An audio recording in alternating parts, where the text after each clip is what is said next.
Have I traveled through time?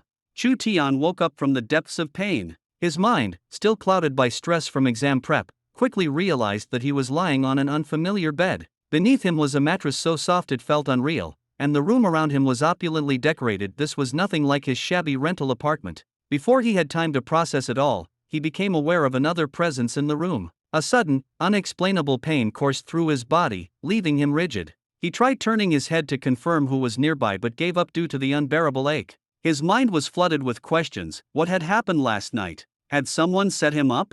Fighting back the pain, Chu Tian prepared to roll over to investigate. Yet, as soon as he moved, a sharp jolt pierced his head, and a torrent of information surged into his memory like a tidal wave. At last, he understood his situation. This wasn't just a matter of waking up in a new room, his entire life had changed. As it turned out, he really had traveled to another world. This world was parallel to Earth but was known as Blue Star, the realm of true martial arts. It bore an uncanny resemblance to Earth, yet society's structure was fundamentally different. Here, knowledge was no longer the only tool for climbing the social ladder.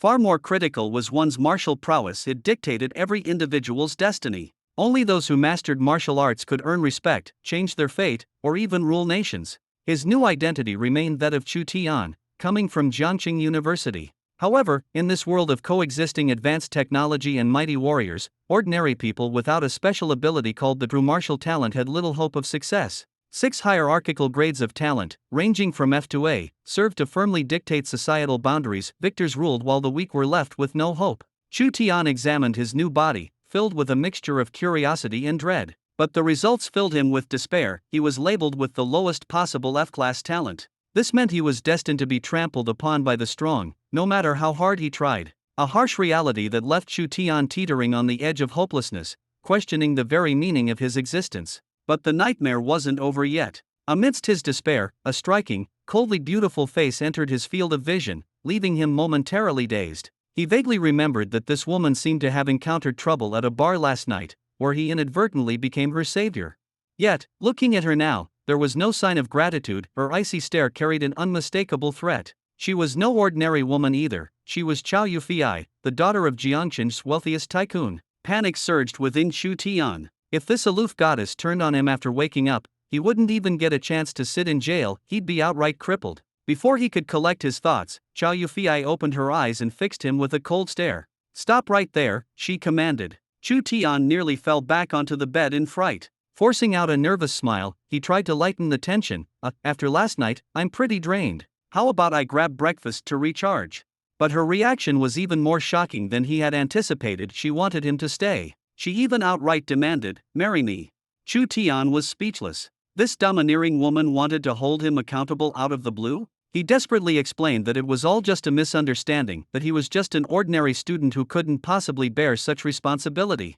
Yet Chao Yufei refused to relent, her expression making it clear that she'd show him just how ruthless the world could be if he dared refuse. Backed into a corner, Chu Tian, initially lacking both the courage to risk everything or make a bold stand, suddenly found a rebellious fire sparked within him. Gritting his teeth, he refused outright, "I won't marry you."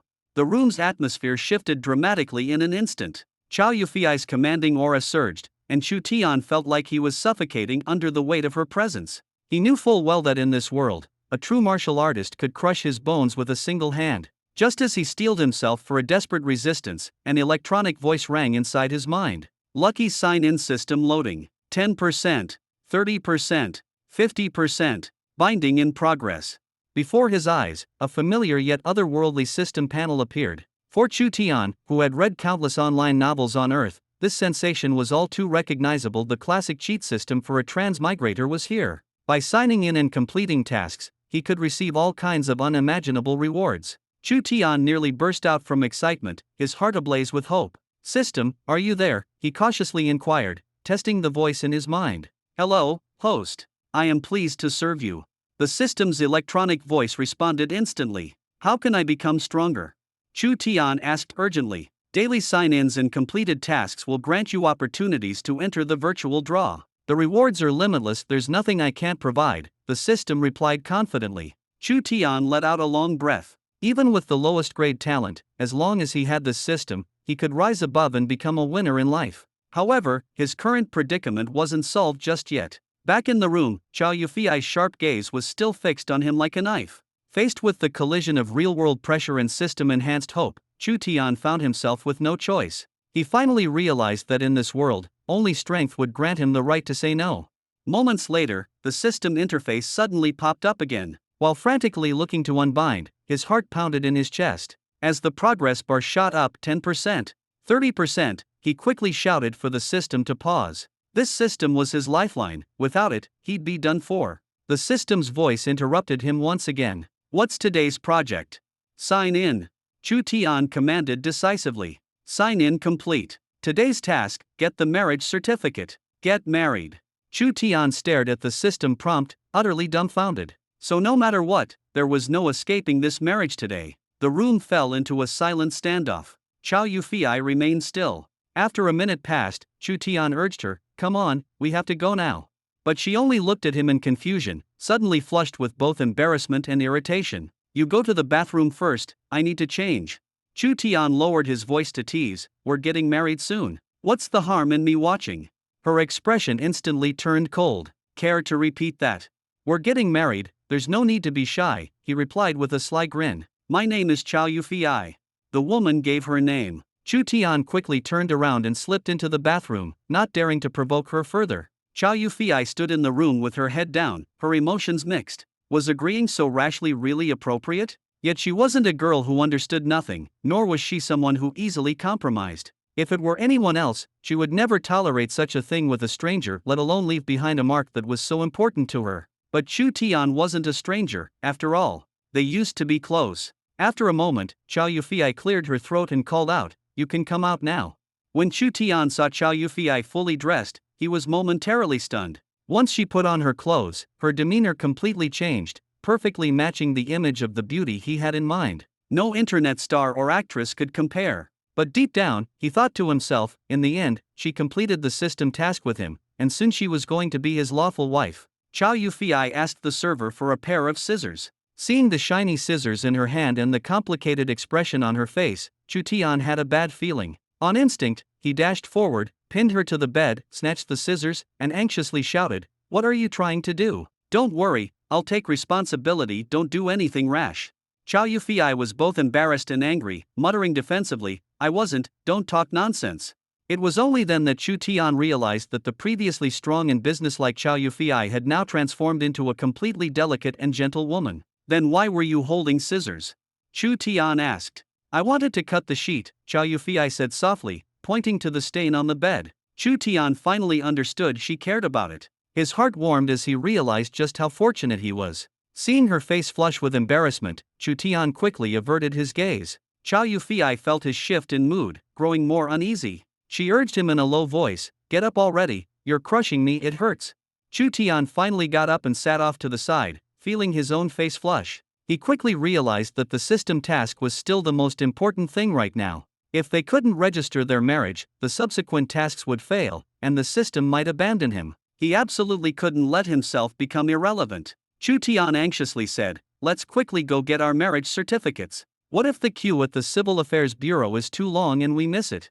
Chow Yufei gave him a doubtful look but ultimately didn't say anything. The process of registering their marriage ended up being much simpler than Chu Tian expected. With Chow Yufei's status and influence, all the paperwork was easily handled. Photos were taken, fingerprints were pressed, and stamps sealed. It all went so smoothly that Chu Tian found himself stunned. They were suddenly husband and wife. On the way back, Chow Yufei gripped the steering wheel tightly, her knuckles white, clearly struggling to stay calm. Chu Tian sighed and suddenly joked, "Wife." Startled, Chow Yufei nearly caused the sports car to swerve into the guardrail. Chu Tian quickly grabbed the wheel and exclaimed, "Are you trying to murder your husband?" Chow Yufei shot him a glare but didn't respond to his teasing. However, Chu Tian wasn't about to stop. He continued to shout, "Wife, wife, wife." In the end, Chow Yufei let out a restrained hum in response, making him inexplicably delighted. It seemed that sometimes life's plans couldn't keep up with the surprises the system delivered. Not only was this wife stunningly beautiful and capable, but she was also 3 years older, mature, generous, and came from a wealthy family. It felt like hitting the jackpot. Chu Tian couldn't help but cheekily ask, "Wifey, what exactly about me attracted you? Was it my good looks or my outstanding abilities?" Chow Yufei blushed at his teasing, unsure whether to laugh or cry at his mention of being strong. Suddenly, she asked seriously, "Do you really not remember me at all?" Chu Tian frowned. "It was dark last night, I couldn't see clearly." Chow Yufei took a deep breath and said, "You really don't remember 15 years ago, at the Jiangqing orphanage, there was a little girl you used to call me Fi Fai." Fi Fai. A fuzzy figure emerged from the depths of his memory, a dirty little girl he used to chase after, calling her wife and swearing he'd marry her when they grew up. Looking again at the sophisticated goddess sitting next to him, Chu Tian felt like it was all unreal. The transformation was too dramatic, and at that moment, he finally understood what it meant to be destined. After finishing his last day of work, Chu Tian felt a sense of relief, but Chow Yufei suggested, "You really don't need to continue working anymore now." Her tone carried evident concern and expectation, her gaze direct and sincere. "You want me to stop working? Are you going to support me?" Chu Tian joked, testing her reaction. "Of course, I'll support you," Chow Yufei replied decisively, her tone firm. For a brief moment, Chu Tian was tempted. He knew that giving up and relying on someone else was an easy path, but it wasn't in his nature. A man had to rely on himself. He shook his head lightly. "I'll finish handling my handover tasks, that's all." The bar was quiet as the evening was still early, with a few staff members busy cleaning. When they saw Chu Tian walk in, they were visibly shocked, whispering to each other, "Chu Tian actually dared to come back?" The boss was so furious yesterday he nearly passed out and said he'd cripple him. "SHHH, stop talking and wait to see what happens." Ignoring their gossip, Chu Tian walked straight into the break room, locked the door, and sat in the chair, feeling a surge of excitement. "System, I'm here." He silently called out in his heart, "System, draw." A mechanical voice sounded in his mind, detected that the host is a newcomer. 7 lottery draws awarded. Please maintain a calm mindset.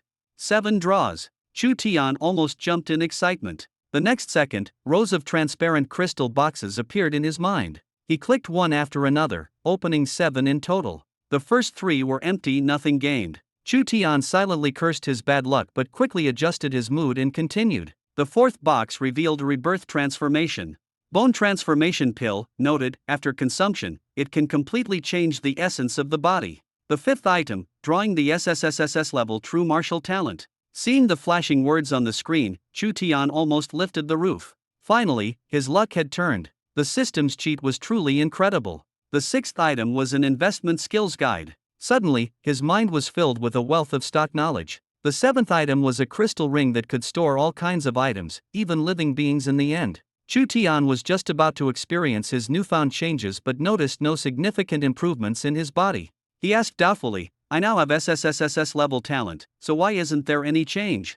The system reminded him, after consuming the bone transformation pill, the talent will automatically take effect. It is advised to use it when no one else is present.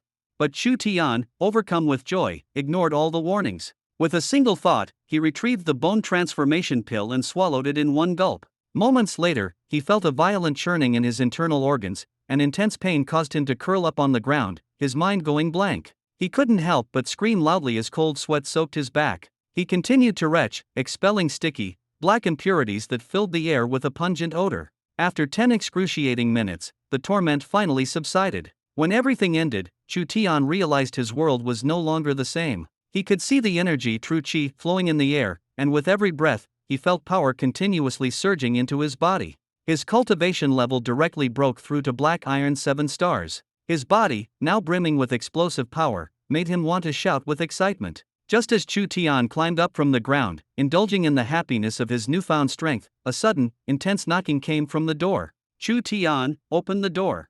Someone shouted maliciously from outside. Chu Tian frowned. Clearly, the visitor came with ill intentions. But he didn't retreat. He walked to the door, unlocked it, and saw 4 burly men clad in black standing outside. They were muscular, strong, and their gazes were cold. "Let's go. The boss wants to see you."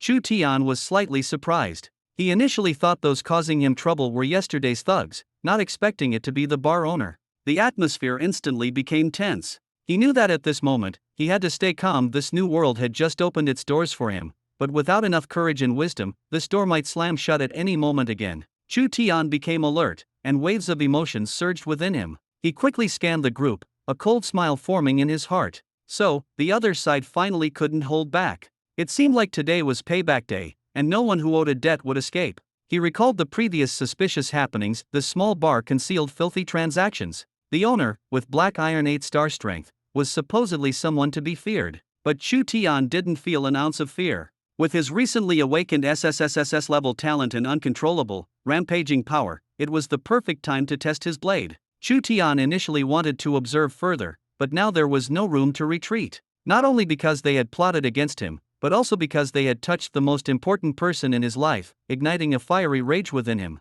Chu Tian, do you think this is your home? What is that smell? A burly man in the narrow break room approached with a disgusted look, covering his nose. He attempted to provoke a conflict, but Chu Tian merely raised an eyebrow and shrugged nonchalantly. Don't make things up. I haven't done anything wrong. Don't try to find excuses to dock my pay. The tension in the air grew thicker. The brawny men roughly pushed Chu Tian into the bar owner's office. The owner, furious, suddenly stood up and delivered a kick without warning, but Chu Tian was prepared. With a slight movement of his body, he easily avoided the attack. The owner stared at Chu Tian in disbelief, shock evident in his eyes. What the hell did you take? How are you moving like this? His tone was full of doubt and confusion. Chu Tian grinned. If I'm trash, then you're not even worth being called trash. You think you're on the level to teach me a lesson? The bar owner's face flushed red with anger, stumbling over his words as he tried to curse but ended up falling into his own verbal trap. You little punk, do you believe I won't kill you?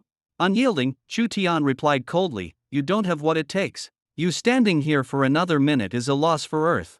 He narrowed his eyes, staring at the owner as if he were a joke. Enraged, the owner bellowed, cripple him for me.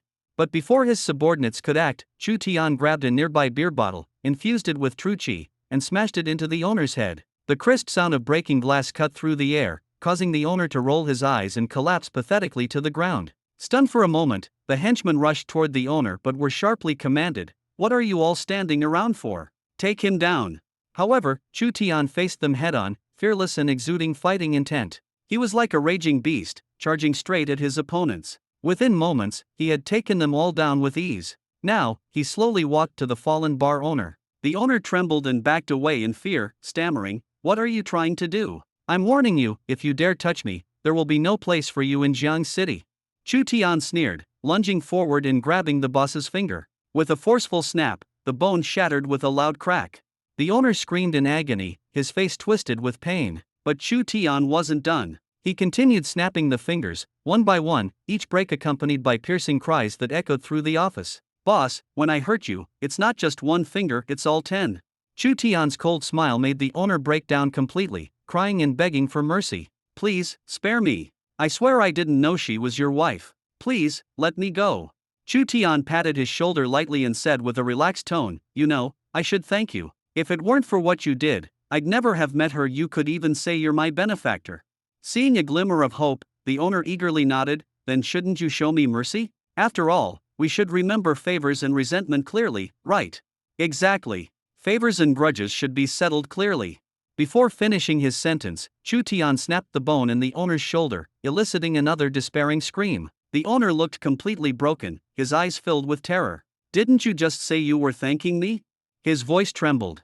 That's right, so only break hands, not legs, Chu Tian quipped, his face turning cold again. By the way, you withheld my wages earlier. Let's settle that too.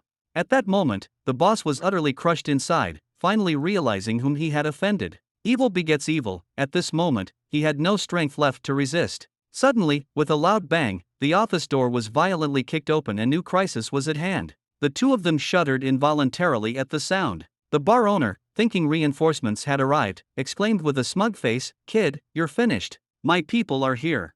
But the moment he saw who entered, his expression immediately changed, and despair filled his eyes. The person was none other than the woman he had been obsessing over yesterday, Chu Tian's wife, Chow Yufei. Chow Yufei hurried to Chu Tian's side, visibly anxious. "Are you all right?" she asked, her tone filled with worry and concern. Chu Tian, touched by the nervous expression on her face, softly reassured her, "I'm fine."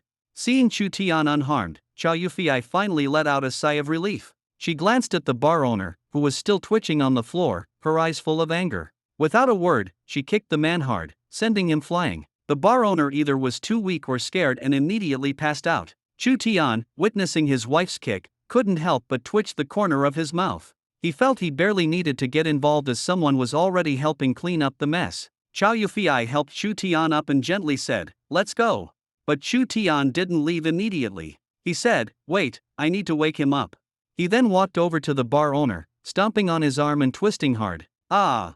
The bar owner was jolted awake by the pain, wailing in misery, "Please, both of you, have mercy on me. I was wrong, I was really wrong." Chu Tian stared at him coldly, his voice icing over, "Remember to pay my wages, or else bear the consequences." As he spoke, he pressed down harder with his foot. The bar owner shrieked in pain, sobbing and begging incoherently, "I'll pay for sure. Please, have mercy." Finally, Chu Tian and Chow Yufei left the office brimming with bloodshed and fear. Once outside, Chu Tian realized Chow Yufei hadn't come alone. The bar was filled with burly men in black suits, exuding menacing auras, each giving off palpable energy fluctuations, clearly all cultivators. Chu Tian marveled to himself, realizing his wife's strength was far more formidable than he had imagined. Once in the car, Chow Yufei asked again with concern, "Do you want to go to the hospital for a checkup?" Chu Tian waved his hand, half-jokingly saying, "No need, I'm fine. It's just that my hand's a little sore from beating him up." Chow Yufei looked at him seriously and said, "Move in with me." Chu Tian was slightly stunned. "What did you just say?"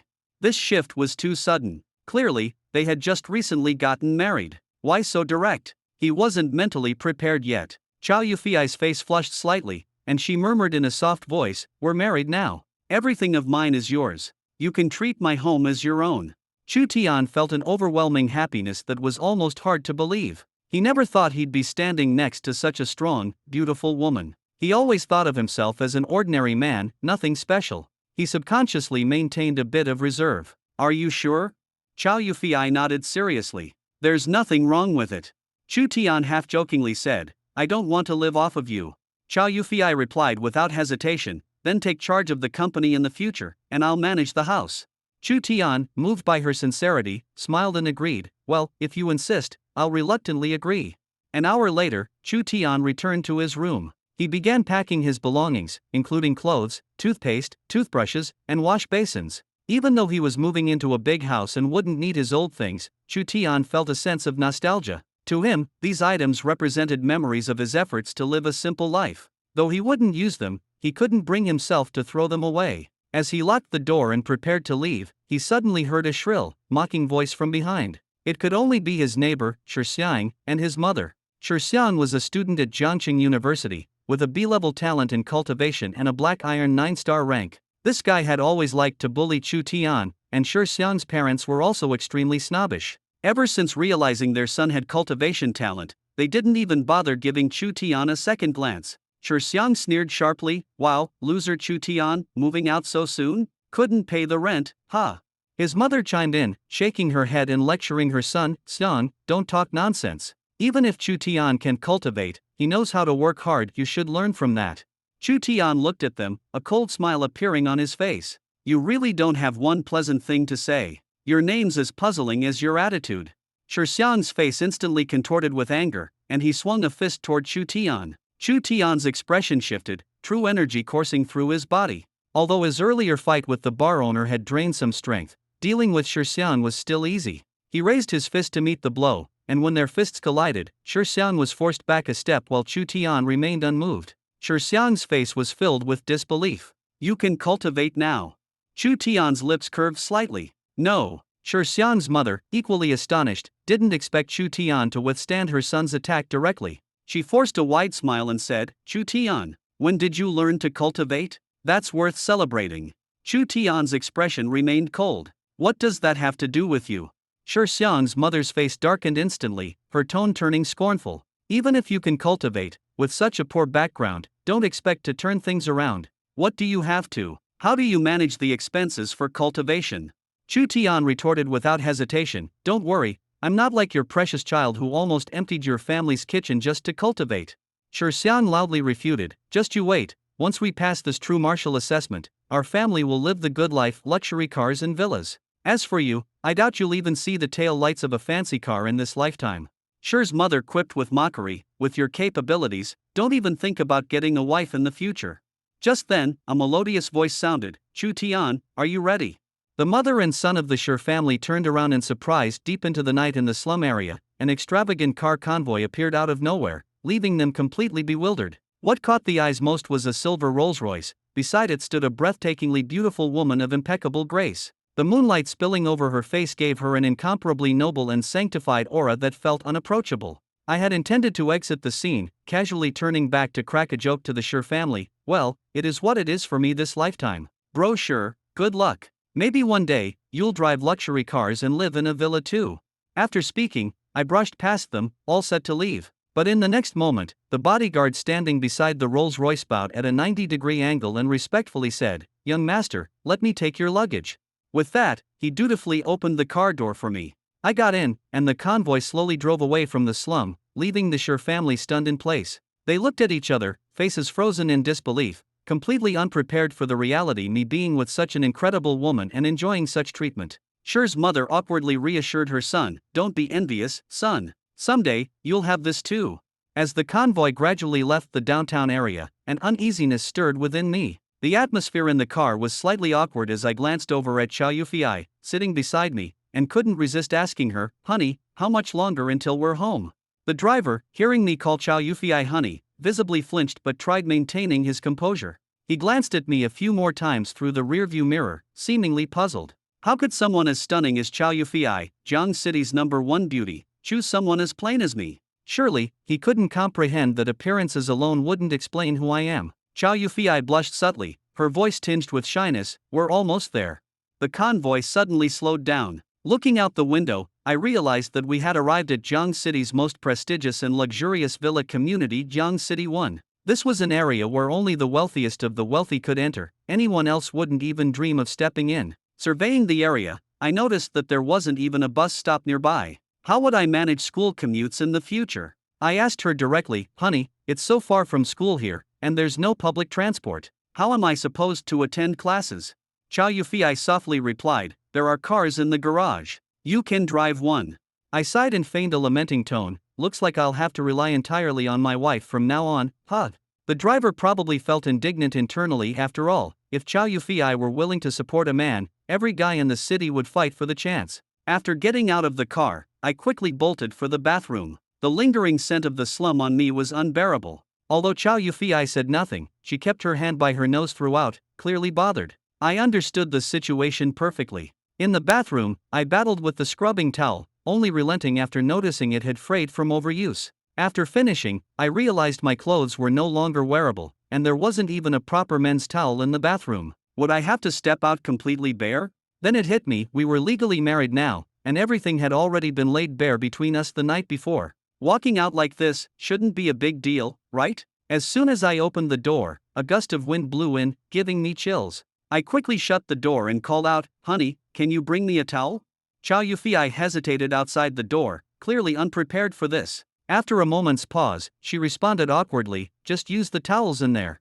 I scanned the bathroom, spotting 2 towels hanging on the rack, one black and one pink. Logically, as a man, I should use the black one. However, that black towel carried a faintly familiar scent. Unable to resist, I took a sniff. It wasn't the scent of body wash, it was a delicate fragrance Chow Yufei's scent. Fighting off my embarrassment, I convinced myself it was no big deal. Moments like these were bound to happen since we were married. I grabbed the pink towel, bracing myself, and stepped out of the bathroom. As soon as I entered the living room, Chow Yufei's eyes fell on me. Her face turned beet red, and she instantly darted back into another room, tripping over her own footsteps in the process. I chuckled smugly to myself, did my physique leave such an impression on her? Still, I hurriedly put some clothes on. No matter what, I couldn't strut around like an exhibitionist. The next second, Chow Yufei emerged wrapped in the black towel. The towel clung tightly to her curves, with water droplets glistening down, while her damp hair stuck to her fair cheeks. She looked shy yet alluring. I stood frozen, the potato chip in my mouth nearly slipping out.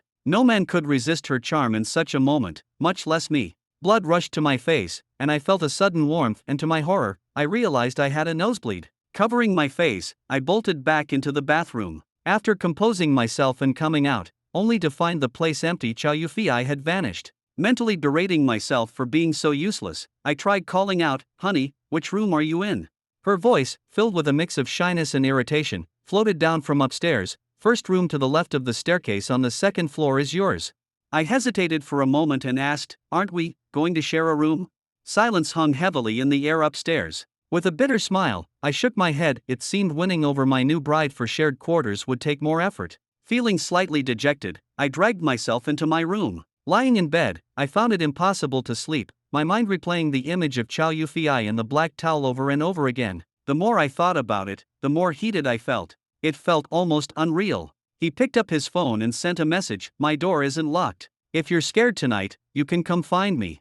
After sending it, Chu Tian waited a few minutes, but there was no reply. He smiled bitterly to himself, realizing that he was destined to face the long night alone. Staring at the ceiling, he felt a bit dazed. Everything that was happening resembled a plot right out of a novel, yet it was unfolding in real life. He couldn't fully believe it but had no choice but to accept it. After all, life must go on. Chu Tian resolved to live as brilliantly as the protagonists in those novels, to be the leading character in his own life story. This world was full of powerful figures and lurking dangers, but he had his own system and an extremely rare true martial talent, which put him ahead of most people from the very start. As long as he persevered and put in the effort, his moment to shine would surely come. This blue star, this world filled with unknowns, awaited to be conquered by him. Clearing his mind of distractions, he decided to rest early. Tomorrow was the true martial assessment, and he couldn't afford to fail his first battle after crossing into this new life. At the same time, in the room next door, Chow Yufei was also tossing and turning, unable to sleep. The transformations of the day had caught her completely off guard. Getting the marriage certificate, moving in together, each event disrupted her previous way of life. She hadn't expected to give her first time to Chu Tian, but she had always had a good impression of him and didn't regret it. She just wasn't ready to take on the full responsibilities of being a wife so soon. What worried her even more was how to explain everything to her family and clan. Would they accept a man like Chu Tian, with no background and insufficient strength? What would she do if they strongly opposed it? The weight of these realistic pressures bore down on her at this moment. Even so, she reminded herself that since she had already registered their marriage, she had to stay firm and resolve all the challenges that lay ahead. At dawn, Chu Tian woke up. As he descended the stairs, he was still a bit groggy. He saw Chow Yufei already dressed professionally, sitting gracefully at the dining table eating breakfast. When she saw him, she smiled softly and said, "Go freshen up and get ready to eat." The gentle expression and slight smile made Chu Tian's heart race instantly. After washing up, he sat opposite Chow Yufei at the table but didn't start eating. Chow Yufei asked with concern, "What's wrong? Not to your taste? Shall I ask the kitchen to make something else?" At that moment, Chu Tian felt deeply grateful. To marry such a considerate wife, what more could he ask for? He joked, "No need, I'm already full." "You haven't even taken a bite," Chow Yufei said curiously. "Are you feeling unwell?" "It's because you're so beautiful. Just looking at you makes me full," Chu Tian half joked. Chow Yufei's face turned crimson, and she softly urged, "Hurry up and eat. I still need to head to work later." She pretended to pick up a tablet from the table, though her mind was clearly not on the screen. Chu Tian glanced casually and noticed a red graph on the screen thickening. Puzzled, he asked, "Could I borrow this tablet for a moment?" When he took it, the red line suddenly thinned. The next moment, a familiar electronic voice rang in his mind. "Yes, it's me. Host, this stock will experience a sharp rise shortly. Jingfeng Pharmaceuticals' new flu medication will be officially announced this evening, causing the stock price to skyrocket. If you invest everything, you can earn 60 million.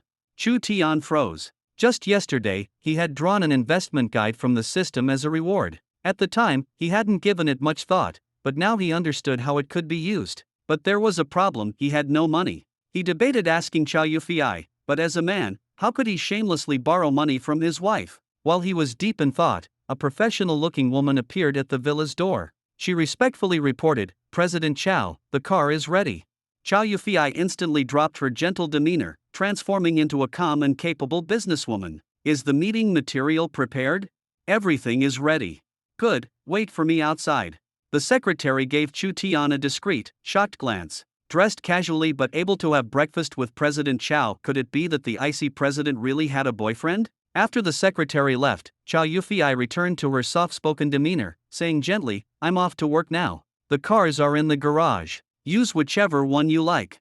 When Chu Tian reached into his bag and pulled out a bank card, he was still somewhat in disbelief. "There's $1 million on this card. Use it as you please. Let me know if it runs out. The password is our wedding anniversary."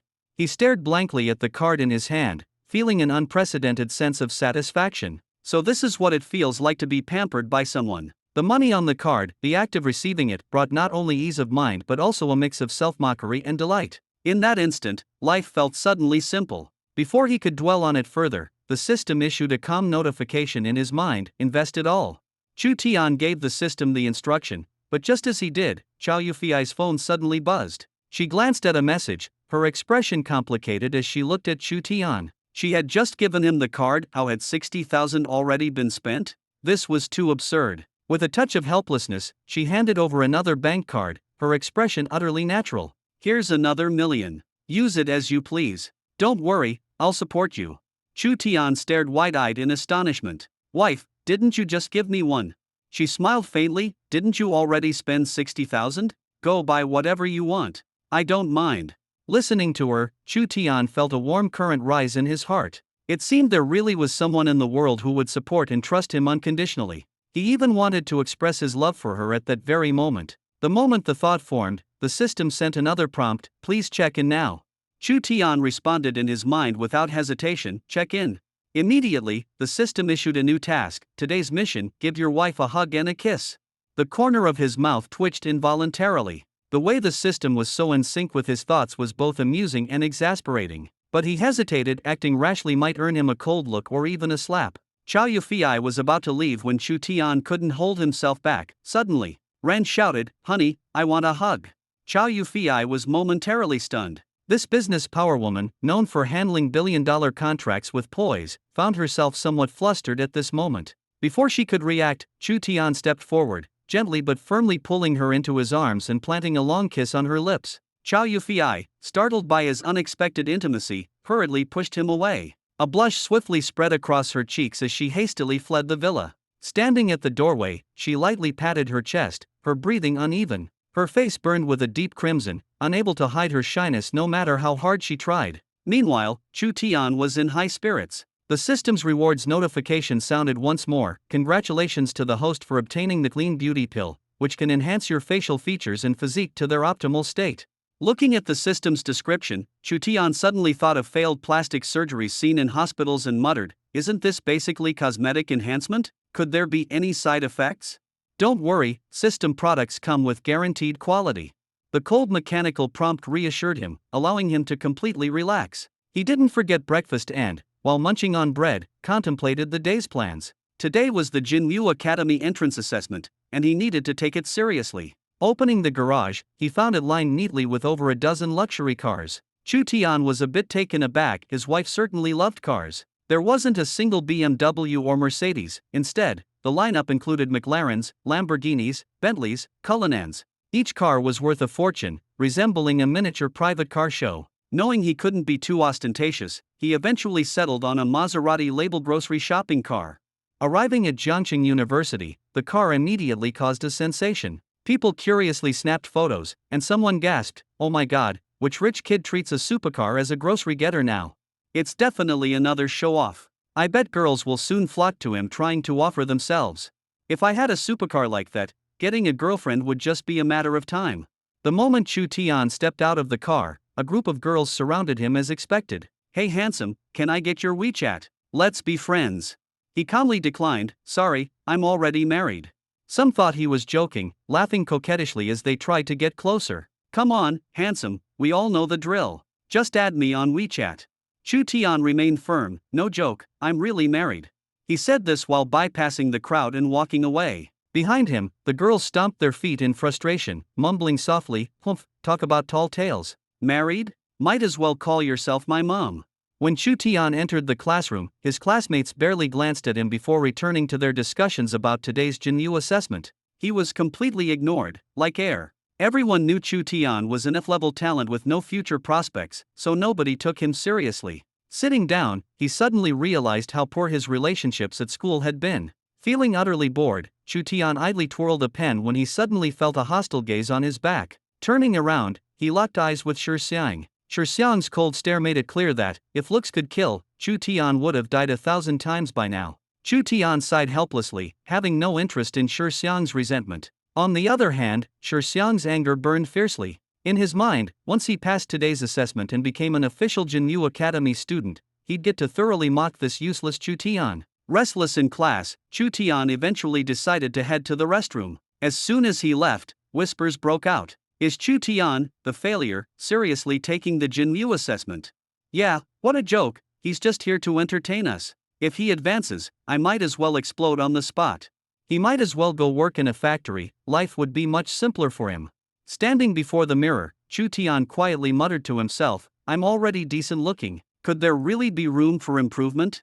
Looking at the clean beauty pill in his hand, he hesitated for a moment before deciding to give it a try. The pill melted in his mouth, and a cool sensation swept from his head to his toes. The word refreshing couldn't even begin to describe how good it felt. He smiled wryly, so, does this thing make me more handsome or just cool me down? Did the system mess up?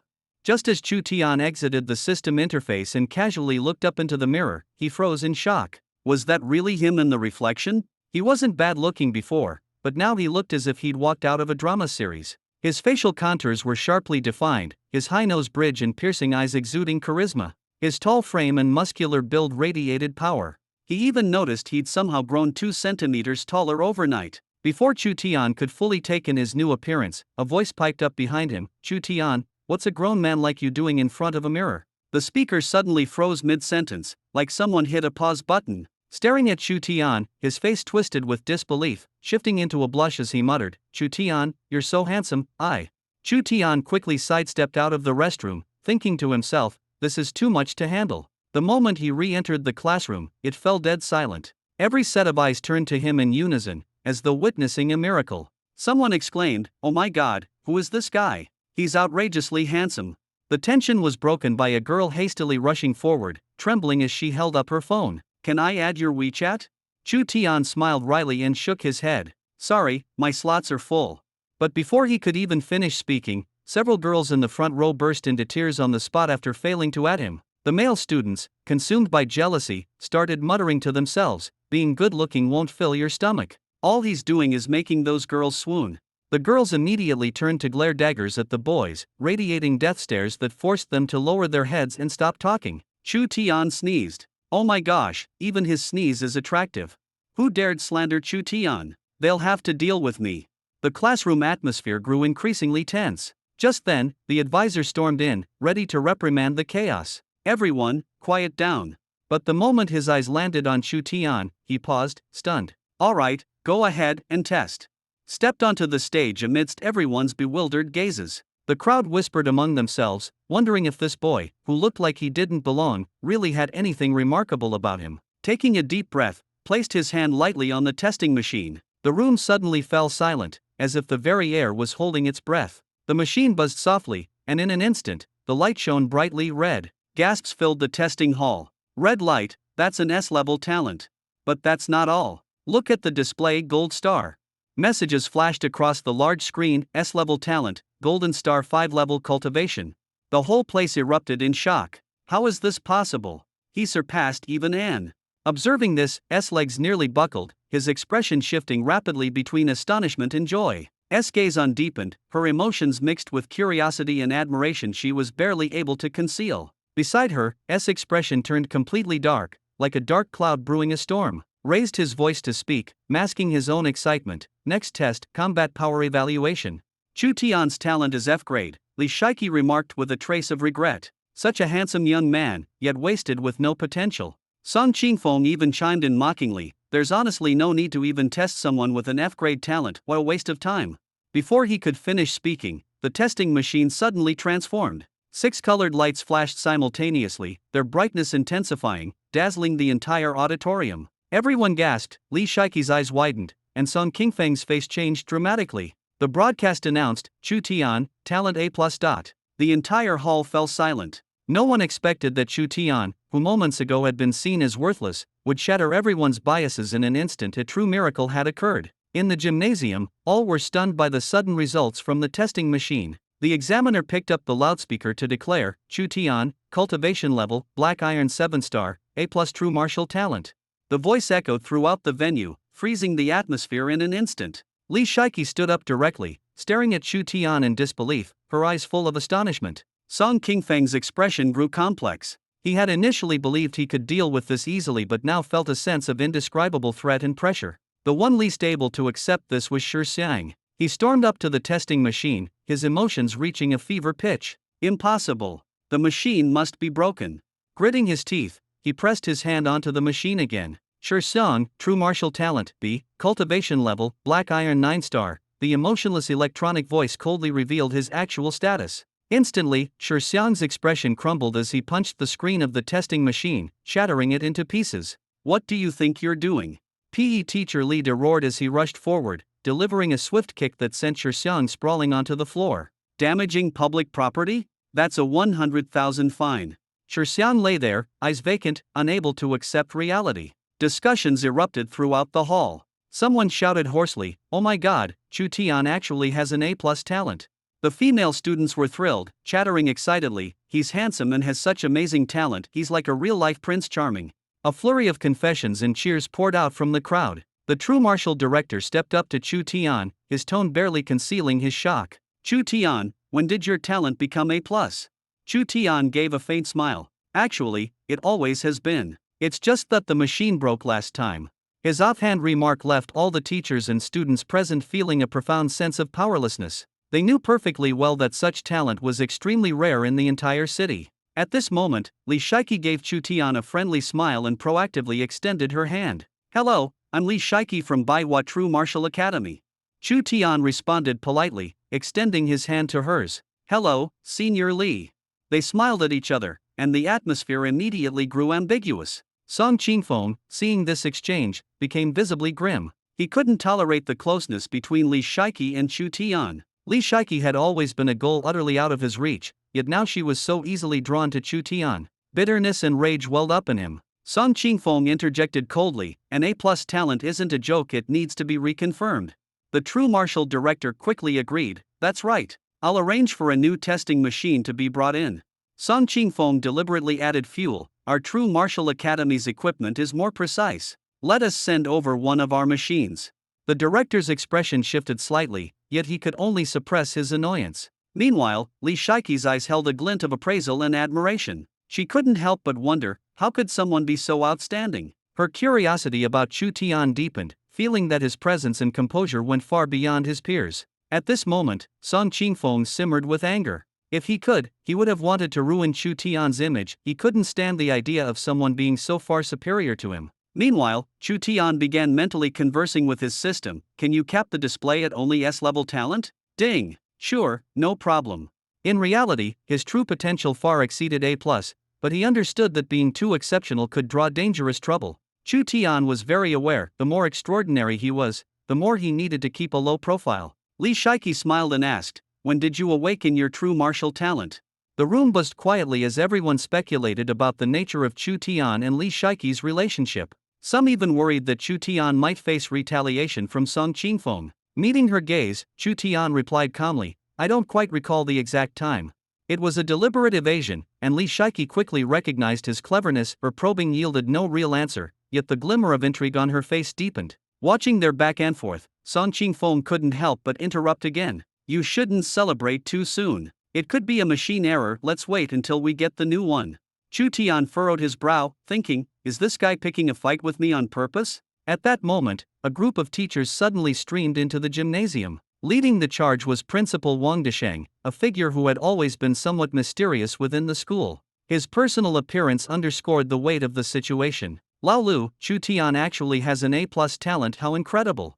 Wang Desheng exclaimed enthusiastically in praise. The true martial director hurried forward. "Principal Wang, what brings you here?"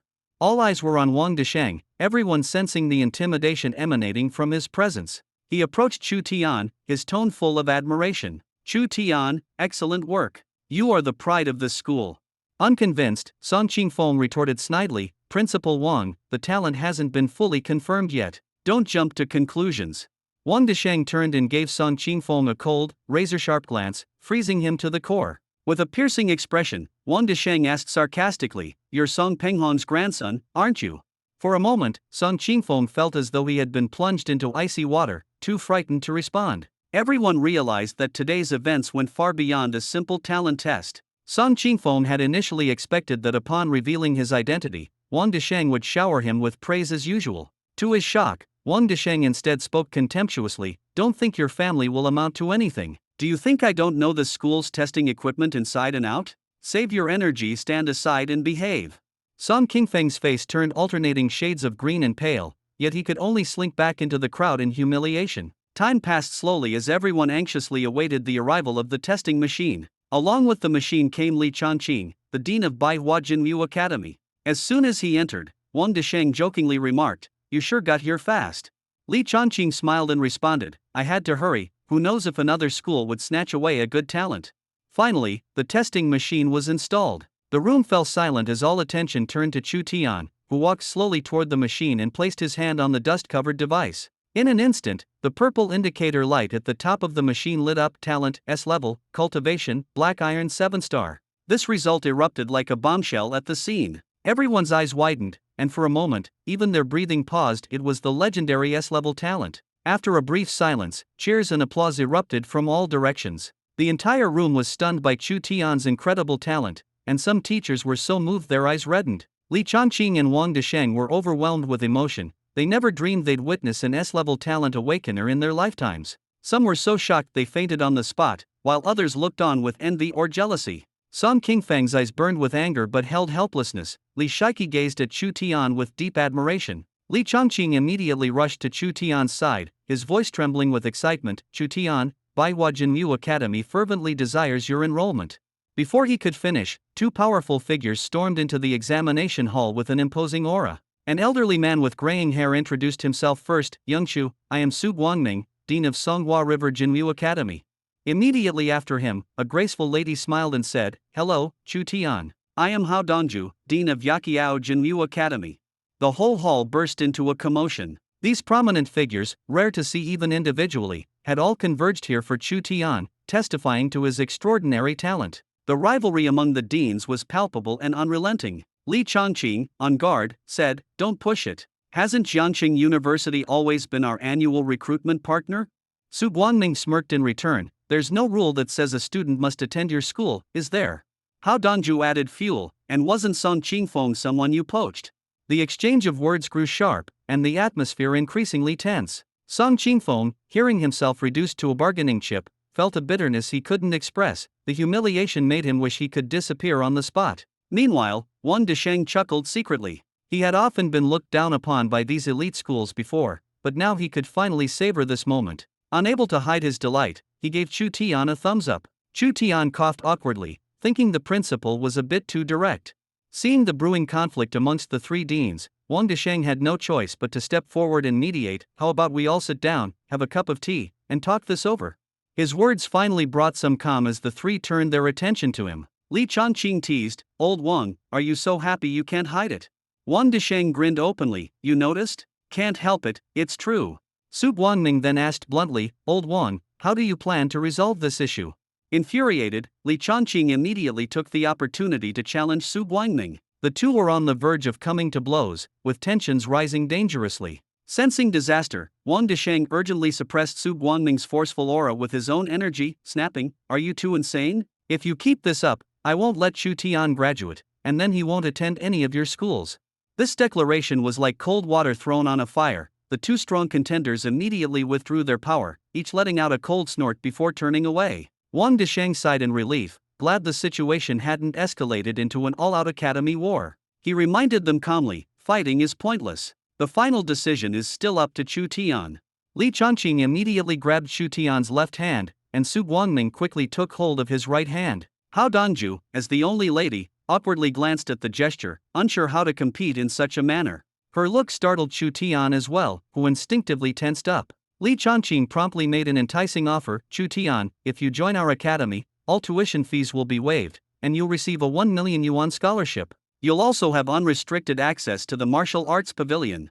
Everyone was astounded. The offer was practically like enticing a family member. But to their surprise, the other two academies offered identical terms. Caught in a dilemma, Chu Tian hesitated. Faced with such generous conditions, which choice would truly be best for him? Deep down, Chu Tian knew that whichever academy he chose, the other two would inevitably feel slighted. This year, being a genius certainly came with its own share of stress. Amidst the overwhelming offers from the three prestigious figures, Chu Tian cautiously proposed, "Seniors, how about I suggest an idea, and you tell me what you think?"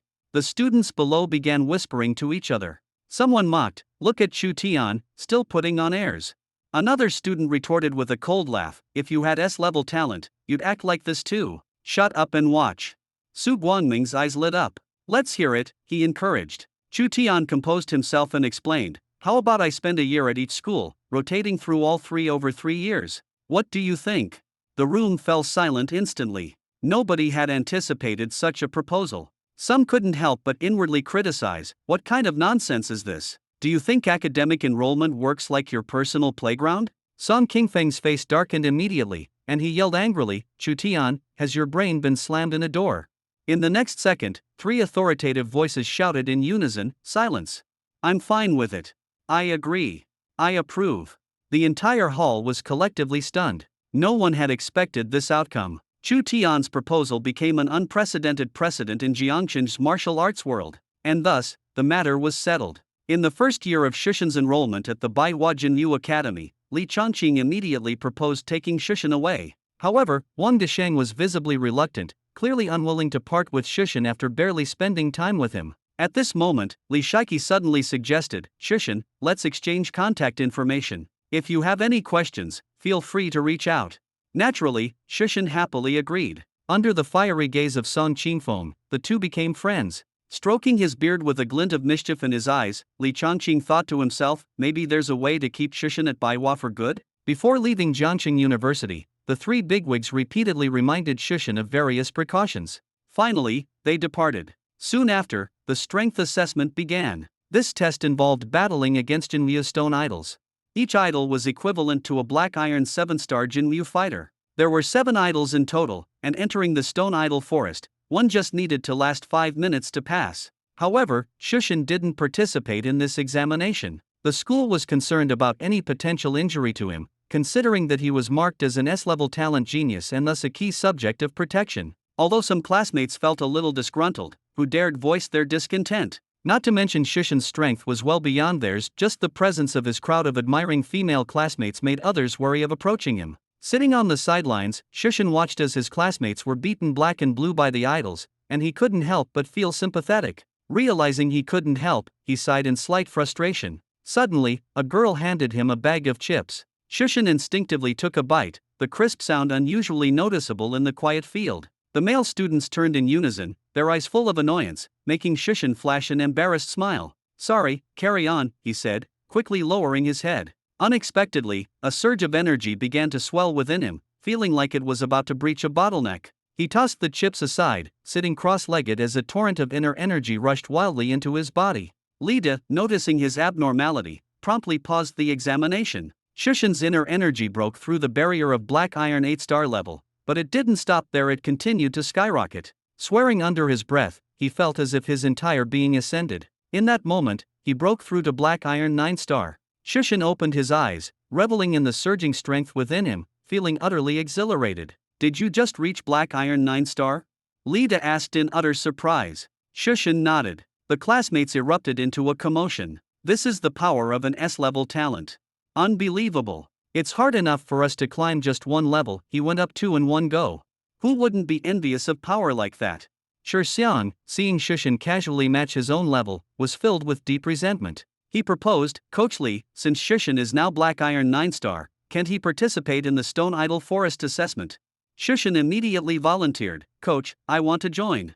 Though it wasn't to show off, his overflowing energy was akin to drinking several bottles of adrenaline. If he couldn't release it, he'd feel unbearably uncomfortable. Li De frowned. Are you sure? You don't have any combat experience.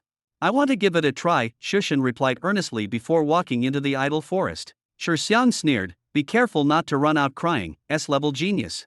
The girls around Shushan shot him vicious glares, but Shi Xiang brushed it off, intent on seeing Shushan fail so that the attention on him would diminish. As Shushan entered the idol forest, Lida pressed the start button, and the 7 stone idols instantly charged at him. Being inexperienced, Shushan was soon struck from behind by an idol, causing him to grimace in pain. Outside, Shi Xiang unabashedly laughed. See, this S-level genius isn't even as good as me, a B-level. I bet he won't last 3 minutes. A girl couldn't resist snapping back, Shi Xiang, shut up. You're so annoying. Her retort left Shi Xiang fuming, though he tried to maintain an air of confidence while harboring his frustrations. Back in the forest, a stone idol swung its true energy-infused arm fiercely at Shushan. A direct hit would mean a severe injury or instant elimination. Almost everyone assumed it was over. But at the last critical moment, Shushan deftly dodged the attack. His arms surged with strength unexpected for someone his age as he lifted the gigantic idol. With a roar, he wielded the idol like a weapon, smashing it against the others. The scene turned chaotic as the idols shattered one after another. Outside, everyone was dumbfounded. Who said he wouldn't last just now? See? Who else could compare to his strength? Even Li De was taken aback, hastily using his energy to shield the students around from the havoc within. Coincidentally, Shixiang, who had stepped away earlier, was now exposed to the idol remnants flying out. With a loud crash, a dirt-caked stone arm sent him scrambling in embarrassment. "Help! Someone help me!" he cried. As another student tried to assist him, pulling the stone arm away released a foul smell into the air. Those around couldn't help but laugh at the ridiculous sight. The Adam's apple. The receptionist's face instantly froze, her previous arrogance disappearing without a trace. She stammered, You. Before she could finish, a soft yet dignified voice came from behind. "Who's making a fuss in my company?" All eyes turned to the source, where a woman in an elegant dress and high heels walked over. Her appearance immediately silenced everyone in the hall. It was none other than the company's pearl, the goddess in everyone's eyes, the CEO, Chow Yufei. The receptionist turned pale and immediately lowered her head, trembling. "Si Chow. Ko." Chow Yufei glanced coldly at her, then her gaze softened when she saw Chu Tian. A hint of joy flashed in her eyes, but her tone remained calm. "Tian, why didn't you call me before coming? I could have sent someone to greet you." Chu Tian smiled faintly. "It's just a casual visit, no need to trouble you." The receptionist's face turned even paler. Her trembling fingers clung to the desk. She was clearly stunned. This ordinary-looking young man was actually on a first-name basis with their CEO. Chow Yufei didn't say much to the receptionist. She took Chu Tian's hand naturally and said lightly, "Let's go." As they walked away, the receptionist remained frozen in place, her legs weak. Those around her sneered softly. TCH, thought she was so sharp, but she really embarrassed herself this time. "I really can't tell." The receptionist's face turned red with anger. "Are you crazy? You want to see our President Chow? Look at you, so shabby, even the security at the door can outshine you." Chu Tian could tell the other party was looking down on him, and his temper flared up. "Watch your words, or you might lose this job." This sentence enraged the receptionist, who almost pressed the alarm button and shouted, "Security! Someone's causing trouble. Get him out." Several uniformed security guards rushed over immediately. Their imposing presence was apparent, and Chu Tian could sense the unique aura emanating from them. They were all Black Iron 9-star level, not to be underestimated. No wonder the Chow Group had firmly established itself in Jiangxing. Even its security team was extraordinary. Most people came here with their own agendas. Sensing the escalating tension around him, Chu Tian quickly tried to mediate. "Everyone, calm down. Let's not resort to violence. I have a special relationship with your President Chow. Let's talk this out reasonably."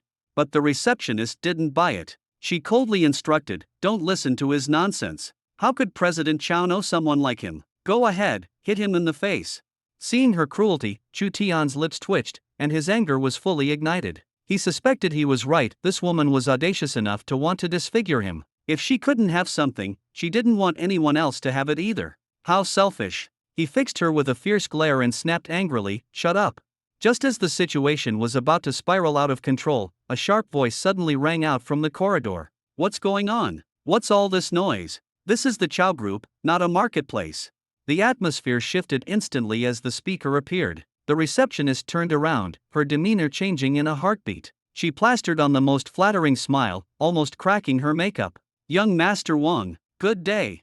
The nearby security guards immediately straightened up, bowing obsequiously. This scene hit Chu Tian hard. Clearly, everyone was human, but why was there such a disparity? Internally, he grumbled, "Are they jealous I look better than them? That must be it. Sigh, being good-looking might just be my burden."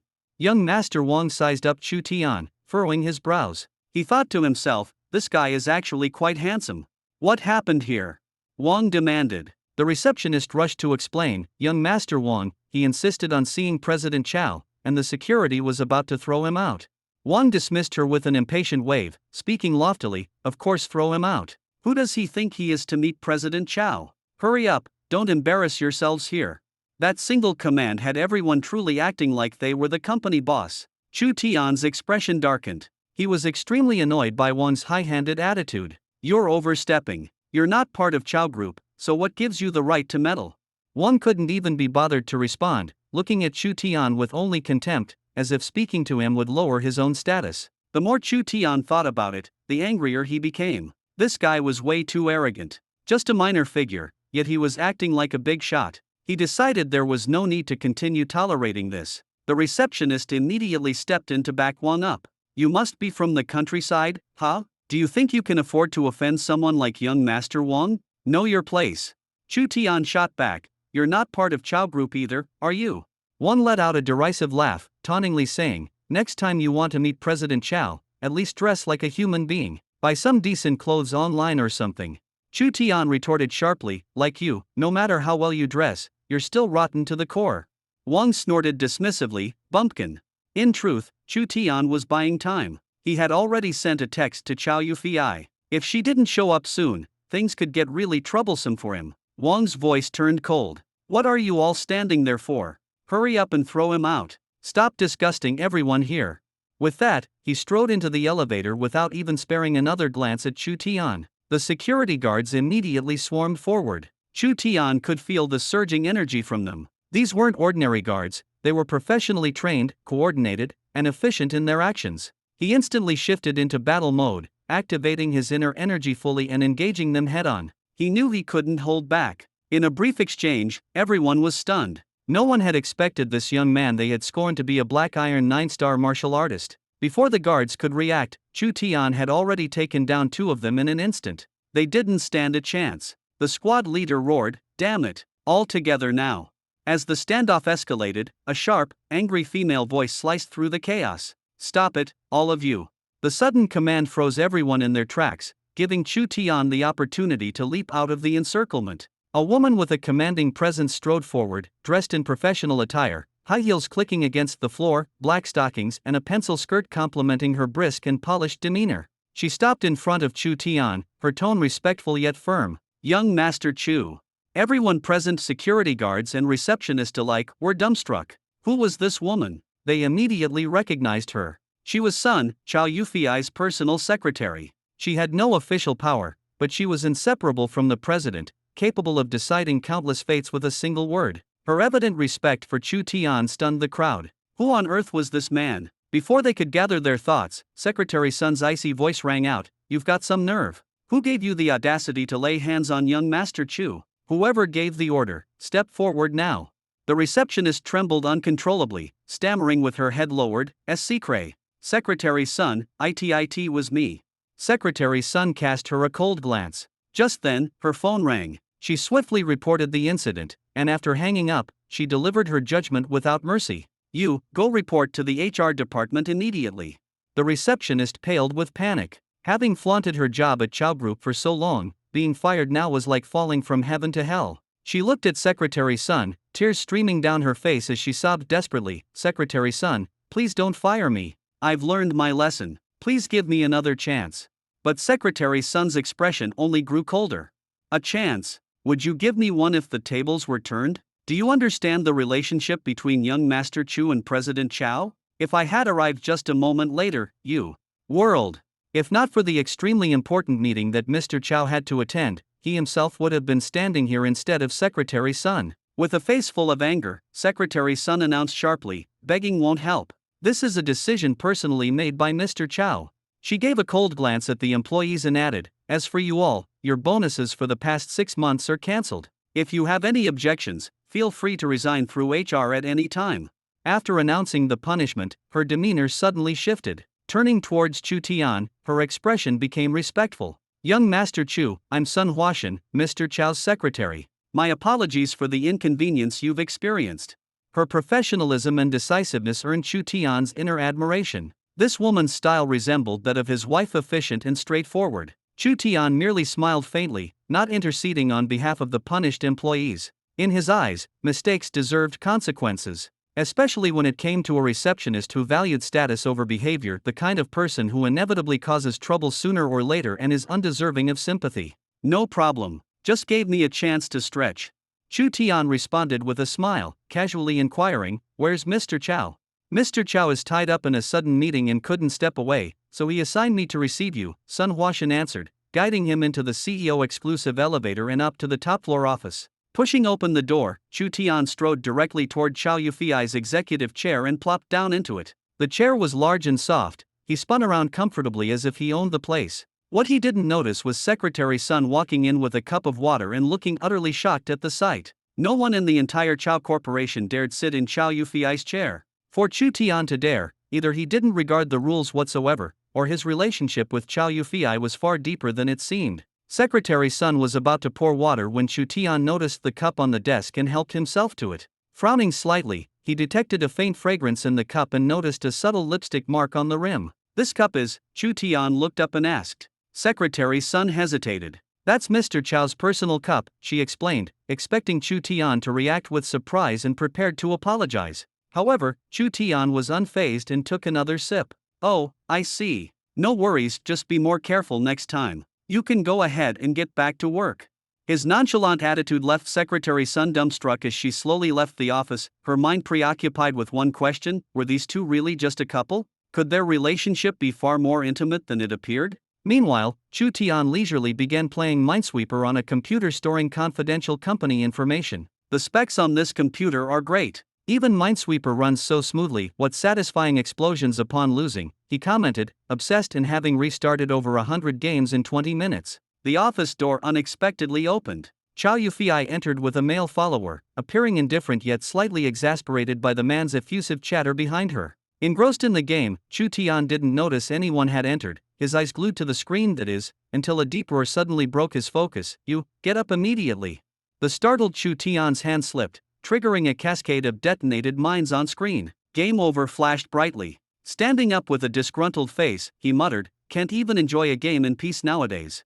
Turning to the commotion, he recognized the voice. It was the arrogant nobleman, Wang Gongzi, who had mocked him at the front desk earlier. Wang Gongzi stormed forward menacingly, demanding furiously, "Who are you? Who gave you the audacity to sit in Mr. Chow's chair?" Chu Tian snorted dismissively, relaxing back into the seat with poise. "I gave myself permission. Got a problem with that?" Witnessing Chu Tian casually lean back into her exclusive chair and drink from her cup, right in front of everyone, made Chow Yufi uncharacteristically flush, her heart racing inexplicably. Wang Gongzi, however, was livid, shouting, "Someone come here. Kick this guy out. How dare a country bumpkin take Mr. Chow's place?" Chu Tian chuckled, completely ignoring Wang Gongzi's yelling. "If you're dissatisfied, why don't you try and remove me yourself?" Sensing potential escalation, Secretary Sun rushed in to mediate. "Mr. Chow, what's going on here?" Unable to conceal his fury, Wang Gongzi burst out, "Secretary Sun, how can you neglect security like this? How did this random nobody enter the office?" But before Secretary Sun could clarify, his impatient anger resurfaced as he barked at Chu Tian, "Hey, country bumpkin, do you believe I won't make you crawl out of here?" Chu Tian spread his hands, smile unmoved. "Not leaving. What can you do about it? Come on, take a bite if you're so bold." Wang Gongzi was so furious his eyes almost rolled backward, preparing to explode with rage, until Chow Yufi's icy voice interjected sharply, "Shut up and get out." Wang Gongzi froze, his face twisted with shock and disbelief. Her defense of this inconspicuous man left him completely dumbfounded. Unconvinced, he shouted at Secretary Sun, "What are you waiting for? Haven't I told you to remove him? Even Mr. Chow's orders don't matter anymore." With a cold glare sharp enough to shatter ice, Chow Yufi stepped toward Wang Gongzi. "Wang Jian, listen carefully. I've made myself clear. Don't make unwarranted decisions. I don't know you well. Now, leave immediately. Secretary Sun, show him out." Moving to stand in front of Wang Jian, Chu Tian's expression was calm but unwavering. "Mr. Wang, this way, please." Wang Jian struggled to mask his disbelief as red-hot anger surged through him, muttering in denial, "Yufi, is this some kind of mistake?" But as Chow Yufi's commanding aura flooded the room, Wang Jian felt suffocated, barely able to breathe under the invisible pressure, his very bones aching. "Say my name one more time, and I'll show you exactly how I'll handle it," Chow Yufi warned, her words tinged with an undeniable menace. Wang Jian's complexion turned grim, his attempt at composure betrayed by a heightened voice. "Chow Yufi, you're really tearing up a potential opportunity for this nobody? Are you out of your mind?" Without giving him further room to react, Chow Yufi clamped her hand around Wang Jian's neck and effortlessly lifted him off the ground. The room's atmosphere froze entirely. Her voice was as cold as frost as she declared, "Another disrespectful word, and you'll disappear from this very the world." Wang Jian was almost choked to the point of suffocation. He struggled with all his might, his voice breaking intermittently. Let go of me. Chow Yufi, you're crazy." Chow Yufi casually released him. Wang Jian fell heavily to the ground, looking utterly disheveled. He clutched the table, struggling to catch his breath, his face unable to hide his shame and fear. Just you wait. The collaboration is off, he roared. Chow Yufei calmly walked to the desk, grabbed a stack of contracts, and flung them directly at Wang Jian's face. The documents scattered all over the floor. Take your things and leave, now. Wang Jian glared fiercely at Chu Tian and Chow Yufei, his face twisted with rage. You only know how to hide behind a woman. If you have the guts, face me one-on-one, he shouted. Chow Yufei immediately warned him, Wang Jian, if you cause any more trouble, I'll make you regret ever being born. But Chu Tian slowly stood up, his gaze unwavering. A one-on-one with me? Are you sure? Wang Jian gritted his teeth, staring at Chu Tian with confidence. Of course. Chow Yufei quickly tried to dissuade him. No, you can't. He's a true martial 7-star. You can't beat him. Hearing Chow Yufei's words, Wang Jian became even more arrogant, a mocking smile spreading across his face.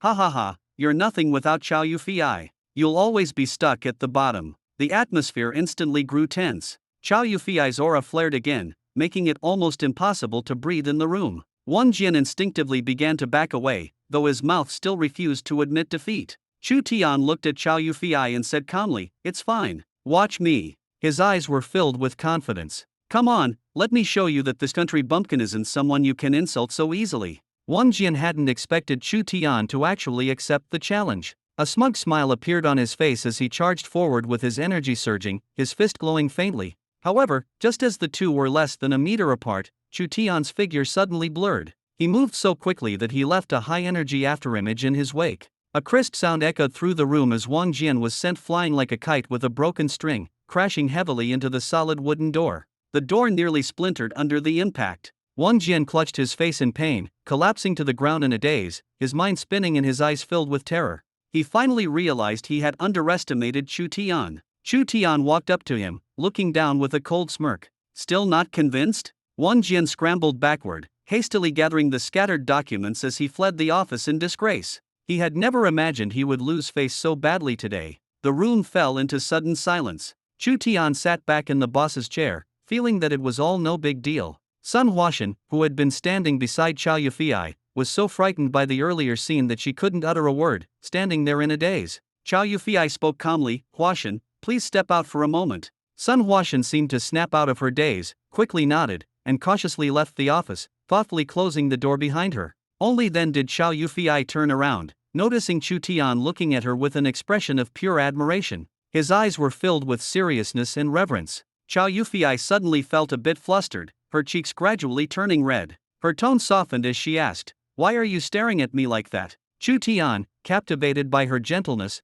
felt a surge of pride. The woman who had just dominated the entire room was now showing him a completely different side of herself. He couldn't help but praise her. Honey, you were so cool just now. I had no idea you could be so commanding. Hearing his compliment, Chow Yufei's cheeks flushed even more. She lightly scoffed, Your sweet talk is too much. You were pretty impressive yourself. Chu Tian chuckled in response. Of course, I'm always reliable. His gaze grew even softer. Chow Yufei felt both shy and exasperated, her heart racing. She had never imagined herself blushing because of a man. Suddenly, Chu Tian felt a twinge of worry. He thought to himself, If my wife is this powerful, how am I ever going to have the upper hand at home? He sighed inwardly, realizing that Chow Yufei's strength might surpass that of all the other masters he had ever known. In his mind, Chu Tian silently commanded, System, check my wife's current level. The system beeped. Gold 9-star peak, with 1 foot already stepping into platinum. Hearing this, Chu Tian immediately stood up from his chair, carefully guiding Chow Yufei to sit down, his demeanor suddenly becoming extremely cautious. After all, even he knew that people of this level could make him disappear with just a flick of their finger. He eagerly poured a glass of water for Chow Yufei and said gently, Honey, drink more. You must be tired just now, right? Chow Yufei was a bit flustered by his enthusiastic gesture, carefully took the glass, and took a sip. Then she froze, her face turning red again. She suddenly realized that the two of them, in this way, seemed to have indirectly kissed. She pretended to cough to hide her nervousness. Chu Tian looked at her and asked softly, Honey, you suddenly called me over. Is there something you need? My best friend just returned from Singapore. She knows we got married and wants to meet you, Chow Yufei suddenly said. Chu Tian was visibly stunned upon hearing this. Ha, your friend. He seemed to have been expecting something else, and his expression instantly fell. Chow Yufei was a bit puzzled. Yeah, what's wrong? Chu Tian glanced helplessly at the large suitcase beside him and said gloomily, "Nothing." His tone carried a hint of disappointment. Chow Yufei looked at him curiously. "Why did you bring a suitcase?" Chu Tian smiled awkwardly. "I thought we were going to have dinner with your company's leaders tonight. I figured once the marriage was announced, they'd probably give us some red envelopes. I was worried I wouldn't be able to fit them all, so I specially bought a large suitcase." His logic was simple and direct, and he seemed quite confident. Chow Yufei was amused and exasperated by his words. This guy really thought things through. She shook her head and said helplessly, "Sorry to disappoint you." Chu Tian didn't mind and shrugged cheerfully, "It's okay, I'll use it sooner or later." His optimism always made Chow Yufei find him interesting and admire his fearless confidence a little. The two of them busied themselves with their own tasks. Chow Yufei worked on her documents, while Chu Tian sat quietly beside her, surprisingly well-behaved, like a student trying not to draw attention. An hour passed, and Chow Yufei finally let out a sigh of relief and stretched. The sunset's glow fell on Chu Tian's face, highlighting his sharp features and an unintentional air of charm. Chow Yufei was momentarily entranced. This man, the more she looked at him, the more handsome he seemed. She felt a bit shy and lowered her head, but her gaze couldn't help but sneak glances at Chu Tian. A voice in her heart said that this inexplicable attraction was irresistible. She finally mustered the courage to walk over, wanting to get closer, only to find Chu Tian leaning back in his chair, asleep. His steady breathing made her feel both amused and helpless. Chu Tian, Chow Yufei called softly. He suddenly opened his eyes and quickly apologized. Sorry, I was too tired and fell asleep." "Have you been waiting long?" Chow Yufei smiled. "No, I just finished my work too." "Did you not sleep well last night?" Chu Tian nodded, a bit embarrassed. "Yeah, I'm not used to sleeping alone. Actually, I'm quite scared." Chow Yufei looked at him and playfully asked, "Then who did you sleep with before?" Her lips curved into a smile, clearly teasing him. Chu Tian panicked and quickly explained, "I mean sleeping alone. I meant that I have trouble sleeping in a new place and need to get used to the bed." Chow Yufei stared at him skeptically. Chu Tian raised his right hand, looking as if he was about to solemnly swear something, but Chow Yufei quickly reached out to cover his mouth and said softly, "Don't say anything unlucky. I believe you." Chu Tian froze, staring at her with a touched expression, his heart racing. Chow Yufei suddenly felt the warmth of his lips against her hand and quickly withdrew it, her face turning crimson. She glared at Chu Tian, then pretended to be calm as she returned to her chair, but her heart was far from settled. Chu Tian's lips curled into a smile, and he couldn't help but marvel inwardly at how soft her hand was. This kind of intimate feeling was irresistibly heartwarming. Chow Yufei regained her composure, set aside her shyness, and said calmly, "It's getting late. Let's go." The two of them headed to the underground parking lot. Chu Tian took the initiative to let the driver leave first, understanding that a date with his wife didn't require an outsider's presence. Chow Yufei sat in the passenger seat, and Chu Tian asked, "Where's the restaurant?" Chow Yufei replied, "Let's go to Fortune Plaza first." Chu Tian was a bit surprised. "What are we going there for?" Chow Yufei said seriously, "To buy you some decent clothes. You always rotate between the same few outfits. You can't keep wearing just these two pieces forever." Chu Tian suddenly looked a bit dejected. "Wife, are you complaining that I don't have enough clothes to wear?" His voice carried a hint of grievance. Chow Yufei laughed, "Not at all. I just want you to pick out a few more outfits. You shouldn't have to settle all the time." Chu Tian quickly broke into a smile again, his ability to change expressions so swiftly even left Chow Yufei feeling a bit incredulous. She thought to herself, if he doesn't go into acting, it would be a waste of talent. Soon, the two arrived at the city's largest and most luxurious luxury shopping plaza. As Chu Tian stood at the entrance, his steps hesitated slightly. Chow Yufei noticed his movement and naturally linked her arm with his, her face carrying a faint blush. Feeling her gesture, Chu Tian straightened his back and strode confidently into the mall he had previously only admired from afar. Whenever someone noticed Chow Yufei, they would instinctively pause and gaze at her with admiration. Her level of beauty was such that simply standing there drew the attention of the entire crowd. And then they would glance at Chu Tian, their expressions shifting from envy to confusion, with some even whispering, "Another pretty boy living off a woman? I'm not worse than him, am I?" Of course, you have your strengths, like your face being much bigger than his. In reality, such speculation wasn't entirely wrong. Chow Yufei exuded an aura of confidence as she walked into the Versace boutique. The store staff immediately focused on the pair, especially noting Chow Yufei's designer attire and distinguished demeanor, which made the salespeople adopt an attitude of utmost respect. Chow Yufei efficiently selected 5 outfits for Chu Tian and then urged him into the fitting room. When Chu Tian emerged wearing the new clothes, the entire store fell silent for a few seconds. The air seemed to freeze, and everyone's gaze was fixed on Chu Tian, with some even audibly holding their breath. Chu Tian glanced down to check his zipper and overall appearance, nervously wondering if he had worn something incorrectly and startled everyone. But he found everything was fine. It was just that the way people were staring at him was too direct and astonished, making him start to doubt whether there was something wrong with his attractiveness. For the first time, Chu Tian felt a bit insecure about his appearance. He lowered his voice and asked Chow Yufei, "Wife, is there something wrong with me?" Chow Yufei didn't look at him, her face flushed to the base of her neck, her heart racing. You look good." She even stammered, trying to convince herself after seeing so many handsome men, how could she be so captivated by Chu Tian? But the truth was, she really was mesmerized by him. "Do I really look good?" Chu Tian asked again for confirmation. She finally raised her head and carefully examined him. The white casual suit outlined his figure, his sexy collarbone, chiseled jawline, and firm muscle contours all exuding masculine charm. The sales assistant, who thought she had seen plenty of handsome customers, found herself thinking for the first time. Every piece of clothing on this man looked like haute couture. It wasn't just professional admiration. There was even a hint of romantic fantasy. If only I could have a young stud like this.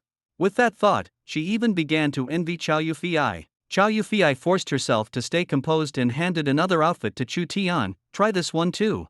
As it turned out, every time Chu Tian tried on a new outfit, the effect was the same. Finally, she decisively waved her hand and said, "We'll take them all." While Chow Yufei went to pay, the sales assistant walked over to Chu Tian with a smile. Chu Tian instinctively became alert. "What's the matter?" The sales assistant, slightly shy, lowered her voice. "Sir, could I add you on WeChat?" Shopping for clothes this time was quite enjoyable. "Oh, I really want to book you to help me try on clothes in the future," the sales assistant said. Chu Tian didn't understand at first, but quickly realized. Did this sales assistant mistake him for a pretty boy living off his looks? He was both amused and exasperated. "You might have misunderstood. I'm not the kind of person you think I am," he explained. The sales assistant, however, was undeterred and whispered, "Don't worry, I can afford it. How about you work as a part-time model or even as my boyfriend?" Chu Tian's eyes widened, feeling that his good looks were becoming a source of trouble. He hurriedly clarified, "You really misunderstood. That lady is my wife." A trace of disappointment flashed in the sales assistant's eyes, but she quickly added seriously, "Then I can be your second wife, and she can be the first wife." Chu Tian instinctively stepped back, keeping his distance from the sales assistant, afraid she might impulsively do something inappropriate. At that moment, Chow Yufei finished paying and walked back, restoring a sense of normalcy to the atmosphere.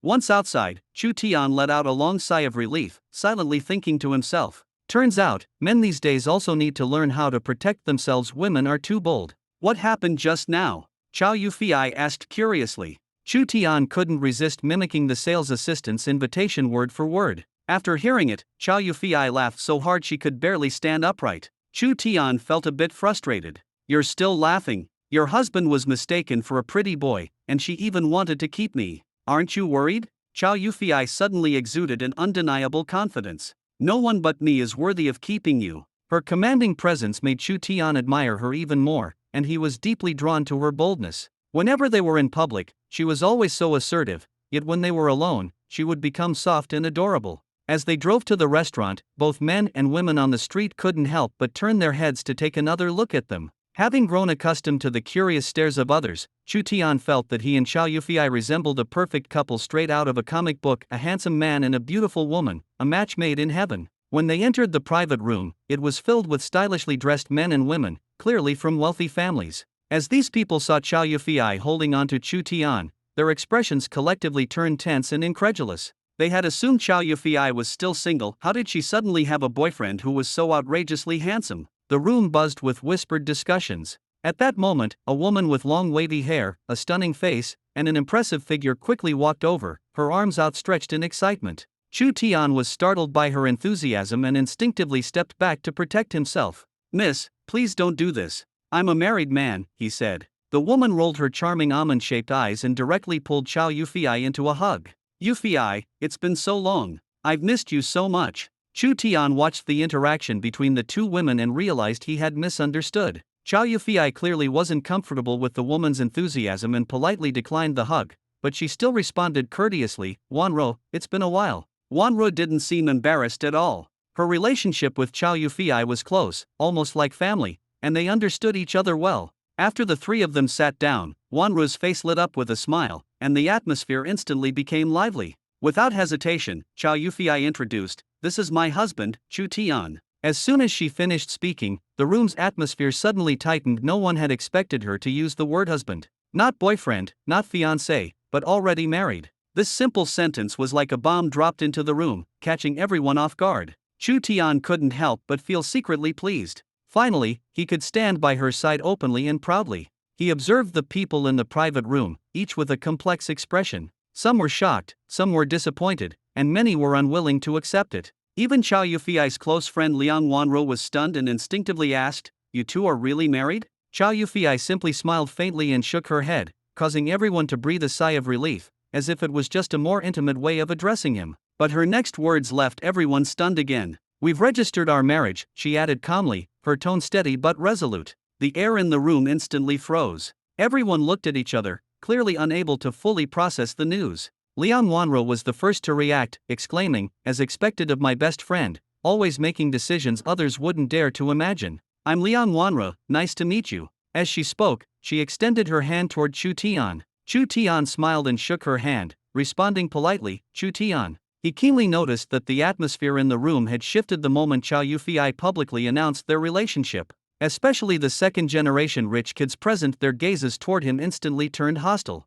Chu Tian could even sense that some of them wished they could throw him out immediately. The man across from him, Wu Jin, stood up at this moment. Handsome and sunny, with a sturdy build, he exuded confidence. Smiling, he extended his hand in a friendly gesture. "Hello, Chu Tian. I'm Wu Jin." Chu Tian returned the smile but remained extremely vigilant. Wu Jin gave him a very dangerous feeling. While others' gazes were filled with jealousy and hostility, Wu Jin's eyes were exceptionally calm. Chu Tian remembered clearly that from the moment he and Chow Yufei entered the room, Wu Jin's attention had never left Chow Yufei. The hidden desire and unwillingness in his eyes were almost palpable. When Chow Yufei announced their relationship, Chu Tian distinctly saw a change in Wu Jin's expression. A flash of killing intent crossed his eyes, so fleeting it was almost imperceptible. If Chu Tian hadn't been closely observing everyone's reactions, he might not have noticed it at all. Chu Tian silently warned himself that this Wu Jin was no ordinary person. People who are good at hiding their emotions and appear outwardly warm are the real threats because you can never predict when they might strike.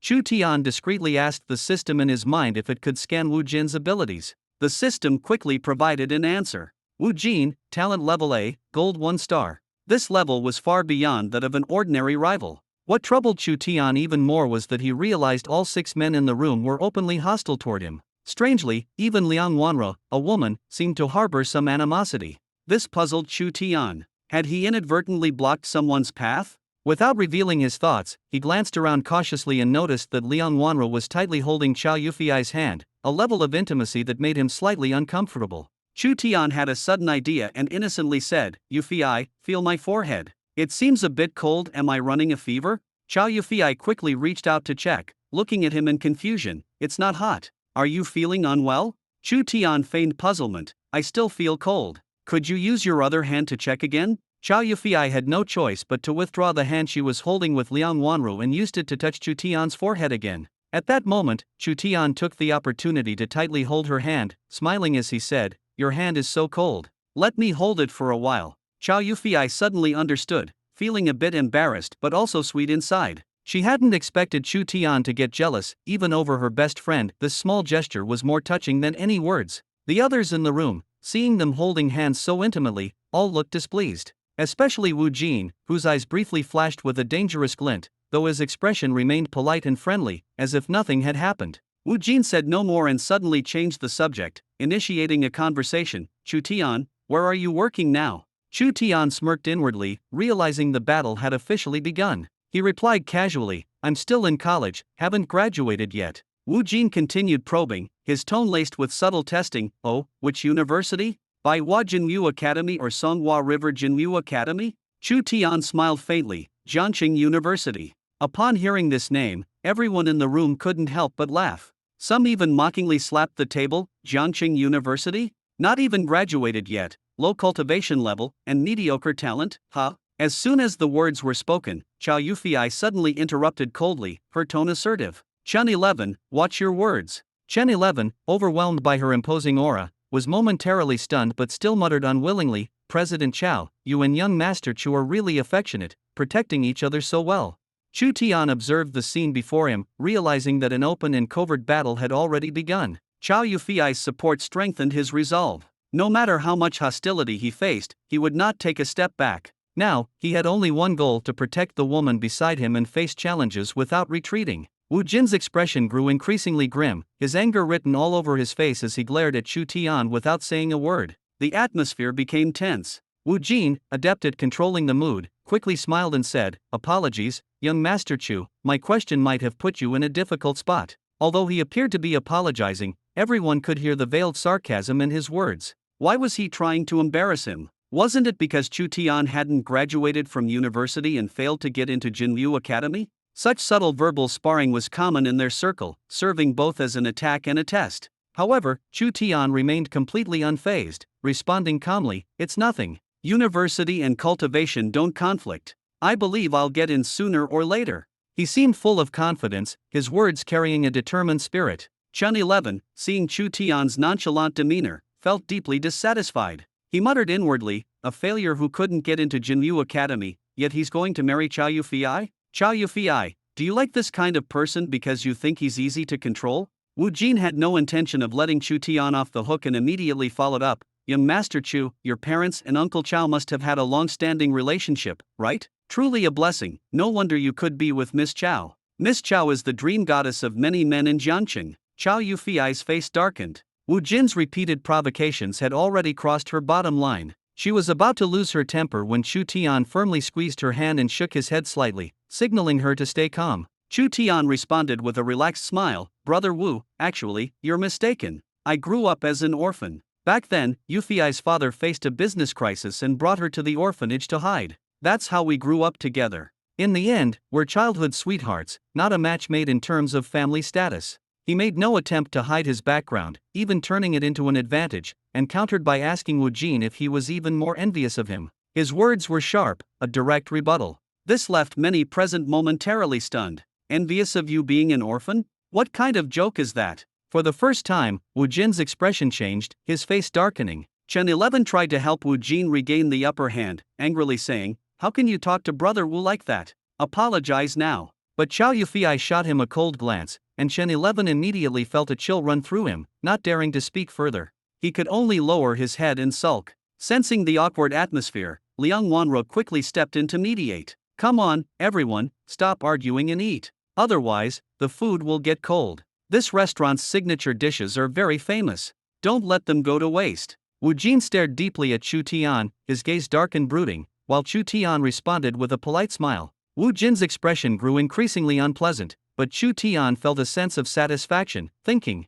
"No matter how much you target me, you can't do anything to me." The others around them felt uneasy, their expressions complicated. They thought Chu Tian, who seemingly had nothing, was surprisingly unyielding, which annoyed them. How dare he challenge the young masters of their circle? Truly audacious. At this moment, Chen 11 decided to fully embrace his role as the villain. Thinking that since he had already offended Chow Yufi, he might as well go all out. What could she do to him? He changed the subject and asked Wu Jin, "Brother Jin, how's your stock trading going recently?" Everyone was watching them. Wu Jin was a prominent figure in the stock market, known as the Buffett of Jiangqing despite his young age, earning respect even from many of the older generation. Wu Jin smiled smugly, "Things have been going well recently. I bought Jingfeng Pharmaceuticals earlier, and yesterday it hit the limit up.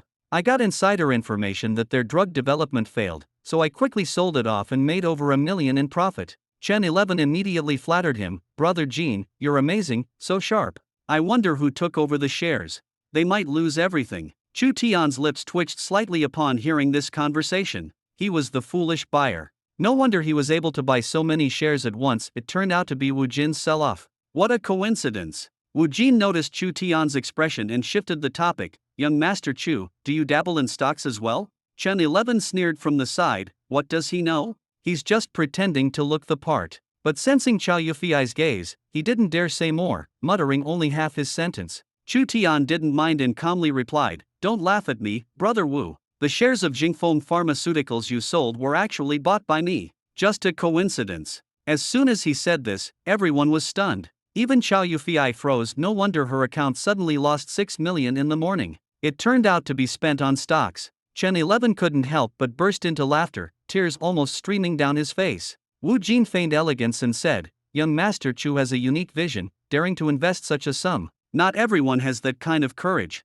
Best of luck to you." Chu Tian responded calmly, "It's not a big deal. I mainly heard that Jingfeng Pharmaceuticals developed a new flu-specific drug, so I bought in." Wu Jin sarcastically added, "Well, congratulations to young Master Chu then. Investments always come with unexpected surprises. What if you really make a profit? You'd be rich then." Chu Tian smiled and replied, "Thank you for your kind words, Brother Wu." The atmosphere was tense, but everyone knew the outcome was almost certain. After a while, Wu Jin suddenly said, "Young Master Chu, since you've bought so much, the results should be out soon, right? Why not take a look? 6 million isn't a small amount." Chu Tian glanced at his watch. 10 minutes left and nodded directly, "Sure, let's take a look." Wu Jin took out his phone and opened the stock market app. Jingfeng Pharmaceuticals stock was still stable at the moment. Everyone focused intently, staring at the stock's trend line. As time ticked by, their breathing grew heavier, and no one had the mind to eat. Suddenly, the stock's trend line jumped sharply from green to red.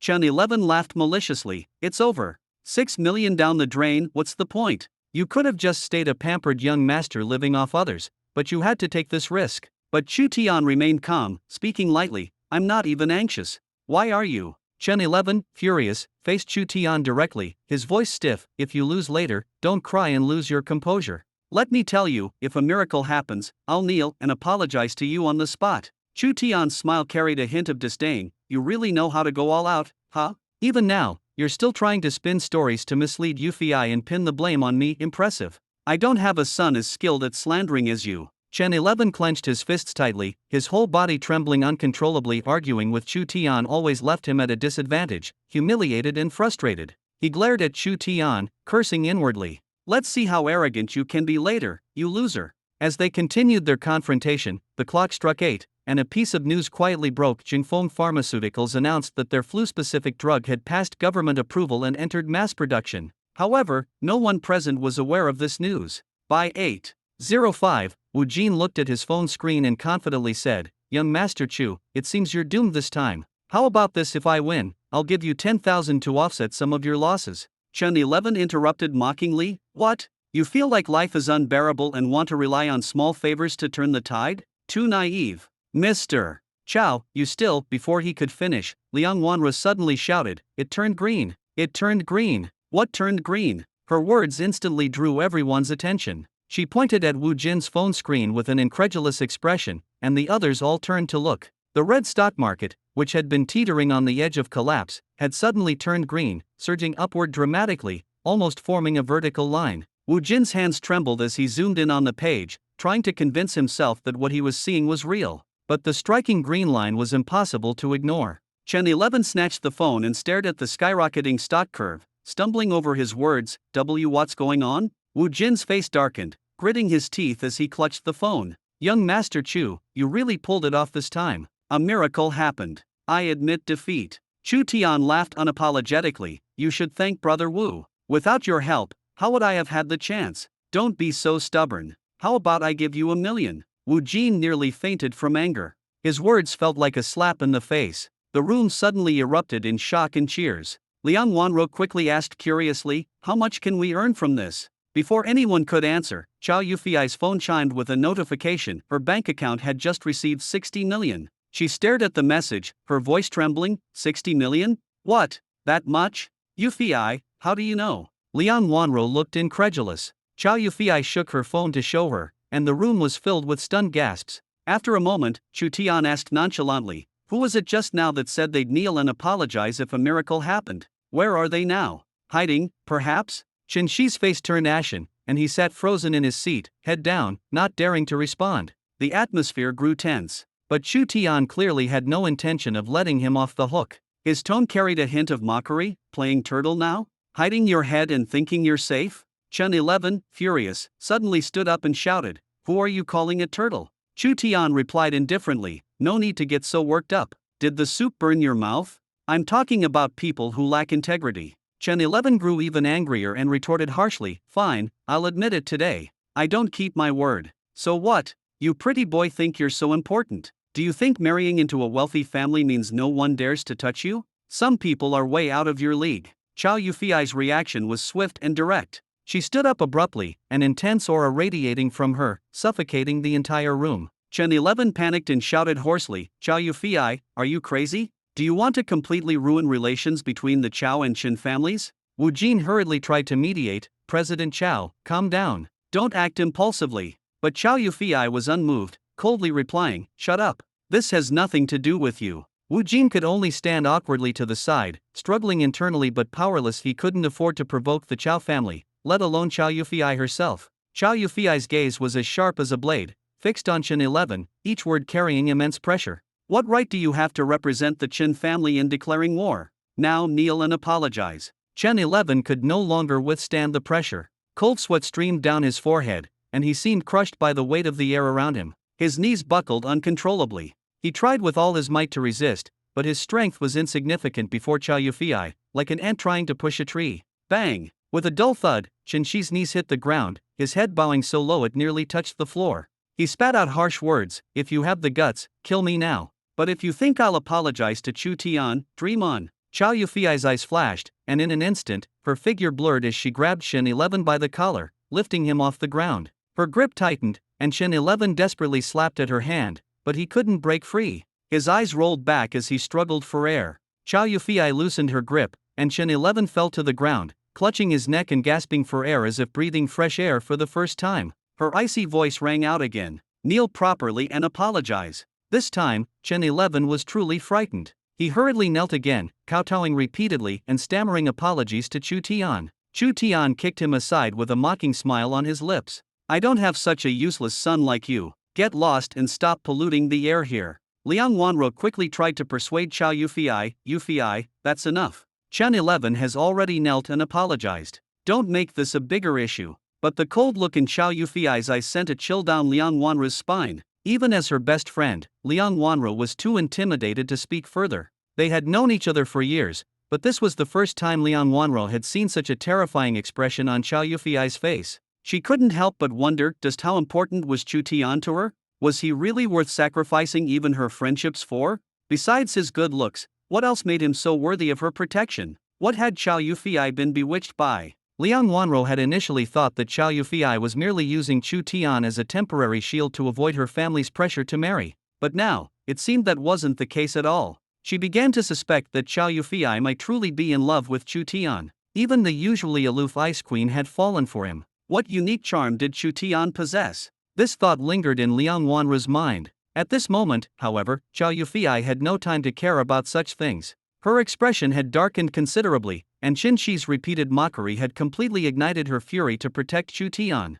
The aura surrounding her grew increasingly intense, with no sign of restraint. Suddenly, the door was pushed open with a powerful force. A bald man appeared at the doorway, his voice filled with authority. Who is recklessly using inner energy here? Everyone turned to look at the door, their faces unreservedly shocked. Chen 11, as if seeing a savior, rushed over with tears streaming down his face, babbling incoherently, Headmaster, you have to stand up for me. Chow Yufi from the Chow family used inner energy to force me to kneel. The bald man's expression soured as he cast a disdainful glance at Chen 11. He barked coldly, crying and whining, what kind of behavior is this? You're bringing shame to the Chen family. If I were your father, I'd feel humiliated. Stop wasting my time with this nonsense. Then, the bald man turned his gaze to Chow Yufi, his tone becoming stern. Yufi, what is going on here? If you don't have a reasonable explanation, I won't take your side. For a moment, the air seemed to freeze. Just as everyone was bracing themselves to watch Chow Yufi get reprimanded, Chu Tian suddenly spoke. His tone was calm, with a hint of teasing. Principal Su, what a coincidence to run into you here. This statement left everyone in the room stunned. They were all worried that Chu Tian might get dragged into trouble because of this, and even Chow Yufi was frantically signaling him with her eyes to keep quiet. But Chu Tian remained unfazed, looking directly at the bald Principal Su with a relaxed smile. Chen 11 shouted angrily, Headmaster, it's all his fault. He instigated this and relied on Chow Yufi to bully me. You must help me. Unexpectedly, Principal Su turned and slapped Chen 11 on the head, scolding him furiously, You fool, move aside and stop blocking the way. Chen 11 clutched his head, rubbing it in pain, but he didn't dare to retaliate and quietly stepped aside. Principal Su walked straight toward Chu Tian, his imposing presence making everyone in the room extremely tense. Chow Yufei immediately stepped in front of Chu Tian, staring coldly at Principal Su with a grave expression. Her voice was icy. Principal Su, you may be an elder and powerful, but if you intend to harm my husband, you'll have to go through me first. Chu Tian tugged at Chow Yufei's sleeve, softly advising her not to act impulsively. Honey, don't worry. I'm fine. But Chow Yufei showed no intention of backing down, and her inner energy surged even more fiercely. Everyone in the room realized that if the situation continued to escalate, it would only become more troublesome. Chu Tian felt that he needed to calm things down quickly. He grabbed Chow Yufei's hand and said in a calm yet firm tone, "Wife, Principal Su and I are old acquaintances. Don't be nervous, take a deep breath and calm down." Everyone else thought Chu Tian was just bluffing, who didn't know Principal Su? But how could someone like him know you? Chen 11 sneered disdainfully, everyone in Jiangqing knows Principal Su. But does Principal Su know you? I do. Principal Su suddenly responded loudly. The air froze for a moment, and everyone was struck with disbelief. After all, Principal Su was famously strict. How could he possibly know an ordinary, unremarkable person like Chu Tian? Principal Su's tone softened considerably as he spoke to Chow Yufei. Yufei, put away your inner energy. Seeing Chu Tian nod, Chow Yufei finally chose to compromise, slowly withdrawing her energy, allowing the tense atmosphere to relax. Then, Principal Su smiled and took Chu Tian's hand. This action made Chow Yufei tense up again, her heart in her throat. But Principal Su's expression was full of the concern of an elder.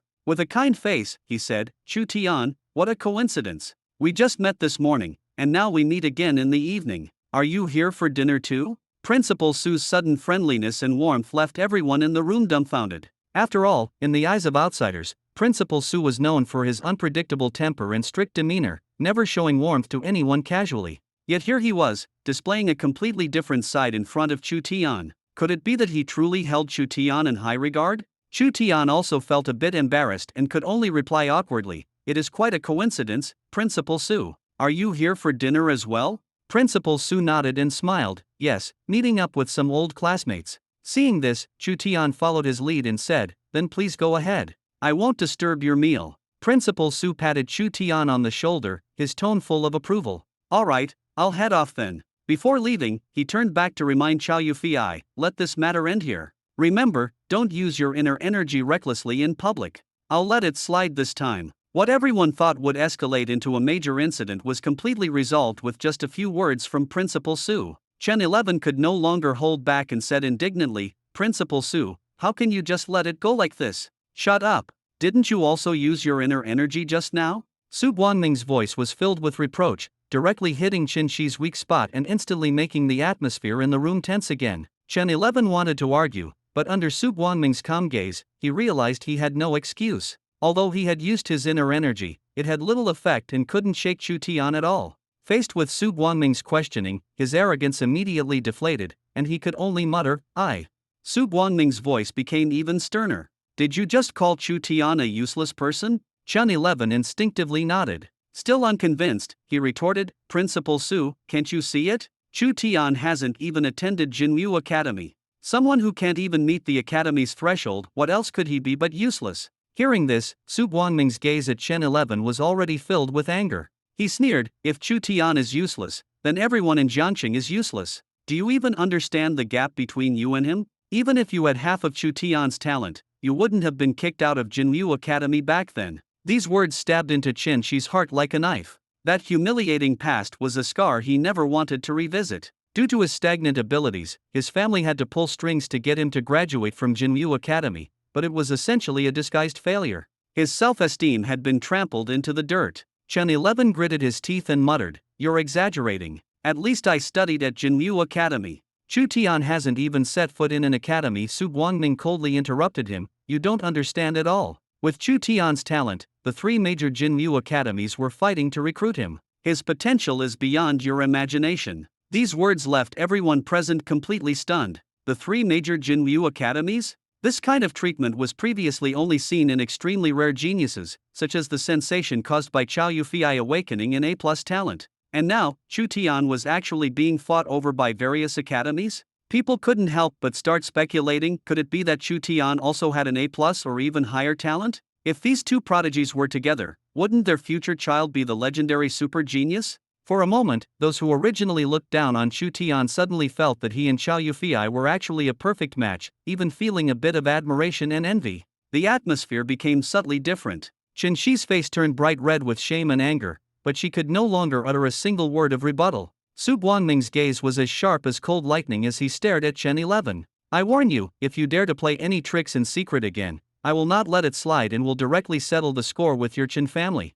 As soon as these words were spoken, everyone felt an immense pressure. Chen 11 finally put away all her arrogance, lowered her head, and dared not respond. Su Guangming turned to Chu Tian, but his face immediately softened into a kind smile. Chu Tian, I won't meddle in these matters anymore. If you need anything, feel free to call me anytime. This drastic change in attitude left everyone present stunned. Just moments ago, he was aggressive, and now he was showing fatherly concern. This kind of contrast was practically a textbook demonstration of power. After Su Guangming left, the atmosphere in the room remained heavy. Everyone's perception of Chu Tian had completely changed. No one looked at him with the same disdain as before. Think about it, he not only generously gave 60 million to Chow Yufei but also managed to earn the goodwill of a powerful figure like Su Guangming. How could a man like this lack confidence? Rather than saying he didn't attend Jinyu Academy, it might be more accurate to say he simply didn't care about conventional paths. Chow Yufei choosing him wasn't without reason.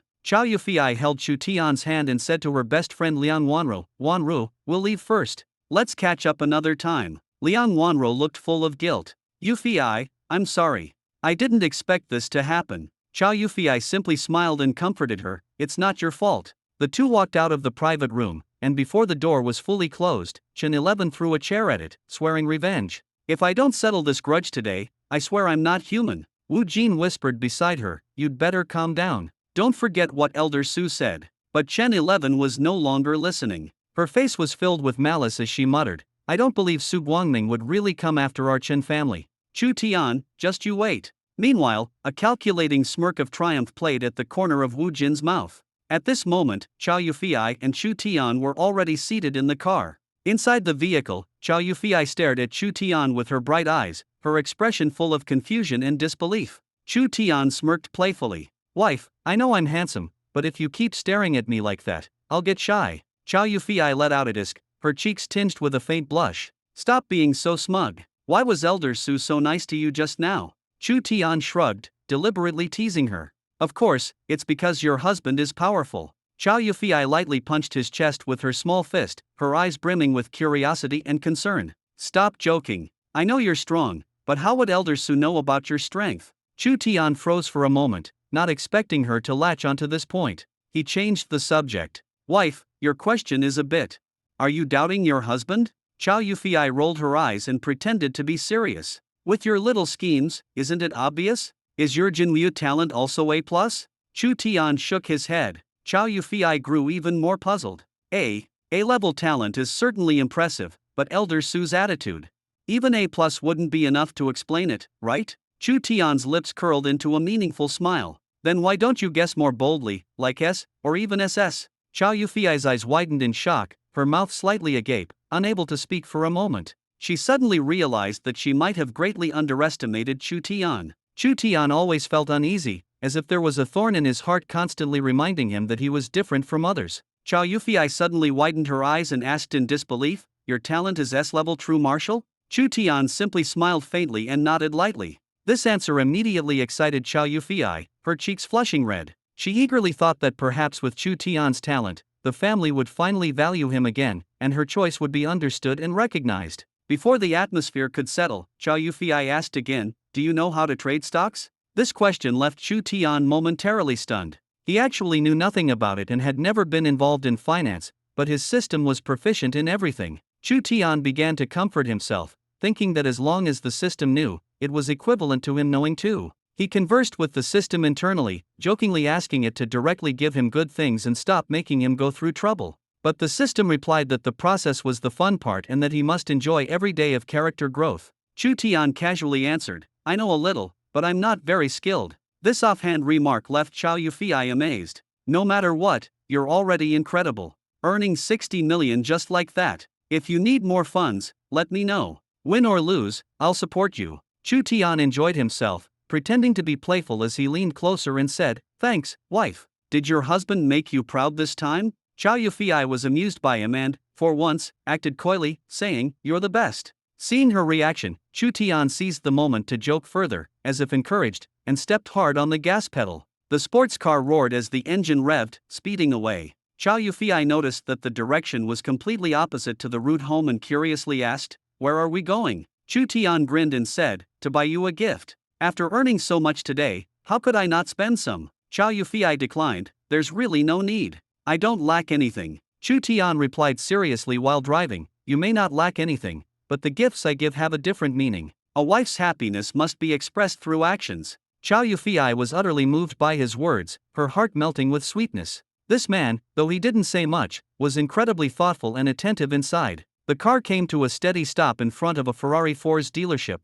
Chow Yufei was stunned again. "You're not planning to buy me a car, are you?" Chu Tian nodded. "Your garage already has many sports cars, but it's not complete yet. This place only has Ferraris. When we go to a big city later, we'll complete the rest of the brands." Hearing this, Chow Yufei was completely touched. Chu Tian had spent all the money he earned for the first time just to make her happy. She couldn't help but hold onto Chu Tian's arm, her face brimming with happiness. The two walked into the showroom together. Even though it was nighttime, the showroom was brightly lit, with sales staff working overtime. They knew that wealthy people often preferred to buy cars discreetly at night, especially luxury cars. No one wanted to miss out on a lucrative deal. Chu Tian and Chow Yufei's outstanding appearance and demeanor quickly attracted the attention of all the sales staff. Almost instantly, a group of salespeople surrounded them, each eager to serve them. Amid the scramble, a tall female salesperson named Li Ying, dressed in black stockings, stepped forward and deftly dispersed her colleagues. She carefully observed Chu Tian and Chow Yufei, noting their expensive branded outfits, and her attitude immediately became exceptionally enthusiastic. "Good evening, you two. My name is Li Ying, and I'm delighted to assist you. May I ask which model you'd like to see?" Chu Tian pointed to the other side of the showroom. "I'd like to take a look at your SF90 Spider." As soon as he said this, Li Ying's spirits lifted. Customers who specified a model were almost certainly serious about buying. She instantly became more focused. "Sir, you have excellent taste. This SF90 just arrived today and is ready for delivery. Would you like to see the blue one?" Chu Tian glanced at the blue Ferrari through the glass and frowned slightly. In his heart, he felt that the blue looked fresh, but honestly, a red Ferrari was truly classic. Blue always seemed less like a real Ferrari. Li Ying immediately noticed Chu Tian's hesitation. "If you don't like this color, I can arrange for a car from another city to ensure your satisfaction." Chu Tian nodded. "It just feels like something is missing." Seeing that the customer wasn't deterred, Li Ying continued introducing the vehicle. "Sir, this car's power system is a rechargeable hybrid, driven by a V8 turbocharged engine with a maximum output of 780 horsepower and 3 electric motors. One is on the rear axle, and the other two are on the front axle. Altogether, it delivers 1,000 horsepower, with a tested acceleration of 0 to 100 kilometers in just 2.5 seconds and 0 to 200 kilometers in only 7 seconds. You can also switch between different power modes to experience various driving sensations. Additionally, it features an all-wheel drive system, offering top-tier driving and handling performance." Chow Yufei listened to the introduction, her face full of joy. She had never imagined that one day she could own a dream supercar, especially one chosen personally by the man she loved. At this moment, Chu Tian felt resolute in his heart. He understood that true happiness wasn't reflected in the amount of money one had but in the willingness to share every effort and achievement with those around him. This sentiment was far more precious than any luxury car. Li Ying smiled as she continued, "Moreover, when you purchase this SF90, you can enjoy Ferrari's 7-year free regular maintenance service for owners." Chu Tian listened to Li Ying's professional presentation but didn't fully grasp the complex terminology.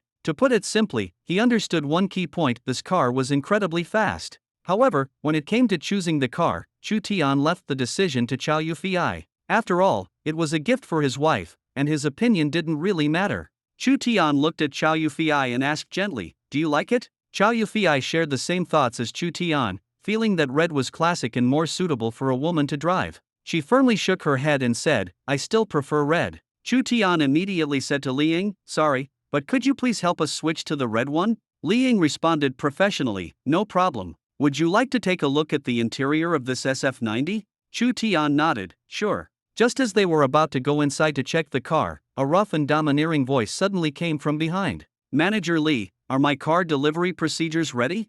I want to pick up my car. Chu Tian turned to look and saw a middle-aged man walk in. The man was overweight, with sparse hair, and was accompanied by a woman with heavy makeup and deliberately enhanced features. The man appeared aggressive, while the woman had an arrogant expression. Li Ying maintained a professional smile but politely declined. Mr. Sun, I'm sorry, I have other customers here right now. Our sales manager, Wang, can assist you with the car delivery. I hope you understand. The middle-aged man didn't say much, but the woman beside him suddenly started mocking loudly. These two young people dare to buy a Ferrari? Look at their cheap clothes. They probably can't even afford a single wheel. As she spoke, her face was full of disdain, and the atmosphere instantly became awkward. Chu Tian and Xiao Yufei exchanged a glance, completely ignoring the woman's provocation. But the woman didn't stop and continued to sneer. I bet you're just here to take pictures and show off. Manager Li, can't you even see through that? Li Ying's eyes turned cold, and she sternly reminded, please watch your words.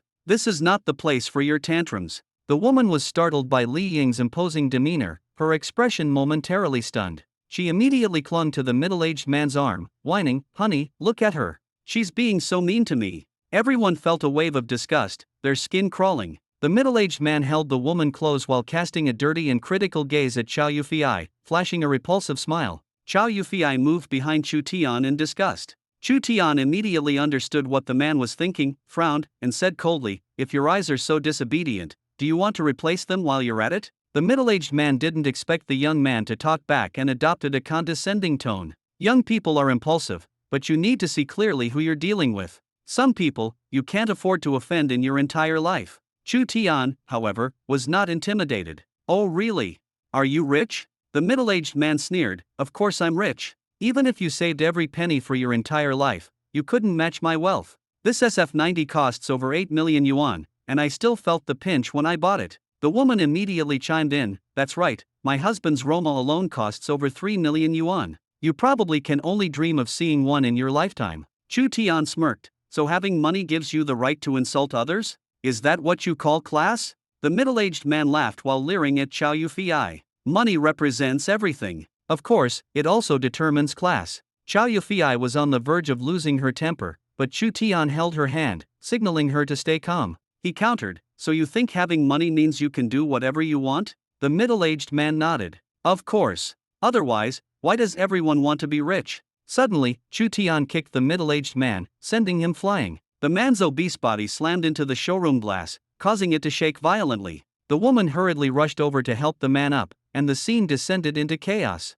The middle-aged man, furious, pointed at Chu Tian and roared, how dare you hit me? Do you believe I can erase you from society with just one word? Chu Tian remained calm. I don't believe you. The middle-aged man's face turned purple with rage as he shouted at Li Ying, doesn't anyone manage this store? I want to file a complaint. How am I supposed to continue being a customer here? Li Ying had initially thought Chu Tian was just a sunny, cheerful young man. She hadn't expected him to be so decisive and fierce when faced with a situation. That kick had left her heart pounding. Faced with the middle-aged man's outburst, Li Ying found herself momentarily at a loss. But Chu Tian remained composed. Didn't you just say that having money means you can do whatever you want? Li Ying, pull up the surveillance footage and show him who's really acting out of line. The middle-aged man's face darkened further, his anger boiling over as he demanded, kid, if you don't give me an explanation today, this isn't over. Chu Tian chuckled lightly. Didn't you just say that having money means you can do whatever you want? Well, I'm not short on money either, so I'll beat you up. The middle-aged man sneered, as if convinced Chu Tian was bluffing. He forced a cold smile and said, all right, you said it yourself. If you can really buy this car, I'll let it go. But he wasn't suddenly being magnanimous. On the contrary, he intended to use this opportunity to humiliate Chu Tian and show off in front of Xiao Yufei, hoping to win her favor. Chu Tian smiled faintly and turned to Xiao Yufei. Honey, I actually think this blue one is pretty nice. If you prefer the red one, we can buy that one later too. Xiao Yufei knew Chu Tian was just joking, but she still nodded in agreement. The influencer-looking woman nearby was full of mockery and disdain, laughing, he's really putting on a show. He probably believes his own lies by now, doesn't he? The middle-aged man, suppressing his anger, pinched the influencer's waist hard. She playfully fell into his arms, pouting coquettishly, oh, honey, you're so naughty. Their flirtatious behavior made everyone around feel awkward. The middle-aged man glanced at Chu Tian with disdain and said, kid, how long can you keep this act up? The down payment alone is 1 million yuan. Can you even afford that? The influencer, still catching her breath, chimed in, yeah. Or maybe just pay for a tire first. Chu Tian couldn't be bothered to respond to such clumsy taunts. He simply handed his bank card to the sales manager, Liang, and said calmly, "Please handle all the paperwork for me." Liang had never doubted Chu Tian's capability. Smiling, she took the card and asked softly, "Sir, how would you like to pay?" Chu Tian answered directly, "Paid in full." As soon as the words fell, the surroundings instantly fell silent. The middle-aged man and the influencer-faced woman were in disbelief, staring at Chu Tian and Liang as they walked to the front desk together. They personally witnessed the moment the POS machine printed the receipt, and the astonishment on their faces was impossible to hide. Liang returned from the cashier, gave Mr. Sun A.K.A. the middle-aged man a cold glance, and said, "Are you still picking up your car?" Mr. Sun's face turned ashen, almost black. He pulled the influencer-faced woman aside and said in a low voice, "Let's go." The immense fear in his heart nearly choked his breath. A young man who could casually spend over 8 million in one go must have a powerful background, far beyond what he could afford to provoke. All he wanted was to leave this place as quickly as possible.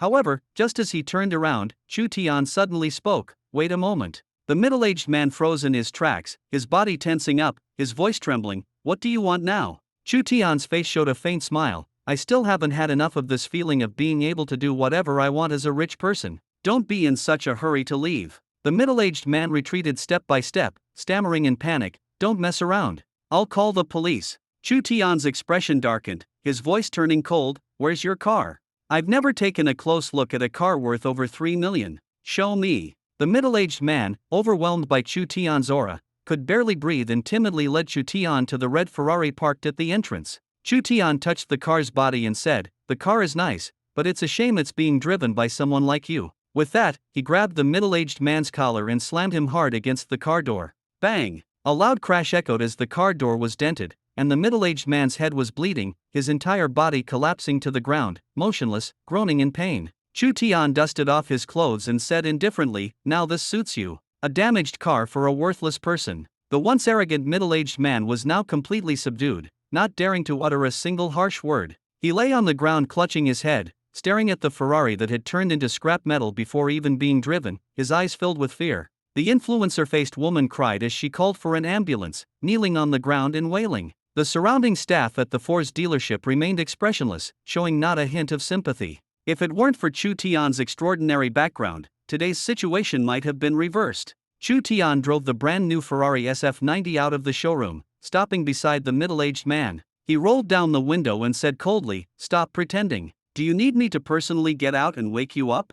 The middle-aged man suddenly snapped out of it, and the influencer-faced woman exclaimed excitedly, "Honey, you're finally awake." Chu Tian chuckled lightly, "Rich people really can do whatever they want. If I ever want to experience this feeling again, make sure to leave me your contact information." The middle-aged man was so terrified that his knees buckled, and he knelt on the ground, his head knocking against the floor repeatedly. "Brother, I'm sorry. I didn't recognize your greatness. Please spare me." Chu Tian shrugged, "You didn't actually do anything wrong. If you hadn't provoked me, I wouldn't have realized how carefree life can be for the wealthy. Looking forward to our next meeting." With that, he stepped on the gas, and the SF90 roared as it disappeared from sight. The middle-aged man stared blankly at the departing Ferrari, the fear in his heart gradually fading, replaced by deep resentment and unwillingness. The influencer-faced woman complained tearfully, "Honey, is this it?" The middle-aged man's face twisted in anger. "How could this be it? If I swallow this humiliation, how can I ever stand tall in this city again?"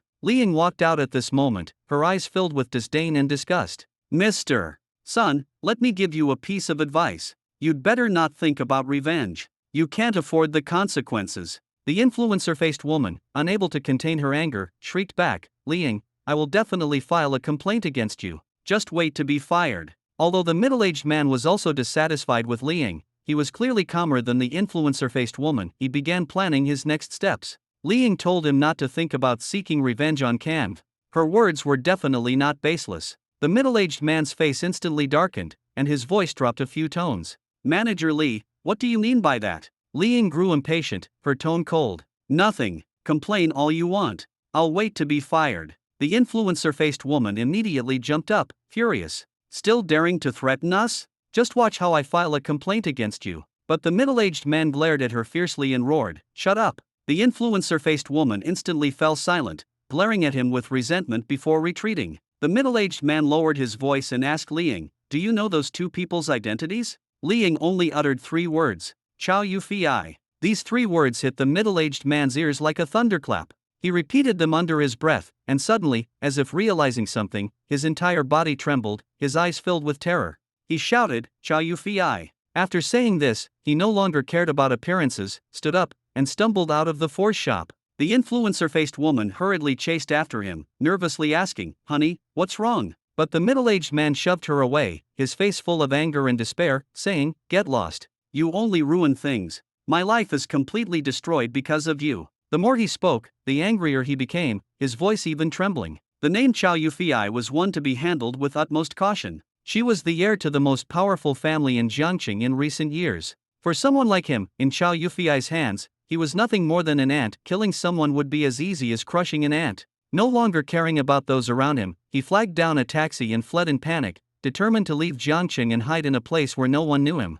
Chu Tian and Chow Yu-fi sped through the streets in a blue Ferrari SF90, their appearance attracting a crowd of onlookers and photographers. To Chow Yu-fi, the earlier incident was nothing more than a trivial matter, not even worth a ripple. People like that weren't worth her attention. She even felt that associating them with trash was an insult to trash. Back home, Chu Tian's stomach growled loudly. He hadn't eaten much that evening, and after the scuffle with the pig-headed man, he'd expended quite a bit of energy. It was no surprise he was hungry. Chow Yu-fi smiled and asked, "Are you hungry?" Chu Tian felt a bit embarrassed and nodded. "I'm actually a little hungry too. How about we go out to eat? And Wang is already asleep, so let's not disturb her." Chu Tian shook his head. "Going out to eat is too much trouble. I'll cook instead and let you try your husband's culinary skills." Chow Yu-fi half-jokingly looked at him. "You can cook?" Chu Tian said proudly, "Of course. Your husband is actually a chef whose talent was delayed by academics. My skills will definitely surprise you." But as soon as he entered the kitchen, he realized reality wasn't as ideal as he'd imagined. The fridge was empty, there were hardly any seasonings left, and even a chef couldn't work without ingredients. After rummaging around, he finally found a bag of noodles and said helplessly, "Honey, we're out of ingredients at home. I can only make some noodles for you." As soon as he said this, he realized how odd his words sounded. "Make noodles for you." The moment the words left his mouth, the atmosphere became slightly awkward, even a bit suggestive. Chu Tian lowered his head, pretending nothing had happened, while internally suppressing the urge to let his thoughts wander. Chow Yu-fi, however, didn't notice the double entendre and responded earnestly, "Sure, I'd love to see how your noodles taste." Chu Tian quickly adjusted his mindset and focused on cooking. Soon, 2 bowls of noodles, both visually appealing and aromatic, were served. Chow Yu-fi took a bite and her eyes lit up, genuinely praising, "I didn't expect you to be so good at cooking." Chu Tian said proudly, "Of course. To win a woman's heart, you first have to conquer her stomach, right?" Chow Yu-fi was amused by his words, her face slightly flushed, and she replied softly, "So, are you trying to conquer my stomach first and then take my heart as well?" Chu Tian grinned. "How could that be enough? I want to use all my strengths to keep you." After finishing her noodles, Chow Yu-fi chuckled and said, "Then you'd better work harder. I'm not easy to win over." With that, she walked into the bathroom. Chu Tian slumped on the sofa, tilting his ear to listen to the sound of running water from the bathroom, unable to stop his mind from wandering. If a big rat suddenly barged into the bathroom right now, wouldn't that give him a chance to show off his skills and play the hero saving the beauty? But reality wasn't so dramatic. Chow Yu-fi soon finished her shower and came out, still carrying the fresh scent of soap. The scene was almost identical to a few days ago. However, this time, Chu Tian managed to keep his composure and didn't embarrass himself by getting a nosebleed. His gaze involuntarily locked onto Chow Yu-fi, and no matter how many times he looked, he couldn't hide the fluttering in his heart. Chow Yu-fi felt a bit shy under his gaze, but deep down, she couldn't help but feel a little pleased. She pretended to be calm and said, "I'm going back to my room to sleep. You should rest early too." Chu Tian jokingly pretended to be reluctant. "I actually have a lot more strengths. Don't you want to stay a bit longer to see?" Chow Yu-fi rolled her eyes in mock anger, her face turning red as she quickly went upstairs. After she left, Chu Tian lay alone in the empty living room, feeling a bit lonely. He wondered to himself, how long would this go on? Teasing his heart like this every day, how could he possibly endure it? Was he supposed to rely on daydreams to pass the time every day? The next morning, when Chu Tian woke up, Chow Yu-fi had already left for work. At that moment, the system's notification sound suddenly rang out. Ding! Host, please check in. Chu Tian responded irritably, check in. The system issued a new task. Today's check-in task. Please go to the 91st steel frame from the left on Jiangqing Bridge to complete the check-in. Hearing this, Chu Tian instantly panicked. Wasn't this just messing with him? Are you serious? You want me to count steel frames? What kind of task is this? He flatly refused. System, I think you're just making things difficult for me. I refuse. Ding! You can choose to refuse, but you'll have to complete the same task tomorrow.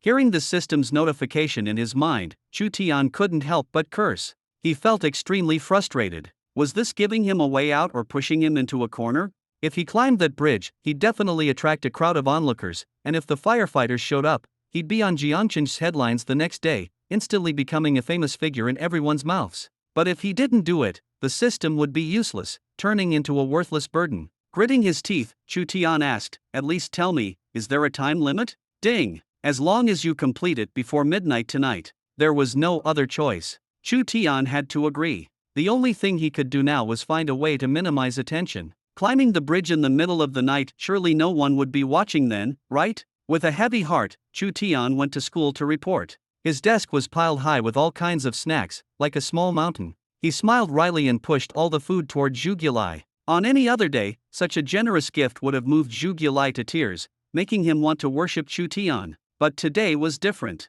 As soon as Chu Tian handed over the snacks, countless hostile gazes in the classroom turned toward him. A chill ran down his spine. Zhu Gilai quickly pushed the snacks back, gritting his teeth and whispering, "Bro, we're close, right? Do you have to set me up like this?" Chu Tian shrugged innocently. "No, I'm just giving you some snacks. They're your favorite kind." Zhu Gilai stomped his foot in frustration. "Snacks? More like poison. Are you trying to make me crawl out of the school sideways? Take them back, I can't afford to eat this." Chu Tian stepped closer. "If you don't eat them, I'll just say you insisted on taking them. Anyway, the girls will definitely trust me over you. Let's see how you explain yourself then." Chocolate was so angry his face turned bright red, looking like he was about to explode. He lowered his voice and threatened, "Chu Tian, you're ruthless. Just wait and see the show today."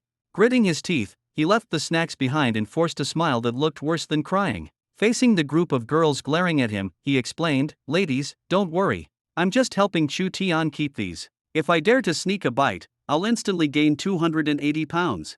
As soon as Chocolate said this, the girls finally let go of their hostility. He quickly stuffed all the snacks on the table into the desk compartment, fumbling around, when suddenly a small box fell to the floor. The classroom instantly fell silent. Chocolate's face turned red all the way to his neck, his expression strained and flushed. He almost dove to the ground but quickly sat back in his chair, clutching the box tightly as if afraid someone might snatch it away. At that moment, a girl softly muttered, "Who is it? Who bought this? Giving my crush such a gift is way too straightforward. And, this size seems a bit insufficient, doesn't it?" The entire classroom was dead silent. Chu Tian nearly choked, finally understanding the phrase sometimes girls can be even more ruthless than boys. All eyes in the classroom turned to him, and a few girls seemed eager to step forward, as if they were genuinely ready to verify something themselves. Chu Tian was so frightened he immediately clamped his legs together. The girls whispered among themselves, "Do you think our crush is longer than a pen?" "A pen? Probably about that length. Just as long as it's not like a piece of chalk." Chu Tian was on the verge of tears. These girls' thought processes were too wild. Fortunately, the counselor entered the classroom at that moment, and the atmosphere finally calmed down. She noticed Chu Tian's flushed face and asked with concern, "Chu Tian, are you feeling unwell?" Chu Tian quickly shook his head and denied it. "Teacher, I'm fine." The counselor glanced at Chocolate, whose face was equally red, and scolded him, "Chocolate, did you infect Chu Tian? Stay away from him. If this continues, go sit in the back." After saying this, she turned and left for her office, even inviting Chu Tian to rest there, but he declined. Chu Tian's mind was still preoccupied with the task he had to complete on the bridge tonight, leaving him looking worried and downcast. But in the girls' eyes, his melancholic demeanor only made them feel sorry for him. "Oh my gosh, what's wrong with my crush? I feel so sad. Yeah, my heart stopped. Crush, please don't be upset. I'm heartbroken for him. I'd do anything for him." The male classmates listening to these declarations felt deeply disheartened. Some couples even broke up over this, with the reason being, no matter how handsome you are, you're not as handsome as Chu Tian. There were even cases where, during intimate moments, someone would call out Chu Tian's name instead. Anyone facing such situations would feel a storm brewing in their heart. In just a short time, Chu Tian had become the center of attention for all the girls and the rival of all the boys. His troubles were only beginning. Chu Tian had now become the ideal romantic partner in the eyes of all the girls in the class. At the same time, he had also become the #1 threat to all the boys. In the back row of the class, Xiang sat staring at Chu Tian with jealousy and hostility in his eyes. His mouth was full of ulcers, and no one dared to sit too close to him, not just because of his aggressive aura but also because his breath created a vacant space around him. Suddenly, the classroom door was pushed open forcefully, and Deliwa stepped in. His face was stern, and the atmosphere instantly froze. The students all sat upright, as if even the air had stopped moving. Everyone knew that whenever Deliwa wore this expression, it was never good news. The 5 schools in Jiangqing have jointly decided, Deliwa said in a deep voice, to open the Dragon Pool Secret Realm in 3 days. Each university can only send its 10 strongest students to participate. His voice was like a thunderclap, causing everyone in the classroom to widen their eyes in shock. The Dragon Pool Secret Realm opens every year. It is fraught with dangers but equally filled with opportunities for breakthroughs and growth. Some people encounter fortuitous events inside, greatly enhancing their cultivation, while others never make it out. Previously, regardless of strength, everyone had a chance to try their luck, but this year, things have changed. The opportunities for the strong have become exclusive to them, while the weak are excluded. The unfairness sparked widespread indignation, and a student stood up angrily, shouting, "Coach Lee, this isn't right. Why can only the top 10 go? On what grounds?" More voices soon joined the protest. Lita slammed the lectern forcefully, cutting off the protests with a stern voice. "Quiet. This is a decision made by the school leadership. I am merely informing you." A trace of struggle flashed in his eyes. He, too, found it hard to accept deep down. The students were not convinced, and someone directly asked, "Then what's the reason? Why only the top 10? Their gazes were filled with expectation and questioning. Lita had no choice but to explain in detail. The Dragon Pool Secret Realm has been repeatedly explored over the years, and the treasures and opportunities inside are nearly depleted. More critically, some individuals, after gaining benefits, have instead damaged the environment, causing certain resources to disappear. Now, monitoring has revealed a large gathering of violent beasts inside, and the danger level has skyrocketed. If the weak enter, they will only become prey for the beasts. The leadership's decision is to protect the lives of the weak and let those truly capable take on greater challenges. However, these reasons failed to quell the students' dissatisfaction. They felt that the current rules left the weak with no chance to rise, as if their future had been completely sealed off. Lita continued, "I will first select 3 people from this class, who will then compete against candidates from other classes. Ultimately, 10 people will be chosen to enter the secret realm." As soon as he finished speaking, a sense of despair solidified in the air. Each class had 60 students, meaning each person had only a 1% chance. Almost everyone present felt they had no hope. But soon, everyone's gaze unanimously turned to Chu Tian. In the entire Jiang city, he was the only one who had awakened an S-level true martial talent, and his Black Iron 9-star cultivation was unmatched. He could essentially secure a spot without competition. The classroom was filled with envy and jealousy. Besides Chu Tian, this class also had Xiang, who was also a Black Iron 9-star, and Zhu Guli, who was as strong as a wild boar turned spirit. If 3 people were to be chosen, they would almost certainly secure the spots. But after hearing this, Xiang suddenly felt a spark of hope. He thought this was his chance to surpass Chu Tian. If he could obtain a powerful opportunity in the Dragon Pool Secret Realm, he could achieve a dramatic turnaround and leave Chu Tian far behind. Moreover, there were many areas in the secret realm that were unmonitored. Thinking of this, a trace of malice flashed in Xiang's eyes, and he even began secretly plotting whether he could ensure Chu Tian stayed there forever, not only surpassing him but also eliminating his competition entirely. Lida announced that the selection competition would begin in the afternoon, intensifying the atmosphere. The classroom instantly fell silent, as everyone was enveloped in suppressed anger and despair, yet powerless to change anything. Time ticked by, and by noon, even Chu Tian felt immense pressure, as if countless gazes were pinning him down, making it hard to breathe.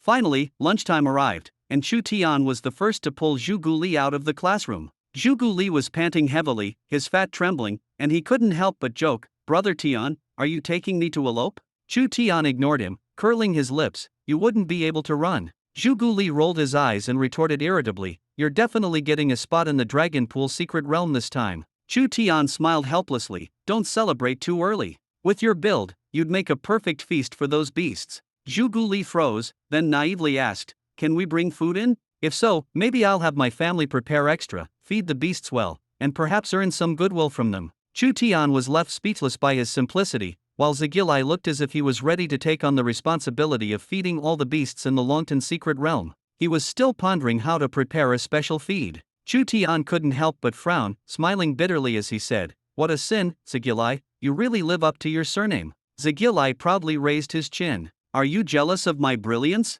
Don't worry, once I get along with those monsters, I'll make sure they have your back." Chu Tian made an exaggerated fist salute and deliberately bowed deeply. "Brother, thank you. At a critical moment, you're still thinking of me. I really want to see when you'll become brothers with that group of beasts." Zigilai suddenly seemed to find his life's purpose, his face full of determination. "Don't worry, no matter how difficult this road is, one day I'll make it smooth." Chu Tian couldn't help but silently complain in his heart. Is this kid out of his mind? But what he didn't expect was that one day in the future, Zigilai would really lead a group of monsters to charge in and save him from the brink of death. After dinner, the two headed to the training hall, thinking they had arrived early. However, as soon as they entered, they found the hall already packed with people. The air was filled with tension and gloom. Clearly, all the students from the various classes were unhappy with this sudden arrangement. The instructors' expressions weren't great either, as they stood silently on the podium. Suddenly, Lida spoke, his voice cutting through the crowd.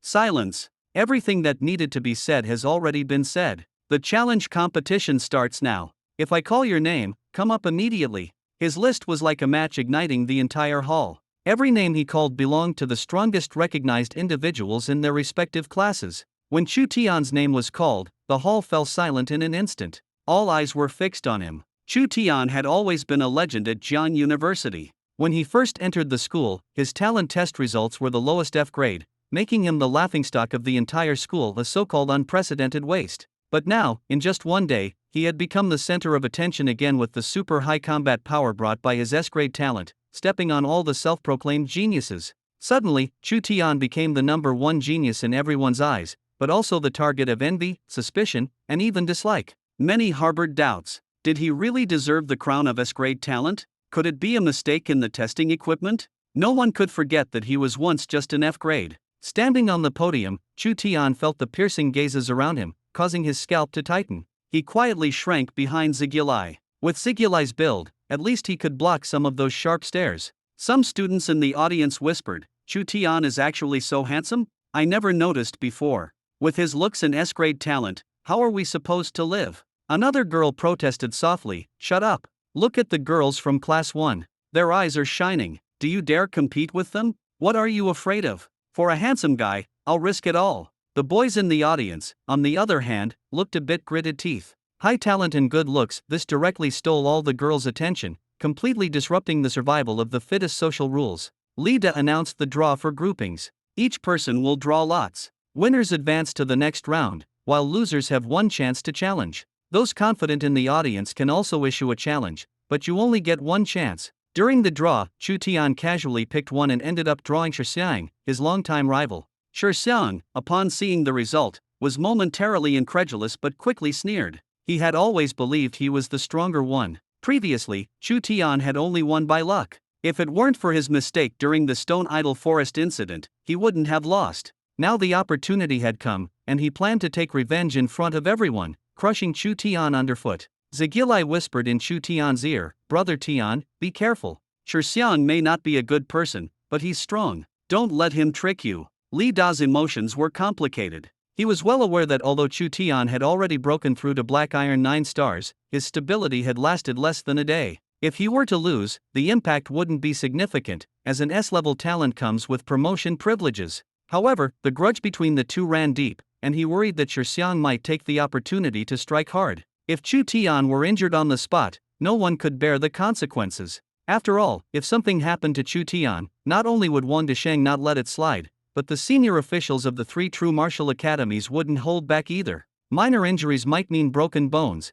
but if Chu Tian were seriously crippled, he would carry the blame for the rest of his life. The more he thought about it, the more uneasy he felt, so he decided to personally approach the arena to take control of the situation. "Go all out, but don't go too far." The second these words left Li Da's lips, Shixiang immediately guessed what was on his mind. Was Li Da worried that he'd crushed Chu Tian? Shixiang couldn't hide a proud sneer. Did even Coach Lee think he was stronger than Chu Tian? He glanced down on Chu Tian and responded smugly, "Don't worry, Coach Lee. I'll hold back." Down, Lida was thinking just that. But did Shi Xiang really need to say it out loud? Was he trying to make it seem like Lida was playing favorites? Li Da's expression turned cold. "I'm worried that Chu Tian might not know his own strength and end up hurting you." Laughter echoed through the training hall. For Shi Xiang, every snicker was like a slap in the face. His fists clenched, his face went pale, and his body trembled from holding in the anger. "Go ahead and laugh. Soon, I'll show everyone who's really the strongest at Jian University." So what if Chu Tian has an S-rank talent? He's still going down. After Lida left, Shi Xiang's tone became icy. "Chu Tian, guess karma's hitting you fast this time. Beg me now, and I might let you off easy. Otherwise, you're really going to lose ugly." Before he could finish, Chu Tian suddenly spoke up, "Coach Lee, Shi Xiang just tried to get me to fake the match, but I refused." The entire training hall fell instantly silent. Every head snapped to look at the stage, eyes wide. Faking a match? That was one of the dirtiest things you could accuse someone of. Shi Xiang's face twisted as he frantically tried to explain. "Coach, I only said I'd hold back so I wouldn't hurt Chu Tian."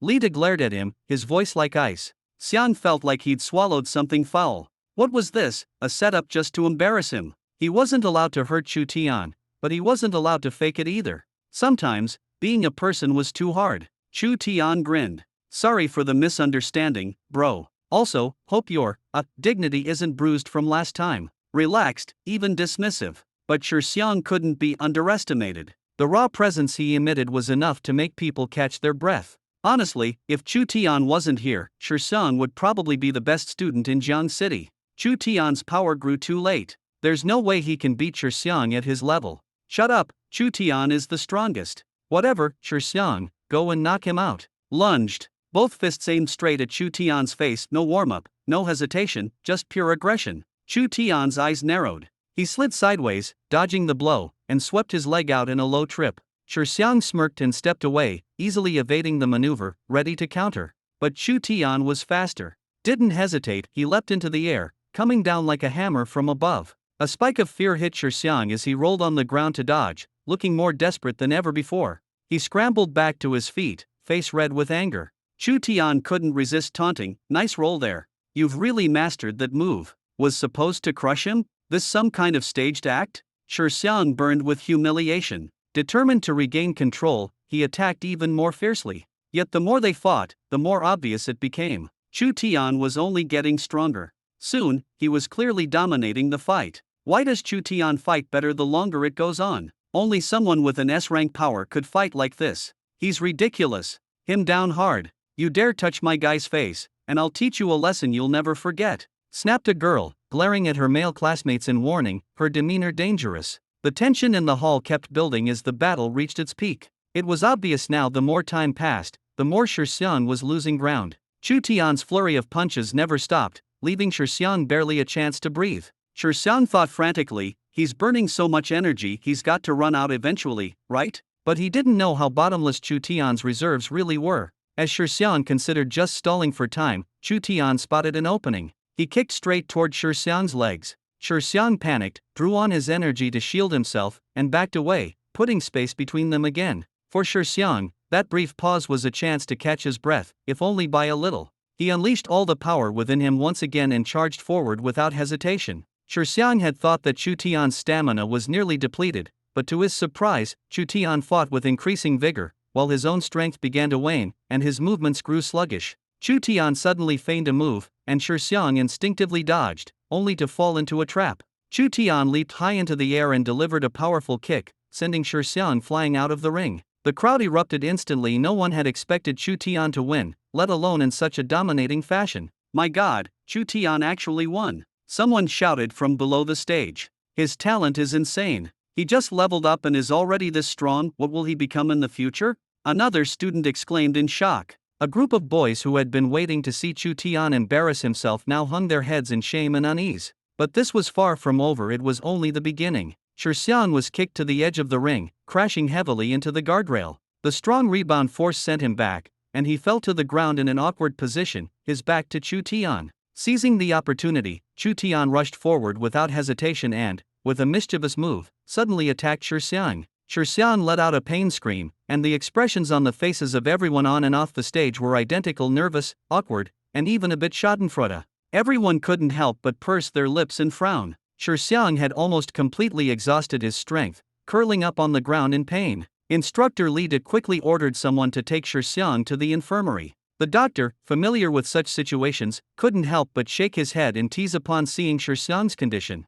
"You need to be more careful. How come you're always in trouble these past 2 days, and this time it's so serious?" Xiang couldn't take it anymore and fainted on the spot. Meanwhile, Chu Tian quickly ran to the restroom, using up an entire bottle of hand soap and washing his hands repeatedly until there was no trace of odor before he felt at ease to leave. When he returned to the group, all the boys instinctively distanced themselves from him. While they were inwardly apprehensive, they couldn't help but admire him. Zhu Gilai couldn't resist approaching and asking, "Brother Tian, what did it feel like just now?" Chu Tian glared at him. "Do you want to try it yourself?" Zhu Gilai was so frightened that he quickly took a few steps back, waving his hands. No, I'm not interested. Save that move for someone who needs it." Suddenly, Chu Tian shoved the 2 fingers he had just used to attack directly into Zhu Gilai's mouth. Zhu Gilai nearly vomited his guts out and, terrified, bolted off the field like a gust of wind, almost knocking over a few petite girls in the process. The boys' gazes toward Chu Tian became increasingly complex,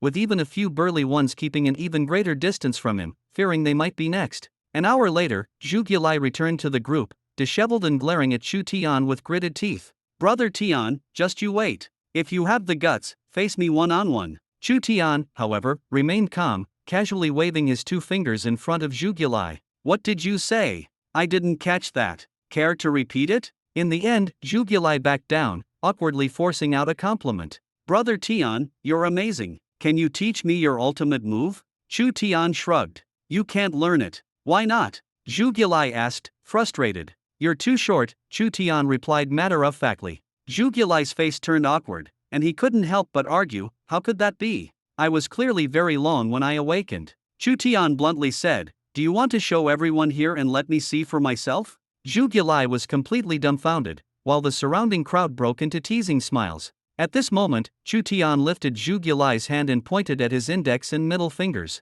"See, was I wrong?" Only then did Zhu Gilai realize that he had misunderstood Chu Tian's words. Chu Tian had been referring to his fingers all along. A mix of shame and relief flashed across Zhu Gilai's face, and he couldn't help but let out a sigh of relief. He had thought his little secret had been exposed. Chocolate cleared his throat lightly, trying to cover up the earlier awkwardness, and said, "All right, I misunderstood you before. You clearly know more than I do." The remaining battles went as expected and ended quickly, with no surprises or highlights. The 10 people selected to enter the Dragon Pool secret realm were exactly the ones Lida had named, with only Xiang, who was still in the hospital, missing. Some students still wanted to challenge others, but they all avoided Chu Tian. After all, no one wanted to face off against a newly emerging S-class talent. The atmosphere on the training field shifted instantly. After this match, everyone had to fully acknowledge Chu Tian's strength. They had witnessed firsthand the awakening of a top-tier talent. His future was uncertain. Perhaps after entering the Dragon Pool secret realm, Chu Tian would leave the school and embark on a new phase of life.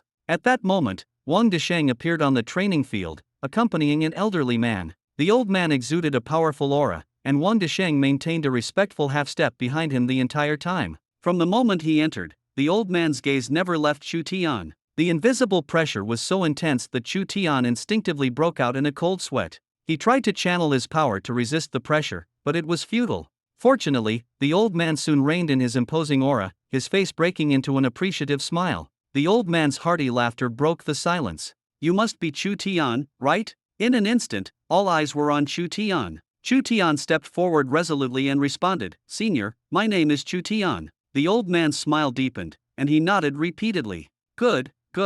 Young man, you have the demeanor of a true strongman." Wang Desheng's eyes widened in disbelief at the old man's attitude. In the entire nation, no one could rival this old man's status. He had come in person just to see the legendary S-class talent, Chu Tian. Chu Tian could feel the admiration in the old man's gaze, and then the old man suddenly said, "You can call me Elder E. If you encounter difficulties in the future, you can come to the Dragon Hidden Cottage to find me." The mention of Dragon Hidden Cottage sent shockwaves through the training field. No one knew exactly who resided there, but everyone understood that the name symbolized extraordinary power and status. Gaining Elder Yi's recognition and protection meant Chu Tian now had an invisible shield for the future. Chu Tian understood that this was not just an acknowledgement of his abilities but also an unprecedented opportunity. He immediately bowed deeply and said, "Thank you for your kindness, Elder Yi. I will remember it." Elder Yi nodded in satisfaction, his tone calm yet meaningful. "No need to be overly polite. In the future, the stability of the nation will require young people like you to step forward.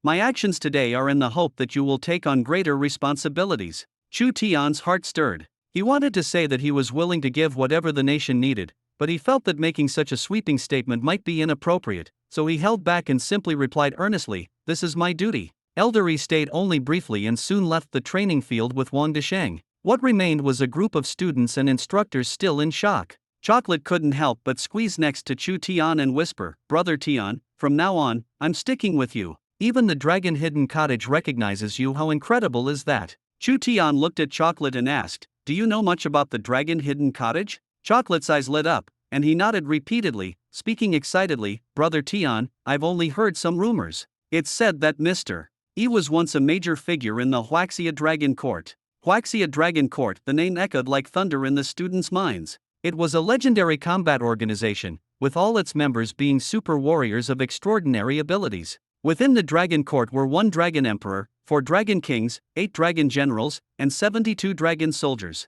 They safeguarded the nation, defending against external threats. Alongside the Western Supernatural Alliance, the Steel Warriors Bureau, and the Vatican Guard, they were known as one of the world's 4 great super organizations. Chocolate said excitedly, "Without the Huaxia Dragon Court, this country wouldn't be so safe and stable. They are the unsung heroes." His words sent a tremor through Chu Tian's heart. In the past, he had only heard rumors about these powerful individuals, but now he was interacting with them up close. He suddenly realized that the peaceful years of the past were actually the result of these nameless heroes bearing the weight for everyone. If given the chance, Chu Tian secretly resolved that he would definitely join the Huaxia Dragon Court and become one of those who protect their homeland. This was a goal worth dedicating his entire life to. The soldiers guarding the borders had always been heroes in Chu Tian's heart. As a child, he had countless times hated being too young to enlist and defend the country. Now, having crossed over to Blue Star, the opportunity was finally before him, and he swore he would not miss it this time.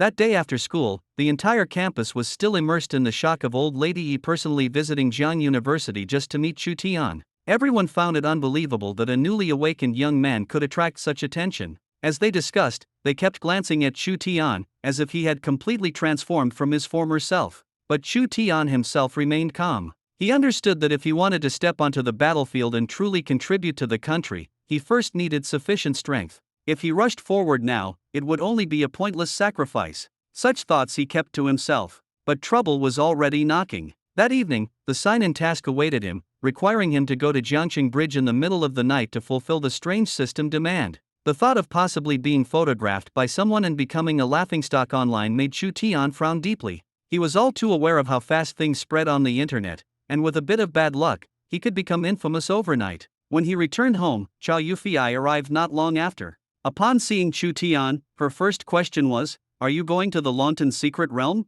The news had already spread. Chu Tian possessed an S-level true martial talent, and everyone knew the school would definitely send him to participate. Chu Tian admitted it frankly. "Yes, I am." Chow Yufei's expression was far from relaxed. Instead, it was filled with worry. "You must be careful. The Longtan Secret Realm offers many opportunities, but it's also fraught with danger. Last time, I almost lost my life in there." Chu Tian couldn't help but laugh and reassure her, saying he was like an indestructible cockroach and could withstand any danger. But Chow Yufei clearly didn't take it as a joke and repeatedly warned him, "Don't go too deep. The deeper you go, the more dangerous it gets." Chu Tian was touched by her concern and couldn't resist teasing her about whether she had been there before. Chow Yufei nodded, her expression darkening. "I went in once before. I barely made it out. When I woke up, I was already outside." Chu Tian frowned deeply. "Was it a beast attack?" She shook her head with a complex expression. "No, I vaguely remember it was a person, but not someone who entered with us. It seemed like a native of the secret realm." This was hard for Chu Tian to believe. Natives in the secret realm? If that were true, it would have caused an uproar long ago. Chow Yufei sighed and said no more. "Anyway, you must be careful." Chu Tian solemnly promised her, "Don't worry, I will." Chow Yufei looked into his eyes and suddenly said softly, "If you don't make it out, I'll rush in and stay with you. Her words tightened Chu Tian's chest. He felt her determination and deep affection, and his nose couldn't help but sting. He suddenly pulled Chow Yufei into a tight embrace, silently vowing in his heart that he would protect this foolish woman at all costs. Chu Tian's voice was gentle yet resolute. Don't worry, I will come back alive. How could I bear to leave you behind? Chow Yufei did not resist. She simply lowered her head and closed her eyes, her long lashes trembling slightly in his arms. Chu Tian looked at this beautiful and courageous woman, his resolve firm. So long as he lived, he would never let any danger come near her. He lowered his head, intending to kiss Chow Yufei. She felt Chu Tian's heavy breathing, closed her eyes, and waited quietly. Just as the two were caught up in the moment, an unexpected interruption occurred, and Wang's voice came from the doorway. Miss, sir, the meal isn't ready yet, you can continue. Before finishing her sentence, and Wang quickly turned and left. Chow Yufei pushed him away like a startled rabbit, her face flushed red, her voice choking. Chu Tian, however, remained calm, secretly pleased. He had seized the moment to kiss Chow Yufei's lips just as Aunt Wang spoke. Though it was without tongue, he felt a slight regret. Chu Tian shook his head self-deprecatingly and quickly said, "Let's go eat. Otherwise, Aunt Wang might not dare to call us again later." Chow Yufei said nothing, her face still red as she sat at the dining table. Throughout the meal, she didn't look at Chu Tian even once, quickly finishing her food before retreating to her room. Chu Tian didn't linger in the living room either. He returned to his room, rummaged through his belongings, and found a black tracksuit to prepare for tonight's task. He cursed the system that had forcibly assigned him the task. It was truly frustrating. Suddenly, the system's notification sounded. Host dissatisfaction detected. Reiterating, all check-in tasks are voluntary. The system has never forced compliance. Chu Tian muttered a few more curses, only for the system to threaten him with activating sleep mode if he continued. Finally, at 11:30 p.m., Chu Tian tiptoed out of the villa and drove to Jiangqing Bridge. On the bridge, there were still couples whispering softly to each other. Chu Tian had no choice but to wait, hiding in the shadows until the crowd gradually dispersed. Only then did he have the chance to approach and prepare for action. Standing beneath the steel frame, his heart raced. He quickly counted 91 steel beams from left to right. The steel frame above was awe-inspiringly high, about 30 feet. The surroundings were silent, and no one noticed him. He exhaled deeply, tensed his body, and every muscle trembled. But he had no choice. He had to muster the courage to start climbing.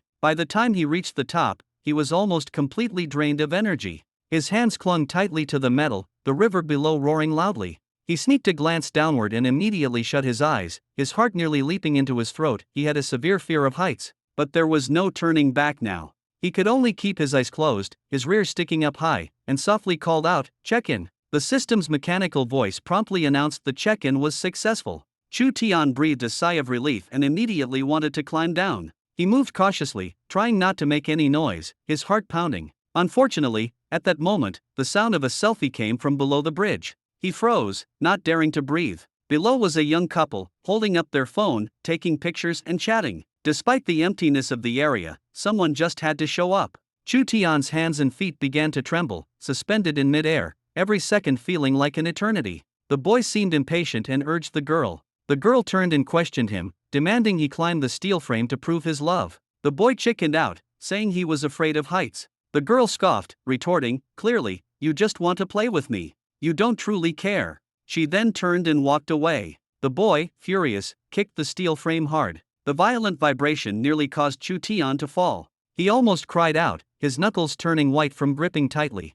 The boy seemed ready to kick again, and Chu Tian finally couldn't hold back, shouting, "Stop! Cut it out, you brat!" The boy looked up, and the light shone on Chu Tian, who was grimacing at the top of the steel frame. The scene was eerily bizarre. The boy was scared out of his wits and bolted away. Finally, the area beneath the bridge returned to silence. Chu Tian managed to climb down to the ground, his feet landing heavily. At that moment, he felt an unprecedented sense of relief. He silently vowed never to leave the ground again. Rushing home, Chu Tian pushed open the door and muttered to himself, "I want to draw a prize." The system's virtual interface appeared with a whoosh. He casually clicked on a blind box, which revealed a black watch. Chu Tian was instantly dumbfounded. "What the heck? I risked my life for a watch." At that moment, the system chimed in, "This is no ordinary watch." Chu Tian forced a bitter smile. "A smartwatch? One that can make calls and send messages?" But that was clearly not what he wanted. Then the system's next words changed everything.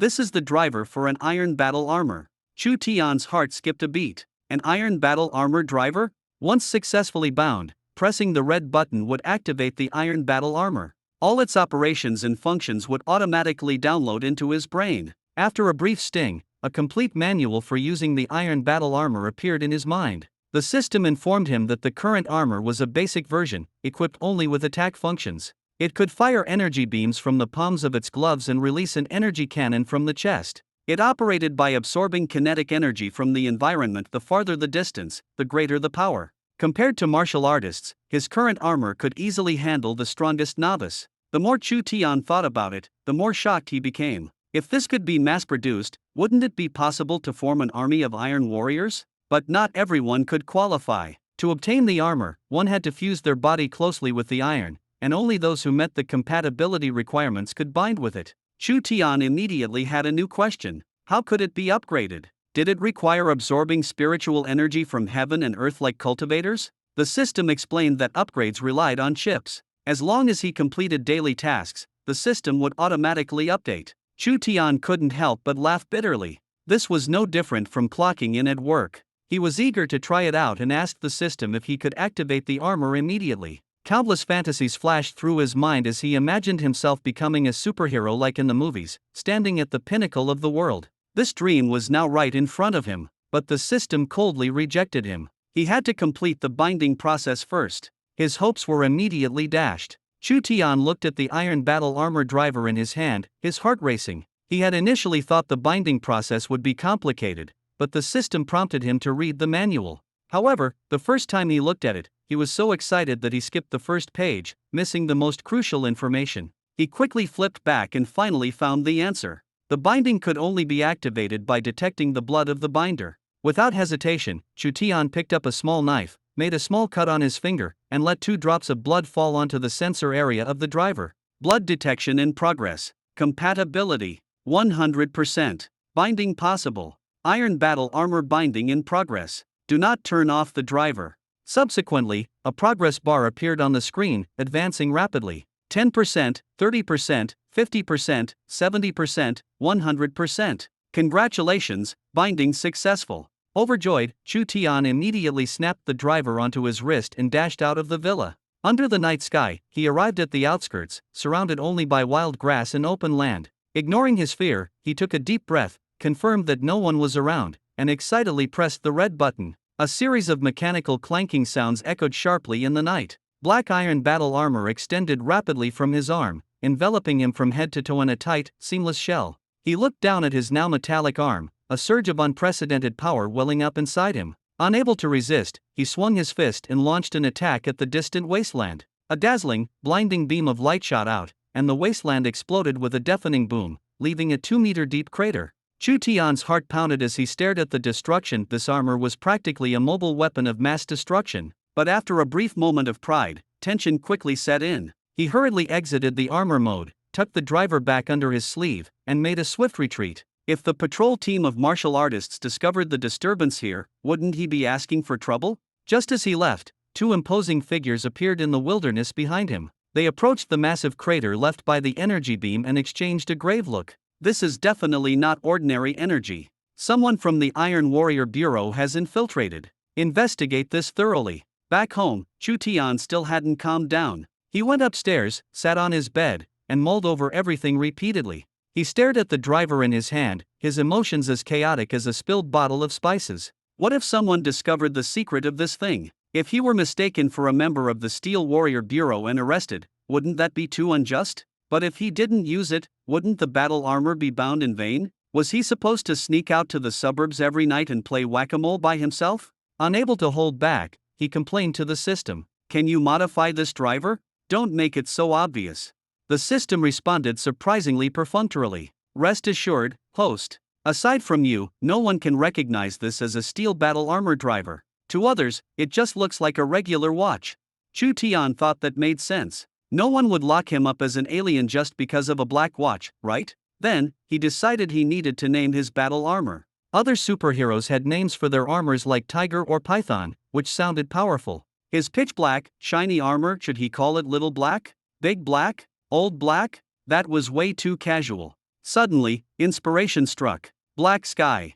It was both imposing and carried a personal touch with his name. He instantly felt it was perfect and smiled with satisfaction. That night, he hugged the driver and had a good dream. The next day, he showed up at school with dark circles under his eyes, only to find the classroom completely empty. After a moment of confusion, he called his friend Chocolate and learned that school was on holiday today. Over the phone, Chocolate asked mysteriously, "Tian, did you check Weibo?"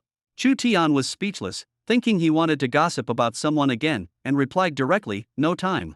But Chocolate ignored his tone and enthusiastically continued, "You have to check it out. Someone took a photo of a ghost on Jiangqing Bridge, and there's even a picture. I think the ghost's but looks a lot like yours." Chu Tian's heart skipped a beat. He quickly hung up and opened Weibo, clicking into the local trending topics. Sure enough, someone had posted about seeing a ghost on the bridge last night, complete with an interview video of the witnesses. On screen, a couple looked visibly shaken, claiming they had seen a terrifying ghost, but the photo didn't show its face, only a black butt rushing toward the camera. Chu Tian stared at it for a long time and almost burst out laughing. It was clearly the back view of him accidentally exposing himself while wearing the battle armor last night. The comments section was full of jokes. Some said, "That's not a ghost. It's a monkey in clothes," while others seriously analyzed, "This is actually the ghost's face." Chu Tian didn't know whether to laugh or cry, thinking he'd never seen anyone identify someone by their butt. Among the people he knew at school, no one would connect this to him. He was just pondering how the situation hadn't escalated when he suddenly received a system task notification. Sign in successful. Today's task: make Chocolate admit he's a pig. Chu Tian swallowed hard and reluctantly dialed Chocolate's number, pretending to be concerned. "Have you eaten? How's your morning? Did you sleep well last night?" Chocolate felt Chu Tian was acting strange, suspecting he might have a screw loose, and even suggested making a hospital appointment. Chu Tian cursed inwardly at his straight-laced friend and snapped, "Cut the nonsense. Where are you?" Chocolate sent him his location, full of questions in his mind. He had no idea that this casual chat between friends would turn into a ridiculous little storm. Chu Tian looked at Chocolate, calculating that there was no way out of this task. Chocolate had to take the fall. Though it sounded a bit harsh, the nickname wasn't really an insult. It was actually quite fitting, Chu Tian thought. Chocolate was hunched over, eating heartily, completely unaware someone had arrived. Chu Tian walked over, watching him as he teased, "Still eating, huh? Look at how fat you've gotten. What's the difference between you and a pig?" Chocolate nearly choked on his soup, glaring at Chu Tian with displeasure. "Are you crazy? Did you come here just to insult me?" Chu Tian scratched the back of his head with a cheeky grin, looking sincere. "Brother, don't take it personally. I'm just being honest." Chocolate shoved him away. "Get lost. Don't bother me while I'm eating." Chu Tian refused to leave, lowering his voice and saying, "I really need help with something, and only you can do it. You can't just stand by and do nothing." Chocolate glanced at Chu Tian suspiciously, feeling that he was up to no good. "I don't care. You're always so annoying. Stop pestering me." Chu Tian persisted, "Are you sure? If you don't help, you'll definitely regret it in the end." Chocolate looked at Chu Tian's demeanor, knowing full well he was about to be tricked, but after all, they were classmates. He sighed and compromised, "Fine, just tell me what it is. As long as it's within my ability, I'll help." Chu Tian didn't answer directly but instead asked him again, "Brother, be honest, are you a pig?" Chocolate couldn't hold back anymore and sprayed a mouthful of soup directly. Fortunately, Chu Tian had anticipated this and dodged slightly to avoid it. However, the unlucky guy eating behind them wasn't so lucky. He was bowing his head, shoveling food into his mouth, laughing at the two bickering, and before he realized it, the hot soup was all over his face. He let out a muffled sound, raised his head in anger, swallowed the soup, and burped. Chocolate quickly apologized, "Buddy, I'm so sorry, it was an accident. This lamb soup hasn't even digested yet. How about I buy you some beef soup?" The man glared at him fiercely, covered his mouth, and rushed into the restroom, looking as miserable as could be. Chocolate was so anxious he wanted to flee, but Chu Tian grabbed his arm and asked with a grin, "Are you a pig?" Chocolate's face twisted in fear, "Let go. That guy will probably come out and chop us with a knife. Can you just let go? We're about to lose our lives, and you're still messing around." Chu Tian stubbornly replied, "If you don't tell the truth, I won't let go." At that moment, the man in the restroom stormed out, holding a kitchen knife and shouting, "Fatty, stop right there. Today, I'm only eating pig head meat." Chocolate was so scared he shouted, "I'm a pig. I'm a pig. Just let go already."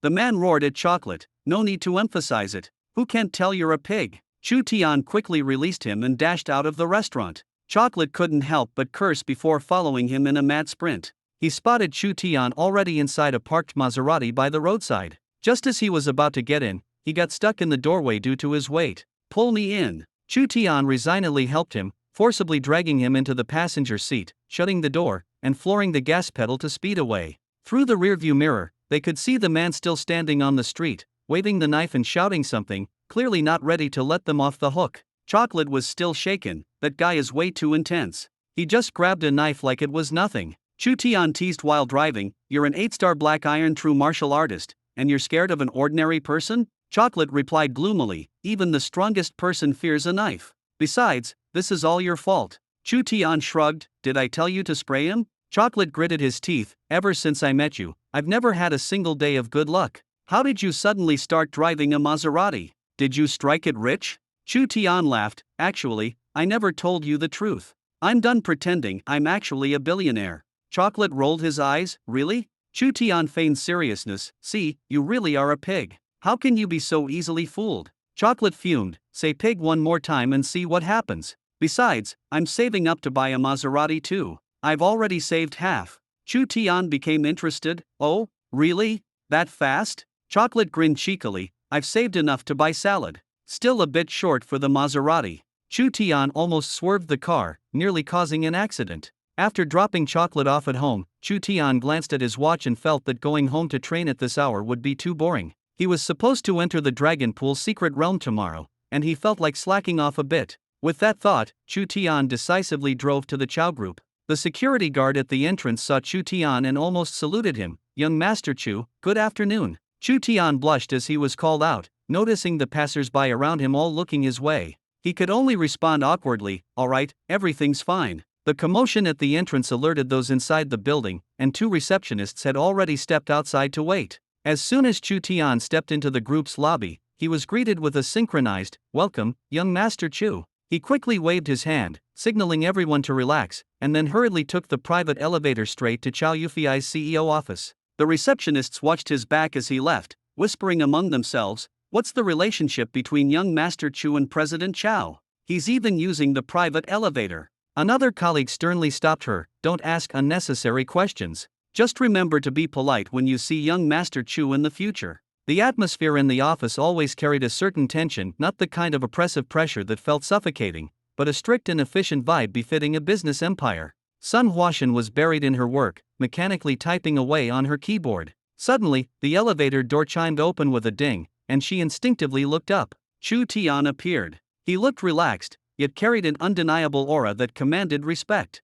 Sun Huashan immediately stood up and greeted him respectfully. "Young Master Chu, are you here to see President Chow?" Chu Tian smiled and nodded. "Is President Chow in her office?" "She is." Sun Huashan was about to get up to announce his arrival, but Chu Tian stopped her. "No need to trouble yourself. I'll go in myself." This left Sun Huashan momentarily stunned. To enter President Chow's office without prior notice, one had to either be crazy or someone close to her. Chu Tian was clearly the latter. Chu Tian pushed open the door and quietly entered the office. Chow Yufi was still immersed in her pile of documents, her brows furrowing and relaxing intermittently. She didn't notice anyone had come in. Chu Tian didn't make a sound, simply sitting on the sofa and watching her focused expression. Finally, when Chow Yufi got up to pour herself some water, she noticed the man sitting on the sofa with a smile on his face. Startled, she exclaimed, "When did you come in?" Chu Tian chuckled, "A little while ago." "Why didn't you call me?" she asked, slightly annoyed.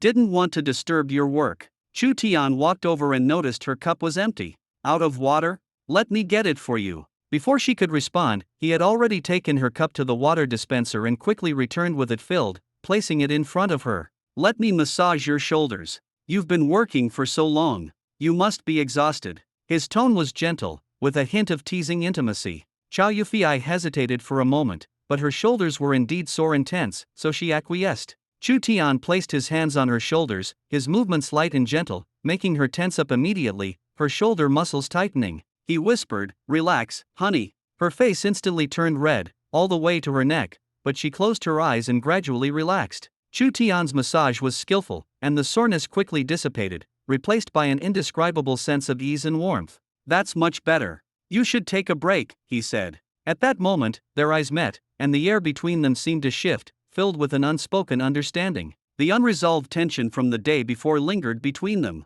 Chu Tian slowly leaned closer, and Chow Yufei instinctively closed her eyes. The next second, he kissed her. At first, she was stiff, but gradually, she began to respond. Neither of them knew how long the kiss lasted. Chu Tian, I can't breathe. Finally, Chow Yufei pushed him away, gasping for air. Chu Tian licked his lips, his smile mischievous and satisfied. Had enough rest? Chow Yufei didn't dare look at him, lowering her head. What? Chu Tian smirked. If you're rested, shall we continue? Her heart raced again, and she shyly shook her head. No. Though her words were a refusal, her demeanor was far more intimate than before. Chu Tian understood that everything was progressing slowly but surely. One day, she would completely open her heart to him. Chow Yufei hadn't yet recovered from the electrifying sensation, every cell in her body reminding her of the intimacy they had just shared. Seeing this, Chu Tian teased, "Do you want me to open the window so you can get some fresh air?" Chow Yufei nodded hurriedly, flustered. Sure. Just then, a knock on the door suddenly broke the ambiguous atmosphere in the office. Startled, Chow Yufei quickly tidied her hair and uniform, pretending to be calm as she said, "Come in." Sun Huashan walked in, glanced at them, and looked a bit puzzled. She hesitated and said, "President Chow, there's a meeting in 10 minutes. I know. If there's nothing else, you can go ahead with your work," Chow Yufei replied, trying to keep her tone steady. After Sun Huashan left, she let out a sigh of relief and patted her face to calm herself down. "I have a meeting later. Do you want to come with me or wait here?" she asked Chu Tian softly. Chu Tian raised an eyebrow. "I'll wait here in the office. Don't make me go and embarrass myself as the clueless newbie. That's not my style." Chow Yufei nodded and didn't insist further, turning to leave. Taking the opportunity, Chu Tian opened her computer and saw a map of Jiangchen's urban planning over the past few years on the screen. Various plots of land were marked with red, green, and yellow lines. Red indicated no development potential, green was full of promise, and yellow was uncertain.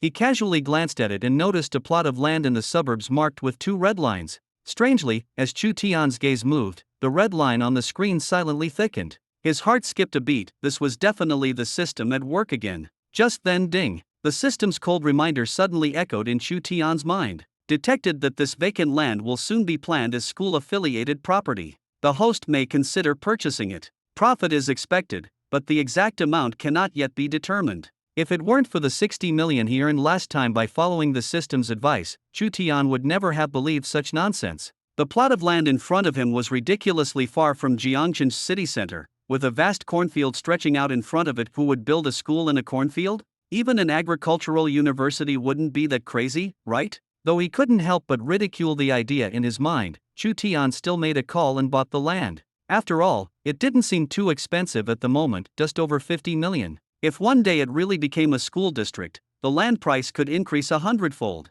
Thinking of this, a faint smile appeared on Chu Tian's lips. By then, who would dare to compete with him? After completing the task, Chu Tian suddenly realized he hadn't drawn his daily lottery yet. He shouted at the system, "System, you're so eager to remind me to complete tasks every day, but why don't you ever remind me to draw the lottery? Are you trying to keep the rewards for yourself?" The system responded instantly. "The system will no longer remind you of daily check-ins in the future." Chu Tian was so angry that he directly ordered the system to draw the lottery. The cold result floated out. Empty-handed. "Please keep trying." Chu Tian stood there awkwardly, inwardly cursing his bad luck. Was the system finding new ways to mess with him? At this moment, the company meeting had just ended. In fact, Chow Yufei hadn't really focused on the meeting. Worried that Chu Tian might be bored alone in the office, she quickly gave a few instructions and then announced the meeting's end, leaving the executives of the Chow Group to think she wasn't feeling well. "President Chow, are you all right?" "I'm fine," she replied briefly before leaving the conference room. The executives exchanged puzzled looks, and someone couldn't help but whisper, "I think this is the shortest meeting since President Chow became CEO." Another speculated, could she be in love? "Don't talk nonsense, or you'll lose your job," someone warned. When Chow Yufei returned to the office, she saw Chu Tian staring intently at the computer screen. She glanced over and found that he was playing Minesweeper again. She was speechless, thinking to herself that every time he used her account, her win rate would drop. "What are you doing?" she asked aloud. "Reading the news," Chu Tian replied casually. "You're done with the meeting already?" "Yeah, I was worried you'd be bored, so I wrapped it up quickly after covering the important points." Hearing this, Chu Tian felt a surge of indescribable warmth. The two left the company together, and since it was still early, they didn't head straight home. Chow Yufei suggested, "Shall we go see the king of the kids?" Chu Tian's heart immediately skipped a beat. The king of the kids was the director of the orphanage where he had once stayed, a stubborn old man. As a child, he was often scolded and beaten by the old man, with the most common scene being him chased around with a broom. But in the entire orphanage, the king of the kids treated him the best, caring for him as if he were his own child. Chu Tian had never complained about the old man. Later, he left the orphanage because, during the physical evaluation that year, his awakened talent was only rated as F level. Overnight, the king of the kids turned completely gray-haired, as if he had aged 20 years in an instant, and even his usual cheerful smile disappeared. Chu Tian felt deeply guilty, believing he had burdened the old man, and eventually left the orphanage secretly, never returning since. Now, hearing Chow Yufei bring it up, Chu Tian felt a mix of emotions. Now that he had awakened an S-level talent, would the old man be so happy to see him that his hair would turn black again? In truth, Chu Tian had always known that without that old man, he might have starved to death on the streets as a child. Yeah, let's go see the old man. He used to discipline me all the time when I was a kid. Now that I've grown up, it's my turn to bully him. Chu Tian said this with a teasing tone, but a trace of longing appeared in his eyes. Chow Yufei couldn't help but laugh. She still remembered the scenes from their childhood when the director would chase Chu Tian around the yard. Back then, Chu Tian would always cling to her, vowing that he would marry her when he grew up. Should we buy some gifts? Do you remember what the director likes? Chow Yufei asked. Chu Tian shook his head. The old man's favorite thing is something we can't buy in a short time, so forget it. Chow Yufei was puzzled. What's so hard to buy? Standing in the familiar courtyard, Chu Tian looked around at the bricks, tiles, and plants, waves of memories flooding his heart. He took a deep breath, trying to calm himself. This place carried too many fragments of his childhood. Chow Yufei quietly held onto Chu Tian's arm, accompanying him upstairs. When they reached the old director's office, Chu Tian knocked on the door, feeling a mix of nervousness and anticipation. A loud and authoritative voice quickly came from inside. "Come in." The door opened, and there stood the old man who had always guarded the orphanage. His hair was white, his face wore a gentle smile, but his sharp eyes still sparkled with vitality. However, the moment the old director saw Chu Tian, his entire demeanor seemed to change, and anger immediately appeared on his face. He blew out his mustache in frustration, widened his eyes, and shouted, "You little brat, still remember to come back. Get out of here." With that, he started looking around for something to use as a weapon. Chu Tian was prepared. He quickly grabbed the broom by the door, tossed it outside, and crossed his arms with a smug look, teasing, "Old man, you still want to use a broom to hit me these days? You don't stand a chance anymore." The old director's face turned red with anger, and he shouted furiously, "You brat, you dare talk back to me?" Chu Tian had intended to joke around, but a sudden wave of bitterness welled up in his heart, and his eyes grew a little misty. He tried hard to hide his emotions and said in a light-hearted tone, "It's been so many years, and your temper is still the same. Take care of yourself, don't get too worked up." The old director snorted, glaring at Chu Tian, his tone as direct as ever. "Don't act pitiful in front of me. I'm still strong and not going down that easily. Don't forget, I can handle it." Chu Tian sighed helplessly. "It's rare for me to come back, and I wanted to have a good chat with you, but here you are arguing with me again." The old director muttered under his breath, but his concern was evident. "Get lost. When will you ever grow up?" Chu Tian suddenly smiled and deliberately boasted, "Of course I've grown up. Otherwise, how could I bring my wife to meet you? Take a good look, how's my wife?" The old director scrutinized for a moment, his gaze falling on Chow Yufei. He scoffed dismissively, still spouting nonsense without thinking. "How could a girl like her be interested in you?" Chu Tian, feeling indignant, raised his voice, "Why not? There are plenty of people chasing after me. I'm a hot commodity." The old director continued to tease, "Did you go get plastic surgery? How did you suddenly become so confident?" Chow Yufei couldn't help but let out a chuckle, but her face turned red all the way to her neck. The old director turned to Chow Yufei and said, "Girl, don't let this boy's sweet talk fool you. His smooth tongue is his only skill. He's useless otherwise." Chu Tian couldn't help but complain, all right, stop it. If you keep going, you'll scare my wife away." The old director finally softened his stern expression and looked at Chow Yufei with a gentler gaze, his tone becoming more caring. "Girl, is she really his wife?" Chow Yufei shyly nodded, feeling as if she were going through an important family meeting. She said softly, "Yes, we've already registered our marriage." Hearing this, the old director burst into hearty laughter, the wrinkles on his face smoothing out. Good. This brat finally has someone to keep him in check. Well done, this is reassuring. Although he was still mocking Chu Tian, it was clear that his smile carried genuine relief and joy. In truth, he had long regarded Chu Tian as his own grandson. Over the years, his scolding and strictness were merely out of fear that Chu Tian would stray from the right path. When Chu Tian left the orphanage years ago, the old director had worried so much that he fell seriously ill. But in the end, he understood that he had to let go. After all, children grow up and must face life on their own. Whether Chu Tian was ordinary or exceptional, as long as he was safe and healthy, the old director was content. In fact, his earlier outburst of anger was mostly due to the lingering resentment in his heart. Chu Tian had not returned to visit him for a long time since leaving. At this moment, Chow Yufei suddenly spoke up, "Old director, don't you remember me?" The old director was taken aback by the question. He thought hard for a while before replying, I'm getting old, my memory isn't what it used to be. Were you also one of the kids from the orphanage?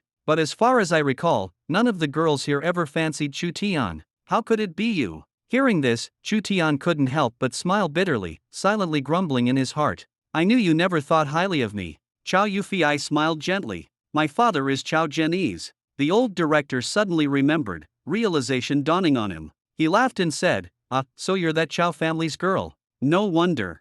I remember when you were little, this boy used to cling to you, calling you his wife. So he had plans all along. Chu Tian's face turned bright red at the comment, and he quickly defended himself. We were childhood sweethearts. That makes sense. The old director smirked and teased him gleefully. You haven't come back for years, and now you show up empty-handed? Chu Tian quickly took out the wine he had prepared and handed it to the old director. The old man took it and, seeing the label on the box that read 1950 Kuajiao, Special Reserve, his eyes lit up with delight. He beamed, good boy, now that you have a wife, your taste has improved. This kind of fine wine is hard to come by. I'll make sure to save it for a special occasion. Seeing the old director's excitement, Chu Tian suddenly felt a pang of guilt. He knew that if the old man discovered the box actually contained ordinary cheap liquor, he would definitely get scolded. Chow Yufei seemed to want to say something, but Chu Tian stopped her with a look. He just wanted this rare moment of happiness to last a little longer. Chu Tian adjusted his mood and suddenly said seriously, Old director, I have something big to tell you, but don't get too excited. And don't start idolizing me. The old director was still engrossed in the wine box and didn't even look up, casually waving his hand to signal him to speak. Chu Tian cleared his throat, lowered his voice, and said slowly, actually, I've awakened an S-level talent. That time during the physical test, the machine was broken. Chow Yufei looked at Chu Tian in surprise. That's it? No more reaction? No shock? No praise? Chu Tian felt a bit deflated and raised his voice. I said, I've awakened an S-level talent. But all he got in return was a casual I'm not deaf, I heard you. Chu Tian couldn't help but press further. That's it? You don't have any other reaction? The old director rolled his eyes. What kind of reaction do you want? Fireworks to celebrate? Even if you have an S-level talent, if you don't develop it, you'll still end up accomplishing nothing. Chu Tian wasn't greeted with praise but a direct warning. He felt a bit displeased himself and threw out a sentence. Forget it, I'm not eating. You all take your time, before turning to leave. The old director watched Chu Tian and Chow Yufei depart, a gentle smile playing on his lips. Kid, trying to scare me? Still too green. If my friend hadn't given me a heads up, I might have actually been fooled by him. Chow Yufei got into the front passenger seat first, and Chu Tian casually closed the orphanage door behind him. At that moment, a sudden screech of brakes echoed from the alley entrance. Chu Tian frowned. This area had a bunch of kids who often played nearby, and driving so fast was far too unsafe. A BMW stopped at the entrance, and out stepped a young man in a tailored suit and gold-rimmed glasses, exuding the air of someone successful and flamboyant. He stared at Chu Tian, his expression tinged with surprise. You are Chu Tian? His voice carried a tone of scrutiny and a hint of inexplicable hostility. Chu Tian couldn't recall who he was and casually asked, Yeah, that's me. And you are? The young man narrowed his eyes slightly, quickly reining in his earlier emotions and putting on a polite smile. I'm Bai Liang. You forgot? Chu Tian finally remembered. Wasn't this the guy who used to cry after being beaten up by him as a kid and constantly tattled to the director? Chu Tian's face turned playful. Oh, I remember now, you were that crybaby by kid, right? Bai Liang's face darkened, and he retorted, Chu Tian, you haven't changed a bit, still so unserious. Can't you act a little more proper? Chu Tian immediately got annoyed. You haven't changed either, still asking for trouble the moment I see you. He sized up Bai Liang, his tone unapologetically blunt. If you treat me nicely, I won't give you a hard time. But if your mouth gets nasty, I won't hold back either. Bai Liang snorted coldly, clearly displeased. Couldn't make it out there, huh? Came back to ask the old director for help? You still have the nerve to come back? I heard your awakening was an F-level talent, even the old director is disappointed in you. Chu Tian shot back, what's your talent? Bai Liang seemed to find his sense of superiority, raising his head proudly. Me? B-level talent, silver 2-star. I'm currently studying at Bai Hua True Martial Academy. Heard of it? It's one of the nation's top academies. Chu Tian remained indifferent, responding with a casual smile. Wow, impressive, impressive. Bai Liang said confidently, that's the difference between us. Considering you still have some self-awareness, how about I drive my BMW and give you a ride? Where are you headed? Chu Tian declined without hesitation. No need. You should go see the director first. Bai Liang clearly wasn't ready to let go of the chance to humiliate Chu Tian and leaned in again. This car is brand new. Let me give you a taste. There's no public transport here, and taxis are expensive. Chu Tian replied calmly, thanks, but no need. I have my own car. Bai Liang didn't believe him, glancing around and feigning surprise. You don't mean that Maybach parked over there, do you? Chu Tian answered directly, you know it? Bai Liang burst into laughter. Oh, come on, Chu Tian. Next time you brag, at least make it believable. You've never even sat in a BMW, and now you're talking about a Maybach? The price of its 4 wheels alone could buy this BMW of mine.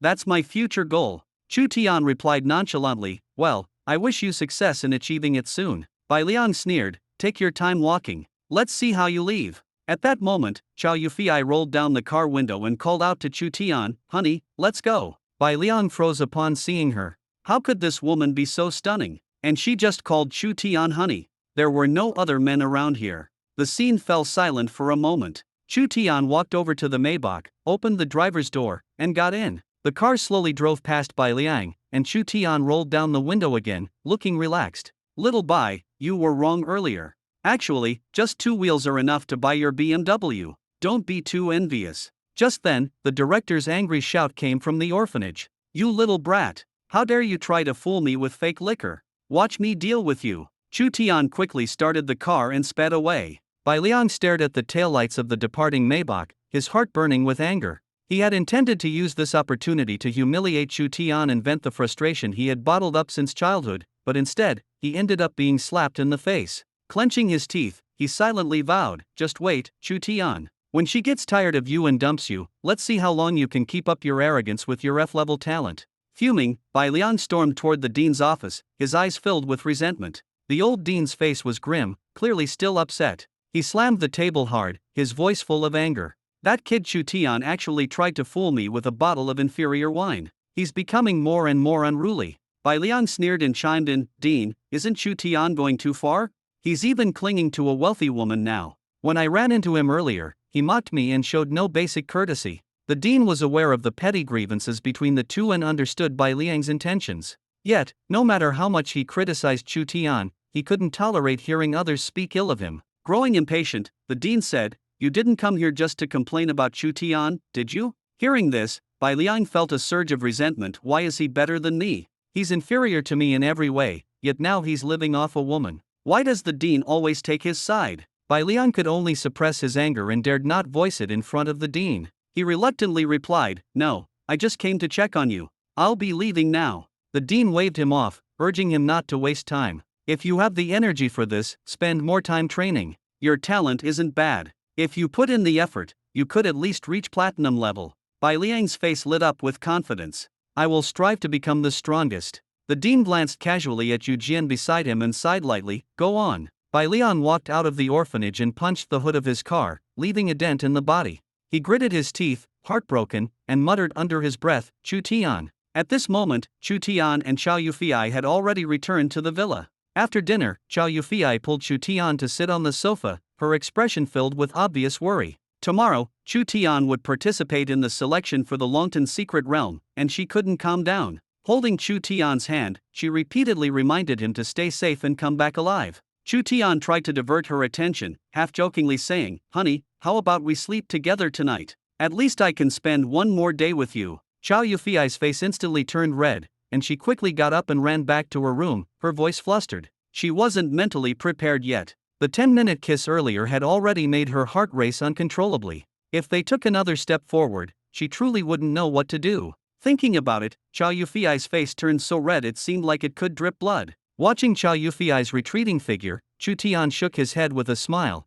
but his heart was filled with anticipation for the upcoming training in the Longtan secret realm. With his current strength, combined with the battle armor that could unleash the power of a bronze-level warrior, he felt confident he could handle this adventure. The night passed quickly. Early the next morning, Chow Yufi took half a day off to personally escort Chu Tian to Jiang University's entrance. The two stood there, reluctant to part, resembling a wife sending her husband off to war. Chow Yufi hugged him tightly and softly urged, "Make sure you come back safely. I'll be waiting for you." Chu Tian gently patted her back and reassured her, "I will definitely come back. Come on, give me a kiss for good luck." Chow Yufi didn't refuse. Instead, she took the initiative to kiss him and even promised, "When you come back, I'll let you kiss me for an hour." Chu Tian remembered her promise and silently vowed that nothing would happen to him. Chu Tian was already somewhat of a celebrity at Jiang University. Everyone knew who he was. When he stepped out of the Maybach and kissed a stunningly beautiful woman, the scene left the girls on the roadside heartbroken.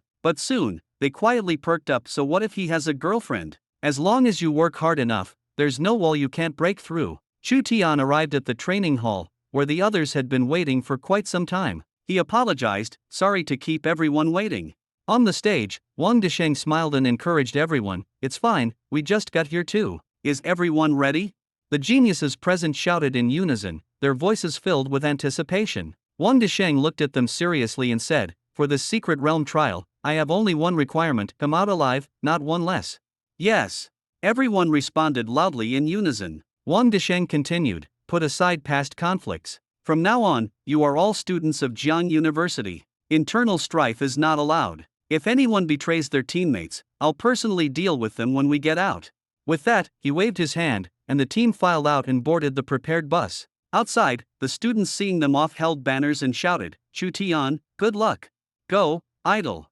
Chu Tian could feel the complex gazes around him, envy, jealousy, and a hint of hostility. Before even entering the secret realm, enemies had already lined up. He glanced at Zhu Gilai beside him. This guy's gear looked more like he was going on vacation than heading into a life-and-death trial in the secret realm. His backpack was stuffed with all sorts of random things, as if he was planning to stay long-term. Chu Tian, carrying his own backpack, stood there watching as Zhu Gilai pulled out various items. "What did you bring?"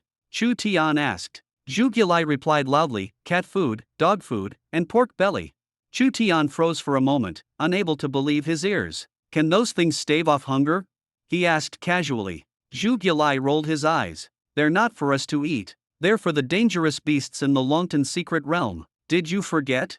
Chu Tian couldn't help but slap his forehead. This guy actually believed snacks could deal with those ferocious beasts. Before long, the bus arrived at the entrance to the Longtan secret realm. The area was already crowded with talented students from various universities. Jiang University was only a mid-tier school in Jiang City, with overall average strength. Compared to Blue Ocean University and Yuan University, its students were a notch below. Apart from Chu Tian and Shixiang, Jiang University only had 2 Black Iron 9-star students, while other universities already had several experts of the same level. However, Jiang University had recently shocked everyone by producing a student with an S-level talent in a short period of time, causing a stir among the university presidents. As Wang Desheng led Jiang University's students to the scene, an old man with half-black, half-white hair walked over to him. The old man spoke in a sarcastic tone, "Old Wang, why are you so late?" Wang Desheng retorted without backing down, "Your school is just a few minutes away from here, and you still have the nerve to ask me." On the surface, the two were trading barbs, but every word was actually probing the other. Before the argument could continue, a deep, authoritative voice interrupted them. "Silence." The voice carried a powerful aura, and everyone heard it clearly. Wang Desheng and the old man immediately stopped talking. Chu Tian whispered to Zhu Gilai, "Did you see that? Even the principals don't dare make a sound. Whoever spoke must be incredibly strong." Suddenly, the rules were announced. "This secret realm trial will be different. You are required to hunt the ferocious beasts inside. Each of you will carry a censer, and points will be awarded based on the strength of the beasts you kill. Rankings and prizes will be determined by the points." This unexpected announcement left both students and teachers momentarily stunned. There had been no prior indication of this, clearly a last-minute decision. Everyone understood that the beasts in the Longtan secret realm were extremely savage, and any carelessness could cost them their lives. Zhu Gilai was starting to panic, his mouth, nose, and eyes almost retreating into his face. He whispered, "Brother Tian, how about we sneak away? I've got a bad feeling about this." Chu Tian shook his head helplessly. "Look around, the area is already completely sealed off. With your big frame, there's no way you could hide." Chocolate muttered with a bitter expression, "These ferocious beasts are actually quite cute. Why do we have to kill them? I really can't bring myself to do it." Chu Tian shot him a glance. "Didn't you bring a bunch of food? Just smear some anesthetic on it. You don't have to do it yourself, just toss it over." Chocolate finally lifted his eyes and forced a smile at Chu Tian. "You sure have a lot of ideas, kid. You're a real clever one." At that moment, the entire venue fell silent. The elderly host looked at the noisy crowd and calmly said, "I know the new rules have surprised you. If anyone doesn't want to participate, you can voluntarily withdraw by stepping forward." As soon as he finished speaking, Chocolate casually tossed his bag, drawing everyone's attention. The old man looked at him and asked, "Are you planning to withdraw?" Chocolate was just about to speak when Chu Tian quickly stepped in to smooth things over. "Senior, his bag is too heavy. He's just putting it down to conserve energy so he can perform better inside." The old man smiled faintly. Ambitious. Chocolate could only glare fiercely at Chu Tian and swallow his words. In truth, everyone wanted to back out, but even the bravest among them didn't dare to step forward and admit defeat. Nobody wanted to lose face. Just then, a system notification sounded in Chu Tian's mind. "Sign in." Chu Tian's heart sank, worried that today's sign-in task might be immediately withdraw from the trial. But the system's mechanical voice came through. "Congratulations on successfully signing in. Task: hunt 5 ferocious beasts, no specific strength required." 5 ferocious beasts? Chu Tian nearly broke down on the spot. He would rather quit the competition than risk his life to complete this task. But reality left him with only one choice: to grit his teeth and push forward. Soon, the old man nodded. "Since no one is withdrawing, get ready, the Dragon Pool secret realm is opening." A massive stone door appeared out of thin air, and everyone filed in. Chocolate, carrying a bag taller than himself, stuck close to Chu Tian as they entered the secret realm. The air was thick with energy. Everyone took a deep breath and felt their bodies fill with power. Just staying here to cultivate would accelerate their progress several times over. Looking up, they were greeted by a landscape littered with bones, both human and beast. The ground was a reddish-brown, surrounded by undulating mountains and dense forests, exuding danger at every turn. The air reeked of blood, so pungent it made people instinctively step back. Many students, accustomed to a peaceful life, turned pale at the sight of such a brutal scene. A few timid girls already wanted to turn back toward the entrance. But as soon as they entered, the stone door behind them vanished without a trace, as if it had never existed. At that moment, Chu Tian's nerves were stretched taut. He suppressed his anxiety, looked at his companions, and asked in a low voice, "Should we stick together or split up?" His tone was cautious, with a hint of probing. He knew that in this situation, every decision was a matter of life and death. Xian cast a cold glance at Chu Tian without saying a word, then turned and walked away. His indifference carried a trace of hostility. The others also silently went their separate ways, leaving only Chocolate and the curvaceous, alluring Diana. Clearly, the two of them felt it was too risky to act alone. Without hesitation, Chu Tian invited Diana to team up. Diana chuckled softly, her eyes glinting with slyness. "I'm just a girl. I wouldn't dare wander alone in these wild mountains and forests, it's too dangerous." Chu Tian nodded and said no more. Chocolate, on the other hand, was overjoyed, immediately giving a thumbs up, eager to team up with the beauty. The three of them headed deeper into the forest. Chocolate initially wanted to carry his massive bag of snacks, but under Chu Tian's repeated insistence, he only kept some pork belly and left the rest of the miscellaneous items at the entrance. They all understood that this wasn't a picnic, the mission was the priority. As they walked, Chu Tian remained vigilant, scanning for any signs of ferocious beasts. His nerves were tightly wound. If he wanted to pass the trial, he had to hunt more monsters. They hadn't gone far when he heard a faint rustling sound. Chu Tian immediately became alert, signaling the other two to stop while he kept a sharp eye on their surroundings. Suddenly, a large white rabbit leapt out of the grass. Before Zhujli and Diana could react, Zhao Tian lunged forward and caught the rabbit. At first glance, it appeared soft and adorable, but its mouth was full of sharp fangs, and it suddenly lunged at Chu Tian's wrist. Without hesitation, Chu Tian channeled his inner energy and slammed the rabbit hard onto the ground. With a dull thud, the rabbit was killed instantly. Looking down, Chu Tian saw the number 10 appear on the mission sensor on his chest. The system interface updated clearly. 1/5 of the mission was completed. Zhujli, envious, said with a tone full of admiration, "Brother Tian, why don't you leave these small fry to Diana and me next time? These rookies clearly aren't worthy of your effort. Chu Tian waved his hand dismissively. I have urgent matters too. Let me take down a few more, and then I'll leave them to you. Zhuzhli pouted, looking unconvinced. As they prepared to move forward, a sudden rush of chaotic footsteps came from all directions, closing in like a tide. The three exchanged glances, their expressions turning tense. Instinctively, they stood back to back, forming a defensive circle, each on high alert. Suddenly, they found themselves surrounded by dozens of rabbits. Leading the pack was a massive black rabbit, as large as a wild boar, with fangs over 20 centimeters long that gleamed coldly. Zhuzhli's legs began to tremble, and his voice quivered with fear. Brother Tian, did you offend some rabbit spirit? We just entered the secret realm, and we're already facing this kind of situation. Chu Tian swallowed hard but maintained his bravado. How was I supposed to know they were so good at sticking together? This is exhilarating. Zhuzhli shivered and stammered, exhilarating? I'm so scared I could wet myself. The black giant rabbit let out a roar, seemingly issuing an attack command to its companions. Over 20 rabbits, brimming with terrifying energy, charged at them collectively. Chu Tian let out a low shout and engaged in battle with the rabbit horde. Although Zhuzhli was terrified, he knew that running away would only lead to death. He had no choice but to fight with all his might. Despite his usually plump figure, he moved with surprising agility in this critical moment, spinning like a frenzied top. Diana, though delicate in appearance, executed every move with precision and lethality. Chu Tian punched his way through, taking down 4 small rabbits in quick succession and successfully completing his personal mission. Without pausing, he charged directly at the black giant rabbit. The black rabbit roared and lunged at him, its fangs aiming straight for his face. Chu Tian showed no fear, channeling his inner energy throughout his body. With a swift leap, he landed on the black rabbit's back, straddling it and pounding its back furiously. The black rabbit writhed in pain, trying desperately to throw him off. But Chu Tian clung tightly to its long ears, his other hand continuing to strike relentlessly, looking like a cowboy riding a wild boar. Realizing it couldn't shake him off, the black rabbit suddenly turned its head, attempting to stab Chu Tian with its fangs. Alert, Chu Tian tilted his head to dodge and, with lightning speed, grabbed one of the rabbit's fangs. Channeling his energy to the limit, a fierce glint flashed in his eyes. With a roar, he snapped one of the black rabbit's fangs clean off. The rabbit howled in pain, blood gushing from its mouth, and began to panic, trying to flee.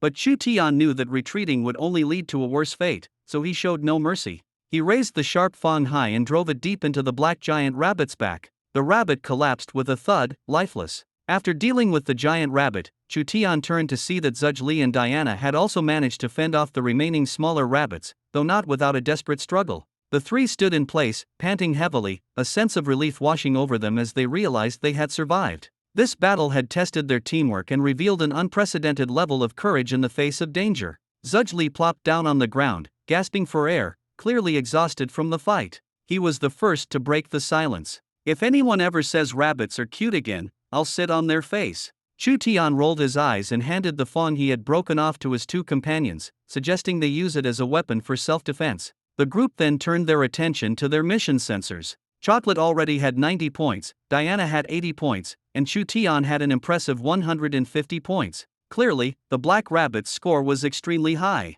After this fierce battle, they became acutely aware that every step here could be fraught with danger. Only by constantly resisting and fighting could they survive in this world. To earn high scores on missions, they had to target truly formidable monsters. The points from small fry were simply not enough. Outside the Dragon Pool secret realm, principals from several schools and senior officials from the True Martial Bureau were gathered in front of a massive screen, anxiously monitoring the real-time data of all the students. Suddenly, Chu Tian's name skyrocketed to the top of the leaderboard. One principal jokingly said to Wang Desheng, "Old Wang, is this Chu Tian one of your school's newly awakened S-class talent students?" Wang Desheng couldn't hide his pride and laughed heartily. "That's right, this kid really has some skills." Seeing his smug expression, the other principals could only glare enviously, feeling a pang of jealousy. A principal with a sarcastic personality reminded him, "Don't celebrate too early. This is just the beginning." Wang Desheng dismissed it with a wave, smirking, "What do you know? This is called a strong start." Although Chu Tian's mission score had already risen to 150 at this moment, he wasn't particularly excited. He was more concerned about whether the system's task was completed. Realizing the task was accomplished, he immediately turned his attention to the lottery, hoping for something good. The system's notification quickly sounded in his mind. Ding! Congratulations on obtaining the divine weapon War Dragon Cauldron. The system even added a note. The War Dragon Cauldron is indestructible and will continuously upgrade as the host's abilities grow. When his gaze fell on the divine weapon in his storage ring, he thought it looked suspiciously like a frying pan from a battle royale game, albeit with a cooler design. Chu Tian couldn't help but doubt, is this really a divine weapon? System, are you sure you didn't send me the wrong item? The system confidently replied, 100% authentic divine weapon, no mistakes. Chu Tian could only accept it half-heartedly, wondering if it would come in handy. After a brief rest, the three of them cautiously moved forward again. They knew the commotion earlier might have attracted even stronger monsters nearby, so they had to be extra careful. Chu Tian took the lead to scout the path, Chocolate covered the rear, and Diana stayed in the middle, keeping an eye out for potential threats. The three of them had clear roles and moved efficiently. Surprisingly, they encountered no attacks along the way. Later, they found a well-hidden cave and, after confirming it was safe, went inside to rest. The night in this secret realm was extremely oppressive, with no light at all. It was pitch black, and the sky was entirely dark, devoid of stars or the moon. Even without monsters, the deep darkness was enough to keep their nerves constantly on edge. Chu Tian took responsibility for gathering firewood outside, while Chocolate excitedly pulled out some hidden pork belly. As he roasted it, the sizzling sound of pork fat dripping into the fire instantly dispelled the surrounding chill and brought a faint sense of normalcy to this dangerous world. The three of their stomachs growled in unison. Chocolate's face was full of smugness. Aren't I clever? Chu Tian played along seriously, giving him a thumbs up. Impressive. When it comes to food, you're a genius. Even Diana, who usually paid attention to her image, couldn't resist and grabbed the meat with her hands, eating it in big bites. The three of them ate until their mouths were greasy, and the atmosphere became unprecedentedly relaxed. After eating their fill, Chu Tian volunteered to take the first half of the night watch, Chocolate took the second half, and Diana was exempted from night duty. By dawn, Chocolate, with dark circles under his eyes, grumbled reluctantly, "My bed at home is so soft, so why am I suffering like this?" Chu Tian couldn't be bothered to respond and directly proceeded to the system check-in. Ding! Check-in successful. Today's task: kill a ferocious beast of at least black iron 7 stars. Chu Tian felt a bit exasperated. Are you trying to push me to my limits? The system's tone was mechanical. You can choose to decline. Chu Tian couldn't help but retort, I really want to punch you. The system calmly replied, I currently don't have physical organs. We'll talk about it if I get them in the future. He gradually began to understand that since he couldn't refuse the tasks assigned by the system, he might as well change his mindset and try to enjoy the process. After all, he could gain some benefits from it. However, the Black Iron 7-star beasts here were even stronger than ordinary Black Iron 9-star true martial practitioners. Both their attack and defense were intimidating. As they cautiously moved forward, they suddenly heard the sounds of intense fighting ahead. The three of them immediately quickened their pace and rushed over. They saw a genius from Minwen University desperately battling a massive Black Iron 6-star black bear, clearly exhausted and on the verge of being smashed into pulp by the bear. Without much hesitation, Chu Tian called out to them, You two wait here, I'll go help. Chocolate initially wanted to find an excuse to slip away, but seeing Chu Tian's resolute attitude, he reluctantly followed suit and pretended to ask, Should we help too? Chu Tian outright rejected the idea, jokingly adding, No need. If you stand next to the black bear, I won't be able to tell who's who. It'd be bad if I hit the wrong one. Chocolate glared at him in annoyance and cursed, You really take jokes too far. Chu Tian charged into the fray and fought alongside the student. The pressure immediately lessened, and the two of them quickly took down the ferocious black bear. They thought the student would express some gratitude, but instead, he coldly said, Thanks for your help, classmate. You can leave now. Chu Tian frowned slightly, realizing that this person was clearly wary of him stealing task points. After all, to earn task points, the sensor on one's body had to be within 3 meters of the defeated beast. Otherwise, the system. A trace of cold laughter appeared in Chu Tian's eyes. He had already seen through this person's intentions. That guy had no intention of sharing any task rewards with him. Helping him kill the beast earlier didn't even earn a proper thank you. Instead, he acted as if all the credit was his. Chu Tian despised people like this to the core. Why should I leave? Chu Tian's voice carried a sharp edge. Why? The other person was clearly provoked. I was the one who discovered this beast first, and I was the one who killed it. You just stepped in at the last moment. The task rewards aren't yours, so get lost. Chu Tian spread his hands lightly. That's not for you to decide. The system will make the call. The atmosphere instantly grew tense. The man abruptly stood up, glaring at Chu Tian with a cold and sinister look. I told you to get lost. Can't you understand human language? Chu Tian met his gaze without backing down, his true energy surging around him. He was not the type to endure humiliation. Being insulted like this face to face, he wouldn't tolerate it at all. Not far away, Diana had been watching Chu Tian closely. Earlier, when he had taken down the black bear with one move, his dashing figure had made her eyes sparkle. Chu Tian is just too strong, she couldn't help but whisper in admiration. Handsome and powerful, who could resist a man like that? Chocolate, standing nearby, felt a pang of discomfort. Does this mean ordinary guys like me have no chance? He sneaked a glance at Chu Tian, secretly comparing himself, but felt inferior in every way. He muttered to himself, this world is so unfair to ordinary men. At that moment, Diana suddenly frowned and glared angrily at the scene. That guy is so ungrateful. Come on, let's go help Chu Tian. She grabbed Chocolate and stormed over. Chocolate, hearing the argument between Chu Tian and the other man, mustered rare courage to stand by Chu Tian's side. Before they could reach him, Chu Tian's opponent had already shifted his gaze to Diana, his eyes lingering on her with an unsettling mix of frivolity and possessiveness. He smirked and said, "Are you planning to gang up on me? I'm Li Dongxiu from Yuwen University. I suggest you think carefully and avoid unnecessary trouble." Chocolate immediately retorted without fear, "Who do you think you are? Do you think your word is law?" Li Dongxiu sneered, "You have a problem with that." Chocolate puffed out his chest without hesitation. "Yes, I do. What are you going to do about it?" The next second, the sensors on Chu Tian and Li Dongxiu's arms lit up simultaneously. Chu Tian, 250, Li Dongxiu, 150. The system evenly split the task points for the black bear monster. Chu Tian didn't care, but Li Dongxiu's face twisted instantly. Why? He had fought desperately to kill the monster, yet half of the reward was taken away? The more he thought about it, the angrier he became, jealousy and rage burning within him like flames. Li Dongxiu's body trembled, and he growled, "Give me back my task points." With that, his internal energy surged, and he directly attacked Chu Tian. His mind was clouded by anger, leaving no room for reason. But Chu Tian had been prepared. The two exchanged punches.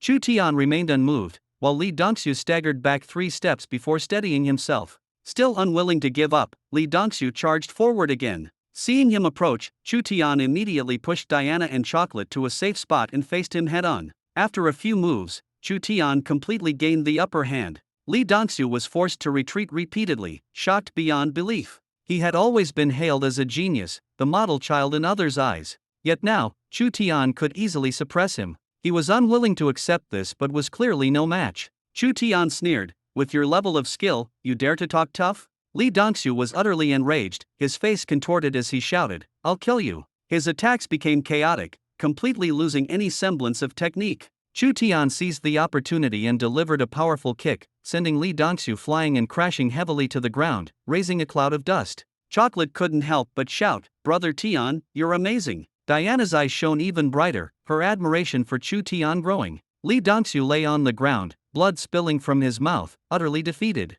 But just as everyone thought he had lost, his aura suddenly turned wild and dangerous, as if he had returned from hell. Chu Tian frowned, instantly becoming alert. Li Dongxiu growled, his voice hoarse yet filled with madness. Martial technique, Mantis Fist. His body suddenly expanded, his hands like blades, releasing internal energy. Chu Tian knew this was no ordinary attack. Martial techniques weren't something anyone could learn. They required a terrifying amount of internal energy as a foundation. For Li Dongxiu to use a martial technique at this level clearly meant he had a trump card. The situation took a sudden turn. Li Dongxiu had been pushed to the brink. He had no way out and could only fight to the death. In the next moment, he sprang up from the ground. His aura exploded, and the surrounding air seemed to resonate with him, internal energy surging madly into his body. His eyes gleamed with insanity as he coldly declared, "To die under my Mantis Fist is an honor. Prepare to meet your end." At this moment, Chocolate and Diana grew tense, rushing to Chu Tian's side to shield him.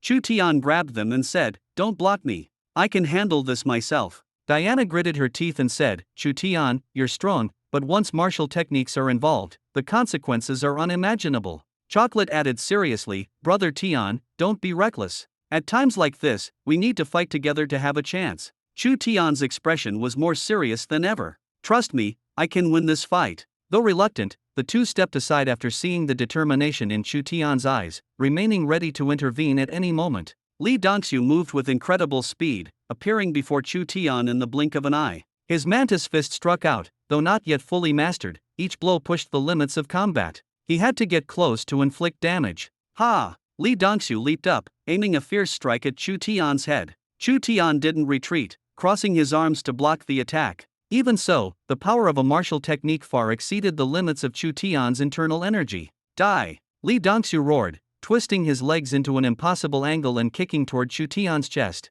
Chu Tian reacted quickly but was still struck, forced to retreat several steps, blood seeping from the corner of his mouth.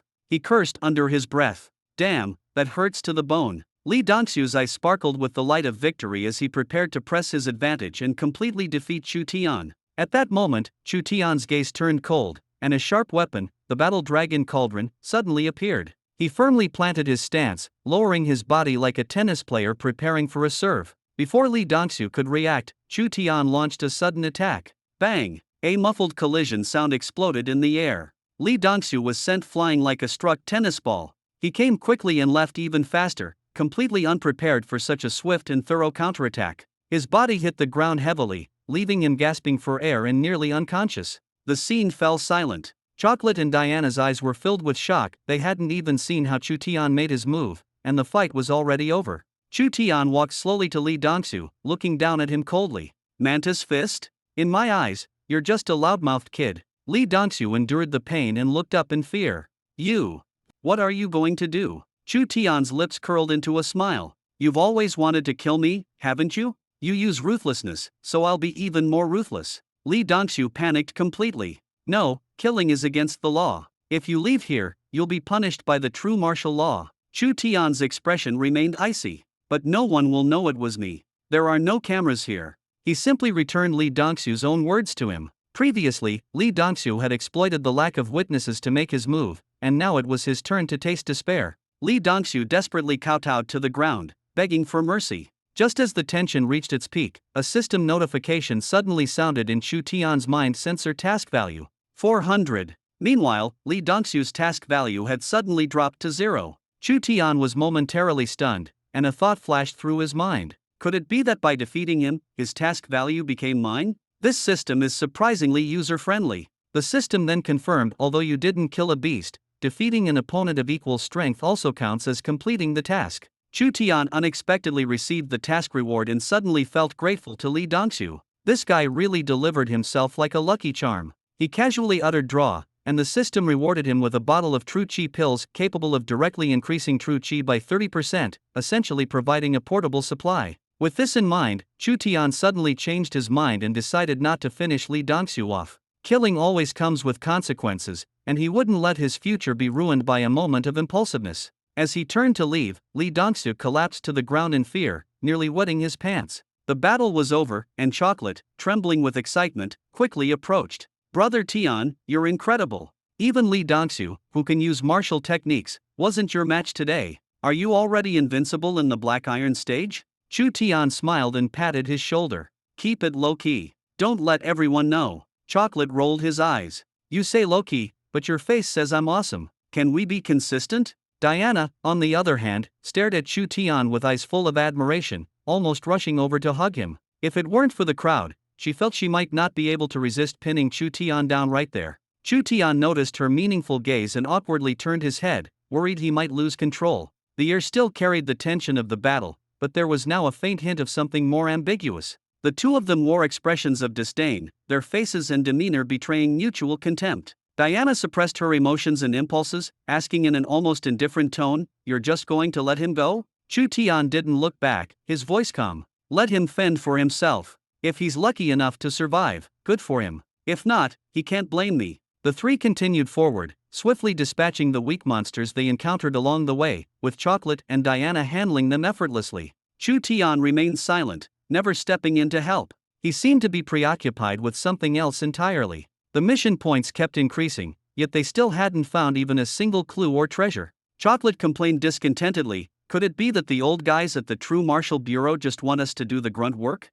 Monsters keep popping up one after another, but there's nothing valuable to be seen. What kind of lousy place is this?" Chu Tian didn't even lift his head. "You've complained over a dozen times already. Is it helping now? Keep searching. We'll definitely find something good." Chocolate frowned, still irritated. "I'm just annoyed." While they were lost in their own thoughts, Chu Tian suddenly stopped in his tracks, his face contorted in pain. he said in a deep voice. Wait a moment. Diana immediately grew tense. Chu Tian, what's wrong? Chu Tian closed his eyes and said slowly, I can feel it, I'm about to break through. Help me guard the surroundings. Without further explanation, he sat cross-legged on the ground, and a powerful aura erupted from him. The air was filled with surging energy as Chu Tian fully activated the power within him, and the atmosphere instantly became serious. Seconds turned into minutes, yet he still hadn't completed the breakthrough. Chocolate grew anxious. Why isn't it over yet? Could something have gone wrong? Diana snapped at him irritably. Stop talking nonsense.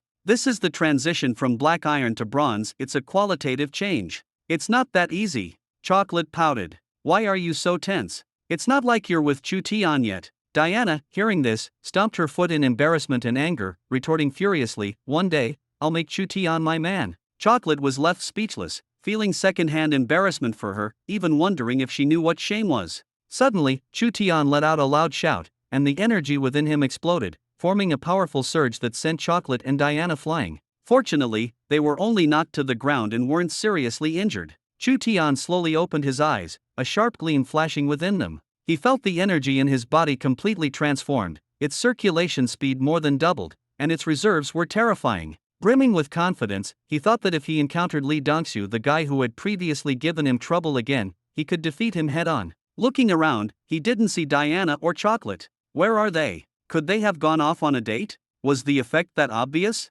Just as his thoughts wandered, Diana limped over, her face dirty and disheveled. Chu Tian couldn't help but stifle a laugh when he saw her, guessing that the earlier shockwave must have been quite intense. Diana frowned and glared at Chu Tian. Did you succeed in your breakthrough? Chu Tian feigned seriousness, his tone tinged with teasing.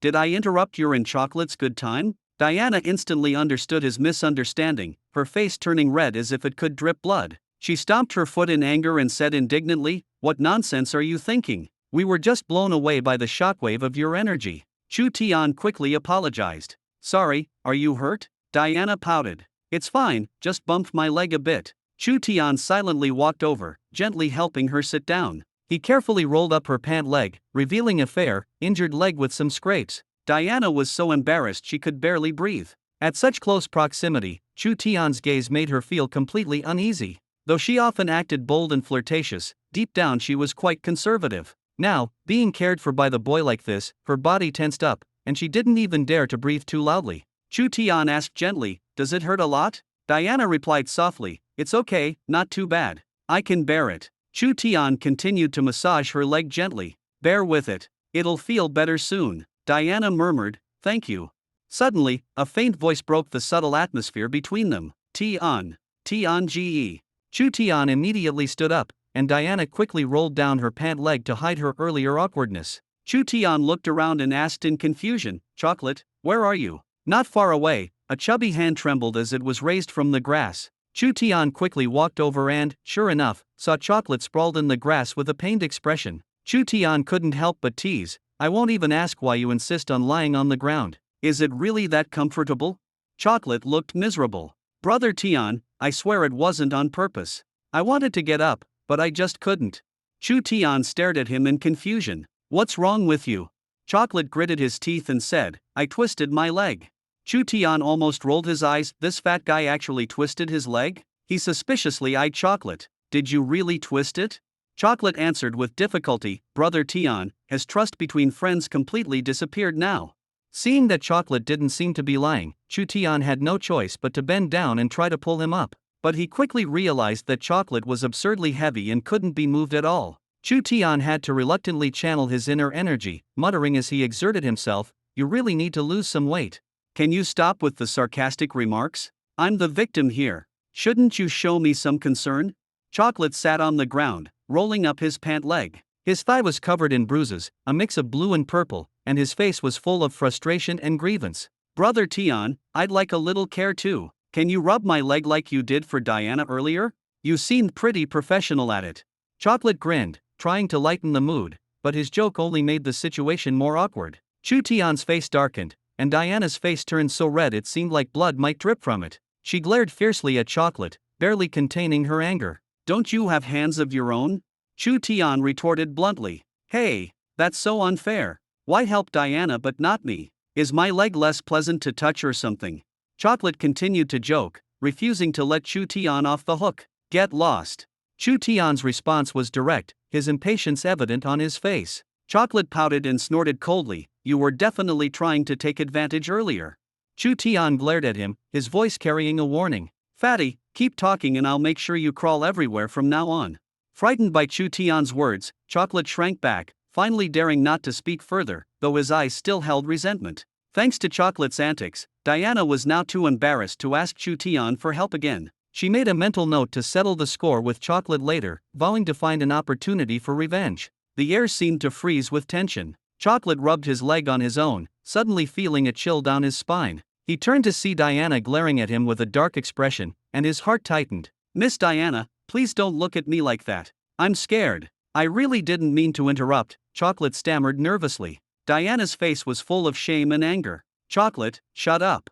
Chocolate had no choice but to shut his mouth, though inwardly he was lamenting. Why am I always the unlucky one? Life is just too hard. After resting for a while, their legs finally recovered somewhat. They set off again, and this time, Chu Tian had already broken through to the bronze realm, elevating the team's overall strength to a whole new level. Now, they dared to actively challenge even stronger monsters. Chu Tian's task points remained firmly at the top among all participating students, and his presence kept everyone on edge. Meanwhile, in the monitoring hall outside the Dragon Pool secret realm, Wang Desheng leaned back in his chair, beaming with joy. The leaders of other universities around him were visibly annoyed. Look at how smug he is. I really want to go over and slap him.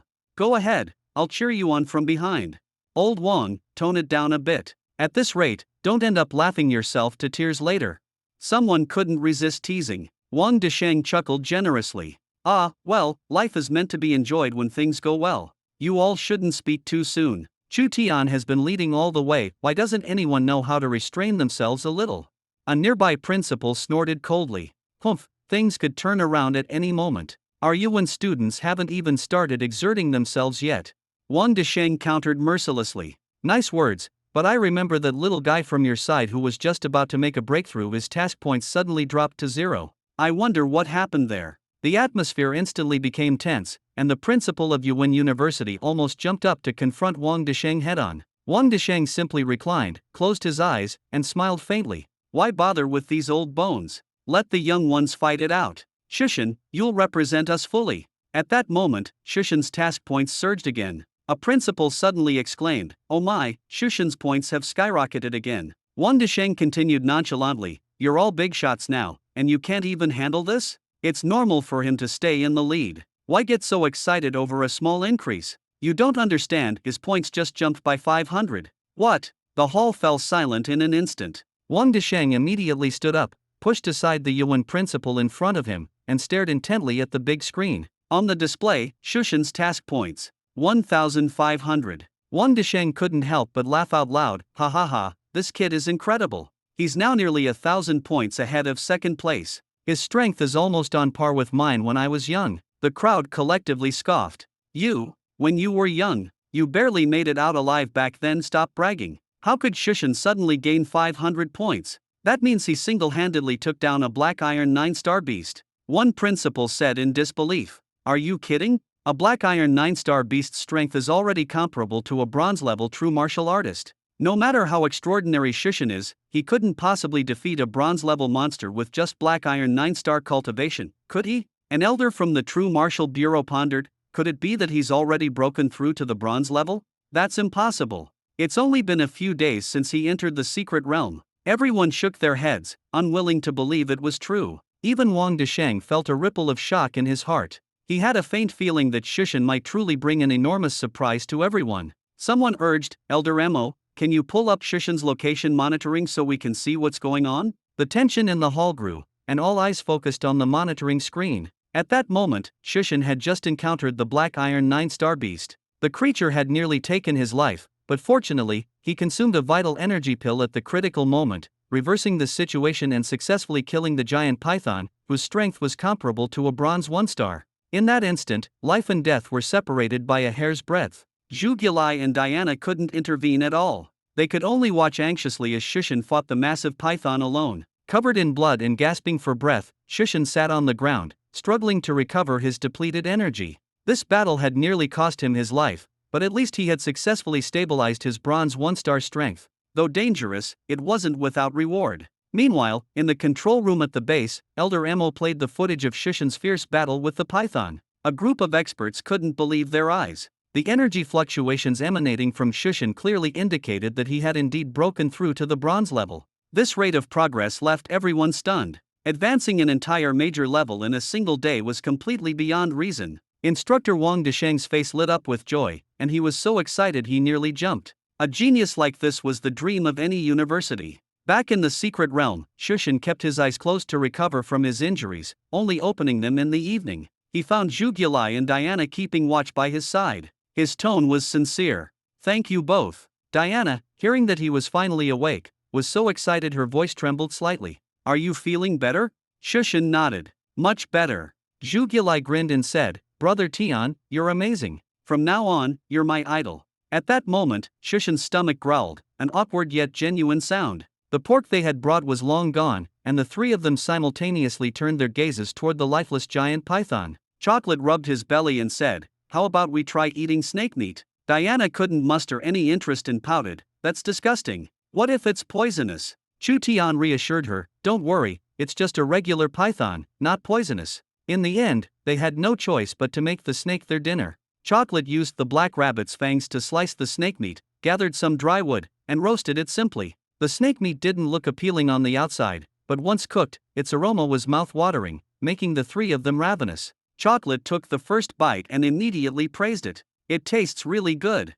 Encouraged by him, even the usually reserved Diana gritted her teeth and tried a piece, surprisingly finding the taste acceptable. As the atmosphere relaxed, an unexpected incident occurred. Chocolate's face turned bright red, energy surged wildly, and he exclaimed in shock, "Whoa, this snake meat is super nourishing. I feel like I'm about to break through." To everyone's surprise, Diana experienced the same reaction. They quickly sat cross-legged to cultivate, converting all the newfound energy. Chu Tian, while happy for them, couldn't help but smile bitterly, feeling a pang of jealousy. Why hadn't he gained anything? Could it be that he ate the snake meat from the wrong spot? An hour later, Diana and Chocolate successfully broke through. Chocolate's face was glowing with excitement. "I feel so strong now, I just want to go fight some fierce beasts." Chu Tian sighed helplessly, "Don't get too cocky. If this snake's relatives show up, you wouldn't even be enough to fill their teeth." The surroundings were too dangerous, so the three decided to move forward and not spend the night there. They hadn't walked far when Chocolate suddenly let out a strange cry and disappeared.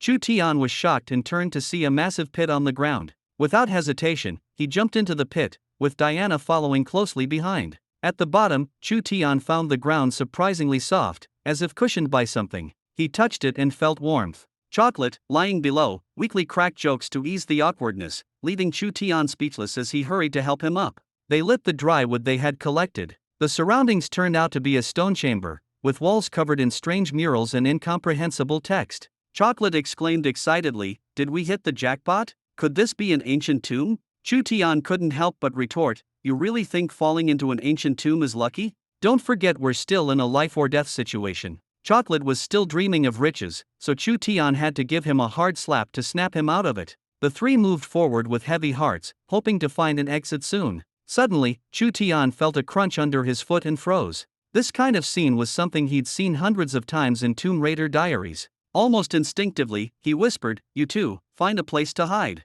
Chocolate, however, was in a bind. The stones in the room couldn't conceal his large frame. In the end, he reluctantly chose a barely adequate hiding spot, leaving his rear exposed. Once everyone was hidden, Chu Tian braced himself, preparing for some kind of mechanism to activate. They waited for a minute, then 10 minutes, but nothing happened. The three exchanged puzzled looks, unsure whether to laugh or cry. Chocolate grumbled in frustration, lamenting how reality was so different from novels. They continued forward. Not long after, Chocolate stepped on another suspected mechanism, but again, nothing happened. Gradually, they let their guard down, thinking the mechanisms must have long since failed. Chocolate swaggered forward without concern. Just as he took a few steps, sharp whistling sounds suddenly filled the air. Chu Tian reacted quickly, kicking Chocolate aside. Stone pillar mechanisms had just stopped, and I immediately grabbed Diana, retreating swiftly. The mechanism lasted a full 10 minutes before the deathly silence of the surroundings was finally broken. Chocolate limped over, saw me and Diana tightly embracing, rolled his eyes, and mocked, "All right, it's over.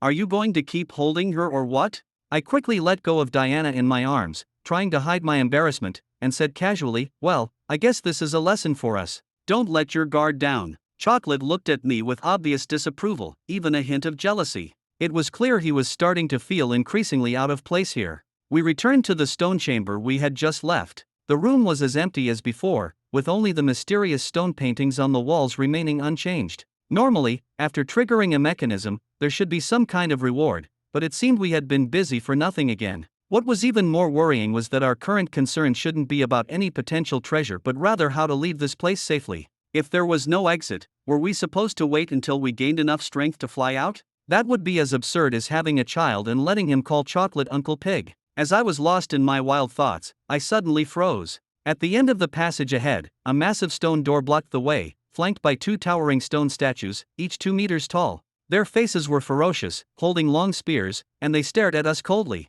Even through the thick dust, it was clear these statues had been here for centuries, perhaps even millennia. Yet, no matter how much time had passed, the spears in their hands remained sharp, gleaming coldly as if freshly forged. Chocolate frowned and muttered, "Why do these statues look a bit like those broken stone figures at school?" I nodded, a strong sense of unease rising in my heart. "They do look similar. Let's not stir up trouble and get out of here quickly. I have a bad feeling about this." But Chocolate ignored my warning. He grabbed one of the statue's spears and tried to pull it, but it didn't budge. I urged him anxiously, "Don't mess with things. Don't you know how dangerous these mechanisms can be?" Chocolate dismissed my concerns. "Novels are all lies. See? Nothing happened." His nonchalant attitude made me even more alert. Then, Chocolate tried again. Unexpectedly, as soon as he let go, the previously silent statue suddenly opened its eyes, staring at him like a wild beast. Chocolate's face turned pale instantly, and he shouted, "Oh no, it's alive." He then rushed toward me, thinking it was safer on my side. But before he could steady himself, a tremendous force sent him flying, crashing heavily to the ground. Struggling to get up, his face was filled with terror. He finally realized the situation was far beyond his imagination. I was so tense I could barely breathe.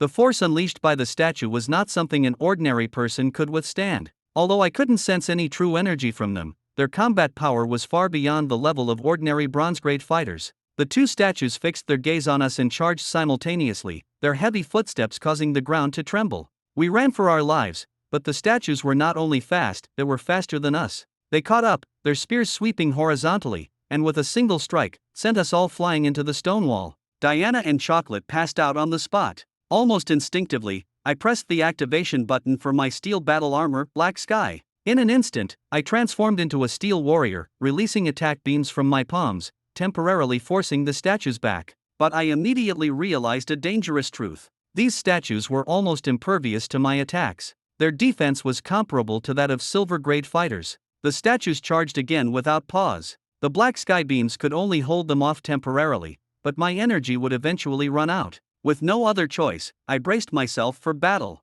I swallowed a true energy pill, gritted my teeth, and raised the dragon battle halberd high. The next moment, I collided head-on with the statues. Boom! With a deafening explosion, I forcibly shattered one of the statues. My blood boiled, fear and anger intertwining, but there was no retreat. The other statue immediately charged at me. I forced myself to muster the last bit of true energy and lingering willpower, firing a beam at it while charging forward to take it head-on. The violent impact churned my insides, and blood trickled from the corner of my mouth. But I could only grit my teeth and persist, swinging the battle dragon cauldron to shatter the final statue into pieces. At that moment, my strength was completely drained, and I collapsed to the ground, gasping for air. The pain reminded me I was still alive, but the overwhelming exhaustion nearly caused me to lose consciousness. After surviving 2 brushes with death, I finally realized this was no place for ordinary people. Once my body recovered slightly, I didn't rush to wake my unconscious companions. Truthfully, I didn't even have the strength to get up myself.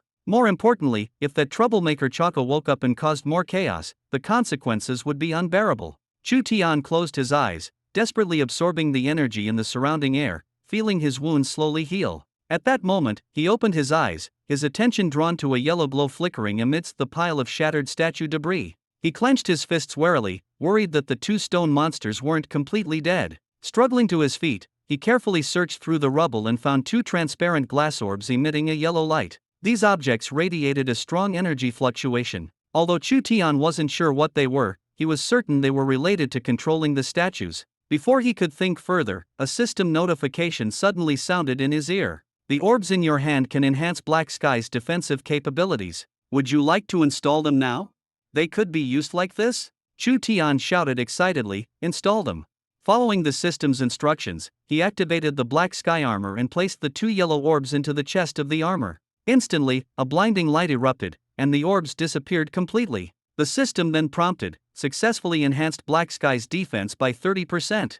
Chu Tian eagerly asked, what kind of attacks can it withstand now? The system replied, under normal circumstances, it can withstand a full force attack from a silver 3-star awakened. Hearing this, Chu Tian gasped. This was insane. Now, just by standing still in the Black Sky armor, even a powerful opponent would be left fuming in frustration. Satisfied, Chu Tian stored the Black Sky armor and walked over to the still unconscious Diana and Choco, shaking them awake. Choco groggily opened his eyes, looking confused. Is this hell? Why can't I get rid of you even after dying? Diana rolled her eyes at Choco in exasperation. Before he could say more, Chu Tian pinched him hard. Choco yelped like a pig being slaughtered, and Chu Tian sneered, keep pretending, and I'll really send you to hell. Caught red-handed, Choco shrank back and gave an awkward laugh. I was just joking. I must have passed out earlier, right? Chu Tian rolled his eyes. You passed out, but you were snoring. Suddenly, Choco seemed to remember something and asked, where did those 2 stone monsters go? Did they run away? Chu Tian pointed at the rubble on the ground and said flatly, I took care of them. Choco and Diana exchanged incredulous looks. They vividly remembered how strong those statues were. They couldn't believe Chu Tian had dealt with them alone. Was he joking? Chu Tian sighed and said helplessly, don't look at me like you've seen a ghost. I really handled it. Do you think those 2 monsters would have spared us? Still skeptical, Choco stumbled over to the pile of rubble. Seeing the shattered remains, he finally believed it and was too shocked to speak. He casually picked up a spear from the ground, swung it, and the whooshing sound of the wind made his eyes light up. What a great spear! He muttered to himself, feeling his combat power surge. Chu Tian was indifferent. He had better weapons and didn't like using spears, so he handed the spear to Diana for self-defense. Diana was momentarily stunned, then gave Chu Tian a grateful yet shy glance. Choco muttered from the side, this guy is so sly.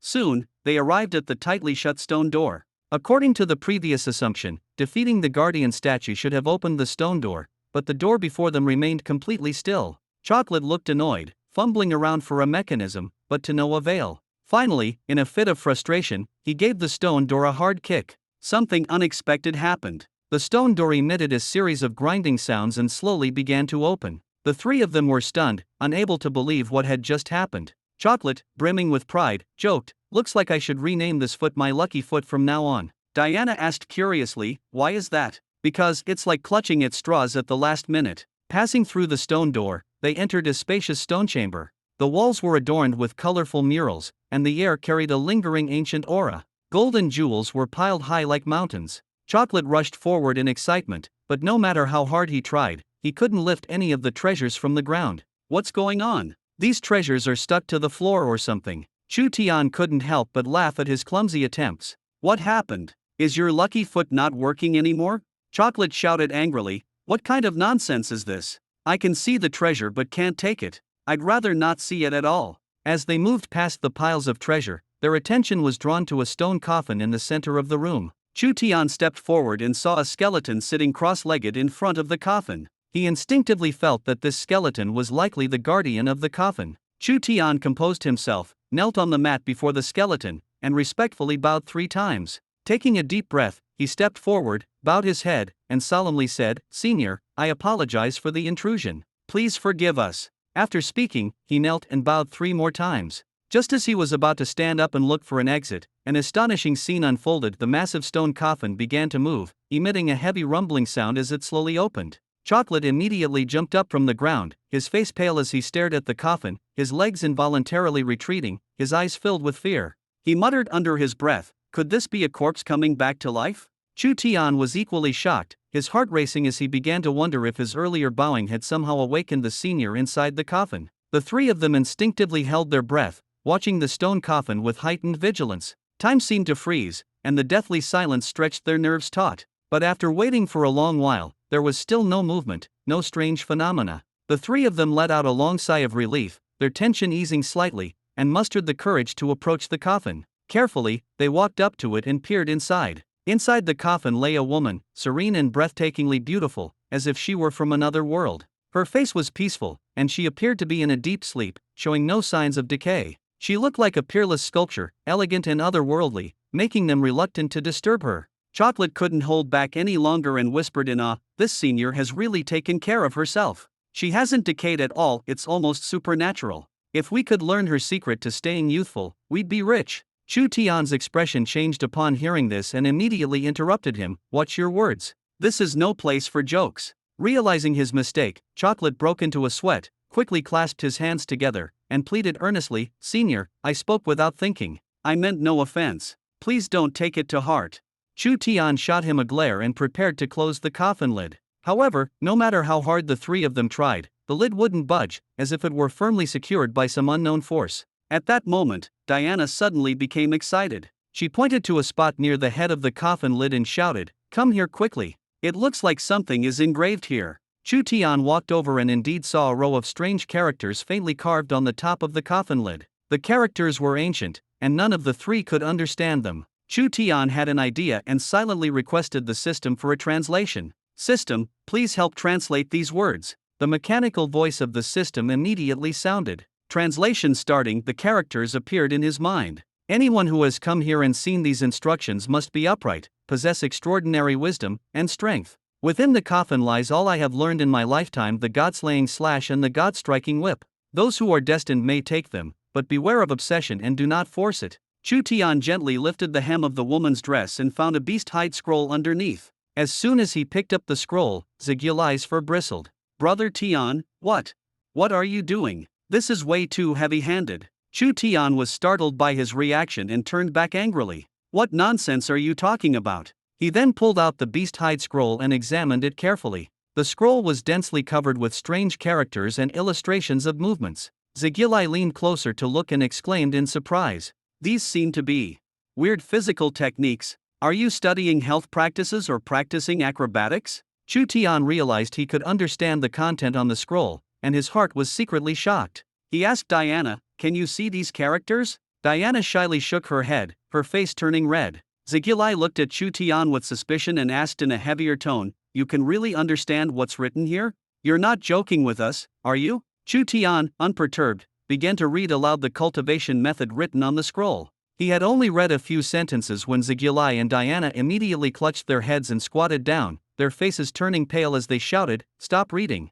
It feels like our brains are being pierced by thousands of needles." Chu Tian quickly stopped, looking at them with concern. As the pain subsided, the two were left gasping for breath, their faces still pale. Zigulai complained bitterly, "This isn't a martial arts manual. It's clearly a torture script." Chu Tian sighed and put the beast-hide scroll away without saying much, but he began to understand that true inheritance is not easily revealed and demands a high level of mental fortitude. Zigulai gradually recovered, his eyes darting to the whip inside the stone coffin. He reached out to grab it, but no matter how hard he tried, the god-striking whip remained immovable, as if firmly glued to the coffin. Unwilling to give up, he tried using his true energy, but it was equally ineffective. Frustrated, Zigulai pleaded, "Brother Tian, help me out. This thing is too hard to handle." Chu Tian, speechless, pulled him away from the coffin and then approached it himself. The moment his fingers touched the god-striking whip, he felt a strong surge of true energy, as if the air itself was trembling. Chu Tian's heart was filled with tension as he quickly exerted all his strength. His hand gripped the whip tightly, and suddenly, it came out effortlessly. A strange scene unfolded, the true energy in the surrounding air frantically converged toward the whip, continuously being absorbed, and everything began to change rapidly. Chu Tian felt as though he and the artifact, the god-striking whip, had become one. This sense of control was unprecedented. Every swing of the whip felt like an extension of his body, and he could no longer distinguish between himself and the weapon. Suddenly, he swung the whip forcefully, and a deafening roar echoed through the stone chamber. Several cracks appeared on the walls, torn apart by the immense power. Zigulai watched in shock, his face turning pale. He shouted in panic, "Brother Tian, calm down. Don't get carried away and destroy the stone chamber. If it collapses, we'll all die and be buried together." Chu Tian glared at him fiercely, suppressing his urge to continue testing the artifact's power. In truth, even he was astonished by the whip's strength. Zigulai sighed enviously, "Brother Tian, were you somehow connected to the predecessor in the coffin in your past life? Otherwise, how could you obtain both the cultivation method and the artifact? This is way too lucky. Chu Tian scolded him irritably. Stop talking nonsense. He lowered his head to examine the god-striking whip in his hand again. The whip was divided into 24 sections, each engraved with markings. However, at the moment, only the handle section was glowing green, while the remaining 23 sections remained dim and unlit. In his heart, he speculated that perhaps only by illuminating the remaining marks could the true potential of the god-smiting whip be fully unleashed. Even without reliable records, he understood that this divine artifact wouldn't be as omnipotent as the legends claimed. It was just that he was far from being able to harness its full power at this stage. Chu Tian glanced gratefully at the stone coffin, deeply moved. Kneeling once more, he whispered to the predecessor within the coffin, "Thank you, Senior, for generously passing down your skills and bestowing upon me this divine artifact. I have no way to repay you but will forever remember this kindness." He solemnly kowtowed 3 times and closed the coffin lid. At that moment, no one noticed the slight tremor of the eyelashes of the woman inside the stone coffin, which then fell silent again. As the lid closed, a loud noise erupted from the stone wall behind them, splitting it in two and revealing a passageway. Soft light emanated from the depths of the corridor. Here, Chu Tian understood that only by moving forward could he find the light of his path. Faced with the unknown future, he became even more resolute. He bowed to the stone coffin once more and, together with his companions, quickly rushed out of the stone chamber. Fresh air greeted them, and they finally saw daylight again. Chocolate plopped down on the grass, taking deep breaths. Even the smell of blood outside is better than the stench in that stone chamber. Just then, a familiar mechanical prompt sounded in Chu Tian's mind. The system issued another task. "Host, please check in." He quickly responded, "Check in." The system displayed a new check-in task. "Please complete the check-in on an apple tree while riding the tree and urinating." Chu Tian felt his face darken. He had never encountered such a ridiculous check-in method. With a bitter expression, he roared, "What kind of absurd task is this?" Chocolate noticed his sudden change in expression and asked in confusion, "Brother Tian, what's wrong? Are you okay?" Chu Tian suppressed his anger and replied perfunctorily, "Nothing, let's focus on moving forward." Internally, he ranted about the system, wondering why every task was so bizarre. The system, however, responsibly replied, "Tasks are random and unrelated to me. Please maintain a positive attitude, host." The more he thought about it, the more frustrated he became, feeling as though he was being forced by himself to keep pushing forward. This system, though troublesome, strangely motivated him to grow continuously. Chocolate watched Chu Tian's face turn red and purple alternately, secretly wondering, could Brother Tian be possessed by some female ghost like in those novels? I hope he doesn't turn into someone else.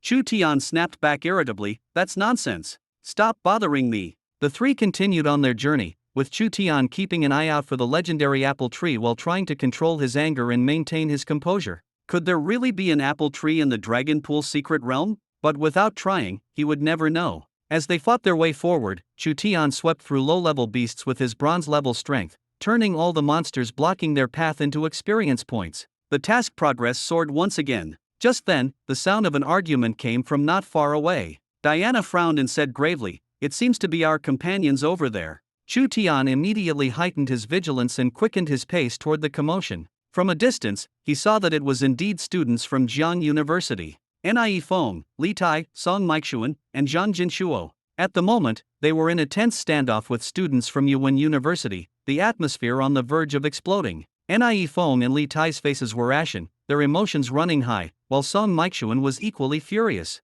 Zhang Jinshuo, however, stood off to the side with his arms crossed, looking indifferent, as if none of this concerned him. A student from Yuan University shouted arrogantly, "Hand over Chu Tian's location, and I'll let you leave alive. Otherwise, none of you will escape today." Nie Feng roared, "We don't know where Chu Tian is, so how can we tell you?" The other side sneered, "Don't play dumb. Students from the same school can locate each other through the system. Are you going to talk or not?" Li Tai gritted his teeth and retorted, "Dream on. We will never betray our classmate." Song Meixuan nodded firmly, "That's right, we won't betray Chu Tian." At that moment, Zhang Jinshuo suddenly gave a sinister smile, looked up at the man who called himself Brother Gong, and said, "If I tell you Chu Tian's location, can you let only me leave?" The other companions were furious upon hearing this. "Zhang Jinshuo, are you crazy? Shameless." Li Tai couldn't hold back and roared, "Are you willing to betray us just to save your own life?" Zhang Jinshuo sneered contemptuously, "His life matters, but mine doesn't?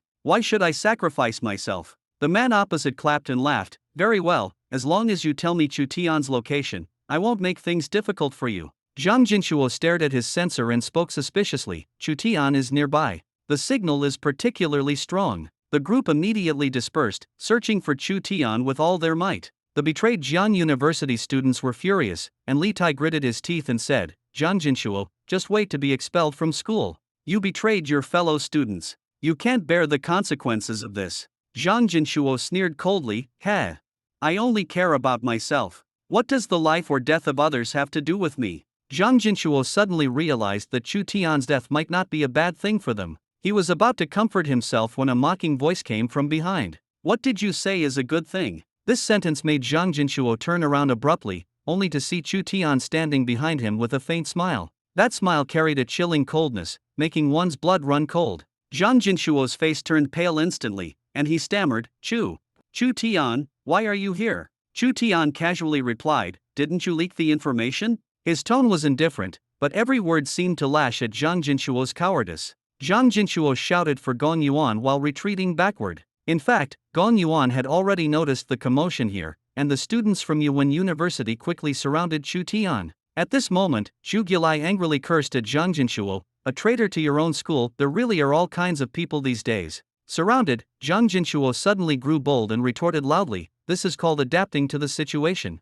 Staying here will only drag me down. Adapting to the situation? You really have some nerve, Chu Tian responded with a cold smile. Zhang Jinshuo couldn't help but shout at Chu Tian, don't drag us down. Today's mess, whoever caused it should bear the consequences. Clearly, he wanted to shift all the trouble onto Chu Tian and direct everyone's anger at him. As long as everyone was stuck here, no one would know the truth. Li Tai was furious, your actions tonight will definitely be thoroughly investigated by the school when we return. Zhang Jinshuo's eyes flashed with madness as he retorted to Li Tai, are you out of your mind? I'm doing this for everyone's sake. Nie Feng sneered sarcastically, should we thank you for that? The students from Jian University began blaming each other, and the atmosphere on-site became extremely tense. Gong Yuan walked over with a cold smile and said mockingly, shouldn't you resolve your internal conflicts first? Sensing the situation spiraling out of control, Zhang Jinshuo suddenly panicked and stiffened as he retreated. His plan had gone awry, and he could only desperately plead with Gong Yuan for help. Brother Gong, you can't abandon me now. Gong Yuan pushed him away in disgust and dismissed him, get lost. I despise people who betray their own companions. Zhang Jinshuo completely lost his support and tried to escape in the chaos. But as soon as he took a step, Zhu Gilai slapped him to the ground, and Nie Feng tied him to a tree on the spot with a rope. He struggled desperately, shouting, let me go. But in the end, Li Tai kicked him unconscious, and the scene finally quieted down. Chu Tian withdrew his gaze and calmly asked Gong Yuan, you were looking for me. Gong Yuan got straight to the point, did you injure Li Dongxiu and steal his task points? Chu Tian nodded, yes, I did. Are you here to stand up for him? Gong Yuan's expression turned cold, what you took must be returned. Otherwise, you're breaking the rules. Sorry, I don't have that habit, Chu Tian replied with a contemptuous smile. The killing intent on Gong Yuan erupted suddenly, and the oppressive aura of the Bronze Realm made everyone around feel suffocated. The students of Yuan University began shouting, Brother Yuan, make your move quickly. Leave them some breath so we can watch a bit longer. Stop wasting time, finish it in one move. Teach them a lesson today and take all the mission points. The students of Jian University were thoroughly enraged by the arrogance and provocation from the other side, but facing a bronze-level expert, all their anger turned into helplessness and frustration. Even in adversity, they were powerless. This disparity in strength was utterly despairing. Nie Feng whispered nervously, Gong Yuan has already broken through to bronze. I'm afraid Chu Tian isn't his match. We're in real danger this time. But Chocolate seemed completely unconcerned, even smiling slightly. Bronze makes him invincible? Just wait and see. Amid the tense atmosphere, Gong Yuan stood proudly, his voice booming like a bell, kid, it's not too late to admit defeat now. Before he could finish speaking, Chu Tian suddenly unleashed an aura even stronger than Gong Yuan's. The overwhelming energy shocked everyone. Chu Tian. Has he also broken through to bronze? Song Meixuan's eyes widened in disbelief. Diana chuckled dismissively, Gong Yuan's meager skills got him into bronze,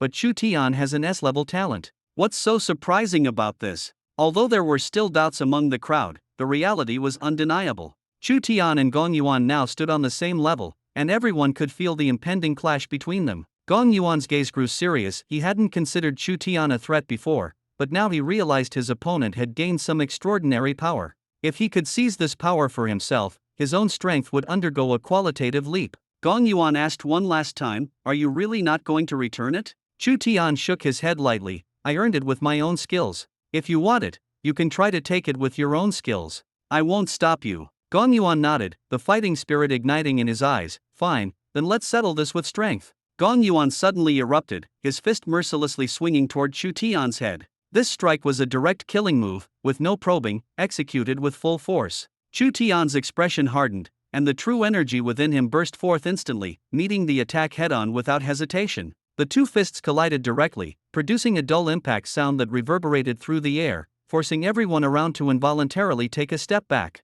Even the residual shockwaves caused the onlookers' true energy to churn, requiring them to urgently channel their energy to protect themselves. They understood clearly combat between bronze-level experts was far beyond the capabilities of those in the Black Iron realm, let alone the fact that these two were the top talents of their respective schools. The brief exchange did not determine a winner. Gong Yuan roared furiously, his figure rising into the air and charging at Chu Tian. Chu Tian showed no intention of retreating, his eyes flashing with unyielding fighting spirit as he rushed forward to meet Gong Yuan. The two clashed fiercely on the battlefield like wild beasts, their terrifying true energy waves sweeping across the surroundings. At this moment, the other students from Yuan University and Jiang University had no time to continue their own battles. They scrambled to gather their true energy to resist the shockwaves. Otherwise, they risked being injured. The atmosphere was intensely tense, and everyone held their breath, focusing on the unfolding battle. "Die!" Chu Tian roared, suddenly increasing his strength. Gong Yuan was sent flying with a single punch, struggling to twist his body in mid-air to stabilize his landing,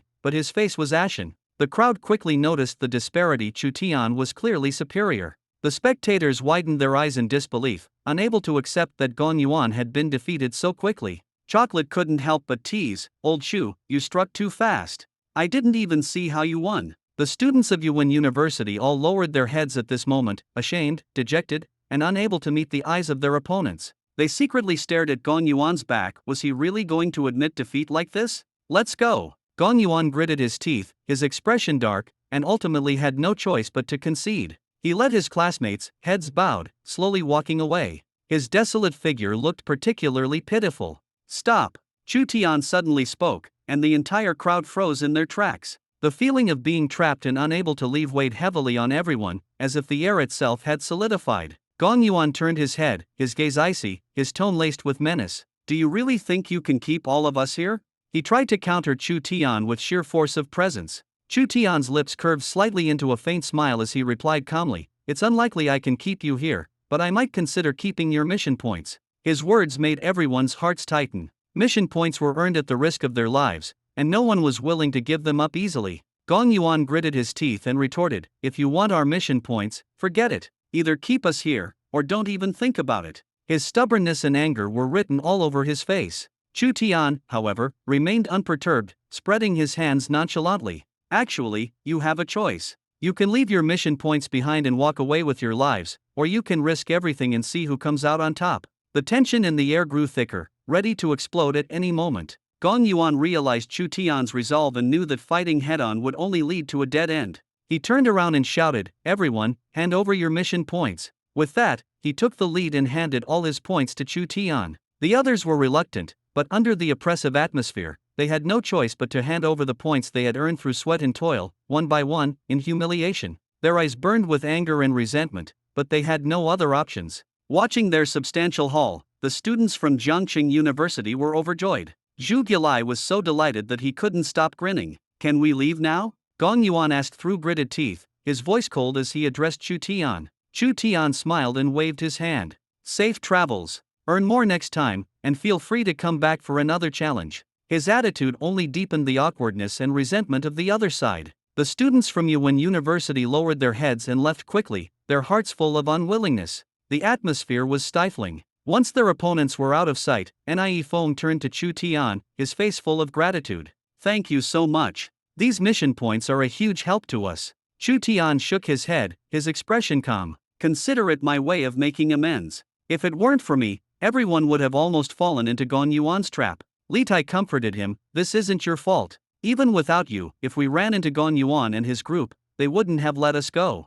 Zhu Gilai burst out laughing. "Old Chu, why don't you provoke a few more schools? Earning mission points this way is just too easy. Chu Tian shot him a glare. Why don't you go? With that face of yours, you're perfect for getting beaten up. Everyone laughed, and the atmosphere lightened. They couldn't help but feel that being on good terms with Chu Tian was the greatest stroke of luck in their lives. Chu Tian turned and said, "Let's go. We'll travel together and look out for each other." Everyone felt a surge of excitement. They had just noticed that Zhu Gilai and Diana had also made breakthroughs. They finally understood that instead of fighting alone, working together as a team could help them overcome more challenges. Individual effort and group cohesion were the most powerful weapons in facing future trials. What they thought would be a reluctant collaboration turned out to be the beginning of growth and mutual trust. Chu Tian's team had just advanced to Black Iron 9 stars, and the atmosphere was subtly shifting. For those who hadn't yet advanced, getting Chu Tian's help felt like winning the lottery. Such an opportunity falling into their laps was something no one wanted to miss.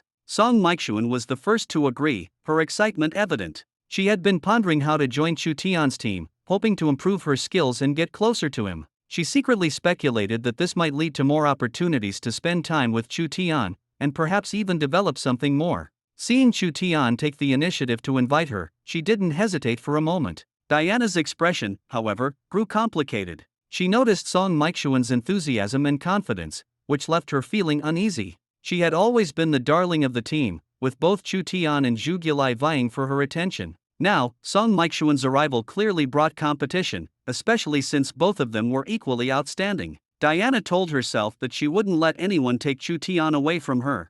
Her competitive spirit and confidence were fully ignited. Song Meixuan seemed to savor the sweetness of victory, directly meeting Diana's gaze. The two locked eyes, and the air seemed to ignite with electricity, sparks flying everywhere. The atmosphere around them instantly became subtle and tense. Chocolate shrank his neck slightly on the side, trying to stay out of the confrontation. It was clear to everyone that the two girls were at odds, and he definitely didn't want to get involved. The boys watched in stunned silence. Song Meixuan, usually aloof and reserved, always kept her distance from them. Now, she had suddenly become proactive and cheerful, even flashing a sweet smile at Chu Tian, leaving the boys momentarily unable to adapt, staring at her in unison. Their envy was almost palpable. Chu Tian quickly noticed the unusual atmosphere. He found the situation a bit odd but didn't overthink it. Breaking the silence decisively, he urged everyone to move forward and not linger here. They were already nearing the Dragon Pool secret realm, where danger could appear at any moment. Now is not the time to relax.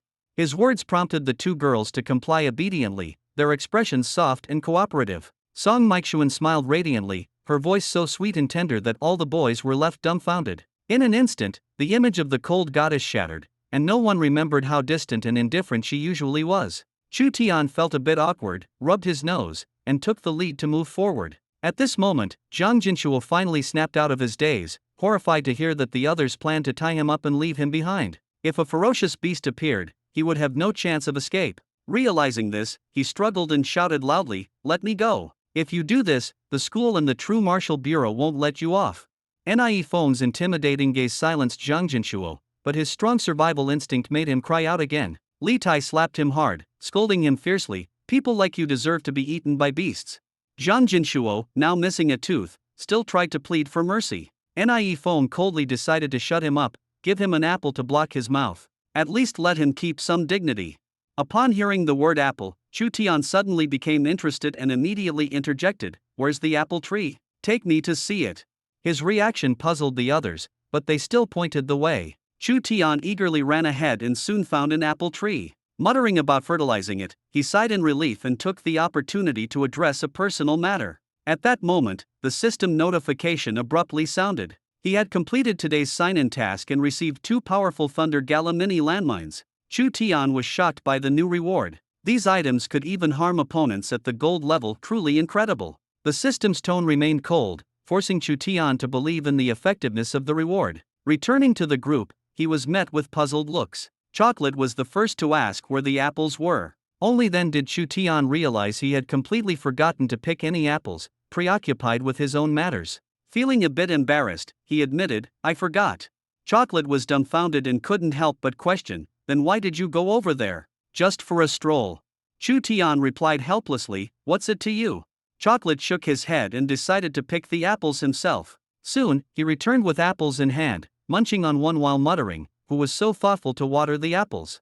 The apples were incredibly fresh, and he ate with great satisfaction, even handing one to Zhang Jinshuo. The rest of the group had already eaten their fill. At this point, Diana became interested and actively asked for an apple. Chu Tian quickly stopped her, warning that wild fruits might not be safe and could be poisonous. Chocolate, unconcerned, casually proved he had already tasted them and was fine. Chu Tian looked at Diana seriously and said, "Trust me, don't eat it."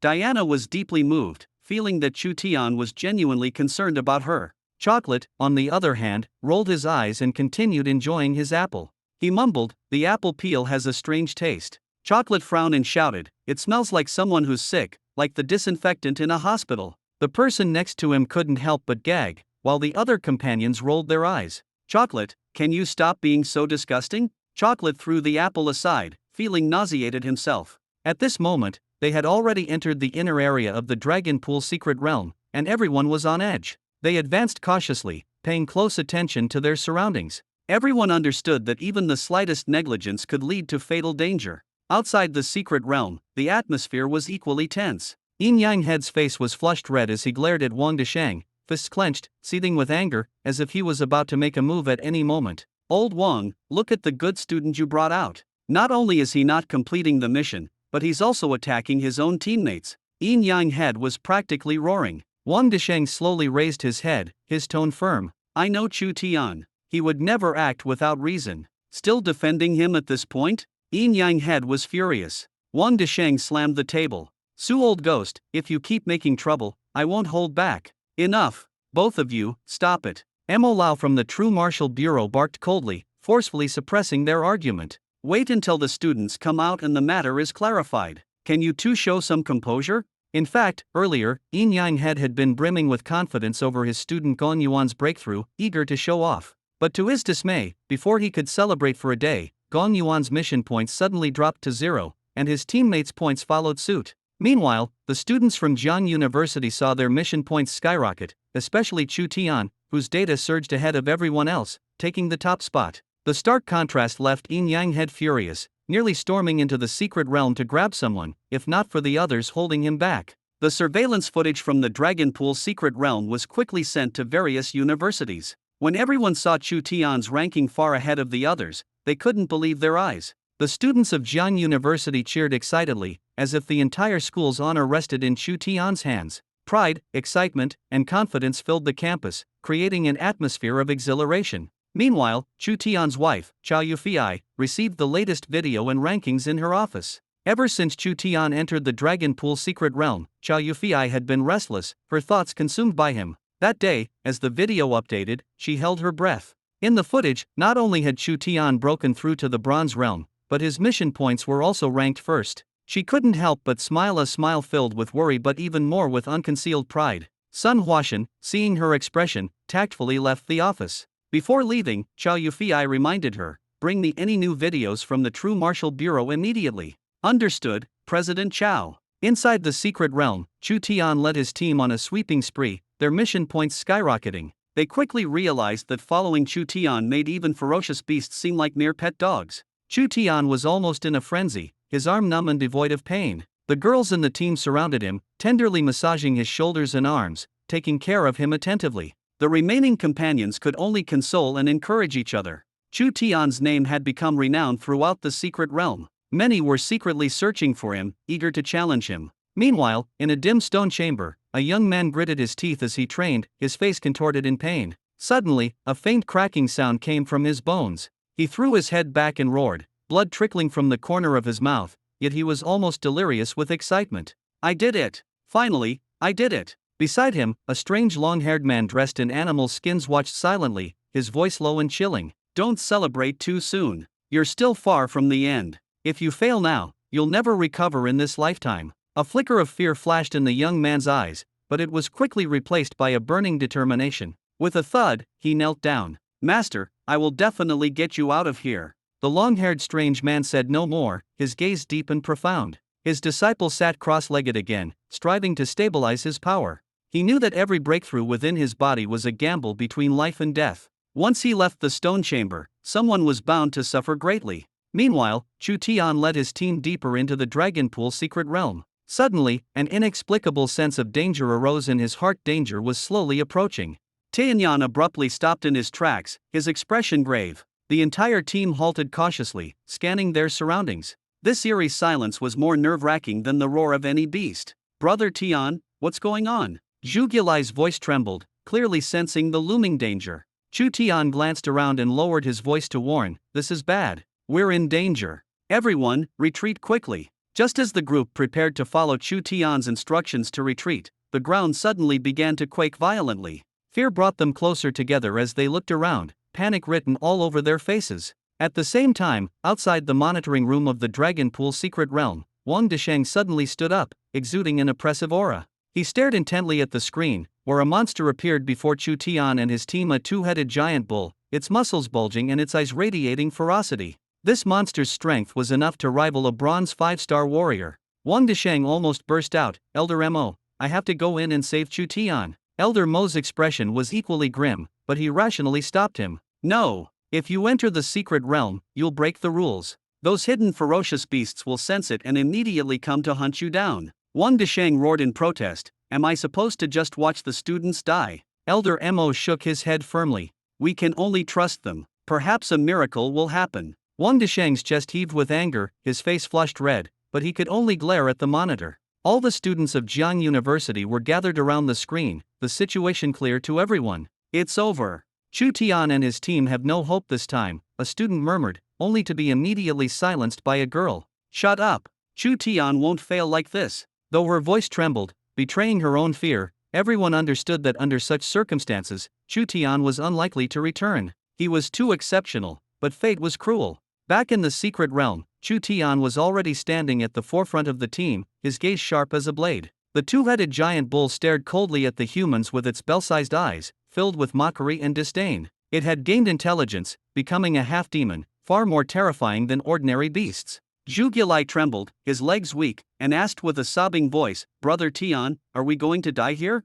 I haven't lived enough yet." Chu Tian had already devised a plan. He could summon Black Sky, a deadly trump card that could easily take down the two-headed giant bull. However, the problem was the dense surveillance around them. If he used his trump card now, he would undoubtedly attract official attention, leading to endless trouble. To resolve this safely, he had to lure the monster to a place without surveillance. Chu Tian lowered his voice and said seriously, "In a moment, I'll distract the bull. You all run in the opposite direction. Run as far as you can. We'll regroup here in 2 hours." Zhu Gilai protested emotionally, "No way. We can't leave you behind." The others chimed in, equally agitated. Chu Tian smirked slightly, surprised by the sudden burst of emotion from this chubby guy, but now was not the time for heartfelt discussions. He decisively interrupted, "Focus. I'm not going to die. I have a way to shake it off. Trust me." Without wasting any more words, Chu Tian made a taunting gesture at the two-headed giant bull, instantly drawing all its fury. The bull let out a deafening roar, the sound waves momentarily deafening Zhu Gilai and the others.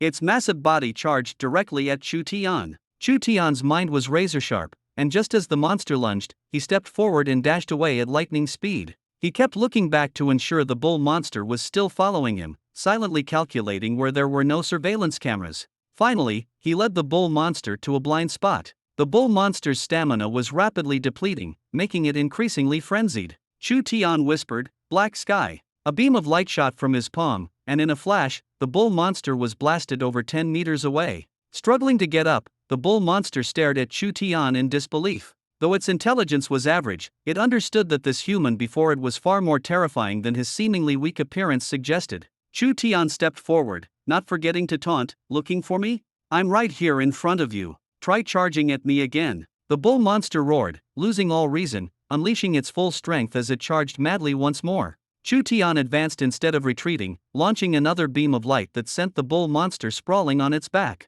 At this moment, every student watching the screen was deeply shaken by this young man. Knowing the extreme danger, he had stepped forward to lure the monster away. No one dared to utter a single bad word about Chu Tian anymore. At this moment, everyone understood regardless of the outcome, Chu Tian deserved their respect. The situation was far from over. Chu Tian adjusted his breathing, preparing for an even more violent counterattack. He knew that as long as he didn't fall, there was still hope for survival. This battle wasn't just for himself.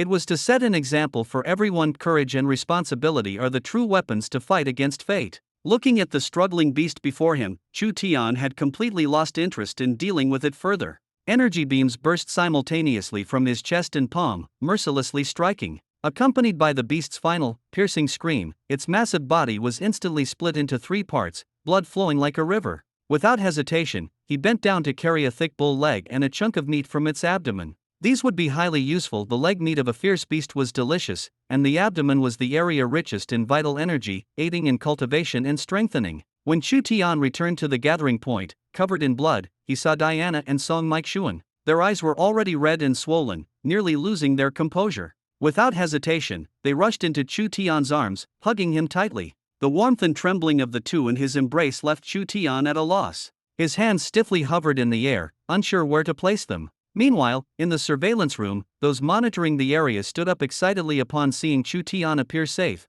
their emotions running high. Some even shouted as if watching a World Cup goal. Everyone stared at the screen, where the blood-soaked Chu Tian appeared like a true war god. The girls' eyes glistened with tears, some quietly sobbing. From this moment on, Chu Tian's tall and heroic image was deeply imprinted in everyone's hearts. One man even shouted, "Good shot," drawing side glances from others, but no one cared at this point. Chu Tian's survival was more important than anything. However, when everyone saw Diana and Song Mikechuan rushing into Chu Tian's arms, the atmosphere suddenly became subtle. Diana and Song Mikechuan are so bold, throwing themselves at him in front of so many people. Can't they see how uncomfortable Chu Tian is? They're so unreserved. I can't be friends with them anymore. Some girls even muttered to themselves that if they were on the scene, they would have already thrown themselves into Chu Tian's arms, pressing him tightly against their chest. Song Mikechuan's actions surprised everyone even more. She had always been seen as a cold and elegant goddess, keeping her distance from boys.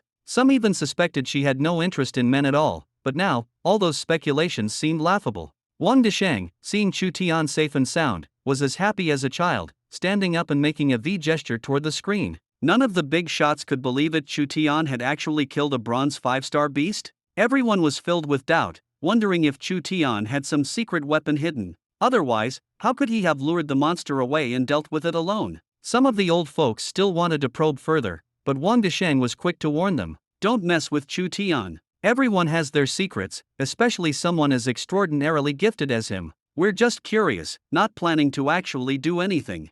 However, after hearing the warning, everyone stopped digging and had to abandon their plans to investigate. Chu Tian was being held by 2 people, his whole body stiff as he awkwardly said, "Could you let go for a moment? My arms are going numb." Only then did Diana and Song Mikechuan exchange a glance, their faces turning red as they quickly let go. But instead of stepping back, they each grabbed one of Chu Tian's arms again, clinging even closer on either side. "You said your arms are numb? Let us massage them for you." Feeling the soft touch on his arms, Chu Tian pretended nothing was happening, though he was well aware of the envious, burning gazes from the brothers around him. He could instantly sense the air thick with the lament of the single dogs. It was truly a bit too much to bear. "I'm fine now. I need to go change clothes. You guys clean up this beast, and tonight we'll have meat," Chu Tian said, turning to leave, but suddenly heard Diana say, "I can help you change." Before anyone could react, Song Mikechuan shyly added, I can help too." Their straightforwardness, without the slightest hint of subtlety, left all the men present groaning in despair. Everyone watched coldly as Chocolate even wiped away a tear, hugging Nie Fong and the others for comfort. Chu Tian quickly made his escape, slipping into the bushes and glancing around warily, afraid the 2 girls might actually follow him to help him change. If they really barged in, what would he do? Accept it, or accept it? After changing his clothes, Chu Tian came out, only to feel the intense stares of many of the men. He couldn't help but feel a little guilty, thinking to himself, "This isn't my fault. It's all because they're too forward." Chu Tian quickly changed the subject. "Hurry up and eat. Once we're done, we move out." Chocolate jeered loudly, "Move out after eating? Bro, you're not planning to send us to our deaths, are you?" Chu Tian took a bite of fresh beast meat and mumbled, "This place is just too dangerous. We need to find a safer spot to spend the night." As the beef went down, he felt his blood boiling, his strength rapidly recovering. Chu Tian sensed the energy within him surging uncontrollably, as if it could break through at any moment. Reflexively, he sat cross-legged and quickly said, "Everyone, guard me. I think I'm about to break through." Hearing this, the others couldn't hide the envy in their eyes. He had just become a junior warrior a few days ago, and now he was already about to advance to the next level. Why was the gap between people so vast? Sometimes reality really could crush one's spirit. The breakthrough process was absurdly fast. Chu Tian only broke through a minor barrier, leaving him somewhat dissatisfied. When he came out of his cultivation state, he was met with the envious gazes of his teammates. No matter what he said at this point, it would seem like he was showing off, leaving Chu Tian with a bit of a headache. Just then, Nie Feng suddenly stood up excitedly and said, "I think I'm about to break through too." Li Tai chimed in, "Me too." Even Song Meixuan, with a hint of shyness and teasing, softly said, "I feel it too."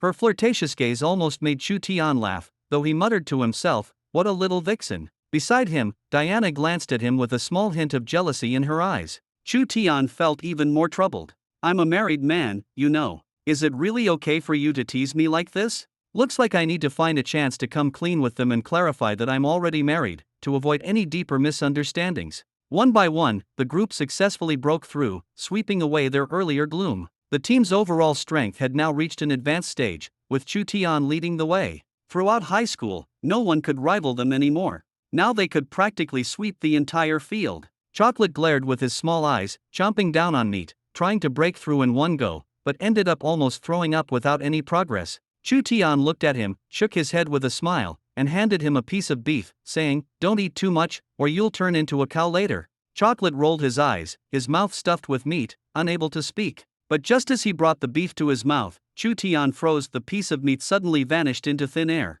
Out of the corner of his eye, he seemed to catch a flash of red light streaking by. "Did any of you just see something fly past?" Chu Tian asked the group, puzzled. Everyone looked equally bewildered, glancing at each other, but no one had seen anything. Chu Tian wondered if he was just too tired, rubbed his eyes, and prepared to grab another piece. This time, as the meat approached his mouth, it disappeared again. And this time, everyone's food vanished simultaneously. The group exchanged glances, their hearts filled with shock and confusion. Chu Tian signaled everyone to stay alert and not act rashly. He once again pretended to casually pick up a piece of beef, his every nerve already taut. Carefully observing his surroundings, he slowly brought the meat to his mouth. Whoosh! Another red blur. But this time, Chu Tian was ready. He moved like lightning and grabbed the red blur. It turned out to be a palm-sized little red bird, its feathers a fiery red as if ablaze, curled up and struggling in his hand. The little creature squirmed desperately, seemingly furious. Chu Tian was careful not to crush it, holding it just firmly enough. The red bird's shiny little eyes glared at him, full of anger. Chocolate joked from the side, "Brother Tian, why don't we roast it while it's still hot and try a new flavor?" Before Chu Tian could respond, the little red bird turned its head and glared at Chocolate, suddenly shooting out a scorching flame. Chocolate was instantly engulfed in fire, rolling madly on the ground, practically turning into live barbecue. Fortunately, everyone quickly helped extinguish the flames. Otherwise, he might have really become a dish. Chocolate's shirt was burned to tatters, his face charred black, and he glared angrily at the little bird but dared not make another sound. Chu Tian peered through his fingers at the palm-sized red bird, deeply shaken. Such a small creature could unleash such powerful attacks. Fearing the little guy might pull another stunt, he quickly covered its mouth. Unexpectedly, the red bird began to rub against Chu Tian's palm in a seemingly ingratiating manner. Chu Tian was still puzzled when suddenly a sharp pain shot through his palm. The little creature was secretly biting him. He instinctively gritted his teeth and held on, not daring to let go.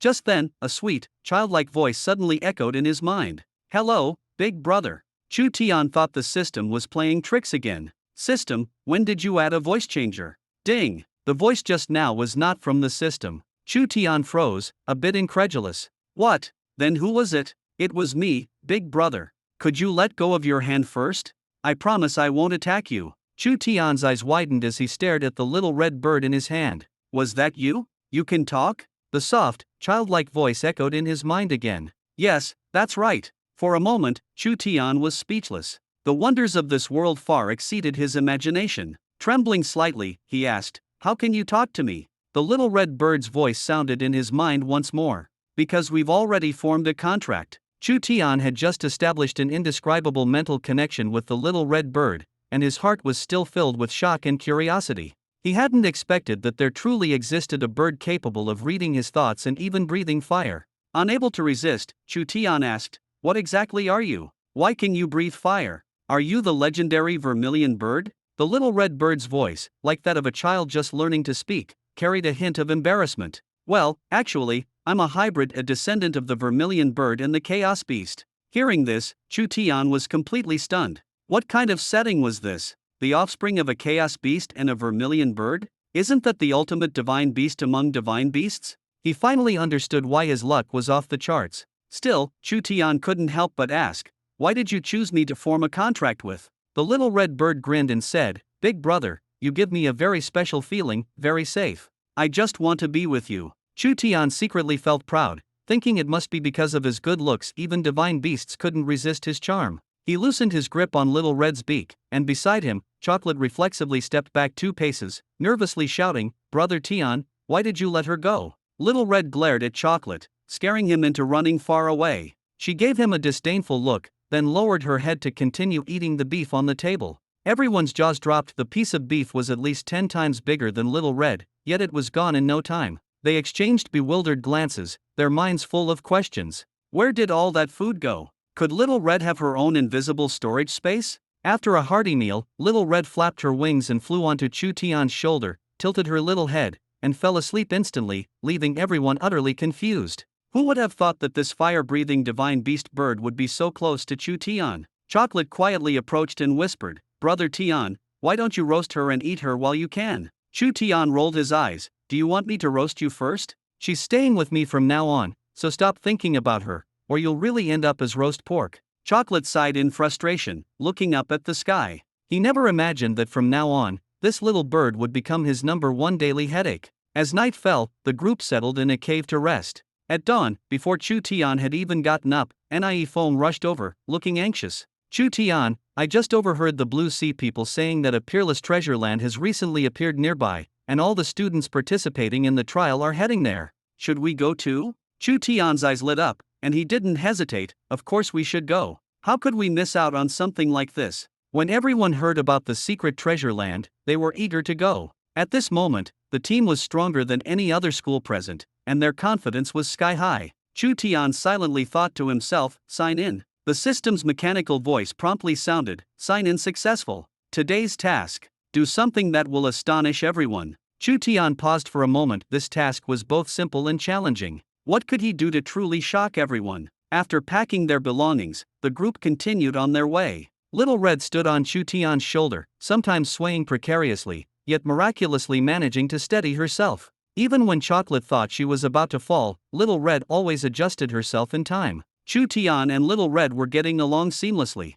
However, Little Red remained indifferent to Chocolate, and her first action upon waking was always to spit a small flame at him. Chocolate's clothes now had several scorched marks, making him look like freshly roasted meat. He gritted his teeth, his chubby face trembling with anger, but he couldn't fight back or avoid her, so he had to endure it. The group continued following the information Nie Foam had gathered, heading deeper into the Dragon Pool secret realm. The further they went, the denser the spiritual energy became, and the air grew increasingly dangerous, keeping everyone's nerves on edge. Soon, they discovered another group of students gathered ahead, trial teams from other universities. Coincidentally, their old rivals Gong Yuan and Li Dongxu were also there. Chu Tian and his companions' arrival instantly heightened the tension on the scene. Everyone watched them warily. The benefits of the secret realm were limited, and the arrival of another team meant the others' share would be diluted, a situation everyone wanted to avoid. Especially the group from Yuan University, who, upon seeing Chu Tian, had their hatred levels maxed out,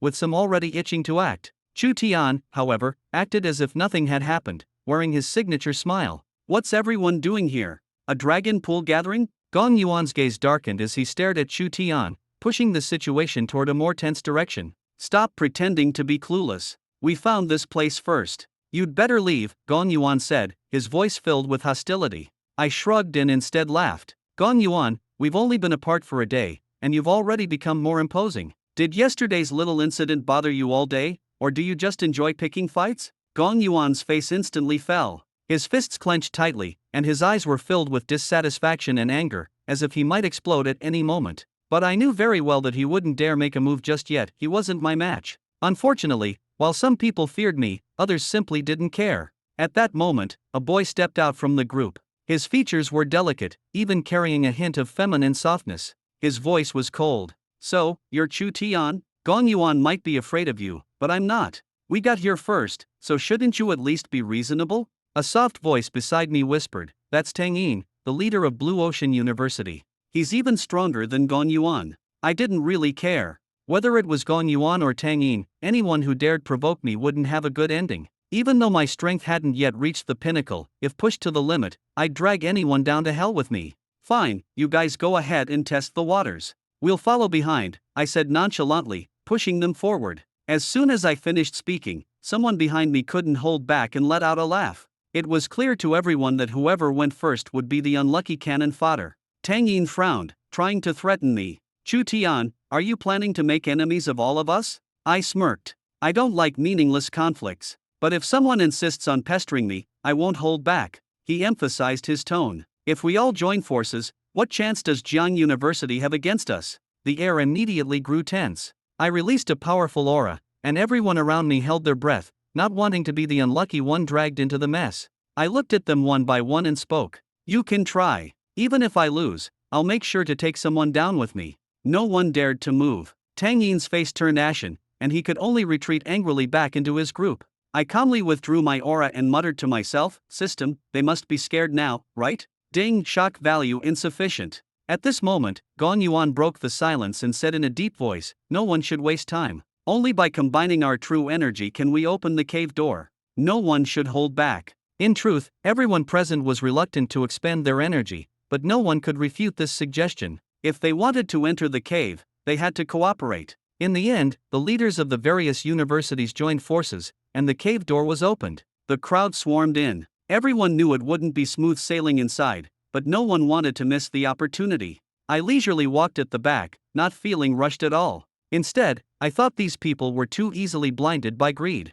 Surprisingly, the cave was unusually quiet, with no traps or mechanisms. The path was clear, and the group soon arrived at a grand hall. However, the entire hall was empty, with only bare walls and stone carvings, as if it had long been looted. Unwilling to give up, everyone searched around, hoping to find some treasure. I, on the other hand, had no interest at all. Truly valuable things wouldn't be so easily obtained, they required both opportunity and qualification. Zhu Gilai searched high and low but found nothing. Suddenly, he froze, then hurriedly pulled me to a wall, his hands trembling with excitement. I rolled my eyes. Can you calm down? You always act like your pants are on fire. His voice trembled. Brother Tian, look at this painting. I lowered my head to look, and my breath instantly caught. Wasn't this the senior woman from the stone coffin? Even though it was just a stone carving, the craftsmanship was astonishingly detailed, vividly capturing the woman's spirit and elegance. She held a whip with heroic grace, her long dress billowing in the wind, exuding an ethereal, otherworldly aura.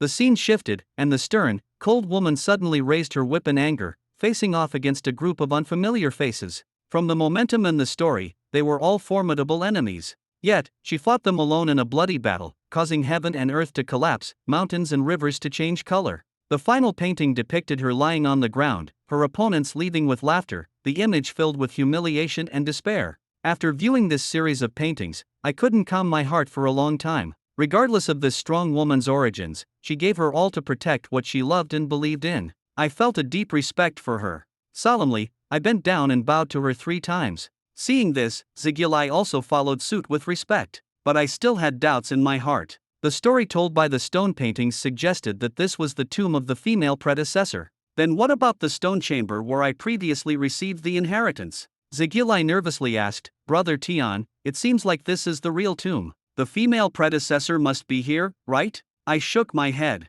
Impossible. How could there be so many coincidences? Do you think that one was fake? Could people in ancient times even get plastic surgery? Who knows? They probably had welding technology thousands of years ago. Plastic surgery and welding, aren't they essentially the same? Both involve splicing and modification, Zigilai joked while shaking his head. Chu Tian, annoyed, kicked him in the rear. He knew this chubby guy was full of nonsense and unreliable. How could there be such a frivolous explanation? Clearly, there was some unspeakable truth hidden here. Come quickly. I found something. Gong Yuan suddenly shouted, his voice filled with excitement and tension. Everyone immediately gathered around. A stone lay conspicuously on the ground, and the most striking thing about it was the writing on it, modern characters. Most people didn't notice anything unusual, but only Chu Tian and a few others realized something was off. The stone read, I am the war god Ling Shuang. This is my tomb. Only those with sincerity can inherit my power. If you seek something, you must bow 3 times and kowtow 9 times before the throne to prove your sincerity.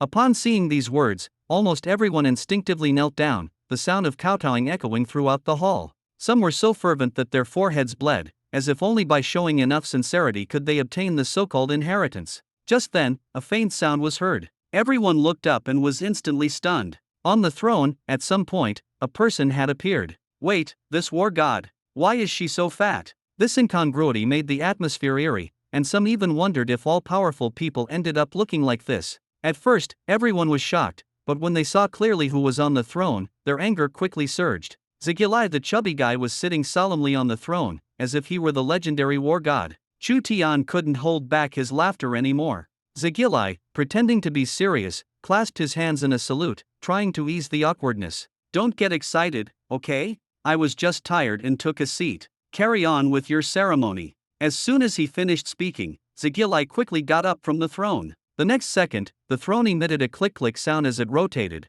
revealing a hidden stone door that slowly opened. Ya GG. Charge. There's treasure ahead. Zigulai let out a strange cry, using the opportunity to divert everyone's attention. The crowd immediately surged forward, rushing toward the newly revealed stone door. No one bothered to question whether it was their sincerity that moved the war god or if Zigulai had accidentally triggered a mechanism. At this moment, everyone was only thinking about the treasure. Zigulai then caught up with Chu Tian, grinning as he said, "Brother Tian, that was such a thrilling experience just now. It felt amazing, ha ha ha." Seeing his smug expression, Chu Tian rolled his eyes. "Keep messing around. This time you just happened to open the door. What if your luck runs out next time?" Passing through the stone door, the sight before them made everyone's eyes light up. Piles of gold, silver, and jewels covered the ground, countless in number. Zigulai was also stunned, whispering to Chu Tian, "Brother Tian, I feel like this place is almost identical to the tomb we visited last time. This is just a larger and more luxurious version."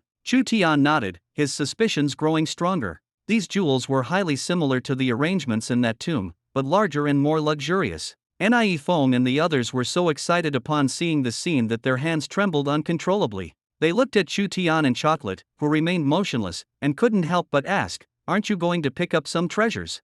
Chocolate, with a serious expression, adopted the demeanor of a sage. "Wealth is ultimately external. Why be so attached? You go ahead." Nie Fong gave a thumbs up, thinking Chocolate had truly seen through worldly desires. "I'm impressed. My family's poor, so I'll grab a little to help out at home." But before he could join the treasure-hunting army, sharp arguments broke out. "What is this thing? No matter how I scrape, it won't come off. Unbelievable. I've been digging for half a day with my butt in the air, and there's not even a hint of movement. Ancient glue is way stronger than modern stuff. This is ridiculous. You can only look but can't take anything." Nie Fong suspiciously looked at Chocolate. "Did you already know we couldn't take anything?" Chocolate shrugged. "How would I know? I've never been here before. You guys, stop always thinking about taking advantage. Greed will make you lose even more." Everyone wore expressions of unwillingness but eventually gave up searching and continued forward. Suddenly, a massive stone coffin appeared before them, and sitting in front of it was a person. He was dressed in black animal hide, his face covered with a black cloth, and beside him stood a stick wrapped in animal hide. Chocolate's eyes widened in shock, stammering, Tian. Brother Tian. That person, isn't he supposed to be dead?" Chu Tian also became serious. They remembered clearly that the tomb's previous coffin guardian was just a dried corpse, but the person before them, his abdomen was still moving, he was clearly alive. In an instant, the atmosphere became extremely tense. Chocolate instinctively took a few steps back, lowering his voice. "Brother Tian, we took everything from his coffin last time. Could he be here to collect debts?" Chu Tian calmly replied, "Don't overthink. There's no such thing as ghosts in this world. Most dangers are created by human hearts." Although the others hadn't experienced what Chocolate and Chu Tian had, seeing someone truly sitting beside the stone coffin made everyone so nervous their hands and feet trembled. Gong Yuan mustered his courage and stepped forward, his voice shaking. "Senior, we didn't mean to disturb you. Please forgive us. We'll leave right away." A hoarse, icy voice echoed from the stone coffin, like the sound of a knife scraping against metal, full of warning. "Since you've come, don't think about leaving." The voice reverberated in the empty room, carrying a piercing sense of oppression. The air suddenly grew tense, and fear was etched on everyone's faces. This guy actually intended to make them all die here. No one dared to move. All that remained in their hearts was cold despair. Tang Yin gritted his teeth, trying to summon courage. Who are you? Stop playing tricks and take off your face cloth. He was feigning composure because he knew, if they didn't resist, no one would leave here alive today. The man's voice was chilling. I am the guardian of the tomb of the goddess of war. You have disturbed her peace, and you must pay with your lives. These words tightened everyone's nerves, and the atmosphere of despair escalated again. Tang Yin refused to believe it, lowering his voice to the others. Don't be afraid. His strength isn't that great. If he were truly powerful, he would have acted already. Let's all attack together. His words were like a frayed lifeline, pulling a shred of courage from the depths of fear. But the man let out a cold snort, and in the next moment, almost as if teleporting, a terrifying surge of energy rushed toward Tang Yin. With one palm, he sent Tang Yin retreating. Though he held back and didn't deliver a fatal blow, it was enough to prove he was far stronger than he appeared. With just that move, everyone understood the man before them was far beyond their ability to contend with. Before anyone could react, the man swiftly defeated another bronze one-star fighter. The scene spiraled out of control, leaving only Chu Tian, Gong Yuan, and Li Dongxiu, 3 bronze-level students. Everyone realized that this man in animal hide wasn't choosing his targets randomly. His plan was obvious. Eliminate the strongest individuals one by one to minimize risks, leaving the ordinary students who posed no threat. Gong Yuan gritted his teeth and took a few steps back, his gaze cold and firm. Relying on one person to fight desperately is a losing battle. Only by working together do we have a chance to survive. He shouted loudly.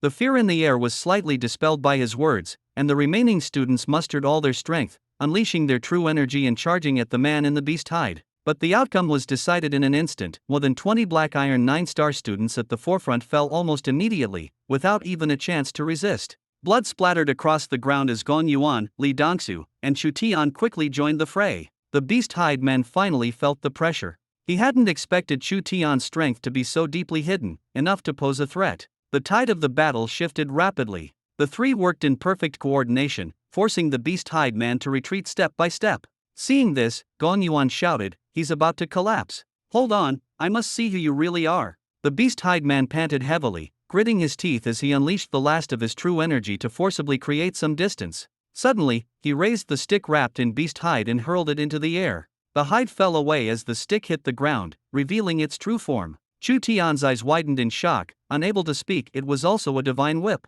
The air seemed to freeze for a second. Everyone's gaze was fixed on the divine whip, and the atmosphere turned eerie and dangerous. During the standoff, Gong Yuan and Li Dongxiu were also defeated by the beast hide man. Chu Tian stood frozen, as if everything that had just happened was a dream. He began to doubt, did this person in front of him look exactly like him? Or was there some unspeakable connection between them? The tension was palpable, and Chu Tian was the only one left standing. His heart was heavy with pressure, but a final spark of determination ignited within him. He could feel that the beast hide man's killing intent was stronger than ever before. The man's gaze was as if he wanted to tear him apart. "I will make sure you die without a burial place." The beast hide man roared hoarsely, lunging at Chu Tian. They began a life and death struggle. The beast hide man's level was slightly higher, but Chu Tian's true energy was equally abundant, making them evenly matched for the moment. The fallen students watched the scene unfold, silently praying that Chu Tian could hold on. The beast hide man grew increasingly irritable, his attacks becoming even more ferocious.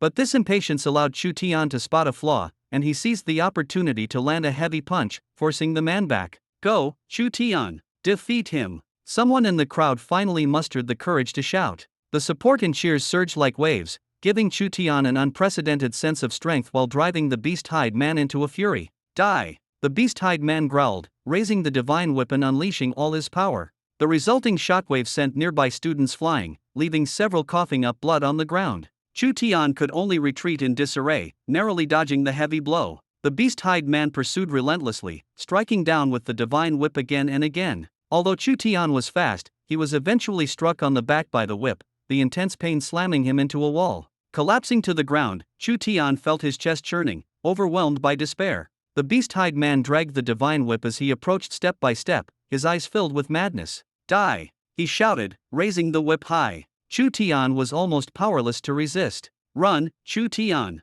someone cried out in desperation. At the critical moment, a streak of flame shot out, heading straight for the beast hide man's face. He had no time to dodge and could only tear off his mask. The flames ignited the black face covering, and the crowd finally recognized his true identity. "It's you, Shi Xiang. Are you insane? Do you know what you're doing?" The true Martial Bureau won't let you off. There's still time to turn back. The beast-hide man was finally unmasked. His face twisted with rage. Turn back? As long as I leave all of you here, no one will know it was me. Xiang, we have no grievances with you. Why are you doing this? The air was thick with fear of death and confusion. Everyone knew he had completely lost his mind. Xiang's trembling finger pointed at Chu Tian, his voice filled with a crazed hatred. We have no personal grudge, but Chu Tian and I are mortal enemies. If you want to blame someone, blame Chu Tian. Tang Yin struggled to stand up from the ground, his face full of fear. His voice carried a pleading tone. Xiang, you have a grudge against Chu Tian,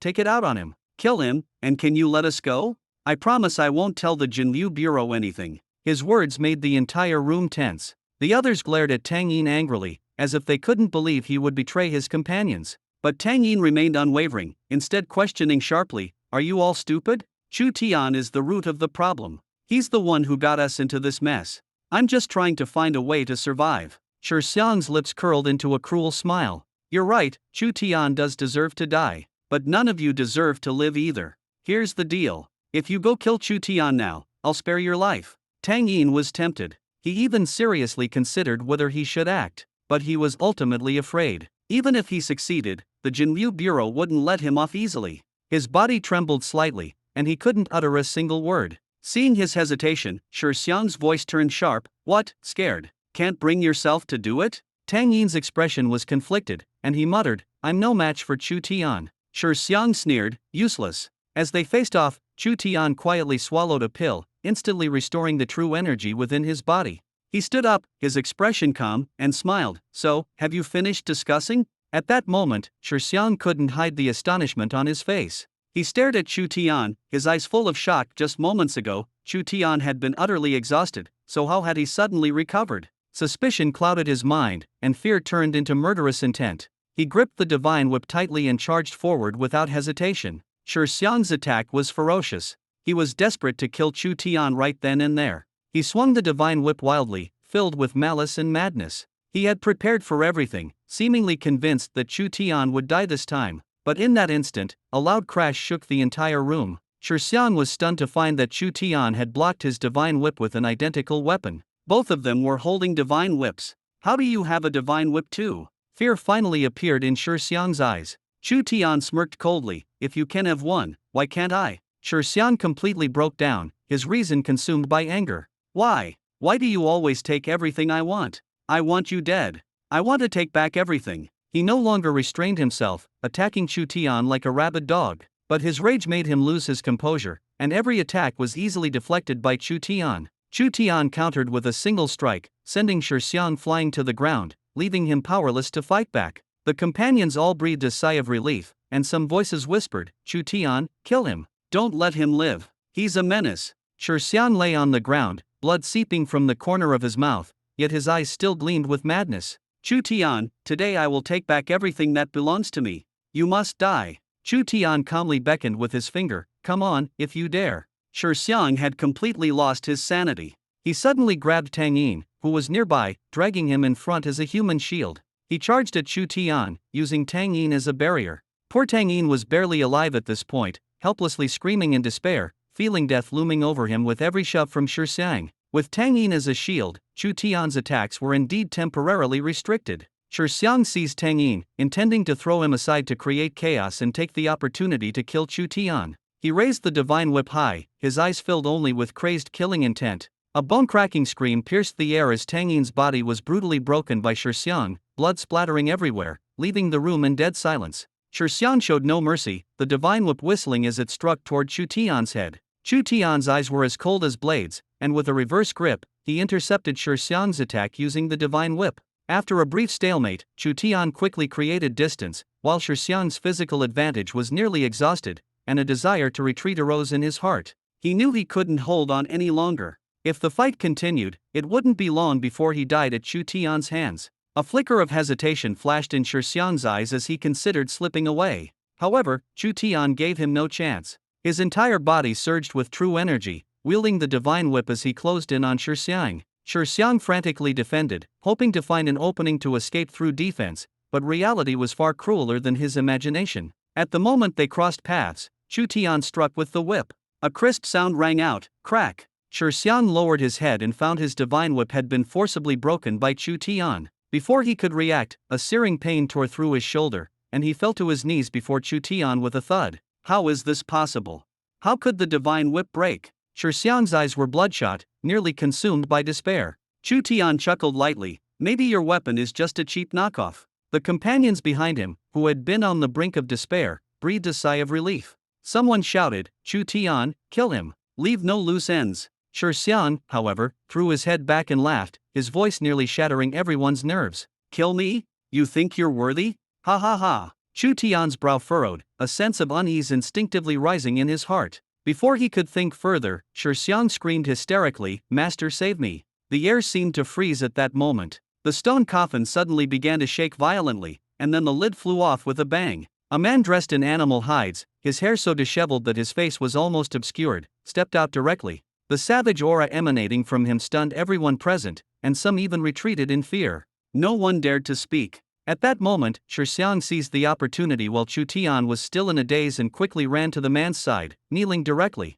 His tone was filled with tension and reverence. Master, forgive me, I have shamed you. The man seemed not to hear, emitting a dull metallic grinding sound as he asked, lost? Xiang's body trembled more and more, his voice low as he replied, Forgive me, Master, I failed. The long-haired man sneered coldly, his voice devoid of emotion. Useless. Who did you lose to? Xiang finally raised his head, trembling as he pointed at Chu Tian, shouting angrily, him. The man slowly turned his head, locking eyes with Chu Tian. But when he caught sight of the whip in Chu Tian's hand, his aura changed dramatically. A pressure heavier than air instantly filled the room. He stared at the divine whip in Chu Tian's hand, his face full of disbelief. You're holding the real divine whip? You found Ling Shuang's tomb. Chu Tian gritted his teeth, barely maintaining his composure. I really just picked it up. The man suddenly became hysterical, throwing his head back in wild laughter that echoed through the stone chamber, each note striking at the hearts of those present. His laughter was filled with overwhelming anger and sorrow.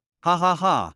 I willingly stayed trapped in this cursed place for 20 years, all to find Ling Shuang's tomb. In the end, I got nothing, and now you've beaten me to it. He roared madly, shaking everyone to the point where they could barely stand. Many were directly frightened to the ground, clutching their ears in pain. Even Chu Tian nearly fell, barely managing to stay upright by relying on the divine whip. The long-haired man gritted his teeth and said, Kid, whatever you obtained from Ling Shuang's tomb, give it to me. I can spare your life, even take you as my disciple. Chu Tian continued to resist the pressure and replied, I told you, I just picked it up. Xiang interjected at this moment, his face twisted with madness. Master, just kill him, and the item will be yours. Without waiting for the man to respond, he kicked Xiang away with such force that it ended Xiang's life instantly. The room fell into dead silence. No one dared to move. Chu Tian's heart tightened, shocked by the man's ruthlessness. Killing someone was as simple as crushing an ant. The man stared coldly at Chu Tian, and with every word he spoke,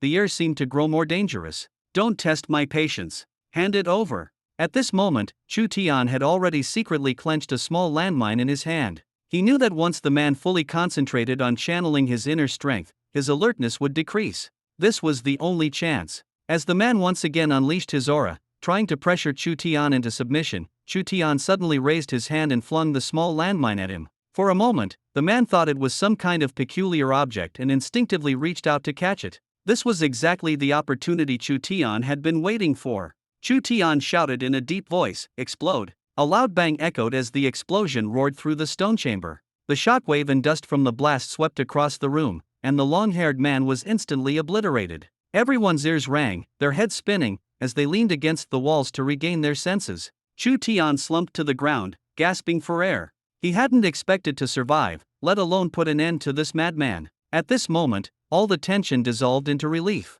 He didn't need to say a word. Everyone understood that without him, no one would have made it out alive today. The group, having just faced life and death, looked at Chu Tian with deep gratitude. One by one, they stood up and bowed to him in thanks. Chu Tian, thank you. Their gratitude was genuine, not just a fleeting emotion. Even classmates who had once harbored selfish thoughts let go of their grudges in this moment. Gong Yuan and Li Dongxu no longer felt a trace of jealousy, only heartfelt admiration. They realized that true strength wasn't about being aloof but about protecting others and taking responsibility. Suddenly, a familiar system notification sounded in Chu Tian's mind. Congratulations to the host for completing today's task. Reward. Martial skill, ninefold palm. In an instant, all the training methods and key points of the ninefold palm flooded into Chu Tian's memory like a stream of light. Chu Tian felt a new surge of power within him, but he didn't show any excitement. Instead, he smiled and said to everyone, "Come on, don't be like this. We're all classmates.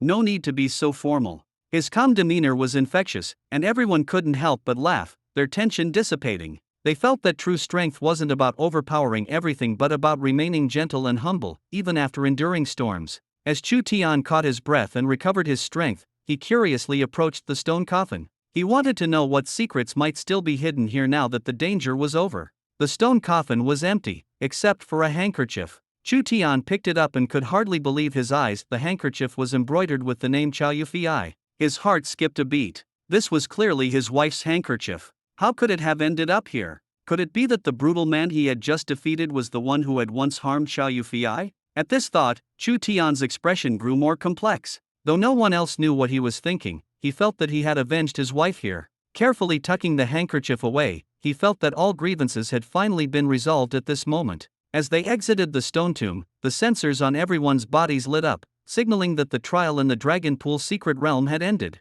Following the instructions, they headed toward the only exit, their emotions a mix of relief and complexity. When they burst through the stone gate, they were greeted by a vast blue sky. Breathing in the fresh air, everyone felt as if they had been reborn, realizing for the first time how beautiful the world truly was. The school leaders from various institutions had been waiting for some time. Seeing the group of students return safely, their faces were full of relief. No one cared about the scores anymore. Surviving was the greatest victory. Wang Desheng strode forward, clapping Chu Tian on the shoulder with pride in his voice. "Chu Tian, you've truly impressed everyone this time. Jiang University is proud of you." Chu Tian waved his hand modestly and smiled. It was nothing, really. His attitude amused his classmates, and the atmosphere instantly lightened. "Where are Shixiang and Zhang Jinshuo?" Wang Desheng suddenly asked about the others, his tone tinged with hesitation. A classmate mustered the courage to reveal the crimes of Shixiang and Zhang Jinshuo in the secret realm. After hearing this, Wang Desheng's face turned red with anger, and he scolded, "Even death is too lenient for people like them."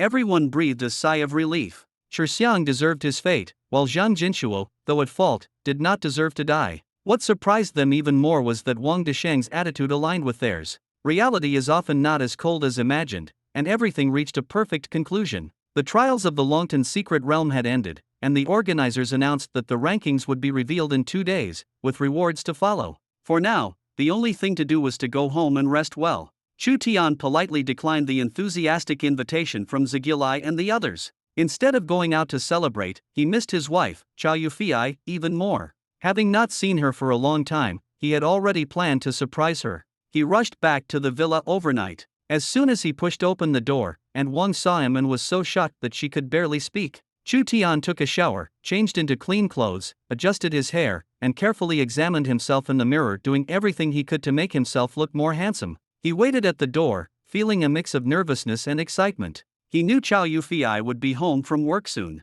Inside the house, and Wang chuckled quietly and shook her head gently, "The young master is too nervous." Not long after, the sound of a car engine came from afar, growing closer and closer. Chu Tian took a deep breath, trying to appear natural, though his heartbeat quickened uncontrollably. Meanwhile, on her way home, Chao Yufei frowned, feeling as though something significant was about to happen. This premonition made her unusually uneasy. "Any updates from the Longtan secret realm?" she asked her assistant, Sun Huashan. "Not yet, I've been keeping an eye on it," Sun Huashan replied. Chao Yufei rubbed her temples, her tone slightly irritable. "Keep monitoring it, and let me know immediately if there's any news." The car slowly drove into the villa. As Sun Huashan got out, she immediately spotted Chu Tian standing at the door and almost let out a scream. Chu Tian gestured for her to stay quiet, and Sun Huashan quickly understood, instinctively opening the car door for Chao Yufei. When Chao Yufei stepped out, her head was lowered, her emotions complicated. Suddenly, a familiar and deeply missed presence enveloped her. She instinctively looked up, and when she saw Chu Tian's gentle, smiling face, she froze in place. "Am I dreaming?" She stood there dumbfounded, subconsciously rubbing her eyes to confirm it wasn't an illusion. The next second, she rushed forward and hugged Chu Tian tightly. At that moment, the world seemed especially bright to Chu Tian. He held his wife close and said softly, "Honey, I'm back." Chao Yufei couldn't hold back her tears any longer. She looked up at her husband, who was so close, her voice trembling. You're finally back. That's wonderful. Chu Tian gently wiped away her tears, revealing a long-lost smile. Did you miss me? Chow Yufei nodded vigorously. All their emotions were conveyed without words. Sun Huashan, witnessing this reunion, was deeply shocked by the scene before her. The usually strong and independent Chow Yufei had turned into a little woman leaning on her husband. She understood that at this moment, Chow Yufei truly loved the man in front of her. Sensibly, she chose not to disturb them further, turning back to the car to quietly leave the space to the couple. Chu Tian looked at the slightly shy Chow Yufei in his arms and teased, "Honey, do you remember your promise?" Hearing this, Chow Yufei's face instantly turned red. Before Chu Tian could react, she took the initiative to kiss him. Chu Tian responded passionately, their kiss tender yet fiery. It wasn't until Chow Yufei was nearly out of breath that they reluctantly parted. Chow Yufei turned away, her face so red it seemed like it could drip blood, unable to meet her husband's gaze. Chu Tian smiled and reassured her, "All right, the rest can wait for 20 minutes. Let's go inside first." Chow Yufei shyly took Chu Tian's arm, and the two walked into the villa together. And Wang had already prepared a sumptuous dinner. As soon as Chu Tian and Chow Yufei sat down, and Wang joked, "Miss can finally enjoy a proper meal today." Chu Tian asked in confusion, "Haven't you been eating properly these past few days?" And Wang sighed, "Young master, while you were away, the young lady lost her appetite, constantly thinking about you. She's even lost weight." Chow Yufei quickly explained, her face turning even redder, "That's not true. I just have a bad stomach, it's not because of him." And Wang smiled knowingly and tactfully left the dining room. The two of them shared this warm moment by the dining table. Chu Tian felt his appetite grow, and as he ate, he unconsciously moved closer to Chow Yufei. After dinner, the two of them nestled on the sofa. Chu Tian recounted in detail his experiences in the Dragon Pool secret realm over the past few days. The more Chow Yufei listened, the more alarmed she became, her worry written all over her face.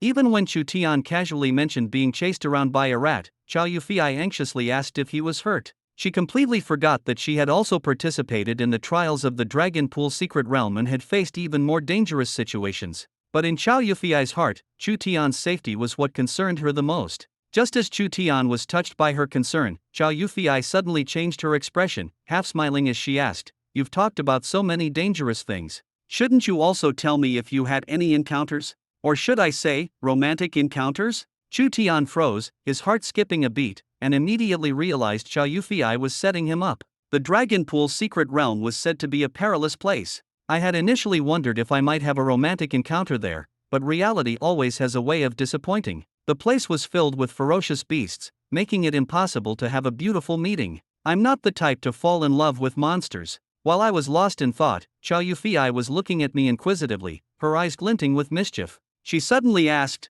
"Weren't there girls with you during the trials? I remember one who looked like a fox and another who seemed cold but was actually warm-hearted." My heart tightened. How does she know everything? She must be talking about Diana and Song Mike-Xuan. Honey, I kept my distance from them the whole time. I absolutely didn't do anything inappropriate. I quickly defended myself, afraid she'd misunderstand. Even if they made advances, it wouldn't matter. My heart is only for you. Chow Yufei couldn't help but laugh, her face gradually turning red. She half-jokingly said, "You really know how to sweet-talk." Seeing her mood lighten, I quickly thought of a way to change the subject. Suddenly, I remembered that Little Red was still in the storage ring. The storage ring can't keep living creatures inside for too long. What if Little Red suffocated? I quickly used my thoughts to summon her, and Little Red wobbled out of the storage ring, lying on her back with her limbs in the air, barely able to open her eyes, looking as if she were on the verge of death. Why did this little bird suddenly pop out? Chow Yufei asked in surprise.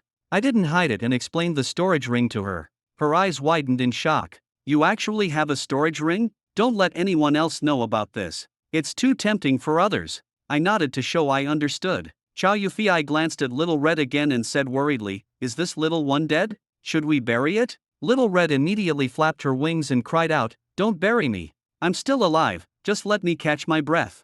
I breathed a sigh of relief and explained to Chow Yufei, she was just cooped up for too long. She'll be fine after getting some air. Chow Yufei chuckled, "She's quite cute, all red like that." Little Red finally recovered, flying around the room before landing on me. She stared at Chow Yufei for a moment and then said, "Big brother, the sister is so pretty. Can I stay in her arms for a while?" I suddenly felt a bit wary. "Are you male or female?" "I'm female." Little Red flapped her wings. Then go ahead, I said, no longer stopping her. With permission granted, Little Red dove straight into Chow Yufi's arms, looking utterly content. Chow Yufi also seemed to like Little Red, her face softening with a gentle smile. I looked at Xiao Hong's expression and couldn't help but think, it wouldn't be bad if I could turn into a bird too. Do you think this little bird has gained human-like intelligence? Chow Yufi suddenly asked. What makes you think that? I was a bit surprised. There's a light in her eyes. You can tell she's not ordinary, Chow Yufi said seriously.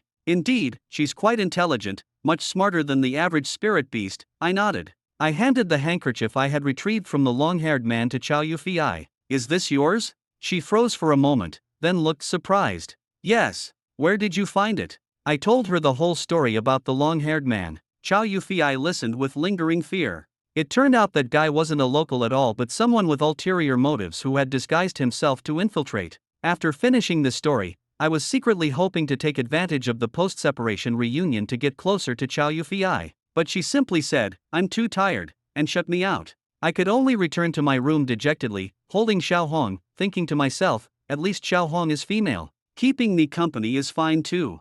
The next morning, after breakfast, I noticed something unusual about Chow Yufi's behavior. She seemed a bit uneasy and even a little shy. Honey, what's wrong? I asked. Chow Yufi whispered, my dad wants to meet you. I almost spat out my soup. This was the legendary meeting the parents. Before I could recover, the system's notification suddenly rang in my head. Host, please check in today. Just as I was about to check in, a new task appeared. Today's task. Drink your father-in-law under the table. My head buzzed. What kind of meeting gift was this? Meeting the father-in-law and having to outdrink him right away? Chow Yufi noticed my grim expression and quickly said, if you're not ready, we can reschedule with my dad. I initially wanted to avoid it, but after thinking it over, this was about my lifelong happiness. It's fine, let's do it today. By the way, what does your dad like? Since I'm bringing his precious daughter home, I should bring a decent gift, right? Chow Yufi smiled and said, he loves drinking. I immediately felt troubled.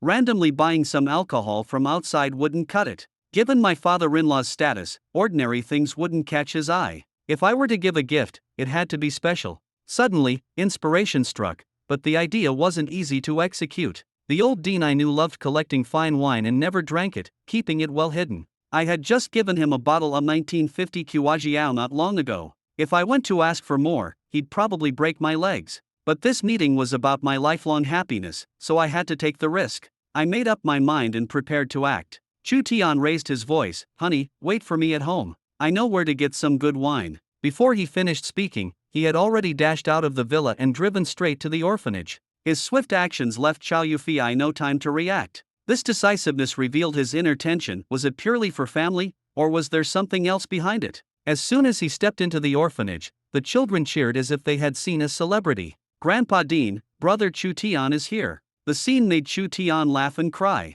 He had never taken these family gatherings seriously before, but now he felt a subtle warmth, even a bit of shyness. However, the warmth was quickly interrupted by the dean's appearance. The old dean, holding a broom, looked like he was about to burst into flames. You little rascal, you dare come back. His anger overshadowed the brief moment of relief. Chu Tian secretly smiled bitterly and immediately stepped back cautiously, staying out of the dean's attack range. He tried to defuse the awkwardness with humor. Old man, look how filial I am. I just came back from the Dragon Pool secret realm and came straight to see you. How thoughtful. But the old dean wasn't buying it. He sneered, don't try to fool me. I've known your tricks since you were a kid. These words made Chu Tian feel a bit awkward, yet he had no way to refute them. Chu Tian tried to ease the situation, speaking words of concern while his inner calculations were crystal clear. At this moment, he deliberately put on an emotional act, saying that if something happened to him, his biggest worry would be that no one could take care of the old dean in his later years. But the old dean, clearly someone who had weathered many storms, was unmoved. Instead, he grabbed a broom and smacked Chu Tian on the backside. Don't think you can get away with this nonsense, kid. Chu Tian clutched his backside, shouting, can't you at least give me a meal? I've almost forgotten what home tastes like. Yet the old dean was not so easily softened. Instead, he suspected Chu Tian had ulterior motives. Speak plainly, what are you really up to? Left with no choice, Chu Tian had to come clean. Actually, I need to meet my father-in-law this afternoon. He's a bit like you, he enjoys a drink or two. He couldn't outright admit that he had come to ask for some good liquor, as lying in front of the old dean was a losing strategy.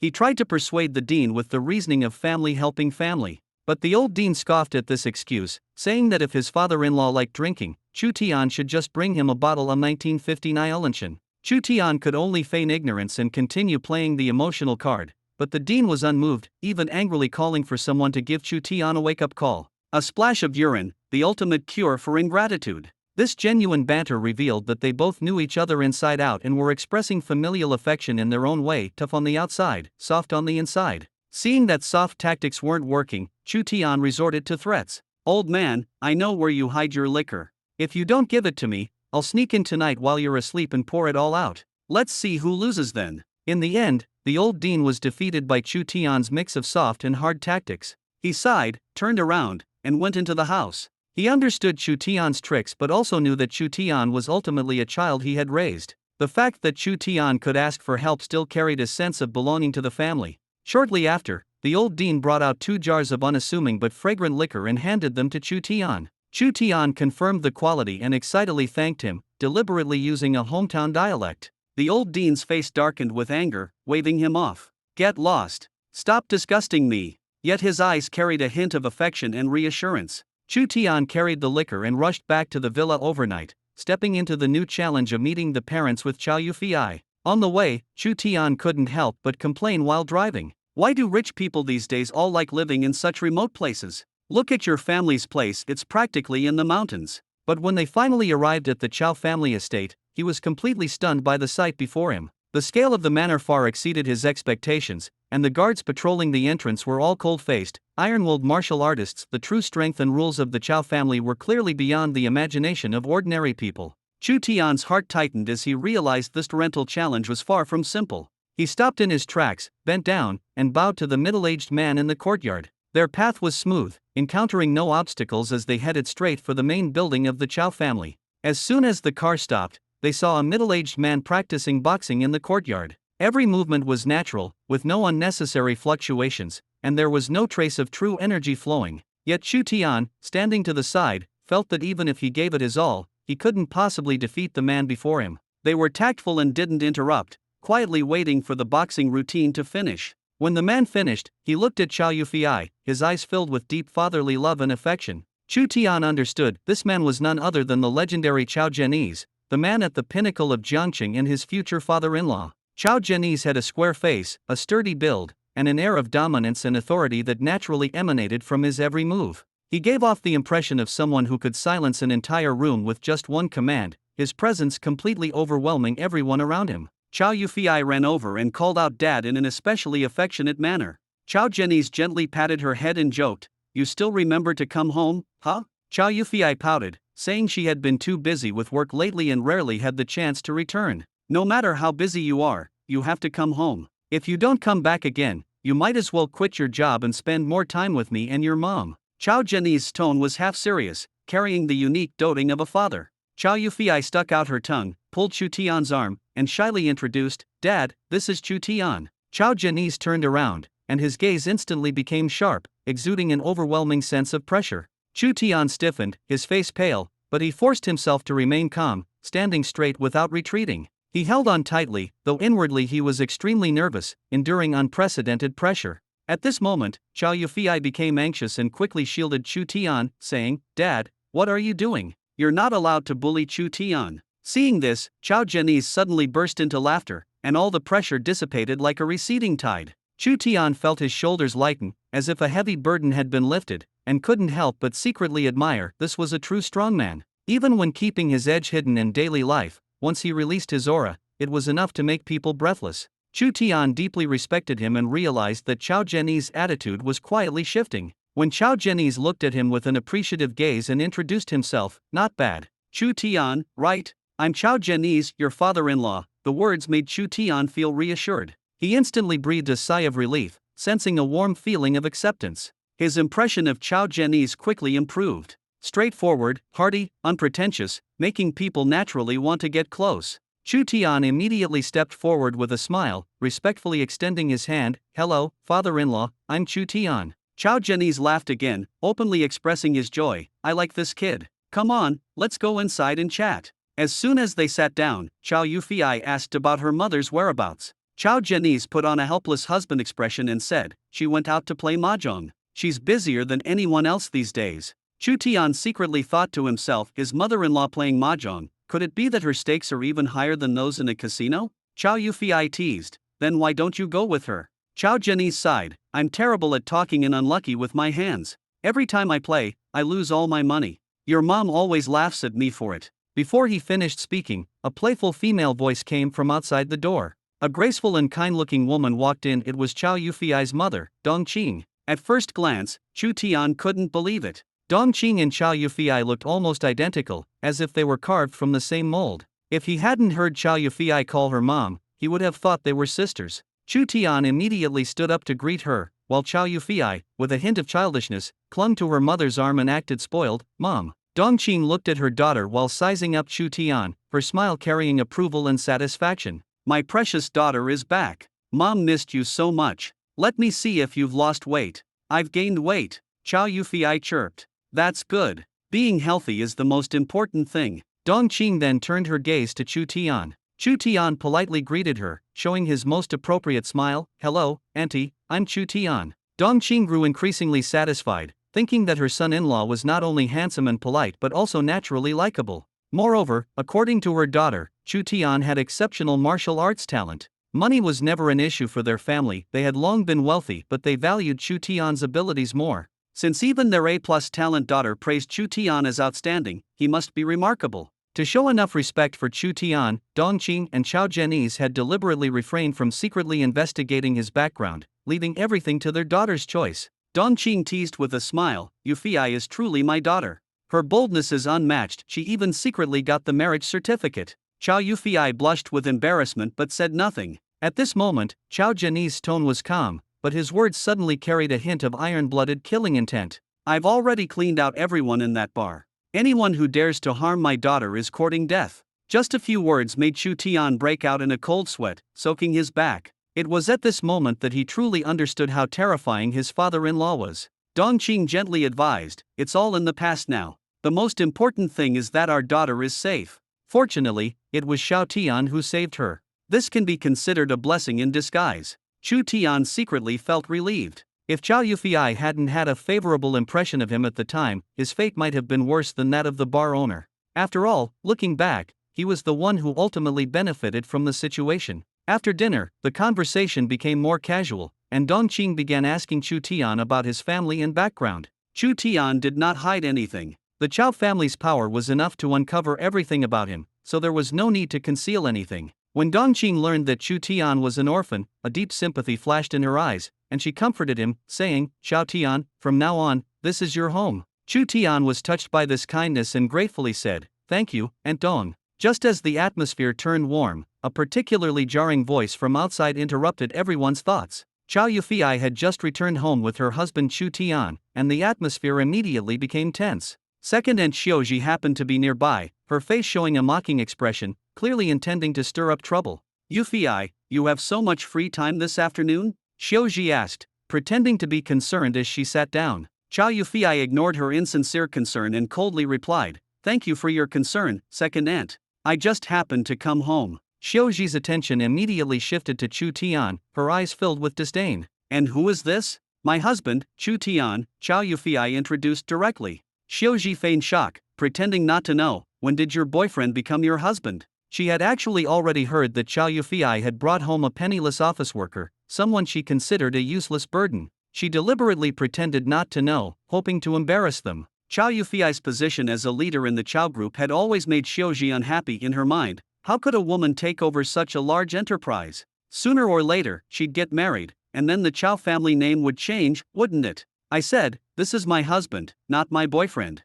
We've already registered our marriage," Chow Yufei stated firmly. "Already registered?" This time, Xiaoji was genuinely shocked and immediately asked, "Did you do a prenuptial agreement?" Dong Qing frowned, clearly annoyed by Xiaoji's excessive questioning. "You're worrying too much. You're overthinking it." Xiaoji, however, pressed on aggressively, "Sister-in-law, this isn't a trivial matter. Once they're married, half of the Chow family's assets will belong to him." "Did the family members agree to this?" Dong Qing's tone turned cold. Xiaoji, understand this, who built this family's empire? Do you think it's your place to make decisions? Is it your turn to interfere? Xiaoji, unwilling to back down, retorted, that's a bit cold, isn't it? We've worked hard for the Chow family all these years. Are you saying we haven't contributed at all? Just as the atmosphere grew tense, a man who bore a striking resemblance to Chow Jianese walked in from outside. However, he carried a sinister aura that made him clearly unlikable. It was Chow Jianbei. As soon as he entered, he shouted angrily, "How dare you speak to sister-in-law like that?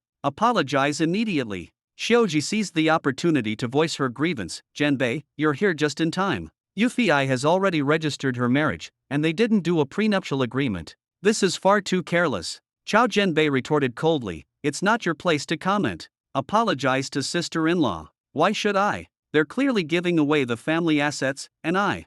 Before Xiaoji could finish, a loud slap landed on her face. The room instantly fell silent. The 5-finger marks on Xiaoji's face were clearly visible. She finally dared not speak further, lowering her head and sobbing softly. Chow Jianese said in a deep voice, "Enough. What is this, airing family grievances in public? Yufei registered her marriage without informing us beforehand. If you really want to settle this clearly, then get it notarized, divide the family assets, and I'll take out my share." These words made Chow Jianbei's face change drastically. He knew that most of the family's assets were in his elder brother's hands, and if they were truly divided, he would end up with nothing. "Big brother, it's not as serious as you make it sound. We're family. Why should we divide things between us?" Chow Jianbei's little schemes were obvious. Xiaoji also dared not speak further and lowered her head, walking stiffly to Dongqing to apologize. "Sister-in-law, I'm sorry. I misspoke earlier." Dongqing snorted coldly. "Forget it. I know you didn't mean any harm." She couldn't be bothered to say more. The atmosphere finally eased. Chow Jianbei turned to Chu Tian, his tone carrying a hint of a fake smile. "What's this young man's name?" Chu Tian was full of dissatisfaction and had long been disgusted with this couple, but he still had to show some respect for Chow Jianese. Suppressing his anger, he smiled slightly. "I'm Chu Tian." Chow Jianbei smiled. "Xiao Chu, impressive. You've managed to win our Yufei's favor. You must be quite capable." Chu Tian replied humbly, "It's just luck." Chow Jianbei casually asked, "Are you still in school?" "Yes, Jiang University," Chu Tian answered briefly. Xiaoji's face still carried a look of disdain. She sneered inwardly, thinking this marriage would surely make them regret it sooner or later. Chow Jianbei showed no reaction upon hearing that Chu Tian hadn't entered Jinyu Academy, merely remarking lightly, "Jiang University is good. It's full of strong talents. It's not necessary to attend Jinyu Academy. My child is at Blue Ocean University." Chu Tian followed the conversation. "Your son must be very outstanding. Getting into Jinyu Academy shouldn't be difficult for him." Xiaoji immediately became arrogant. Of course. If it weren't for the opportunity at the Longton Secret Realm this time, he would have already gone to Baihua Jinyu Academy. "By the way, didn't you go to the Longton Secret Realm?" "I was lucky to participate," Chu Tian replied calmly. Xiaoji's lips curled with a sense of superiority. "How did you do?" "I heard this year's Secret Realm was the hardest in history, with the highest level of competition." "Don't worry if your ranking wasn't high." Chu Tian smiled. "My results were average. How could I compare to your family's genius?" Xiaoji proudly raised her chin. "Our Xiaochen is just SOSO. He might make it into the top 10. In the entire Longton Secret Realm, all the participants were elite students from their respective schools. Making it into the top 10 was already enough to inspire envy." Chu Tian outwardly expressed admiration. "That's truly impressive." Chow Jianbei exclaimed, "That child is simply a genius." He looked at Chu Tian, curious.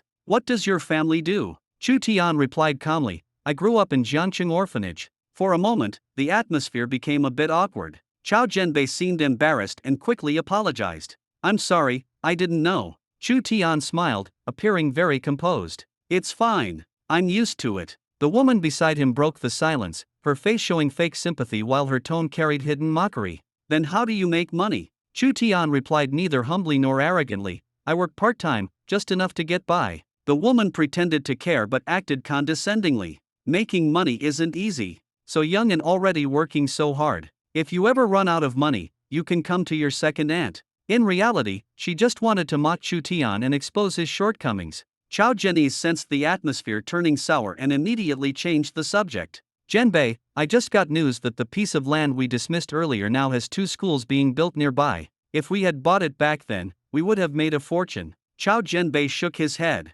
Who could have guessed the government would choose that remote area to build schools? But I heard that piece of land has already been bought by a mysterious person. Everyone was surprised. Chow Yufei and the two elders hadn't expected things to turn out this way. They had assumed the land would be reclaimed by the government and re-evaluated, but it had been snatched up instead. They were filled with doubt. Did someone get insider information, or were they just bold enough to take the risk? Chow Yufei's face was full of guilt. Actually, it was me. I strongly opposed it at the time, and we missed the opportunity. The woman sneered, seizing the opportunity. Yufei, don't be upset. Women, have to juggle both career and romance, which can be overwhelming. In the future, let your second uncle help you more. Chow Zhenbei glared at her unhappily. Yufei's business acumen is far superior to mine. At that moment, a flash of insight crossed Chu Tian's mind. He suddenly remembered that before entering the Longtan secret realm, he had bought a piece of land, and the system had mentioned it would become a school district property in the future. Could it be that piece? Chu Tian glanced at the complex expression on Chow Yufei's face and the hostility in his second aunt's demeanor, then decided to speak up. He smiled and asked, Yufei, is it the land in Xiangshan New District? Chow Yufei froze. Yes, how do you know? Chu Tian replied calmly, if it's that piece, you don't need to regret it, because I've already bought it. The air instantly became silent. Even the second aunt, who had been gloating, widened her eyes in shock, and the room erupted in astonishment. Chow Yufei asked incredulously, when did you buy it? Why didn't I know anything about it? Chu Tian answered nonchalantly, just before heading to the Longtan secret realm. I happened to see the information on your computer and impulsively bought it. Chow Yufei was so stunned she couldn't speak. She had thought that his previous purchase of Jingfeng Pharmaceuticals stock was just a stroke of luck, but now he had directly acquired the land in Xiangshan New District. Could this also be pure luck? She suddenly realized that Chu Tian harbored countless possibilities. He was an S-level awakener with a unique investment vision. How could he remain unnoticed? Chow Yufei's gaze toward Chu Tian was now filled with admiration and curiosity. Chow Zhenbei finally reacted and tentatively asked, Xiao Chu, are you sure the land you acquired is the idle one we're talking about? The second aunt interjected with a cold laugh, yes, Xiao Chu, this is a big deal. Don't make a mistake. If there's a mix-up, everyone will have a good laugh. Chu Tian ignored her and simply handed his phone to Chow Zhenyi's. The contract is here. Father-in-law, take a look and see if it's the one you're referring to. Chow Zhenyi's opened the document, and moments later, his face lit up with joy as he laughed heartily. That's right, it's the land. Xiao Tian, well done. Chow Zhenbei also took a look and saw Chu Tian's name clearly signed on it. For a moment, the room fell silent, and everyone's eyes were filled with shock and admiration. The second aunt, who had been planning to humiliate Chu Tian, now felt only jealousy and helplessness. At this rate, Chow Zhenyi's would only value Chu Tian more, and her son's chances of taking over the Chow family would become even slimmer. Still unwilling to admit defeat, she said, Xiao Chu has helped our Chow family recover a significant loss, but young people shouldn't get too complacent. A single success might just be a coincidence. Chow Yufei couldn't bear it anymore, her expression turning cold. Second aunt, you say one success is a coincidence, but Chu Tian recently bought 51% of Jingfeng Pharmaceuticals shares. Surely you can't claim that's a coincidence too? You know Jingfeng Pharmaceutical, don't you? Chow Zhenyi asked in disbelief, Jingfeng Pharmaceutical? The company that recently developed a new flu medication and has been skyrocketing? Chow Yufei nodded confidently. Exactly. Now, Chu Tian is Jingfeng Pharmaceutical's largest shareholder. Second aunt, is this still just a lucky fluke? The second aunt's face turned sour, and she stammered, Yufei, I didn't mean anything by it. I just wanted to remind Xiao Chu not to be too arrogant. Actually, we're all happy that Xiao Chu is doing well. After all, the money he earns will ultimately benefit the Chow family, won't it? Chu Tian smiled faintly and replied bluntly, Second aunt, you might be mistaken. The money I earn has nothing to do with the Chow family. The woman immediately became anxious. Xiao Chu, what do you mean by that? What's yours is Yufei's, and what's Yufei's is the Chow family's, isn't it? Chu Tian countered directly, his tone calm yet firm. Sorry, I am indeed willing to give to Yufei, but what belongs to Yufei and what belongs to the Chow family are not the same thing. The second aunt was furious and grabbed onto his words, ready to escalate the argument further. At that moment, Chow Zhenyi's aura suddenly erupted, and the atmosphere in the room instantly became tense. His gaze was cold as he raised his hand in warning, if you dare say another word, don't blame me for being rude. Get out of the Chow family, Bei Mianzi. Second aunt's face was filled with fear. She immediately hid behind Chow Zhenbei, lowering her head, not even daring to breathe heavily. Chao Jianbei's expression darkened as he said, "Big brother, we'll leave now and not disturb you." After the three of them left, the room quieted down. Dongqing looked at me with an apologetic expression. "Xiao Tian, I'm so sorry you had to endure this today." I smiled, and don't worry. She's not even qualified to make me angry. At that moment, Dongqing's gaze toward me became increasingly kind, like a mother-in-law looking at her son-in-law, finding him pleasing in every way. She suddenly said, "And Dong will go make you some food." Now, only Chao Jianese and I were left in the room. Chao Jianese asked, "Xiao Tian, what level is your awakened true martial talent?" I calmly replied, S. Not. Did you say S level? He seemed momentarily unable to process it. Seeing me nod, he froze. Such an expression was rare on Chao Jianese's face. In the entire Jiangxing, almost no one could make him lose composure like this, but today, I had surprised him twice in a row. For a moment, Chao Jianese wondered if he was getting old and couldn't keep up anymore. After a long pause, Chao Jianese finally recovered and asked again, "But why is your realm only bronze 3-star? I said, "I only awakened half a month ago, so I guess I started a bit late." Good things are worth the wait, and S-level talent has unimaginable potential. I never thought my son-in-law would have an S-level talent, ha ha ha. Chao Jianese couldn't help but laugh out loud. Dongqing and her daughter heard the noise and came out. Dongqing shook her head and scolded him, "What are you laughing about? You're scaring Xiao Tian." "I'm just too happy. Prepare a few extra dishes tonight. I want to have a good drink with Xiao Tian." Dongqing asked again, "What exactly made you so happy?" He proudly announced, "Xiao Tian has an S-level talent. How could I not be happy?" The spatula in Dongqing's hand clattered to the ground as she looked at me in shock. "Xiao Tian, you're S-level?" Feeling a bit embarrassed, I nodded. Dongqing was extremely excited. "Tell Auntie what you want to eat, anything is fine. Even if you really want to eat your father-in-law, Auntie will stew him for you." Chao Jianese was speechless. His wife's stance had shifted way too quickly. "Hey, wife, stewing me is a bit much, isn't it?" Dongqing rolled her eyes. "If the son-in-law likes it, then stew him." I quickly shook my head, "And Dong, even if you gave me 1,000 guts, I wouldn't dare eat my father-in-law." Dongqing couldn't help but laugh. "Don't mind him. He's old and not tasty anyway. And Dong will make something tender for you." At the dinner table, Chao Jianese, thrilled by my S-level talent, finally found an excuse to drink heavily. He originally wanted to compete with me in drinking, but unfortunately, my body had been modified by the system, and my alcohol tolerance was like drinking plain water. I couldn't get drunk at all. Chao Jianese, despite his high cultivation level, had no special skills for drinking. After 2 jars of wine, he was already swaying. Standing up, he said, "I'm so happy today. I'll go to the restroom and come back to continue. Xiao Tian, you should drink a few more cups too." As soon as he finished speaking, he stumbled and fell directly to the ground, snoring loudly. At that moment, the system's notification sounded in my mind. "Congratulations to the host for completing today's task." I immediately became excited. "Quick, give me the reward. I can't let my father-in-law's fall be in vain today." The system prompted, "Congratulations to the host for obtaining 1 boundary-breaking pill, which can break through your current realm limit. Its effectiveness depends on your own conditions." When Chao Jianese woke up, he saw his wife's warning gaze and didn't dare to continue competing with me in drinking. He let out a long breath, rubbed his head, and said, "Xiao Tian, your current realm and talent are completely disproportionate. If someone with ill intentions notices this, it could be very dangerous." I sighed, "Uncle Nan, I understand what you're saying, but improving one's level can't happen overnight. It can only be done gradually. For me, I only awakened half a month ago. If I had awakened as an S level earlier, I definitely wouldn't still be at bronze 3 stars now. I might have even surpassed Yufei and stepped into the platinum realm." Dongqing suddenly interjected, "Xin Nan, why not let Xiao Tian enter the Chao family's secret realm to enhance his strength?" Chao Xinnan considered for a moment and nodded. "I was already planning on it. The secret realm will be open to Xiao Tian tomorrow. The Chao family's secret realm is the foundation of their unshakable position in Jiangxing. Inside, there is a true chi pool that contains immense energy, but only those below the gold level are allowed to enter. Those above the gold level consume too much energy, and the pool simply can't sustain them. However, for those at the bronze or silver level, training there for just 1 day can almost wash away their previous weaknesses, restore their essence, and rapidly enhance their strength. The true chi directly seeps into the body, like soaking in a true chi bath. How much one can absorb depends on their own ability. If one can stay for an entire day, the absorption of true chi can lead to rapid breakthroughs. For instance, Xiao Yufei's strength improved at an astonishing pace, breaking through 2 levels in a row. To others, this might seem almost impossible, but for her, it was effortless.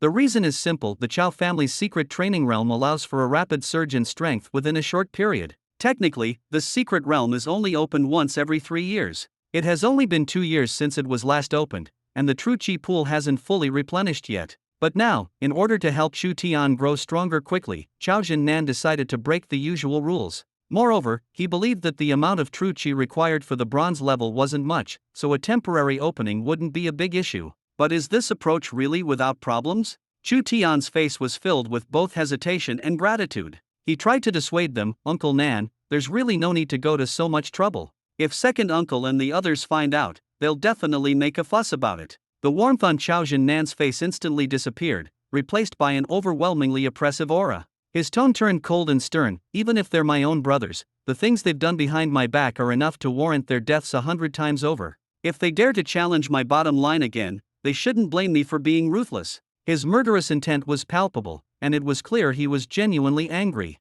Chu Tian was startled, suddenly realizing that his father-in-law, who had climbed to his current position through sheer determination and ruthlessness, was not a soft-hearted man. Even the usually gentle Dong Qing suddenly exuded a powerful aura. She said, Jin Bei and Xiu Ji have gone too far. It's time to remind them not to overstep their bounds. Chu Tian was surprised to discover that even his seemingly gentle mother-in-law had once been a formidable figure in Jiangqing. 3 years ago, no one dared to show her disrespect. She had earned everyone's admiration through her strength and intelligence. In some ways, the people of Jiangqing feared and respected Dongqing even more than Chao Jinnan. This family was anything but ordinary. Every member was a force to be reckoned with. To avoid leaving room for gossip, Chao Yufei suggested, Dad, if the true chi pool is still usable, let Yu Qin and the others enter the secret realm as well. Chu Tian, also worried about drawing too much attention, chimed in, yes, it wouldn't feel right for me to go in alone. Chao Jinnan's gaze turned sharp. Who would dare have any objections?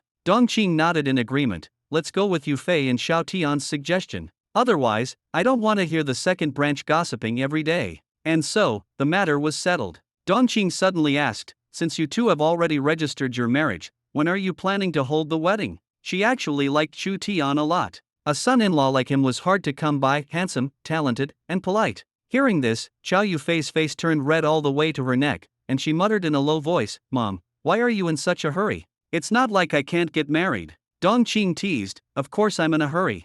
I want to hold my grandchild as soon as possible. Chao Jinnan joined in the banter, your mom's right. The wedding should be held soon. I also want to hold a grandchild as soon as possible. The more, the better, enough to form a soccer team. Chu Tian's face turned red, and he started coughing violently. He thought to himself that his father-in-law really didn't hold back when he spoke. Chao Yufei was so embarrassed that she didn't dare to lift her head, practically burying herself under the table. Chao Zhenyi's continued to encourage Chu Tian, Xiao Tian, don't be shy, put in more effort. Chu Tian smiled bitterly in his heart. Even if he wanted to try harder, he needed the opportunity to do so. His current situation was not something he could control. Chao Yufei became anxious and repeatedly tried to stop him. Oh, why are you saying these things? Not only that, but Dongqing also directly expressed her feelings, using the most straightforward way to tell the whole family that she genuinely wanted to hold her first grandchild as soon as possible. She didn't want to wait any longer tonight. The two of them had to stay. As night fell, Dongqing glanced out the window and said, it's already dark. Don't leave tonight. Xiao Tian, you've been drinking and can't drive, and I'm even less comfortable letting Yufei drive. In his heart, Chu Tian gave his mother-in-law a thumbs up, thinking that since the in-laws were so eager, he couldn't let this opportunity slip by. Chao Yufei still wanted to resist, shyly suggesting that the driver could take them home. But Dongqing's face immediately darkened, and she said sternly, Yufei, you haven't been home in a long time. Stay and chat with your mom. Seeing her mother so serious, Chao Yufei didn't dare to insist further. She glared at Chu Tian angrily but had no choice. Chu Tian innocently shook his head, muttering to himself that this wasn't something he could decide. It was clearly his mother-in-law missing her daughter. Chao Zhenyi, sensing the awkward atmosphere, casually changed the subject. Chao Tian, did you have any interesting encounters during your trip to the Longtan secret realm this time? Chu Tian didn't want to hide anything and truthfully recounted the story of the woman in the stone coffin to Chao Zhenyi. He also wanted to take this opportunity to figure out the origins of the woman in the stone coffin. After all, with Chao Zhenyi's status and knowledge, it was impossible for him to know nothing. Sure enough, when Chao Zhenyi heard Chu Tian mention the name Ling Xuan, his expression immediately turned serious, his eyes filled with both reminiscence and caution. He asked Chu Tian in a deep voice, "Are you sure the woman in the stone coffin is named Ling Shuang?"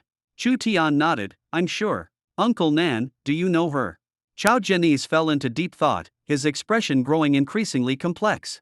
It was said that such a person truly existed in history. Her strength far surpassed that of ordinary people, and her demeanor was as cold as ice, sending chills down one's spine. She was once dressed in white, wielding a long whip, traveling the world alone. When facing the strongest enemies from the West, she killed without hesitation, as effortlessly as cutting grass. During that era, it was said that she single-handedly fought against numerous Western powerhouses, shaking the entire world. In the end, however, it was rumored that she was ambushed by the European Church, and her life and death became a mystery. Hearing such a story for the first time, Chu Tian was full of disbelief and couldn't help but exclaim, "Was this senior really that powerful?"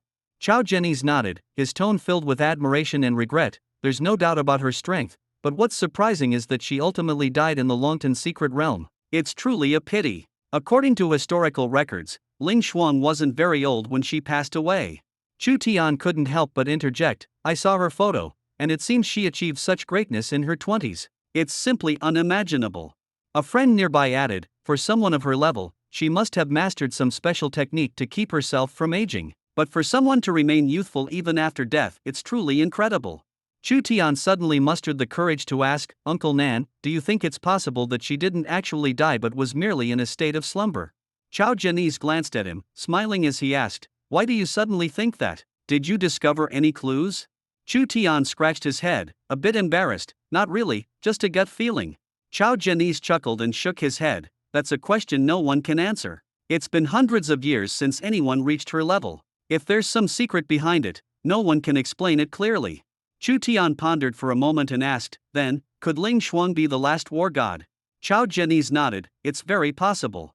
Actually, I have a feeling that you might reach such a peak." Chu Tian smiled bitterly, "Uncle Nan, you're overestimating me." Chao Jianese didn't say much. He knew in his heart that Ling Shuang's talent was extremely rare, an SSS level. If even Chu Tian couldn't achieve it, it would be even less likely for anyone in the future. At that moment, Dongqing interrupted the conversation, "All right, that's enough of the story. It's so late already, let's tidy up and get to bed." Chao Jianese chimed in, "Yes, if we keep chatting, we'll be staying up all night. Everyone, get some rest." Dongqing stretched lazily and sighed, "Getting old, can't handle staying up late anymore." "Chao Tian, you can share a room with Yufei. The other rooms haven't been tidied up." Chao Yufei's face instantly turned red, almost as if it were bleeding. "Mom, isn't there another empty room in the house?" Dongqing shot her a glance, her tone firm, "No, unless you plan to sleep separately in your own home." Chao Yufei was momentarily speechless, wanting to argue but not daring to. Dongqing decisively added, "Since you sleep together at home, it's the same now.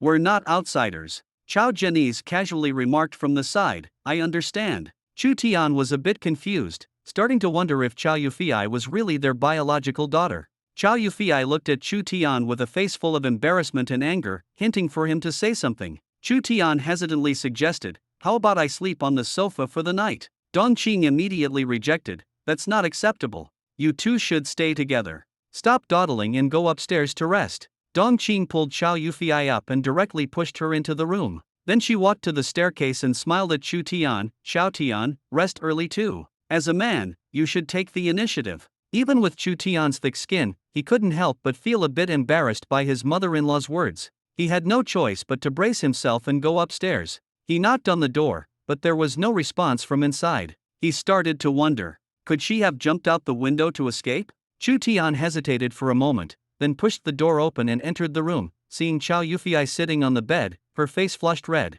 The atmosphere became awkward. Chu Tian spoke, "I'll sleep on the floor, and you can sleep on the bed." Chao Yufei softly replied, "You should sleep up here. Otherwise, if my mom finds out, she'll scold us again." Chu Tian carefully lay down on the bed, his heart racing, feeling like his face was about to catch fire. Suddenly, Chao Yufei reminded him, "Turn off the light. I need to change into my pajamas." Chu Tian quickly turned off the light, and the sound of clothes rustling filled the room. He couldn't help but feel curious and wanted to sneak a peek, but he restrained himself. "All right, you can come up now." "Ha! Not turning the light back on? No need to turn it on." Chu Tian disappointedly fumbled his way onto the bed, accidentally touching somewhere he shouldn't. He quickly apologized, "Sorry, I didn't mean to." Chao Yufei said nothing, just moved closer to the edge of the bed. Chu Tian finally lay quietly on the bed, afraid of upsetting Chow Yufei and worried she might throw him off in anger. Actually, Chow Yufei was extremely nervous too. She could clearly hear Chu Tian's breathing.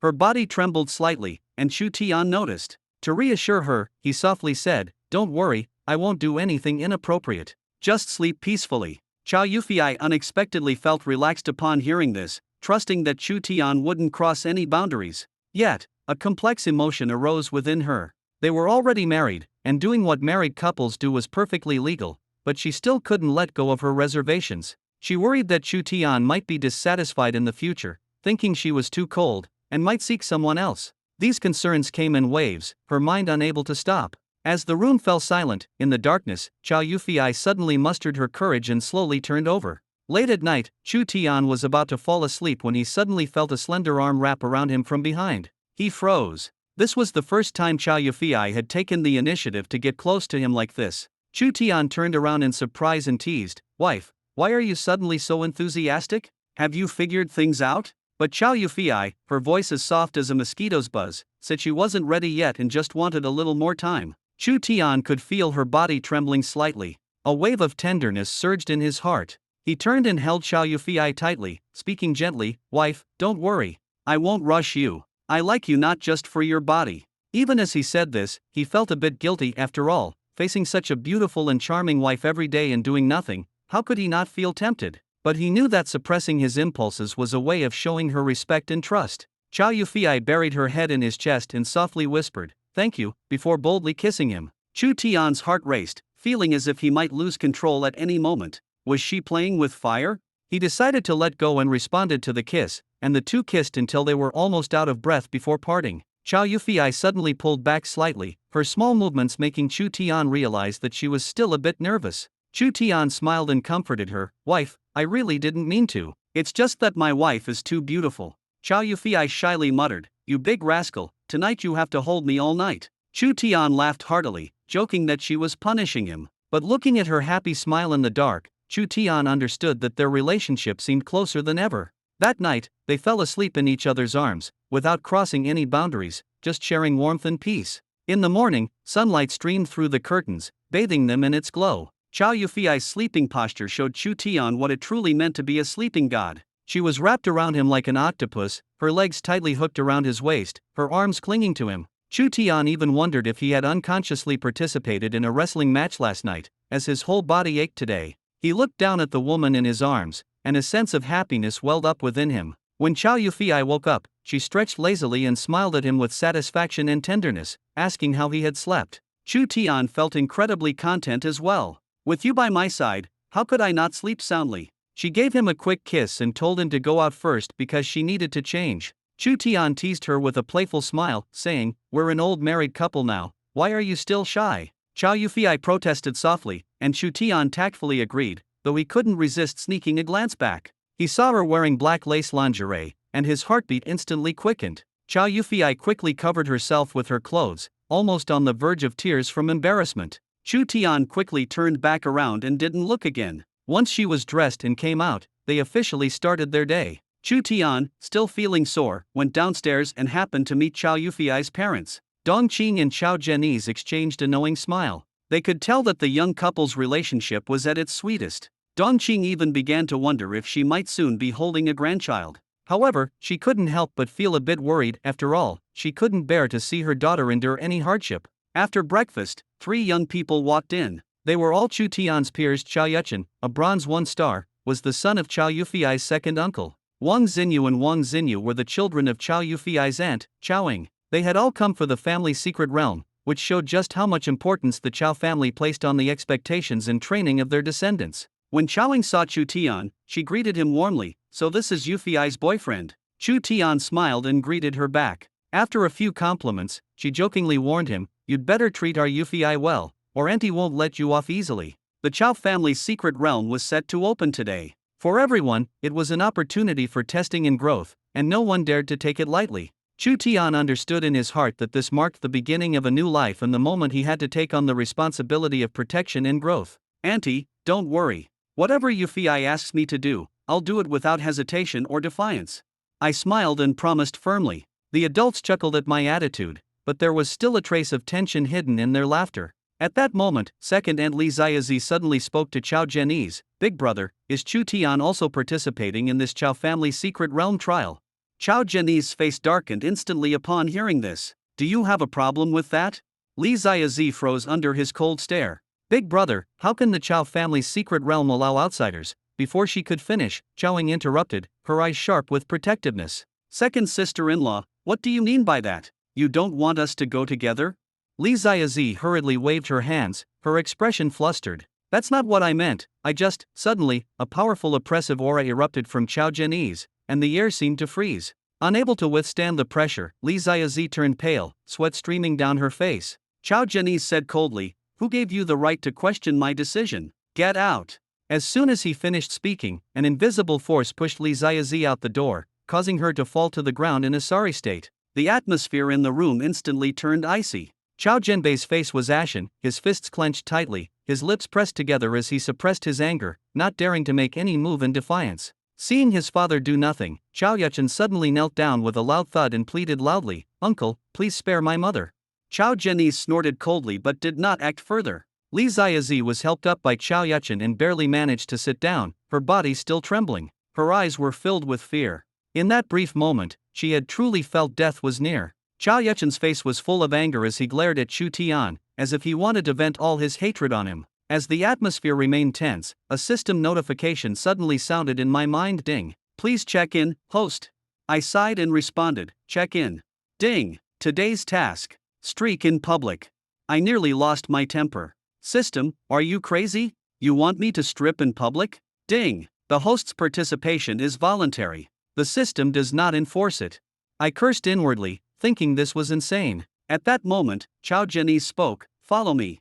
His tone was firm and left no room for argument. We followed him to the back mountain. The area was heavily guarded, with several powerful true martial practitioners stationed at the entrance. Surveillance equipment and mechanisms made the place impenetrable, ensuring no intruder could escape. Chao Zhenyi walked up to a transparent door and lightly pressed his hand against it. A dazzling light appeared, and the door slowly opened, all the mechanisms instantly retracting. But the moment I stepped into the secret realm, I felt utterly disappointed. I had imagined it to be some high-tech secret base or a mystical paradise shrouded in celestial energy. In reality, it was just a cave. In the center of the cave, mist swirled, and true energy raged like a storm. That must be the legendary true energy pool. Chao Yufei whispered to me, the longer you soak in the true energy pool, the greater the benefits. But don't overdo it, or it'll backfire. Her expression was serious, tinged with a bit of concern. How long did you last back then? I asked. A full day. Chao Yufei said with a hint of pride, rolling her eyes playfully. You think a day is short? I'm still the only one who's lasted a full day in the true energy pool. Her words made me even more curious. Just how challenging was the true energy pool? Chao Zhenyi's tone was stern. Know your limits and don't push yourselves. Li Ziazi seized the moment to whisper in her son's ear, Yuchen, make your mother proud. Show your uncle that the person he brought is nothing but a waste. Chao Yuchen raised his chin confidently. An outsider dares to compare with me? It's like a firefly trying to outshine the moon. Ridiculous. Li Ziazi's eyes were full of expectation. Good son, I'm counting on you to win this.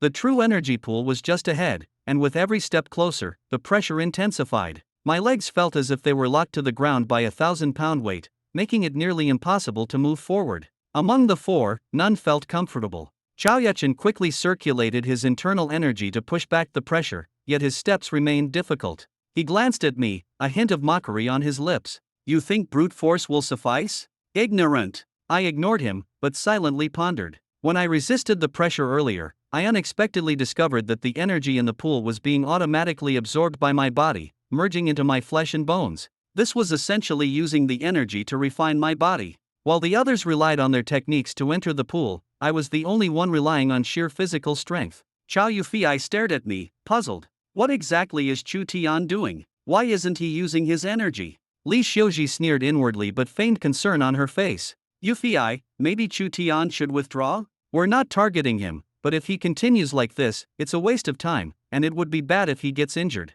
Meanwhile, Chao Jinnan's eyes flickered with disbelief. Could it be that Xiao Tian has already discovered the secret of the energy pool? Chao Yufei froze for a moment, then her eyes widened sharply. Dad, are you saying Chu Tian has comprehended that legendary. Chao Jiannan nodded slightly. Apart from that, I can't think of any other explanation. With Xiao Tian's intellect, he wouldn't let himself fall into a passive situation. Hearing this, Chao Yufiai's eyes were filled with astonishment and anticipation. While Chao Jianbei and Chao Jiannan were quietly discussing Chu Tian's talent, Li Xiuji's expression was full of dissatisfaction and doubt. She sarcastically claimed that Chu Tian was just a useless person, incapable of any breakthroughs. However, Chao Jianbei had no time to argue with her and directly told her to shut up and stop causing trouble. Meanwhile, Chu Tian, dragging his nearly exhausted body, had already reached the edge of the energy pool. He was drenched in sweat, but his gaze was resolute. He could clearly feel the flow of energy within his body. At this moment, his body seemed to transform into a massive and indestructible weapon. Without hesitation, Chu Tian leapt into the energy pool. With his breathing, the surrounding energy was absorbed into his body at an astonishing speed, as if the entire pool's energy was being monopolized by him. This unusual change immediately caught the attention of the other three who were cultivating. They felt the energy noticeably thinning and opened their eyes, only to see a massive energy vortex forming around Chu Tian's body, with all the energy converging toward him. Chao Yuchen gritted his teeth and shouted angrily, accusing Chu Tian of breaking the rules. But Chu Tian was already immersed in his own world, completely oblivious to the external commotion. Time flew by. After a morning of cultivation, Wang Xinyu was the first to emerge from the energy pool. Her cultivation directly advanced to bronze 3-star. Chowing revealed a satisfied smile, praising her daughter's perseverance. Li Xiuji, on the other hand, sourly remarked that Wang Xinyu was the first to come out, which must mean she hadn't absorbed much energy. Wang Xinyu calmly responded, "Our combined absorption speed doesn't even match that of brother-in-law Chu Tian alone." This fact was completely unbelievable to Li Xiuji. She was furious but couldn't find a reason to refute it, feeling increasingly humiliated. She secretly vowed that once the Chao family was under her control, she would make everyone kneel and beg her. By 2 p.m., there was another commotion at the energy pool. This time, it was Chao Yuchen who couldn't hold on and became the second to emerge. His face was full of unwillingness and anger as he walked straight to Chao Jiannan, loudly accusing Chu Tian of using tricks in the pool to steal all the energy, preventing him from making a breakthrough. Chao Jianbei showed no mercy, directly telling him not to embarrass himself. If even Wang Xinyu can break through, you have no excuse for failing. Stop making excuses. Chao Yuchen retreated to a corner, sulking and planning to see how long Chu Tian could last. Meanwhile, Li Xiuji felt both humiliated and disappointed by her son's failure, her face turning red with anger. Wang Xinyu didn't miss the chance to add fuel to the fire, reminding Li Xiuji of her previous words. Li Xiuji was so furious she could barely contain herself, but she had no words to refute and could only stew in her anger. Another hour passed, and Wang Xinyu also exited the True Qi pool, having broken through to bronze 5-star, reaping immense rewards. Chao Jianese praised him greatly and urged him to quickly consolidate his cultivation. Wang Xinyu, in high spirits, agreed with a smile. At this moment, Chao Yuchen grew increasingly frustrated, regretting his decision to compete with Chu Tian. Had he known, he wouldn't have done so, as it left him without any breakthroughs. The sky gradually darkened, but Chu Tian showed no signs of leaving the True Qi pool. Everyone was waiting, with even dinner being delivered to the scene by the household servants. Chao Yufei excitedly pointed at her watch, announcing that Chu Tian had already broken his own record. Chao Jianese was overjoyed, telling his daughter that she had truly chosen an excellent husband. Chao Yufei blushed with pride, firmly believing that her man was anything but ordinary. Meanwhile, Chu Tian was undergoing a true transformation within the True Qi pool. He continuously compressed the True Qi within his body, preparing for a breakthrough that no one could ignore. The True Qi in the pool was dissipating at an astonishing rate. Those around him could feel the tension in the air. They all understood that at this moment, the young man in the pool was creating his own miracle. The mountain remained shrouded in mist, and no one noticed the subtle changes occurring in the area.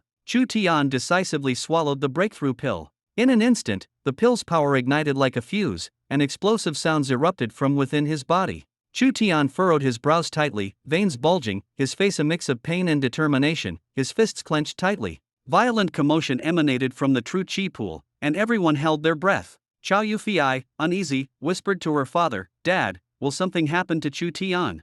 Chao Jianese was equally tense but understood that intervening recklessly at this moment would only ruin Chu Tian's efforts. All they could do now was grit their teeth and wait, praying that Chu Tian could overcome this challenge. Inside the True Qi pool, Chu Tian let out painful roars, each louder than the last, making people wonder what kind of trial he was enduring. Outside, the crowd buzzed with discussions, their curiosity, worry, and anticipation intertwined. Minute by minute, the breakthrough consumed the entire night. Chu Tian, his eyes tightly shut, was enveloped in true qi, the power within him far surpassing the pool itself. He felt as though he possessed a miniature universe, the energy within him swelling to its limit. He took a deep breath, sensing the surrounding true qi surging toward him like a tidal wave, as if he was just one step away from completing his transformation. Finally, the sun rose slowly. No one had slept, remaining at the entrance of the secret realm, waiting for Chu Tian to emerge. Chao Yufei, nervous, nearly rushed in several times, only to be firmly held back by Chao Zhenyi's. Li Xiuji, on the other hand, grew increasingly impatient, questioning why she was even waiting. She glanced at her husband and son, who showed no intention of leaving, and reluctantly stayed, feeling more stifled. What's going on with Chu Tian? He's been in there so long, could he have passed out? Li Xiuji couldn't help but ask. Chao Zhenyi responded with a cold glare, signaling her to stay quiet. I'm just worried about him, she muttered softly. Suddenly, a loud noise shattered the morning silence, and the mist around the true qi pool instantly dissipated. Everyone finally saw the situation in the pool. Chu Tian was sitting cross-legged at the empty bottom of the pool. Everyone was stunned. The true qi pool had been completely drained, with not a trace of energy fluctuation remaining. Chu Tian slowly opened his eyes, noticing the crowd watching him. He scratched his head awkwardly and stood up. At that moment, he froze, feeling a chill. His clothes had somehow turned to dust. The surrounding girls screamed repeatedly, and Chao Yufei quickly threw him a piece of clothing. The crowd awkwardly turned their faces away as Chu Tian clumsily dressed and slowly walked out of the dried-up pool. Li Xiuji couldn't help but secretly glance at Chu Tian. She coughed to break the awkwardness and said, "Uncle Zhenyi, sorry, I drained the true qi pool." Everyone was dumbfounded. The true qi pool, even when only half full, was impossible for an ordinary awakened individual to completely drain. Yet Chu Tian hadn't just absorbed it, he had far exceeded the norm. Chao Zhenyi suppressed the questions swirling in his mind. What he cared about most wasn't the true qi pool, but rather the extent of Chu Tian's advancement. He tentatively asked, "Chao Tian, what level are you at now?" Chu Tian didn't say much. The true qi within him suddenly surged outward, and a powerful aura swept across the surroundings. Everyone gasped in shock. Bronze 7 stars. Overnight, Chu Tian's strength had skyrocketed. This kind of leap in levels instantly overshadowed even the most proud son of the Chao Yufei family. Li Xiuji stood frozen in place compared to Chu Tian. Her own son was utterly outclassed. Chao Zhenyi couldn't hide his excitement and repeatedly praised him. He knew very well that this was just the tip of the iceberg. If anyone could fully comprehend the extent of Chu Tian's hidden strength, they would likely be left speechless with astonishment. Chu Tian had already embarked on an extraordinary path of his own. Chu Tian felt the surging power within him, an immense boost brought by the true qi pool and the boundary-breaking pill. Not only had his strength reached a new realm, but his true qi reserves far exceeded those of his peers. With the battle dragon cauldron and the god-smiting whip in hand, he was confident he could easily defeat any opponent. Chao Yufei's gaze was full of admiration as she looked at him. She knew she hadn't misjudged him. The man before her was truly exceptional. Chao Zhenyi advised Chu Tian to rest early, saying that training all night was bad for his health. However, Chu Tian was full of energy and didn't feel tired at all. He understood in his heart that today was an important moment, the announcement of the rankings and the distribution of rewards for the Longtan Secret Realm. He had to be present. Chu Tian smiled and politely declined Chao Zhenyi's kind suggestion. "Uncle Nan, the rankings for the Longtan Secret Realm are being announced today. I have to go and take a look." Chao Zhenyi nodded in agreement and decided to personally accompany Chu Tian. Although he didn't know Chu Tian's exact ranking, he had a hunch that it wouldn't be low. Besides, the rewards this time were said to be unprecedentedly generous. On the other side, Chao Yuchen's face was dark with anger, his resentment almost overflowing. He secretly vowed to settle this grudge. His mother, Li Ziazi, asked if he was also going to attend the ranking announcement. Chao Yuchen replied coldly, "Of course I'm going. Even though Chu Tian's level surpasses mine, his ranking definitely won't beat mine. I'll use my results to strike back at him." In his mind, even if he couldn't surpass Chu Tian now, he could use his past achievements to overshadow him. As long as he could embarrass Chu Tian, he would be satisfied. Soon, Chao Zhenyi, his daughter, and Chu Tian rode together to the venue. Chao Yuchen and Li Ziazi took a separate car. While Chao Zhenbei didn't show up at all, he was afraid that if his performance was too poor, it would bring shame to the family. Upon arriving at the venue, Chao Zhenyi and Chao Yufei chose to stay in the car. They were well-known figures in Jiangqing, and if they showed up, they would undoubtedly be surrounded by people trying to curry favor, which they despised. Chu Tian entered the venue alone, with Chao Yuchen and Li Ziyazi following behind him, their faces full of displeasure. In the crowd, Chao Yuchen spotted his old rival, Gong Yuan, the heir of the Gong family, who had always outshone him in the past. He whispered to his mother, "That person up ahead is my biggest competitor." However, Gong Yuan completely ignored Chao Yuchen and instead approached Chu Tian with a respectful demeanor. "Brother Chu, you're here," he said with great respect. Chu Tian was a bit puzzled, wondering why this guy was suddenly so enthusiastic. Was he up to something? But he still responded, "Brother Gong, you arrived quite early." The two exchanged polite greetings, completely ignoring the awkwardly standing Chao Yuchen. Li Ziyazi quickly comforted her son, "Maybe he didn't see you. Don't feel bad." But Chao Yuchen's eyes were filled with fury as he gritted his teeth and muttered, "One day, I'll make them regret this." The venue was packed with students waiting for the results. Chao Yuchen kept looking around. "Where's Chu Tian?" he asked. Li Ziyazi sneered, "He probably knows he doesn't stand a chance and left early to avoid embarrassment." She assumed that Chu Tian wouldn't even make it into the top 10 and didn't dare to stay and face humiliation. On stage, the staff announced the start of the event and invited Elder Mo, the director of the Jinyu Bureau, to announce the results. Before Elder Mo even reached the center of the stage, he appeared with Chu Tian in tow. This scene made Chao Yuchen's eyes widen in disbelief, and he shouted out loud. He felt as if everyone in the room was laughing at him, and he wished he could find a hole to crawl into. Li Ziyazi also awkwardly moved a bit farther away. At this moment, the system in Chu Tian's mind activated again. Before he could complain about failing the lottery, the system assigned him another strange daily task, such as helping an elderly person cross the street. Soon, Elder Mo stood on the stage and solemnly announced the start of the ranking announcement, only reading out the top 10 names. With each name announced, Chao Yuchen grew more nervous. As the list went on, he was shocked to find that his name wasn't on it. His eyes widened in disbelief, and he almost stood up to question the organizers, only for his mother to grab him and plead in a low voice, "Let it go. Don't make a bigger fool of yourself. Let's just go home." As thunderous applause erupted from the audience, the name of the first place winner was confirmed once again: Chu Tian. Without him, 70% of the people in the Longtan secret realm might not have survived. All eyes in the venue were fixed on Chu Tian. At this moment, the glory and envy of everyone fell squarely on his shoulders. Chao Yuchen and Li Xiuji could only slink away, their emotions in disarray, as they truly grasped the meaning of disparity. Yet, Chu Tian's mind was crystal clear. He understood that the improvement in strength also meant bearing greater responsibilities. Standing at a new starting point, he knew that even harsher trials awaited him ahead. On stage, Elder Mo solemnly announced the rewards. 10th place, 5 true chi pills. 9th place, 10 pills. 8th place, 15 pills. His voice was steady and unhurried, but with each number he reported, the atmosphere in the audience grew increasingly heated. When Elder Mo reached the 3rd and 2nd places, the announcement of 50 and 60 true chi pills as rewards plunged the venue into a moment of stunned silence, followed by a wave of incredulous murmurs. Everyone vividly remembered that the first place reward for the Dragon Pool secret realm in previous years had been no more than 20 true chi pills. The Jinyu Bureau had never been extravagant, often emphasizing that the opportunity to train here was already a great privilege, and the rewards were merely symbolic. But now, the second place reward of 60 true chi pills was already beyond expectations. Could the first place reward possibly be an unprecedented 100 pills? Speculation and discussion rippled through the crowd, and though the venue was bathed in bright sunlight, the air seemed to have frozen. As everyone held their breath, waiting for the suspense to be unveiled, Elder Mo smiled faintly. First place, 100 true chi pills. Instantly, the entire venue erupted. Even Chu Tian, who always prided himself on his composure, couldn't help but inwardly gasp.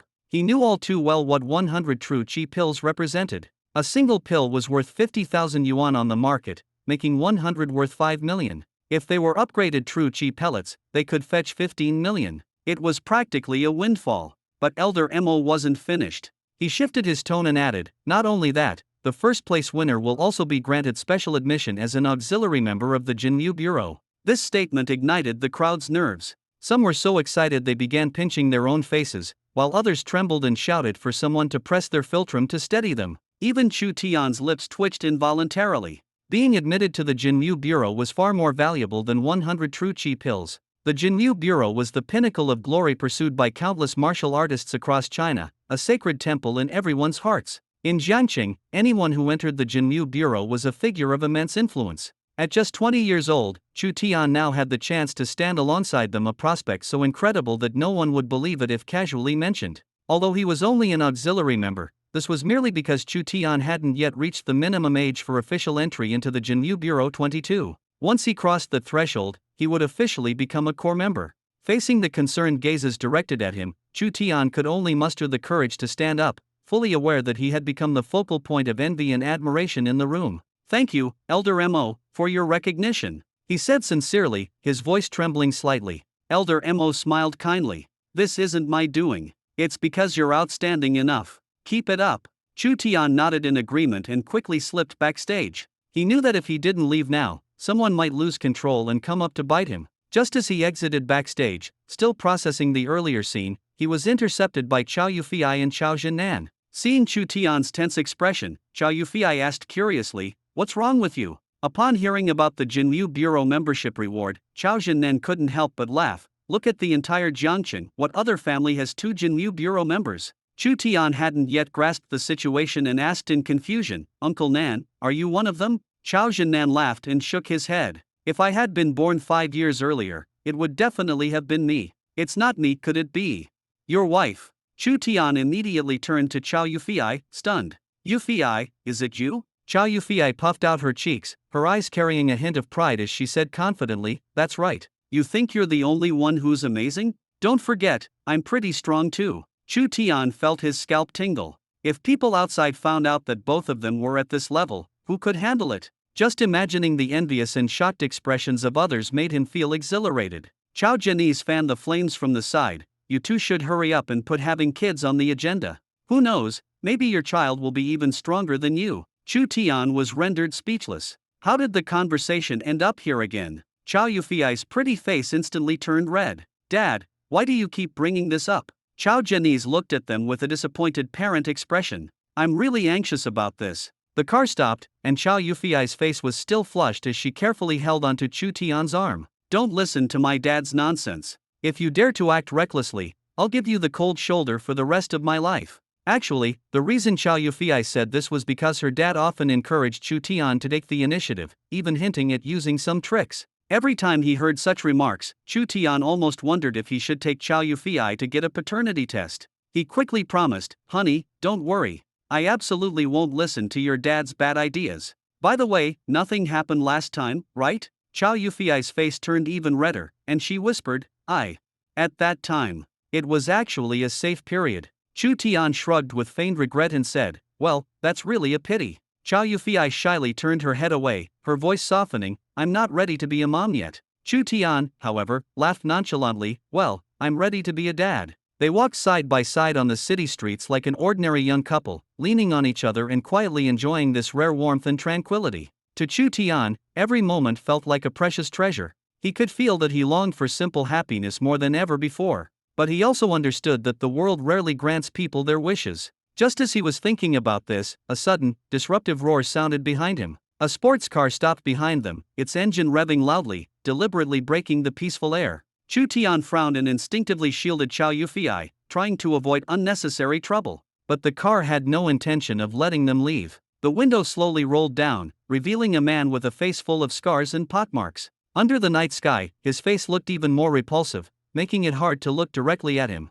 Chu Tian reflexively frowned, while Chao Yufei turned her head away, her face showing clear disgust. The man flashed what he thought was a charming smile. "Hey, beautiful, I think we've met somewhere before?" His tone was greasy and insincere, trying to catch Chao Yufei's attention. Chu Tian responded impatiently, "That's such a cliché pickup line." The man casually waved his hand and pointed to the sports car beneath him, boasting, "Whether the pickup line is old or not doesn't matter. This car is the latest and most expensive. You're so beautiful, do you really want to walk on the street with him? Don't you think your feet deserve better?" Chu Tian couldn't help but laugh. He had seen too many spoiled rich kids like this, and they were truly exasperating. He replied casually, "Maybe your feet weren't meant for walking in the first place." The man, unfazed, smugly said, "That's right, my feet are meant for pressing the gas pedal." Chu Tian shrugged and said, "Or maybe your feet are better suited for eating, considering how dirty your mouth is." The man's expression instantly darkened, and he threatened viciously, "How dare you insult me?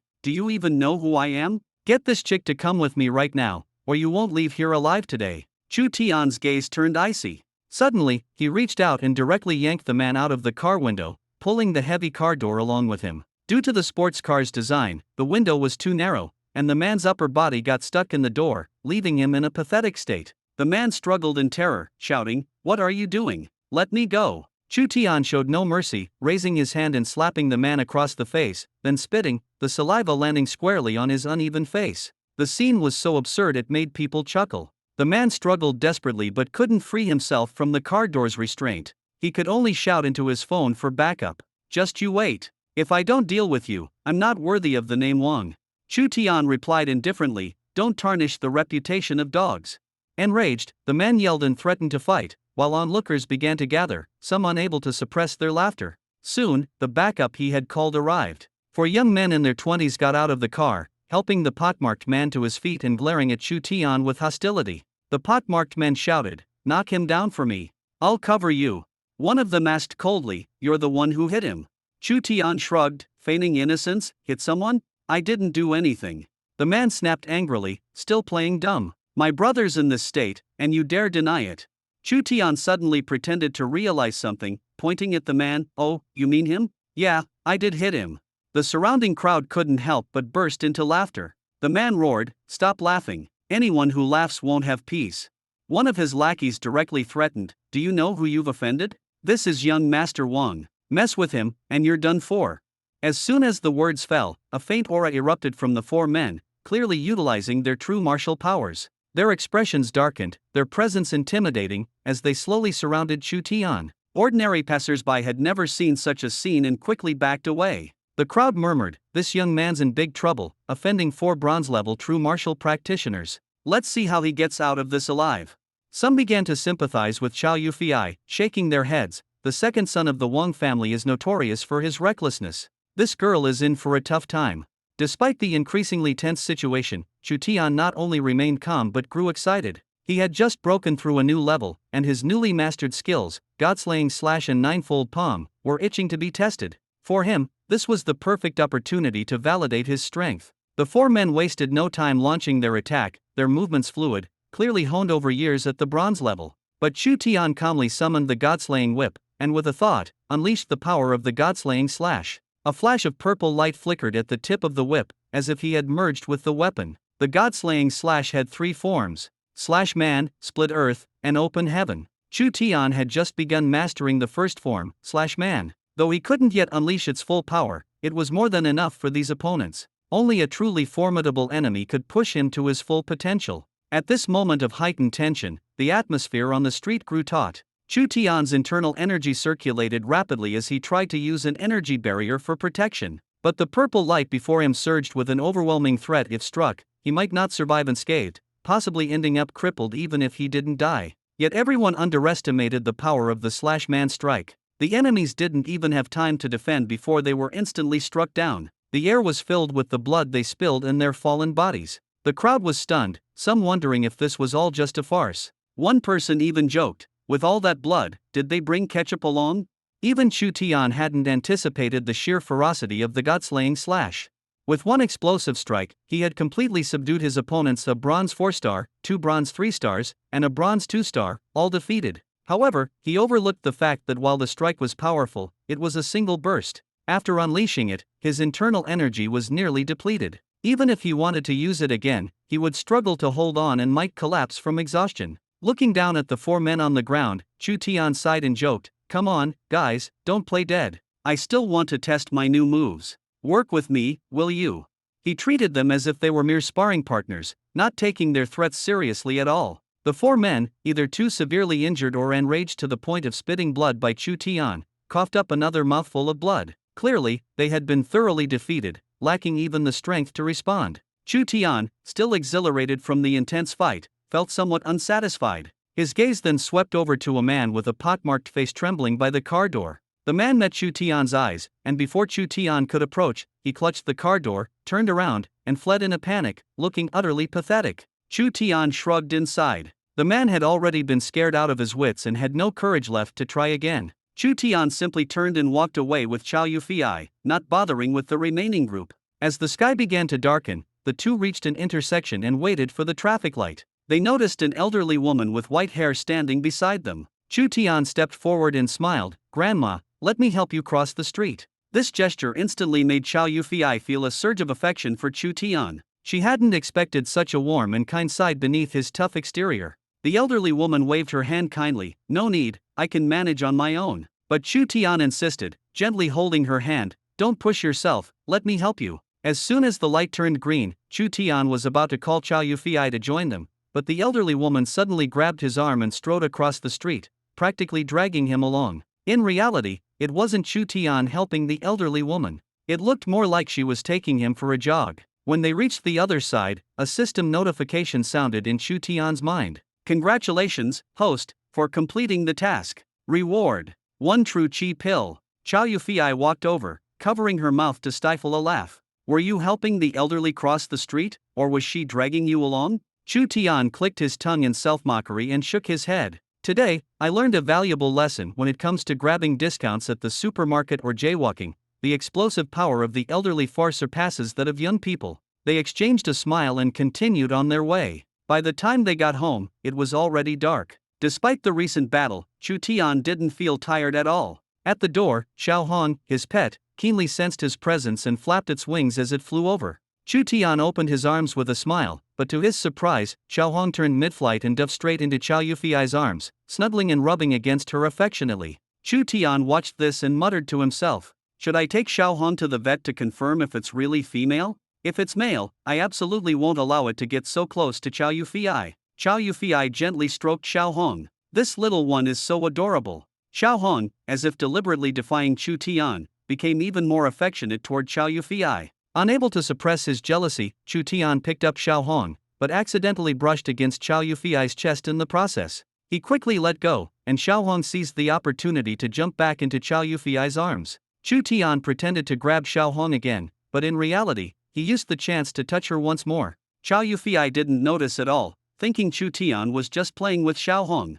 Xiao Hong, as if perfectly in sync with Chu Tian, perched directly on Chow Yufei's chest. Seeing this, Chu Tian's heart raced, and he could barely contain his emotions. Suddenly, Chow Yufei seemed to realize something, her face turning as red as an apple. She exclaimed in embarrassment, "Take your hand away." Chu Tian immediately feigned ignorance. "I'm just trying to catch Xiao Hong." At that moment, Xiao Hong jumped onto Chu Tian's shoulder, as if cooperating with his act. Chow Yufei froze for a moment, then quickly fled into her room. Chu Tian looked at his hand, his heart pounding uncontrollably. He finally understood that uncontrollable emotions could sometimes make one's heart race even more than a battle. During dinner, Chu Tian kept his head down, eating quietly, feeling a bit uneasy. He stole a few glances at Chow Yufei but didn't dare to look for too long. He couldn't shake the feeling that there was something different in her gaze today, which only made him more nervous. Each time he chewed, Chu Tian felt as if he were suppressing a certain nervous emotion, as though it might erupt at any moment. Just as he finished eating and was about to stand up and return to his room to rest, he was suddenly stopped by Chow Yufei. "Wait a moment." Her words made Chu Tian freeze, his heart pounding nervously. Could it be that tonight was the night for a showdown? Chu Tian slowly turned around and cautiously asked, "Honey, is there something wrong?" A shy blush appeared on Chow Yufei's face. "Tonight, let's sleep together," she said, her voice as soft as a mosquito buzzing in his ear, almost inaudible. Chu Tian was stunned, unable to believe his ears, and asked again, "What did you just say?" Chow Yufei bit her lip and repeated softly, "Let's sleep together." Chu Tian observed Chow Yufei and realized she wasn't joking. At that moment, the excitement in his heart completely overshadowed his earlier nervousness, as if he had finally reached a turning point. He couldn't help but jump up, nearly cheering on the spot. Chow Yufei seemed affected by his reaction, lowered her head, and casually took a couple of bites of her meal before quickly putting down her bowl and chopsticks and heading upstairs. Chu Tian followed behind her, feeling as though he was stepping into a special moment where his wish was coming true. His heart raced, and he even felt he could hear the thump, thump, thump echoing in his chest. In truth, Chow Yufei herself was somewhat surprised. She hadn't fully prepared herself to accept Chu Tian, but once the words were spoken, there was no taking them back. She recalled how well she had slept the previous night, feeling secure and at peace for the first time in years. She believed that even if Chu Tian shared a room with her, he wouldn't cross any boundaries without her consent. Moreover, she was beginning to realize that always sleeping apart was indeed unfair to Chu Tian. Chow Yufei led Chu Tian into her room, which was simply decorated and carried a faint, pleasant fragrance in the air. Chu Tian took a deep breath, feeling slightly intoxicated. Before he could react, Chow Yufei quickly said in a casual tone, go take a shower first. I need to change into my pajamas. Her words instantly sent Chu Tian's thoughts racing. He dashed into the bathroom, scrubbing himself clean and even spraying some scented body wash to ensure he didn't look like he'd just come from a messy market. When he came out, he found the bedroom lights had already been turned off. Clearly, Chow Yufei was feeling shy and had carefully dimmed the room. Chu Tian tiptoed onto the bed under the moonlight, his heart pounding. He waited for what might come next, filled with anticipation. But within minutes, Chow Yufei's breathing became steady and even she had already fallen asleep. Chu Tian was both amused and exasperated, realizing that what he had expected to be a surprise turned out to be nothing more than sharing a room. The next morning, when Chu Tian woke up, the bed was already empty. The system prompt for the host's daily challenge sounded. Today's task was to avoid using the word "lu" in conversations throughout the day. This challenge made Chu Tian smile wryly, clearly testing his communication skills. When he went downstairs, he saw Chow Yufei already having breakfast. Upon seeing Chu Tian, her face flushed slightly again. She greeted him gently, "Honey, come have breakfast." Hearing her call him honey, all of Chu Tian's worries instantly vanished, replaced by a warm feeling in his heart. He grinned and said playfully, "All right, I'll go freshen up first." Chow Yufei proactively asked about Chu Tian's plans for the day. "Are you going to report to Jinliu Academy? Have you decided which one to go to?" Chu Tian replied simply, "I'll head to Baihua first," and then explained the arrangements he had made with the 3 Jinliu academies. Chow Yufei looked at him in surprise, thinking, "Is this the privilege of an S-level talent?" After breakfast, Chu Tian reluctantly kissed Chow Yufei goodbye. The two walked out of the house together, the atmosphere warm and sweet. When the car stopped on campus, Chu Tian quickly became the center of attention. At Jiang University, and even throughout Jiang City, almost every student knew the name Chu Tian. He was the target and role model for the boys, as well as the dream guy in the hearts of the girls. Soon, a group of girls surrounded Chu Tian, vying for his autograph.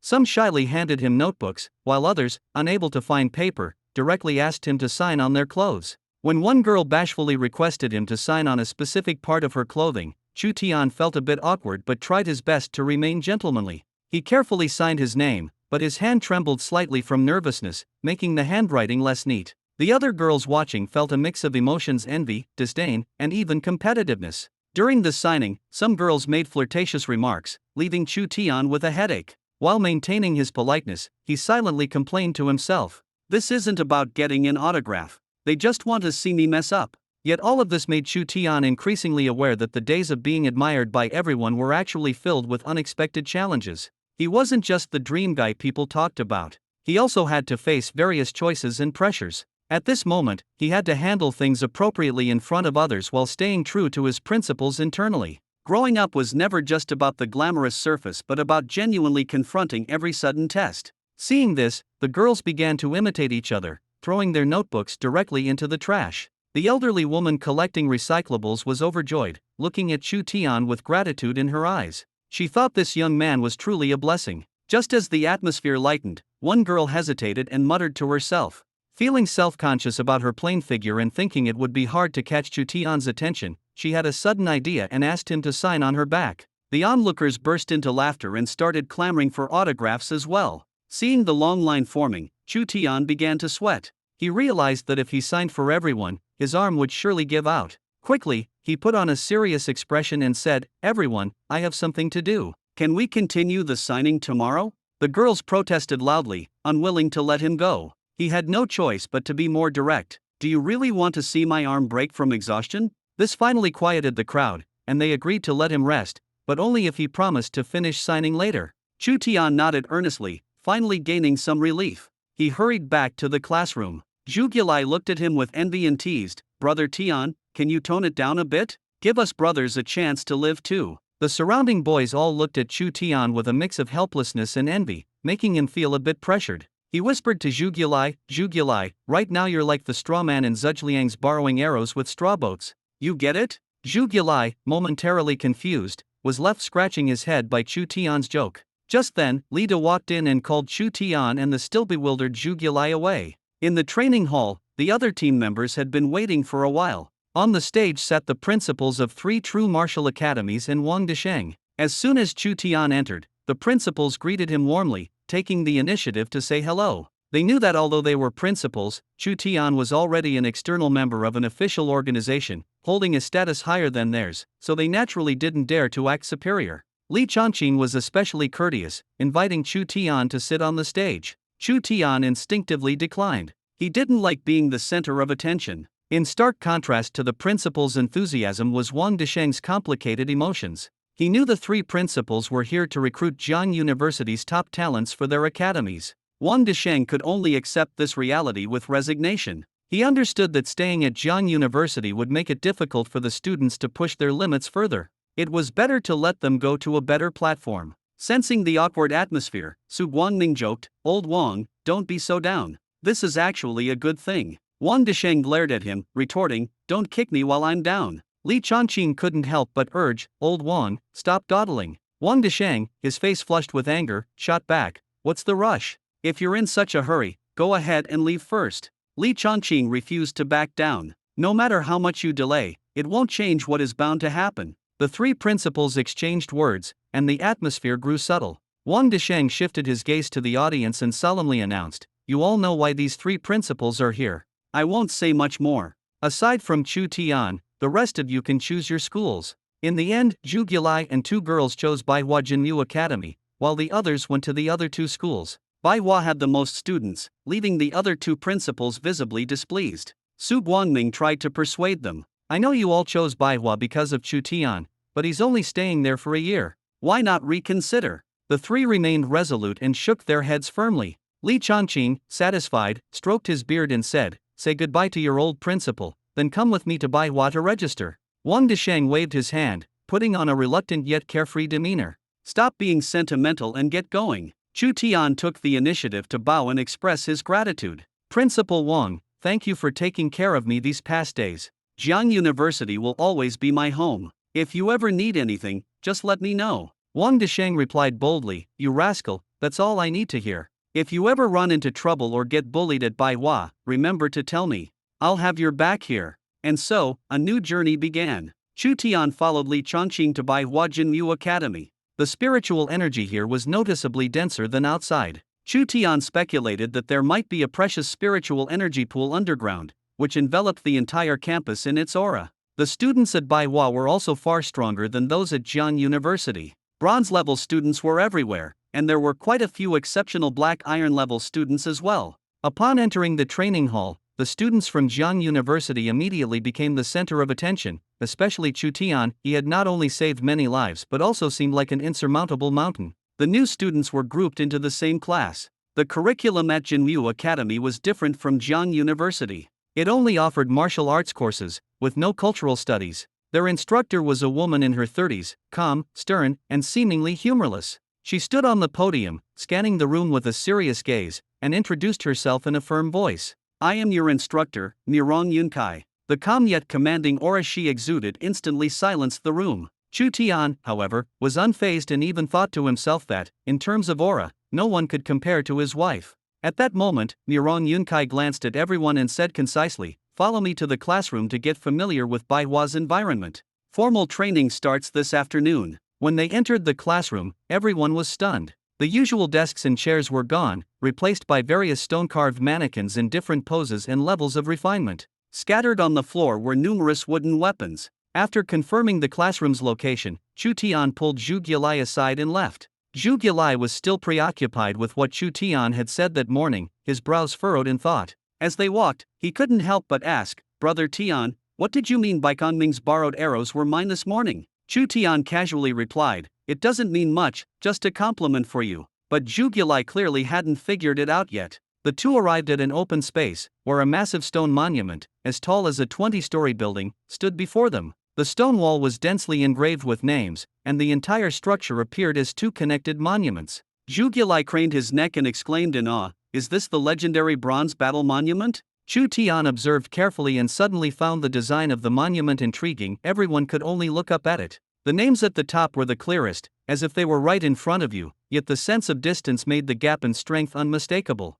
Zhu Gilai excitedly explained that the left side of the monument displayed talent, while the right side showed strength. The weakest were at the bottom, and the strongest were at the top. Chu Tian casually asked, "Are there really so many powerful people in Baihua?" Chocolate shook his head and smiled. There are, even more than you think, and countless others who can't even make it to the top rankings. Chu Tian asked again, how often is the battle monument updated? Chocolate explained that the talent rankings could be updated at any time, but the strength rankings were only updated every 6 months, determined by the Bronze Battle Monument ranking tournament held biannually in Baihua. Upon hearing this, Chu Tian wondered if the tournament was approaching. Chocolate noticed his intent and confirmed that the competition was indeed coming soon. Chu Tian then asked what benefits could be gained. Chocolate shook his head, saying he didn't know what the rewards were, but in his heart, the honor of having one's name engraved on the monument was enough to make anyone envious. But that kind of thing can't be eaten, Chu Tian shrugged, looking indifferent. Chocolate was stunned by Chu Tian's confidence. He suggested, Brother Tian, with your talent, why not give it a try? You might even reach the top, and then the rewards will be clear. Before he finished speaking, mocking voices suddenly came from behind. Big talk, huh? Where are you two freshmen from, daring to boast here? 3 senior students stood with their arms crossed, their faces full of disdain. Chocolate's expression instantly turned sour, but he didn't dare talk back, as these 3 were clearly seasoned and somewhat capable. Chu Tian retorted with a cold joke, how much disgusting talk can come out of your mouths? Remember to wipe your mouths properly after using the restroom. The seniors' faces immediately turned red. How dare you talk to us like that? Chu Tian shrugged, can't stand it? Well, too bad. You were the ones who started the provocation, so I'm just returning the favor. The seniors were furious, and the leader began gathering spiritual energy, preparing to strike. Chu Tian didn't wait for him to act, taking the initiative and punching him, sending him flying without suspense. The remaining 2 were instantly shocked. Their companion, who had reached bronze 3-star strength, was defeated by a freshman in an instant? Chu Tian approached the dazed senior and sneered, still want to teach me a lesson? Say it again if you dare. The senior, now completely deflated, weakly threatened, don't act recklessly. Baihua prohibits students from private fights. Chu Tian sneered, I was defending myself. Ever heard of legitimate self-defense? The other 2 didn't dare make a move either, only managing to feign composure and threaten, you better not act recklessly, or I'll report you immediately. Chu Tian glanced at them indifferently, with your limited skills, you want to act like seniors bullying freshmen? You're just embarrassing the upperclassmen. The atmosphere instantly became silent. At that moment, everyone understood that this freshman not only had strength far beyond their expectations but also wasn't afraid of challenges. The seniors exchanged awkward glances and retreated to the side without saying another word. This incident quickly spread among the freshmen, becoming a hot topic on campus. For Chu Tian, this was just the beginning. He knew the real challenges lay ahead, and he had no intention of backing down. Fine, I'll kneel before you. The jeering voice behind him was full of sarcasm. Chu Tian turned around and said flatly, honestly, I don't want to admit having a grandson like you, but if you insist on calling me grandpa, who am I to refuse? He stepped up to the massive bronze monument, only to find himself briefly stumped. How was he supposed to take this test? He called out, you come here. What's the process? Someone replied impatiently, put your student card in the scanner on the left. When it lights up, take the carving blade next to you and etch your name onto the monument. The 3 onlookers stared at Chu Tian with ever-increasing disdain. They were sure he was showing off, certain there was no way he'd live up to the hype. In their minds, talent was only part of success, potential and real strength mattered even more. Picked up the heavy stone carving blade, and began to engrave his name, stroke by stroke. Chu Tian. Every movement drained his energy. By the time he finished carving out the less than 20 strokes of his name, his shirt was soaked with sweat. It took half an hour, a grueling lesson in just how much pressure this test really put on a person. You're not even qualified. Chu Tian's eyes narrowed. If you say one more word, I guarantee you'll be eating through a straw and won't be leaving your bed for 2 weeks. The trio snorted and prepared to leave, but then a sudden burst of light erupted from the monument. The name Chu Tian started glowing, then shot upward, bright as a lightning bolt. 3 doubters started sweating, silently praying it would stall before reaching the top. It didn't. To their disbelief, Chu Tian reached the summit. The light grew even brighter, sharp and blinding. Then, from deep within the monument, a bell sounded, low and solemn, like the toll from an ancient monastery. The sound sent a ripple of awe and shock through everyone present, students and teachers alike. Some felt dizzy, as if reality itself had shifted. Suddenly, waves of terrifying energy erupted from the hidden corners of the academy, converging at the monument in an instant. The crowd parted as 3 elders appeared, legendary founders believed were long dead. Li Chongqing, an academy leader, arrived, bending respectfully. Greetings, Grandmasters Bihai, Tinhua, Baihua. Others gasped. These three ancient masters alive after centuries? Years. The legend came. When the bronze monument rang, it meant a once-in-a-century genius had appeared, destined to change the world or bring chaos. Grandmaster Baihua's gaze was piercing, almost suffocating.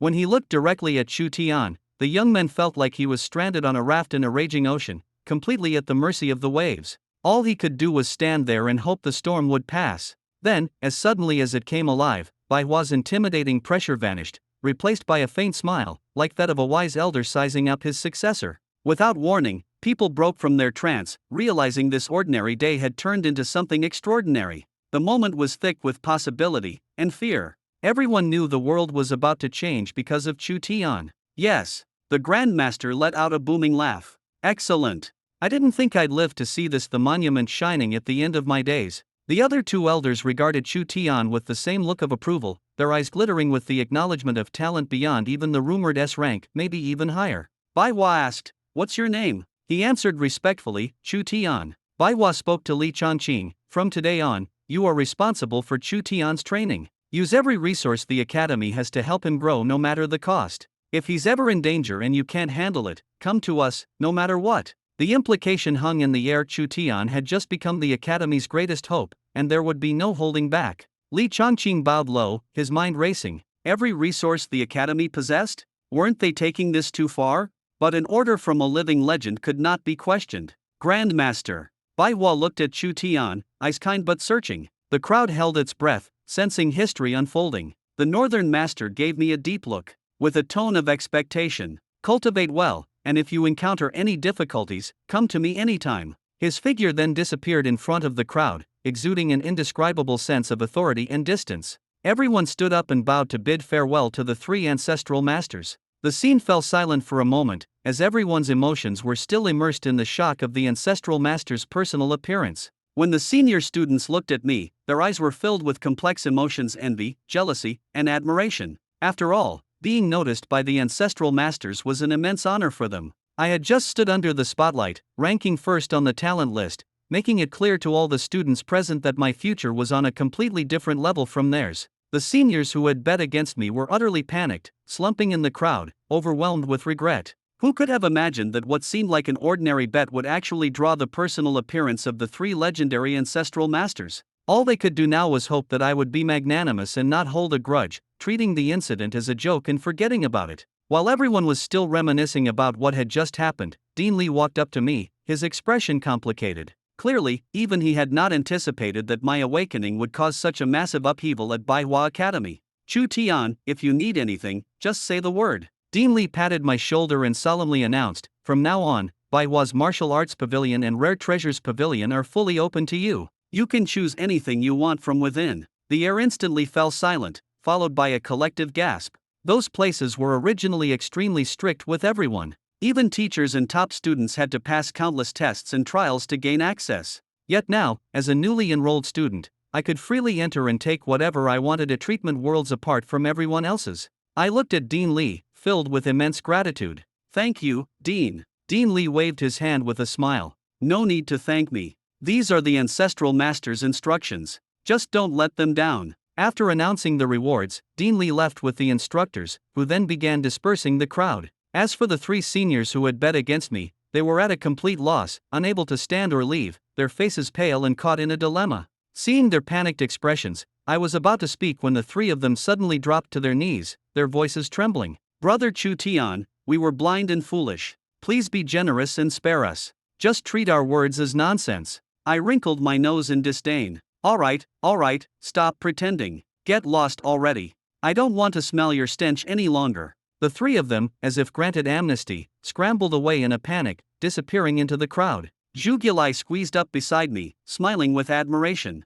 "Brother Tian, now you see how generous the rewards for first place are, right? Satisfied?" I feigned indifference. "It's all right, could be better." Zhu Gilai rolled his eyes dramatically, knowing I was just pretending to be calm. While I was still processing everything that had happened, on the other side of the campus, Gao Feng was sitting cross-legged in a training room, exuding a powerful aura. His attendant suddenly burst in. "Brother Feng, something bad has happened." Gao Feng frowned, his tone impatient. "What is it? Can't you see I'm training?" "Brother Feng, someone has knocked you off the top spot on the talent list." Gao Feng laughed upon hearing this, his interest piqued. Who? Kong Di? No, it's a new student named Chu Tian. Gao Feng froze, casting a suspicious glance at his attendant. Chu Tian? A new student? Why haven't I heard of him? Isn't everyone saying this year's freshmen are particularly weak? Brother Feng, this Chu Tian is no ordinary person. Not only did he ring the bronze battle monument, but he also startled the 3 ancestral masters. The dean directly gave him free access to the martial arts pavilion and rare treasures pavilion. He can take whatever he wants. Gao Feng finally put away his smile. He knew very well what the anomaly of the bronze battle monument signified. It wasn't just high talent. It meant the potential to become a truly legendary genius. Thinking of this, a faint, expectant smile appeared at the corner of his mouth. His attendant was still chattering beside him. Aren't you angry? Should we go challenge Chu Tian directly? Gao Feng looked helplessly at his attendant, even feeling for a moment that the other lacked intelligence. You're only here to make me look better by comparison, he said. The attendant muttered as he walked away, while Gao Feng gazed out the window, his heart ignited with determination and interest. The Bronze Realm was finally about to witness a new story. Chu Tian returned to the classroom, and all eyes in the class fell on him, filled with envy and admiration. No one dared to compare themselves to him. They were even proud to be his classmates. Some had already begun fantasizing about the day they could boast about having been in the same class as Chu Tian. Even the usually composed instructor, Mirong Yunkai, couldn't hide her astonishment. She knew all too well that no matter how exceptional an ordinary talent might be, it couldn't reach Chu Tian's level. What truly shocked Mirong Yunkai wasn't the S-level label on the surface of his talent, but the phenomenon triggered during Chu Tian's awakening and the power that had alarmed 3 of the ancestral elders. This far exceeded the meaning of talent. Today is your first day reporting in, Mirong Yunkai announced. There are no tasks. You are free to train. Formal training begins tomorrow. With that, she left decisively. The atmosphere in the class relaxed slightly. Chu Tian unceremoniously lay down on his desk and fell asleep. No one else dared to indulge themselves like that. They simply weren't qualified. If it hadn't been for Zhu Gilai waking Chu Tian up after school, he might have spent the night in the classroom. Zhu Gilai enthusiastically suggested a gathering, and everyone was excited, hoping to strengthen their bond with Chu Tian. Chu Tian was actually already married. He initially wanted to decline, fearing it would dampen everyone's enthusiasm.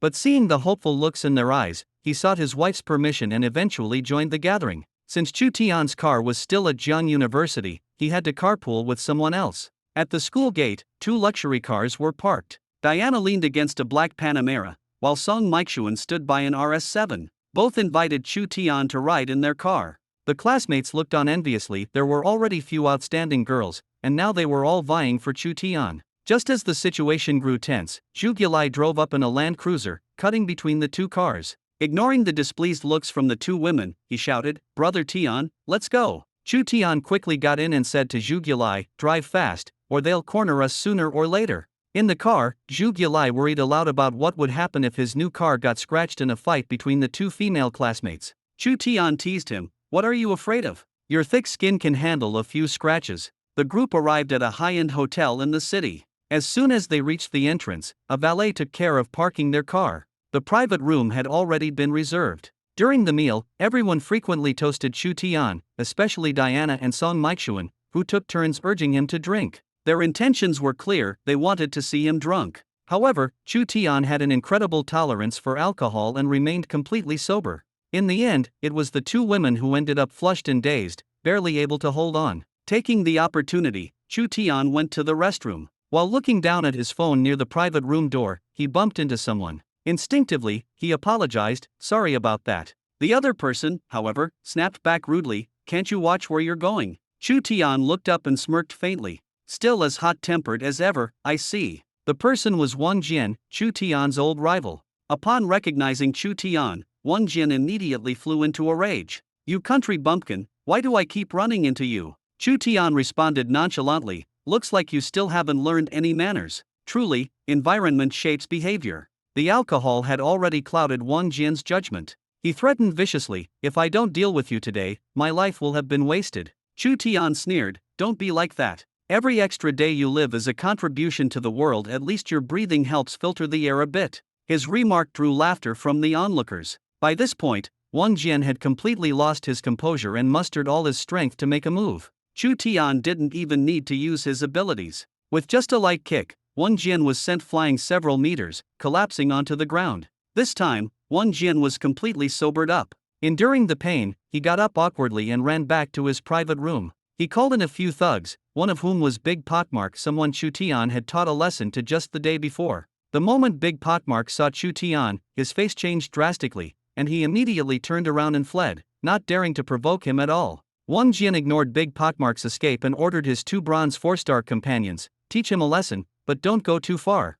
By this time, the commotion outside had caught the attention of Chu Tian's companions. Chocolate and the others rushed out immediately, standing behind Chu Tian. Wang Jian and his group were about to make a move, but when they noticed Diana and Song Meixuan standing nearby, their thoughts momentarily turned sinister. However, they underestimated Chu Tian and had no idea of the danger they were about to face. Malicious smiles appeared on their faces, as if they were planning something for the night. Wang Jian impatiently shouted, "You country bumpkin, you've had some good luck, but tonight, don't even think about enjoying yourself. Whatever you've got going on tonight is ours now. Get him."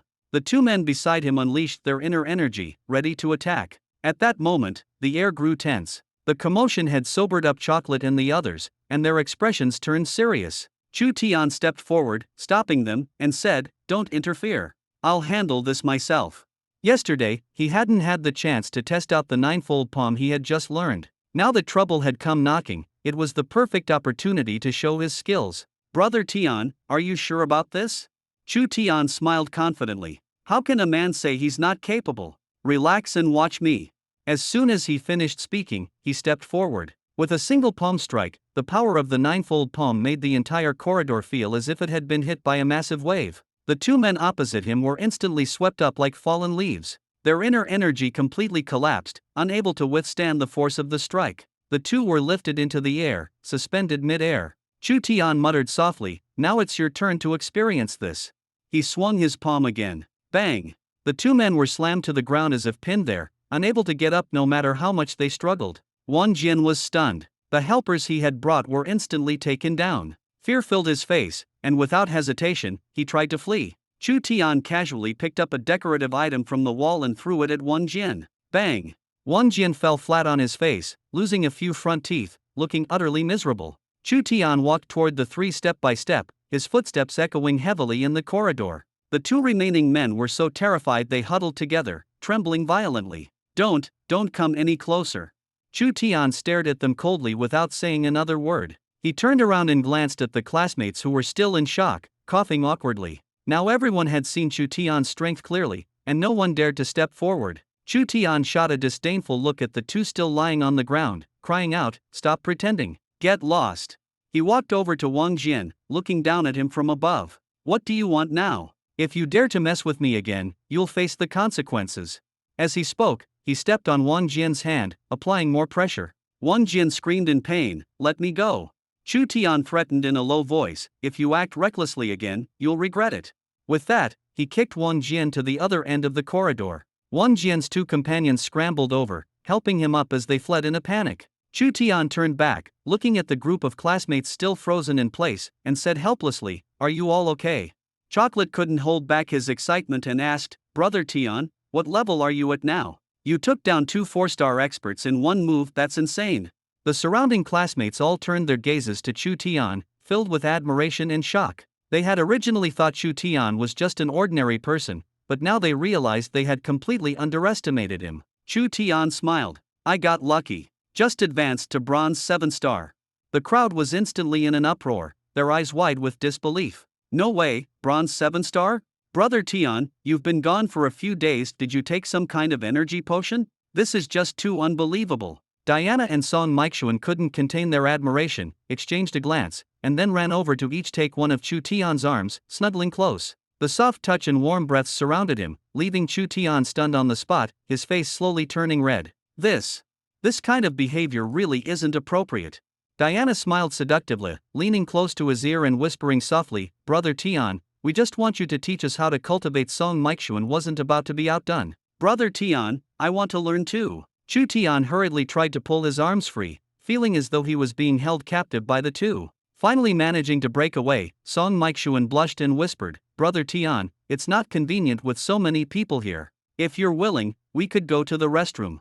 Chu Tian's face turned completely red, and he scratched his head before fleeing in embarrassment. The two women exchanged a glance, their faces flushed with heat. Diana sighed. Mikechuan, brother Tian might not be someone we can easily win over. Song Mikechuan looked at her, sharing a sense of mutual understanding and camaraderie. But Song Mikechuan wasn't ready to give up. She suddenly leaned close to Diana's ear and whispered something. Even the always confident Diana looked a bit flustered after hearing it, her cheeks tinged with a shy blush. Song Mikechuan asked softly, "Are you willing?" Diana gritted her teeth, showing a determined expression. "All right, who's afraid of who?" The two formed a tacit agreement, linked arms, and quietly left the hotel, leaving behind a group of bewildered classmates frozen in place. I exchanged a glance with him, and we could both see a trace of bitterness in each other's eyes. How about a drink? Alcohol might not solve all problems, but at least it can help you forget your troubles for a while, even if just for one night. Suppressing my anger, I didn't rush to call a car home but chose to walk alone toward the riverside.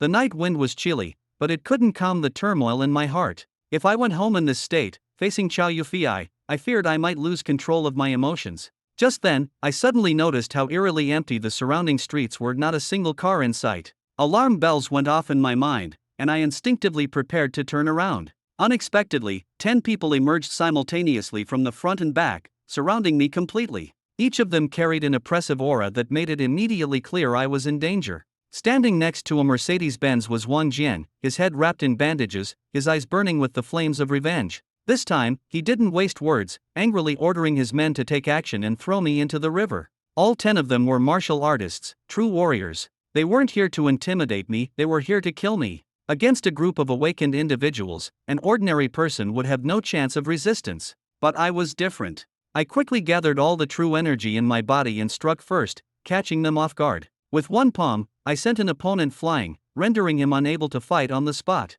The remaining 9 were stunned, clearly not expecting me to take down a peer-level opponent with a single blow. These guys were usually quite confident, considered strong within their families. And I was just a bronze 7-star, a rank lower than them in their eyes, not worth taking seriously. Now the tables had turned, and fear crept into their hearts. The 9 attacked simultaneously, and the pressure on me surged. After all, they were seasoned true warriors. Even though I could challenge higher levels, it was hard to withstand their combined assault. After several exchanges, I took a heavy punch to the back, the pain making my vision go black. Realizing that continuing like this would only lead to death, I had no way out. At that moment, the battle dragon AO in my hand suddenly appeared. In an instant, the power it brought changed the battlefield. This weapon made me unstoppable. Anyone struck by it would be severely injured, if not killed. 6 of the enemies were completely taken down, and the remaining 6 hesitated, clearly considering retreat. But their eyes were fixed on the battle dragon AO in my hand,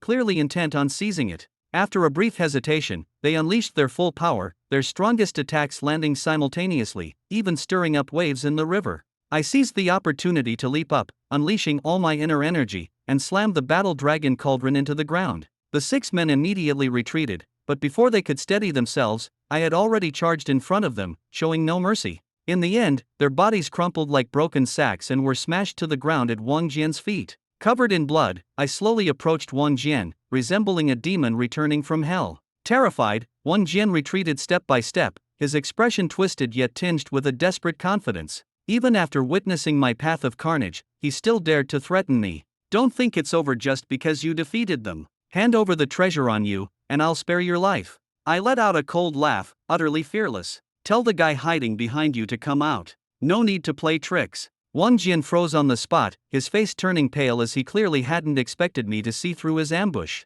Sure enough, a man stepped out from the shadows behind him, a burly figure with bulging muscles, exuding an even more oppressive aura than the 6 before him. The system's voice echoed in my mind. Silver 1-star peak. Extremely powerful, reaching the pinnacle of the current stage. Faced with such a formidable opponent, I felt no fear. Instead, my fighting spirit surged. Only through relentless battles could I grow stronger. The man introduced himself as Wang Hu and demanded I hand over the battle dragon cauldron, promising to spare my life. My response was laughter and fearless provocation. "If you want the treasure, come and take it yourself." Wang Hu snorted coldly and moved in a flash, his fist hurtling toward my head with a gust of wind. In that instant, I had no time to dodge and could only retreat with all my might. However, Wang Hu's attack was too fast, and his second punch immediately targeted my chest. Unable to evade, I crossed my arms to block the blow. When his fist struck, I felt as though my bones were about to shatter, and the immense impact nearly knocked me off my feet. At that moment, teetering on the edge of life and death, my survival instincts were fully awakened.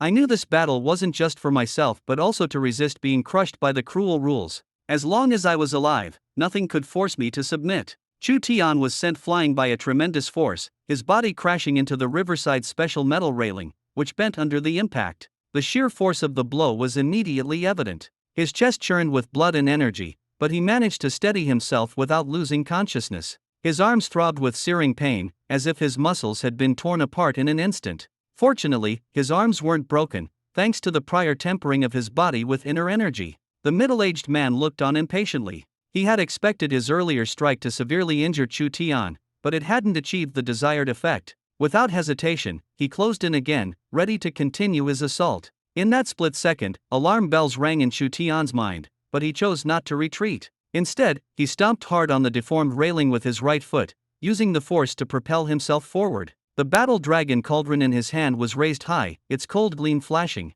Wang Hu stood opposite him. He had already witnessed the power of Chu Tian wielding the battle dragon cauldron, but he still didn't take Chu Tian seriously. As a silver tier expert, he couldn't fathom losing to a mere bronze novice. No matter how extraordinary Chu Tian's weapon was, he believed it couldn't unleash its full potential in the hands of someone so inexperienced. With a contemptuous smile, Wang Hu extended his iron fist to meet the attack head-on. The two clashed violently, and a thunderous boom echoed along the riverside. Chu Tian was forced back by the recoil, but this time, he had learned to use the battle dragon cauldron to deflect most of the force, leaving him almost unscathed. Wang Hu's expression, however, changed. The disdain on his face was replaced by pain. His fist felt as though it had been struck by a massive hammer, the excruciating pain shooting through his fingers and into his heart, causing him to flinch slightly and instinctively rub his hand behind his back. This battle dragon cauldron, he was determined to claim it today. Chu Tian could clearly feel the inner energy within him depleting rapidly. He understood that if this stalemate continued, he would eventually be drained of his last ounce of strength. When that happened, the only outcome awaiting him would be death by a single punch. Without hesitation, he quickly pulled out a chi pill and swallowed it. In just a few seconds, the inner energy that had nearly been exhausted surged once more, almost bursting out of his body as his strength returned in an instant. Sensing the change, Wang Hu's expression finally lost its composure.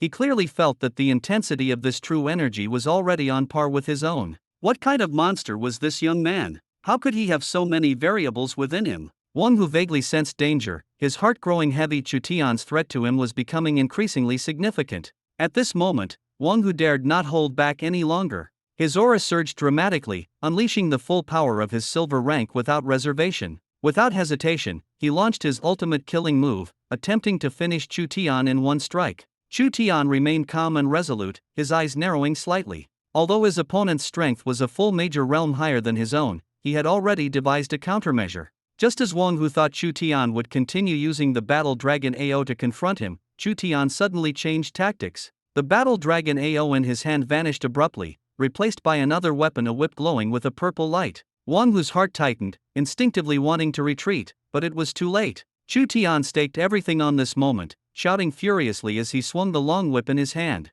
A dazzling purple light illuminated the entire night sky. This strike carried almost all of Chu Tian's true energy, its explosive power unprecedented. Fear filled Wang Hu's eyes as he realized he truly couldn't evade this attack. No one had ever posed such a massive threat to him before. Boom! With a loud crash, Wang Hu's body was slammed into the ground, creating a half-meter deep pit on the bridge surface. He was completely incapacitated. Chu Tian's face turned pale. The whip strike had nearly drained all his true energy. He quickly swallowed a true energy pill to restore his strength. The crowd held their breath as they watched him slowly approach Wang Hu. Chu Tian bent down and grabbed Wang Hu without caring whether he could resist, dragging him like a sack toward the fallen Wang Jin nearby. Wang Hu's body scraped against the ground, producing a hair-raising rustling sound. Wang Jin was utterly terrified, his hands trembling, his bladder losing control. He looked at Chu Tian's face, unable to discern whether the smile was gentle or insane. With a sobbing voice, Wang Jin shouted, "What are you doing? I'm from the Wang family. Don't act recklessly." Chu Tian remained unmoved, lifting Wang Jin like a chick and bringing their faces close. His calm voice sounded low and chilling. "Do you remember what I told you? If you dare provoke me again, I'll make you understand that death would be a relief." The words were filled with cold menace. Wang Jin completely broke down, crying uncontrollably like a child and begging incessantly, "No, please don't. Spare me. I won't dare anymore, I beg you. Chu Tian's eyes showed no trace of sympathy. He stripped Wang Jian clean, hung him upside down on the bridge railing, leaving only his head facing downward, with the sound of the river crashing against the shore echoing in his ears. Wang Jian was so frightened that his eyes rolled back, and he fainted. Chu Tian was not satisfied. He casually picked up a shard of broken glass and stabbed it fiercely into Wang Jian's leg. Wang Jian woke up in pain, screaming hoarsely. He begged frantically, "Please let me go. I swear I won't dare anymore." His voice was so shrill it almost pierced through the night. Suddenly, the screech of brakes and the sound of sirens echoed at the bridgehead. The flashing lights of police cars illuminated the entire scene. Wang Jian, like a drowning man seeing a lifeline, desperately shouted at the police, "Help! Save me!" A group of true martial police cautiously pointed their guns at Chu Tian, loudly ordering him to crouch down with his hands on his head. "Young man, don't act impulsively. What you're doing will only ruin yourself." Chu Tian smiled faintly, his tone relaxed as if it were inconsequential. "Don't be nervous. The battle was too intense. I just wanted to enjoy the river breeze. Besides, I'm a law-abiding citizen." The police exchanged bewildered glances. This man's calm demeanor was completely at odds with the injuries he had caused. The ground was littered with wounded individuals, some unconscious, others with severed limbs. They dared not act rashly, choosing instead to comfort the hostages while waiting for an opportunity. Who exactly was this young man, so powerful despite his age? No one could provide an answer. But everyone understood in their hearts that tonight would not end peacefully. Chu Tian, having regained his strength, jumped down from the railing and walked straight toward the police. However, after only a few steps, the police shouted nervously, warning him not to approach. Chu Tian raised his hands and said calmly, "Don't be nervous, I mean no harm. That was self-defense. If you don't believe me, you can check the surveillance footage." Before the police could respond, a middle-aged man with a ferocious expression shouted at Chu Tian, "Self-defense? You hung my son on the railing and crippled all the Wang family's bodyguards, and you call that self-defense?" Chu Tian glanced at him calmly and replied bluntly, "You look just like the guy hanging there. The moment you opened your mouth, I could tell you two are father and son, am I right?" The middle-aged man's face turned livid as he gritted his teeth. "Do you even know who I am, kid?" Chu Tian smirked fearlessly. "Of course I know. If you know, how dare you talk to me like that? Aren't you just that guy's old man?" The middle-aged man's face twisted in anger as he roared, "Even if the sky falls today, no one can save you." Chu Tian raised an eyebrow and suddenly returned to the railing. He reached out and shook the bound Wang Jian, deliberately raising his voice, "Come on, teach me how you're going to take my life. Go ahead, teach me." The atmosphere at the scene instantly grew tense, with the police and onlookers focusing their gazes on Chu Tian. The middle-aged man rushed forward, roaring, "Stop it." The police glanced at the middle-aged man with disdain in their hearts. After all, the Wang family father and son were notorious for their arrogance, and today they were simply reaping what they had sown. Chu Tian had almost calmed down,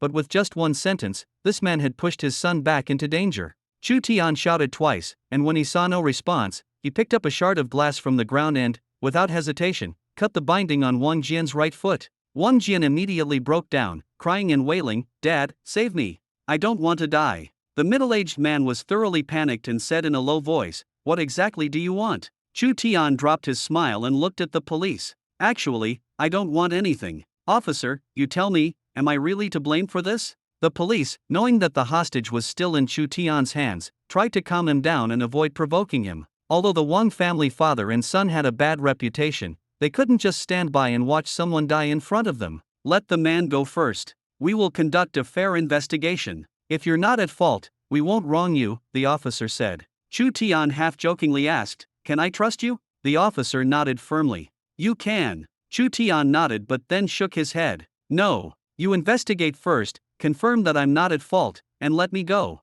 Then I'll release him." The police had no choice but to agree. After all, the hostage was still in danger, and they couldn't act recklessly. The middle-aged man was furious and questioned the police, "You actually believe him? This kid is a liar." The officer's expression turned cold, and he replied sternly, "Mr. Wang Jialan, if you want to save your son, stop provoking him. If something happens, don't say we didn't warn you." Wang Jialan trembled with rage. This was the first time he had encountered police officers who weren't afraid of him. He had no choice but to swallow his anger, though he secretly vowed to make these officers pay once his son was safe. Soon, the police retrieved the surveillance footage, and everyone watched intently. The footage confirmed Chu Tian's account. He had acted in self-defense and was attacked by a group of men in black. Even more astonishing, Chu Tian had single-handedly defeated a group of bodyguards who were of a higher level than him, including a silver-ranked expert. The police officer's expressions grew serious. A young man with such skills was no ordinary person and likely had a significant background.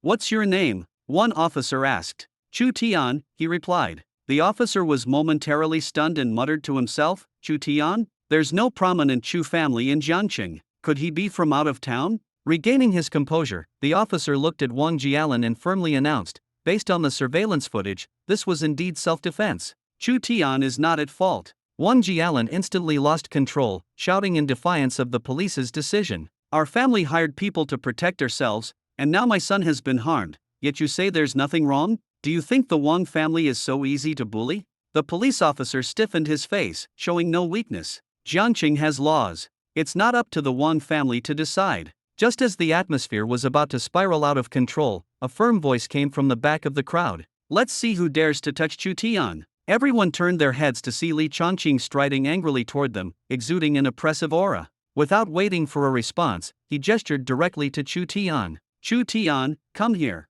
Without hesitation, Chu Tian jumped down from the railing and walked toward Li Chongqing. Wang Jialan hurriedly ordered his men to rescue his son. Seeing his son covered in wounds, his face twisted in rage, and he looked up and roared, "I want revenge." He charged at Chu Tian, intending to strike, but was sent flying by a slap from Li Chongqing. Wang Jialan knelt halfway on the ground, gritting his teeth and glaring at Li Chongqing. In a low voice, he asked, "Dean Li, what do you mean by this?" Li Chongqing responded bluntly, "What do I mean? Chu Tian is a student of Baihua. Do you think I would be afraid of you?" Wang Jialan threatened, "Old Li, an insignificant student, are you really willing to fall out with my family over him?" His face darkened, his voice carrying a menacing tone. "Don't think you can suppress me by bringing up your father. Whether your father is here or not, this matter will be settled today." His face was full of fury, his eyes reflecting only one thought: he must avenge Wang Jian today, and no one could stop him. Gritting his teeth, he shouted at Li Chongqing, "Fine. Since you're so forceful, I'll call my father right now."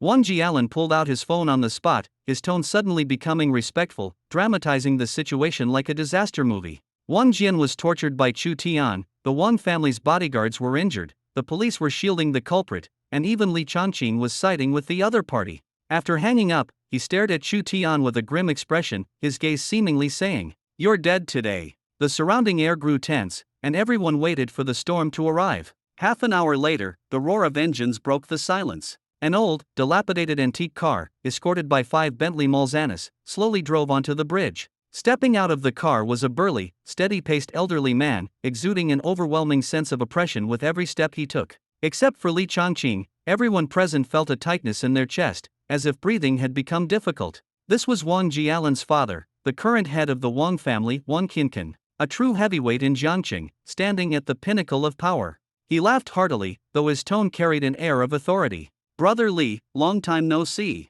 I didn't expect you'd have time to intervene in a dispute among the younger generation." Li Chongqing did not respond with a smile, merely letting out a cold snort. Instantly, his aura erupted like a storm, clashing with Wang Qincan's presence and directly dispersing his oppressive force. The onlookers snapped out of their stifled state, gasping for air, their backs drenched in cold sweat. Li Chongqing did not retreat an inch, still standing in front of Chu Tian. He knew that although Wang Qincan had made a breakthrough, if this old man suddenly attacked, Chu Tian would likely be defenseless. He dared not be careless. Wang Qincan also noticed Li Chongqing's vigilance, and curiosity arose in his heart. What was so special about this young man that could make the usually indifferent Li Chongqing personally protect him? Wang Qincan did not beat around the bush and spoke directly. "Brother Li, this matter needs an explanation. My grandson was beaten, the Wang family's bodyguards were injured. How do you plan to account for this?" Li Chongqing countered sharply. "Wang Qincan, you're still the same, always flaunting your power. Is it so hard to figure out the truth?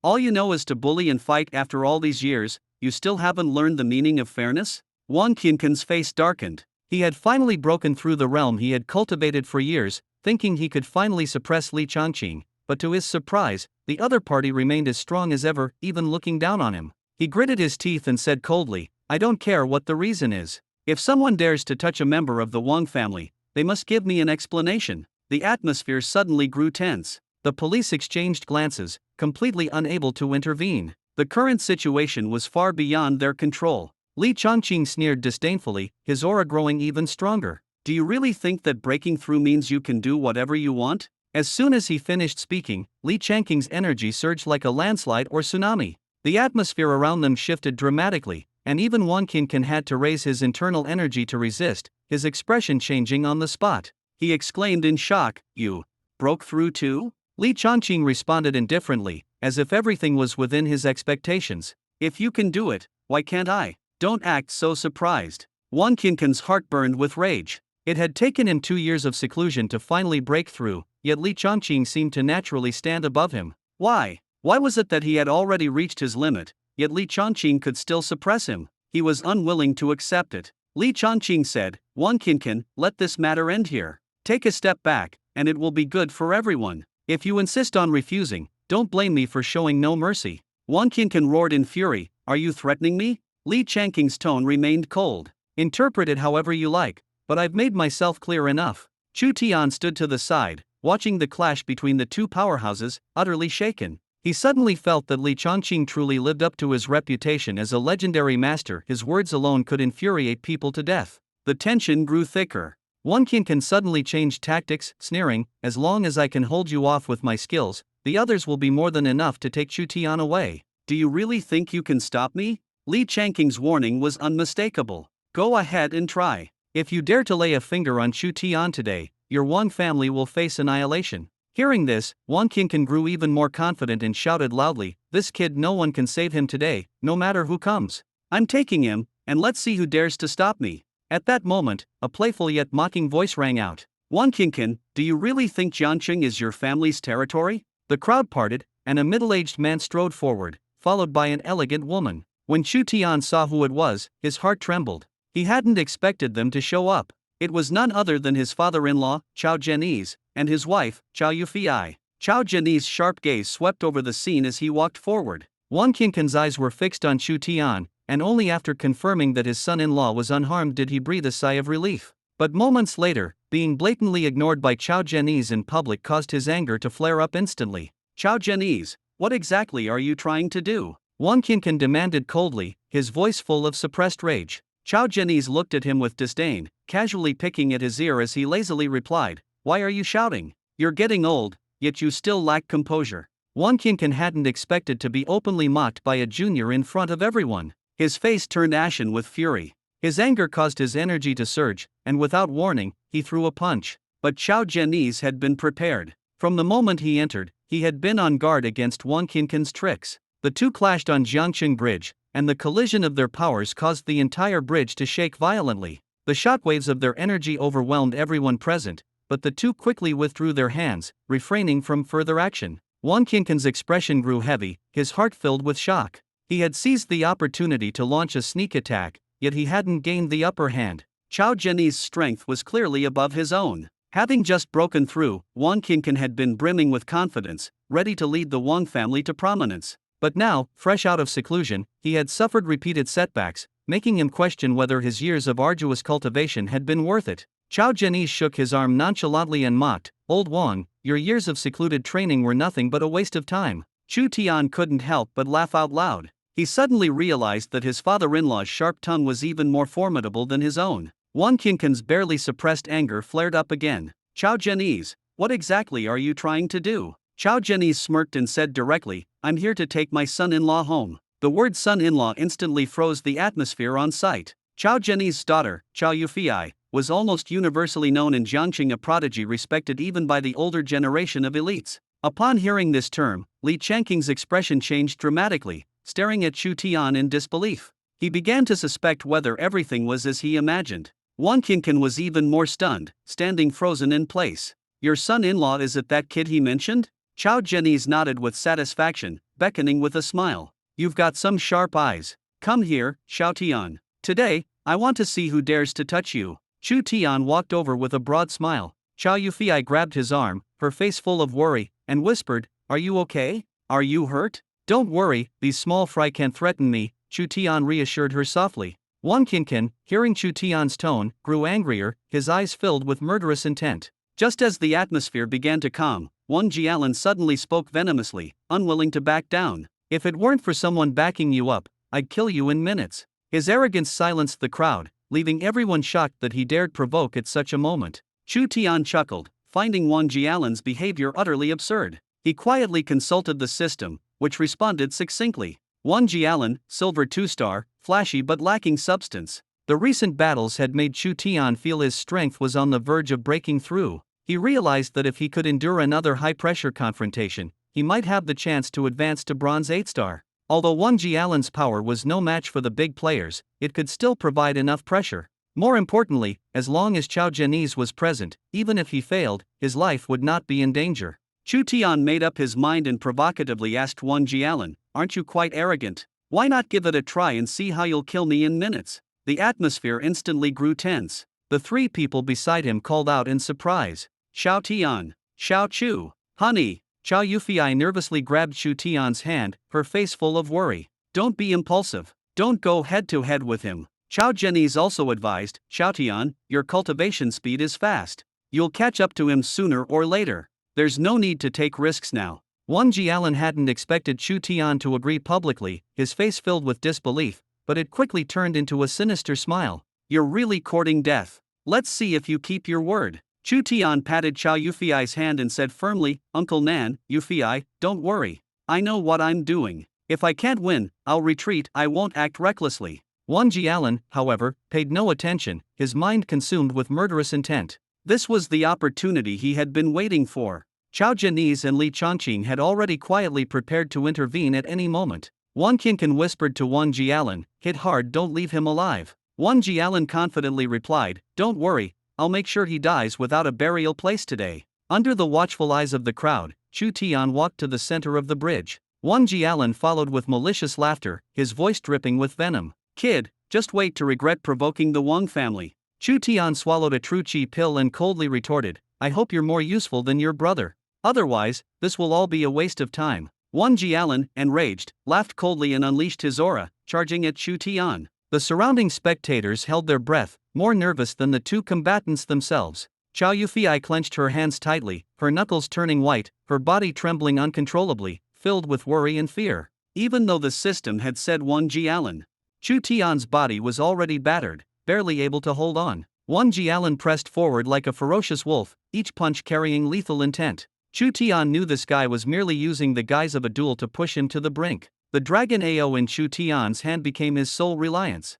His arm throbbed with pain, but he continued to fight desperately. Wang Jialan's attacks were fierce, and Chu Tian felt his arms were on the verge of shattering, yet he refused to back down. In the spectator area, Chao Yufei watched in terror, her face as cold as a sculpture. She wanted to rush out to help Chu Tian but was firmly held back by her father, Chao Zhenyi. Chao Zhenyi knew that this trial was a critical moment for Chu Tian to break through his own limits. If the match were interrupted now, it might destroy Chu Tian's chance to grow stronger in the future. Chao Yufei stopped struggling, but her eyes were filled with murderous intent. She whispered to her father that if anything happened to Chu Tian, she would make the Wang family disappear completely. In the arena, Chu Tian moved his nearly fractured arm, feeling the immense pressure of a silver 2-star opponent. But he understood that only by facing a life-and-death situation could he force out his potential. He deliberately taunted Wang Jialan, "Is that all you've got? Silver 2-star is nothing special." This provocation caused an uproar among the audience. Everyone thought he was crazy to dare provoke Wang Jialan under such circumstances.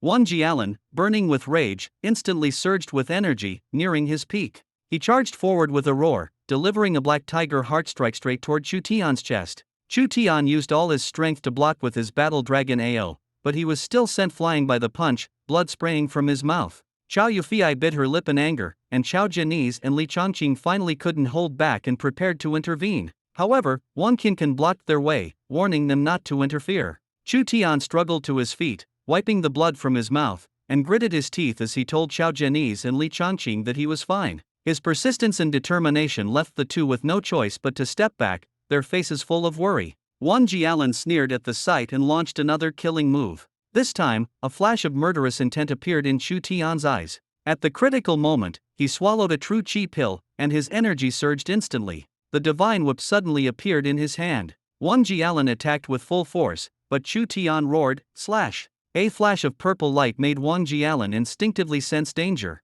He quickly dodged but still couldn't avoid Chu Tian's counterattack. The divine whip struck heavily on Wang Jialan's shoulder, forcing him back, though he still tried to retaliate. At this moment, both of them were consumed by bloodlust, unwilling to back down. In the stalemate, Wang Jialan gripped the divine whip tightly, a sinister smile on his face as his true chi surged wildly, intending to end Chu Tian's life in one decisive move. Outside the arena, Chao Zhenyi's and Li Changqing were extremely anxious, trying to rush in to help Chu Tian, but they were blocked by the opposing experts, resulting in a deadlock. At this life and death moment, Chu Tian erupted. His bloodshot eyes glared as he shouted, "Break for me!" The true chi within him erupted like a volcano, his momentum climbing higher and higher. He swallowed another true chi pill in desperation and roared with all his might, slash. Just as Wang Jialan's fist was only an inch away from Chu Tian's face, his body froze. An expression of unimaginable fear filled Wang Jialan's face. He tried to open his mouth to scream but only managed to spit out blood before collapsing heavily to the ground, never to rise again.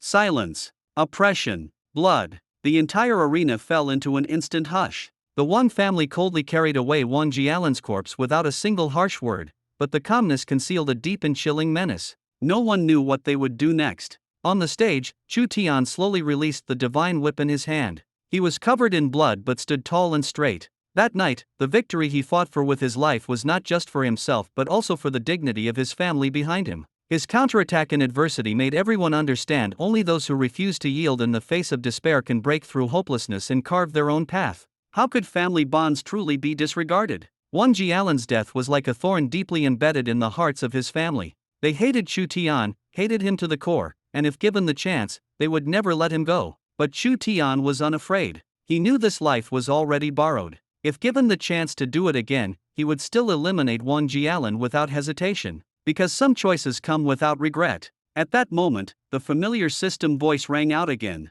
Congratulations to the host for completing today's task. Chu Tian immediately called out in his mind, drawl. A bottle of revival elixir appeared in the reward panel. The system explained its effect. No matter how severe the injuries, as long as the pill was swallowed, all wounds would heal completely within seconds. Chu Tian almost instinctively tossed the pill into his mouth. A warm, milky fragrance spread across his tongue, and then, all the pain in his body seemed to vanish as if it had been completely drained away. Just moments ago, he had been covered in blood, but now his skin had returned to its original state. Although his clothes were still stained with blood, it was as if nothing had happened to him. The crowd watching was stunned. It was hard for them to imagine that Chu Tian, with only a bronze-level strength, had managed to forcibly slay a silver-level opponent. Such a feat, defeating someone of a higher level, was nothing short of a miracle in the real world. Even top-tier experts like Chao Zhenyi's and Li Changqing looked at Chu Tian with disbelief. This young man had shattered their conventional understanding of strength.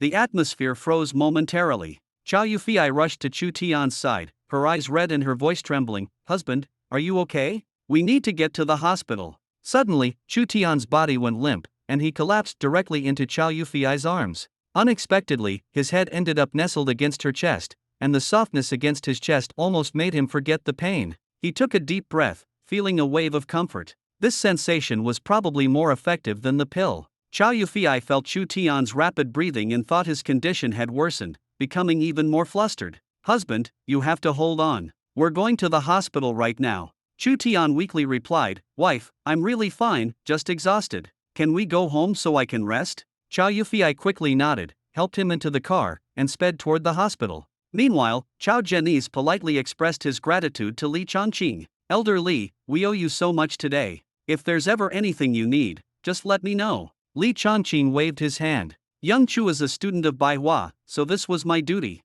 Chao Zhenyi's, still uneasy, insisted on inviting Li Changqing to his home for a visit. Li Changqing smiled and said, "It's too late today, maybe next time." His tone was warm but carried a hint of regret as he watched Chao Zhenyi's leave. When the police cautiously asked Li Changqing if the matter was resolved, he nodded and promised to personally explain the situation to the Jinyu Bureau, ensuring the police wouldn't take the blame. Sitting in the car, Chu Tian slowly opened his eyes, sensing something was off. This wasn't the direction to their home. "Wife, how much longer until we get home?" he asked tentatively. Chao Yufei softly replied, "Let's go to the hospital for a checkup first." Chu Tian's mouth twitched, and he feigned weakness, whining, "Wife, I don't want to go to the hospital. I hate the smell of disinfectant. I really just need some sleep. Can we go straight home?" Chao Yufei shook her head, gently but firmly coaxing him, "You have to be good and get checked out first." Chu Tian persisted, "No, I want to sleep cuddled up with my wife." Chao Yufei's face turned red, and she whispered, "After we see the doctor,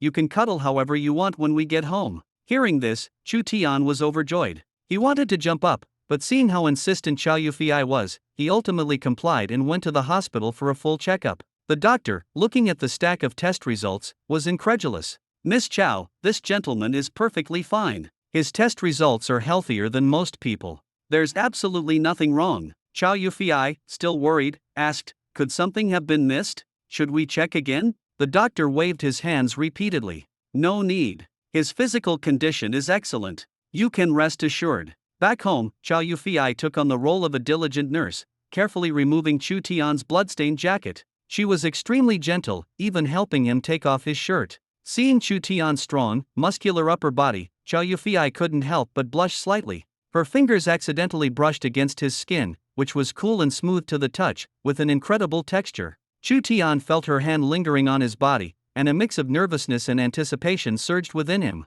He tried his best to maintain a neutral expression. However, an even more awkward situation arose. Chu Tian's pants were also stained with blood. Chow Yufei hesitated, unsure whether she should continue helping him. Chu Tian misunderstood the situation and cooperated by pretending to be even weaker, swaying unsteadily as he sat on the edge of the bed, as if he might collapse at any moment. Chow Yufei had no choice, her face turning even redder. She bit her lip, lowered her head, and prepared to take action.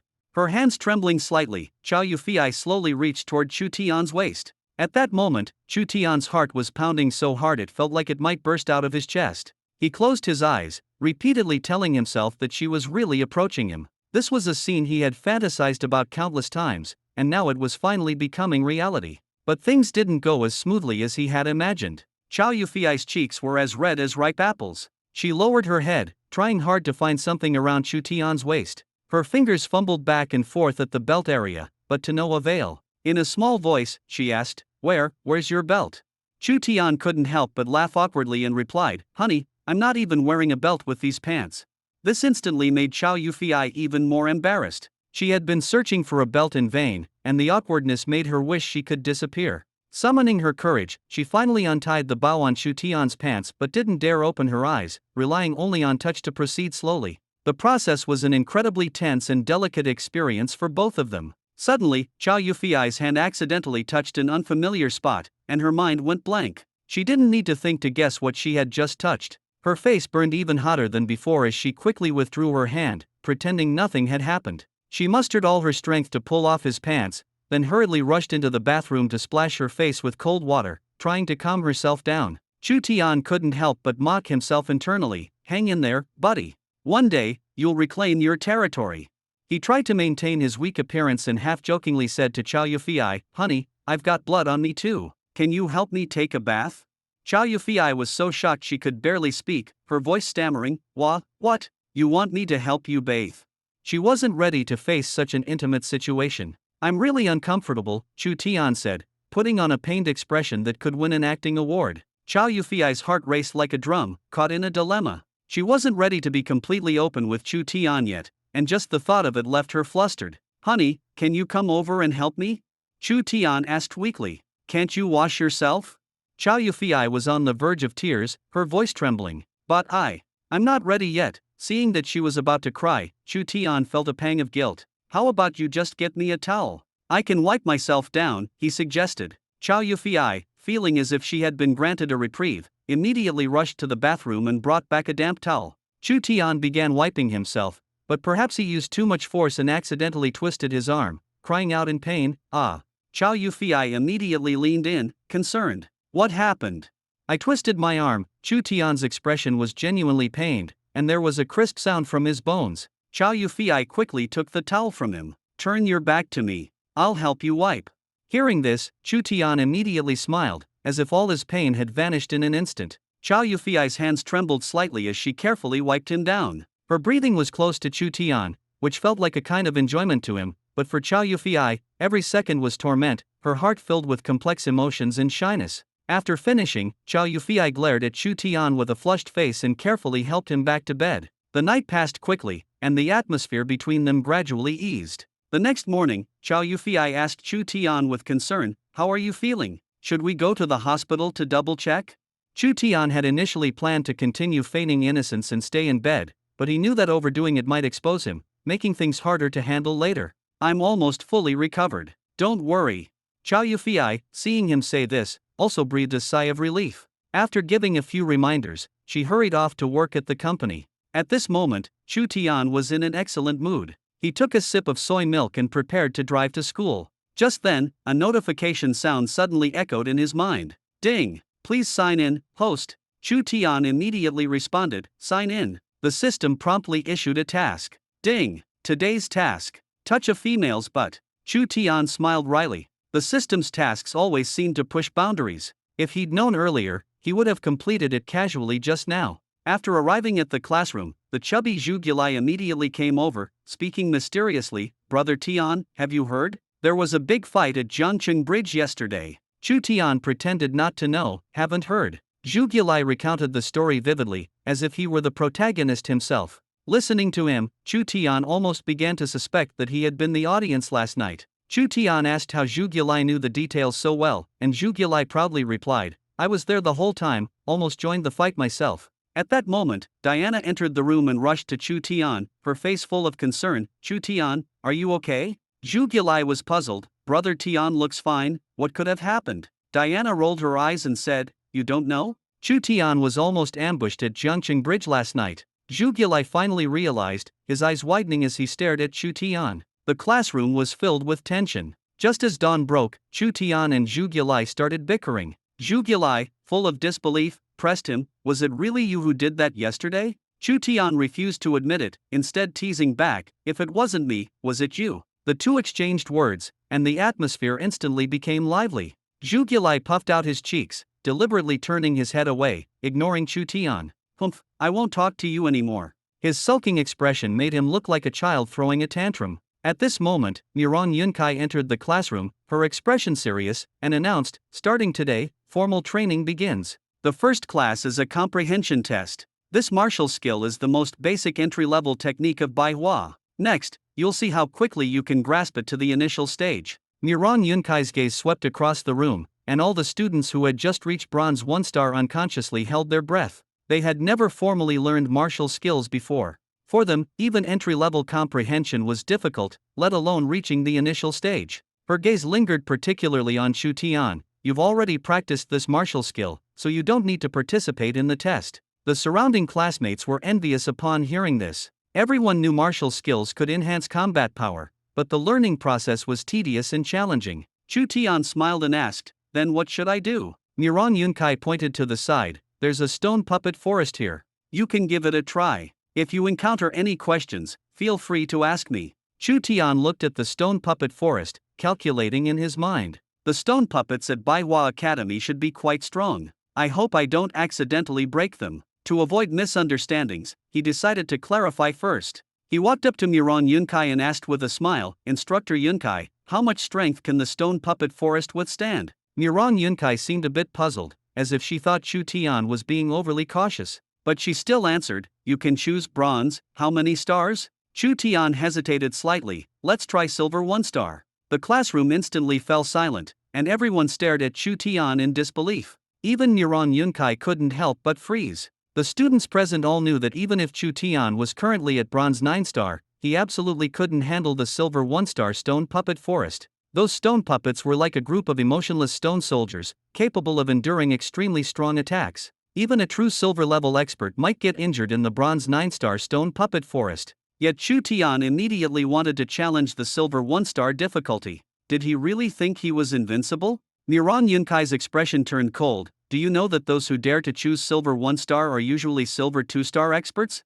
Chu Tian nodded lightly. I know. Miran Yunkai squinted her eyes. Since you know, you still dare to choose this difficulty? Chu Tian smiled faintly, but inwardly thought, she clearly doesn't believe in my strength. So he changed his mind. Then bronze 9 stars, that should be fine, right? If there's any danger, the instructor can stop it at any time. The classmates had mixed expressions, and someone whispered, can he do it? The difficulty of bronze 9 stars could easily lead to injury if he's not careful. Zhu Gilai patted his chest and laughed. Don't worry, Brother Tian has never suffered a loss. Trust him, and you won't go wrong. Although some were skeptical, they all gathered to watch, curious to see just how strong Chu Tian really was. The stone puppet forest officially activated, and the massive stone puppets awakened like slumbering beasts, slowly advancing toward Chu Tian. The first stone puppet raised its heavy arm and swung it directly at Chu Tian's head. At this moment, the watching classmates held their breath, and Mirong Yunkai's finger was already on the pause button, ready to intervene at any moment to save him.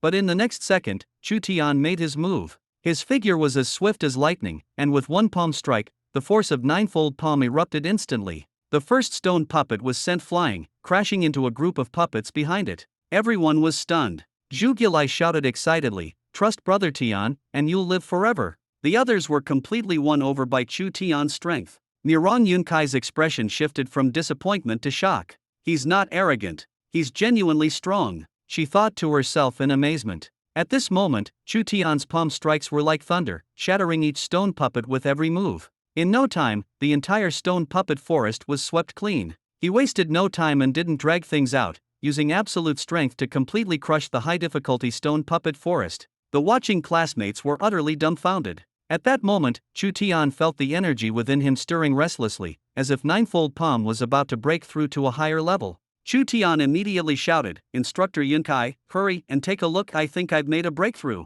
Standing in the center of the stone puppet forest, Chu Tian was drenched in sweat, beads of perspiration sliding down his face. Around him, the stone puppets, now at silver 1-star difficulty, had grown significantly stronger, and each strike left him gasping for air. Chu Tian gritted his teeth, holding on to a single belief: break through the limits, or else he would be no different from anyone else. He chose not to use weapons to counterattack but instead relied solely on ninefold palm to defend himself. Each earth-shattering impact pushed him to the brink of life and death. The atmosphere on-site was almost frozen, and the watching students didn't even dare to breathe. In their eyes, Chu Tian seemed to be walking on the edge of a blade, with every attack threatening to leave him gravely injured. But Chu Tian's gaze grew increasingly resolute. Suddenly, one of the stone puppets leaped up, its two massive arms carrying destructive force as they slammed down toward Chu Tian. Everyone's hearts tightened, and the moment seemed to stretch infinitely. Mirong Yunkai hesitated, wondering whether to stop the test. If Chu Tian failed at this critical moment, the consequences would be unimaginable. But at the last second, just as the stone puppet's arms were less than a centimeter from Chu Tian's head, he seemed to unleash his potential. With all his remaining strength, he twisted his body and counterattacked, sending the stone puppet flying. The puppet crashed heavily to the ground, eliciting a wave of gasps. Mirong Yunkai quickly pressed the pause button, finally defusing the danger. Chu Tian sat on the ground, panting heavily, his entire body trembling. He couldn't help but mock himself inwardly, wondering why every breakthrough had to involve facing death before growth could occur. But he also understood that without risk,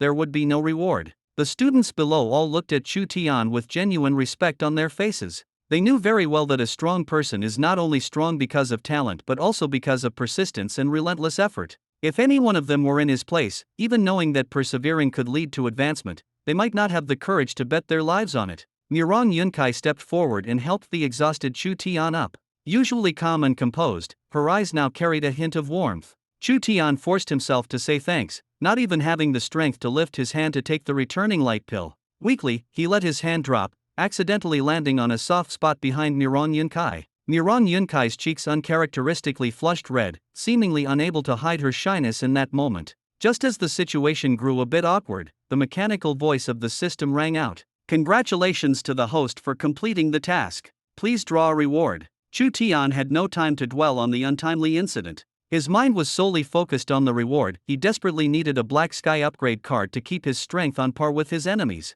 When the lottery result was revealed, Chu Tian felt a rush of exhilaration and relief, as if he had narrowly escaped death. He knew that with increasingly powerful enemies, he would eventually be eliminated without a stronger trump card. Beside him, Mirong Yunkai seemed to sense the tension in the air. Her face was still red, and the two were so close that they were almost touching. Chu Tian froze for a moment, while Mirong Yunkai appeared momentarily dazed. This student before her suddenly stirred a long-lost feeling in her heart. But she quickly regained her composure, biting her lip and softly telling Chu Tian to move his hand. Chu Tian helplessly explained that he truly had no strength left and needed to hold on a bit longer. Mirong Yunkai, both embarrassed and angry, had no choice but to try to move Chu Tian's hand herself. In her flustered state, however, she accidentally pressed his hand down even harder. Chu Tian reflexively gave a slight squeeze, and both of them froze in place. Mirong Yunkai gritted her teeth and questioned Chu Tian, "Didn't you say you had no strength?" Chu Tian awkwardly apologized, saying it was just an unconscious reaction.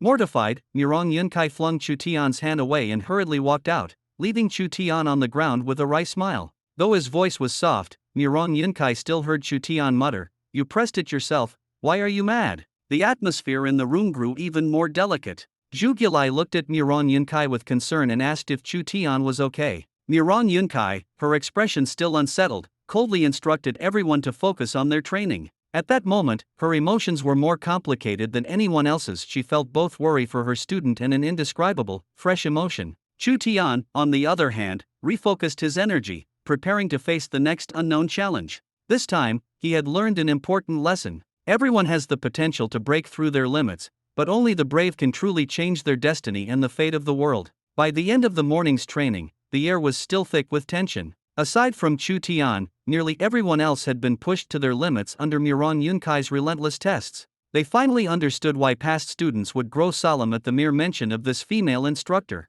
Her training wasn't just about improvement, it felt like she was stripping away their last layer of defense. Chu Tian, however, seemed detached from it all, quietly observing everything. Zhu Gilai, dragging his thin yet still chubby body, slumped down beside Chu Tian, looking half dead. His gaze at Chu Tian was filled with envy. "Brother Tian, did you come here today just to watch us suffer? Enjoying the show, huh?"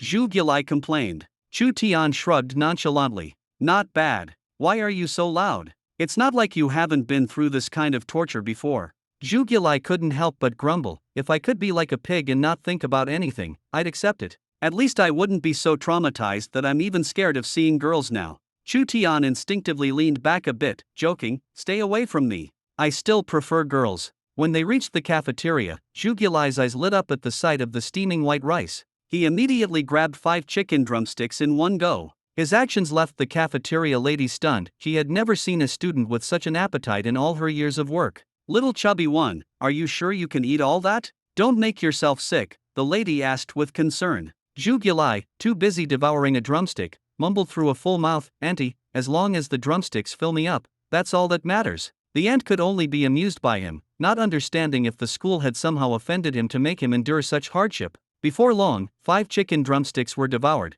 and Zhu Gilai was still unsatisfied. If it weren't for Shushan pulling him away, he might have chatted with the aunt until the next day. Suddenly, 3 people blocked their path, and Shushan instinctively frowned. His sense of vigilance was high, knowing that people looking for trouble at such times rarely let things go easily. Zhu Gilai, not one to shy away from trouble, bit into his unconventional teeth and arrogantly said, "Why are you blocking our way? Looking for trouble?" The other party immediately raised their voice, "Do you even know who you're talking to?" Zhu Gilai, having finished his chicken drumsticks, felt full of energy, and with Shushan backing him up, he was even less afraid. "Anyone's fine. I'm not interested in giving you face anyway." At this moment, the leader of the group looked at Shushan with an air of arrogance, a slight smile on his lips. "Shushan, I'm not mistaken, am I?" Zhu Gilai, feeling a bit dissatisfied, interjected, "I'm standing right here, and you didn't even notice me." The other party glanced at him lightly and said indifferently, "Sorry, apart from your height, there's nothing else worth remembering." Shushan tugged at Zhu Gilai's sleeve, noticing that the boy's gaze carried no malice, and what he said wasn't entirely unreasonable. "I'm Shushan. What do you want with me?" The boy smiled and said, "Nothing, I just wanted to get to know you. My name is Gao Feng." Zhu Gilai was about to retort but suddenly realized something and quickly hid behind Shushan. Shushan chuckled, "Are you the Gao Feng who's ranked first on the bronze battle monument?" Gao Feng nodded, "I used to be. Now, you've surpassed me." Shushan casually replied, "Don't take it to heart. I didn't think much of it. I just gave it a try." At this moment, one of Gao Feng's followers suddenly interjected, looking quite unconvinced. "Don't think that just because you surpassed Brother Feng in the true martial test, you can claim to be the strongest in the bronze realm. You're still far from it." Shushan's expression turned cold, but before he could say anything, Gao Feng sternly reprimanded, "Zhang Shui, shut up. What did I tell you before we came here?" Zhang Shui awkwardly muttered, "Brother Feng, I'm sorry."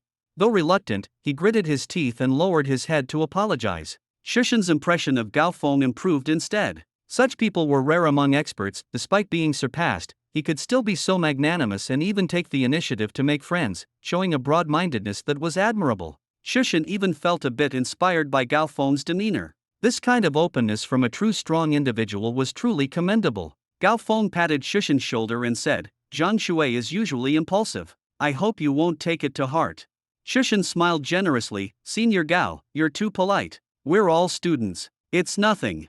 Gao Feng said seriously, I came to find you today to remind you of something. This year, the Bronze Battle Monument ranking at Baihua Academy will be held earlier. Will you participate? Shushan nodded in response. Me? As long as I meet the requirements, I can participate, right? Gao Feng answered, yes, as long as you've reached the bronze stage, the rest is voluntary registration. Shushan thought for a moment and smiled, I should participate, right? Senior Gao specifically asking, are you looking to spar with me?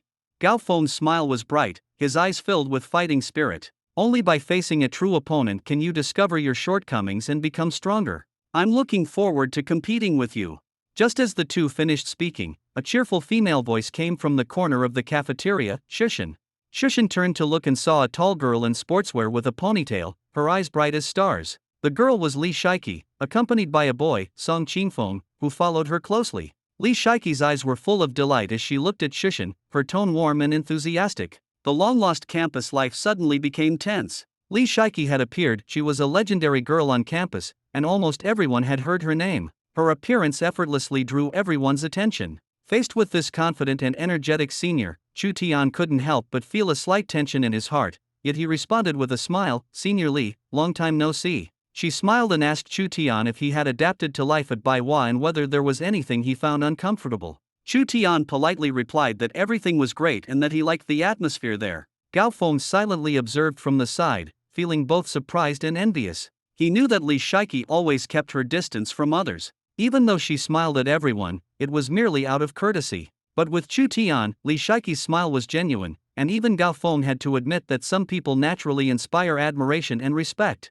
Gao Feng tactfully stepped back, allowing Chu Tian and Li Shaiki to continue their conversation. He smiled and signaled to Chu Tian not to forget their agreement before leaving the scene. Li Shaiki curiously asked Chu Tian how he knew Gao Feng. Chu Tian candidly explained that they had just met and casually mentioned Gao Feng's challenge agreement from earlier. Li Shaiki was incredulous upon hearing this and blurted out her disbelief. Song Qingfeng, who had always treated Chu Tian coldly, couldn't help but interject, questioning how Gao Feng could possibly challenge Chu Tian and mocking Chu Tian for being delusional. Li Shaiki was visibly annoyed by Song Qingfeng's attitude and turned to confirm whether Gao Feng had indeed issued the challenge. Chu Tian nodded. Li Shaiki became serious and warned Chu Tian not to accept. She sincerely believed that Chu Tian had talent but needed more time to surpass Gao Feng, and it wasn't worth being provoked into action now. Song Qingfeng, hearing Li Shaiki's obvious support for Chu Tian, felt a surge of jealousy. He deliberately made cutting remarks, saying that Gao Feng was ranked first on both school leaderboards and that Chu Tian was far from catching up. In truth, Song Qingfeng knew that the Bronze Battle Monument wasn't just about talent. He simply wanted to embarrass Chu Tian in front of everyone. Zhu Gilai, unable to tolerate Song Qingfeng's sarcastic remarks, stepped in to mediate. He mentioned that they might have missed something important since they weren't at the academy the previous day. Li Shaiki pressed him for details. Zhu Gilai smiled and revealed that Chu Tian had already claimed the top spot on the talent monument. Li Shaiki's eyes widened in shock, her face full of disbelief. Really? She asked. Chu Tian nodded. Song Qingfeng was utterly stunned but stubbornly refused to acknowledge the truth, throwing out a few cold remarks before leaving. The atmosphere instantly became much lighter. Li Shaiki's eyes shone with admiration. She gradually realized that this young man's abilities were finally being recognized. After exchanging a few pleasantries with Li Shaiki, Chu Tian made an excuse to leave. After all, standing next to Li Shaiki always subjected him to many peculiar stares. After leaving, Song Qingfeng headed straight into the crowd. At the base of the Bronze Battle Monument, the crowd automatically parted to let him through. He looked up and saw the golden characters at the top of the monument. Chu Tian. His fists clenched tightly as he silently fumed over being pushed off the top spot. Nearby students noticed his unusual expression and proactively explained, Brother Feng, this Chu Tian has been really strong lately, he's a force to be reckoned with. You weren't at Baihua yesterday, so you missed it. When he ascended to the top of the talent monument, it was extraordinary. The Bronze Battle Monument even buzzed loudly, and the three ancestors were alarmed. The more Song Qingfeng listened, the angrier he became, his body trembling slightly. He snapped, Do you think I'm jealous? The other student, oblivious to his mood, enthusiastically replied, Of course you're jealous. Dean Li even promised Chu Tian unrestricted access to the Martial Arts Pavilion and the Zichen Pavilion. Song Qingfeng's face grew darker, and with a cold snort, he turned and left. Chu Tian, meanwhile, didn't return to the training hall with Zhu Gilai but instead headed alone toward Baihua's martial arts pavilion.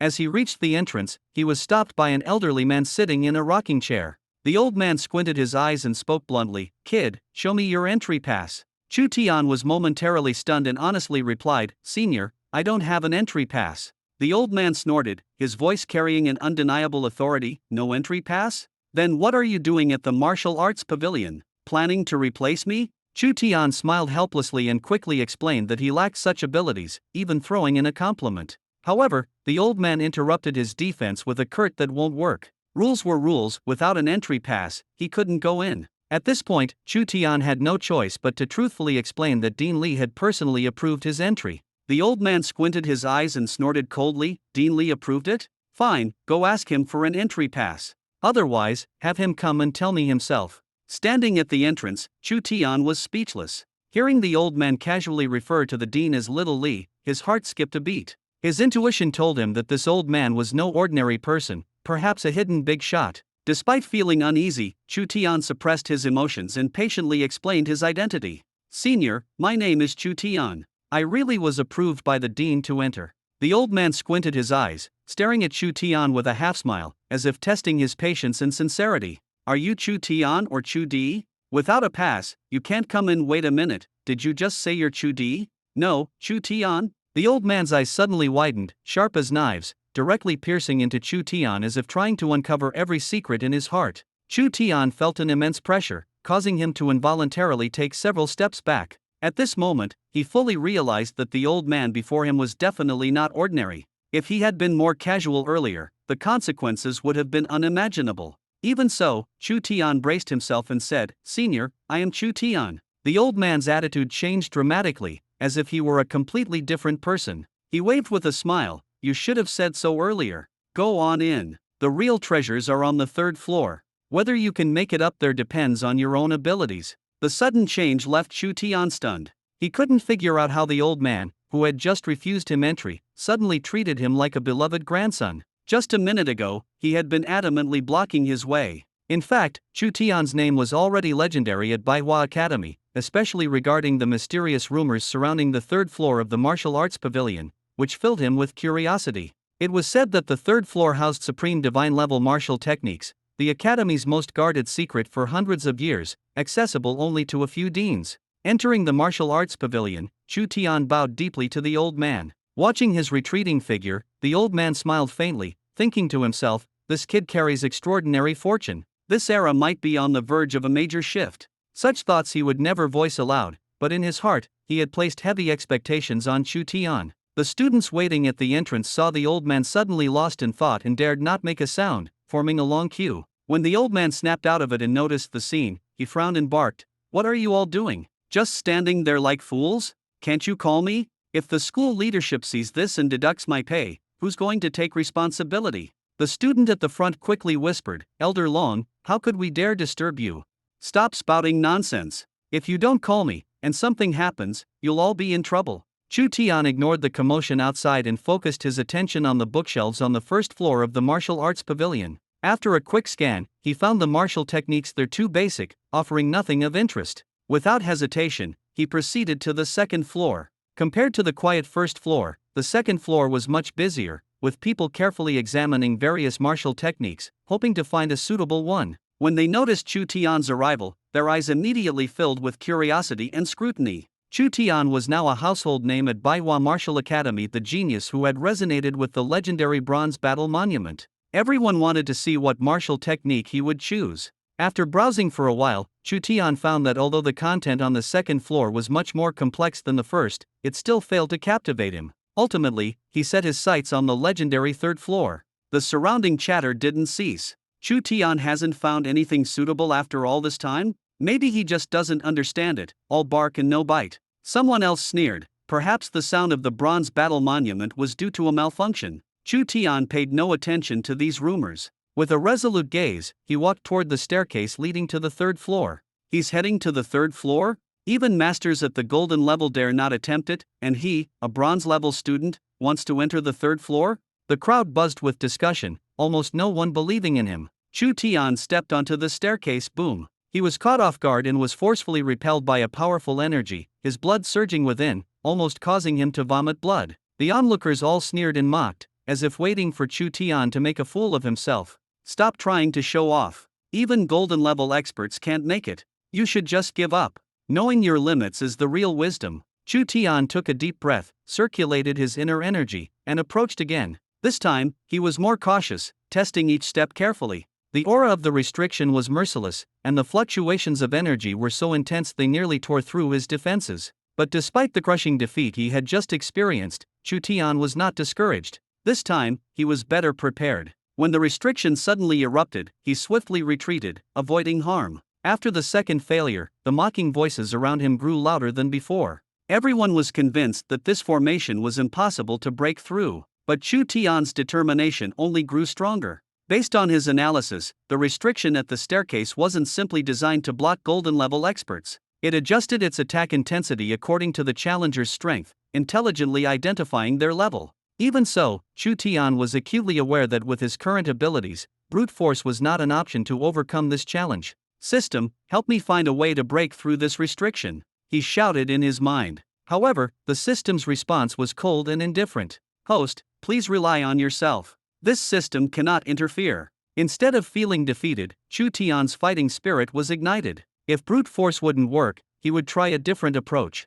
He noticed that the restriction was formed by energy condensed from inner force. Could he possibly merge his own energy with the restriction, attempting to overcome it with softness instead of force? He cautiously extended his energy toward the staircase's restriction, but as soon as they made contact, the restriction reacted like a ferocious beast, launching a frenzied counterattack. In an instant, a tremendous force erupted, causing the entire martial arts pavilion to tremble slightly. Fortunately, the restriction's protective measures prevented a major disaster. Downstairs, the previously meditating Elder Long suddenly opened his eyes, disappearing from his spot and reappearing on the second floor in an instant. Who did this? Who's trying to destroy the martial arts pavilion? Step forward. Elder Long's furious roar echoed throughout the hall, silencing everyone. No one dared to breathe loudly. They cautiously shifted their gaze toward the corner where Chu Tian was sitting cross-legged, healing his injuries. Elder Long, it was Chu Tian. A student finally mustered the courage to report, his voice trembling. Elder Long coldly stared at Chu Tian, his tone oppressive.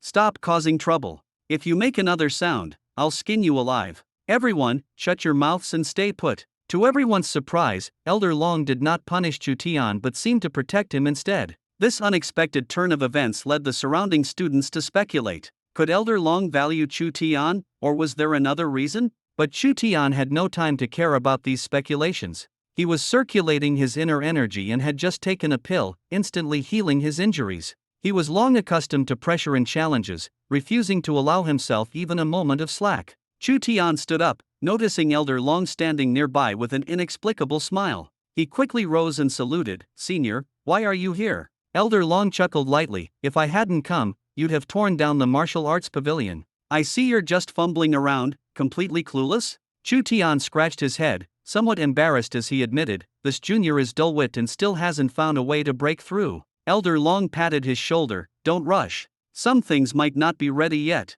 Try again another day. At that moment, a flash of inspiration struck Chu Tian. He looked up with a determined gaze. Elder Long, I want to try one more time. Elder Long's eyes lit up instantly. Have you figured it out? Chu Tian shook his head. Not sure, but I have to try. Elder Long stepped aside, unable to hide the anticipation in his eyes. He understood that if he got too close, the forbidden power at the staircase would sense his threat and go berserk, instantly crushing Chu Tian into dust. This very action made Chu Tian even more certain. The restriction on the staircase automatically adjusted based on the intruder's level and strength. Among the onlooking students, some had already started whispering privately, wondering what this guy was trying to do. Was he too embarrassed to admit defeat because Elder Long was present? The martial arts pavilion was almost being torn apart by him, yet he still refused to concede. Elder Long swept his gaze over the crowd and snorted coldly, anyone who loves to talk, get out. No one dared to make another sound, and all their grievances could only be swallowed silently. Chu Tian took a deep breath, and a surge of true energy suddenly erupted from within him. Unlike before, this energy was truly a part of his body, not a temporarily gathered force. Elder Long's expression froze instantly, his back straightening. He seemed to sense that something extraordinary was happening. Chu Tian ascended the steps, each step like a battle against an invisible enemy. On the surface, he appeared to walk with ease, but in reality, every time he stepped onto a stair, the overwhelming true energy in the air struck him like a heavy hammer, pressing him down so much that he could barely straighten his back. He tried to use his internal true energy to resist the external pressure, but each attempt resulted in backlash, as if his internal organs were being torn apart. He quickly realized that forcibly merging with external true energy was futile. Left with no choice, he sat cross-legged on the staircase, allowing his body to slowly adapt and passively absorb the energy. The entire afternoon passed. 19 levels of stairs, and Chu Tian had exhausted all his strength, his clothes soaked through with sweat. The students who had initially gathered to watch the spectacle gradually lost patience and left the martial arts pavilion one by one. Only Elder Long and Li Changqing remained, their expressions heavy as they kept a close watch on him. Elder Long couldn't help but whisper to Li Changqing, "This kid is far more impressive than you were back then." His tone carried a rare hint of emotion, unlike his usual casual demeanor. Li Changqing was equally impressed. For him to earn your praise is his greatest honor. Elder Long's gaze burned as he stared at Chu Tian. His talent is likely far beyond S level. Li Changqing's eyes were filled with shock. Could there be something higher than S level? I've never heard of such a thing. Elder Long's expression grew increasingly solemn, a trace of reminiscence in his eyes. S level is just the beginning. I've encountered the most exceptional geniuses, even beyond SSS level. And now, as global powers compete, the young saintess of the Western Church has already achieved immortality at a young age, and the heirs of the main gods in various countries are rising one after another. Can we not have a youth who stands shoulder to shoulder with them? Don't be naive. Elder Long's words landed like a heavy hammer, leaving Li Changqing unable to calm down for a long time.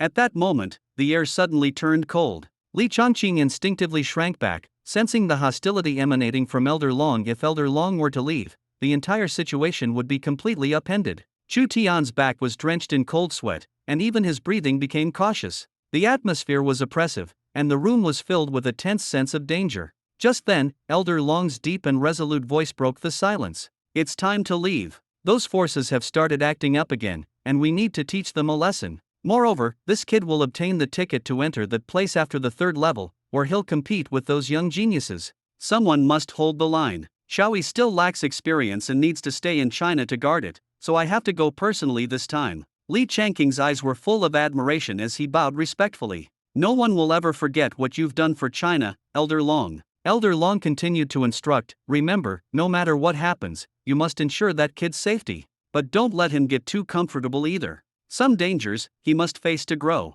Li Changqing nodded earnestly. "I will remember your teachings." When Li Changqing looked up again, Elder Long had already disappeared without a trace. Li Changqing gazed in the direction where Elder Long had departed, unable to withdraw his admiring gaze for a long time. Meanwhile, Chu Tian finally stepped onto the last level of the staircase, and the pressure of the true energy within his body vanished without a trace in an instant. He could clearly feel the true energy in his body surging like waves. Even without deliberately mobilizing his strength, relying solely on his physical body, he could easily defeat an ordinary silver-level expert. Moreover, he could sense that his body had become so strong that ordinary weapons could no longer harm him. A sense of indescribable exhilaration surged in Chu Tian's heart. He clenched his fist, and with a light jab, he could pierce through a concrete wall. In fact, every part of his body had become indestructible. He couldn't help but think that his wife would surely feel very fortunate in the future. At this moment, Chu Tian finally stepped into the legendary 3rd level of Baihua. The space was empty, with a mysterious altar standing silently in the center.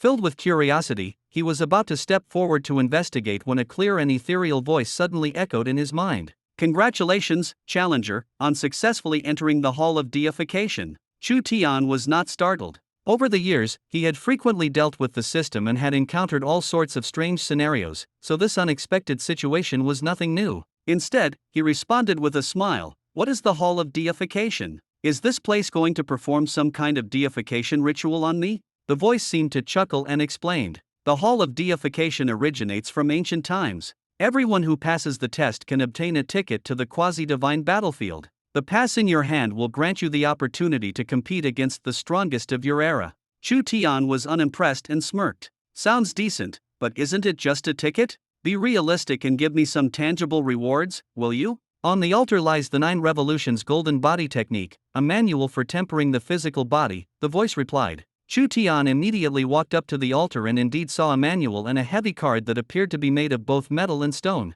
He casually tossed the card into his storage ring, and the system directly recorded the manual into his mind. However, before he could think further, his vision suddenly went black. When he regained his senses, he found himself standing on the second level. Xiao Chu, did you gain anything? Li Changqing's voice came from behind. Chu Tian quickly turned around. Dean Li, why are you here? Li Changqing smiled. Your actions were too conspicuous. The entire school is paying attention, so of course, I had to step in. Chu Tian felt a bit embarrassed. He had only been at Baihua for 2 days and had already caused 2 major sensations, which was indeed a bit too high profile. He apologized. I'm sorry, Dean. It's all my fault for causing trouble. I didn't expect it to escalate like this. Li Changqing, however, looked completely gratified. It's fine. The more commotion, the better. What did you find inside? Chu Tian asked curiously. Haven't all the previous deans entered the 3rd level? Li Changqing's expression suddenly turned complicated, as if recalling some hidden past. He explained somewhat awkwardly, Xiao Chu, every dean who has entered the 3rd level actually did so with Elder Lon's help. At most, we just went through the motions and inspected our physical bodies. Elder Long? Chu Tian inquired further. Yes, the elder who guards Baihua's martial arts pavilion. You could also say he's the guardian of the 3rd level. Chu Tian nodded and then candidly said, there was a manual for physical cultivation in the 3rd level, as well as a ticket to the quasi-divine battlefield. Li Changqing solemnly reminded him multiple times that this matter must not be disclosed to anyone, as it could bring about deadly consequences. He also stated that he would publicly claim that Chu Tian had gained nothing from the 3rd level. Chu Tian fully agreed. Such fame was meaningless to him. His safety was far more important. He was well aware that if ambitious individuals learned the secrets of the 3rd level, they might stop at nothing to seize them. As night fell, Chu Tian exited the martial arts pavilion. Glancing at the time, he realized that Chow Yufei was about to finish work. He headed straight for the Chow group. The security guard at the company entrance and the receptionist in the lobby greeted Chu Tian with their usual respect. Chu Tian nodded and smiled at them, scanning the area with a confident yet gentle demeanor. The receptionist couldn't help but whisper, "Oh my God, he actually smiled at us. He's so handsome. If I could be his girlfriend, I'd be willing to give up 10 years of my life for him." Another receptionist quietly reminded her, "Keep your voice down. Young Master Chu's identity is still a mystery. No one knows what his relationship with President Chow really is. Saying things like that might cost you your job." Embarrassed, the receptionist stuck out her tongue. Chu Tian walked straight to Chow Yufei's office. Sun Huashan, dressed in professional attire and wearing a polite smile, came forward to greet him. When Chu Tian arrived at the company, Sun Huashan at the front desk had spoken to him with particular courtesy. Tinged with curiosity, she had formed new speculations about Chu Tian's relationship with the company's higher-ups. After all, someone who could walk straight into the office without hesitation was certainly no ordinary person. Chu Tian merely nodded casually and politely indicated that he would go in on his own, not wanting to disturb her. When Chu Tian opened the office door, he found not only Chow Yufei inside but also Liang Wanru and a man in an expensive suit exuding a powerful aura. The atmosphere noticeably paused for a moment. Liang Wanru immediately broke the awkwardness with a light-hearted joke. "Hey, speak of the devil, and he appears." She looked at Chu Tian with a bright smile. "We were just talking about you." Chu Tian responded calmly, "Oh, Miss Liang is here too? Looks like I missed something." His gaze unintentionally fell on Chow Yufei, and his tone carried a hint of teasing. "I'm just here to pick up my wife from work today." Known for her composure, Chow Yufei's cheeks turned slightly red at this moment. She said softly, "We're going to have dinner with Wanro later." "All right, I'll follow your lead." Chu Tian nodded, his tone easygoing. Liang Wanru took the initiative to introduce the man beside her. "This is Huang Haixu, the eldest son of the Huang family from Spring City. And this is Chow Yufei's husband, Chu Tian." Huang Haixu's gaze carried a trace of hidden disdain, which occasionally and deliberately fell on Chow Yufei, as if provoking her. Chu Tian immediately sensed this subtle provocation. Their eyes clashed in the air, and Huang Haixu smiled as he complimented, "Mr. Chu has an extraordinary presence. No wonder you managed to win such a beauty." Although the words seemed friendly on the surface, they were laced with condescension, as if implying that Chu Tian relied solely on his looks. However, Chu Tian was not provoked. He merely smiled faintly and responded in a seemingly harmless tone, "Young Master Huang is quite optimistic. I really admire that." The scene appeared calm, but the atmosphere gradually grew tense. When the two shook hands, Huang Haixu deliberately exerted force, as if trying to pressure Chu Tian into submission. Yet no matter how much strength Huang Haixu used, Chu Tian remained composed, leaving him puzzled. This contest of strength, outwardly a simple greeting, was in reality a silent battle. Huang Haixue sneered inwardly, thinking he could overpower Chu Tian, but he didn't realize that Chu Tian had undergone special physical training, making such petty tricks ineffective against him. Just as Huang Haixue was about to release his grip, Chu Tian suddenly countered, unleashing an astonishing burst of strength. Huang Haixue felt as if his wrist was about to be crushed, a sharp pain shooting through it as beads of sweat quickly formed on his forehead. He endured the pain, but his twitching mouth betrayed his discomfort. Chu Tian, on the other hand, maintained a friendly facade, laughing as he said, "Young Master Huang, we really hit it off, ha ha ha." Yet his grip showed no mercy, the sound of cracking knuckles clearly audible, as if the bones might snap at any moment. Huang Haixue's face turned as pale as paper, and he forced a smile, stammering, "Haha, why yes, we do have a great connection." The two women in the room immediately saw through their silent confrontation. Indeed, Chu Tian had the upper hand. At that moment, Liang Wanru couldn't help but feel curious. Although Huang Haixue had a poor character, his strength was undeniable. By all accounts, he shouldn't have been so easily overpowered. Moreover, the last time he saw Chu Tian, his cultivation level was far from reaching this stage. But a person's confidence is never determined solely by their apparent rank or background. Huang Haixue couldn't hold on any longer. He let out a loud cry and finally admitted defeat. Chu Tian feigned innocence. "What's wrong, young Master Huang? Could it be that you're too excited?" Liang Wanru chuckled quietly on the side, finding Chu Tian's behavior quite amusing. Seeing Huang Haixue's embarrassed expression, Liang Wanru quickly stepped in to smooth things over. "Hey, if you two keep holding hands like that, you'll look like a couple. Yu Fei might get the wrong idea." Though it sounded like a tease, she was actually helping him out of the situation. Huang Haixue finally seized the opportunity, forcing a smile as he suggested ending it. But just as he was about to let go, Chu Tian suddenly applied more force, causing Huang Haixue to bend over like a broken sack. "This won't do, young Master Huang. Here, let me help you." Chu Tian took the opportunity to grab his shoulder and continued to increase the pressure. The pain turned Huang Haixue's face pale, and he was gritting his teeth. He shook off Chu Tian's hand and said in a low, grim voice, "Mr.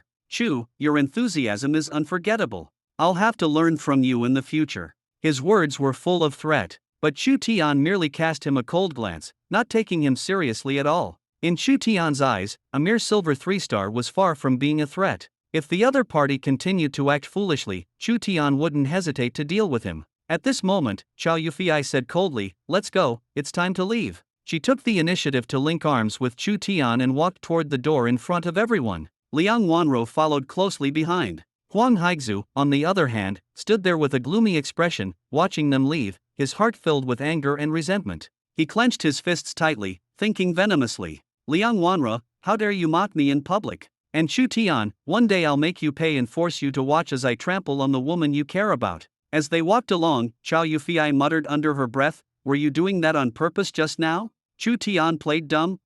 What are you talking about, honey? I don't understand." Chow Yufei couldn't hold back and burst into laughter. "You're such a faker, you little rascal." Chu Tian winked smugly, "I'm only bad for you." Chow Yufei blushed and let out a soft hum, but her eyes were full of affection. Liang Wanru observed their interaction and found it inexplicably entertaining. It turned out that the so-called relationship was far more intriguing than it appeared on the surface. Looking at Chu Tian and Chow Yufei, Liang Wanru felt conflicted. Although Chu Tian came from an ordinary background, as long as he was sincere toward Chow Yufei, Liang Wanru would be happy for them. Chow Yufei was her closest friend, almost like family. As long as Chow Yufei was happy, Liang Wanru felt she could share in that happiness. She quickened her pace to catch up with Chu Tian and Chow Yufei. The three of them got into the same car, with Chu Tian taking the wheel. Huang Haixue followed closely behind, his face dark. His heart was filled with unwillingness, and he almost wished he could slam on the gas and do something reckless. But all these thoughts could only remain buried in his heart.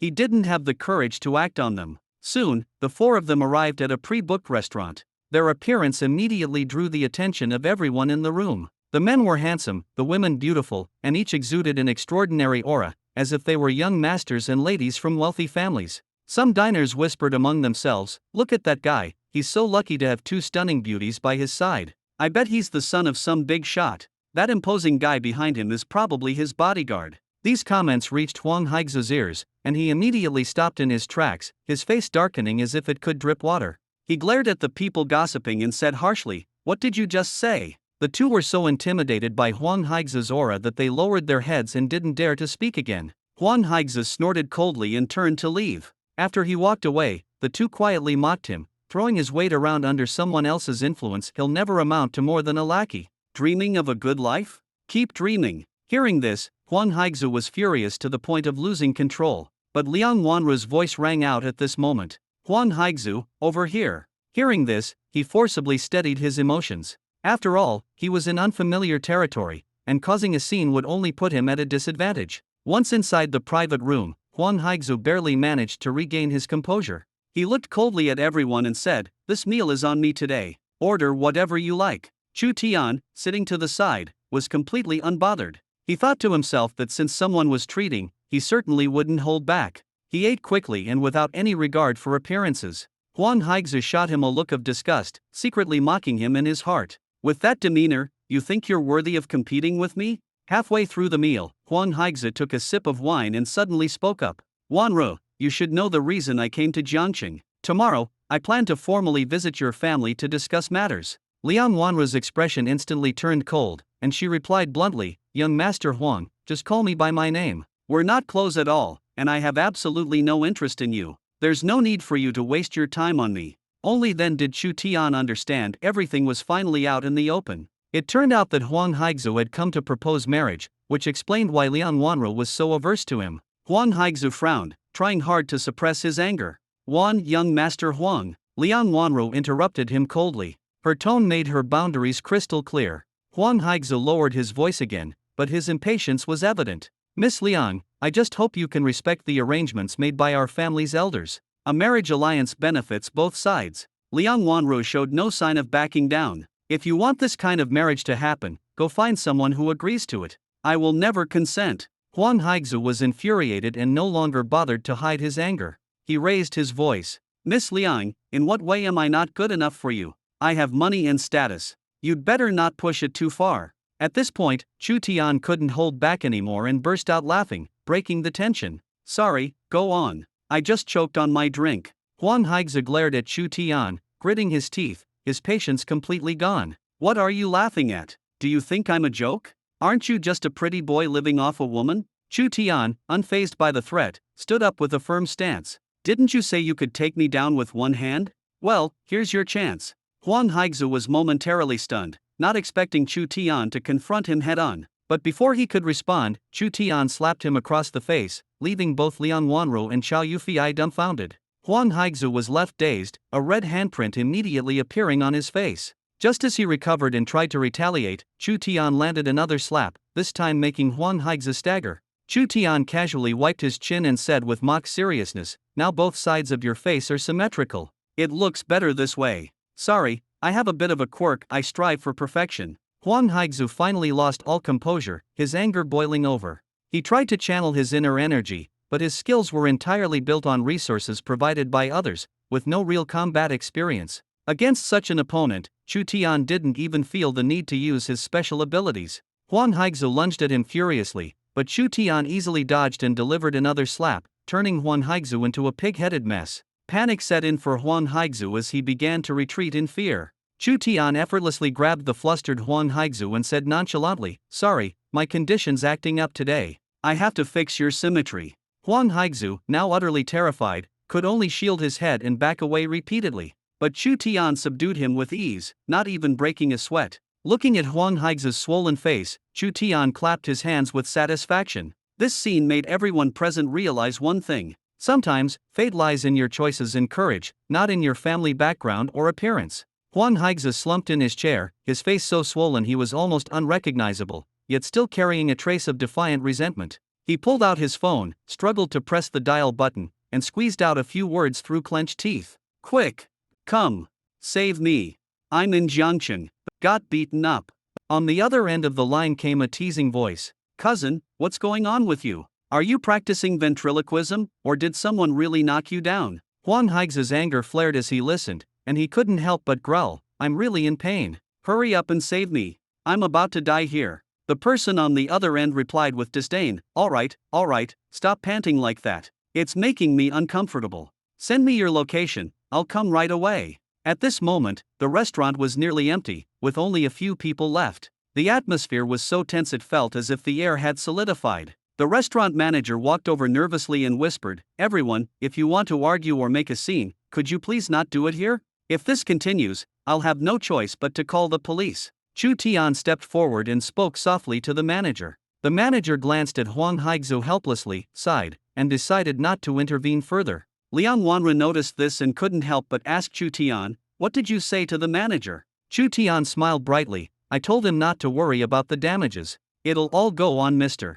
Huang's tab. And double the amount. After all, he's rich, isn't he?" Liang Wanren twitched her lips, speechless. Chow Yufei stood beside her, holding her hand, clearly not planning to leave her behind. Suddenly, hurried footsteps sounded at the entrance. "Cousin, where are you?" Huang Haixu immediately shouted, "I'm here, come in quickly." As soon as the person entered and saw Huang Haixu's condition, they shivered in shock. "My goodness, you're really like this? Who did this? Tell me." Huang Haixu angrily pointed at Chu Tian. It was him. The person froze, and upon seeing Chu Tian, their expression changed instantly. "Chu Tian, you."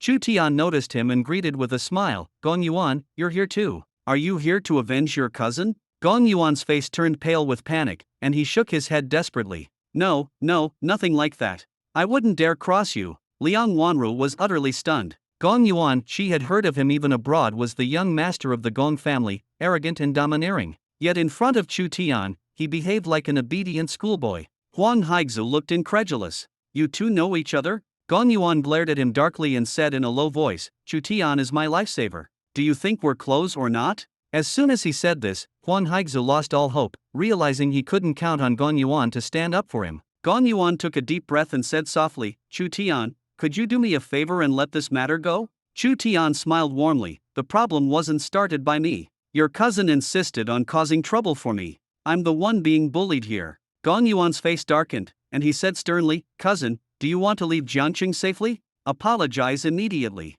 Otherwise, even I can't help you." Huang Haixu trembled all over, never having suffered such humiliation before. But seeing Chu Tian's gaze, he gritted his teeth and muttered, "I'm sorry." Gong Yuan breathed a sigh of relief and smiled at Chu Tian. "Chu Tian, is this okay now?" Chu Tian replied seriously, "I actually advocate for peace.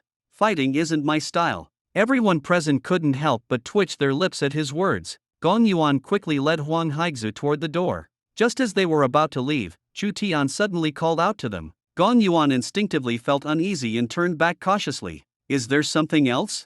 Chu Tian clapped his hands. "Your cousin was really impressive today, almost wrecking the restaurant. He should pay for the damages, right?" Gong Yuan relaxed. This was an easy matter. He left enough money behind and quickly took Huang Haixu away. The air finally returned to calm. Liang Wanro watched Chu Tian and Chow Yufei's departing figures, growing increasingly curious. She began to realize that the man before her was far more complex than he appeared. Chow Yufei's choice of him was no coincidence. Back home, Chow Yufei greeted briefly before heading into the training room without saying another word. This was the first time Chu Tian had seen Chow Yufei train in person. Originally, he wanted to help her guard during her cultivation, but suddenly remembered he had something more important to do. He Tian was due for an upgrade. He didn't start the process at home but instead rushed to the secluded location where He Tian had been previously bound. Along the way, Chu Tian's heart was filled with excitement. He took out the upgrade card and examined it carefully under the night sky, his heart almost leaping out of his chest.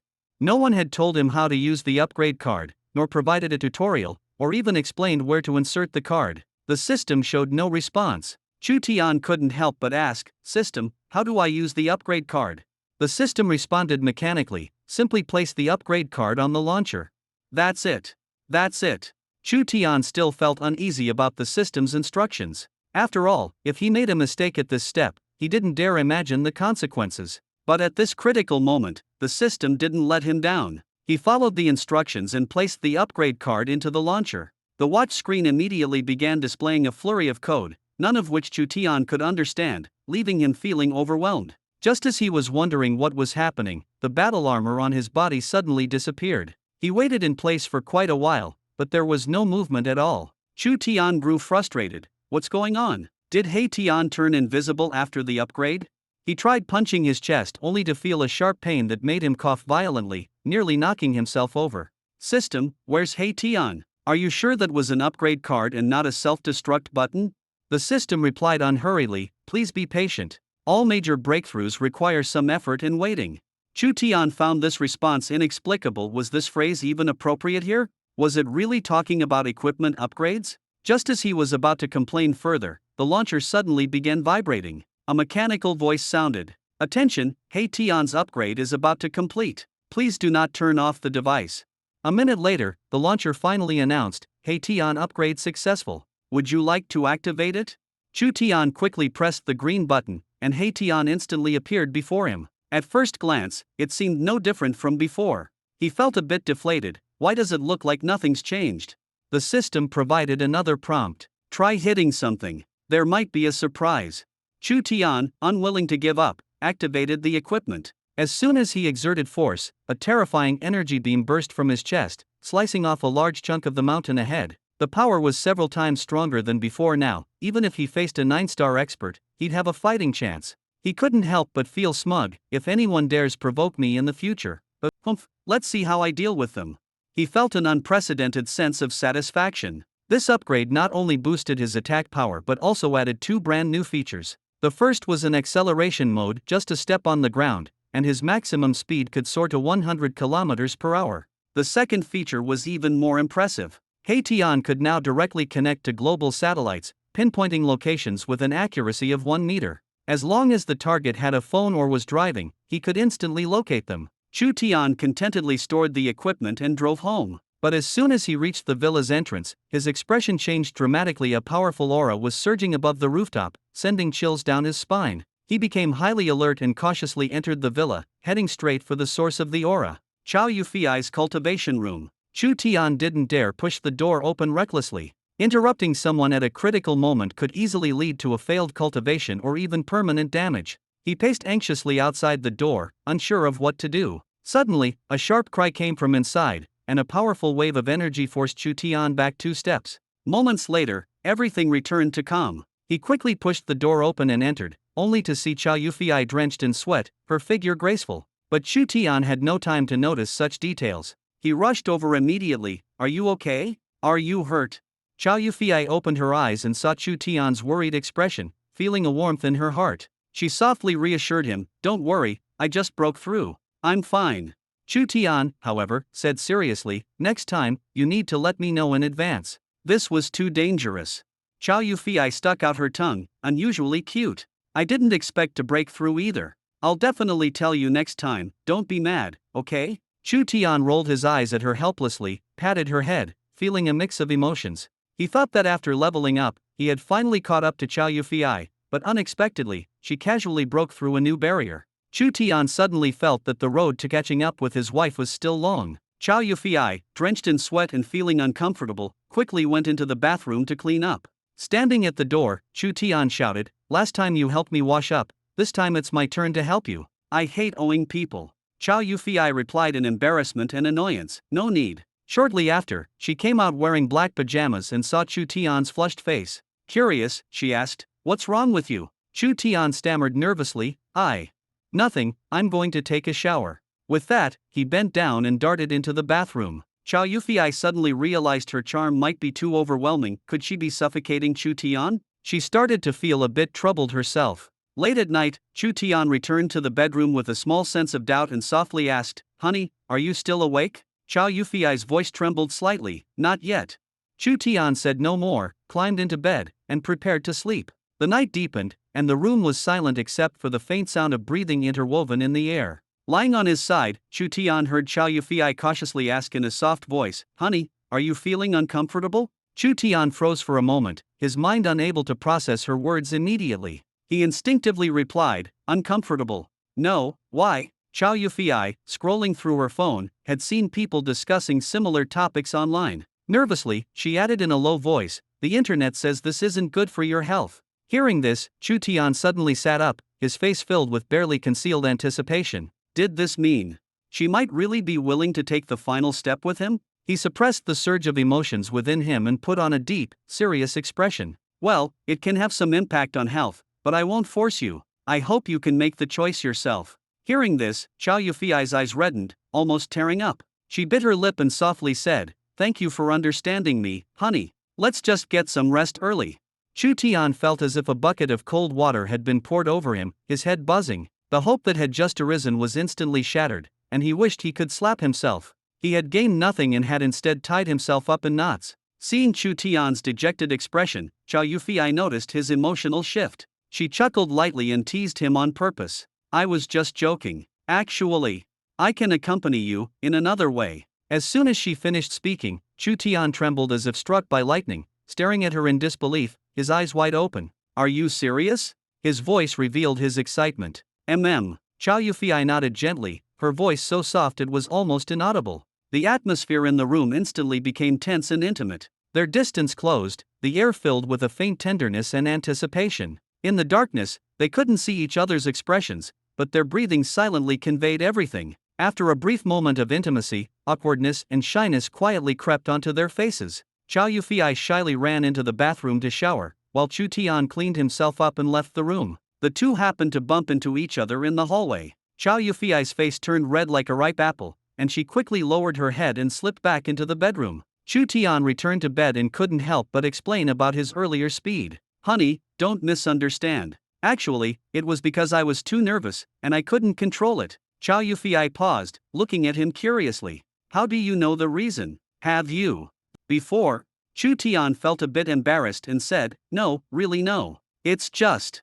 Sometimes I tried it myself. Chow Yufei let out a shy and angry hum, playfully scolding, you bad guy. But this time, she didn't resist. Instead, she snuggled into Chu Tian's arms, holding his waist tightly. Chu Tian gently pulled her into his arms and softly said, wife, thank you. Actually, you don't have to force yourself. Promise me, as long as one day you're ready and willing to entrust everything to me, that's enough. Chow Yufei buried her head in Chu Tian's chest, her voice low. Thank you for understanding, husband. Give me a little more time, I will trust you more, and everything will be yours in the future. Don't worry, you're my wife sooner or later, no one can take you away. Chu Tian gently kissed her forehead, his words sounding like a solemn promise. Tears welled up in the corners of Chow Yufei's eyes, deeply moved by his tenderness and respect. Whether in poverty or wealth, in life or death, I will never let go of your hand. Don't overthink it. If you're tired, go to sleep. After Chu Tian finished speaking, the room was left with only the quiet sound of their heartbeats. The next morning, Chow Yufei woke up to see Chu Tian still by her side, her cheeks flushing red again. Chu Tian noticed she was awake and leaned down to kiss her. Get up, lazy cat. Chow Yufei lightly pinched him, blushing as she got up to dress. After breakfast, Chow Yufei was in an exceptionally good mood, her face glowing with happiness. Even when she encountered Secretary Sun at the company, she couldn't help but greet her proactively. Secretary Sun stared at Chow Yufei in confusion, feeling that something was different about her boss today, as if she had suddenly become radiant. Just as Chu Tian was basking in the sweet afterglow, a familiar system notification sounded in his mind. Host, please check in, the system coldly reminded. Check in, Chu Tian instinctively responded. Today's check-in task. Please stay for 10 minutes in the women's lingerie store on the second floor of the Fortune Shopping Mall. Hearing this task, Chu Tian nearly slammed on the brakes in shock. This was utterly absurd. He, a man, had to walk into a women's lingerie store alone and check in for 10 minutes? Wasn't he afraid of being thrown out as a pervert? But since the system had issued the task, he had no choice. Chu Tian made up his mind, parked the car in the mall's underground parking lot, and looked up at the brightly colored, dazzling women's lingerie store. He took a deep breath, trying to appear calm. As he approached the entrance, he couldn't help but hesitate. Through the glass window, he saw the store filled with women and female staff. If he, a grown man, walked in, he would undoubtedly become the center of attention. But no matter how difficult, he had to grit his teeth and persist. Lowering his head slightly, Chu Tian mustered his courage and stepped inside. As soon as he entered, he felt countless gazes sweeping over him, young women, gentle mothers, and older aunties. All of them paused for a moment, their hands holding various lacy and colorful items. The air froze for a second or two. Chu Tian's face burned with embarrassment, and he could only pretend to focus on browsing the display cabinets, silently counting the time while trying to appear natural and unbothered. At this moment, he experienced an unprecedented challenge and understood the meaning of breaking through one's limits. Even in the most awkward situations, one must press on resolutely. As Chu Tian ventured further into the women's lingerie section, he noticed the surrounding aunties casting strange glances at him. He awkwardly cleared his throat and tried to hide in a small corner behind the shelves, as if staying still would make him invisible. However, the more he tried to act composed, the more attention he attracted, and the air grew stifling. He randomly picked up a piece of lingerie and was just holding it up when a girl's sudden cough startled him. He flinched, and the lingerie slipped from his hands onto the floor. Flustered, he bent down to pick it up, but as he stood up too quickly, a thin strap ended up draped over his head, hanging in front of his nose. All the women turned their suspicious and disgusted gazes toward him, with some whispering words like pervert and creep. Chu Tian clumsily placed the lingerie back on the shelf, thinking this was more torturous than any punishment. At this moment, he felt like an unlucky fool who had wandered into a minefield, wishing he could vanish on the spot. Just then, a tall, curvaceous woman walked over, seemingly unaware of Chu Tian's presence nearby. Chu Tian didn't dare to make a sound, sticking close to the wall and hoping he wouldn't be discovered. The woman was seriously selecting items, comparing and testing sizes one by one. Chu Tian instinctively glanced over and couldn't help but silently admire her judgment. Indeed, the previous one was definitely too small. Unexpectedly, the sexy woman picked up the few thin-strap lingerie pieces that had fallen on Chu Tian's head earlier, compared them again, and then selected 3 sets, placing them all into her shopping basket. From start to finish, she seemed completely unaware of Chu Tian's presence. Chu Tian could only silently pray for this disaster to end soon. His thoughts even carried a hint of envy for the woman's boyfriend. After all, every piece she chose was quite bold. Suddenly, a mechanical voice from the system echoed in his mind. Congratulations to the host for completing today's sign-in. Along with it came a lottery prompt. Chu Tian smiled bitterly, thinking how perfectly timed this misfortune was. The woman continued browsing and picked up a black leopard print bodysuit, muttering to herself, "This one's nice. Should I go with leopard print or plain black?" She fell into deep thought, completely oblivious to Chu Tian's presence. For some reason, Chu Tian instinctively blurted out a suggestion. "I think black looks better, more mysterious." The moment he said it, he regretted it. The woman whipped around, her face instantly flushing red. Seeing Chu Tian crawling out from behind the shelf, she immediately screamed, "Pervert! Someone's peeping." Chu Tian bolted, running as fast as he could while shouting back, "Really, the black one is more alluring, your boyfriend will definitely like it." He dashed out the door, only to hear angry curses and screams behind him. Back in his car, Chu Tian panted heavily, trying to calm himself down. He thought to himself that this day was worse than torture. Just as his heartbeat began to settle, the system's lottery result arrived. Congratulations to the host for winning 1 pair of Superman brand underwear. Note: can seal true energy and prevent energy loss. Chu Tian stared at the bright red Superman logo underwear in his hand, torn between laughter and tears. While it was useful, it was also way too flashy. He couldn't help but wonder. If his girlfriend, Chow Yufei, saw him wearing such juvenile underwear, she'd probably kick him out the window. And if she discovered women's lingerie in his car, not even this lucky charm could save him from her wrath. As he was thinking, he suddenly noticed a thin strap hanging from his waist. Startled, he quickly yanked it off and threw it into the trash. At that moment, a familiar girl's voice called out from behind, making Chu Tian's scalp tingle. He hurriedly got into the car, ready to flee, but the sexy woman blocked his way in front of the car. The woman, seeing that Chu Tian was driving a Lamborghini, shifted her expression from anger to a smile. Swaying her hips, she approached and leaned against the car window, saying flirtatiously, "Handsome, you just said I'd look good in black. Don't be so nervous." She smiled seductively, her demeanor bold and teasing. Chu Tian was momentarily speechless, his face heating up. A beautiful woman discussing lingerie with him, anyone would feel awkward. He could only muster a stiff explanation. "I was just saying it casually. I wouldn't know how it looks on you." The woman, however, seemed unfazed by his embarrassment, continuing to smile with a teasing glint in her eyes. Chu Tian shifted to the other side of the car window, appearing even more cautious. His confusion and nervousness only grew under the woman's playful yet sharp flirting. Chu Tian knew all too well that some troubles needed to be nipped in the bud. Otherwise, if left to escalate, they could lead to endless complications. As the saying goes, trouble comes from the mouth, and this time he had truly learned his lesson. Just as Chu Tian was about to continue dealing with the flirtatious woman, his thoughts were interrupted by a sudden tremor in the ground. At first, he thought it was an earthquake, but the building didn't shake, only the ground did. This strange phenomenon immediately put him on high alert. Before he could react, a loud explosion erupted from the direction of the Fortune shopping mall, filling the air with the smell of gunpowder and thick smoke. Without hesitation, Chu Tian rushed toward the scene. The mall was engulfed in flames, chaos reigned, and the screams of fleeing people filled the air. His sense of justice ignited like a button being pressed. Without regard for his own safety, he followed an awakened individual maintaining order and rushed into the fire to rescue those trapped inside. After finally evacuating safely, Chu Tian was catching his breath and preparing to leave when the sound of metal clashing and energy beams suddenly reached his ears. Amid the flames, a steel warrior clad in armor and gleaming with metallic luster was fiercely battling the local awakened individual.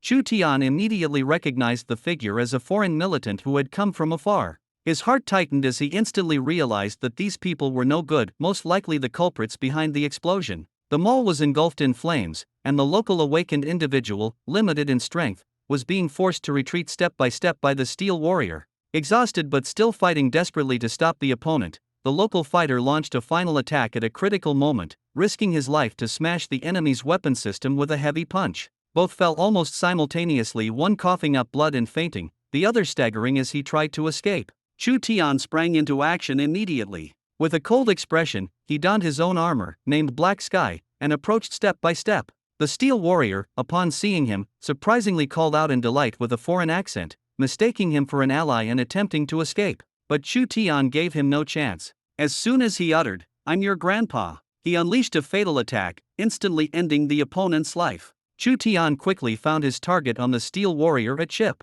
He stored the chip in his storage space and, without hesitation, hoisted the injured awakened individual onto his shoulder, preparing to leave the scene. After taking just 2 steps, Chu Tian suddenly heard a noise coming from a cabinet behind him. Thinking there might be someone trapped inside, he opened it and unexpectedly found a foreign girl curled up inside. The girl was terrified and mumbled a plea for help. Without much thought, Chu Tian tore off a piece of cloth, dampened it, tied it over the girl's nose, and carried her along with the injured awakened individual as he rushed out. Under the tense gazes of the crowd, Chu Tian stumbled out of the fire. The onlookers were about to shower him with praise but froze when they saw the comical makeshift smoke mask on his face. Feeling proud, Chu Tian adjusted the cloth covering his face, thinking it worked quite well, unaware that the material was actually a piece of women's underwear. It wasn't until he caught a glimpse of himself in a reflective surface that he angrily tore it off in embarrassment and quickly slipped away from the crowd. Just as he was about to disappear into the crowd, a reporter suddenly approached, shouting for an interview.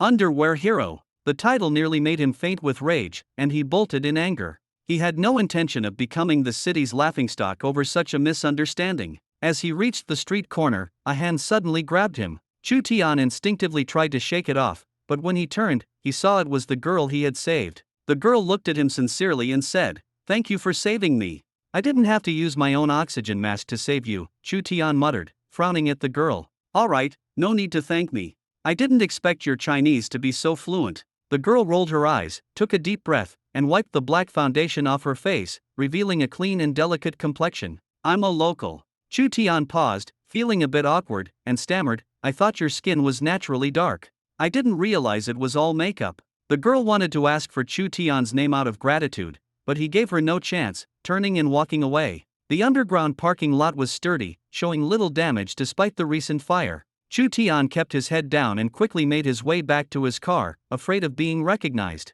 Just as he opened the car door and prepared to let out a big sigh of relief, he was startled by the sight in the passenger seat. A long, slender, snow-white leg was resting across his knee. Chu Tian instinctively pushed the woman's leg aside and exclaimed, "What are you doing in my car?" The woman smiled sweetly, placing her hand on Chu Tian's shoulder, her breath warm. "Handsome, you left in such a hurry earlier that you forgot to lock your car. I was just being kind and keeping an eye on it for you." Chu Tian's face darkened, and his tone turned cold. "Thanks, but no need. I'm back now, so you can get out of the car." The woman raised an eyebrow. "Aren't you going to treat me to a meal? You know, it's not easy to invite me out these days." Chu Tian's attitude was firm. "Sorry, I have something urgent. Next time, when I really have time, I'll definitely treat you." The woman was not ready to give up. Men of such high quality were rare, handsome and wealthy. Even just one date with him would be worth it. Confident in her appearance, she lightly tugged down her already low neckline, her eyes carrying a hint of seduction.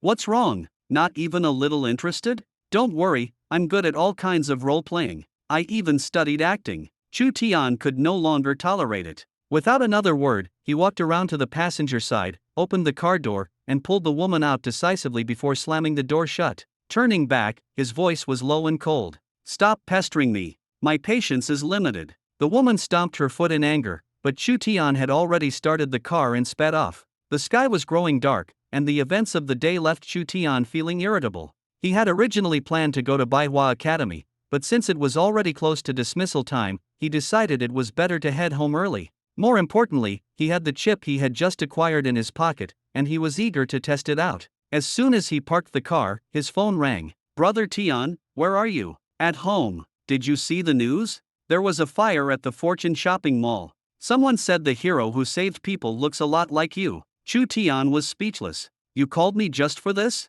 "Yeah, I just wanted to ask. If there's nothing else, I'm hanging up." Chu Tian decisively ended the call. On the other end, Zhu Gilai was stunned for a few seconds, rubbing his chubby face in confusion. Why was this guy so irritable? Suddenly remembering something important, he quickly dialed again. Chu Tian's voice was tinged with impatience. "What now? Brother Tian, this is serious. The Bronze Battle Monument ranking matches start tomorrow. Don't forget." "Got it." Chu Tian hung up and walked into his training room. This room was his private space, specifically designed to enhance his strength. Placing the chip into the battle armor activator, he waited quietly. Program loading, 10%, 30%, 50%, 70%, 100%. Program loaded successfully. Black sky speed increased by 500 km per hour. Seeing this number, Chu Tian's breath caught, and his cheeks flushed. 500 km per hour, what kind of experience would that be? If he had wings, it would feel like flying. Suppressing the urge to test it out immediately, Chu Tian forced himself to calm down. Closing his eyes, he entered a meditative state. The contents of the 9 Revolutions Golden Body Technique surfaced in his mind, page by page. This body refinement technique was divided into 6 levels, each pushing the limits of a specific aspect of the body. Refining tendons, refining blood, refining bones, refining organs, refining skin, and refining the entire body. By the final level, even without using true energy, the sheer strength of the body alone could crush most enemies. This was the ultimate defense and sustained combat ability that Chu Tian sought. However, as soon as he began, his reaction changed. Intense pain surged through his entire body, causing him to collapse to the ground, drenched in sweat, veins bulging, and his facial features contorted. He clenched his teeth, his fists tightly balled, his body arched like a bow. Every upgrade and transformation came at a cost that ordinary people could not endure. Chu Tian had understood from a young age that becoming strong was never easy. This moment of pain might just lead to the next turning point in his life. Tears soaked his clothes as she cried in his arms, repeating over and over, "You finally woke up. You scared me to death."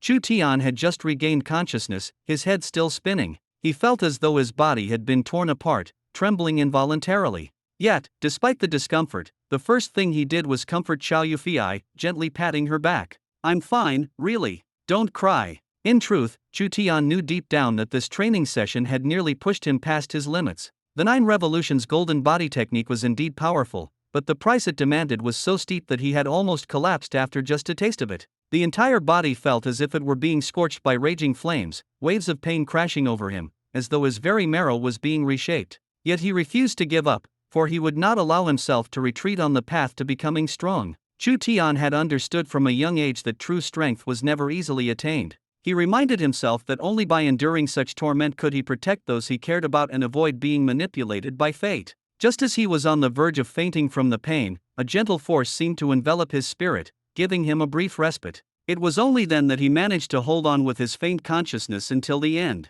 Not long ago, Xiao Yufei had returned home from work. She stood at the door of the training room, listening to Chu Tian's anguished cries, her fingers tightly gripping the doorframe, her face full of worry. She was all too familiar with this kind of pain. Just yesterday, she had nearly collapsed herself. But now that it was Chu Tian's turn, all she could do was wait helplessly outside the door. Time passed slowly, and the room finally fell silent. Xiao Yufei couldn't hold back and rushed inside, only to see Chu Tian lying on the ground, his face pale, his hair soaked with sweat, his brows furrowed deeply, and his breathing weak. Frightened, she quickly called her father, Chao Zhenyiz. Soon, Chao Zhenyiz and his wife arrived in a hurry. Seeing Chu Tian's condition, Chao Zhenyiz's expression grew serious, but he still carefully examined him. He discovered that while the flow of true energy within Chu Tian's body was slow, there were no abnormalities. On the contrary, the power contained within his body seemed to be on the verge of erupting. This indicated that Chu Tian had likely pushed himself to break through his limits during training, leading to his unconscious state.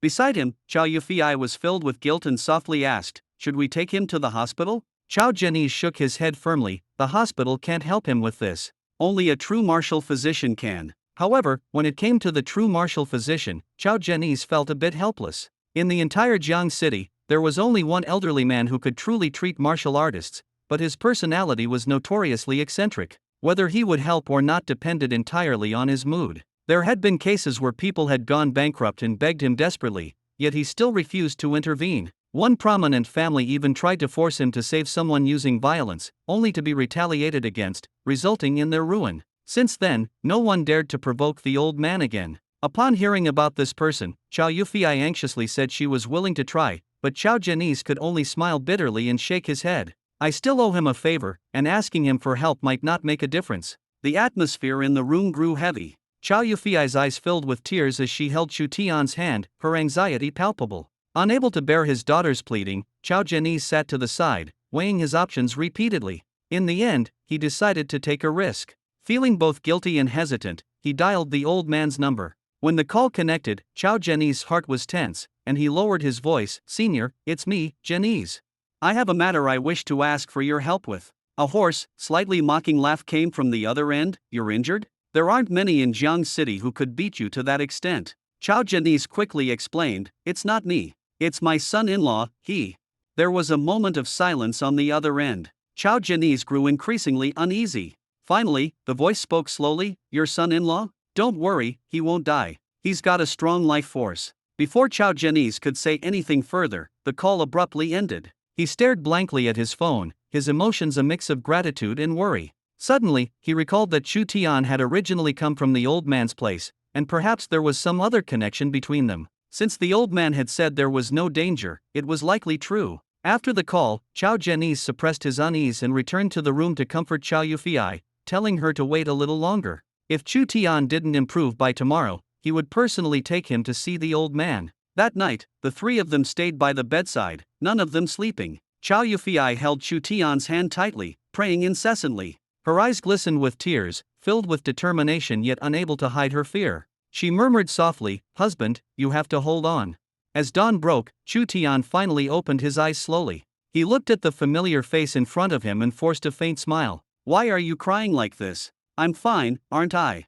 At that moment, he understood what true concern and responsibility meant. After enduring such torment and facing life and death, his heart became more resolute. He made up his mind that no matter how painful or difficult it might be, he would become stronger, not just for himself, but for the warmth and love of being cared for. No matter how perilous the road ahead, he would not back down. Chu Tian had just woken up from a coma, and the person in his arms was sobbing uncontrollably. "Honey, you're finally awake," Chao Yufei said through her tears. Chu Tian, with a mix of helplessness and affection, patted her head. "Don't cry. I was just too tired and fell asleep. If you keep this up, and Mom and Dad see, they'll think I bullied you." Chao Yufei wiped the tears from her face, tilted her head up, and pouted with a mix of coquettishness and grievance. "You did bully me." Chu Tian's lips curled into a grin, and he chuckled. "Then I guess I really need to bully you properly. Anyway, Mom and Dad keep talking about wanting a grandchild. Shouldn't we fulfill their wish?" As soon as he finished speaking, Chao Yufei's face turned bright red.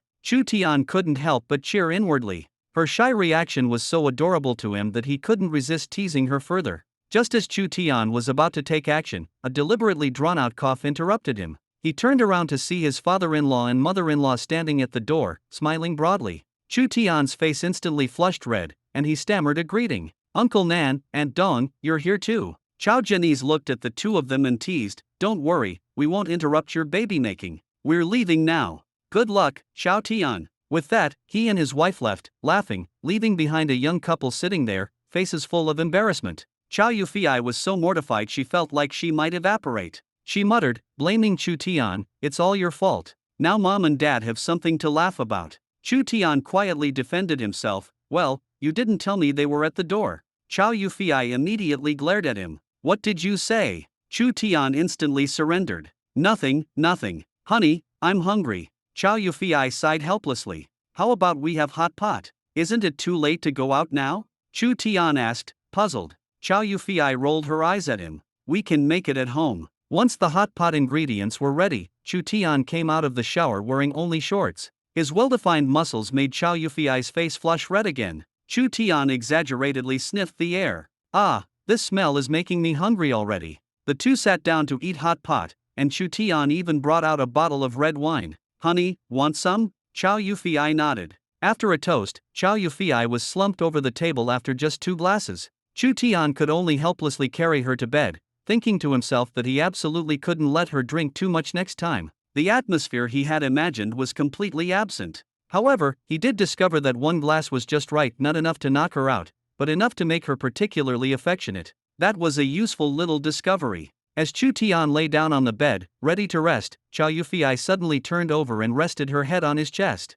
Then, Chu Tian felt a strange sensation he couldn't quite describe. Looking down, he realized that Chow Yufei was sneakily biting him in the middle of the night. Chu Tian froze, but his mind was in turmoil. If he moved now, he'd definitely be a beast, but staying still didn't seem right either. In the end, he just chuckled to himself and completely relaxed. The next morning, Chow Yufei woke up complaining about the pain while secretly touching the bite marks on her body. She was both embarrassed and frustrated, wanting to scold Chu Tian but too shy to say anything. Chu Tian, on the other hand, looked refreshed and wore a smug expression. "Honey, why do you seem a bit off today?" he asked knowingly. Chow Yufei glared at him furiously, her face burning with shame. During breakfast, Chu Tian seemed to be in high spirits. Chow Yufei finally couldn't hold back and muttered under her breath, "Can you stop grinning and just eat your food?" Chu Tian replied smugly, "I'm not hungry." "You're not hungry? I was full last night." Chow Yufei instantly covered her face in embarrassment and fled in a hurry. The atmosphere was just right when the system's voice suddenly chimed in. "Host, please sign in." Chu Tian, in a good mood, agreed readily. The system then assigned him a peculiar task: deliver a food order. He glanced at the order details: 10 cucumbers, 10 eggplants, 10 carrots, and 1 white radish. Chu Tian's mind collapsed instantly. What kind of combination is this? He could only muster the courage to accept the order. When the shop owner handed him the bag of vegetables, he teased Chu Tian, saying, "Young man, how about I deliver this order for you, and you help me watch the shop for a while?" Chu Tian had just taken the bag when the joke made him fume with anger. His strong sense of pride made him silently vow that, though his body was thin and weak, he was definitely not inferior to others. The shop owner encouraged him and even gave him his phone number, telling Chu Tian to contact him anytime if he encountered difficulties. Chu Tian knew that, though he was just a delivery worker, he wasn't entirely without support. As soon as the task began, a challenge arose. The customer lived on the 33rd floor, and the building's elevator was out of order. Climbing 33 floors? Chu Tian froze for a second but quickly shook his head with a bitter smile. He was physically fit and exercised regularly, but the thought of rushing up all those stairs still made his scalp tingle. Yet he understood that reality never offers anyone an easy choice. Taking a deep breath, he began climbing step by step. Just as he was panting heavily, his phone rang. It was his friend Chocolate calling, asking why he hadn't gone to participate in the Bronze Monument ranking battle yet. Gasping for air, Chu Tian replied while climbing the stairs that he was still delivering food. Chocolate couldn't understand his persistence and complained that if he didn't fight now, it would be even harder to turn things around later. But Chu Tian had his own principles. No matter how tough the task, he refused to give up halfway. Finally reaching the 33rd floor, Chu Tian knocked on the door. He was greeted by a beautiful woman in black pajamas. Apologetically, she said she felt bad for making him climb so high and invited him inside for a drink of water. Sensing the situation was a bit complicated, Chu Tian politely declined,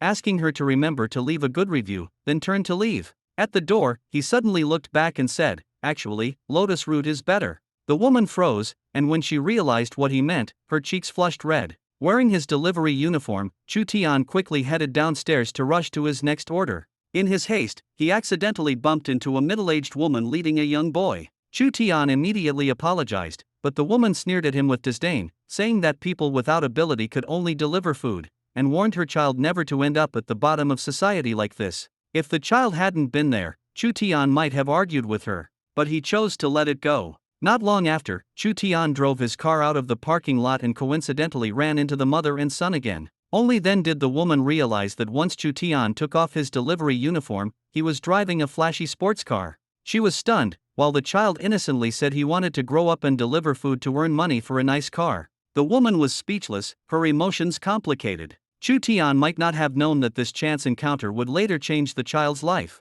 Inspired by Chu Tian, the boy grew up to become a national model delivery worker, even breaking records for the number of orders completed. When Chu Tian arrived at the Bronze Monument ranking battle, he was already out of breath and drenched in sweat. His friend Chocolate admired his stamina and asked if he could still hold on. Chu Tian shot him a glare and firmly replied, "How could I give up? I can run 10 more orders." Chocolate looked at Chu Tian's physical fitness with envy, silently wondering why the gap between people was so vast and why he couldn't measure up. At that moment, Diana approached, a hint of shyness in her eyes and an air of anticipation. Chu Tian felt a bit overwhelmed and instinctively took a few steps back. Diana softly said that if Chu Tian needed money, he could come to her for help. She candidly expressed her feelings, saying she had never had a boyfriend and was more trustworthy than those older women. At this moment, Chu Tian suddenly understood that his choices and persistence had quietly influenced those around him. Society holds stereotypes about delivery workers, some look down on them, others disdain them.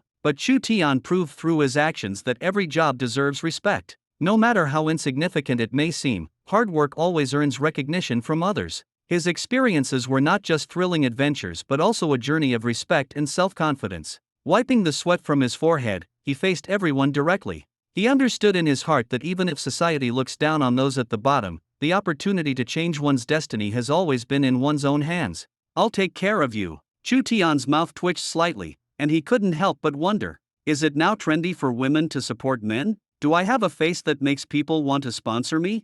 Is hard work really that hard to notice? He tried to explain, "Diana, did you misunderstand something?" Diana blushed and said softly, "Weren't you just?"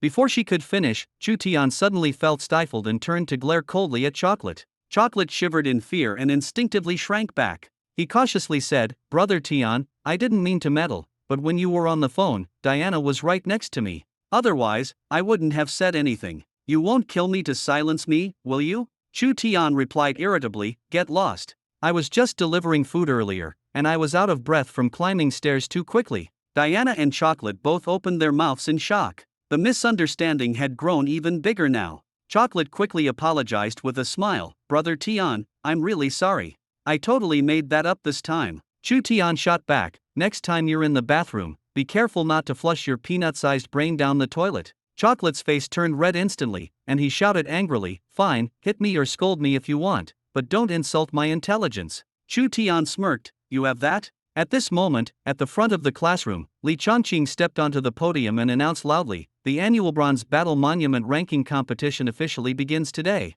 Any students who wish to challenge can come forward." As soon as he finished speaking, he deliberately glanced at Chu Tian. But Chu Tian remained calm, sitting without any reaction. He knew very well that those who rushed to the front were often used as pawns. However, there were always people eager to show off. Those who stepped onto the stage were mostly students ranked lower, with nothing particularly noteworthy. Just as everyone was about to fall asleep, Gao Feng suddenly walked onto the platform. The atmosphere in the room shifted instantly, and even students who were about to leave stopped in their tracks. Everyone quickly realized that Gao Feng, who was ranked first, was stepping onto the stage today. Why? His eyes burned as he looked at Chu Tian and shouted loudly, "Chu Tian!" Only then did everyone understand that Gao Feng's target was Chu Tian, the freshman who had recently made a name for himself at Baihua Academy. The news excited the older students present, with some secretly hoping Chu Tian would be publicly humiliated. As the crowd buzzed with discussion, Li Shiqi hurried to Chu Tian's side and advised, "Chu Tian, don't act impulsively.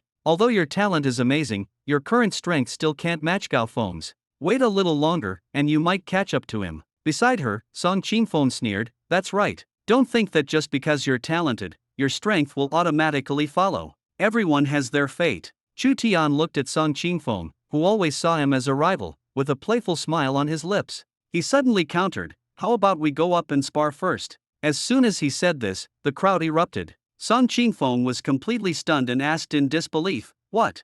What did you say?" Chu Tian casually repeated, "How about a little practice together?" Song Qingfeng laughed so hard he bent over, "Are you crazy, Chu Tian?" Chu Tian smiled faintly, "I'll deal with Gao Feng first, then come for you. Don't chicken out when the time comes." Everyone watched as Chu Tian stepped onto the stage, stunned. "My God, this guy is way too bold. If it were me, I'd rather die than go up there. Who knows what tricks Gao Feng has in mind?" Gao Feng's expression grew more serious as he saw Chu Tian approach. Taking a deep breath, he said, "I know I'm not your match, but I hope you'll give it your all so I can lose with conviction." Chu Tian had always considered Gao Feng a worthy opponent and subtly showed him respect. "Come on, let me witness the strength of the top-ranked fighter on both leaderboards." In the audience, although most people believed the outcome was already decided and that Chu Tian would undoubtedly lose, they were still curious to see how long this newcomer could hold out. Gao Feng didn't hold back. Right from the start, he unleashed the school's most powerful move, Tiger Subduing Fist. As he swung his fist, the air seemed to warp under the force of his energy, and the oppressive aura made the surrounding students too afraid to breathe loudly. He's too strong. He's already mastered the Tiger Subduing Fist to an intermediate level. Chu Tian might be taken down in just one move, but Chu Tian's face showed no trace of tension. Instead, he seemed exhilarated. With a quick step, he countered with his ninefold palm, charging straight ahead. Is he crazy? He's actually rushing in head-on. Li Shiki clenched her fists tightly in anxiety, her voice trembling as she shouted, Chu Tian. Diana cast a cold glance at Li Shiki, her heart on alert. Yet another formidable rival. She suddenly felt that pursuing Chu Tian was far harder than cultivating. On the stage, Chu Tian's ninefold palm collided fiercely with Gao Feng's Tiger Subduing Fist, producing a deafening boom. The entire venue fell silent for a moment as the energy in the air vibrated, causing the floor to tremble slightly. Even the protective shield around the stage showed cracks from the impact. The atmosphere froze instantly, everyone assumed Chu Tian would lose. On the stage, Chu Tian and Gao Feng stood close to each other, with Chu Tian's hand just a fist's distance from Gao Feng's head, yet he didn't strike. Gao Feng remained motionless, showing no signs of counterattack. At that moment, the crowd found it hard to believe, had Chu Tian already won? After all, Gao Feng was ranked first on the bronze battle monument, yet he had been defeated so effortlessly by Chu Tian? It seemed unreal, and everyone inwardly denied the possibility. Until Gao Feng spoke himself. I lost. Those simple 3 words exploded like thunder.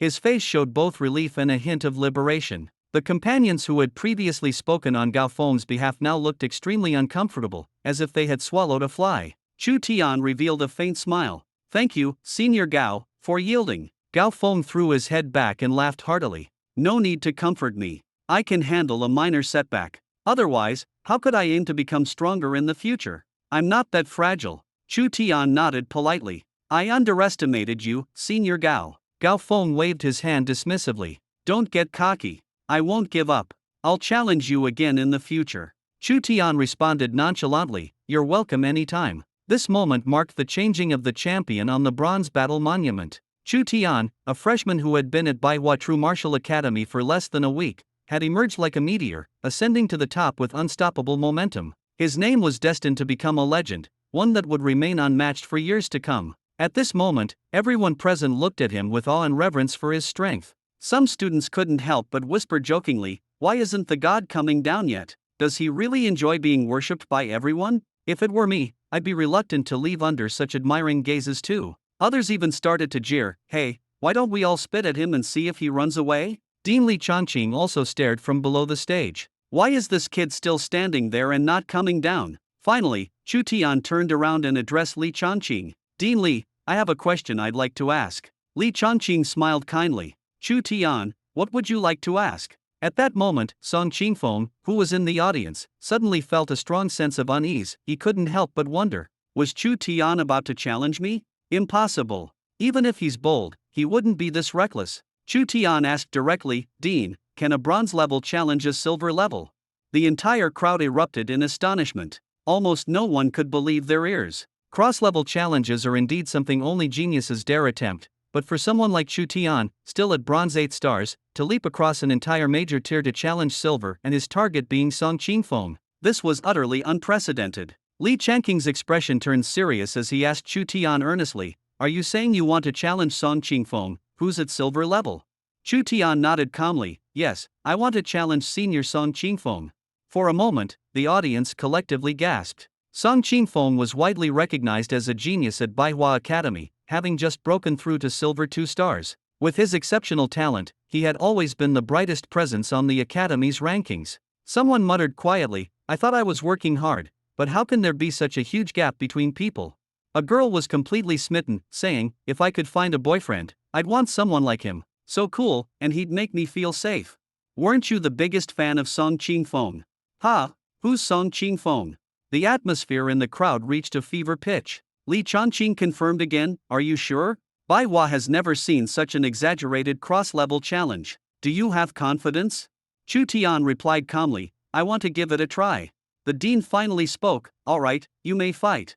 He was curious about Chu Tian's limits as well. Even if Chu Tian failed, it would be an opportunity to temper him, and he wouldn't let him face any real danger. Meanwhile, Song Qingfeng stood below the arena, feeling the piercing gazes of the crowd like needles on his back. Furious yet helpless, he felt as though he was being used as a stepping stone. With a stiff expression, Song Qingfeng stepped onto the stage, his gaze as sharp as ice. Chu Tian, isn't it enough for you to keep your championship? Why humiliate yourself?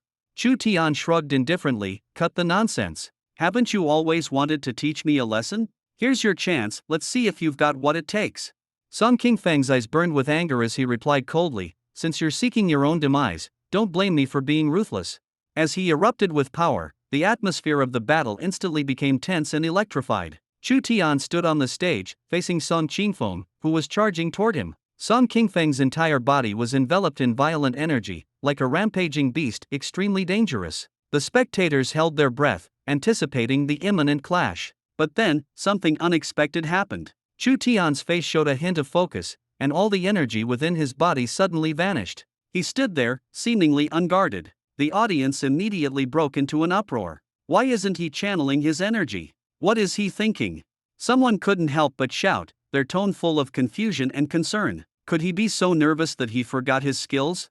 Another person muttered to themselves. Some who had just praised Chu Tian as a living legend were now worrying that he might soon fall and become a tale of failure. Almost everyone believed Chu Tian was bound to lose. At that moment, Song Qingfeng's attack was already upon him, the energy fluctuations in the air nearly tearing Chu Tian apart. And then a deafening explosion suddenly rang out. Chu Tian didn't use any flashy moves.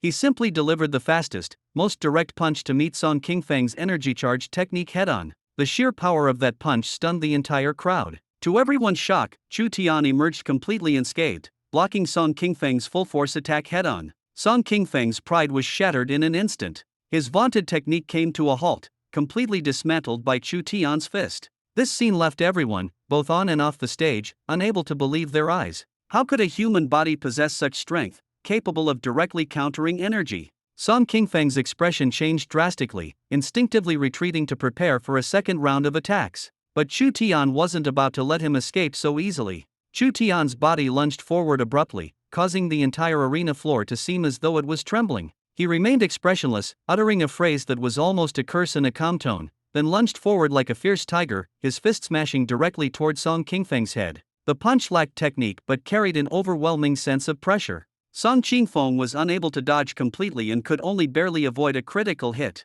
As a result, his defensive energy was completely dispersed, and Chu Tian's fist landed on his right shoulder like a heavy hammer, sending Song Qingfeng flying. Though he managed to stabilize himself mid-air, the outcome was already decided. The audience was utterly shocked by the scene, almost doubting whether they were dreaming. To confirm they weren't hallucinating, some even pinched themselves hard, and a series of cries of pain echoed from the crowd below. Chu Tian flexed his arm, his face devoid of pride, though it was clear that using his flesh and blood to withstand the energy had caused intense recoil, leaving his arm slightly numb. On the stage, Song Qingfeng's expression grew increasingly grim. He decided not to hold back any longer and prepared to use a skill considered a trump card in the martial artist world. At that moment, the air around the entire arena began to heat up. The temperature rose sharply, as if a small sun had erupted above. The spectators gasped in astonishment. That's Scorching Sun's Wrath, the Song family's ultimate technique. Someone exclaimed in shock. It was rumored that only truly gifted and extraordinary warriors could master this move at the golden martial artist level, yet Song Qingfeng had already grasped it despite not reaching that tier. His gaze grew colder, as if he intended to burn everything to ashes. With exaggerated and ostentatious movements, he launched a fierce attack on Chu Tian, his hands seemingly igniting flames. A palm strike transformed into a surge of scorching energy capable of melting anything, rushing straight toward Chu Tian. Chu Tian's expression remained fearless. He knew that a direct confrontation would be futile, so he shifted his stance, moving with agility like flowing water, dodging the frontal attack at an incredible angle. Though his clothes were ignited by the heat wave, Chu Tian had no choice but to tear off his burning shirt, revealing sharp, sculpted muscle lines. Female voices murmured below the stage. Some couldn't help but admire Chu Tian's impressive physique, while others secretly compared it to their own, outwardly dismissive but inwardly impressed. Seeing his attack fail and instead provoke more ridicule, Song Qingfeng grew increasingly irritable. Chu Tian, on the other hand, pressed forward step by step, each move precise, deliberately avoiding direct confrontation while continuously depleting Song Qingfeng's energy. Song Qingfeng became more and more anxious, unable to resist insulting Chu Tian, accusing him of only stalling and evading. However, the audience below disagreed with this view. Gradually, they realized that the ability to dodge and defend was also a form of strength. Moreover, Chu Tian had been fighting entirely without using energy, relying solely on his physical body. This composure and resilience earned everyone's admiration. All of this heightened the atmosphere of the arena to its peak. The battle continued, and each clash carried the danger and hope of life and death, inspiring the audience to reflect. Strength is not a single path. Calmness and skill are equally important. If I lacked courage, how do you think you were born? Did you pop out of a crack in a rock? As soon as these words were spoken, the crowd erupted into uncontrollable laughter, everyone laughing without restraint. Song Qingfeng's face twisted further as he listened to the mocking laughter. To him, it was utter humiliation. Enraged to the extreme, Song Qingfeng finally lost his composure, roaring as he charged forward. His entire body seemed to transform into a scorching furnace, advancing step by step. Seeing his opponent's aggressive momentum, Chu Tian did not retreat. He quickly clenched his fist and lowered his body, rushing forward. The air was filled with heat, and most people were forced to squint against the high temperature emanating from Song Qingfeng. Suddenly, a loud bang echoed across the stage. When the crowd opened their eyes again, Song Qingfeng was already lying flat on the ground, limbs spread out, his face filled with shock and utter humiliation. His body hair had been completely burned off, leaving him looking absurdly like he'd been baptized by fireworks. The girls couldn't help but scream, several shyly covering their eyes, angrily and shamefully shouting, "Pervert!" The defeat came swiftly and fiercely, leaving almost no time for anyone to react. Chu Tian, having expended a great deal of energy, sat on the ground panting for quite a while before recovering. He stood up, walked over to Song Qingfeng, and with a hint of mocking disdain, said, "You're actually quite useful warm in winter, and perfect to bring along outdoors. But you're still too arrogant." Song Qingfeng gritted his teeth and roared angrily, "Chu Tian, I'll kill you." His face was full of rage and unwillingness, but at this moment, he was powerless to fight back. Unexpectedly, Chu Tian nudged Song Qingfeng with his foot. In that instant, Song Qingfeng's face first showed astonishment, then turned pale. He struggled to sit up but couldn't muster any strength. This complete defeat and humiliation would likely be unforgettable for the rest of his life. The girls in the audience frowned, showing disdainful expressions and quietly comparing the thickness of their fingers. Seeing this, Chu Tian quickly withdrew his foot, frowning, "Almost dirted my shoes, disgusting." Everyone was stunned by Chu Tian's actions. This was a thorough defeat followed by a brutal psychological blow. After this battle, Song Qingfeng probably wouldn't have the face to remain here. Li Chongqing, watching from the audience, realized the fight had gone too far. If it continued, Song Qingfeng's mental state might truly collapse. He quickly ordered people to carry Song Qingfeng away.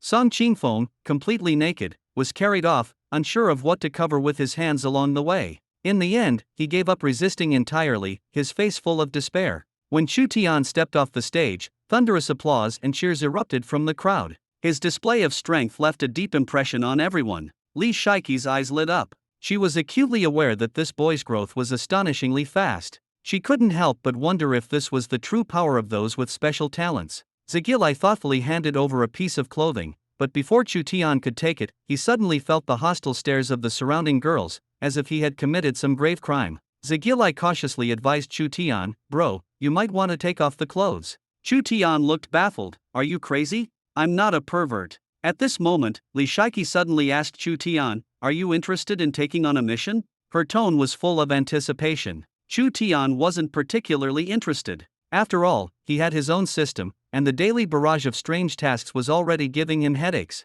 Besides, how could the rewards from the Jinliu Bureau compare to his system? They held no appeal. However, seeing Li Shaiqi's eager expression, Chu Tian ultimately decided to consider it. He thought of Li Shaiqi as a friend, and helping out would simply be out of friendship. With this in mind, Chu Tian smiled and replied, "What mission? Tell me about it, and I'll think it over." Li Shaiqi visibly relaxed upon hearing this, smiling as she explained, "Recently, a fully grown python demon with 4-star silver strength has been causing trouble in several villages outside the city. The authorities have already taken on this mission." Chu Tian didn't hesitate for a moment. "A grown python? No problem. When do we set out?" His straightforwardness surprised Li Shaiqi. She hadn't expected Chu Tian to not even ask about the reward. Her heart softened slightly, but she still asked seriously, "Don't you want to know what the reward is?" Chu Tian suddenly remembered, "Oh right, what's the reward?" Li Shaiqi chuckled and told him, "If you successfully complete the mission, you'll earn a chance to train for a day in the Genkai Tower managed by the Jinmu Bureau.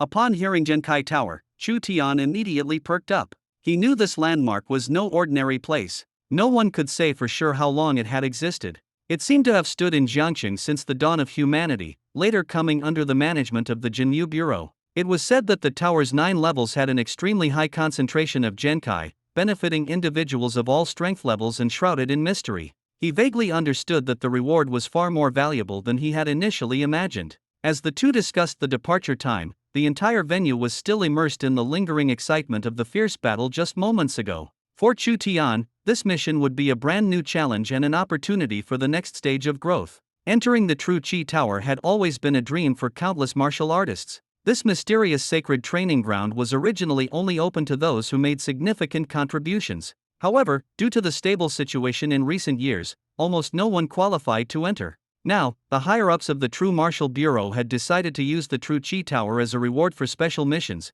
which undoubtedly made people even more eager to complete the tasks and earn the qualification to enter the tower. Li Shiki's words made Chu Tian's heart race. What secrets did the True Chi Tower hold? He had to step inside personally to experience it. Chu Tian did not hide his curiosity and immediately asked, "This reward is very tempting. When are we leaving?" Li Shiki calmly replied, "Tomorrow morning. I still have some things to prepare." Chu Tian couldn't help but tease, "Are you planning to put on some beautiful makeup?" She rolled her eyes and didn't explain. Chu Tian didn't press further and simply said cheerfully, "All right, I'll wait for your call tomorrow." At this moment, Chocolate stretched his neck enviously and asked, "Can you take me along?" Chu Tian was speechless and glanced at him sideways. "If you come along, you'll just be a burden." Chocolate immediately retorted indignantly, "I am the ancient divine beast Kaienki, specialized in dealing with troublesome opponents." Chu Tian couldn't be bothered with him and sneered, "I think you're so poor that all you have left is your mouth." Chocolate was so angry that he was panting heavily but said no more.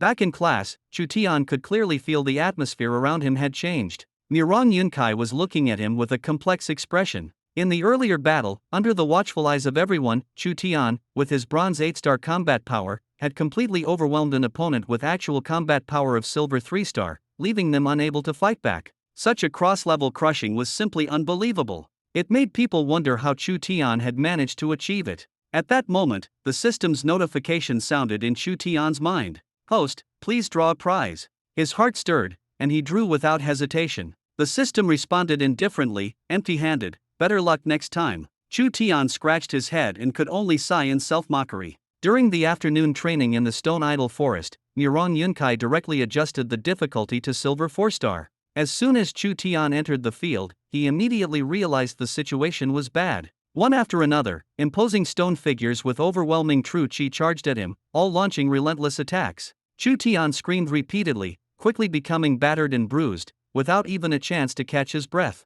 Watching the cold, unyielding stone figures take turns attacking, Chu Tian couldn't help but complain inwardly he had only accidentally touched Instructor Miron last time, and this revenge was way too harsh. But now, no amount of complaining would help. He could only endure. Finally, he understood that relying solely on physical strength was no longer enough. Without mobilizing true chi, he wouldn't last. As his true chi erupted, Chu Tian shouted, "Ninefold palm." A fierce strike only caused the opponent's figure to sway slightly. Chu Tian immediately felt despair and hurriedly shouted, "Instructor Mirong, pause. I'm going to be killed." Mirong Yunkai coldly replied, "Hold on a bit longer. You might have a breakthrough." Chu Tian gritted his teeth and went all out. He took out a true chi pill and swallowed it in one gulp, forcibly raising the true chi within his body. Still insufficient, he swallowed 2 more true chi pills in succession. The intense surge of true chi within him nearly caused him to explode. Only by releasing the power could he avoid going mad. He stopped passively taking hits and began actively confronting the attacks. Although the medicinal power boosted him, facing the silver 4-star stone figures, Chu Tian was still repeatedly suppressed. However, this time, he could finally manage some counterattacks. Suddenly, a stone figure leaped high into the air, delivering a heavy blow straight toward Chu Tian's head. Mirong Yunkai, seeing this, couldn't help but exclaim, "Danger!" But it was already too late to press pause. Chu Tian instinctively raised his arms to protect his head, bracing himself to withstand the blow. The stone man did not stop but continued to unleash his energy, forcing him to kneel. As Chu Tian struggled to hold on, the other stone men began to surround and attack him. Feeling the pressure from all sides, madness flickered in Chu Tian's eyes.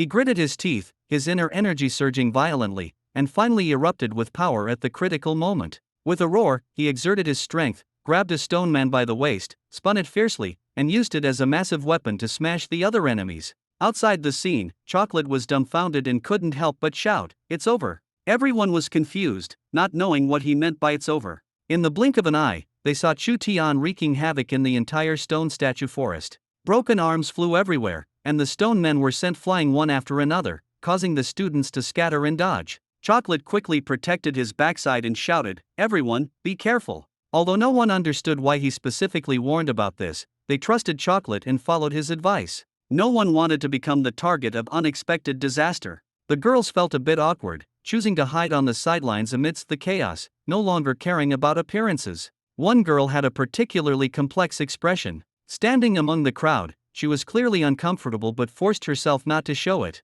She cautiously and reluctantly moved her hands away, looking visibly uneasy. Even though her classmates were watching, she firmly held her ground, refusing to embarrass herself in public. Perhaps she would feel more at ease once she got home that evening. At this moment, Chu Tian awkwardly walked out of the stone statue forest. Miran Yunkai stared at him in disbelief. Chu Tian seized the opportunity to raise his chin and boast, "Instructor Miran, you can't blame me for this. Earlier, you said if I had the ability to destroy the stone statue forest, I should give it a try. Now, look." Miran Yunkai's face darkened, and she gritted her teeth, saying, "I didn't say I blame you, but you need to clean up the mess. No problem, right?" Seeing the instructor's frustration, Chu Tian couldn't help but feel delighted and readily agreed. Miran Yunkai snorted coldly and turned to leave. The other students, still in shock, gradually left the training hall. At this point, Chocolate was rubbing his chubby face, trying to leave with his companions. The doorway was too narrow, and it was already difficult for him to squeeze through alone, let alone walk side by side with two others.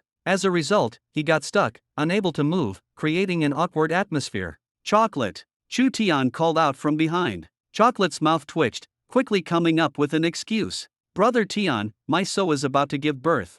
I need to hurry home to help. See you tomorrow?" Chu Tian raised an eyebrow, unconvinced. "Do you even qualify?" Chocolate tried to argue but was immediately pulled into a shoulder hug by Chu Tian, who smiled with a hint of pressure and said, "As brothers, we share honor and disgrace. You're not the type to abandon your brothers and run off, right?" Chu Tian's foot pressed down on a shattered stone arm, producing a dull crunching sound that sent chills down one's spine. Chocolate's nerves instantly tightened, unable to imagine what would happen if he couldn't move these stone pieces. Seeing this, Chocolate quickly went along with Chu Tian's words. "Brother Tian, you truly understand me. Brothers should share joys and hardships. Come on, I'll help you clean up." Chu Tian smiled in satisfaction. Now that's more like it. It wasn't entirely Chocolate's fault for wanting to escape. The stone statues smashed by Chu Tian were indeed massive and heavy. Just one broken arm weighed over 20 pounds. That girl earlier really had some strength. At this moment, a girl nervously approached Chu Tian and softly asked if she could take a piece of the stone arm.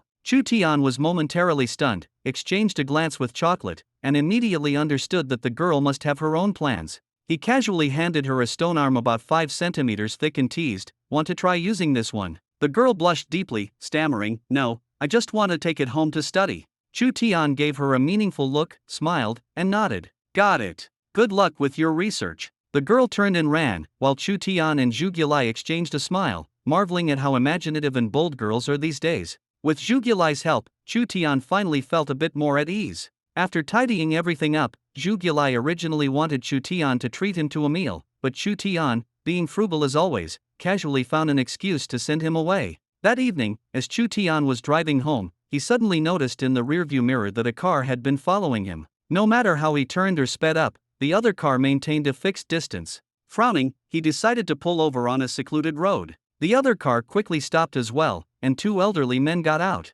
One was tall and thin, with his arm in a cast, while the other was plump, with a smile on his face as he sized up Chu Tian. These were the legendary fat and thin monks. Chu Tian got out of his car and smiled slightly. "Have the two seniors been following me all this way because you have something to discuss with me?" The thin monk asked coldly. "You don't remember me?" Chu Tian looked at him in confusion. "Have we met before?" The thin monk's expression softened. "You saved me." Chu Tian suddenly realized. "You're the senior from that day at the Fortune Shopping Center?" The thin monk nodded. "That's right." Chu Tian apologized. "That day, you were so badly affected by the smoke that I almost didn't recognize you. The fat monk interjected with a smile, no worries. We came to find you because we have a few questions to confirm. Chu Tian's heart tightened. Could these elders have already discovered the secret of my Iron Man suit? He maintained his composure and said calmly, if the seniors have questions, feel free to ask. The fat monk got straight to the point. Do you have an Iron Man suit? At this moment, Chu Tian understood that this matter would inevitably come to light. Facing such powerful figures, he had no room for lies. Chu Tian nodded. That's right, I did come across an Iron Man suit by chance. The fat monk gave Chu Tian an approving look and said lightly, very honest, not bad. Chu Tian replied calmly, I assume the two seniors wouldn't have come to me without solid evidence. Hearing this, the thin monk's tone softened. Actually, we came to ask if you've seen a certain chip. The matter of the Iron Man suit is just incidental. Chu Tian hadn't expected to be asked such a question. Internally, he was on the verge of exploding, filled with regret and self-mockery, wishing he could slap himself. If he had known it would come to this, he would have kept his mouth shut. How foolish of him. What made it even more exasperating was the fat monk's warm and honest demeanor, which made him seem anything but a bad person. Chu Tian suddenly felt that all the experience he had accumulated over the years was useless. The fat monk smiled faintly, his tone tinged with helplessness. You don't need to be so nervous. Even if you don't say anything today, we'll find out eventually. Chu Tian forced himself to stay composed. I'm not nervous, just suddenly a bit thirsty. The fat monk chuckled and handed something over, almost jokingly. There's wine in the car. Want some to perk up? Chu Tian asked offhandedly, from 1950? The fat monk burst out laughing. You've got quite the imagination. Where would Niaolinshan get wine from 1950? Have you ever seen it? Chu Tian could only awkwardly ramble, tried it once, maybe. So, seniors, is the real reason you're here still about the chip? He tried hard to steer the conversation away, but the two elders gave him no chance. The fat monk's tone became even more direct. It was originally about the chip, but as we talked, we've become more interested in your Iron Man suit. Chu Tian forced a grin, trying to appear relaxed. Seniors, I still don't know who you are. Shouldn't you at least tell me your background first? The fat monk calmly replied, we're from the Huaxia Dragon Court. My name is Meng Han. The other elder added, Han Huali. Chu Tian's heart skipped a beat. Huaxia Dragon Court, this was a heavyweight organization in the country. When people said they had strong backing, this was no exaggeration. Meng Han stared at Chu Tian with expectant eyes. Can you explain the truth now? Chu Tian let out a long sigh, knowing there was no way to avoid this. My steel battle armor was obtained by chance. I am absolutely not an undercover agent for any organization. I was born and raised as a true Chinese. Meng Han waved his hand and gave a forgiving smile. We never intended to doubt you. In fact, we've heard of your name before. We're not pursuing this further. Just hand over the chip. Now Chu Tian was truly embarrassed. His expression was worse than crying. The chip had long been swallowed by black sky. How could he explain this? Chu Tian had no choice but to bite the bullet and speak. Seniors, I'm sorry, but the chip has already been absorbed and fused by my steel battle armor. The atmosphere grew awkward. The two elders frowned, clearly not expecting that after all their efforts, Chu Tian would end up benefiting from it. Meng Han could only sigh. Sometimes fate is hard to defy. Since you've had this opportunity, let's see if you can make good use of it in the future. Don't waste your talent and fortune. The world still needs people like you. Chu Tian solemnly promised, rest assured, seniors. I was born on this land, and my soul will remain here even in death. If the country needs me, I will give my all. The two elders exchanged a smile, showing some approval of Chu Tian's character. As the two quietly left, Chu Tian finally let out a big breath of relief. He knew this confrontation was finally over, and the weight on his shoulders had been lifted. Shaking his head, he silently vowed to be more cautious if he ever encountered such situations again. The sky had darkened, and Chu Tian drove home. As soon as he entered, he saw Chow Yufei sitting on the sofa, her brows furrowed. But when she saw him return, a natural smile blossomed on her face. She asked gently, why are you back so late? Chu Tian walked over and asked casually, ran into something on the way, got delayed. When I came back, you didn't seem very happy. Did something happen? Chow Yufei hesitated but eventually spoke softly, the company's been facing some trouble lately, but don't worry about it. Let's eat first. Chu Tian didn't let it go. He pulled her into his arms with a serious expression, his tone firm. If you say it like that, I'll only worry more. What's going on? Leaning into his embrace, Chow Yufei's expression softened. Although Chu Tian's abilities couldn't compare to hers, at that moment, his embrace gave her an unparalleled sense of security. It felt as though as long as Chu Tian was there, any storm could be weathered. She spoke softly, "The Wang family has been causing trouble these past few days, and the company has suffered significant losses." Chu Tian's eyes turned cold. "Aren't they afraid of stirring up trouble?" Chow Yufei sighed. "On the surface, it's fair competition. Even if Dad wanted to step in, there's no legitimate reason for him to do so." Chu Tian frowned. "This feels like someone is deliberately picking a fight, yet there's no way to deal with them. Is there really no solution?" A flash of confidence suddenly appeared in Chow Yufei's eyes. "It's actually not a big deal. If they keep pushing like this, their own losses will be even greater. In the end, they might end up bankrupt themselves." Chu Tian focused on the key point. "Is it a matter of cash flow pressure?" Chow Yufei nodded. "We can still manage, but it's a bit tight." Chu Tian reassured her. "I acquired that piece of land earlier. Selling it now would be perfect timing. It's sure to make a profit." Chow Yufei grew concerned. "But that's your personal property. Are you really going to sell it?" Chu Tian frowned slightly, a hint of dissatisfaction in his tone. "Are we still separating yours and mine? What's yours is mine, and what's mine is yours. If you keep dividing things like this, I won't be happy." Chow Yufei playfully stuck out her tongue and quickly smiled. All right, I won't say it again." Chu Tian pretended to be serious. "Then give me a kiss to show your sincerity." Chow Yufei blushed but leaned in to give him a quick kiss before fleeing in embarrassment. Sitting at the dining table, Chu Tian hesitated about whether to tell Chow Yufei that he had another task to complete tomorrow. After much deliberation, worried that she might worry, he finally spoke up.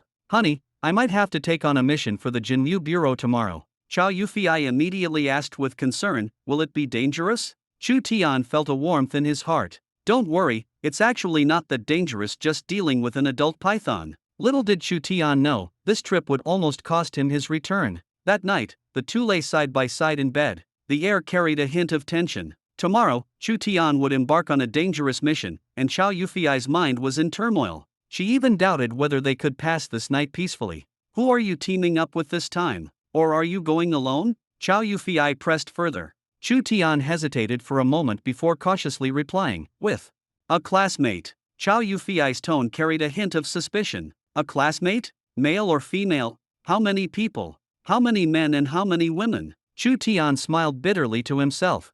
This was exactly the kind of detailed questioning he dreaded. But when he hesitated and didn't answer, Chow Yufei reached out and pinched him hard. Chu Tian cried out in pain, "Honey, what are you doing? If you break me, you'll regret it later." Chow Yufei snorted, "You think you're the only one who's useful? I can shop online, can't I?" Chu Tian felt increasingly that she was getting craftier. "Are you going to tell me or not?" Chow Yufei's grip tightened. I'll tell.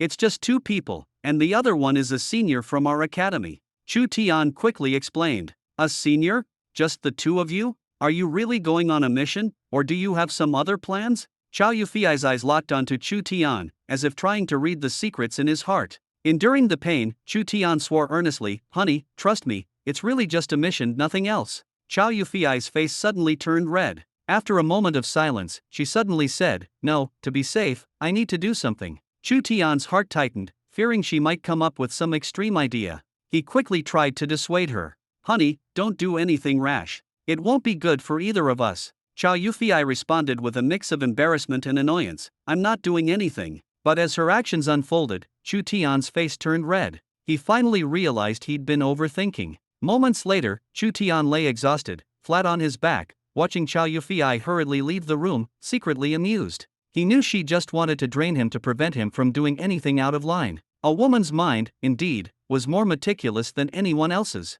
When Chow Yufei returned, her face was still flushed, and she didn't forget to warn him. "When you come back, I'll check. If I find you're low on ammo, just wait and see how I'll deal with you." Chu Tian sighed helplessly, "Honey, that's not something I can control. If I'm malnourished these days, there's nothing I can do." Chow Yufei smirked. "Then you should eat more to replenish yourself. Should I buy you some supplements?" Chu Tian quickly declined. No, I don't need that yet. Even when I hit middle age, I won't need it." At that moment, Chow Yufei suddenly said, "When did you buy that pair of underwear?" "The one with the Superman design, it's pretty cute." Chu Tian shrugged, "A long time ago. If you like it, I can buy you one too." Chow Yufei's face turned even redder, but she seriously replied, "Sure, get me one." Chu Tian's mind suddenly conjured up an idea. System, are there women's triangle Superman underwear? Unfortunately, the system didn't know either. The next morning at breakfast, Chow Yufei suddenly handed Chu Tian a backpack. Chu Tian asked in confusion, I'm going on a mission, not a picnic. Why are you packing food for me? Chow Yufei, her face slightly flushed, simply said, take it. You'll definitely need it. With that, she turned and walked away. After she left, Chu Tian opened the bag and was stunned. It was filled entirely with red goji berries. The message was crystal clear. She was worried he'd run dry and had specially prepared something to replenish his health. Chu Tian sighed. If he didn't take it, Chow Yufei would definitely be upset, but carrying a bag full of goji berries to the mission site was truly embarrassing. The system popped up a prompt. Sign in. Chu Tian absent-mindedly responded, sign in. Today's mission was absurd, riding a pig. He shook his head with a bitter smile and got ready to head to school. At the entrance of Baihua, senior Li Shiki was already waiting. Her face radiated youth and confidence. Let's go. Chu Tian set off with her, asking her to send the location navigation in advance. The two drove to the small town where the mission was taking place and found the people on the streets looking fearful, glancing back nervously from time to time. It seemed they had been terrified by the python from earlier.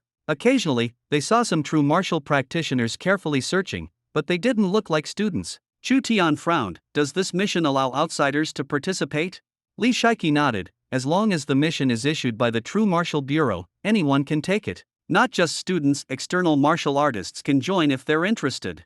Chu Tian immediately became alert. Then we need to be careful. External true martial practitioners aren't as friendly as those in the academy. There have been cases where students were schemed against by outsiders before. Li Shiki nodded seriously, understood. The two parked the car and followed the navigation into the mountains. The entire town had already been thoroughly searched, but no trace of the python was found. The only possibility was that the adult python had already hidden in the mountains. Adult pythons are intelligent and extremely cunning in their actions. Thinking of this, Chu Tian became more vigilant. He knew that every step of the upcoming operation must be taken with utmost caution. Searching for this creature was like looking for a needle in a haystack. There were no leads, and the task seemed almost impossible to complete. Chu Tian frowned deeply, his heart filled with anxiety. How long would it take to get results at this rate? Suddenly, an excited yet surprised voice interrupted his thoughts. Li Shiki. He looked up to see a tall, burly boy striding toward them, the Baihua True Martial Academy emblem gleaming on his chest. This guy was clearly a fellow student like them. The boy's expression was eager, but Li Shiki's response to his enthusiastic greeting was noticeably impatient. Her attitude was cold, even tinged with disdain. The boy stopped in front of Li Shiki, seemingly deliberately ignoring Chu Tian's presence, and directly said, Li Shiki, didn't you say you weren't planning to participate in this operation? Li Shiki didn't offer a direct explanation, only responded coldly, I changed my mind. The boy stepped closer and tried to persuade her, since you're here, why not join us? It's too dangerous here. I can protect you. This self-righteous attitude clearly annoyed Li Shiki, and she rejected him without hesitation. No need, I already have a teammate. The boy's gaze finally shifted to Chu Tian, but his expression was full of contempt, as if Chu Tian wasn't worth mentioning. Even Song Qingfeng, that useless guy, isn't here. Who's your teammate? Li Shiki's voice turned cold. Zhao Haipen, who I team up with, has nothing to do with you. With that, she decisively pulled Chu Tian along and continued forward. Zhao Haipen suddenly stepped sideways to block their path. The atmosphere instantly became tense. His voice carried a mocking tone. You actually brought a rookie at the bronze level to carry out a mission? Isn't that just asking to be dragged down? Chu Tian was already fuming inside. This kind of person was truly insufferable. He slowly tapped his ear, adopting a posture of impatience. Why haven't you left yet? Buzzing around like a fly, it's really giving me a headache. This remark completely ignited Zhao Haipen's anger. He stared at Chu Tian with a cold expression and demanded, You're a new student who just entered the academy, aren't you? Chu Tian shrugged and retorted, I didn't expect you to be more like a newborn baby, still haven't learned how to use your brain. As their gazes clashed, Zhao Haipen began to exude a powerful sense of oppression, desperately trying to crush Chu Tian with his aura. Chu Tian remained calm and composed, showing no intention of retreating. Just as Zhao Haipen was about to exert more force, Chu Tian suddenly took a step forward, unleashing an even more overwhelming power that directly countered and forced Zhao Haipen to retreat. The atmosphere on the scene instantly grew tense. Zhao Haipen's face was filled with anger and astonishment. Finally unable to hold back, he raised his voice several decibels. Today, I must teach you a lesson on behalf of the academy, to show you what it means to respect your elders. Chu Tian sneered, his voice even louder. I think someone needs to teach you not to throw your weight around just because you're older. With that, Chu Tian's figure flashed, and in an instant, he appeared in front of Zhao Haipen, delivering a fierce punch. Zhao Haipen clearly did not expect Chu Tian to be so fast and so ruthless. Instinctively, he retreated frantically, but Chu Tian pressed forward step by step, giving him no chance to catch his breath. Although Zhao Haipen's strength had reached the level of Silver 3 stars, which was considered above average at Baihua Academy, Chu Tian's current power was far beyond what could be described as mere bronze level. In no time, Zhao Haipen was forced into a corner by Chu Tian, with no way to escape. Gritting his teeth, he braced himself to take Chu Tian's blow. With a dull thud, Zhao Haipen was punched into the ground by Chu Tian, leaving a large pit in the floor. Chu Tian spat disdainfully and said coldly, I'm letting you off easy because we're schoolmates, but don't let me see you in public again. Next time, I'll beat you every time I see you. Got it? Now scram. Terrified, Zhao Haipen's teammates quickly pulled him out of the pit and fled without a trace.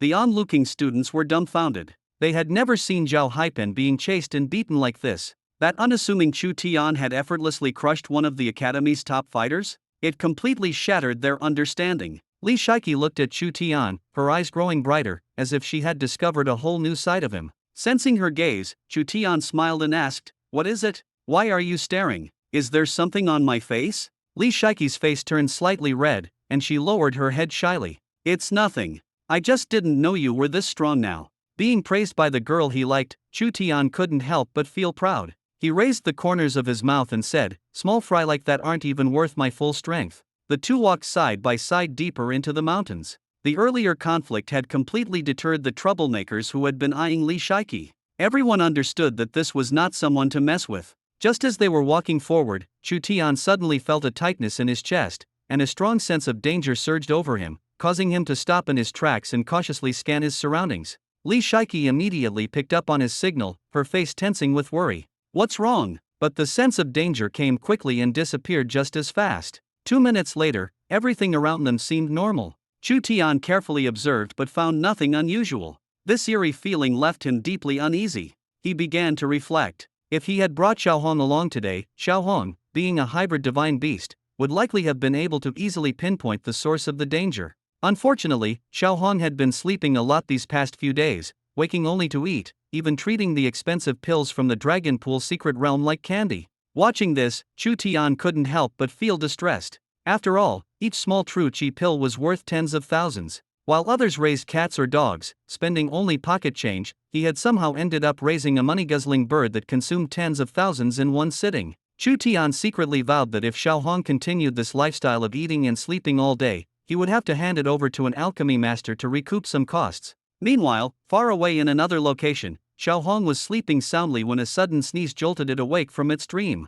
Chu Tian, still half asleep, smacked his lips as if savoring something, tilted his little head to one side, and quickly drifted back into slumber. Next to him, Xiaohong was still groggily dozing. Upon closer inspection, one would notice that although Xiaohong had consumed a significant number of True Chi pills, it hadn't grown much in size. However, its red feathers had gradually deepened in color, becoming almost crimson. Chu Tian didn't take it too seriously. He was more concerned about the current situation. He glanced at Li Shiki, who was still visibly tense beside him, feeling a bit awkward. He could only comfort her by saying, It's really nothing. I probably just saw it wrong earlier. Li Shiki let out a sigh of relief and half-jokingly said, Could it be that you, like a girl, have some kind of sixth sense? Chu Tian smiled helplessly. Don't underestimate us men. We can also suddenly have a bad premonition. The two exchanged a smile and continued searching in the forest for the legendary giant python. But reality always loves to surprise. They had walked less than 5 minutes when, instead of a python, they encountered a small snake no thicker than an adult's arm. It flicked its tongue coldly, its eyes fixed on the direction the two were leaving, clearly hostile. Throughout their search, they didn't catch a glimpse of the giant python but instead ran into several mutated beasts of the Black Iron 9-star level. For the safety of the villagers, Chu Tian and Li Shiki worked together to take care of the beasts. By the time they were done, their stomachs were already protesting. Without any food prepared, Li Shiki couldn't help but ask him, Why didn't you bring your backpack? I remember you always stash snacks in there. Chu Tian looked a bit embarrassed. What's in my bag? You might not be able to accept it. But today, we'll have to make do. How about trying the taste of this beast's meat? Li Shiki gave him a suspicious glance and muttered to herself, unconvinced, what could there possibly be that I can't eat? After the two finished a simple meal of roasted meat, their minds were still on the python, but no matter how hard they searched, they couldn't find it. Chu Tian muttered under his breath, logically, something that big shouldn't be this hard to spot. Li Shiki offered her opinion, could it have already slipped away to another place? Chu Tian shook his head, uncertain. Let's just find a place to stay for now. It looks like we won't be able to go back tonight. The mountain town was remote, with only a few inns, all of which were fully occupied by people on missions. The two could only find a family's day rental house to barely settle down. Fortunately, the house had 2 bedrooms, saving them from much awkwardness. Once inside, Chu Tian quickly called Chow Yufei and gave her a brief rundown of the situation. As soon as the call ended, his phone screen immediately displayed the word wife in the video call notification. His heart tightened, this check-in came too fast. He hurriedly answered. Chow Yufei smiled with a hint of meaning. Why did you take so long to answer? I thought your signal was bad. Chu Tian wore a pained expression and quickly explained, wife, I was installing. The signal really is bad. Chow Yufei asked again, are you not coming home tonight? Chu Tian quickly flattered her, wife, you're so smart. She pressed further, where are you staying? Don't tell me it's just one room. Chu Tian immediately clarified, if there were only one room, I'd rather sleep in the car. My body is reserved for you alone. Chow Yufei remained cautious. Turn the camera around and show me. Is it just the two of you? Is the environment outside safe?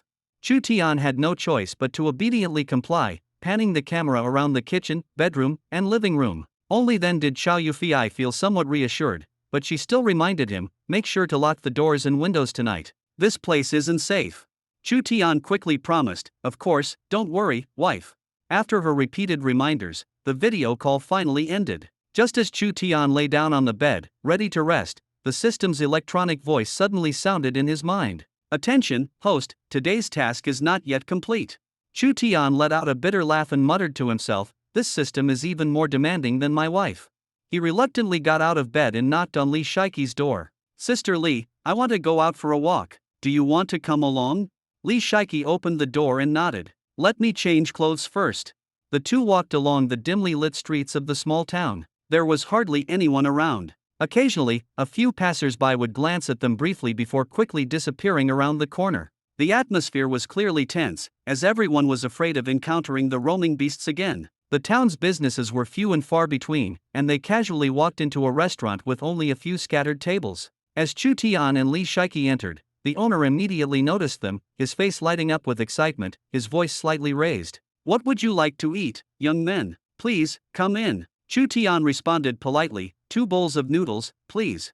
Thank you. Before long, 2 steaming bowls of noodles were served. The owner didn't leave but instead asked curiously, are you here to deal with the monster? Chu Tian was taken aback, almost laughing, thinking, isn't this straight out of an Ultraman script? But the situation at hand was indeed no joke. Chu Tian nodded, that's right, we're here to solve the monster problem. The owner expressed his gratitude, we've been relying on outsiders like you during this time. Otherwise, our town might truly become a ghost town. That monster is terrifying. Chu Tian was about to ask for details when the owner shook his head, saying he hadn't seen the monster himself, only heard others say, those who've seen it, are dead. Chu Tian's body tensed. What do you mean? The owner lowered his voice, that monster sucks the blood of whatever it catches, humans included. Be careful, once it targets you, by the next day, not even your bones will remain. Like a vampire? Exactly. You may be skilled, but you must be extremely cautious. The two had just stepped out from the shadows of the street, and the surroundings were eerily quiet.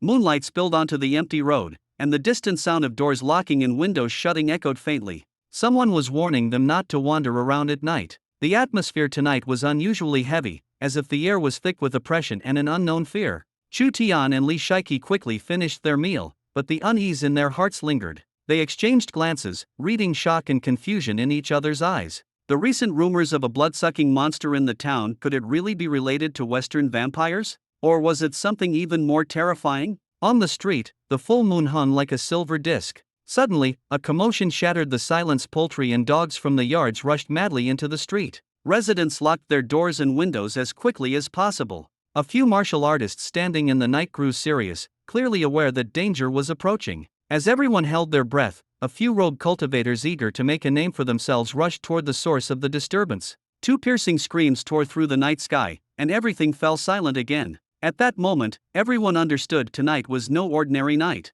Moments later, 4 desiccated corpses appeared on the ground. Nearby was a seemingly unremarkable small snake, its teeth still gleaming with blade-like white traces of blood. No one had expected that this snake, which looked like a harmless eel, was actually the python beast causing all the chaos. For a moment, the crowd couldn't believe their eyes. For bronze 9-star martial artists had been killed in an instant, the opponent's strength was far beyond imagination. This was no ordinary beast. It was a monster that had awakened intelligence. No one could afford to be careless in its presence. On the street, the small snake stared with its tiny, bead-like eyes, its pitch-black pupils radiating a bloodthirsty glow. The air was thick with the scent of death, and everyone felt a chill down their spine. Suddenly, someone in the crowd shouted to take action, and all the martial artists moved as if a switch had been flipped, attempting to join forces to eliminate the beast. However, the snake's power was completely disproportionate to its size. With a light flick of its tail, it sent the first martial artist who charged at it flying, rendering him unable to fight.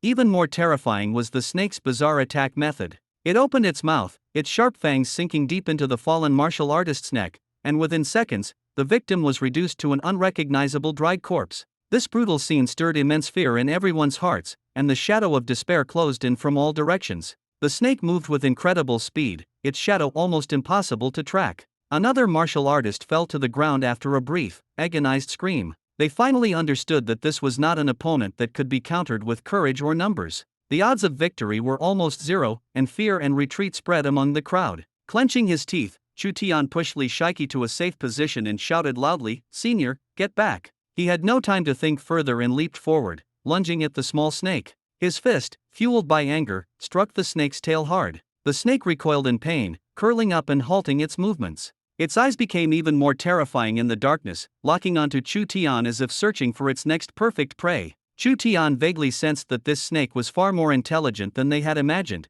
possessing a chilling level of cunning. Without hesitation, the snake darted forward in the blink of an eye, its fangs gleaming coldly as it aimed straight for Chu Tian's throat. At the critical moment, Chu Tian sidestepped and dodged, grabbing the snake's tail with both hands and slamming it to the ground with all his strength. A loud crash echoed, leaving everyone stunned. No one had expected Chu Tian from Baihua Academy to be so formidable, directly knocking down the ferocious beast. But before they could breathe a sigh of relief, the snake sprang up from the ground, even more enraged, and lunged at Chu Tian again. This battle had already surpassed the level where ordinary people could intervene. The companions around could only watch from a distance, silently praying. Zhao Haipen shouted for Chu Tian to hold off the creature so that everyone else could escape. This cold-blooded remark instantly sparked outrage. Li Shiki angrily questioned his indifference, but Zhao Haipen showed no shame, believing it was only natural to sacrifice one person to save the rest. The atmosphere grew even tenser, with some furious for their friend and others choosing to flee.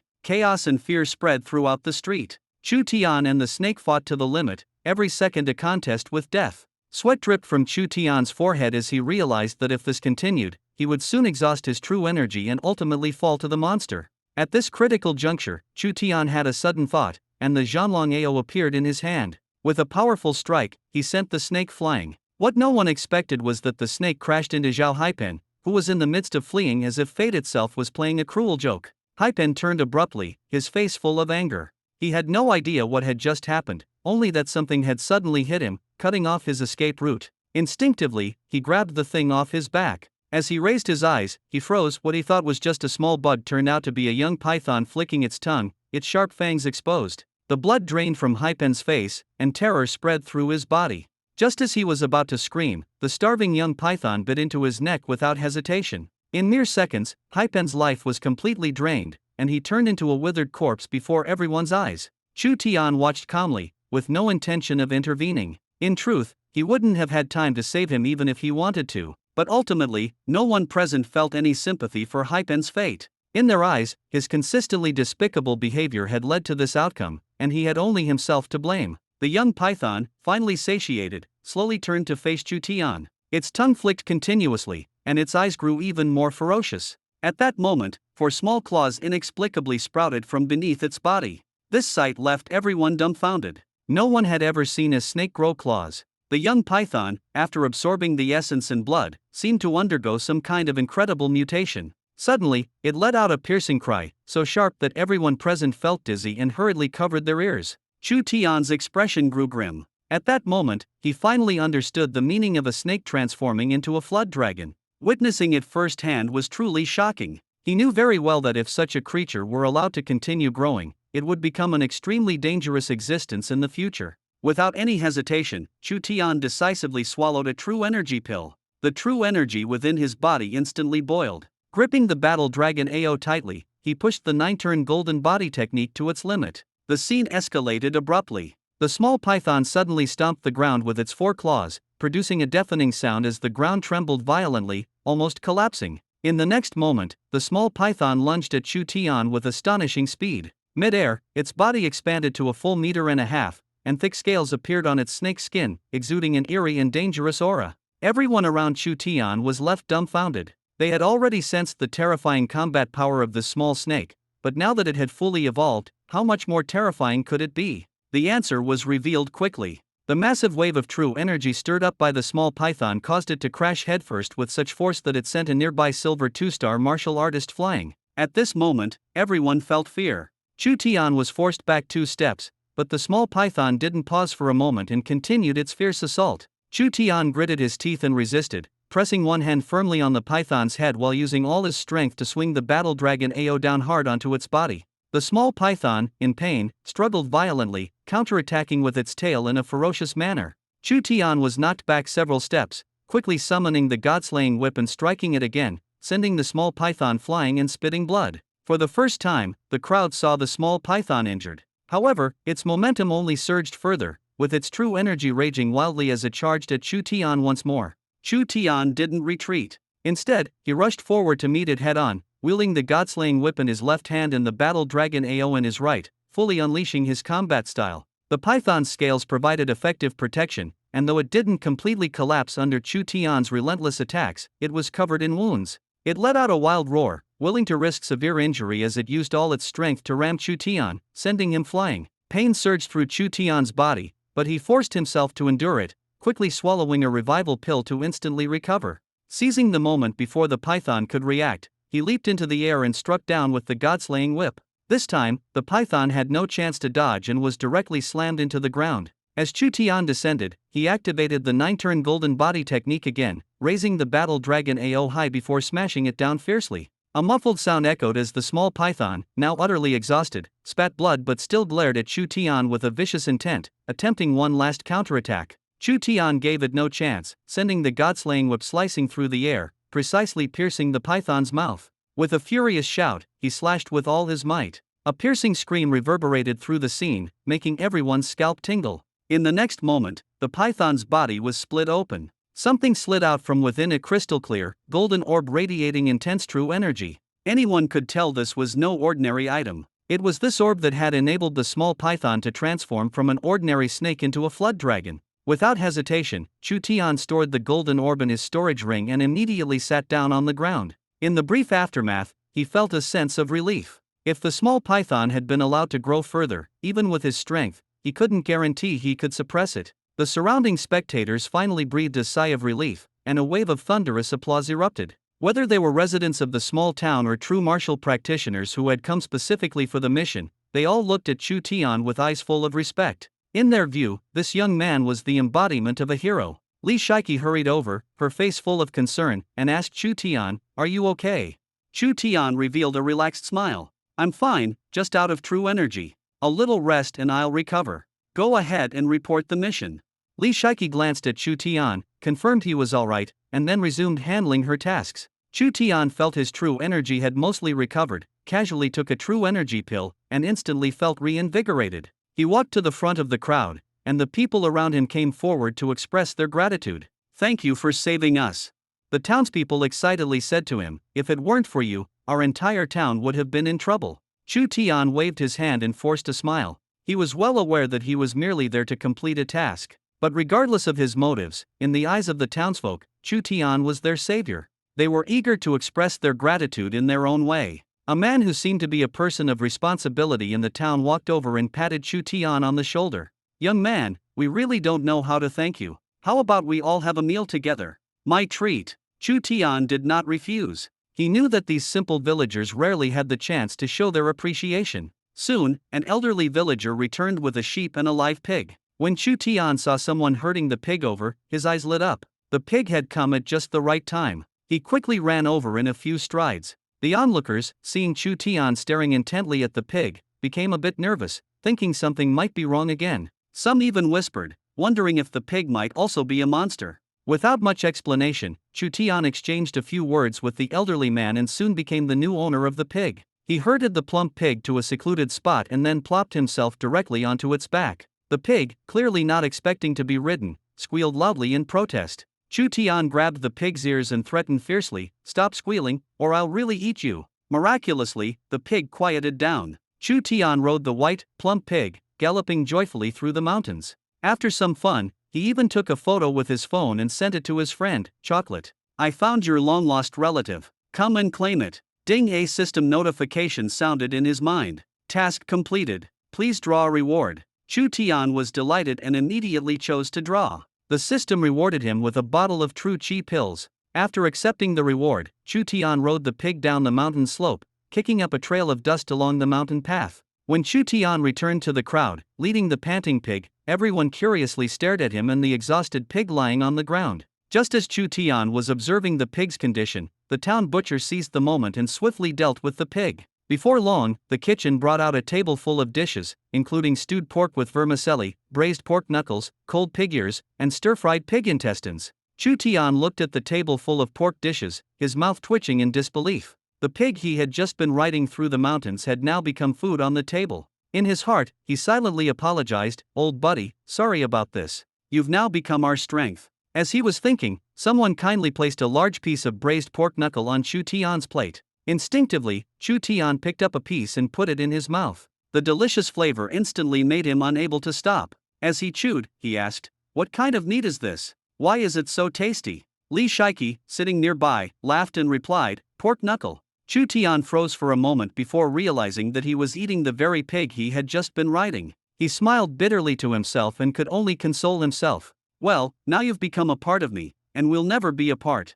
After finishing the meal, Chu Tian's belly was round, his mouth greasy, and he let out a satisfied burp. After eating his fill, Chu Tian returned to his room and fell asleep. However, when he woke up, he felt uneasy, as if something bad was about to happen. He tried to recall the source of his restlessness but couldn't pinpoint it. Was it exhaustion from days of travel? Suddenly, the system's notification sounded in his mind. "Check-in task, please log in." Chu Tian complied and received a new task. "Prove your strength." The system added that it could be in any aspect. Without thinking too much, Chu Tian went to knock on Li Shiki's door, intending to go downstairs with her. Downstairs, a group of townsfolk was already waiting. When they saw Chu Tian, they greeted him warmly, "Young hero, stay a few more days." Their faces were full of sincerity, hoping Chu Tian would extend his stay. Chu Tian politely declined with a smile, reminding them to report any danger promptly and not to venture into the mountains alone. Just as he was about to leave, the elderly man who had gifted the pig yesterday approached, carrying 2 large bags.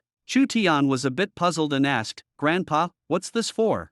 The old man handed the bags to him and said, "Young man, I saw you enjoyed the pork yesterday. These 2 bags are leftovers, take them home and enjoy. Don't be shy." Chu Tian felt a little embarrassed, thinking to himself how generous this was. Walking away with a bag full of pork, he couldn't help but feel both amused and touched. Deep down, he understood that this kindness and gratitude were a genuine acknowledgement of him. After accepting the bags and expressing his thanks, Chu Tian was pulled away from the crowd by Li Shiki, heading toward the parking area. They hadn't gone far when a group of students, wearing the Songhua River Jinwu Academy emblem on their chests, blocked their path with unfriendly expressions, clearly harboring ill intentions. Li Shiki frowned and stood alertly beside Chu Tian. The students stopped Chu Tian and said coldly, "Chu Tian, shouldn't you share the mission rewards with us this time?" The remark almost made Chu Tian laugh out loud. He looked at them as if they were a joke, his tone full of disdain. "Say that again? What makes you think you deserve a share of the rewards?" The leading student's face darkened,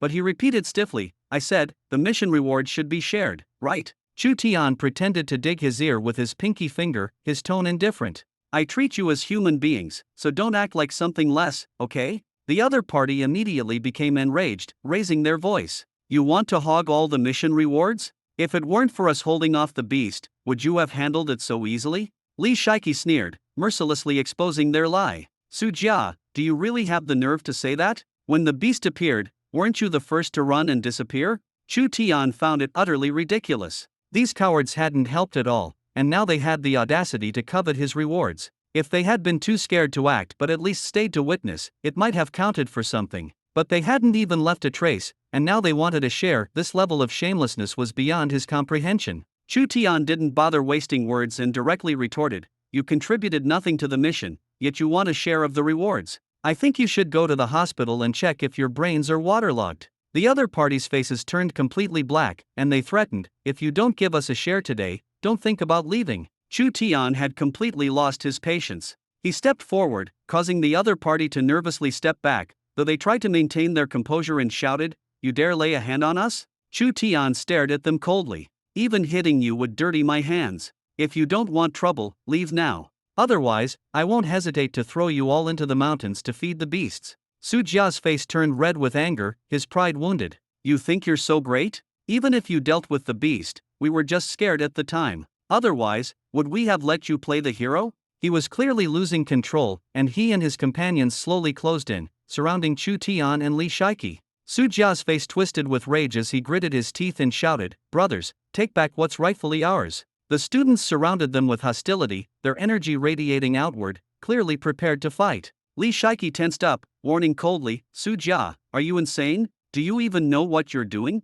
Su Jia ignored her, his eyes filled with madness. "As long as no one sees, no one will know what we've done. Attack!" They charged at Chu Tian like rabid dogs pushed to the brink. Chu Tian's gaze turned icy, though he remained calm. These people were no match for real challengers. In an instant, Chu Tian drew his Dragon AO weapon and counterattacked without expression. In the blink of an eye, the student at the front was sent flying by a single strike, rolling several times upon landing. Chu Tian no longer held back, striking repeatedly, each blow landing precisely on his opponent's limb joints. These men didn't even have time to cry out before collapsing to the ground, unable to move, their bodies convulsing in pain. Most of them would likely spend the rest of their lives confined to a wheelchair. The remaining Su Jia was completely panicked, his eyes filled with terror as he stammered a trembling threat at Chu Tian. You stay back. What are you trying to do?" Chu Tian sneered coldly as he approached, "Weren't you asking for a share of the reward? I'll give it to you right now." Su Jia finally cracked under the pressure, tears streaming down his face like a broken string of pearls. He dropped to his knees, kowtowing and pleading, "No, I don't want it anymore. Please spare me. I truly know I was wrong." Chu Tian's lips curled into a mocking smile. "If you can't hold out until the end, how are you worthy of your previous arrogance?" Suddenly, as Chu Tian leaned in to check his injuries, Su Jia unexpectedly grabbed a knife from the ground and charged at him with a crazed expression, shouting, "Die!" Li Shiki screamed in shock, but it was too late to stop him. Chu Tian's eyes narrowed sharply, his body tilting slightly to the side as he effortlessly dodged Su Jia's sneak attack. He countered with a swift punch to Su Jia's abdomen. Su Jia let out a pain scream, his eyes rolling back as he collapsed to the ground, unconscious. Li Shiki stood nearby, her face expressionless as she looked at the fallen men scattered across the ground. She asked Chu Tian softly, "Did you kill him?" Chu Tian shook his head, his tone calm, "No. He's not worth dirtying my hands. I merely destroyed all his cultivation, leaving him to reflect on his life from a wheelchair." Li Shiki said nothing more. She understood that some people, even if they were fellow disciples, must pay the price for choosing to harm and betray others. Justice is never late, nor does it show mercy. Chu Tian leaned back in his seat, a faint sense of unease creeping into his heart. He tried to reassure himself, thinking it might just be because he had woken up too early that morning, but the oppressive feeling grew stronger. The car drove along the winding mountain road, the outside world eerily silent. Not a single vehicle was visible on the entire highway, as seen that, even on quieter days, would never be completely devoid of traffic. Suddenly, a sign reading "Under Repair" appeared ahead on the road. Chu Tian noticed it and felt a jolt in his heart. He understood now. The ominous feeling he had earlier was a warning. Li Shiki asked in confusion, "The road was fine when we came, so why is it suddenly under repair on the way back?" Chu Tian replied coldly, "Someone doesn't want us to return. It's obvious." "What do you mean?" Li Shiki hadn't yet grasped the situation when 10 black-clad, masked martial artists suddenly appeared in the middle of the road ahead.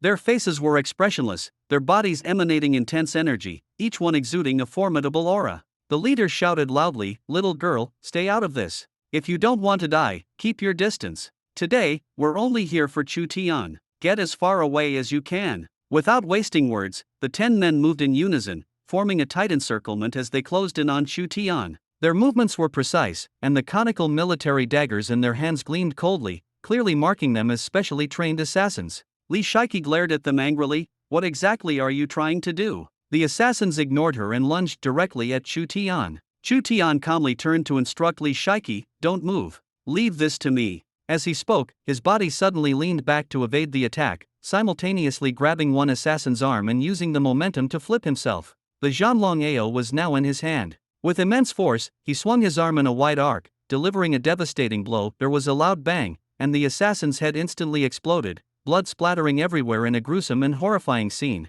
Before the remaining assassins could react, Chu Tian continued his relentless assault, swiftly taking down 2 more. The successive thuds and splattering blood left the other assassins trembling in fear. At that moment, Chu Tian seemed like a demon crawling out of hell, his body covered in blood, instilling terror in all who saw him. The slower reacting assassins finally snapped out of their daze, realizing that their opponent was far beyond their ability to handle. They quickly mustered all their strength to counterattack. However, even if all 10 had attacked together at the start, they wouldn't have been a match for Chu Tian. Now, with only 6 left, there was no chance of victory. Chu Tian's god-slaying whip and battle dragon cauldron worked in perfect harmony, each strike powerful and devastating, creating a brutal scene. Within minutes, the slaughter was over. All 10 assassins lay on the ground, lifeless, with no survivors. Li Shiki, seeing the corpses and pools of blood, couldn't help but crouch by the roadside and vomit violently. Chu Tian frowned, his expression showing no sign of relaxation. He scanned the surroundings and said coldly, "Come out."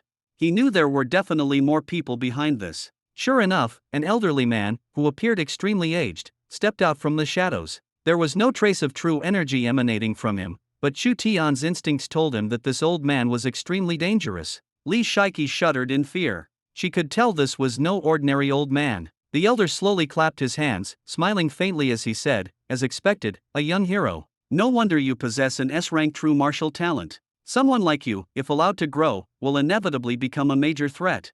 Chu Tian's voice was cold and low. You're quite composed, watching them die without a care. Strength is the only truth, the old man sneered disdainfully. The death of the weak is inevitable. Keeping them alive is just a waste of society's resources. At that moment, the old man's killing intent erupted, and his true energy swept out like a storm, forcing Chu Tian back several steps. The old man commanded coldly, "Boy, end yourself. Save me the trouble of torturing you." Chu Tian showed no fear, instead revealing a hint of disdain. He thought to himself, perhaps the old man had lived too long and believed himself invincible. Chu Tian weighed his options on how to deal with him. Should he use his ultimate move, Black Sky, or directly strike with thunderous force? For a moment, he found it hard to decide. The old man, seeing his hesitation, assumed he was paralyzed with fear. A mocking smile appeared on his lips. Afraid to act? Then let me do it for you. Chu Tian rolled his eyes and responded coldly, "You talk too much. If you want a fight, hurry up and stop wasting time." The old man's expression darkened, his face growing colder. He crouched low like a leopard and, in the blink of an eye, charged at Chu Tian. Li Shiki screamed, "Watch out." A loud metallic clash rang out. The old man stared in shock as Chu Tian stood before him like an iron giant, blocking his attack. Chu Tian smirked and said, "Who am I? I'm the one who's here to deal with old guys like you. You want to kill me? Do you even have what it takes?"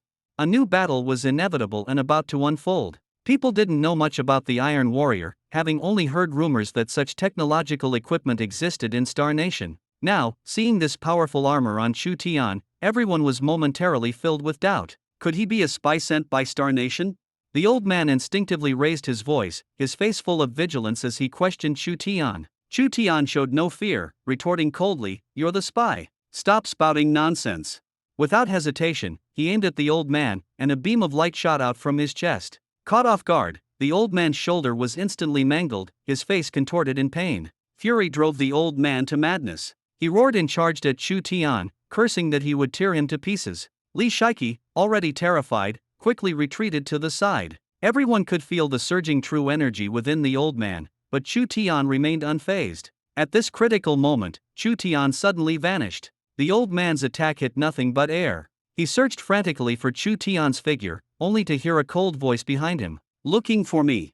The old man was about to turn around when Chu Tian mercilessly struck him again with a beam of light. The old man was sent flying, gasping for breath in pain. He tried to escape amidst the chaos, but Chu Tian, moving at a speed far beyond human limits, easily blocked his path. The old man's face turned pale as he asked in terror, "Who are you?" Chu Tian smirked playfully, mocking him on purpose. "Fine, I'll tell you. I'm your ancestor. How dare you defy your ancestor? Have you forgotten who gave you all your skills?" The old man, though fully aware he couldn't win, still harbored thoughts of negotiating. He pretended to be magnanimous and said, "Let me go, and we'll call it even. Otherwise, no one will have a good ending." Chu Tian didn't take his words seriously at all. Almost cold-bloodedly, he released another beam of light, knocking the old man to the ground. The old man's chest bones were exposed, and he writhed in pain on the ground. Blood stained the floor red, and the old man completely lost the ability to resist. He cried and begged for mercy, clutching Chu Tian's pant leg, his voice trembling. "Please, spare me. I promise I won't trouble you again." Chu Tian, however, mercilessly stepped on the old man's shoulder, his voice as cold as ice. "Didn't you say that the weak only waste the world's resources by living? Someone like you, an old man, has no reason to continue surviving." At that moment, the old man's heart was filled with regret. He never imagined that what he thought was a simple task would lead him to this point. He pleaded repeatedly, just hoping Chu Tian would spare his life. Suddenly, Chu Tian's expression shifted slightly, and he coldly asked, "Let me ask you, am I strong?" The old man nodded frantically without hesitation, like a chicken pecking at grain. "Strong, strong, strong. You're the strongest person I've ever seen." A familiar system notification sounded in Chu Tian's mind, and the task was unexpectedly completed. Chu Tian casually clicked to claim the reward. Soon, the reward was issued, a thunder-enhanced landmine capable of destroying even peak-level experts in a single strike. The old man saw Chu Tian in a daze and thought he might actually have a chance to survive. He quickly began to plead, "Young hero, you're the strongest. Please spare me." Chu Tian ignored him and coldly replied, "If you want to live, tell me who sent you." This sentence was like a bucket of cold water, waking the old man up. He had already lost the will to live, knowing he wouldn't survive. Gritting his teeth, he frantically declared, "Even if you kill me, you won't get anything out of me. You'll never know." Chu Tian's expression turned cold, devoid of any pity.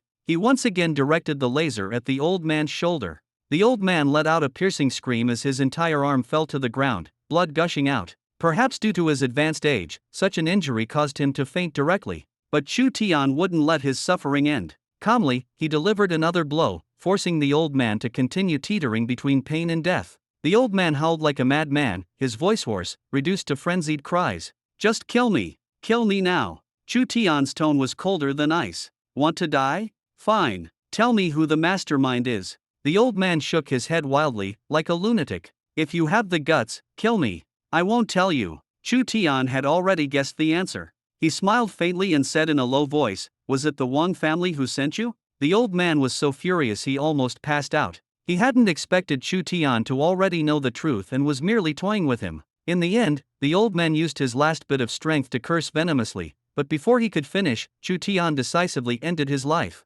The air was thick with the stench of blood and death. Li Shiki finally mustered the courage to approach, anxiously asking Chu Tian, "Are you hurt?" Chu Tian retracted his black sky battle armor, and the coldness on his face instantly disappeared. Smiling, he replied, "I'm fine. Let's go." With the crisis over, Li Shiki finally breathed a sigh of relief. But as much as she tried to control her emotions, the sight of severed limbs and death all around made her stomach churn violently, and she nearly vomited on the spot. Having faced life and death, she truly understood that the cruel world would never become gentle just because of one's kindness. Li Shiki bent over and retched for a long time, completely drained. Chu Tian handed her a bottle of water and asked with concern, "Are you okay?" Li Shiki opened her mouth, only to dry heave again. When there was nothing left in her stomach to vomit, she finally looked up, her face pale, tears streaming down her cheeks, looking utterly helpless. Seeing her like this, Chu Tian awkwardly smiled and asked, "Do you think I'm especially terrifying now?" Li Shiki looked at Chu Tian in confusion. "Afraid of you? Why would I be afraid of you?" Chu Tian sighed, "What I just did was so bloody. Aren't you scared?" Li Shiki instead gave a faint smile, her resilience amidst the suppression and fear making her appear particularly captivating. "If you don't kill them, you're just waiting to be killed by them. This world is inherently one where the strong survive. Honestly, I can understand. I only vomited earlier because it was my first time experiencing something like this." Hearing this, Chu Tian's smile relaxed significantly. "Thank you for understanding. Let's hurry and leave." Li Shiki pointed at the corpses on the ground, hesitating slightly. What about these? Chu Tian shook his head and said, don't worry about them. Someone will come to clean up soon. This place isn't safe. The Wang family will be here any moment. If we don't leave now, we really won't be able to escape. Li Shiki seemed a bit unresponsive but still nodded and silently followed Chu Tian away. A few minutes later, two elderly men indeed appeared at the slaughterhouse. Their aura and killing intent far surpassed that of the man who had just died on the ground. When they saw the gruesome corpse, their expressions darkened, and the air seemed to grow colder. One of them spoke in a low, vicious tone, "Third brother, don't worry. No matter who did this, I'll make sure their entire family pays with their lives." The other men coldly said, "Big brother, are you saying the culprit isn't that kid from earlier?" "Most likely not. How could an ordinary person who just awakened torture third brother like this? Find out immediately who it was. Was it the Chow family or Li Chongqing?" "Understood, big brother. What about these bodies?" "Burn all of them except for third brother." Meanwhile, Chu Tian sped all the way and finally delivered Li Shiki safely back to Jiang City. At the entrance, the two tacitly agreed to train together at the True Qi Tower the next day. Afterward, Chu Tian returned home, his body covered in blood, and rushed into the bathroom. Once he had washed away his exhaustion and changed into clean clothes, he collapsed on the sofa for a while, finally feeling the comfort of being home. Not long after, Chow Yufei returned home from work and saw Chu Tian already asleep on the sofa. She thoughtfully brought over a blanket and covered him. Although her movements were gentle, Chu Tian woke up immediately, alert. As soon as he opened his eyes, he saw Chow Yufei's beautiful face. Feeling touched, he instinctively grabbed her arm, pulled her into his embrace, and kissed her. Chow Yufei, though a bit shy, only struggled slightly before cooperating with his kiss. The two held each other tightly, the atmosphere growing intimate. If not for Chow Yufei running out of breath, Chu Tian might have kissed her until her lips were swollen. Chu Tian licked his lips smugly and asked with a smile, "Did you miss me, wife?" Chow Yufei shyly turned her face away and stubbornly said, "Not at all.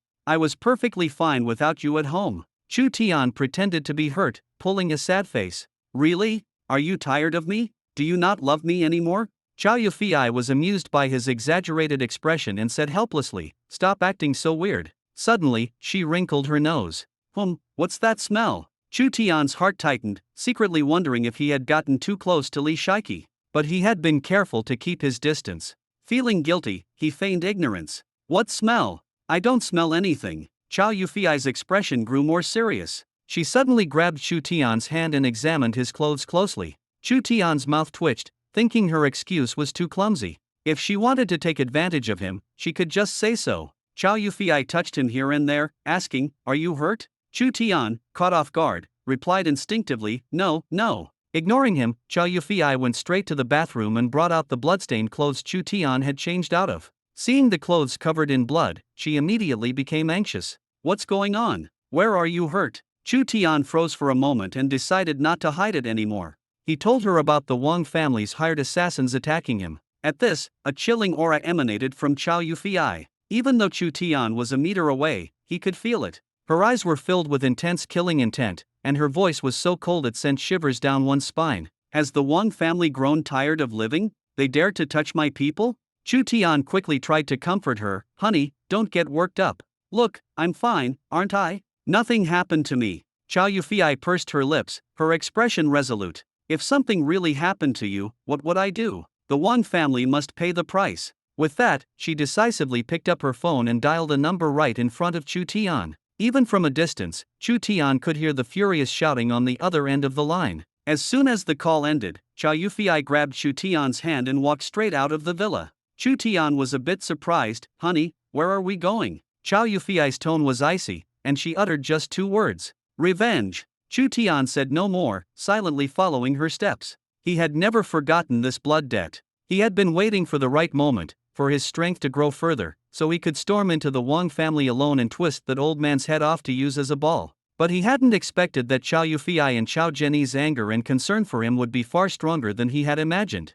That day, when Chu Tian and Chow Yufei arrived at the Wang family's villa, they found Chow Zhenyi's already blocked by the guards at the entrance. Chow Zhenyi's face was dark, and as soon as he saw Chu Tian, he immediately asked with concern, "Chow Tian, are you hurt?" Chu Tian grinned, suppressing the tension in his heart. "I'm fine." Chow Zhenyi's merely nodded, but a flash of ruthlessness appeared in his eyes. "Good, as long as you're not hurt. But they need to learn a lesson. Otherwise, the Wang family will really think I'm easy to bully. Before his words had fully landed, he stepped forward. At that moment, his aura seemed capable of crushing the entire villa. The guards at the entrance hadn't even reacted before they were sent flying to the ground, gravely injured and unable to get up. Chao Janice roared loudly, "Old man, come out. It's time to settle accounts." His voice thundered through the villa, and the Wang family members inside immediately became alert. The strong ones came out one after another, but none dared to act rashly as they faced Chao Janice. Everyone could feel the overwhelming killing intent emanating from him.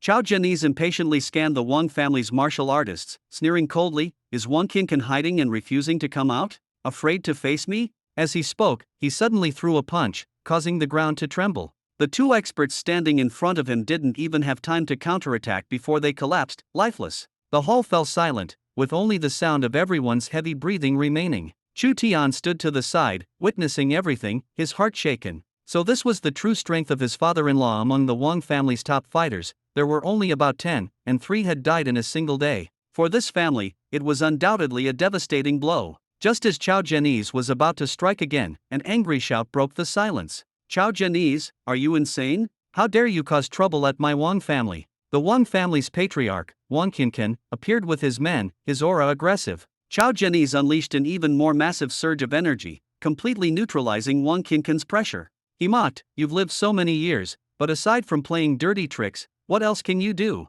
Someone like you dares to call himself a patriarch?" Chao Janice's blatant insults made Wang Qincan's face turn livid with rage, his voice trembling. "How dare you treat my Wang family like this? Do you really think I fear you? Are you ready for mutual destruction with my family?" Chao Janice sneered disdainfully. "Mutual destruction? You really overestimate your family. With just you lot, you think you're worthy of fighting me to the death? Today, I alone can destroy your entire family." Hearing these words, Wang Qincan suddenly revealed a sinister smile and rasped, "You're right, we can't stop you alone. But what if there's someone else?" This statement finally made Chao Janice take things seriously. He realized he might have underestimated Wang Qincan's preparations. Seeing this, Wang Qincan shouted triumphantly, "Brotherine, come out." As these words fell, a figure fully cloaked in a black robe, with their head covered by black cloth revealing only a pair of cold, indifferent eyes, slowly stepped forward. Everyone's attention was drawn to him. Chao Janice recognized this person. He was from the faction known as Shadow Tower, the most notorious blacklist organization in Jiangchen's true martial world.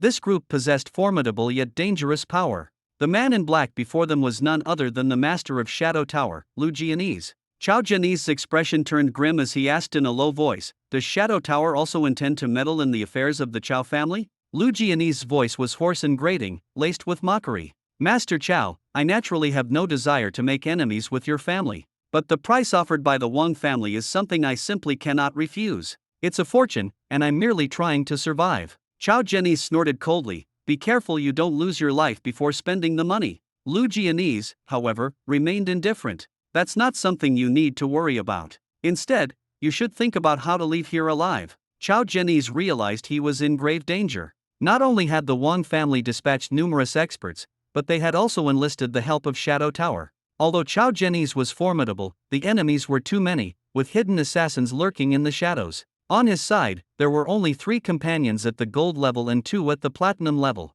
Chu Tian was also in peril. Chao Janice's gaze grew exceedingly dark as he issued a low threat to Lu Jianese. "Shadow Tower, if you are not destroyed today, I, Chao Janice, swear I will not rest." Lu Jianese laughed hoarsely, a sound that sent chills down one's spine. "Chao Janice, you are indeed impressive. But even if I can't take you down, I will ensure none of you leave unscathed." The situation reached its most dangerous point. Wang Qincan roared and ordered his subordinates, "Everyone, listen up.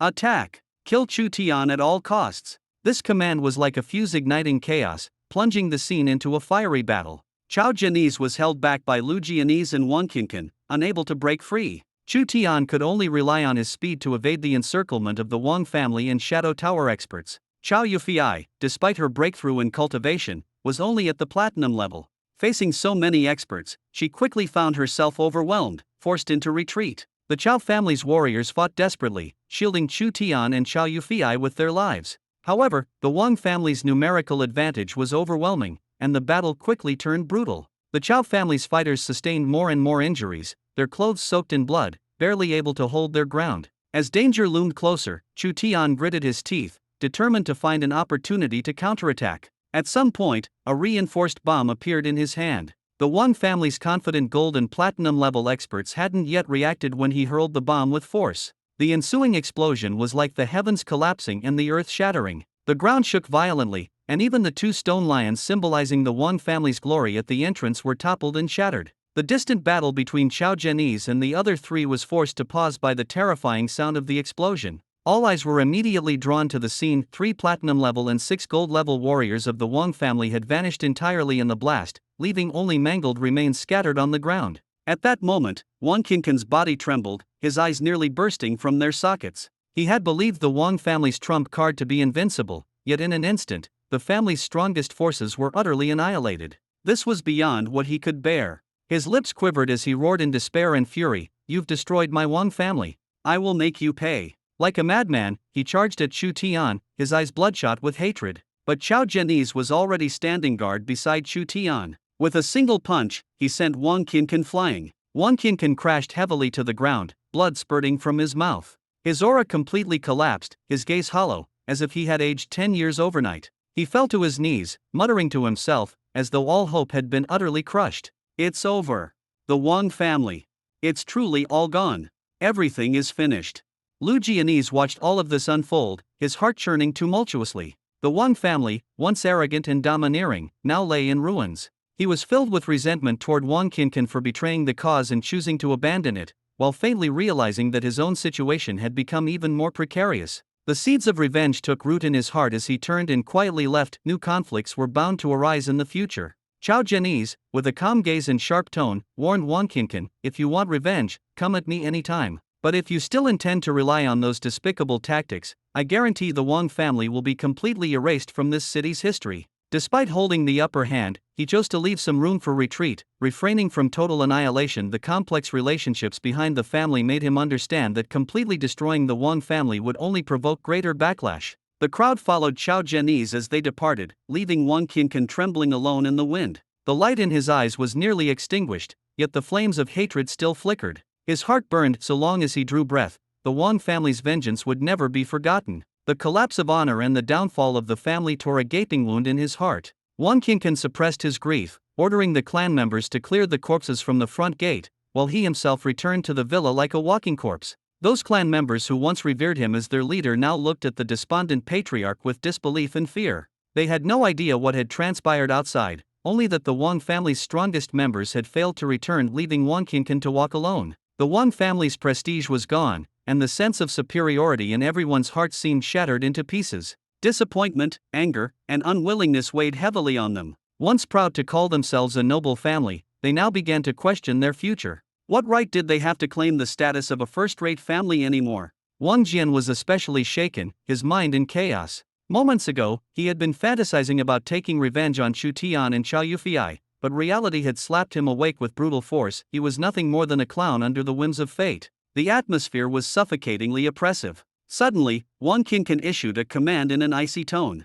"From today onward, the Wang family is under complete lockdown. No one is allowed to step outside the gates, no matter who they are. Even if there are businesses or companies that need handling, everything stops and returns home." This news struck every clan member like a bolt from the blue. Locking down the estate meant the Wang family would be completely isolated from the outside world, losing their status and protection. Once proud of their surname, they now had to face the harsh reality. The family was sliding into an abyss, beyond salvation. Finally, someone unwilling to accept this trembled as they asked, seeking to resist, to know if there was still hope for the Wang family. "Patriarch, do we really have to seal the estate like this? Are we truly out of options?" Wang Qingquan's response was chillingly cold. If it weren't for Qiao Zhenyi's remaining shred of mercy, if it weren't for the Wang family's final counterattack stopping him, you would all already be dead without a burial place. The clan members were stunned, shock and fear spreading through the air. They looked at Wang Qingquan and suddenly realized that the once awe-inspiring patriarch was now just a frail, defeated figure.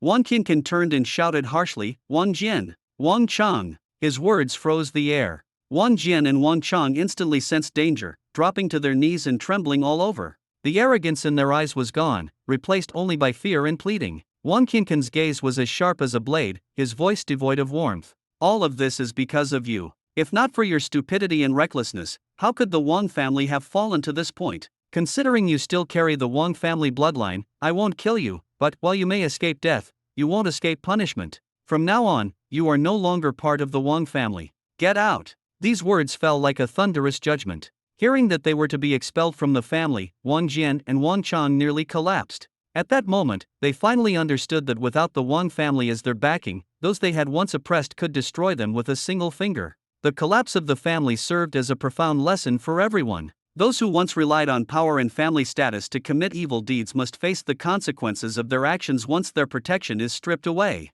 The confiscation of the Wang family estate is the price they must pay, and it serves as a painful yet necessary awakening. True security and status always come from oneself, not the halo of a family name. In this darkest hour, everyone is forced to reconsider what truly defines their life and what constitutes real strength. Those who still clung to Wang Qincan like a lifeline panicked as the situation took a sharp turn. They scrambled to kneel at Wang Qincan's feet, clutching his pant leg and pleading tearfully, "Grandfather, please don't drive us away. We are part of the Wang family. In life and death we belong to the Wang family. Even in death, we are willing to be ghosts of the Wang family. Please, don't cast us out." Wang Qincan kicked the two away, his face cold and his voice filled with anger. "Are you sure? Completely loyal, recognizing only the Wang family?" Wang Jian and Wang Chang exchanged a glance, gritted their teeth, and reluctantly nodded. "Yes, we have no regrets." Wang Qincan sneered and nodded. "Good, you do have some backbone. You qualify as Wang family members." Just as they breathed a sigh of relief, thinking they had passed the test,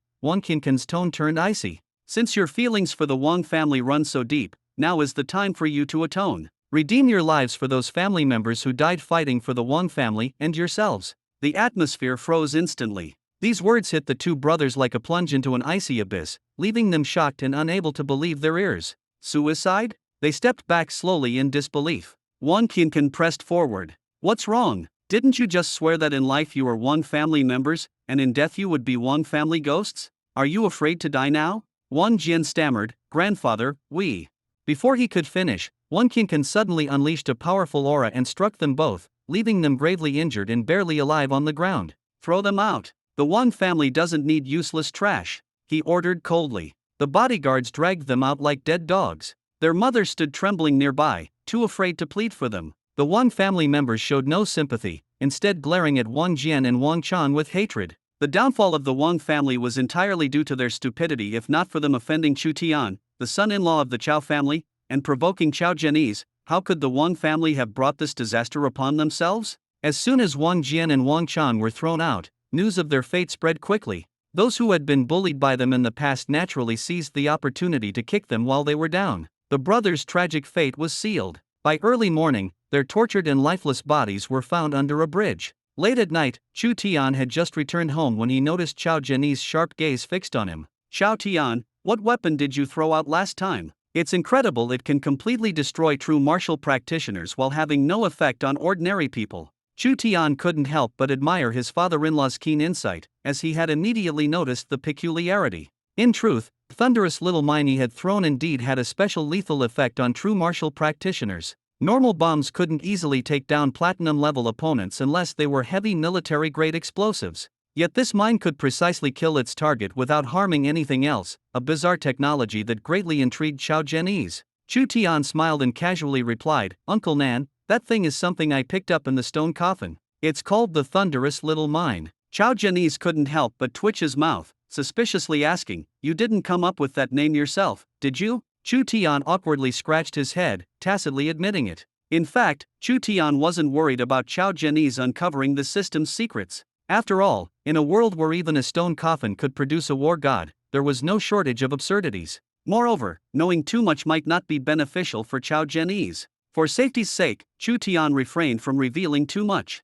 Chao Zhenyi's didn't press further, offering a few words of advice before leaving with peace of mind. Late at night, Chao Yufei returned to the room after taking a shower, her face still tinged with a shy blush. Chu Tian thought about Yufei's earlier words, and his heartbeat quickened even though they were already husband and wife. Every time he faced her, Chu Tian still felt nervous and excited. He believed this feeling made their relationship more genuine and profound. Chao Yufei softly spoke, "Honey, I need to check on you." Chu Tian suppressed his excitement and teased, "Check however you want, but this time, you'd better be mentally prepared." Chao Yufei couldn't help but laugh, her face turning even redder. "You're all talk. If you're really that capable, let's see how you perform. Chu Tian's face was full of confidence, secretly determined to prove himself. He felt that this confidence and courage were the most important strengths a man could have when facing life's challenges. That night, the two immersed themselves in mutual trust and love. For Chu Tian, the beauty and hope of life did not lie in external glitz but in facing all the unknowns and challenges together with family.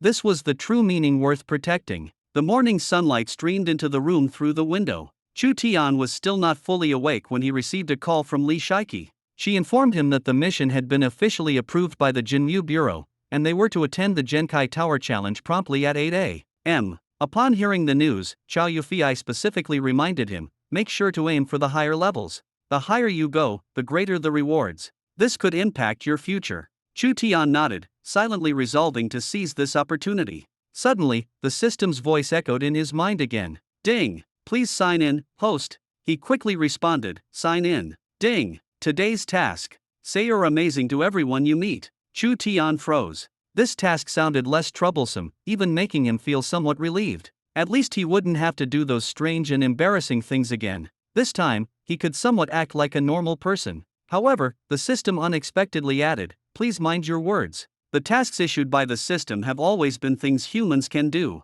Chu Tian grumbled inwardly but could only shake his head helplessly. Was he destined to bicker with this system for life? Just as he was about to leave, he felt a tickling sensation on his shoulder. Xiaohong had woken up and was affectionately rubbing her little head against his face. If you don't wake up soon, I'll have to decide whether to steam or braise you, Chu Tian jokingly threatened. Xiaohong's childish voice replied, Big brother, I'm so small. Would you really have the heart to? Actually, roasting might taste better. Here, take this and see if you can use it. Chu Tian remembered something and took out the bead he had obtained from the little python last night. Xiaohong's eyes lit up and she immediately flew to his hand, staring eagerly at the bead, her tiny tongue sticking out. Do you know what this is? Chu Tian asked, puzzled. Xiaohong shook her head but said, it looks delicious, even better than that dark little bead. Chu Tian couldn't help but retort, that little bead is worth tens of thousands, and you're still picky. Xiaohong pleaded, can I eat this one? Chu Tian weighed his options. This bead was equivalent to 10 Genkai pills, and if Xiaohong took a few days to digest it, he could enjoy some peace and quiet. It seemed like he wouldn't lose out. Alright, eat it. As soon as he finished speaking, the bead was already in Xiaohong's stomach. Xiaohong let out a satisfied burp, her eyelids drooping as she fell into a deep sleep again. But this time, her body began to emit intense Genkai waves. When Chu Tian tried to approach, a powerful force instantly pushed him away. He stood there stunned. Looks like I might have lost out this time.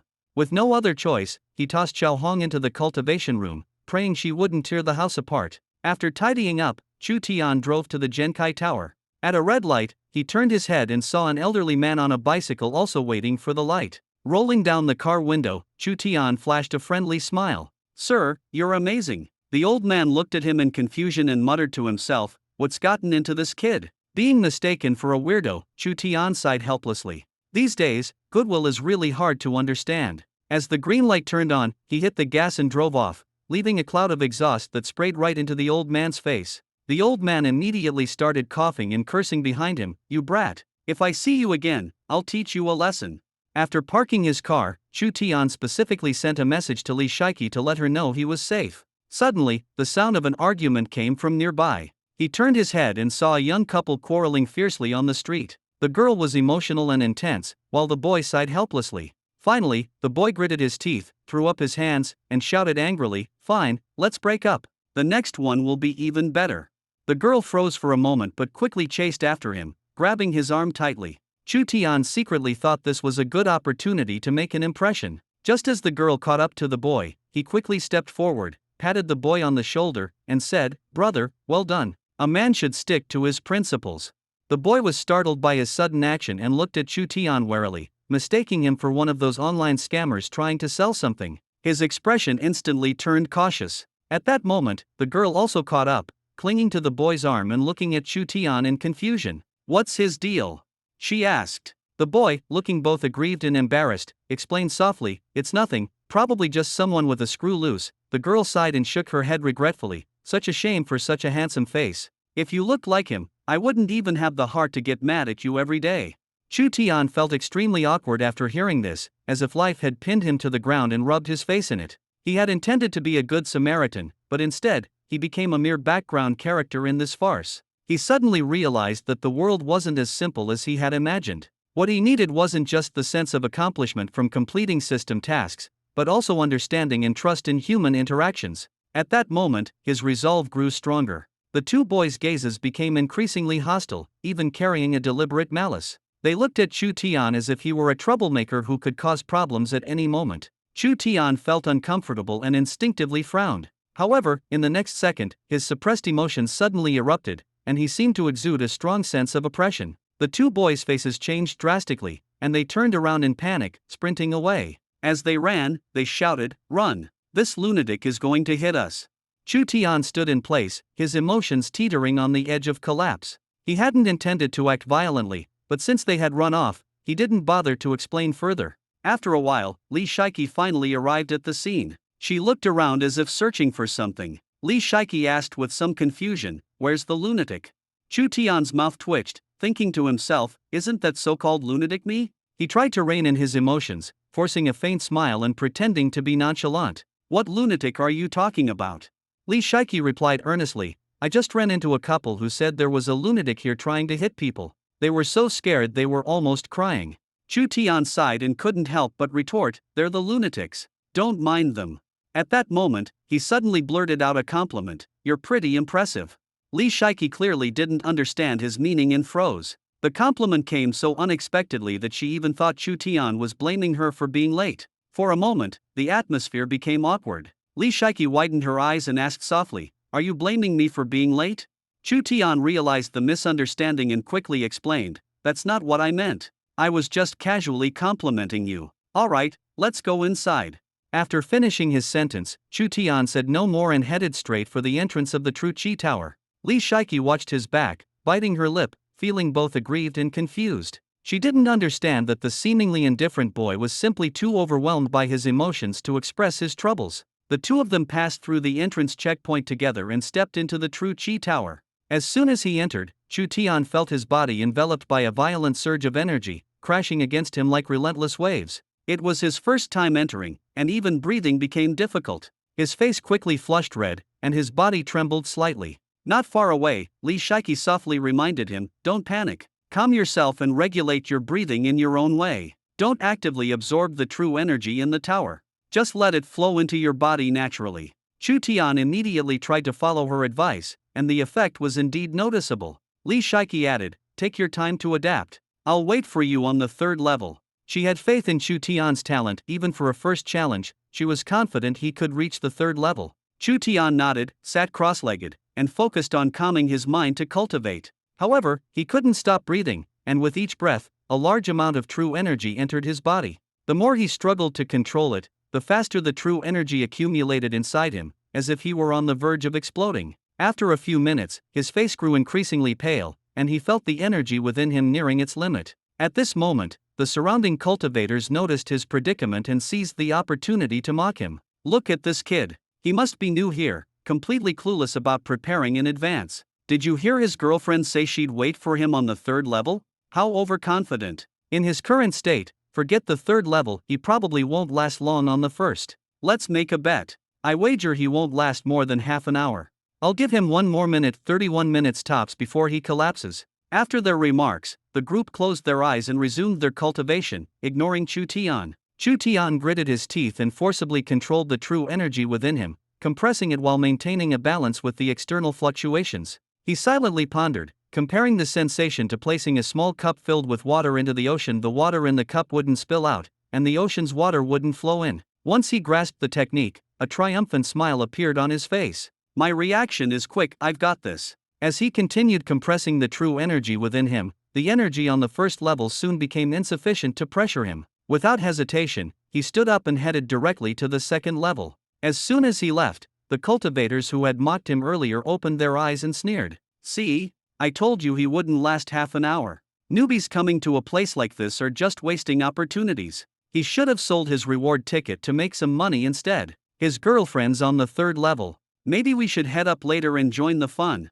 Their faces showed a hint of lewd amusement as they spoke. Thanks to his experience on the first level, Chu Tian adapted quickly to the second level and soon reached his limit there as well. He didn't linger long and ascended to the third level. The mocking cultivators gritted their teeth and followed, but upon reaching the second level, they were clearly nearing their limits. Their faces turned red as they struggled to sit down and continue adapting. When Chu Tian arrived at the third level, he saw Li Shiki meditating with her eyes closed. He didn't disturb her and quickly realized that the pressure here was still insufficient to push him to his limits. Determined, he decided to keep ascending. As his foot stepped onto the final stair leading to the fourth level, it felt as though a violent surge of true energy had suddenly multiplied and slammed into him. Chu Tian broke out in a cold sweat, his mind tightened, and he felt as if he were on the brink of total destruction. It was like the small cup filled with water had been plunged into the deepest depths of the ocean, where the overwhelming pressure could shatter it instantly. The immense pressure swept over him like a tidal wave, threatening to crush him at any moment.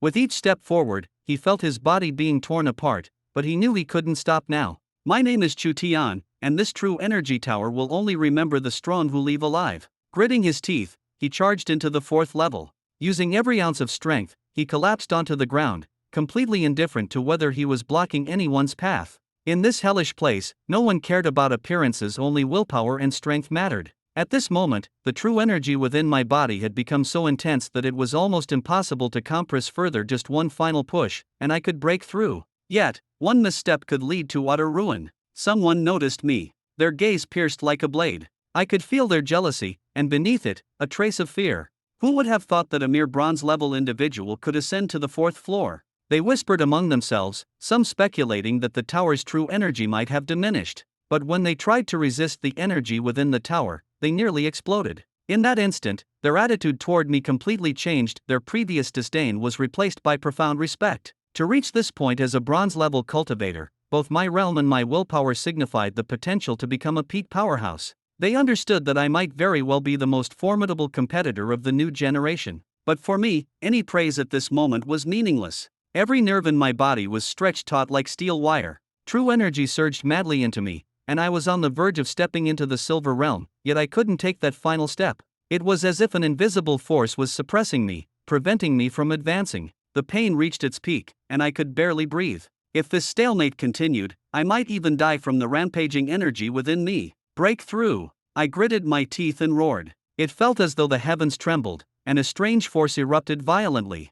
I collapsed heavily to the ground, gasping for air, sweat streaming down my forehead. At that moment, I had finally broken through. Looking up at the tower's summit, I realized that if I had been even a moment slower, I might have perished here. The others present showed expressions of awe and whispered among themselves. I knew they no longer regarded me as an ordinary opponent. A bronze-level cultivator breaking through to the silver realm within the true energy tower was, in their eyes, akin to gambling one's life on potential and courage. This floor, originally reserved for golden-level cultivators, had now had its rules shattered by me. With the pressure reduced, I could finally breathe and slowly adapt to the changes in my body. Meanwhile, another story was unfolding. Li Shiki woke up to find me absent, her expression slightly tense. As she wondered where I was, a few boys nearby, drenched in sweat and barely able to stand, spoke with difficulty. "Miss, are you looking for the person who came here with you earlier?" She nodded. One of them sneered mockingly, his tone dripping with sarcasm. "Don't bother waiting.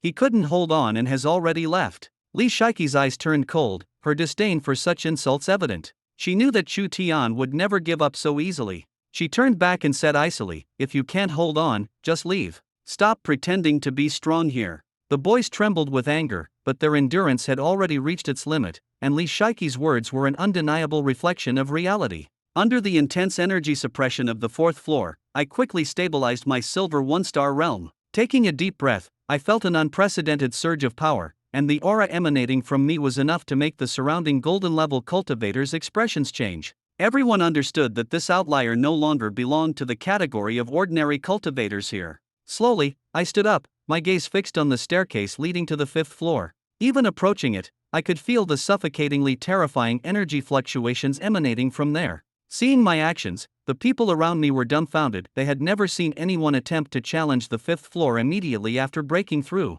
Rumor had it that the difficulty of the fifth floor far surpassed the previous four, and even those self-proclaimed invincible platinum-level cultivators had stopped there. But I knew in my heart that opportunities like this were rare. How could I not try after all my efforts? At worst, I would simply be forced to retreat. Gritting my teeth, I took one step at a time toward the staircase. As soon as I stepped onto the stairs, the energy at the entrance roared like a ferocious beast, trying to forcefully eject me. But I was never one to retreat. You want to make me give up? I refuse. The true energy within me erupted once more, fiercely resisting the tower's overwhelming force. To me, this is not just cultivation. It's a battle against my own limits, a way to prove myself with my life. Even if the road ahead is treacherous, I will never bow my head. Chu Tian stood on the first step, his body tense, feeling as though every step he took was challenging the entire order of the True Qi Tower. The pressure here was far greater than outsiders could imagine. He moved his foot toward the second step, each step feeling like a struggle against the air, as if invisible restraints were pulling at his body. The people around him who were cultivating all stared in shock. Chu Tian gritted his teeth and persevered. Finally, it took him nearly an hour to step onto the 18th step, disappearing from everyone's view. They couldn't help but rise and rush to the staircase, but Chu Tian's figure was no longer there. Did he go up?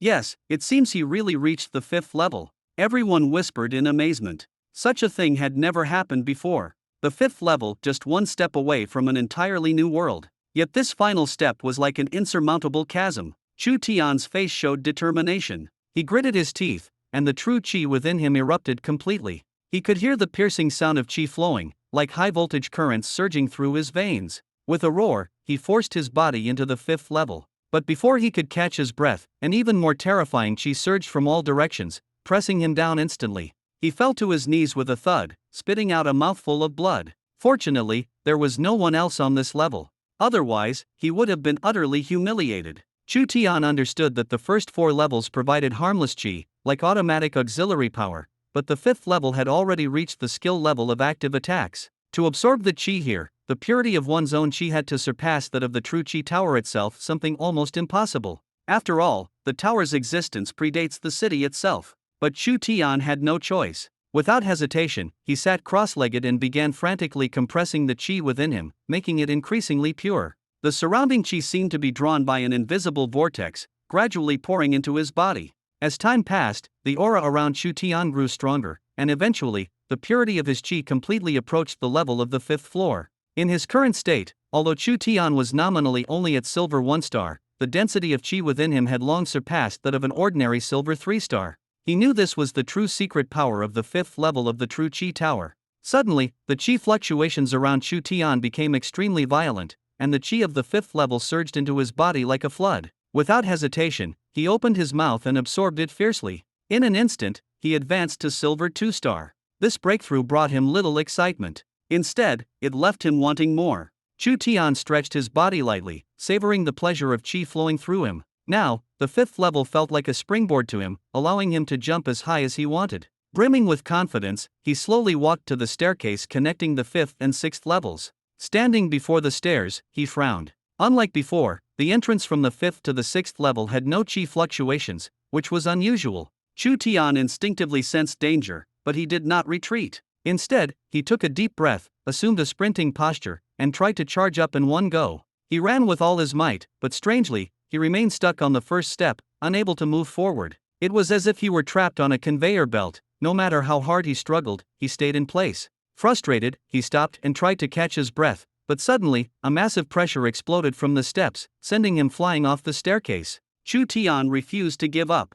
He stood up again and approached the steps cautiously. This time, he carefully placed one foot on the first step. When he tried to step onto the second, he found that the step seemed to vanish entirely, leaving him unable to land. He immediately understood. It looked simple on the surface, but it was incredibly difficult to cross. Determination flashed in Chu Tian's eyes. The qi within his body began circulating rapidly. He suddenly concentrated his strength, unleashing a destructive surge of true energy from beneath his feet. Unexpectedly, the pressure multiplied, causing him to spit blood and collapse onto the steps once again. He forced himself to endure, pushing the true energy within his body to its limits. Though still under immense pressure, he gradually realized that his own true energy seemed to be slowly merging with the energy of the steps. If he could achieve complete resonance between his internal energy and the steps, he would be able to ascend. Chu Tian placed all his hopes on this realization. Then, he took out a true energy pill and swallowed it with gritted teeth. The pill's effects erupted,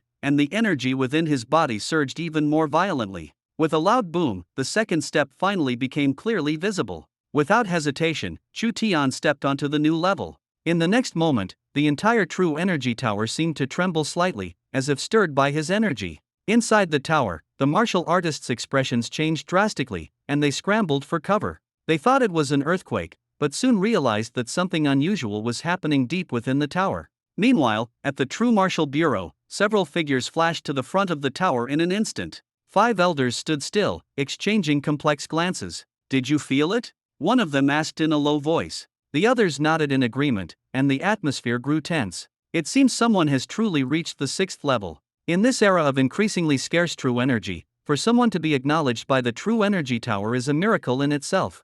I want to see who managed to achieve this. With the 5 elders present, neither the staff nor the young martial artists dared to breathe loudly. Some brought chairs, and everyone instinctively cleared a path, not daring to show the slightest disrespect. Inside the tower, Chu Tian was standing on the 2nd level steps when he suddenly felt a massive force sweep him up. Before he could react, he was directly thrown onto the 6th level. He was utterly bewildered, unable to comprehend what had just happened. Moments ago, he was on the 2nd level, and now, in the blink of an eye, he was on the 6th. This was completely different from the gradual climb he had experienced before. It felt as though he had been forcibly thrust into an unknown realm. Chu Tian dared not be careless. Instinctively, he mobilized all the true energy in his body, every cell on high alert. He knew that true danger often appeared the moment one let their guard down, but the 6th level was eerily quiet, without the slightest disturbance. He suppressed his unease and held his breath, waiting for half an hour. Nothing happened. Chu Tian felt a bit deflated.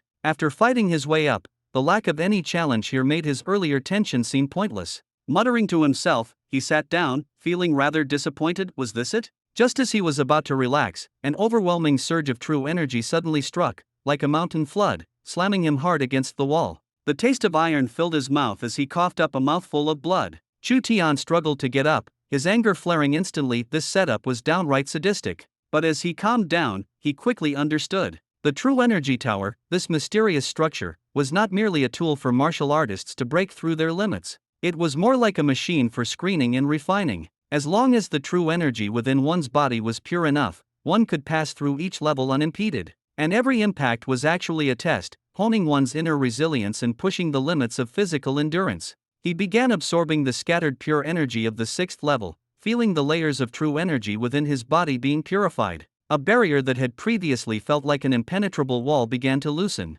This was a sign of breaking through to Silver 3-star. Chu Tian focused all his attention, seizing the moment to push forward steadily. In that instant, he felt an incredible lightness throughout his body, as if he had been reborn. He couldn't help but laugh, his mood soaring to unprecedented heights. Casually, he grabbed a few pills and chewed them. What did it matter if his teeth hurt? He was long accustomed to this kind of discomfort. Suddenly, it felt as though a storm had erupted within his body. The true energy surged violently, almost threatening to tear him apart. Chu Tian let out a roar, frantically activating his cultivation technique. The true energy within him rampaged through his meridians like a river bursting its banks. Soon, a vortex of true energy appeared above his head, its intense aura suffocating to anyone nearby. If there were other silver-level warriors present, they would likely be crushed into dust in mere moments. Chu Tian seized this surge of momentum, gritted his teeth, and continued to break through. After another intense impact, his strength leaped to a new level. Finally, the breakthrough came to a halt. He slowly opened his eyes, a sharpness never seen before gleaming in them. A trace of true energy shot out from his gaze, leaving a mark on the indestructible ancient structure of the True Energy Tower. Chu Tian successfully broke through to the peak of Silver 4-star. He could clearly feel the pressure of the 6th level completely dissipating as the purity of his true energy increased. He was almost one with the energy inside the True Energy Tower. However, he quickly calmed down. Despite the surge in strength, he understood that the danger of the 7th level far exceeded his expectations. The violent impact of the 6th level had already nearly caused him to fail. He dared not imagine how terrifying the 7th level might be. Moreover, the core of the True Energy Tower's assessment was not about the level of one's realm but the purity of the true energy within. It forced one to grow stronger in a brutal way, not through reckless effort, but by emphasizing foundation and accumulation. Thinking of this, he decisively gave up on challenging the 7th level and silently turned to leave.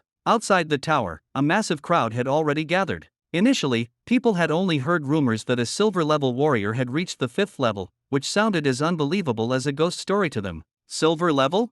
Reaching the 5th level? No one believed it, but some couldn't suppress their curiosity and stared intently at the tower's entrance, waiting. At this moment, apart from Chu Tian, there was no one else inside the True Energy Tower. Everyone was excited and nervous, their eyes fixed on the exit. Li Shiki was extremely uneasy. She knew Chu Tian hadn't been on the third level. She had searched the first and second levels but found no trace of him. If Chu Tian had left early, he would have contacted her. Could it be that he had truly broken through inside the tower? Just as everyone was speculating, Chu Tian staggered out of the tower's entrance, raising his head to see the dense crowd. He froze. What was going on here? Why was everyone looking at him with eyes full of disbelief? Chu Tian felt the surrounding people staring at him with strange and incredulous expressions. He instinctively looked down to check himself. His clothes were fine, his zipper was intact, and he hadn't done anything embarrassing. Chu Tian was puzzled. What had happened? Why did everyone look as if they'd seen a ghost? At that moment, a familiar yet unusually excited voice rang out from the crowd. It was Elder Mo.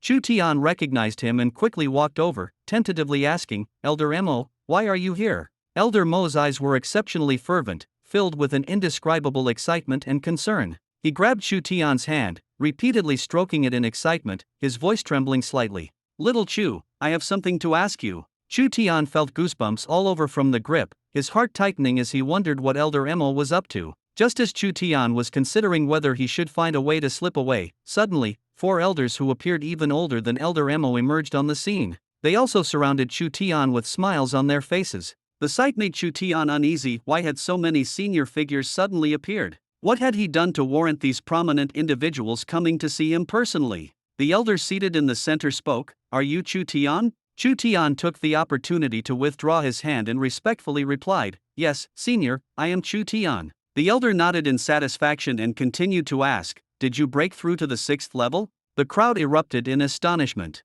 Everyone remembered that Chu Tian had just reached the 5th level. How had he suddenly made it to the 6th? Could the official information have been wrong? Chu Tian nodded and calmly admitted it. The elder laughed excitedly. Excellent. No wonder Elder E saw you as a promising talent. From today onward, I officially announce that Chu Tian is now a formal member of the True Martial Bureau. As soon as these words were spoken, the surrounding crowd collectively gasped. A formal member of the True Martial Bureau. This title was more enviable than any award. For many, becoming a member of the True Martial Bureau is just the first step. Their ultimate goal is to enter the Dragon Court, regarded nationwide by martial artists as the highest honor.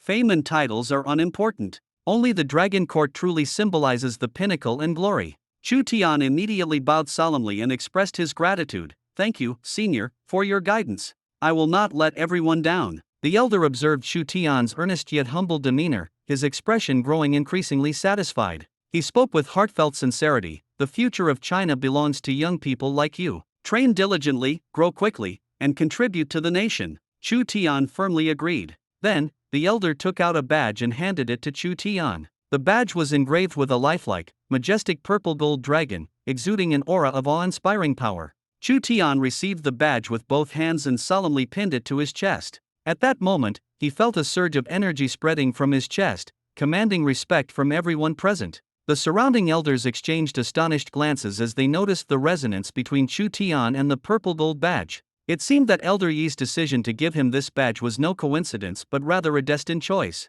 Although Chu Tian knew the badge symbolized status, he was unaware that it was an exceptionally rare dragon emblem, far surpassing the ordinary bureau member badges. The elder gravely reminded him, this badge carries great significance. Do not dishonor it. Chu Tian firmly promised, rest assured, senior, I will not let it be tarnished. The elder nodded in satisfaction and allowed him to leave. Chu Tian turned and walked up to Li Shiki, asking gently, Where are you headed? Home or back to school? Li Shiki's eyes were filled with joy, and at that moment, she couldn't take her gaze off him. Chu Tian softly called her name twice, snapping her out of her daze. Blushing, she lowered her head and replied, I'm going home. Chu Tian smiled and said, Then I'll take you. As Li Shiki passed by those who had once mocked Chu Tian, she deliberately stopped and coldly retorted, Didn't you say he wouldn't last and would quit? Those people immediately panicked, apologizing in hushed tones, Sorry, we misjudged him. Chu Tian roughly guessed what had happened, smiled, and shook his head without saying much.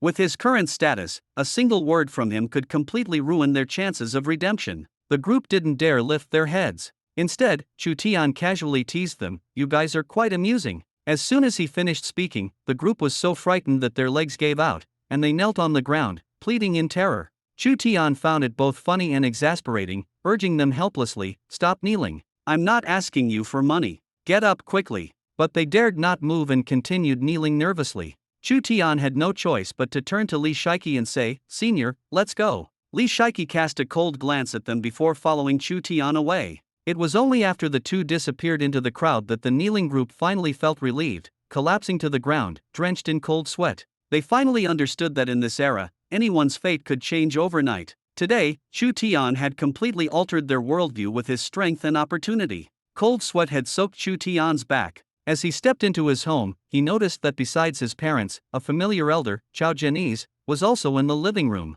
He immediately put on a relaxed smile and greeted, "Uncle Nan." Chao Zhenese nodded and gestured for him to sit down, his tone still kind. "Chao Tian, you're back. Have a seat." Chu Tian tactfully poured Chao Zhenese a cup of hot tea, his face showing a hint of nervousness. After some small talk, Chao Zhenese quickly got to the point, his expression turning serious. "Chao Tian, have you been busy with your studies lately?" Chu Tian replied with a smile, "Not too bad, not much pressure." "Uncle Nan, is there something you need from me?" Chao Zhenese didn't beat around the bush and said directly, "The branch office in Lianport has encountered some issues and needs someone to handle them." As the words fell, Chu Tian's smile froze instantly, and he waved his hands in panic. "Uncle Nan, please don't make me go. I'm really not cut out for this." Chao Zhenese suddenly laughed, his gaze probing but mostly encouraging. "You don't have to go. I plan to send Yu Fei instead. Want to go along and keep her company?" Chu Tian instinctively glanced at Chao Yufei beside him and agreed without hesitation.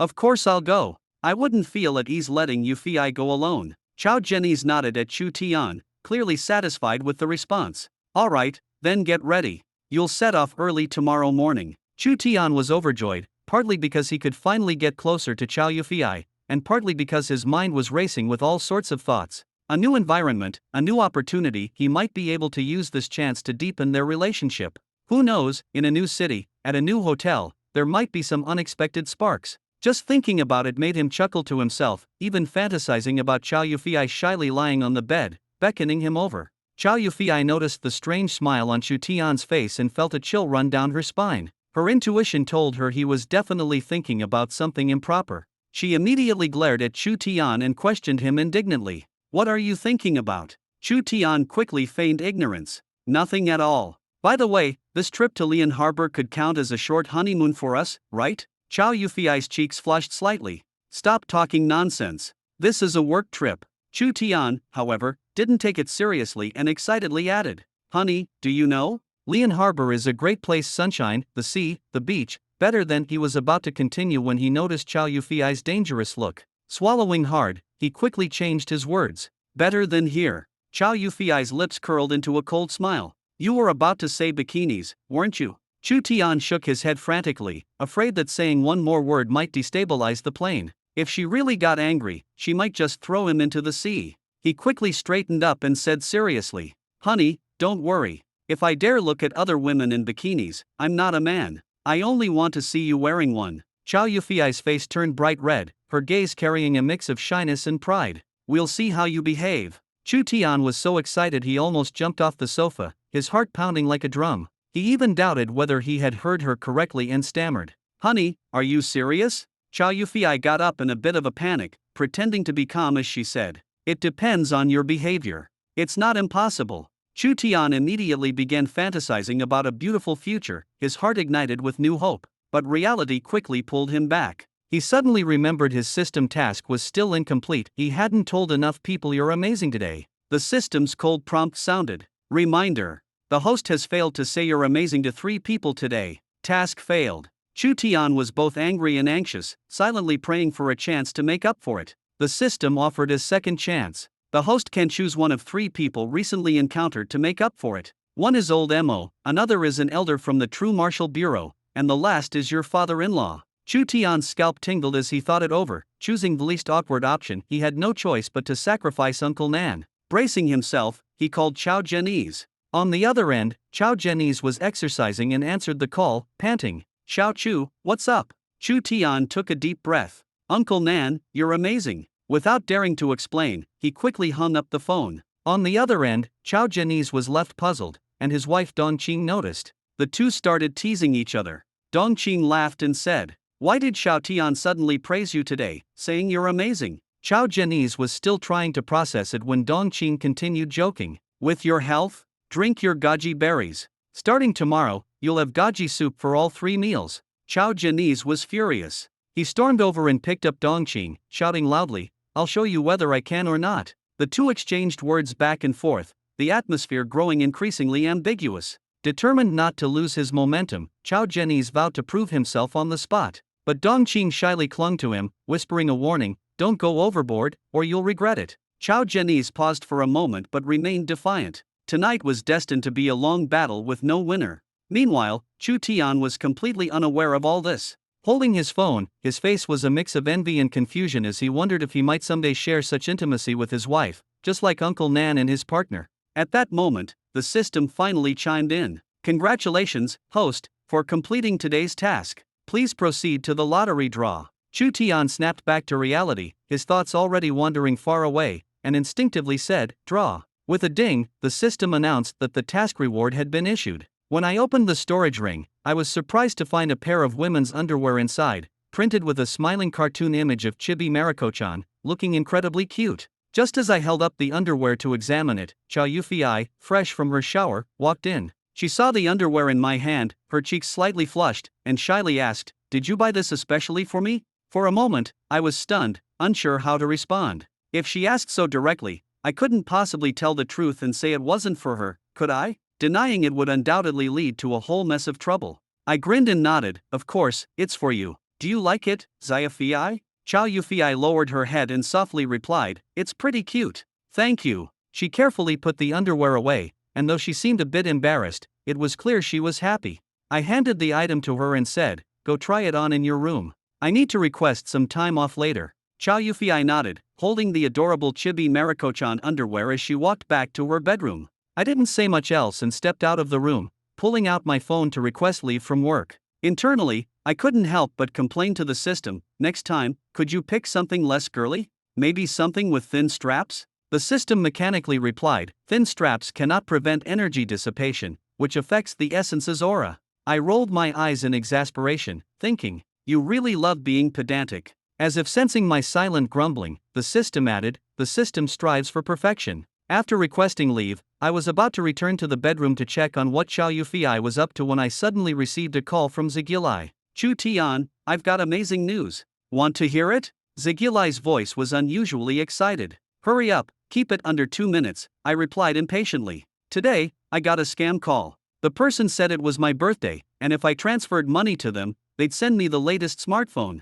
I couldn't help but mock him. "Did a donkey kick your brain? Who would believe that nonsense?" But the fool continued, "I believed it and actually transferred $1,000. Guess what? They really sent me a new phone. They said after 2 years of making calls, they finally found someone who trusted them, and they were so moved they wanted to cry." Hearing this, I was speechless, almost laughing out of sheer disbelief. All I could do was silently marvel. There really are things in this world that are both absurd and unexpectedly kind. After hanging up the phone, I tiptoed to the bedroom door, curious about what Chao Yufei was doing inside as I heard the sound of rummaging. When I pushed the door open, I froze in place. Inside the bedroom, Chao Yufei was wearing the Chibi Mariko-chan themed pajamas and underwear, looking surprisingly adorable. Even though it wasn't the sexy bikini type, her pure and playful look was even more captivating. My gaze burned as I looked at her. Like a startled rabbit, Chao Yufei quickly dove under the covers, leaving only her damp, white eyes visible as she protested indignantly, "Why didn't you knock?" I chuckled and said, "If I knocked, how could I have seen such a beautiful scene? Wife, you're just too cute." Her cheeks turned red as she urged me to get into bed quickly. "Stop staring, go to sleep. You have a business trip tomorrow." I turned off the light and lay down, the air still faintly scented. As soon as Chao Yufei snuggled up to me, her whole body tensed up, clearly still not quite used to it. Her shyness and gentleness mixed together, making the atmosphere in the room particularly delicate. About half an hour later, I secretly turned the light back on. Chao Yufei covered her head and protested softly. "Why did you turn on the light? Turn it off, stop looking." I couldn't help myself and said impulsively, "Wife, let me look at you a little longer, okay?" She hid under the blanket without insisting further, her face impossibly red. As I gazed at her in my arms, I suddenly felt that this was true happiness. As the night deepened, a ridiculous thought popped into my head. I need to control myself, I can't let life become too indulgent. For the sake of future happiness, I must be more disciplined. The next morning, the driver took us to the airport. As soon as we arrived at the waiting lounge, the system popped up with another check-in task. I instinctively muttered to myself, check-in. The system immediately responded. Check-in successful. Today's task: complete a high-altitude parachute jump. I froze. This task was way too outrageous. Can't a person just enjoy a peaceful life? My heart started racing, and my mouth twitched. The difficulty had suddenly skyrocketed. What if I couldn't complete it? Chow Yufei noticed my tense expression and asked with concern, "Husband, what's wrong? Are you feeling airsick?" I forced a smile and shook my head. No, just a bit nervous. I might have to get off the plane midway, so take care of yourself. There was no stopover below. This flight was a direct one to Lian Port. Chow Yufei was completely confused by what I said. Get off the plane midway? How is that even possible? I replied calmly, I know there's no stopover. What I mean is I have to jump out myself. She immediately suspected I had lost my mind. Jump out yourself? Are you crazy? At this point, I closed my eyes and slumped back into my seat, utterly speechless, mentally cursing the system's ancestors to the 9th degree. Once the plane took off, I began repeatedly checking my parachute pack, terrified that something might go wrong. After all, even a tiny hole in the parachute would mean saying goodbye to this world. After confirming the equipment was fine, I clutched the parachute tightly. Just then, a burly foreigner in the front row got up to use the restroom. I had a thought. Should I grab an extra parachute just in case? It might provide additional security.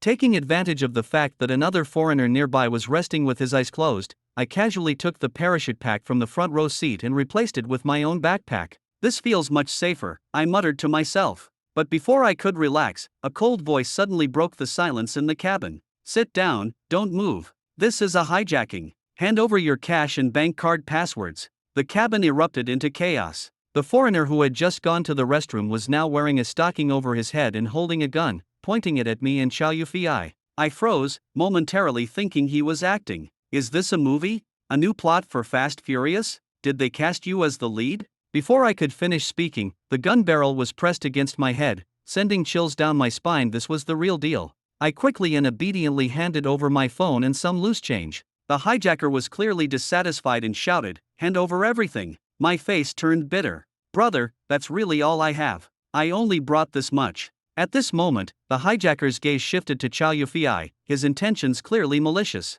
In that instant, the smile vanished from my face, and a deep, murderous intent flashed in my eyes. The cabin's atmosphere plummeted to freezing point. The hijacker sensed danger and instinctively gripped his gun tightly, shouting warily, "What are you trying to do?" I smirked and coldly spat out a single, insulting remark. The other party hadn't reacted yet when Chu Tian suddenly struck, knocking him unconscious with a single palm. The move was swift and precise, without any excess, making everyone believe he was far from an ordinary passenger. Chu Tian shook his head inside, trying to hijack a plane, only to deliver yourself right into trouble. What a farce. But before he could catch his breath, another hijacker shouted loudly, "Hands on your head, squat down." The man pointed a gun at him, approaching step by step. Chu Tian had no choice but to slowly squat down, not daring to act rashly. He knew there were two other hijackers holding hostages behind him. Chow Yufei also refrained from acting impulsively. On the ground, she could subdue these people in an instant, but in the air, if her inner energy erupted,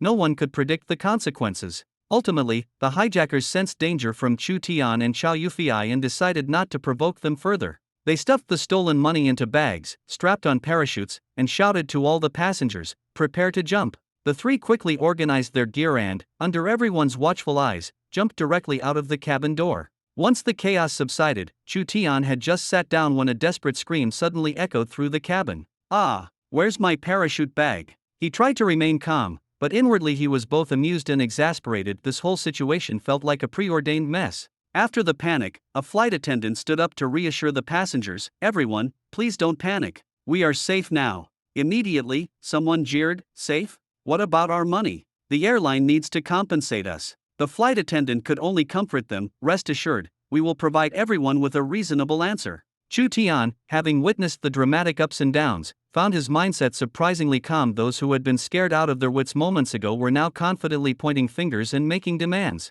He looked at Chow Yufei and said, "Send me the landing coordinates later. I have something to take care of." Chow Yufei looked at him in confusion. "What are you planning to do?" Chu Tian forced a smile and said, "Watching people parachute is thrilling. This time, I want to try it myself." Chow Yufei grabbed his arm, her expression extremely serious. "Are you crazy? Absolutely not, she whispered anxiously, her eyes filled with unease. It's fine. I just want to experience the thrill of skydiving. Chu Tian's gaze was resolute, leaving no room for compromise. Seeing Chu Tian's stubbornness, which no one could dissuade, Chow Yufei could only nervously whisper, "Honey, you must be careful." Chu Tian stood up and shouted to everyone in the cabin, "Hand over your wallets. I'll keep them safe for you." His face carried a playful smile, but the other passengers were completely dumbfounded, unsure of how to respond. Could he jump out and retrieve their money? No one believed it. Without further hesitation, Chu Tian quickly walked to the jump point and leaped out. Under everyone's astonished gaze, he disappeared into the sky. The cabin fell silent. An elderly man struggled to stand, his hands trembling with excitement. That young man has real courage. If he could retrieve my black bag, that would be even better. His words made Chu Tian, mid-air, involuntarily veer sideways, almost crashing into the plane. The wind lashed fiercely against Chu Tian's face, and he hurriedly deployed his parachute. Falling freely like this, he had no idea where he might land. A mechanical voice from the system sounded in his ear. "Congratulations on completing the mission." Chu Tian secretly breathed a sigh of relief. Mission accomplished. Just as he was enjoying the adrenaline rush from skydiving, the roar of an engine suddenly came from behind. A plane was approaching him. Judging by its flight path, it seemed to be heading to Lian Port. Chu Tian immediately concentrated his inner energy, and his entire body miraculously stopped mid-air. Taking advantage of the momentary suspension, he grabbed the edge of the passing plane. At this moment, Chu Tian resembled a superhero clinging to an aircraft. If his pants were torn off, anyone who saw him would think New York had gained another flying vigilante. The plane shook violently, and the captain in the cockpit was nearly scared out of his wits. "What's going on? Did we hit something?" The crew checked the report. "Everything is normal externally." Chu Tian clung tightly to the wing, discarded his parachute, and pressed himself firmly against the fuselage. The wind cut his face like a knife, but letting go at this moment would mean certain death. For Chu Tian, this half hour wasn't about flying. It was a battle of wills with the Grim Reaper. Finally, the plane landed safely. To everyone's surprise, no one noticed Chu Tian, the stowaway clinging to the plane. After disembarking, Chu Tian blended into the crowd. In his haste to parachute, he had left his phone on the plane and had no way to contact Chow Yufei. Borrowing someone else's phone, he called her. At that moment, Chow Yufei was still at the original airport, anxiously waiting. Several branch offices had mobilized resources to search for Chu Tian's whereabouts. When the call connected, her voice trembled. "Honey, where are you? Are you hurt?" Hearing her nervous tone, Chu Tian's voice softened. "Don't worry, I'm already at the airport." Chow Yufei didn't have time to wonder how Chu Tian had arrived so quickly. She rushed to his side with all her strength. As they locked eyes, Chu Tian gently pulled her into his arms, soothing her softly. "Don't cry, see? I'm fine." Chow Yufei couldn't hold back her tears anymore, sobbing as she said, "Promise me you'll never do something so dangerous again, okay?" Chu Tian nodded. "All right, I won't. Don't cry." She clung tightly to Chu Tian's arm, as if afraid he might disappear again in the next second. Just then, an untimely voice sounded beside them. "Miss, if he makes you so upset, why stay with him?" Chow Yufei's gaze instantly turned icy. Her entire body tensed, and an overwhelming aura forced the man who spoke to retreat, his face turning pale. The man felt uneasy but tried to maintain a facade of calm, laughing awkwardly. "I was just concerned about you. Isn't this a bit unfair to me?" Chow Yufei's tone was cold. "Leave now before I get angry." The man's face stiffened, and he gritted his teeth, muttering under his breath. "In Lian Harbor, no one dares talk to me like this. If you spend one night with me, I'll let this go. Otherwise." Before he could finish, Chu Tian slapped him across the face. Before the man could react, Chu Tian slapped him again, leaving no room for retaliation. Chang Jiaoyi, stunned, covered his face in disbelief. You hit me?" Chu Tian didn't stop, delivering another slap. Chang Jiaoyi finally realized that this man wasn't ordinary. He was a true martial artist, and his strength surpassed his own. Though he had always relied on his family's influence to act recklessly, Chang Jiaoyi wasn't foolish. He quickly pulled out his phone, preparing to call for backup. Chu Tian, holding Chow Yufei, walked past Chang Jiaoyi, his tone laced with disdain. "Next time you try to flirt, take a look in the mirror first. Don't overestimate yourself." Chang Jiaoyi's face twisted in anger, shouting furiously. "If you have guts, don't leave." Chu Tian suddenly raised his hand, and Chang Jiaoyi reflexively jumped aside, possibly the fastest move he'd ever made in his life. Chu Tian shrugged. "Relax, I was just checking the time." Chang Jiaoyi gritted his teeth, his face darkening to the extreme. His body trembled with rage as he snarled, "As long as you're in Lian Harbor for one day, I'll find a way to deal with you." Chu Tian scoffed, questioning him. "Why are you so confident? What if you can't find me?" The question left Chang Jioi momentarily speechless, unable to respond. Onlookers couldn't help but glance at his awkward state, with some beginning to wonder if he had mental issues. Chang Jioi roared in anger. "Get lost, all of you. Stop staring, or else I'll make you regret it." The crowd quickly dispersed, some even pulling out their phones to call the police. At that moment, a group of imposing martial artists approached from the direction of the airport, exuding a heavy sense of oppression. They stopped in front of Chang Jioi and addressed him in low voices. "Young master." Chang Jioi vented his anger on his subordinates. "What good are you? Why are you only showing up now? What's the point of keeping you around?" His voice was sharp and filled with impatience. Although his subordinates were full of resentment, they dared not retort and could only lower their heads and endure it. "Young master, we came as soon as we received the news." One subordinate tried to explain but was interrupted by Chang Jiai's angry voice. "Stop the nonsense. Everyone will lose a month's worth of resources." Their faces turned grim. To them, cultivation resources were more important than money. It was precisely because of these resources that they had no choice but to pledge loyalty to the Chang family. Now being punished, each of them couldn't help but feel aggrieved. "Young master, let's head home first. The old master is still waiting for you," someone cautiously advised. Chang Jiai's face darkened. "I'll go back and tell my grandfather myself." He cursed inwardly, thinking that without the Chang family backing them, these guys would have been finished on the streets long ago. Chang Jiai ordered his men to investigate the identities of Chu Tian and Chow Yufei, but the airport staff refused to cooperate. His subordinates reported, "We mentioned your name, but they still wouldn't disclose anything." Chang Jiai was furious. "Then figure it out. I must know everything about those two by tonight." He angrily hung up the phone and threw it aside. The driver next to him was extremely cautious, afraid of being implicated and punished as well. Meanwhile, in the car, the person in charge of the Chow Group's operations in Lian Harbor was secretly observing Chu Tian. He had heard many rumors at the Jiangqing headquarters but hadn't expected Chow Yufei to publicly call Chu Tian husband earlier, which undoubtedly confirmed Chu Tian's identity. The Lian Harbor manager immediately became more respectful toward Chu Tian, his attitude shifting dramatically. "Son-in-law, that man earlier was the young master of the Chang family. He's very arrogant in Lian Harbor, and no one dares to provoke him. There have also been many conflicts between their family and ours. The recent troubles the company has faced are definitely connected to the Chang family." Chu Tian patted his forehead, looking annoyed. "Why didn't you say so earlier? If I had known his identity, I would have been harsher just now, at least making him suffer a bit." The manager's mouth twitched, his admiration for Chu Tian's decisiveness and assertiveness growing. He carefully closed the soundproof window, leaving the two masters with some private space.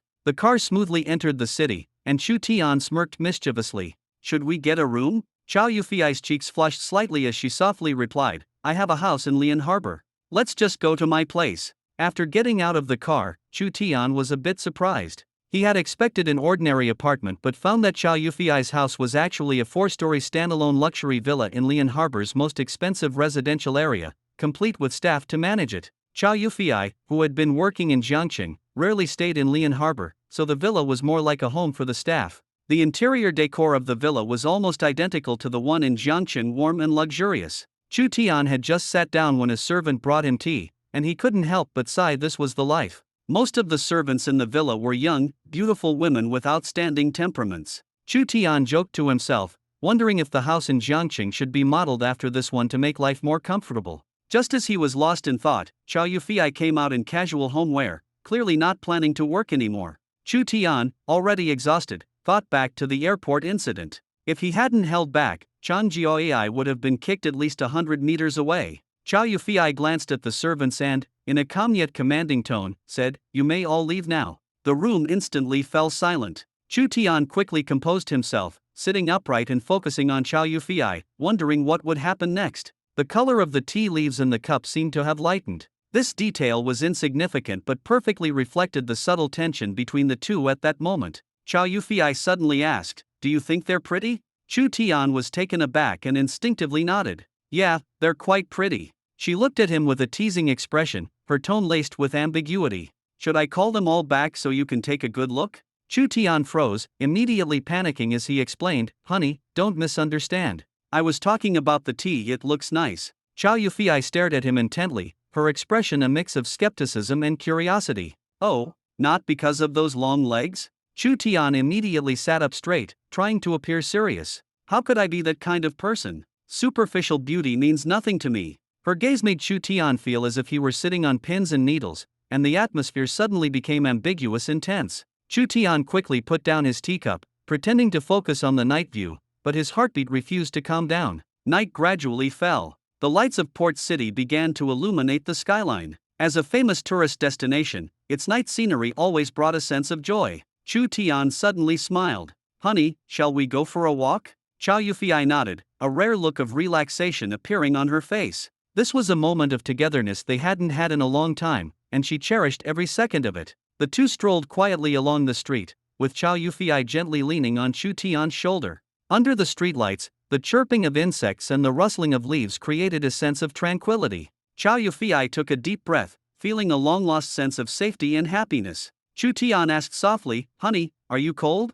Chow Yufei gazed at him tenderly. Not really. At that moment, they looked into each other's eyes, their gazes filled with trust. Chow Yufei's beauty, like the radiance of the night, made Chu Tian's heart race. Unable to control himself, he leaned down and kissed Chow Yufei. They immersed themselves in the intimacy, as if the real world had faded away. Only when their breaths became uneven did they slowly pull apart. Chow Yufei softly leaned into Chu Tian's embrace and whispered, Let's go back. Chu Tian nodded, and the two walked shoulder to shoulder back to the villa. The servants had already retired for the night, and everything felt quiet and safe. Suddenly, Chow Yufei wrapped her arms around Chu Tian's neck, drawing closer. The night was silent, yet it seemed to hint at something about to unfold. Chow Yufei finally mustered the courage and gently kissed Chu Tian's lips. Chu Tian's eyes widened in shock. This was the first time she had been so proactive. Hugs and kisses followed, and neither could control themselves anymore. The world seemed to consist only of the two of them. In this atmosphere, Chow Yufei's voice was as soft as a whisper.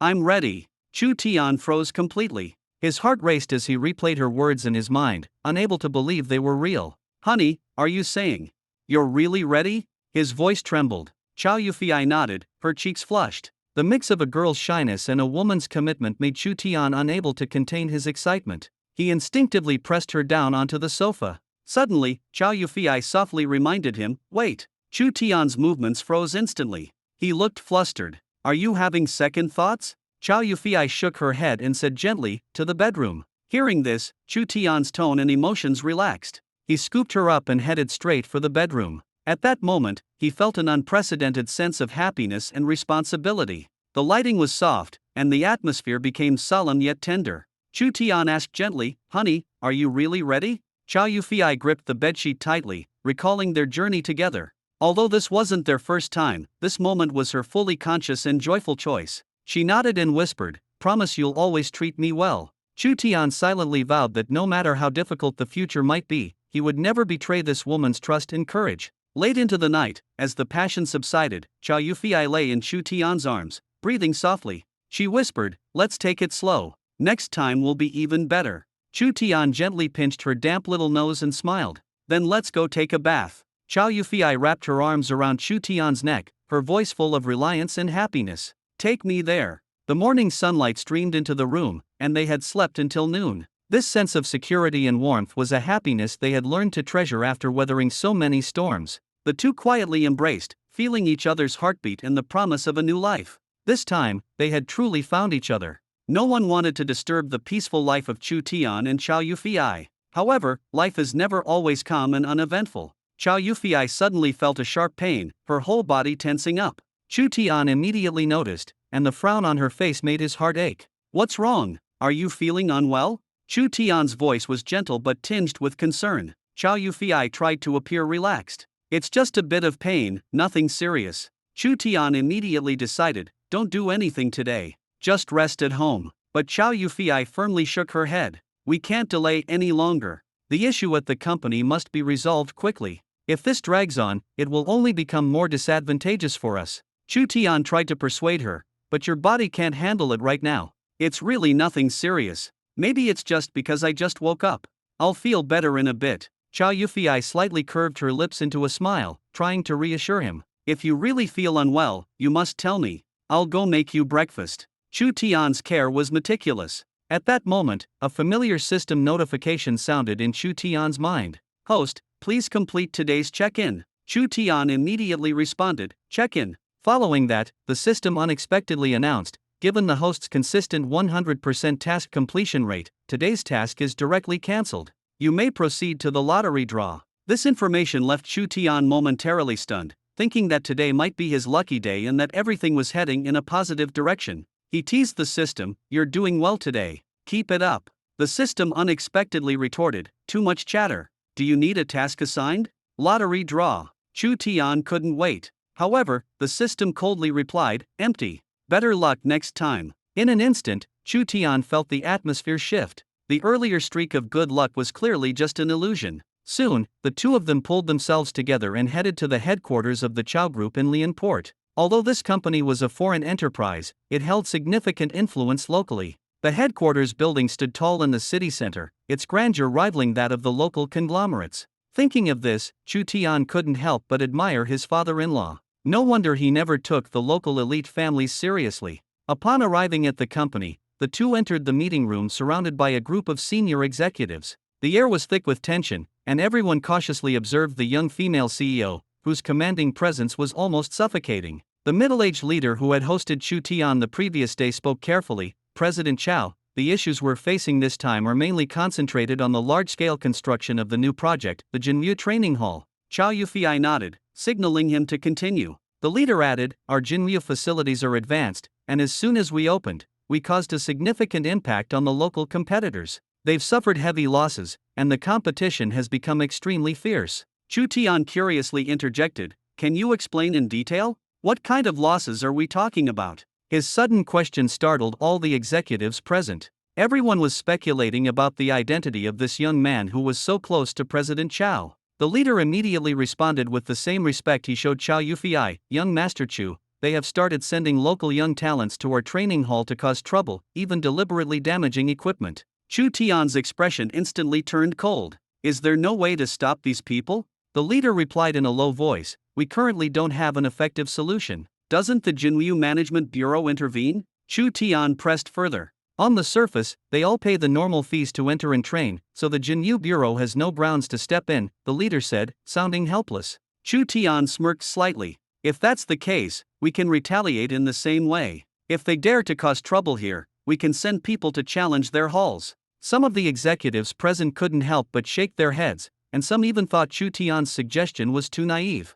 The real issue was, where could they find young talents capable of retaliating in such a short time? The leader said helplessly, "The hall's skilled fighters are all from the younger generation, but we can't find anyone to challenge their halls on such short notice." Chu Tian said calmly, "Leave this to me." Many people showed expressions of surprise and doubt. Chu Tian was only at the silver 4-star level. Did he really have the strength to handle this? In fact, their original plan was to have Chow Yufei take the lead, as she had already advanced to the platinum realm and was fully qualified to take on the challenge. However, no one expected that in just a month, Chu Tian's strength had also improved by leaps and bounds. "Young Master Chu, are you saying?"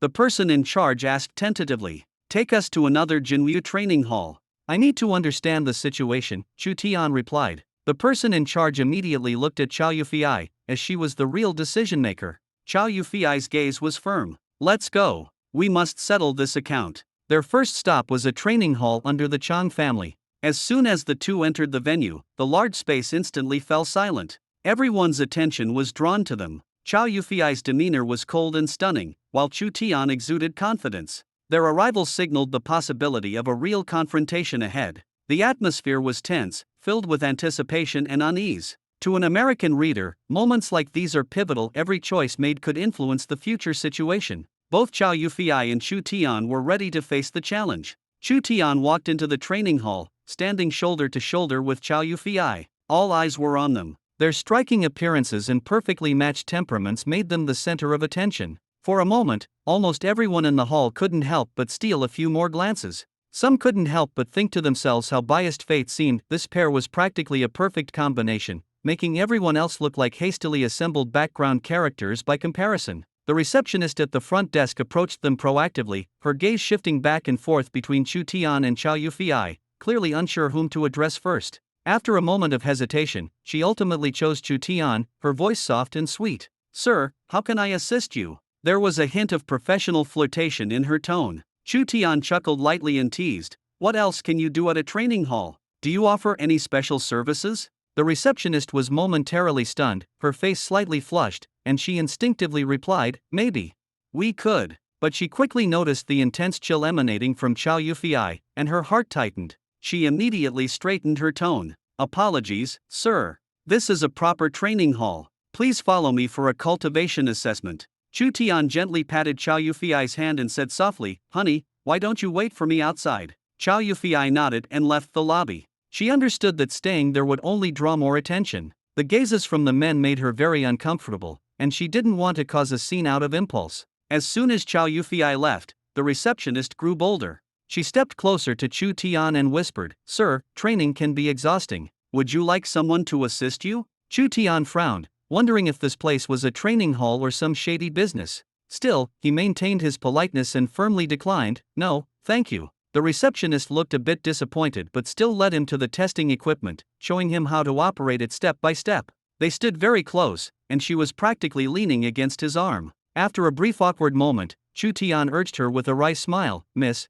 you're just holding on to me without explaining how to test." The receptionist, slightly embarrassed, replied in a low voice, "Just place your hand on it and release your cultivation energy." Chu Tian immediately began the test, quickly completing the process. He received a key and entered the training hall alone. The stone puppet forest was an enclosed, independent space, completely hidden from outside view and without surveillance cameras. The training hall had a clear disclaimer. Any injuries or even deaths sustained in the stone puppet forest were the sole responsibility of the cultivator. Conversely, if a cultivator caused damage to the stone puppet forest, the hall would not pursue accountability.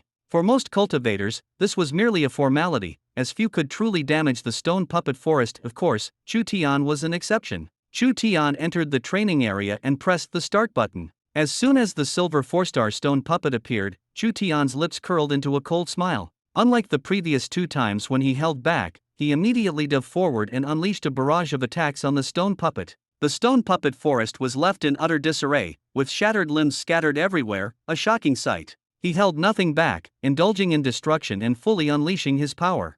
A few minutes later, Chu Tian looked at the fragments he had created with satisfaction and walked out of the training hall with a relaxed expression. The receptionist was surprised to see him come out so quickly, her heart filled with doubt. Could it be that he only looked impressive but lacked real strength? Still, even if that were the case, his looks alone were enough to make hearts race. Her thoughts wandered, but Chu Tian's words pulled her back to reality. "Thank you for the hospitality. I'll come again." "You're always welcome," she replied briskly. Chu Tian gave her a meaningful smile, then turned and got into his car, speeding away. Before she could fully process what had happened, a roar suddenly erupted from the training hall behind her. Clearly, someone had discovered the devastation in the stone puppet forest. Inside, the staff had already rushed to the training area, where an elderly man with a furious expression stood at the entrance, his gaze sharp as a blade, making everyone nearby tremble. Someone mustered the courage to step forward and cautiously ask, "Elder De, what happened?" The old man roared angrily, "What happened? Are the Chan family's people just here to eat and do nothing? The stone puppet forest has been destroyed like this, and no one knows anything?" The staff were all stunned. They hadn't expected such a situation and had no idea why Elder De was so enraged. Elder De, what exactly happened to the stone puppet forest?" Without another word, Elder De raised his hand and slapped the person, sending them flying. "You can get out." The surrounding people were frozen in fear, not daring to utter a single word.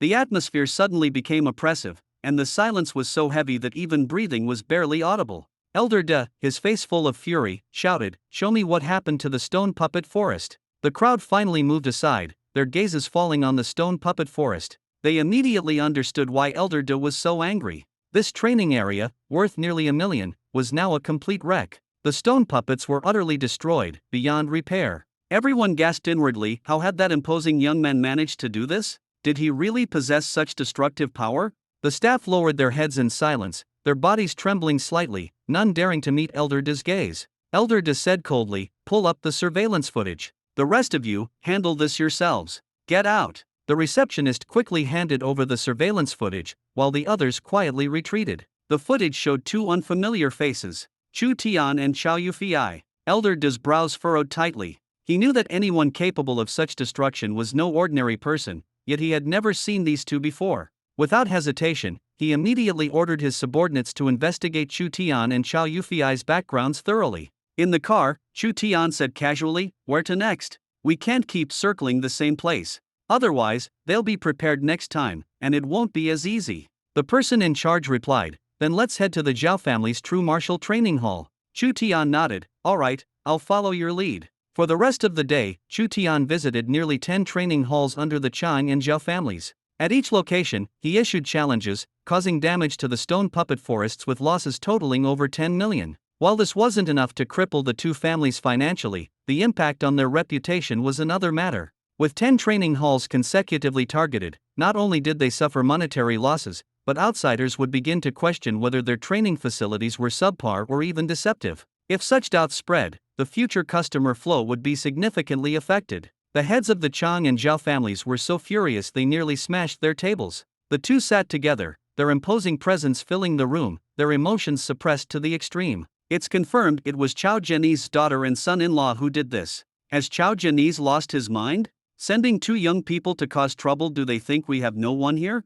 The head of the Chang family was furious. What should we do now? First, let our people calm down. This Chu Tian is indeed difficult to deal with. Despite being at silver 4-star strength, he can easily overpower silver 5-star opponents. He's far more formidable than we imagined. Humph, if that brat falls into my hands, I'll make him pay. The day's continuous challenges had also made Chu Tian faintly sense a new breakthrough. He said urgently, "Honey, I think I'm about to break through." Chow Yufei was stunned. "Can you hold on? We're almost home." Chu Tian shook his head, his expression serious. "I can't hold it back. The feeling is too intense." With that, he closed his eyes, circulating his inner energy while adjusting his breathing to stabilize himself. Chow Yufei immediately ordered the driver to stop the car and stood guard for Chu Tian, shielding him from any disturbances. Although the breakthrough was sudden, it went very smoothly. In just half an hour, Chu Tian's aura surged dramatically, successfully stepping into silver 5-star. Chow Yufei asked with concern, "Are you okay?"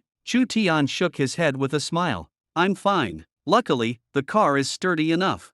Otherwise, we'd have to walk home." The two returned to the villa, relaxed, and took a bath. Suddenly, Chow Yufei embraced Chu Tian tightly. Her attitude was unprecedentedly passionate, her eyes filled with attachment and longing. After a day of fighting side by side and witnessing his breakthrough, she was completely captivated by this man. The intertwining of strength and tenderness left her utterly entranced. Late at night, with a lingering glow on her face, Chow Yufei leaned against Chu Tian's chest and suddenly said, "Honey, I want a child." Chu Tian froze, taking a few seconds to process her words. "What did you say?" Chow Yufei blushed and softly repeated, "I really want us to have a baby." Chu Tian was shocked. Given Chow Yufei's cultivation level and career, she was at the peak of her life. If she were to get pregnant now, her training would inevitably be interrupted, and she might have to relinquish her position. Did none of this matter to her? He gently stroked Chow Yufei's head. "Honey, let's wait a little longer. This is a critical stage for you right now. Having a child now would have too big an impact."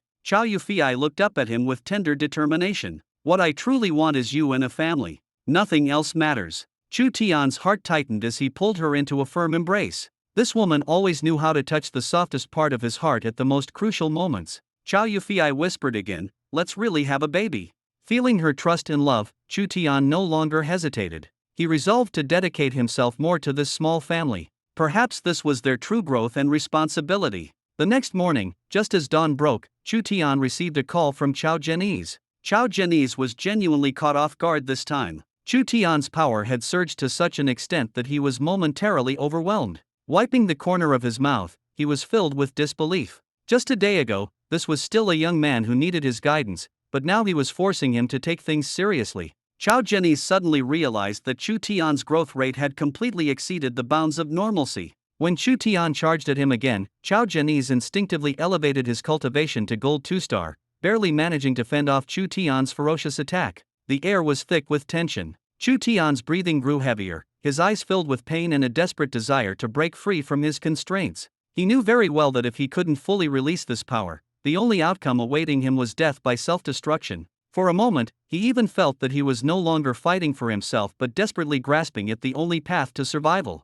Chow Yufei stood at a distance, her hands clenched tightly, her gaze fixed on Chu Tian, every second feeling like an eternity. She had never seen Chu Tian like this. His entire body seemed engulfed in flames, sweat and roars blending into an unpredictable storm in the night. Chu Tian had only one thought in his mind: I must hold on. He understood that this life and death challenge was not only about himself but also a chance to prove to all those who had doubted him that he could reach heights others could not. He had no family background, no special resources. His only reliance was his own will and his ever-breaking talent. He wanted to take control of his destiny, not wait to be eliminated by the world. Chao Zhenese also noticed the changes in Chu Tian during their confrontation. The look in this young man's eyes was no longer just a simple desire to become stronger. There was a fierce determination born from being cornered. It was what Westerners often referred to as potential unleashed in adversity, which could push ordinary people to the edge of their limits and then achieve a breakthrough in that instant. The two exchanged blows back and forth, with each of Chu Tian's punches heavy enough to make the ground tremble slightly.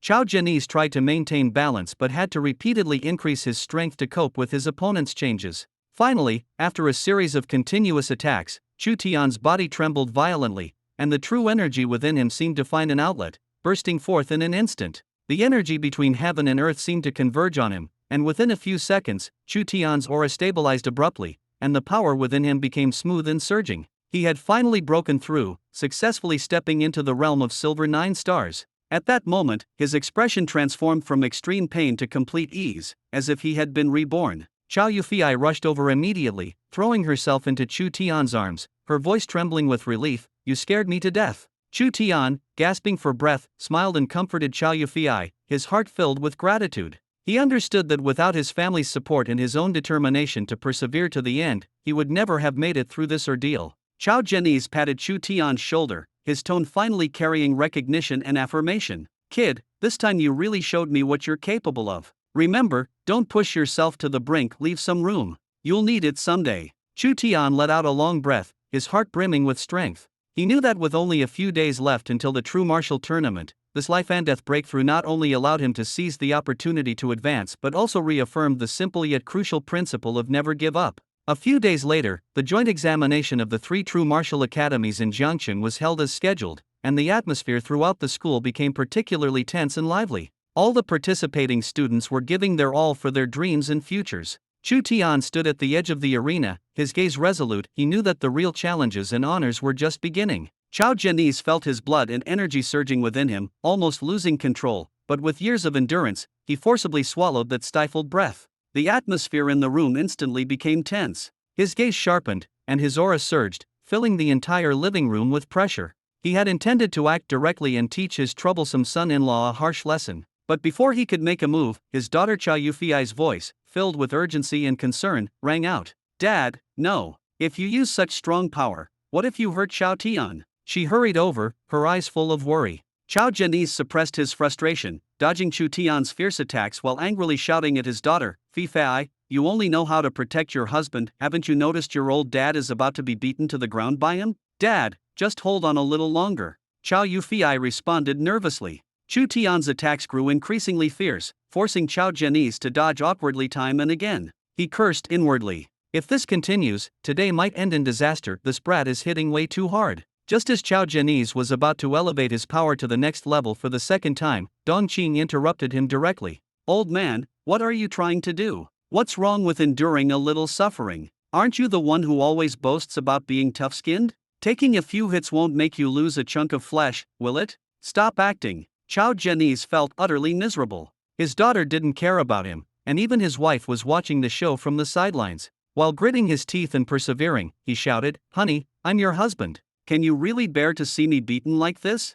Dongqing replied matter-of-factly, Your skin is thick, it's no big deal. These minor injuries are nothing. Chao Zhenese was so angry he couldn't speak, thinking to himself that he'd just have to swallow this humiliation. But in the moment he was distracted, Chu Tian delivered another heavy kick, sending him flying and crashing to the ground. The hall fell silent for a moment, and even Dongqing showed a hint of reluctance, softly saying to Chow Yufei, It seems Dad's golden star rank can't suppress Xiao Tian. Maybe your dad should go all out. Chow Yufei hesitated for a moment before finally nodding, All right. With his family's approval, Chao Zhenese no longer held back, unleashing his full power and charging at Chu Tian with a punch. The two exchanged blows, their explosive strength forcing both to take a step back, evenly matched. Chao Jeniz was shocked, thinking to himself, this kid can actually withstand my full strength. I'm a true expert, and even opponents of the same level might not be able to take it, yet Chu Tian isn't at a disadvantage. As the fight continued, both were panting heavily, finally experiencing the thrill of letting loose. Suddenly, they clashed fists again.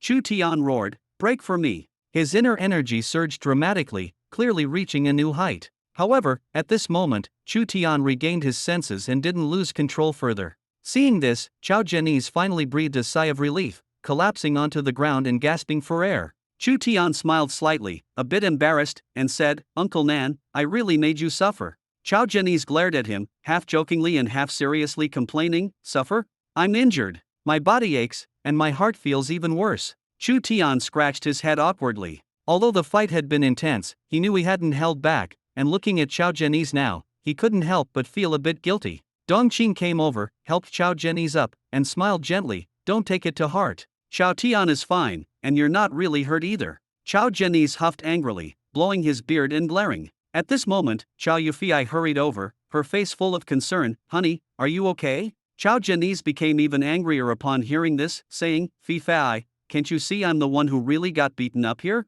What could possibly be wrong with him?" Chao Yufei playfully stuck out her tongue and said coquettishly, "Dad, you've always been amazing, so of course you're fine." Chu Tian, standing nearby, felt utterly embarrassed and said softly, "Uncle Nan, you must be hungry, right? How about we go eat?" Chao Jenny's lips curled into a smile, finally showing a hint of satisfaction. "At least you've got some conscience. I am indeed hungry. Let's go eat." He stood up and walked straight to Chu Tian's side, scaring Chu Tian into taking a step back. Dongqing became visibly alert. "What are you up to now?" Chao Jeniz looked innocent. "What else? Just getting closer to Xiao Tian." Chu Tian could only force out an awkward smile. Chao Jeniz leaned in and whispered, "Later, you have to drink a few glasses with me, or this matter won't be over today." Chu Tian quickly patted his chest and promised, "Uncle Nan, don't worry. Today, we won't stop until we're drunk." Chao Jeniz laughed heartily, slapping Chu Tian's shoulder with a big hand. "You're a smart kid. At least today's beating wasn't in vain."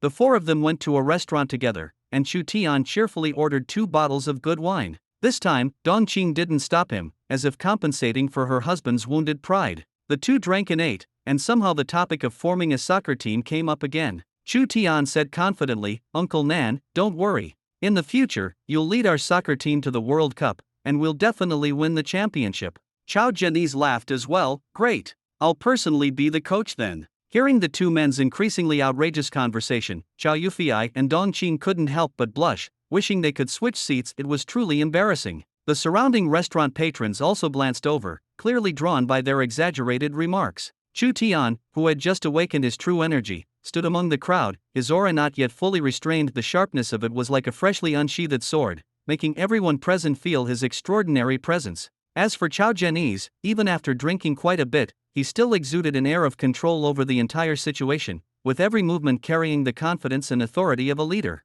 2 women stood beside them, initially appearing to be sisters, but their temperaments were vastly different. Dongqing was elegant and composed, her gestures imbued with a mature charm that was impossible to ignore. Chao Yufei, on the other hand, was cold and noble, with an occasional smile that could almost drive others to madness. "Jeniz, you've had enough to drink, haven't you?" Dongqing's tone was gentle yet firm, her slightly narrowed eyes commanding attention. Chao Jeniz waved his hand, a smile on his lips. "What do you mean, enough? I can still drink another bottle." Dongqing stared at him. "Another bottle? Are you sure?" Chao Jeniz was jolted by her icy demeanor, his drunkenness dissipating instantly. "Haha, I was just joking. Don't take it seriously. Drinking in moderation is better for your health, right, Xiao Tian?" Chu Tian immediately chimed in, "Uncle Nan is absolutely right." Chao Yufei sighed softly, "It's already past midnight. We should head home." Just as they were about to leave, a wild roar came from behind. "Are you blind or what?"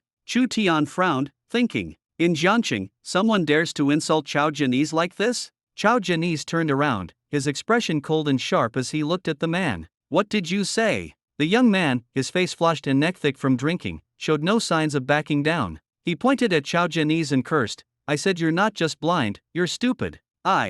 Before he could finish, Chu Tian stepped forward and kicked the young man, sending him flying backward. Everyone froze. The air instantly became heavy with tension. The The young man struggled to get up, his face full of rage. You dare hit me? Do you know who I am? Let those two women beside you spend a night with me, and I'll let you off the hook. The moment he uttered those words, the entire room felt like it had plunged into an icy abyss. An unmistakable killing intent spread through the air, making everyone cautious even in their breathing. Chao Zhenyi's eyes glinted coldly, his voice calm to the point of being chilling. What did you just say? Try saying it again. The young man, sensing trouble but stubbornly refusing to back down, gritted his teeth and said, I said, let those two WOM bang. Chao Zhenyi punched him, knocking him unconscious on the spot. Expressionless, Chao Zhenyi took out his phone and said coldly, come find me now.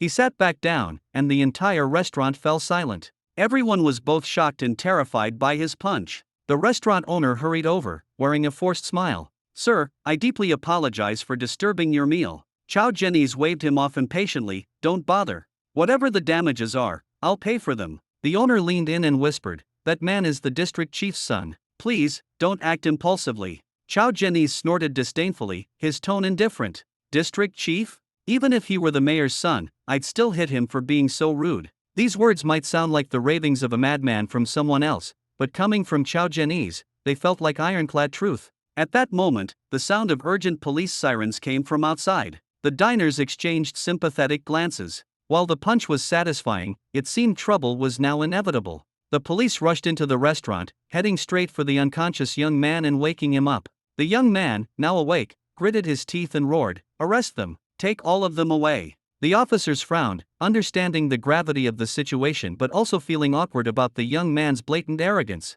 The lead officer tried to defuse the tension. Young Master Liu, please calm down. We'll handle this properly. The young man, smug and triumphant, barked, what are you waiting for? Hurry up and act. At this moment, the officer carefully studied Chao Zhenyi, finding him increasingly familiar. He tentatively asked, have we met before?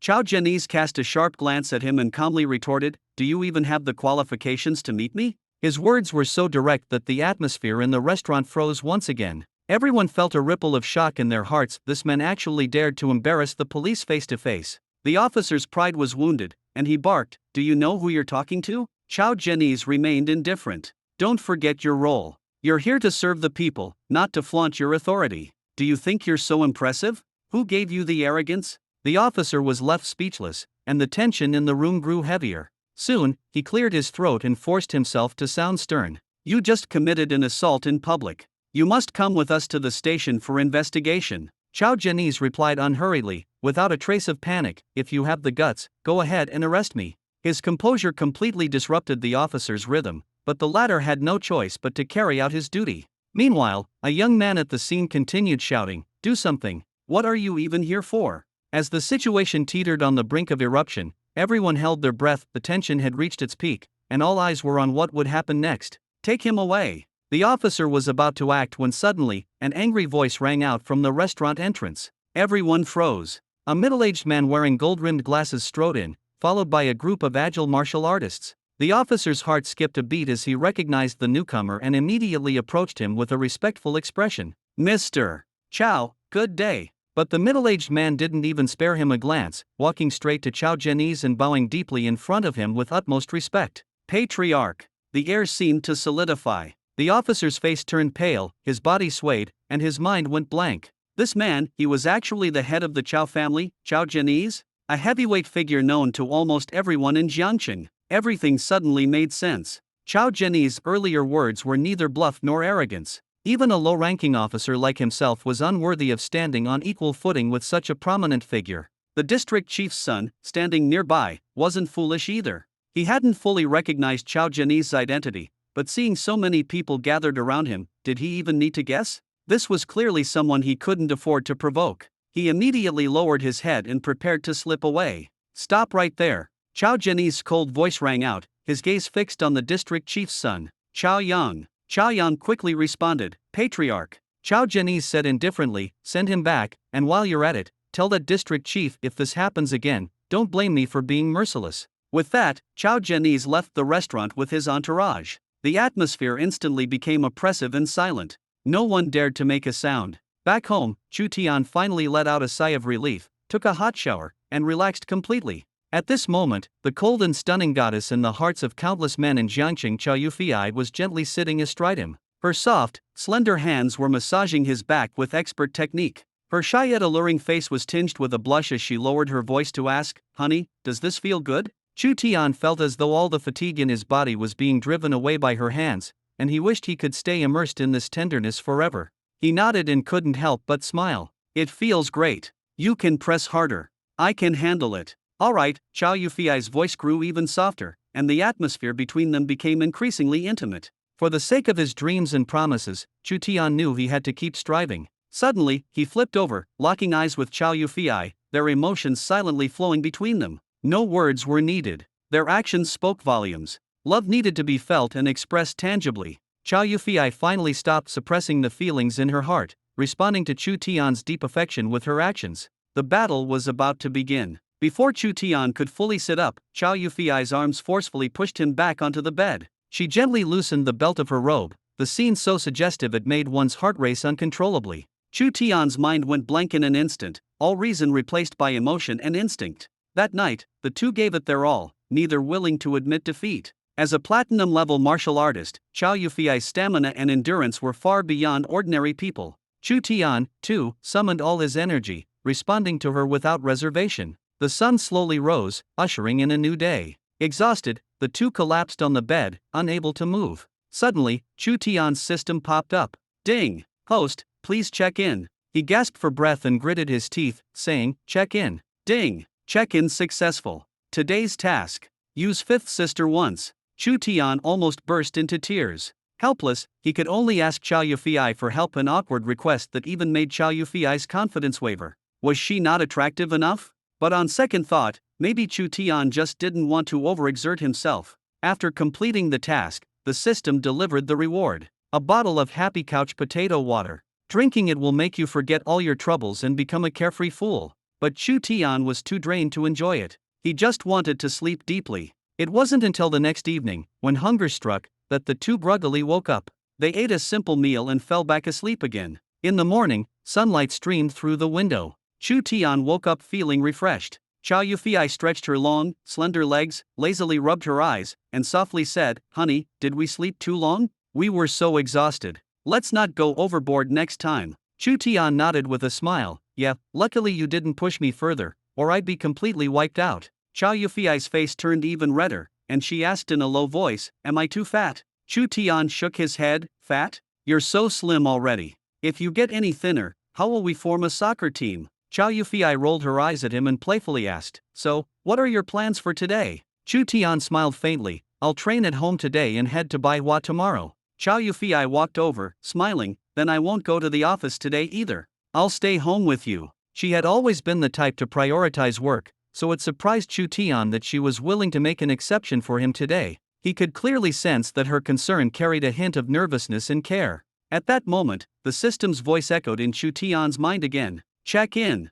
Chu Tian responded without hesitation. The system replied, "Check-in successful. Today's task is to check in at a Michelin restaurant." Chu Tian froze for a moment, suddenly realizing this might be the perfect opportunity for a date with Chow Yufei. He secretly made up his mind. After all this time, they hadn't had a truly romantic dinner together. Tonight, he would make up for it. With his plan set, Chu Tian entered the training room, picked up his phone, made a reservation, and then focused on his practice. As his strength improved, his martial skills needed to keep pace. He calmed his mind and practiced the ninefold palm, quickly breaking through to the third level. However, the god-slaying slash was too dangerous. His initial attempt resulted in backlash, nearly injuring him. He decided to set it aside for now and proceed cautiously. Next, he prepared to tackle the more challenging 9-turn golden body technique. Almost every training session required him to push himself to the limit, but he knew he couldn't stop. Only by enduring extreme pain could he continue to survive.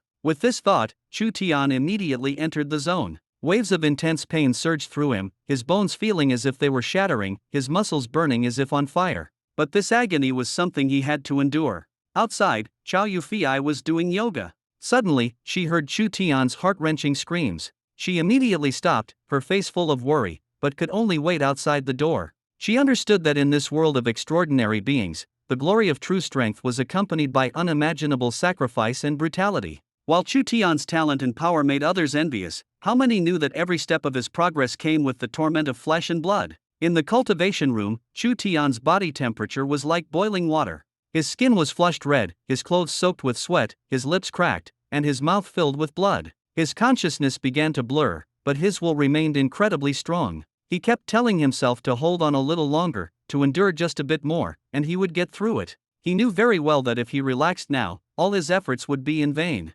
Finally, another wave of intense pain struck, and Chu Tian suddenly collapsed to the ground. Yet, a surge of powerful energy burst forth from his body. He thought he would pass out, but at the critical moment, he regained clarity, as if something inside him had completely shattered. In an instant, his entire aura erupted, as if he had been reborn. Ha! Chu Tian roared, forcing himself to break through his limits. The energy within his body circulated, unleashing an irresistible pressure. After the pain subsided, he finally slumped to the ground, gasping for air. He couldn't help but complain inwardly. This kind of cultivation was harsher than hell itself. But on second thought, he understood that if he wanted to survive in this world, he had no other choice. When the cultivation ended, his injuries healed automatically with the breakthrough. Chu Tian stood up, radiating vitality, as if the pain he had just endured had never existed. He pushed open the door, and Chow Yufei quickly approached him, asking nervously, "Are you okay?" Chu Tian grinned, though his teeth were still stained with blood,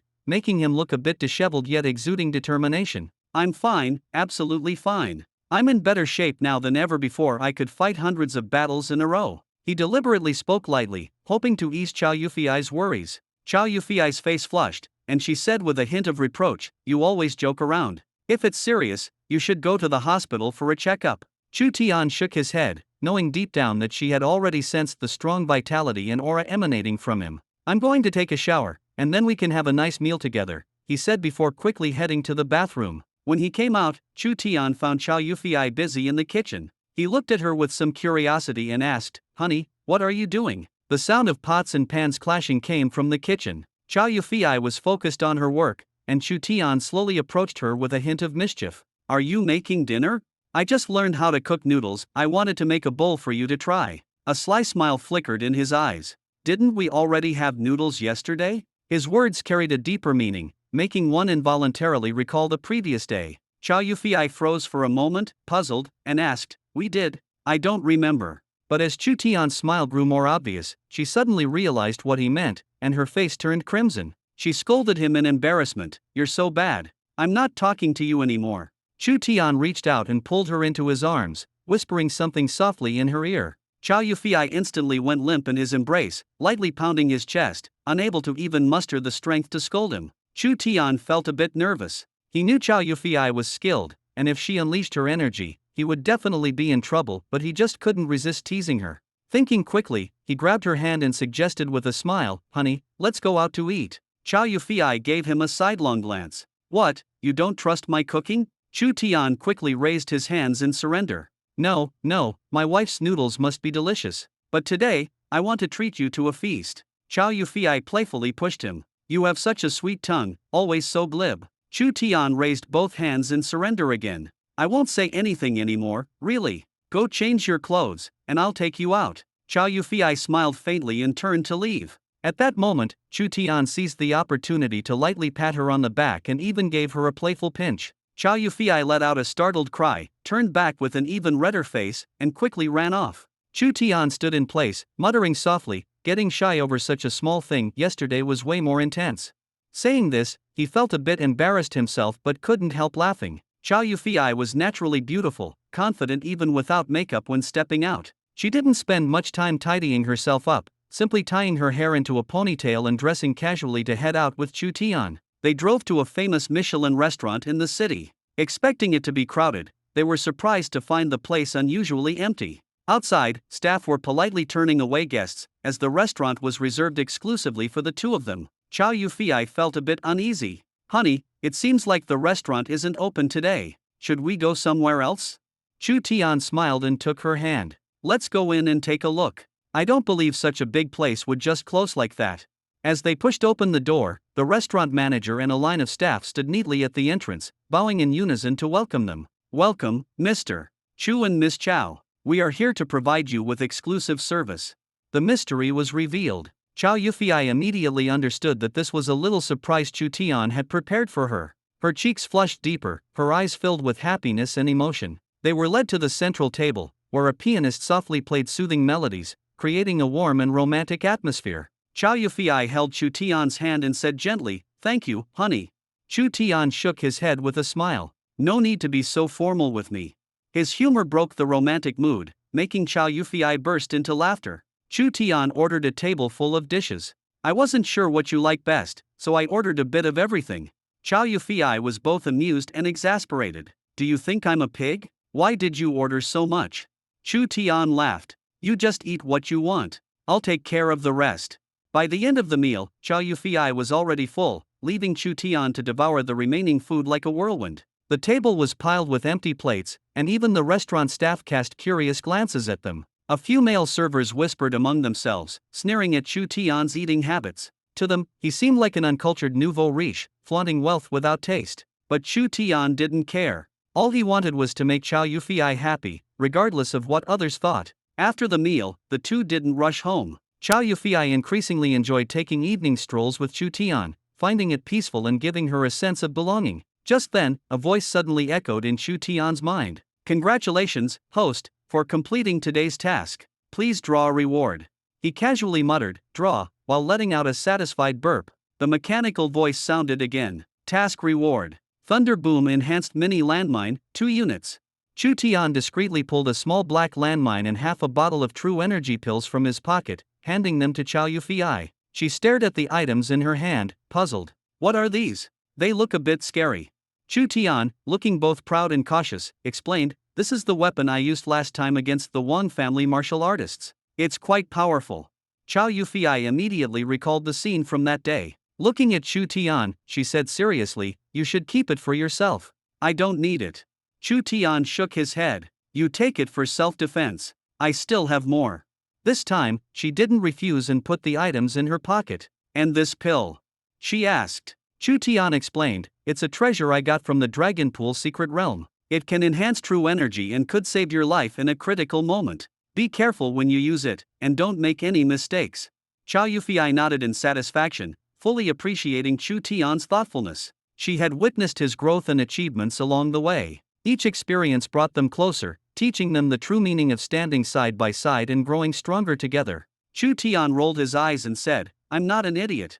He had originally planned to give Chow Yufei one of the revival pills, but on second thought, the pill was too miraculous. If it fell into the wrong hands, it might raise suspicion. He decided to hold off and look for another opportunity in the future. As the two walked forward, a sudden wave of murderous intent swept over them like a cold wind, making their hair stand on end. The previously relaxed atmosphere was instantly shattered. Chu Tian and Chow Yufei immediately stopped in their tracks, their expressions tense as they instinctively scanned their surroundings, their alertness at its peak. At that moment, two foreigners with blonde hair and blue eyes, their faces cold and exuding a menacing aura, approached them with a determined stride, as if on a mission. Chu Tian furrowed his brows, every muscle in his body ready for battle. When the two sides were within 10 meters of each other, the foreigners finally stopped, their eyes icy as they stared fixedly at Chu Tian and Chow Yufei. Chu Tian spoke in a low, powerful voice, "What do you want?" One of them replied in stiff Chinese, "Hand over the chip." Chu Tian's heart sank as he instantly understood. These two were clearly part of the same group as the Steel Warrior from last time. He hadn't expected them to show up so brazenly in public. Their audacity was remarkable. It seemed they had no fear of exposing themselves. Chu Tian sneered, "Sorry, but the chip is not going back to you." One of them scowled and suddenly cursed. Without further words, the two foreigners attacked almost simultaneously, their movements swift and decisive as they lunged at the pair. In the next moment, beams of light shot out like arrows, their speed astonishing and their threat deadly. Chu Tian's heart sank, and he immediately activated his inner energy, enduring the pressure as he dodged. Chow Yufei, however, did not retreat. Instead, she stepped forward. Her palm erupted with intense energy, dispersing the incoming beams with a single strike. Then she launched herself at the enemy like a bullet fired from a chamber. Her overwhelming energy surged forward, forcing the enemy to retreat hastily, unable to confront her head-on. Meanwhile, the other Steel Warrior quickly turned his focus to Chu Tian, launching a fierce attack. Chow Yufei grew anxious and instinctively wanted to turn back to help Chu Tian. But the Steel Warrior was clearly prepared, suddenly unleashing a dense barrage of beams that completely blocked her retreat. Be careful, honey, Chow Yufei shouted urgently, her tone filled with worry. In just a few seconds, Chu Tian realized that relying solely on his inner energy, he was unlikely to match the steel warrior. The enemy was equipped with high-tech armor, their combat power formidable. Although this type of steel warrior wasn't top tier, the combination of low-grade armor and such attacks was still deadly. Chu Tian's mind raced, and without hesitation, he pressed a button at his waist, instantly activating the black sky armor. Just as the enemy thought Chu Tian was doomed, a black energy shield suddenly burst forth from his body, followed by 3 sharp beams of light shooting out from his direction. The enemy's beams were effortlessly blocked by black sky, while the remaining 2 beams sped across the short distance, forcing one of the steel warriors to dodge awkwardly. The enemy was stunned. They hadn't expected Chu Tian to possess such a powerful set of armor. Caught off guard, the steel warrior was struck by Black Sky's fierce attack, which directly disabled one of his arms, causing sparks to fly from his armor. Hand over the chip. The other steel warrior roared, clearly convinced that Chu Tian's possession of such armor was due to the chip they had lost, their anger growing even more intense. Chow Yufei was shocked to discover that Chu Tian had another set of steel armor. Amid her astonishment, a sense of pride inexplicably welled up in her heart. Chu Tian called out calmly, "The chip is with me. If you want it, come and get it." The 2 enemies, enraged, launched another fierce assault on Chu Tian. But how could Chow Yufei let them succeed? Her figure flickered as she intercepted one of the steel warriors, striking out with her palm. The air exploded with energy, forming a seemingly tangible palm print that swept toward the enemy. The opponent hurriedly fired beams to counter, but under Chow Yufei's overwhelming energy pressure, the 3 beams were immediately suppressed, on the verge of collapse. On the other side, the steel warrior who had lost an arm was no match for Chu Tian. Even with all 4 limbs intact, he couldn't defeat Chu Tian, let alone now. Who could he possibly threaten? Chu Tian controlled the black sky armor, moving with incredible speed. The enemy hadn't reacted yet when Chu Tian had already flashed behind him, teasing, "Hey buddy, over here." Then, he struck the opponent's injured arm with a deadly palm. A piercing scream echoed as the enemy was in such pain that he nearly fainted. Chu Tian chuckled, "Is that reaction really necessary?" The enemy forced himself to turn around, still unwilling to give up, and attacked again, but He Tian's speed crushed everything. Chu Tian casually dodged with a flick and then launched a counterattack. The ensuing battle left no suspense. Chu Tian and Chow Yufei worked seamlessly together. Soon, the armor of the 2 steel warriors was shattered into pieces, and their attack launchers were directly ripped off by Chu Tian with brute force. Holding the tiny launcher, no bigger than a fingernail, Chu Tian was shocked. He hadn't expected something so small to possess such terrifying power. No wonder the steel armor was so sought after. He turned to Chow Yufei. "Did you call Jinyu Bureau?" "I already did," Chow Yufei nodded, her eyes still flickering with residual battle intent. "Hurry up, don't drag this out." Chu Tian grabbed the steel warrior lying on the ground, his gaze sharp as he coldly interrogated, "How many of your comrades are still in Jianshan?" The steel warrior sneered, his face full of stubbornness and resentment. "Don't even think about getting anything out of me. We'll avenge this soon. You'll live in fear from now on." Chu Tian raised an eyebrow, looking at his expression, and couldn't help but mock, "Oh really? Do you actually think you're the real-life Avengers? Stop dreaming, buddy." As the 2 conversed, Mo Lao from Jinyu Bureau arrived at the scene with 2 other elders. "Mo Lao," Chu Tian called out. Mo Lao looked over and asked with concern, "Are you 2 okay?" Chu Tian grinned and waved, "Don't worry, these 2 guys are pretty average. We're perfectly fine." Mo Lao nodded, his brows relaxed with a smile, "Good. Chu Tian, you and Chow Yufei have done a great job this time. The rewards will be credited to your names later." Merit points were Jinyu Bureau's reward system for its members and a key to promotion. Once the standard was met, Jinyu Bureau would directly issue rewards. For Chu Tian and Chow Yufei, this was more important than anything else. Chu Tian sincerely said, "Thank you, Mo Lao." Mo Lao patted his shoulder, "Don't thank me. You earned this with your skills. Keep it up." Chu Tian nodded and handed over the 2 steel warriors. "I'll leave the prisoners to you. I've already asked them, but they refuse to talk." Mo Lao's lips curled into a confident smile, "Don't worry, once they're in my hands, they'll talk. You 2 go back and rest well." Chu Tian bowed slightly and turned to leave. As Mo Lao inspected the 2 steel warriors, he smiled, as if he had anticipated something. "This kid is truly remarkable, completely to my liking." At night, Chu Tian and Chow Yufei returned home. As soon as the door closed, the atmosphere became somewhat oppressive. Chow Yufei quietly stared at Chu Tian, making him feel a bit uneasy. Various excuses flashed through Chu Tian's mind, but before he could speak, Chow Yufei suddenly said, I know you have secrets. I don't care about the details.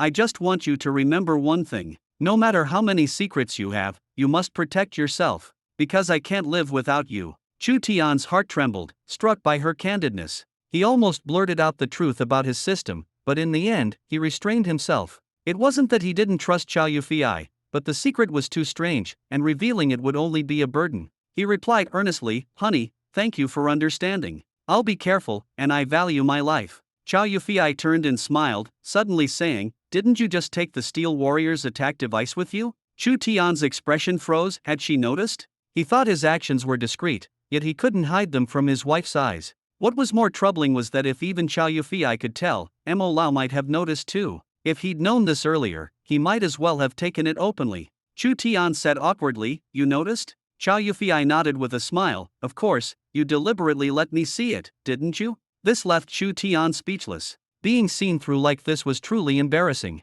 After a whole day of intense battles, both of them were physically and mentally exhausted. Their small goal of having a child had to be postponed for the night. Chu Tian hadn't rested much in the past few days. Fortunately, his body was strong, and with the help of some high-tech gadgets, he managed to hold on. While teasing himself, he thought, no matter how fertile the field, the ox still needs to rest, don't overdo it. After taking a shower, Chu Tian began studying the stolen beam emitter. However, the device's structure was too complex for him to understand, so he set it aside for now, crawled into the soft bed, and quickly fell asleep. The next morning, Chu Tian woke up naturally. When he opened his eyes, Chow Yufei had already left for the company. He stretched his body and felt extremely comfortable. Finally, he had a good night's sleep. He couldn't help but sigh inwardly. The frequency of battles was too high one a day. Even with his strong body, he couldn't keep up. Sometimes, people need to learn to slow down a bit. At that moment, a system notification sounded in his mind. "Check in." Chu Tian responded promptly, "Check in." The system issued a task. Today's task: eat a bowl of spicy hot pot. Chu Tian rolled his eyes speechlessly. Now even the tasks were becoming this abstract? The system calmly replied, "Figure it out yourself. This is the task's presentation style." Chu Tian muttered, "What presentation style? It's clearly just messing with me." After a simple breakfast, Chu Tian drove straight to Bai Hua Jinyu Academy. As soon as he reached the school gate, he saw Zhu Gilai rubbing his eyes and charging toward him like a wild boar driven by instinct. Sensing something was off, Chu Tian quickly dodged. Zhu Gilai missed and looked so aggrieved that it was hard not to feel a bit soft-hearted. It was almost impossible to believe he was a burly man. Zhu Gilai said sadly, "Brother Tian, how could you reject me? This is the most sincere expression of brotherly friendship." Chu Tian responded with a wry smile, "The main issue is that your way of expressing it is too intense, both heavy and forceful." Zhu Gilai retorted irritably. Chu Tian walked into the campus feeling relaxed. He hadn't planned to return to school, but today, he felt a vague sense of unease. He decided to take a look while passing by. On campus, a few students were training in small groups of 3 or 4. Beneath the seemingly calm atmosphere, there was an undercurrent of tension. "Brother Tian, what brings you to the school for an inspection?" Zhu Gilai approached with a sly grin. His eyes always seemed to flicker, as if he was constantly scheming something. Chu Tian smirked and joked, "I've been bored lately, so I came for a stroll. I heard the Tri-Academy joint exam is coming up.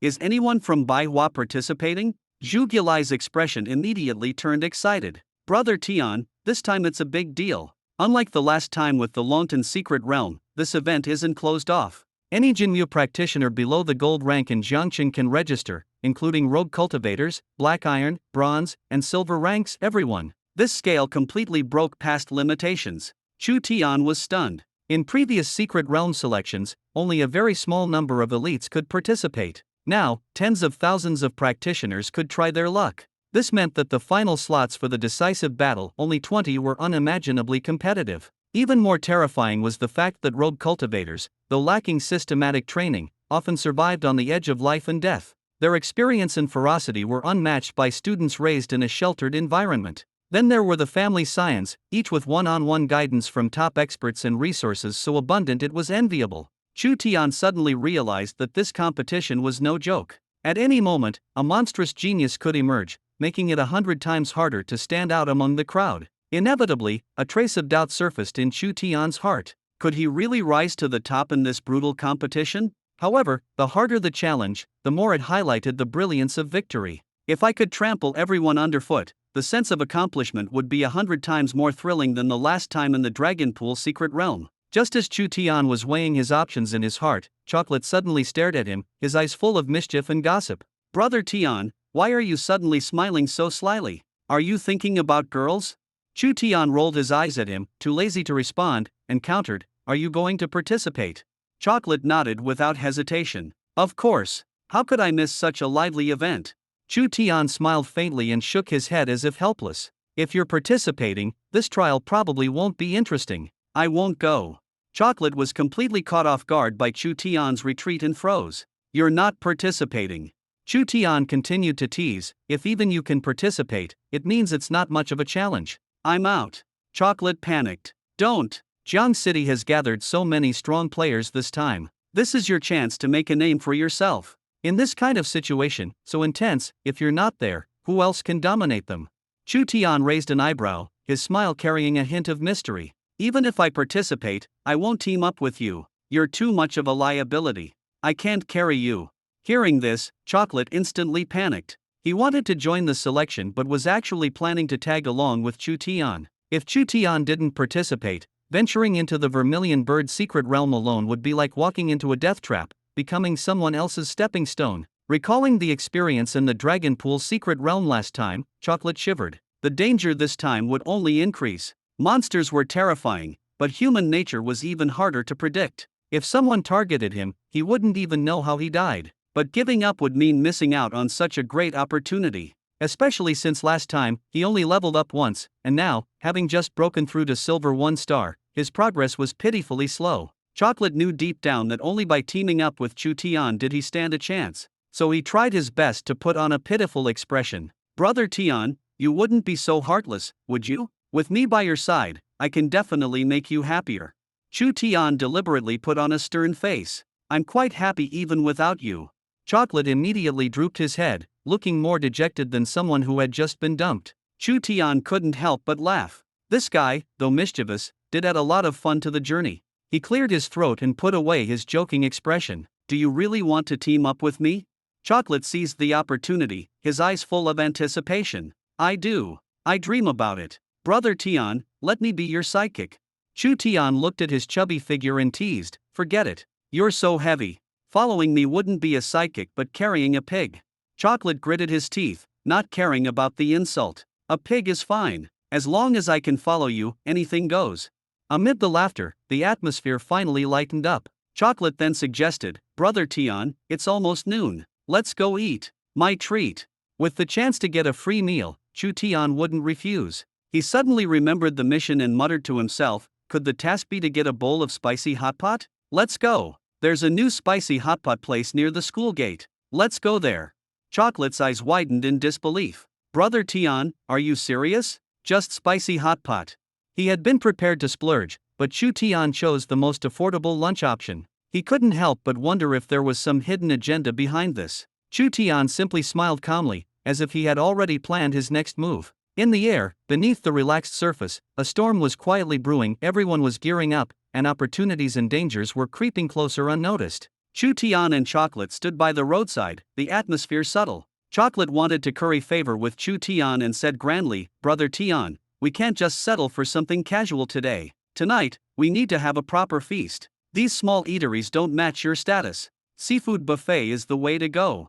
Chu Tian just shook his head, a hint of mischief flashing in his eyes. I actually just want spicy hot pot. I've been craving that numbing and spicy taste lately.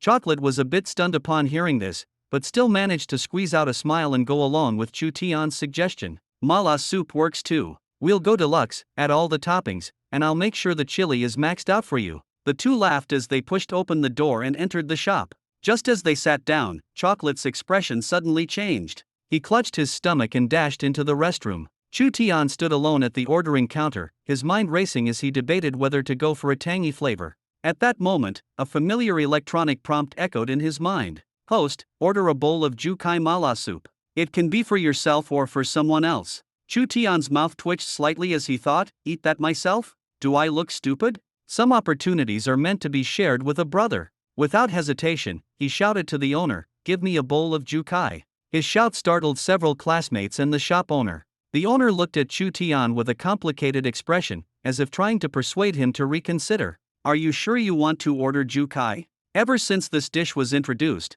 we've lost quite a bit of money. Some people who ate it still need regular hospital checkups. I was planning to take it off the menu. Chu Tian silently prayed for chocolate while nervously gritting his teeth and standing firm. Order it. Whatever happens, I'll take responsibility. Before long, Chocolate emerged from the restroom looking refreshed, though his expression suggested he was up to no good. Brother Tian, why the serious face? Chu Tian forced a guilty smile. Nothing much. Feeling all cleared out? Chocolate proudly puffed out his chest. Oh yeah, feels amazing. Chu Tian felt a pang of guilt and quickly warned him, cherish this feeling while it lasts. You might soon experience detoxing in another way. Chocolate was puzzled and was about to ask further when the shop owner brought over the terrifying bowl of Ju Kai, whispering a reminder, if you really can't finish it, don't force yourself. Your health is the most important. Chocolate, however, didn't take it seriously, gratefully thanked the owner, and began eating enthusiastically. Chu Tian watched from the side, his scalp tingling, his eyes full of sympathy. Chocolate took one bite, and his expression instantly changed. First came a fit of coughing, then tears streamed down his face as his complexion turned beet red. He gulped down his drink while hoarsely shouting, is this even mala soup? Did you dump the entire chili jar in here, boss? As all eyes turned toward them, Chu Tian's system chimed again in his mind. Congratulations, host, mission accomplished. You may now draw a reward. Prize. 1 bottle of True Chi pills. Chu Tian hadn't yet recovered from the awkwardness when Chocolate, now pale-faced, clutched his stomach and dashed back into the restroom. 10 minutes later, Chocolate emerged, his legs trembling and walking with an odd posture. He had barely sat down for a second before jumping up in pain again. Chu Tian guiltily leaned over and whispered, should we go to the hospital for an emergency checkup? Chocolate forced a bitter smile and cursed, Brother Tian, if I didn't trust you, would I have ended up like this? Chu Tian shook his head helplessly. Don't get worked up. The most important thing now is to stay relaxed and avoid further contractions down there. Chocolate wanted to confront the shop owner, but Chu Tian quickly pulled him aside to console him. Brother, don't be mad. The owner is probably struggling too. Chocolate gritted his teeth in pain and said, he's struggling, but am I not? I can barely sit down. In the end, Chu Tian had no choice but to take out 2 True Chi pills he had won from the system and handed them over. If you're really suffering, try these. They might help you recover faster. Chocolate was skeptical. This isn't the time for jokes. These aren't milk tablets that can neutralize spice. Chu Tian chuckled faintly. True Chi pills are more effective than any supplement you've ever seen. Even an ordinary person could punch a cow to death after taking one. Chocolate couldn't care less at this point. He stuffed the pills into his pocket, unable to sit or stand properly, his expression both comical and pitiful. Just as the atmosphere hadn't yet returned to normal, Chocolate suddenly stared at Chu Tian. Brother Tian, why are you perfectly fine? You were the one who set the spice level, weren't you? Chu Tian immediately pretended to be angry. You're doubting me? Clearly, it's your own bad luck, so why are you blaming me? The two exchanged sharp words, and the atmosphere unexpectedly eased a bit. However, Chocolate's back still carried an air of bitterness and helplessness. Really? Chu Tian raised his head, looking at Chocolate with a half-smile. Of course it's true, you fat idiot. We may joke around normally, but when have I ever truly done anything to you? Don't overthink it. Chocolate froze for a moment, recalling that this was indeed the case. Although Chu Tian had a sharp tongue, he had never done anything bad. At the end of the day, he was the kind of person who appeared unruly on the surface but was actually trustworthy. Besides, this time it was just about ordering a bowl of spicy hot pot for him. What was there to be suspicious about? Feeling a bit guilty, he couldn't help but blame himself for always doubting his friend's good intentions. Chocolate lowered his head shyly and said sincerely, Brother Tian, I was overthinking it. Don't take it to heart. Chu Tian waved his hand with a magnanimous expression. All right, stop talking nonsense. After noon, Chu Tian didn't stay at the training ground but instead planned to find Li Chongqing to personally inquire about the specifics of the Vermilion Bird secret realm. He didn't fully trust Chocolate's words. After all, this guy was always mysterious and scatterbrained, prone to missing key information, and constantly thinking about food and fun even in important matters. The two joked as they walked, but Chocolate limped along, his expression stiffening every few steps, grimacing in pain whenever he exerted himself. Chu Tian was speechless but found the scene so comical that he couldn't help but laugh. Just as they turned a corner past a teaching building, someone called out to him, Chu Tian? He looked up and saw an old acquaintance, Bai Liang. They had grown up together in the orphanage, and he hadn't expected Bai Liang to also become a student at Baihua True Martial Academy. This guy liked to show off. Just a few days ago, he had been flaunting his beat-up BMW around campus. Bai Liang, Chu Tian casually greeted him. Chocolate heard this and burst out laughing, but the movement pulled at his injury, contorting his face as he gasped repeatedly. Bai Liang's expression darkened, his tone tinged with resentment. Chu Tian, I have a name. Don't call me that. Chu Tian chuckled. Don't be so petty. Isn't it because we're close? Or are you too good for old friends now that you're driving a BMW? Mentioning the BMW made Bai Liang's face even darker.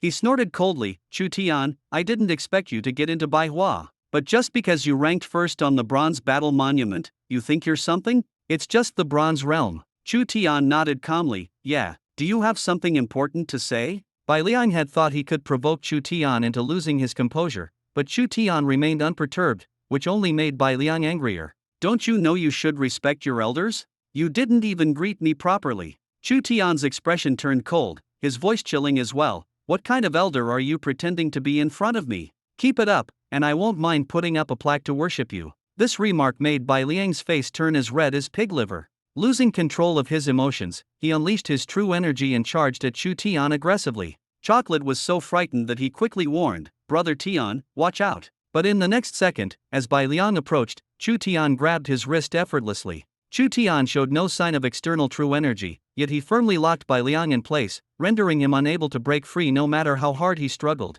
Chu Tian spoke indifferently, I've always tolerated you out of respect for our shared past. But you keep crossing my bottom line. Who gave you the courage? As his words fell, a massive surge of true energy descended like a tidal wave. Bai Liang's face instantly turned pale, his breathing became labored, and he felt as if he were drowning in an invisible ocean. His eyes filled with terror, and he was on the verge of tears.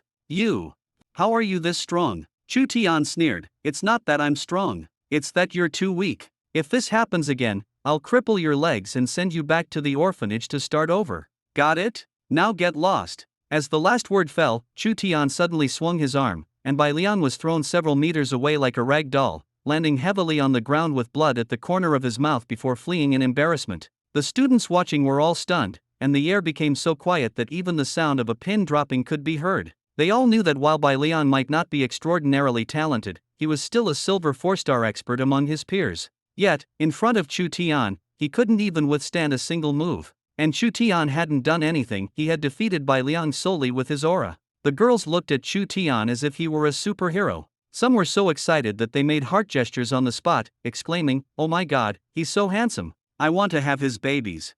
Others were so thrilled that they said, if I could be his girlfriend, I wouldn't mind living a few years less. Some were even more exaggerated, pulling out their phones to take frenzied photos. Some weren't satisfied with just capturing his face. They zoomed in on specific parts of Chu Tian's body for close-ups, sharing them in private groups, causing a stir. Some even offered high prices to buy these photos. Chu Tian himself was completely unaware that this small conflict had turned him into the top heartthrob among the girls and a secret money-making tool. If he knew he could make big money just by standing there, he'd probably laugh at the craziness of these face-obsessed fans. That moment, the photo booth nearby could have made a fortune by charging for snapshots, as long as they didn't capture his face. However, the little episode didn't affect Chu Tian's mood. He was long accustomed to Bai Liang's odd behavior. Such incidents had happened repeatedly and were no longer surprising. In fact, Chu Tian's warning to Bai Liang wasn't a joke. If Bai Liang tried the same tricks again, Chu Tian definitely wouldn't hold back. Perhaps it was time for Bai Liang to experience the Wi-Fi and nurse services at the hospital. Chu Tian and Bai Liang walked all the way to Li Changqing's office. Chu Tian knocked lightly on the door 3 times, and soon a steady and powerful voice came from inside, come in. When Chu Tian pushed the door open and entered, he couldn't help but pause for a moment. He hadn't expected another person to be in the room, and she was sitting casually in the chair in front of Li Changqing's desk. The atmosphere suddenly became a bit delicate. Chu Tian felt a slight tension, as if he had accidentally stumbled upon some secret. Li Changqing saw them enter and smiled. Ah, Xiao Chu is here. Come, have a seat. Shirqi, get up and pour Xiao Chu a glass of water. The girl, Li Shiki, puffed out her cheeks and pretended to be reluctant. Grandpa, why do you always make me pour water?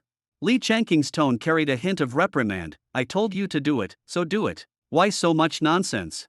The girl sneaked a glance at Chu Tian, and her face instantly flushed red. She picked up a cup, filled it with water, and handed it to Chu Tian before sitting off to the side. Li Changqing glanced at her and deliberately asked, "What about me?" Li Shiki froze. "Huh? What?" Li Changqing replied, "Shouldn't you also pour me a glass of water?" The atmosphere grew a bit awkwardly amusing. Li Shiki stuck out her tongue and muttered softly, "You didn't say so." Watching their interaction, Chu Tian finally understood their relationship. Thinking back to how he had assumed he'd stumbled upon something major, he couldn't help but silently mock himself for overthinking. Just as he settled into his seat, Li Changqing asked, "Xiao Chu, what brings you here today?" Chu Tian nodded and got straight to the point, "Dean Li, I wanted to ask about the Tri-Academy joint exam in a few days." Li Changqing thought for a moment before explaining, "This year's Tri-Academy joint exam is different from previous years. Not only have the participant lists changed, but the rules have also been revised. Everyone will first accumulate points in the Vermilion Bird Secret Realm, and only the top 20 will advance to the final round." Sitting nearby, Li Shiki occasionally stole glances at Chu Tian, her blush never fading. Li Changqing noticed everything and couldn't help but sigh inwardly. He was well aware of his granddaughter's feelings for Chu Tian, but Chu Tian was already married and had an exceptional wife. This child was bound to get hurt sooner or later. He had to find an opportunity to give Shiki a wake-up call and prevent her from falling deeper. Chu Tian asked again, "Dean Li, do you know anything about the Jinliu Bureau's trial?" Li Changqing's expression turned serious, and he said in a low voice, "There's not much I can tell you. Have you heard of Longting?" Chu Tian nodded, "Yes, I've heard of it." When Li Changqing mentioned Longting, his tone unconsciously carried a sense of reverence. The situation in the northern wastelands has been chaotic recently, and even Longting is overwhelmed. The top-tier experts have all been deployed, and the remaining gold-level warriors are insufficient. To break this deadlock, I've heard that this year's trial might directly send the top young warriors from the joint exam of the 3 academies to the front lines. Hearing this, Chu Tian felt a tightness in his stomach, but a glimmer of eagerness flashed in his eyes. Everyone understood the dangers of the borderlands, but they also knew that going to the front lines to fight the enemy was the highest honor for a warrior. No wonder the qualifications for this year's exam were so lenient. It was to give independent cultivators a chance to prove themselves and serve the country. A surge of hot-blooded determination rose in Chu Tian's heart, and he silently resolved that this year, he must make it into the top 3. He sincerely thanked Li Changqing for the reminder. "Thank you, Dean, for the information. I understand." Li Changqing waved his hand, "This is all just hearsay. But regardless of whether the rumors are true or not, this year, both the joint exam of the 3 academies and the Jinliu Bureau's trial are crucial for you. You must not slack off. Keep it up." Chu Tian stood up, his gaze firm, exuding an indescribable confidence. He said, "Rest assured, I won't let you down." Li Shiki quietly watched Chu Tian, her eyes shining with admiration. Even after Chu Tian left, she continued to stare blankly at his departing figure. Li Changqing let out a soft sigh. "Shiki, he's already gone. Stop looking." Li Shiki's cheeks flushed, and she retorted stubbornly, "I wasn't looking. I wasn't thinking about anything." Li Changqing couldn't help but laugh. "Do you think I don't know your little thoughts? I watched you grow up." Li Shiki's voice grew smaller, tinged with a bit of defiance. "I wasn't thinking about anything. Chu Tian is indeed an outstanding young man, capable, steady, humble, and disciplined. But you must understand." The atmosphere suddenly grew tense, and Li Shiki became so anxious that she almost jumped up. "Grandpa, why did you stop talking? What's going on?" Li Changqing hesitated in silence. If he hid the truth, his granddaughter might waste her feelings on false hopes. But if he told her the truth, he feared it would be too much of a blow. In the end, he sighed and decided to cut to the chase, ending this painful waiting. "Shiki, you need to be prepared. The truth is, Chu Tian is already married." This sentence hit Li Shiki like a heavy hammer. She froze on the spot, her face full of shock, completely unable to believe her ears. "Grandpa, you're joking, right? Chu Tian is so young. How could he be married?" Li Changqing sighed. "I'm not lying to you. He really is married. His wife is Chow Yufei from the Chow family, the girl you've always wanted to surpass." For some reason, when she heard Chow Yufei's name, a strange thought suddenly crossed Li Shiki's mind. Chu Tian and Chow Yufei standing together seemed like a match made in heaven, perfectly suited for each other. This feeling left her momentarily at a loss. But the thought that Chu Tian was already taken still made her feel deeply sad. It was the first time in her life that she had liked a boy, and before she could even confess, her feelings had already come to an end. The sense of loss was so overwhelming that it left her struggling to breathe. Seeing his granddaughter's dejected expression, Li Changqing felt even more heartbroken. He tried his best to comfort her. "Shiki, don't dwell on it too much. Chu Tian is indeed excellent, but you will definitely meet someone even better in the future. You deserve someone better. After saying this, even Li Chongqing himself felt it sounded hollow. He knew very well that such people were truly rare, and he even doubted if anyone could be more outstanding than Chu Tian. Li Shiqi's smile remained on her face, masking her inner struggle. Grandpa, I'm fine. Actually, Chu Tian and Xiao Yufei are indeed a good match. They are great together, and it has nothing to do with me. After all, liking someone doesn't mean you have to possess them, right? Li Chongqing felt a tightness in his chest, still uneasy. He secretly asked the instructor to keep an eye on Li Shiqi, worried that his precious granddaughter might do something foolish. She was his only family, and nothing could happen to her. Meanwhile, on the road, Chocolate muttered as he walked, "Brother Tian, haven't you noticed that Li Shiqi seems quite interested in you?" Chu Tian frowned slightly and teased, "Why don't you think she's interested in you instead?" Unexpectedly, Chocolate shyly responded, "Brother Tian, have you figured something out?" Chu Tian immediately felt nauseated and couldn't help but mock, "Brother, you really are confident. I've never seen anyone as narcissistic as you." Chocolate stood by the roadside, awkwardly rubbing the hem of his shirt, his expression both embarrassed and naive. He asked softly, "Brother, how did you figure it out?" Chu Tian rolled his eyes, "I thought about it with my eyes closed." With that, he strode off, pretending not to know Chocolate and leaving the topic behind. In the evening, Chu Tian received a call from Xiao Yufei, asking him to go directly to her family's house. He didn't ask much, as he was already familiar with the place. The Chao family's bodyguards recognized him and let him in without issue. As soon as he entered the villa, he heard Chao Zhenyi's hearty laughter.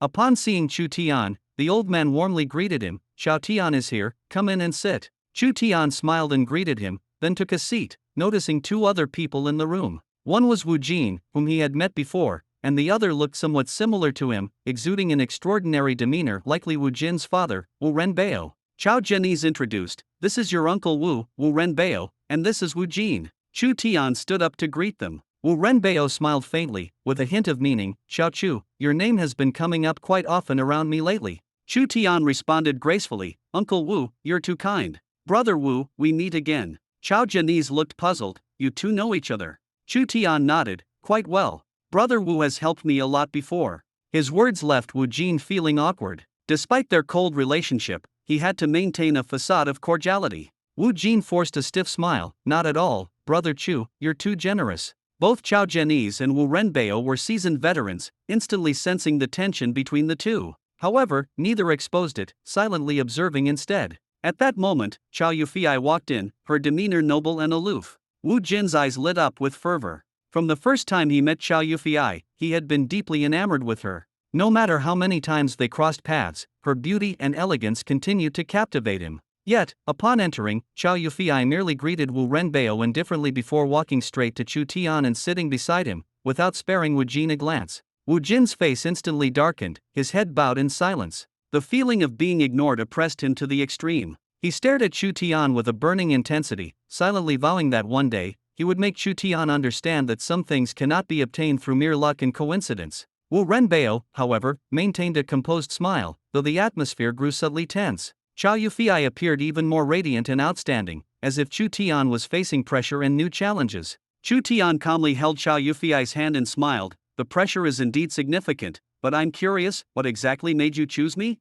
His tone carried a hint of self-deprecation, yet also exuded confidence. This scene nearly made Wu Jin explode with anger. His gaze turned icy, and his fists clenched tightly. Wu Renbei, still smiling outwardly, was inwardly displeased, barely able to suppress his irritation. Chao Zhenyi, on the other hand, stood by observing coldly. In his heart, he was already mocking Wu Renbei. This guy thinks he can use words to embarrass Chu Tian? He doesn't even know his own limits. Chu Tian's forte is verbal sparring, suffering a loss? Almost impossible. Still, as the host, Chao Zhenyi maintained basic courtesy. He took the initiative to change the subject. "Renbei, didn't you say you had something to discuss with me? Why not be specific about which one?" Wu Renbei displayed a polite smile and said, "Brother Nan, I heard that the Chao family recently acquired a new piece of land, which happens to fall within a school district. I have a major project on hand that requires a prime location. If we collaborate, it will definitely be a win-win. What do you think?" Chao Zhenyi replied expressionlessly, "Renbei, to be honest, I don't really manage the affairs of the Chao group anymore. Everything is handled by Yufei. For this matter, you'll have to go by her decision." Wu Renbei was momentarily stunned and cursed inwardly. Do you think I don't know that Xiao Yufei is in charge? Isn't that exactly why I'm coming to you, because I couldn't reach an agreement with her? But he maintained his smile and said, Brother Nan, I know that. I've already spoken with Yufei, but the conditions have been stuck. So I had to come to you personally to see if we could make a breakthrough. Chao Jianese feigned a puzzled expression and asked, couldn't reach an agreement? Does Yufei think there's a problem with the project? Chao Yufei's tone was cold as she directly replied, Dad, Uncle Wu's project itself isn't an issue, but the investment is too large, and it's not suitable for this kind of development in a school district. Wu Renbao's expression turned cold, and he lowered his voice. Yufei, that's not right. This project absolutely has potential and is perfectly suited for a school district. Let me tell you, this is an opportunity. Chu Tian had been quietly observing the situation unfold, finding it increasingly intriguing. The defiance in Wu Renbao's eyes was written all over his face. Chu Tian knew it was time to speak up. Otherwise, the situation might spiral out of control. What project? Chu Tian asked, breaking the silence with a single sentence. Wu Renbao was just about to speak when Wu Jin coldly interrupted, Chu Tian, this kind of major project isn't something you can understand. You'd better just listen quietly. Chao Yufei shot Wu Jin a cold glare, her gaze icy. Wu Jin instinctively shrank back, intimidated by her aura. Chu Tian, however, smiled nonchalantly. A project even I can't understand is even less likely to be a suitable collaboration. Wu Jin's temper flared instantly, and his voice rose. What do you mean? Chu Tian, don't tell me you actually think you're the decision maker here? This is a multi-billion-dollar project, not something you can dismiss with a single word. The atmosphere grew tense. Chao Jianese suddenly slammed the table heavily, his gaze sharp, and his aura seemed to suppress everyone in an instant. At that moment, Wu Jin even felt as if he were being stared down by the Grim Reaper, his breath catching in his throat. The suffocating pressure caused cold sweat to bead on his forehead. Wu Renbao hadn't expected Chao Jianese to be so forceful. He quickly stepped forward, trying to ease the situation, forcing a smile. Brother Nan, don't be angry. Xiao Jin was just too anxious and acted impulsively. Xiao Jin, apologize quickly. Wu Jin lowered his head, compelled to back down. Uncle Chao, I'm sorry. I spoke too rashly. Chao Jianese merely let out a cold snort and waved his hand dismissively. This matter is up to me. If Xiao Tian doesn't agree to the collaboration, no one can change it. Wu Renbao grew anxious. Brother Nan, let's not act on impulse. This project is truly a golden opportunity. Xiao Chu is still young and can't make such a big decision. Chao Jianese glanced at him and replied calmly, Renbao, if even Xiao Tian's words don't count, then I have even less authority. Wu Renbao was stunned, unable to comprehend what Chao Jianese meant. Meanwhile, Chu Tian looked at the father and son duo, his inner thoughts filled with disdain and exasperation. He realized he couldn't back down any further.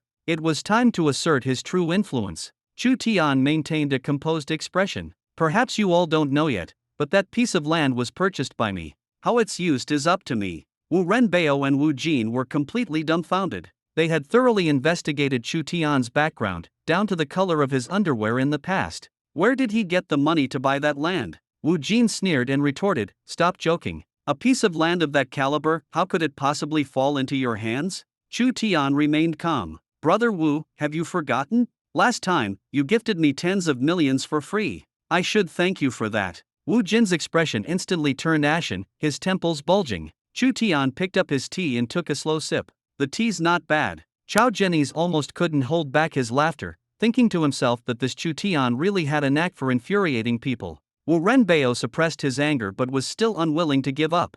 Forcing himself to stay calm, he continued to persuade, Xiao Chu, at least listen to the project details first. It's not too late to decide after hearing them out. Chu Tian didn't intend to completely shut the conversation down after all. It's wise to leave some room for future interactions. Uncle Wu, if you're confident you can change my mind, I'm willing to listen and see what makes this project so extraordinary. The room fell silent for a moment. The air was thick with tension. Chu Tian knew this was his moment. From now on, in the eyes of these people, he would no longer be a trivial figure. Wu Renbao's gaze turned sharp, though his face still carried a smile. We're planning to build a large amusement park and shopping mall in the school district. This business is bound to boom. He spoke with full confidence. Chu Tian froze upon hearing this. His silence made Wu Renbao secretly pleased. Let's see how smug you are now. Realizing the gap, aren't you? Uncle Wu, was this idea yours? Chu Tian asked in a tone of disbelief. Before Wu Renbao could respond, Wu Jin proudly interjected, it was my idea. Chu Tian's eyes glimmered with amusement as he shook his head and bluntly said, I figured. Such an absurd idea couldn't possibly have come from Uncle Wu. The air suddenly grew still. Wu Jin's face turned livid, and he snapped, What do you mean by that, you brat? Wu Renbao's voice also turned cold. Xiao Chu, you're going too far with your words. Facing their hostility, Chu Tian remained unfazed and even spoke with ease. Uncle Wu, think carefully, does building an amusement park and shopping mall near a school really make sense? Would students really skip class to spend money there? Isn't this project essentially banking on them neglecting their studies to come and play? Chu Tian paused for a moment, not even sparing a glance at the Wu father and son, and continued more directly, never mind whether the government would approve it, this idea alone is like building a cemetery at a hospital entrance. The patients aren't even cured yet, and you're already picking a spot to bury them. Chao Jianese tried to keep a straight face but couldn't hold back and burst out laughing. Wu Renbao and Wu Jin's faces turned beet red. Although Chu Tian's words were harsh, his logic left them with no room to argue. Wu Renbao could only glare fiercely at Wu Jin, take a deep breath, and step back. Fine, let's just say I was thinking too narrowly. Brother Chao, I'll head out for now. Let's talk another time. Just as it seemed everything was about to wrap up, Wu Jin suddenly stood up, his face dark, and challenged Chu Tian. Chu Tian, I heard you've been improving a lot lately. Dare to spar with me? Chao Jianese's expression immediately turned complicated, finding it amusing. Wu Jin, a gold 2-star, actually wants to challenge Chu Tian? Even Chao Yufei, standing nearby, merely looked on with a cold and indifferent expression. Wu Renbao stepped in, feigning sternness. Shut up. Xiao Chu is now a silver 9-star. You're just embarrassing yourself. Despite his words, his face showed no real intention of reprimanding his son. Chu Tian leisurely swirled his teacup, a faint smile on his lips. Are you sure you want to compete? Wu Jin was brimming with confidence. What, are you scared? Don't worry, I won't go too hard on you. But fighting always carries risks. What if there's an accident? Chu Tian squinted and asked. Wu Jin sneered, full of disdain. Don't worry, I won't hurt you badly. Chu Tian shook his head and turned to ask Wu Renbao. What I mean is, what if someone gets injured? Wu Renbao put on a righteous facade. What man doesn't have a few scars? All this hesitation only brings shame to the Chao family.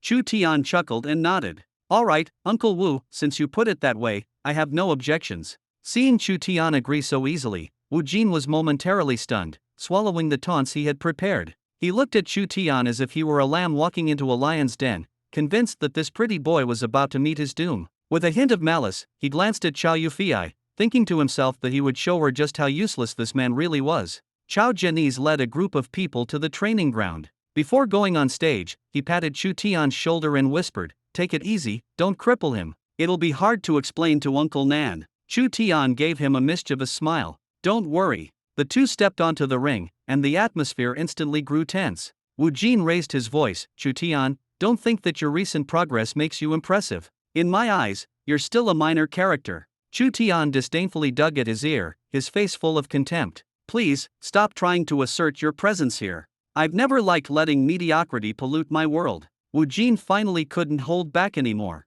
The true energy within him suddenly erupted, and in just a breath, his fist was already hurtling heavily toward Chu Tian's head. Below the stage, Wu Renbao nervously glanced at Chao Jianese. Aren't you worried? Chao Jianese, however, chuckled and said, Boys should endure some hardship. A fist isn't a bad thing. Wu Renbao couldn't quite grasp his attitude. Just a few days ago, when the Wang family ambushed Chu Tian, Chao Jianese nearly wiped out the entire Wang family in a fit of rage. This level of protection showed that Chao Jianese valued Chu Tian greatly. But now, he seemed completely unconcerned. Could it be that he trusted Chu Tian's ability to protect himself?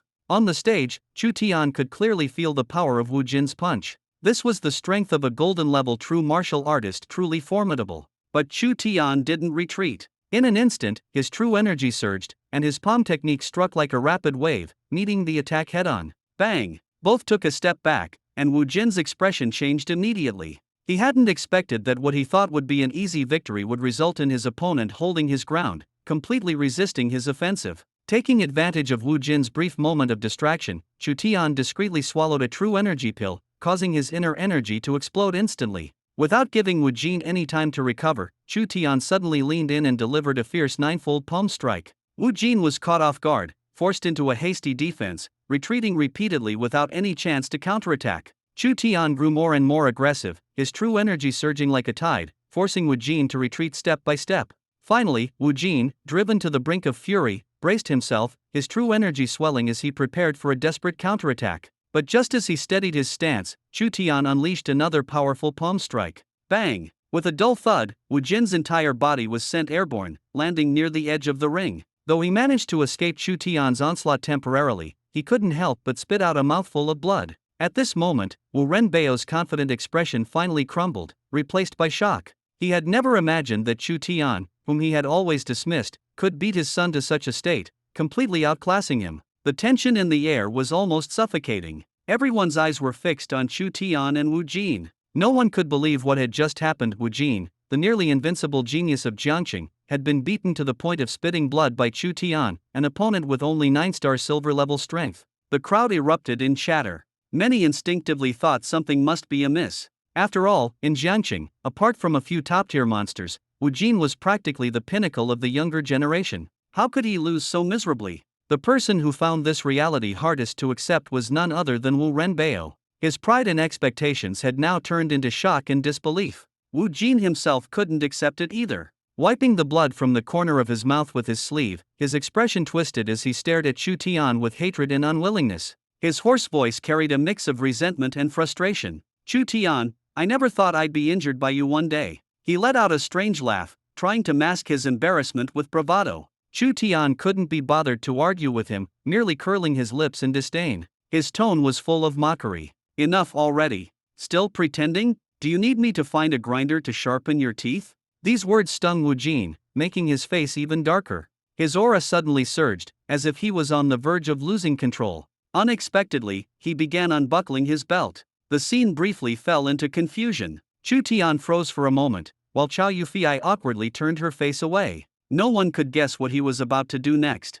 The atmosphere grew increasingly bizarre, until Wu Jin suddenly swung his hand. A slender soft sword snapped out like a whip. Only then did everyone realize he had hidden the soft sword in his waistband. Upon seeing this, Chao Zhenyi's face darkened, and he sternly warned Wu Jin, "Put down the weapon. This is just a friendly sparring match. There's no need for knives or guns." His voice was like a warning bell, making Wu Jin dare not act recklessly. After all, defying Chao Zhenyi's was definitely not a wise choice. Wu Jin could only direct his anger toward Chu Tian, sneering provocatively, "What? Are you going to hide and play the coward?" Chu Tian couldn't be bothered with his taunts and retorted with a cold snort, "I'm not you. Stop pretending here." At that moment, the tension in the air was palpable. Wu Jin continued to provoke, "Do you have the guts to keep fighting me?" Chu Tian responded calmly, "Even though I know you're trying to provoke me, sorry to say, you've succeeded." He shouted, "Uncle Nan, don't worry, I'm fine." Wu Renbao spoke up on Chu Tian's behalf to Chao Zhenyi's, "Brother Nan, young people should have some spirit.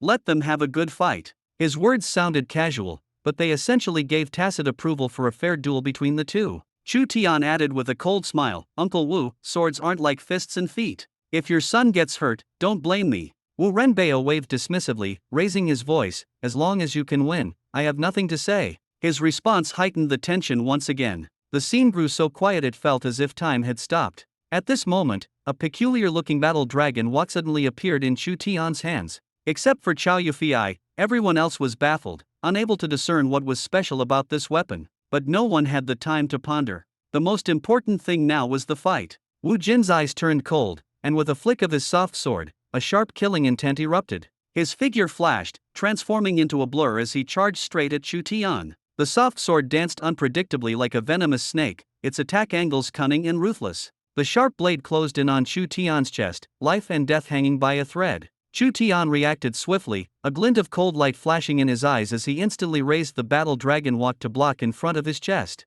A piercing metallic clash echoed, causing everyone's hearts to leap. Seeing his attack blocked, Wu Jin quickly sidestepped and retreated, his soft sword straightening again as it stabbed toward Chu Tian's left arm from an unpredictable angle. However, Chu Tian turned his body effortlessly, dodging with ease. After 2 exchanges, Wu Jin had achieved nothing, and the frustration and anger on his face were about to explode. He kept pulling back to create distance, preparing for another attack. But Chu Tian gave him no chance. Chu Tian suddenly leaped into the air, gripping the battle dragon walk with both hands, and smashed it down toward Wu Jin. Wu Jin's face turned pale, and he could only muster all his strength to raise his sword in defense. Another loud crash echoed. Wu Jin felt his entire arm go numb instantly, and the soft sword in his hand fell to the ground. Panicked, he tried to retrieve the sword, only to find a massive flat-bottomed pan blocking his way. Before he could react, Chu Tian struck like lightning, slamming the pan hard into Wu Jin's body.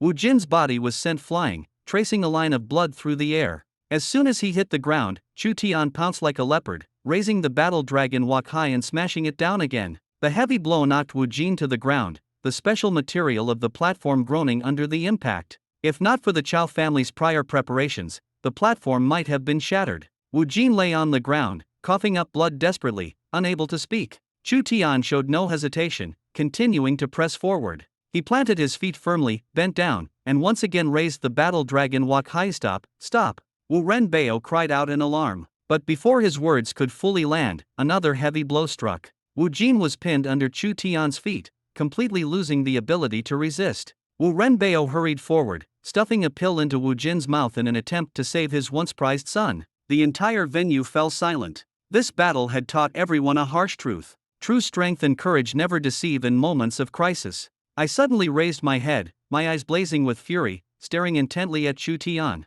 At that moment, I only wished to make him pay immediately. Chu Tian calmly put away the Zhanlong Ao in his hand, appearing sorrowful on the surface as he feigned concern and said, "Uncle Wu, is brother Jin okay? I really didn't expect things to escalate like this. Honestly, why didn't he just admit defeat earlier?" Sigh. Wu Renbao's lips trembled, but he couldn't utter a complete sentence. He picked up Wu Jin, turned around, and left without looking back. Chu Tian even provocatively called out, "Take care, Uncle Wu. Come again when you have time. If brother Jin ends up in the hospital, remember to send me the address on WeChat, I'll visit him." This remark clearly made Wu Renbao pause in his steps, his entire body stiffening for a moment. Beside him, Chao Jianese coldly observed Chu Tian. His expression carried a mix of helplessness and admiration. This son-in-law was too cunning, always managing to handle things flawlessly. Chu Tian quickly noticed Chao Jianese's gaze and could only force a smile, saying helplessly, "Uncle Nan, I'm sorry for causing you trouble again." Chao Jianese shook his head indifferently, smiling calmly, "It's fine. The Wu family is struggling to protect themselves now. They can't stir up much trouble and are nothing to worry about." At that moment, Dongqing's voice suddenly came from inside the villa. "Chao Tian, Yufei is back. Stay for dinner tonight. I won quite a bit today." Chao Yufei affectionately linked arms with her mother and curiously asked, "Mom, how much did you win?" Dongqing patted her daughter's cold hand and smiled triumphantly, "Your Aunt Kong's entire gold shop is now mine." Chu Tian was stunned. He hadn't expected a card game to escalate to such stakes. It was more thrilling than gambling in a casino. Chao Yufei was equally dumbfounded. "Mom, how could you win someone's gold shop in a card game?" Dongqing laughed heartily, "That's nothing. Last time, I even won control of one of your Aunt Xiao's companies, though I lost it back the next day." Listening to this, Chu Tian felt his worldview was about to be overturned. Beside him, Chao Jianese's expression was also somewhat awkward. He quickly interjected to change the subject, all right, everyone must be starving. Honey, go make dinner, the kids are waiting." Dongqing rolled her eyes at him, "You're the one who's starving." In no time, the four of them returned to the villa. Dongqing and Chao Yufei busied themselves in the kitchen, while Chu Tian accompanied Chao Jianese for a game of chess. During the game, Chu Tian noticed that Chao Jianese's chess style mirrored his personality, direct and straightforward, with no pretense. Every move carried an air of determination to fight to the end. "I'm going on the offensive now, so watch out," Chao Jianese said with a hint of challenge in his tone. The two each won a game, and just as they were about to play the tiebreaker, Dongqing called them for dinner, forcing them to temporarily set the chessboard aside. During the meal, the atmosphere was initially lively and cheerful. Chu Tian was picking his teeth with a toothpick when he suddenly noticed Yufei's expression seemed off. She said softly, "Dad, the Jinmu Bureau called me this morning and told me to prepare to head to the northern wasteland frontline." The air instantly grew heavy. The northern wasteland had been turbulent recently, and the front line was extremely dangerous. Chao Jianese's expression turned grave as he slowly said, "Since the order has been issued, as a guardian, you have no choice. This is your responsibility." Dongqing was clearly unwilling to let her daughter face such danger and anxiously asked, "Can't we find someone to help? Yufei is a girl, how can she be sent to such a dangerous frontline?" "Stop it." Chao Jianese frowned and said, "A Jinryu practitioner is not an ordinary profession. It's not something that can be resolved through connections. You need to understand what responsibility means." Dongqing sighed and could only hold her daughter's hand tightly. Seeing the heavy atmosphere, Chu Tian tried to comfort them, "Uncle Nan and Dong, don't worry too much. After the Vermilion Bird's secret realm ends, I'll also be heading to the northern wasteland. I'll make sure to bring Yuffie back safely. As his words fell, the entire family looked at him in surprise. Chu Tian nodded and said seriously, Dean Li informed me today that the Jinmu Bureau's assessment involves supporting the northern wasteland frontline. Hearing this, Chao Janice could no longer maintain his composure. He knew his daughter was capable of protecting herself, but Chu Tian was only at the early stage of the golden rank. The front lines were so dangerous that going there was almost a death sentence. Lowering his voice, he advised, Chao Tian, maybe you really shouldn't go to the Vermilion Bird secret realm this time. Chu Tian, however, smiled and said, Uncle Nan, didn't you just teach me to take responsibility? Since I've chosen the path of a true martial artist, I can't back down. Chao Janice was momentarily speechless, unable to respond for a while. Dong Qing could only sigh. She gazed at Chu Tian and softened her tone, You've made your decision, so I won't try to dissuade you, but you must promise to stay safe. Both of you, promise me you'll come back safely. Chu Tian patted his chest and assured her, Don't worry. After dinner, they returned home. In the night, Chao Yuffie leaned against Chu Tian's chest and softly urged, Honey, how about not going to the Vermilion Bird secret realm, okay? Chu Tian affectionately brushed her nose and said gently, You've already gone to the front lines. How could I bear to leave you alone? As husband and wife, we should share both joys and hardships. We should go together. Yuffie wanted to say more, but Chu Tian had already silenced her with a tender kiss. He whispered, This is a rare opportunity. Tonight, we should cherish it even more. Once we're in the northern wastelands, who knows when we'll meet again. Yuffie shyly wrapped her arms around Chu Tian's neck, feeling both secure and attached. The room was filled with warmth and relaxation. Chao Yuffie treated herself like a queen, holding Chu Tian completely in the palm of her hand. In their moments together, it felt as if the entire world had faded away, leaving only the two of them. The next day, neither of them left the house, choosing instead to savor the warmth of this soon-to-be scarce time together. Chu Tian lay on the bed, feeling more relaxed than ever. He spoke softly to the system, Can I take 2 days off? The system responded crisply, The host can apply for hibernation mode. Without hesitation, Chu Tian activated hibernation mode. He ignored the system entirely, feeling utterly at ease. Chao Yuffie, wearing only a nightgown, quietly nestled against Chu Tian's back. Her faint fragrance filled Chu Tian's heart with immense satisfaction. Honey, are you trying to seduce me right now? Chu Tian teased. Chao Yuffie laughed seductively. That's right, I'm seducing you. Just as Chu Tian was about to retaliate, Chao Yuffie skillfully dodged him. She giggled and ran to the pool, leaping in. Chu Tian immediately chased after her, pulling her into his arms in the water. The two played and splashed, the atmosphere both flirtatious and joyful. Chu Tian whispered, Honey, I want to see you in a bikini. Chao Yuffie blushed and pretended to be reserved, No way. Chu Tian put on a pitiful look, You're so cruel. Just let me see, please. Chao Yuffie hesitated, We don't even have bikinis at home. Chu Tian quickly offered, I'll go buy some. Wait for me. He jumped out of the pool, got dressed, and drove straight to a bikini specialty store. Once inside, he confidently told the clerk, Give me 1 set of every bikini style you have. The clerk was stunned, 1 set of every style. Chu Tian nodded, Yes, all of them. The clerk hurried to prepare the items for him. Chu Tian casually tossed his sports car key onto the counter and sat down to drink water. The surrounding customers were all young, attractive women, some of whom were clearly interested in wealth. Upon seeing the luxury car key, a few girls became noticeably more active, approaching Chu Tian and trying to strike up a conversation. As Chu Tian lowered his head to drink water, a pair of long legs appeared in front of him. He looked up to see a woman in a black lace bikini, her figure stunning and her face full of allure. She spoke softly, Handsome, do you think this bikini looks good on me? Chu Tian felt a bit nervous, It looks good. The woman smiled even more seductively, Since it looks good, could you do me a favor? My clothes are dirty, and I need someone to take me home. I'm all alone, and I'm a little scared. She approached Chu Tian, closing the distance, but Chu Tian remained vigilant, stepping back and saying seriously, Miss, please respect yourself. If you need to go home, you can take a cab. I don't do losing deals. The girl, undeterred, straightened up slightly and puffed out her chest. Are you sure this is a losing deal? Chu Tian nodded firmly. It is. At that moment, the store clerk handed over all the bikinis in the shop, neatly packed, to Chu Tian. He quickly took them and left the boutique without hesitation. The girl, still unwilling to give up, followed him out of the store.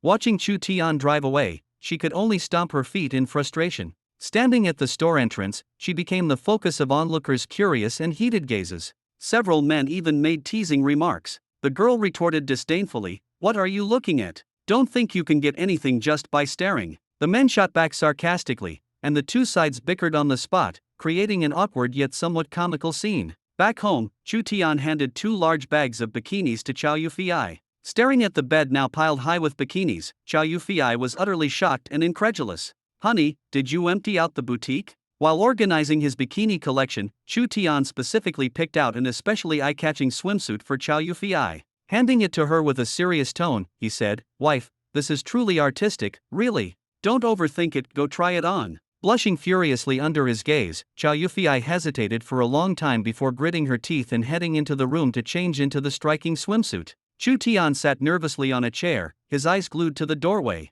The moment Chow Yufei stepped out, he couldn't control himself. In one swift motion, he rushed over and scooped her up in his arms. Laughing and playing, the two tumbled into the pool. For a brief moment, the tenderness and joy made it feel as though the entire world belonged to them. But happy times are always fleeting. As dawn broke, reality came calling. Waking up in the early morning, Chu Tian's first instinct was to awaken the system within him. He called out loudly, "System, cancel sleep mode." But there was no response. Feeling a bit panicked, he tried various commands, even jokingly shouting, "Open sesame." And "System, are you there?" Still, there was no reaction. Just as he was about to give up, the system suddenly came back online. System resuming operational status. Chu Tian froze, unable to believe he had managed to do it. Exhausted, he asked, "How did I cancel the sleep mode?" The system replied lazily, "You just needed to call my name, and I would automatically resume." Chu Tian couldn't help but curse inwardly. That simple? Are you kidding me? The system quickly issued a new daily task. Today's task: shave your head. Chu Tian was dumbfounded, complaining to the air, "You want me to shave off my black hair? I'd rather die." But the system remained unmoved. No matter how much Chu Tian resisted, it was futile. He knew all too well that bargaining with the system was pointless. Not wanting Chow Yufei to see him in such a sorry state, Chu Tian decided to leave alone. He kissed Chow Yufei deeply, promising to return safely. Chow Yufei, her face full of worry and tears welling up in her eyes, could only watch him leave. When they reunited, both had endured the test of time and came to understand just how hard those separations had been. Walking into the barbershop, the barber enthusiastically recommended various hairstyles, root perms, textured perms, but Chu Tian wasn't interested in any of them. "Shave it all off." The barber was stunned, wondering if Chu Tian had suffered some kind of blow. Chu Tian, in no mood to explain, waved his hand for the barber to get on with it. The buzzing sound of the clippers echoed in his ears. He couldn't resist taking one last selfie with his long hair, quietly complaining to the system. He didn't look back, gritting his teeth as he instructed the barber to shave it all off. The strong sense of reluctance and a hint of helplessness were written all over his face. For Chu Tian, every day spent dealing with the system came at a cost. Even so, he still chose to stick to his promise, even if the road ahead was full of uncertainty. Chu Tian earnestly said to the barber, "Make it quick, cut it clean. In 2 months, I'll be a real man again." As the electric clippers buzzed down, he felt the cold wind brushing against his scalp. Tears eventually welled up and fell. He closed his eyes, unwilling to let others see his vulnerability, but his resolve grew stronger. He didn't know what challenges lay ahead, but Chu Tian understood. Every change is a new beginning. Sitting in the barber shop chair, Chu Tian felt a chill spreading from his scalp to the depths of his heart. He knew that his once prized jet black hair was now a thing of the past. A few minutes later, the barber patted his shoulder. "Sir, it's done. Are you satisfied?" Chu Tian opened his eyes and looked at himself in the mirror. His head gleamed, completely transformed. He sighed and said, "If I say I'm not satisfied, can you give me my hair back?" The barber shrugged and suddenly smiled. "Actually, it's not impossible. You could consider a hair transplant." Chu Tian felt at a loss for words, rolled his eyes, and then laughed at himself. "Forget it, a bald head is actually pretty cool. Saves me from buying shampoo." Suddenly, a cold, robotic voice echoed in his mind. "Congratulations, host, for completing today's task. Please draw a prize." Chu Tian felt helpless, hoping the prize could make up for his lost hair. "Go ahead, please let it be something useful." The system replied, "Task reward. Thunderous Boom Mini Landmine Enhanced Edition, 1 bottle." He couldn't help but complain the reward had absolutely nothing to do with his hair. On the way to Bai Huajin Yu Academy, he attracted a lot of attention, especially from the girls. "Who's that bald hottie? He looks so familiar." "You call every good-looking guy familiar. Can you stop exaggerating? Don't you think he looks a bit like Chu Tian?" Chu Tian, the campus heartthrob? They debated among themselves, some stubborn, some hesitant, but Chu Tian remained silent as he walked into the classroom. He approached his classmate, Chocolate, who was still napping, and lightly tapped him. Chocolate groggily raised his head, saw a bald guy, and asked in confusion, "Who are you?" Chu Tian replied speechlessly, "Chu Tian." Chocolate's eyes widened, "Don't mess with me. Tianji's hair is so enviable that countless girls admire it. You look nothing like him, but you do bear a slight resemblance. I really am Chu Tian." Chu Tian was on the verge of losing his patience. Chocolate leaned closer for another look, then suddenly slammed the desk, silencing the classroom. He whispered in shock, "You're really Tianji? What happened to your hair? Did you suffer some kind of blow? Did someone forcefully shave it off?" Chu Tian sighed and answered, "You wouldn't understand. A bald head is so refreshing." Chocolate was speechless for a long time, then finally gave Chu Tian a thumbs up. At that moment, Diana also noticed Chu Tian's transformation. Already a bit shy, her face turned slightly red, and an unexpected thought popped into her mind. Would a bald head feel more unique to touch? Not long after, the school organized freshmen to form teams and venture into the Vermilion Bird secret realm. Only Chu Tian and Chocolate dared to sign up. The others either lacked confidence or were too intimidated. The two boarded the school bus and soon arrived at the entrance of Vermilion Bird Mountain's secret realm. The place was packed with people-robed cultivators exuding a murderous aura, heirs from prestigious families, and sharp, talented geniuses. Each person had an imposing presence, their strength so intense it seemed to make the surrounding air tremble. Competing for the mere 20 advancement slots among tens of thousands of people was as difficult as it could get. Chu Tian clenched his fists, feeling his blood boil. He wasn't nervous out of fear but rather filled with anticipation for the upcoming battles. Chocolate lowered his voice, "Tianji, there are so many people here. If each one spat, I'd drown." Chu Tian glanced at him sideways, "Are you scared?" "A little," Chocolate admitted honestly. Chu Tian didn't mock him, just patted his shoulder. "It's good to be afraid. Without fear, how can you fight your way to the top?" The preparations were brief, and the person in charge, a strong figure, directly announced the start of the secret realm trial. Dozens of stone gates adorned with strange, flickering totems suddenly appeared around the scene. The two squeezed into the crowd and followed the main group into the secret realm. A sinister, hateful whisper came from behind. "Chu Tian, Vermilion Bird Mountain will become your grave." Chu Tian turned around, it was Song Qingfeng. He couldn't be bothered to respond and retorted casually, "Perfect, Vermilion Bird Mountain is big enough to bury you too." Before Song Qingfeng could reply, a bearded cultivator behind him shoved him forward. "Stop wasting time, get in." Immediately after, a cold voice followed. "Chu Tian, don't let me run into you in there." Chu Tian didn't need to turn around to know who it was. Chen 11. He sneered, "Young Master Chen, not even a greeting? Still the same as before, looking like everyone owes you a beating." Zhu Gilai muttered under his breath, "Brother Tian, just how many people have you offended? What's this? One comes, I'll deal with one. Two come, I'll deal with two. Whatever happens, we'll handle it inside."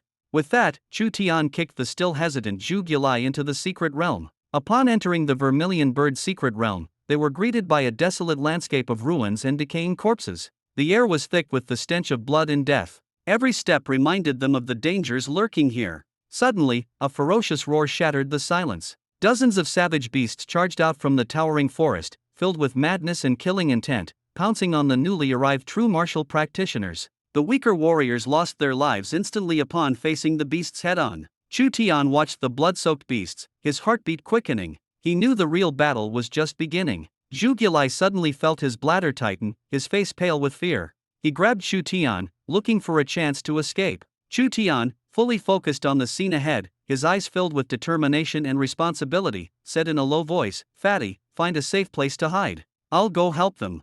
Before Zhu Gilai could react, Chu Tian had already mobilized his entire energy and charged into the pack of beasts. This time, Chu Tian held nothing back. He unleashed his full strength, his entire being like a sharp blade. Wherever he went, the beasts fell back in defeat. In just a few minutes, rivers of blood flowed, and one beast after another collapsed. The true martial practitioners, who had been struggling to resist, had already stopped fighting, standing on the sidelines in shock as they watched Chu Tian single-handedly clear the battlefield. The last massive beast fell, split in two by Chu Tian's god-slaying whip. Holding the whip in his left hand and the heavy dragon war mace in his right, his body was drenched in blood, surrounded by piles of broken corpses. At that moment, every true martial practitioner present was awestruck by him. Chu Tian resembled the war gods described in textbooks, but now, he was their reality.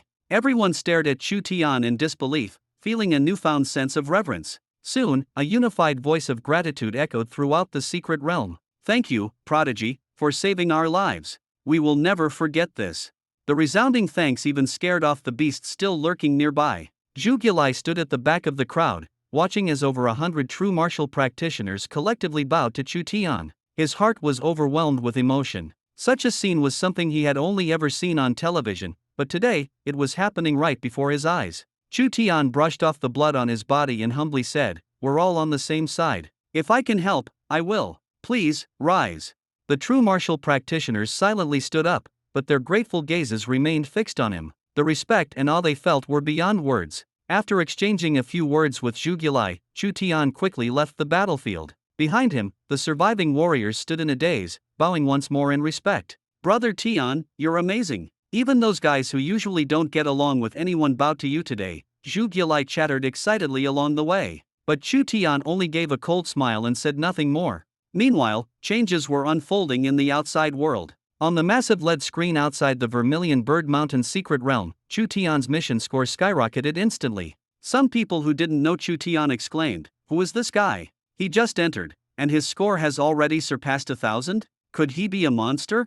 Major martial academies also took notice of Chu Tian. Li Chongqing, an instructor at Baihua True Martial Academy, couldn't hide his smile when he saw Chu Tian ranked first. In contrast, other academies were filled with envy and jealousy. "If only Chu Tian could come to our school." But Li Chongqing was resolute. "No way. We agreed that we can only exchange students once a year, and we must not go back on our word." Everyone realized that with Chu Tian's rate of progress, no academy would dare to take him a year from now. The entire Baihua True Martial Academy was in an uproar. Many female students screamed in excitement, some nearly tearing off their clothes to wave them. Countless people remembered the name Chu Tian. He had become a hero of the new era. Chu Tian and Chocolate continued advancing through the perilous jungle, where they were frequently attacked by ferocious beasts. Chu Tian let Chocolate handle the weaker ones as a form of training. Compared to the Dragon Pool secret realm, this place was undoubtedly more dangerous. They spent an entire day fighting and running, only stopping to rest and replenish their energy when they were utterly exhausted.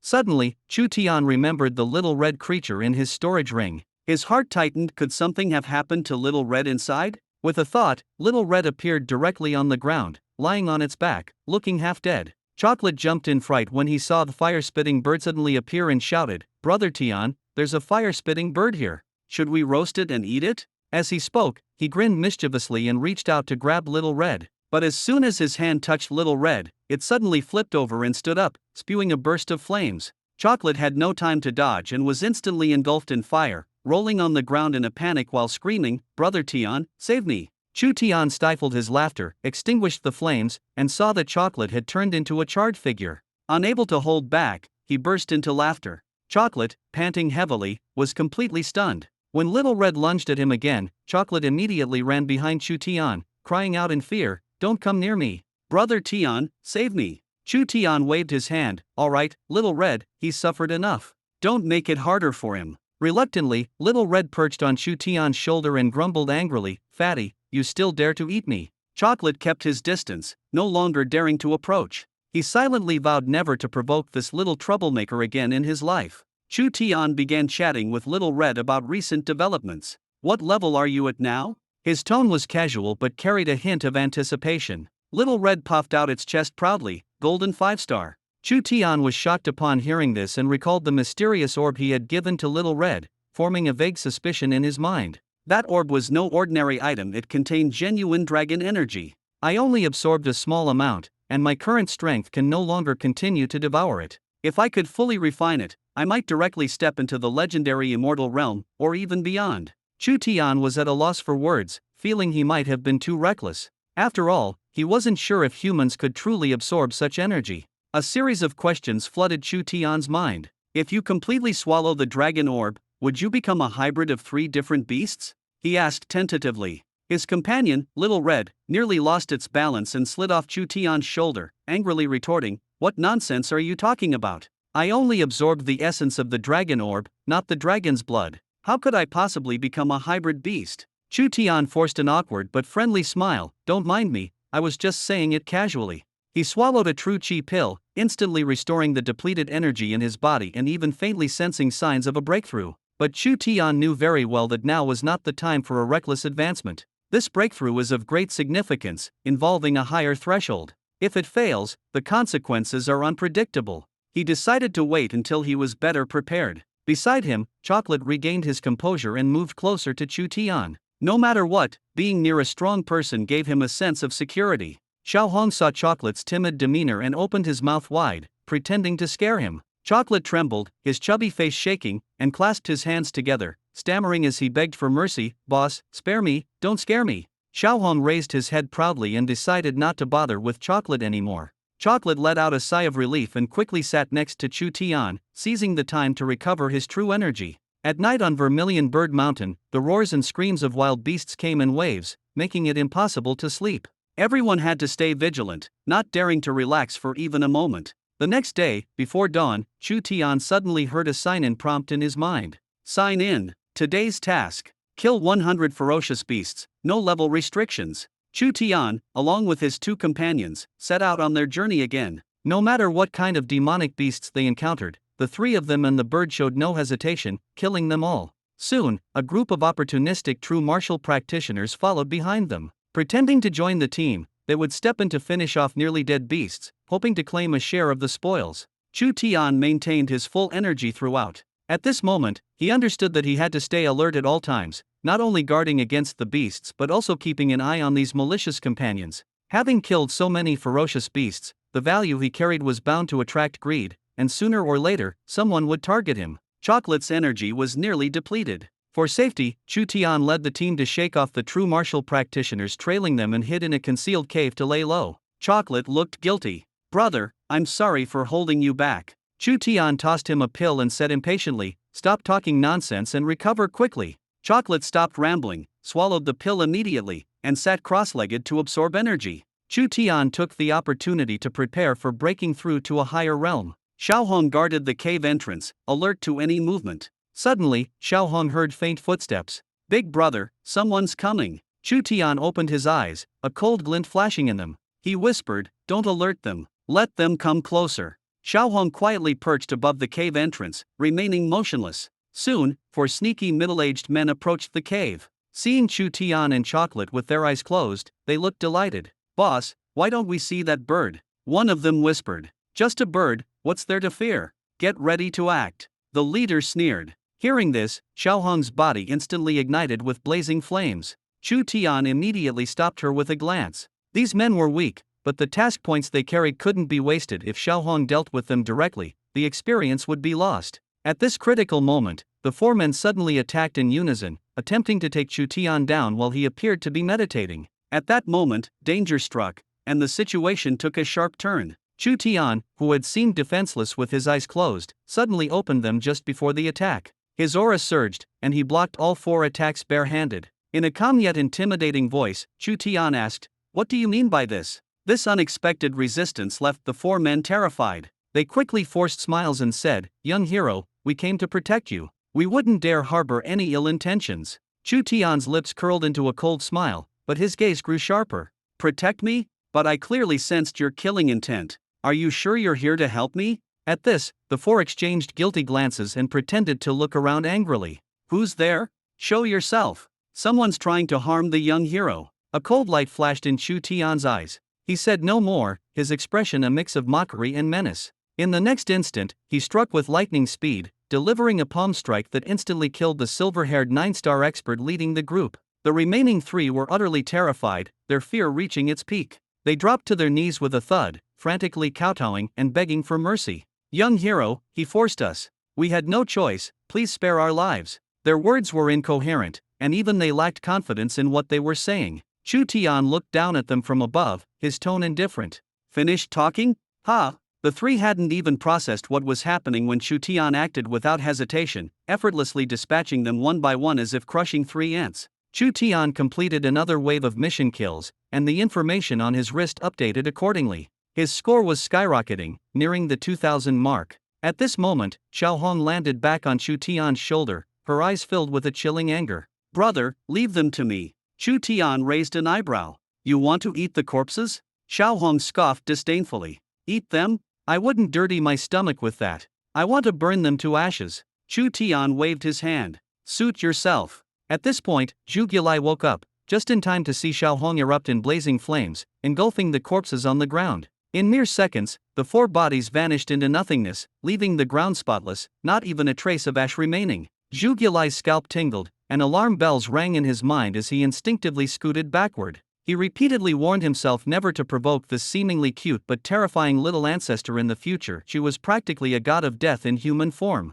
Chu Tian glanced at him. Recovered yet? Zhu Gilai nodded blankly, unable to hide the shock and fear in his heart. The two of them, along with the bird, continued forward, searching for ferocious beasts. However, the beasts in the forest seemed to have become scarce. Chu Tian realized it might be due to other hunters entering the area earlier. With 30 more beasts left to complete today's mission, he quickened his pace, searching relentlessly without a moment's rest. He knew the forest would become even more dangerous at night, making movement more challenging. Whenever they encountered a beast, Chu Tian was always at the forefront. Each battle lasted only moments before he successfully killed his target. He now resembled the most fearsome hunter in the forest, tireless, with a clear goal. Every beast was his prey as long as it increased his mission score. Zhu Gilai followed quietly behind, watching Chu Tian's swift and ruthless moves. He vividly understood what it meant to be a god of war in human form. Unable to resist, he joked, "Brother Tian, with your skills, even the beasts would avoid you.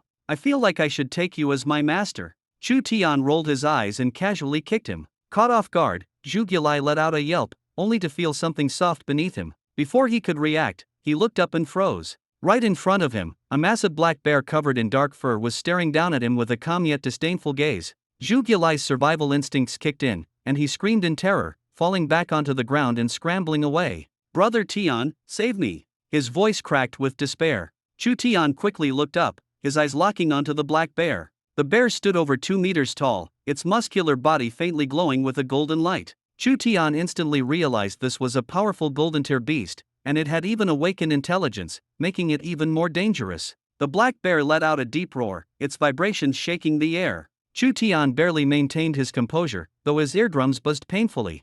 Zhu Gilai, on the other hand, had completely passed out. Chu Tian glanced speechlessly at the unconscious Zhu Gilai, knowing this guy was utterly useless and only caused trouble. He gave an order. "Xiaohong, take him away." Xiaohong immediately responded, transforming into flames and effortlessly dragging Zhu Gilai out of the battle zone. The black bear's arrogance vanished as it stared at Xiaohong, replaced by an overwhelming fear that seemed to rise from its very soul. It wanted to retreat, but Chu Tian gave it no chance. With only one beast left to complete his mission, Chu Tian couldn't let this target escape. His figure shot like a bullet to the black bear's rear, leaping into the air and landing directly on its back. He instantly channeled the true energy within his body, his fists pounding like hammers onto the black bear's head. The black bear let out a painful roar, thrashing its body wildly and crashing into the surrounding trees in an attempt to throw Chu Tian off. With each impact, the ancient towering trees fell one after another, but Chu Tian skillfully dodged at every critical moment, as if he were fused with the bear's body.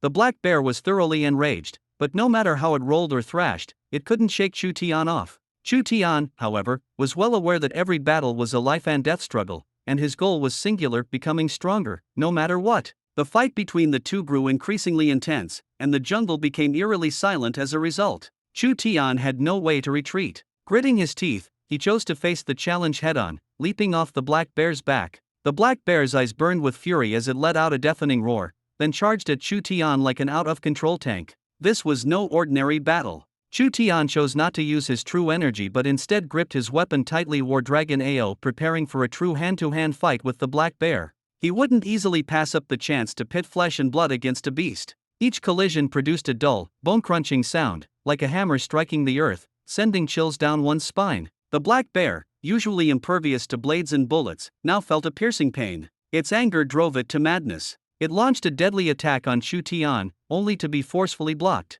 The strength of the two was evenly matched, and this face-to-face confrontation made the black bear feel fear for the first time. This human was unlike any enemy it had encountered before, making it even consider retreating. The black bear mustered all its strength, pushing its limits as it charged fiercely at Chu Tian. This time, Chu Tian didn't meet it head-on but nimbly dodged the frontal assault. However, to his surprise, this was merely a feint by the black bear. In the moment he let his guard down, the black bear began to flee. Chu Tian cursed loudly in anger. Damn it, you dare trick me. Don't even think about running away. He immediately channeled his true energy and gave chase. Within a few strides, he caught up to the panicked black bear. Without hesitation, he delivered a sweeping strike that sent the black bear flying. The bear crashed through over a dozen trees before finally coming to a stop, collapsing to the ground, coughing up blood, its eyes filled with despair and fear. But the black bear hadn't completely given up. Just as Chu Tian was about to continue his attack, the black bear launched a desperate counterattack. Seizing the moment when Chu Tian shifted his stance, it suddenly retaliated, pinning him to the ground and furiously attacking his head. Nearby, Zhu Gilai couldn't help but cover his eyes and shout, "Brother Tian, this is way too intense. Even a kid like me wouldn't dare to imitate this." The black bear, weighing over 1,000 pounds and infused with true energy, exerted a pressure that could suffocate an ordinary person. Chu Tian's mind couldn't help but conjure absurd thoughts. If he ever encountered this move again in battle, he'd probably be haunted by today's nightmare scene. Gritting his teeth hard, he vowed internally to shave this black bear completely bald. Without further hesitation, Chu Tian clamped his weapon tightly between his legs, channeling all the true energy in his body, and drove the divine whip fiercely into the black bear's back. A burst of ferocious energy erupted, and in an instant, the black bear's body was pierced through without leaving a trace of blood. Chu Tian pushed the black bear aside with force, and it fell to the ground with a thud, kicking up a cloud of dust. He himself almost lost his balance, staggering as he got back up. At that moment, a comm system notification sounded in his mind. "Congratulations to the host for completing today's task. Would you like to draw a reward?" Without a second thought, Chu Tian immediately opted to draw. The system coldly announced, "Task reward. 1 storage ring upgrade card." Note: this card allows the storage ring to store living beings, supporting up to 10 people for 1 month. Hearing this, Chu Tian was overjoyed, feeling as though he had suddenly unlocked infinite possibilities. He couldn't help but wonder if the storage ring could eventually evolve into a small independent world. The system, however, promptly poured cold water on his excitement. If you want to know the result, try it yourself. Chu Tian was in a good mood and didn't bother arguing with the cold system. Zhu Gilai looked at Chu Tian, whose expression was oddly sinister at the moment, and teased him with a sly smile. "Brother Tian, are you getting carried away after being ridden by the black bear?" This comment instantly made Chu Tian feel awkward, as a series of inappropriate images flashed through his mind. He immediately became furious, glaring fiercely at Zhu Gilai. "You fatso, if you keep spouting nonsense, I'll roast you for a midnight snack tonight."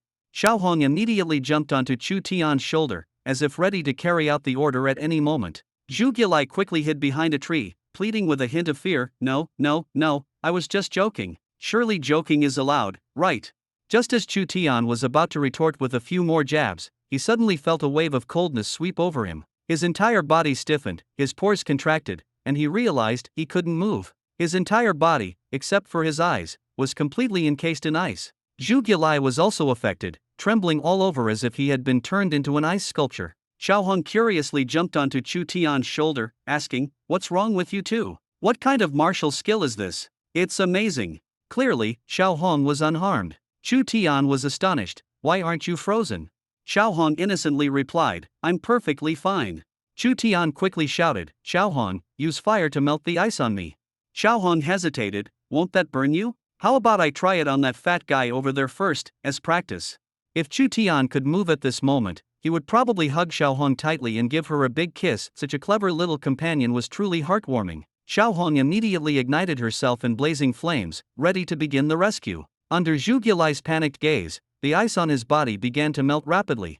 Zhu Gilai was overjoyed and thanked her profusely. Unfortunately, having just experienced danger, he was completely flustered, and a small flame accidentally landed on his most sensitive area. Terrified, he quickly dropped to the ground, desperately trying to extinguish the flame, making the entire process both comical and embarrassing. Xiao Hong's childish voice chimed in, saying she wanted to help by adding more effort. Watching Zhu Gilai frantically rubbing against the ground, I felt a pang of concern. I suddenly realized that his size was too small. Perhaps the flame hadn't even reached the core before being extinguished. But for me, it would be a different story. If I got burned, the consequences would be unimaginable. I quickly reminded Xiao Hong to control the intensity of the fire, as I still wanted to live a normal life. After being rescued by Xiao Hong, to avoid being frozen again by the sudden cold, Zhu Gilai and I each held a small torch lit by Xiao Hong, warming ourselves by the fire on the ground. We skinned the defeated black bear and draped its hide over ourselves, immediately feeling a wave of warmth.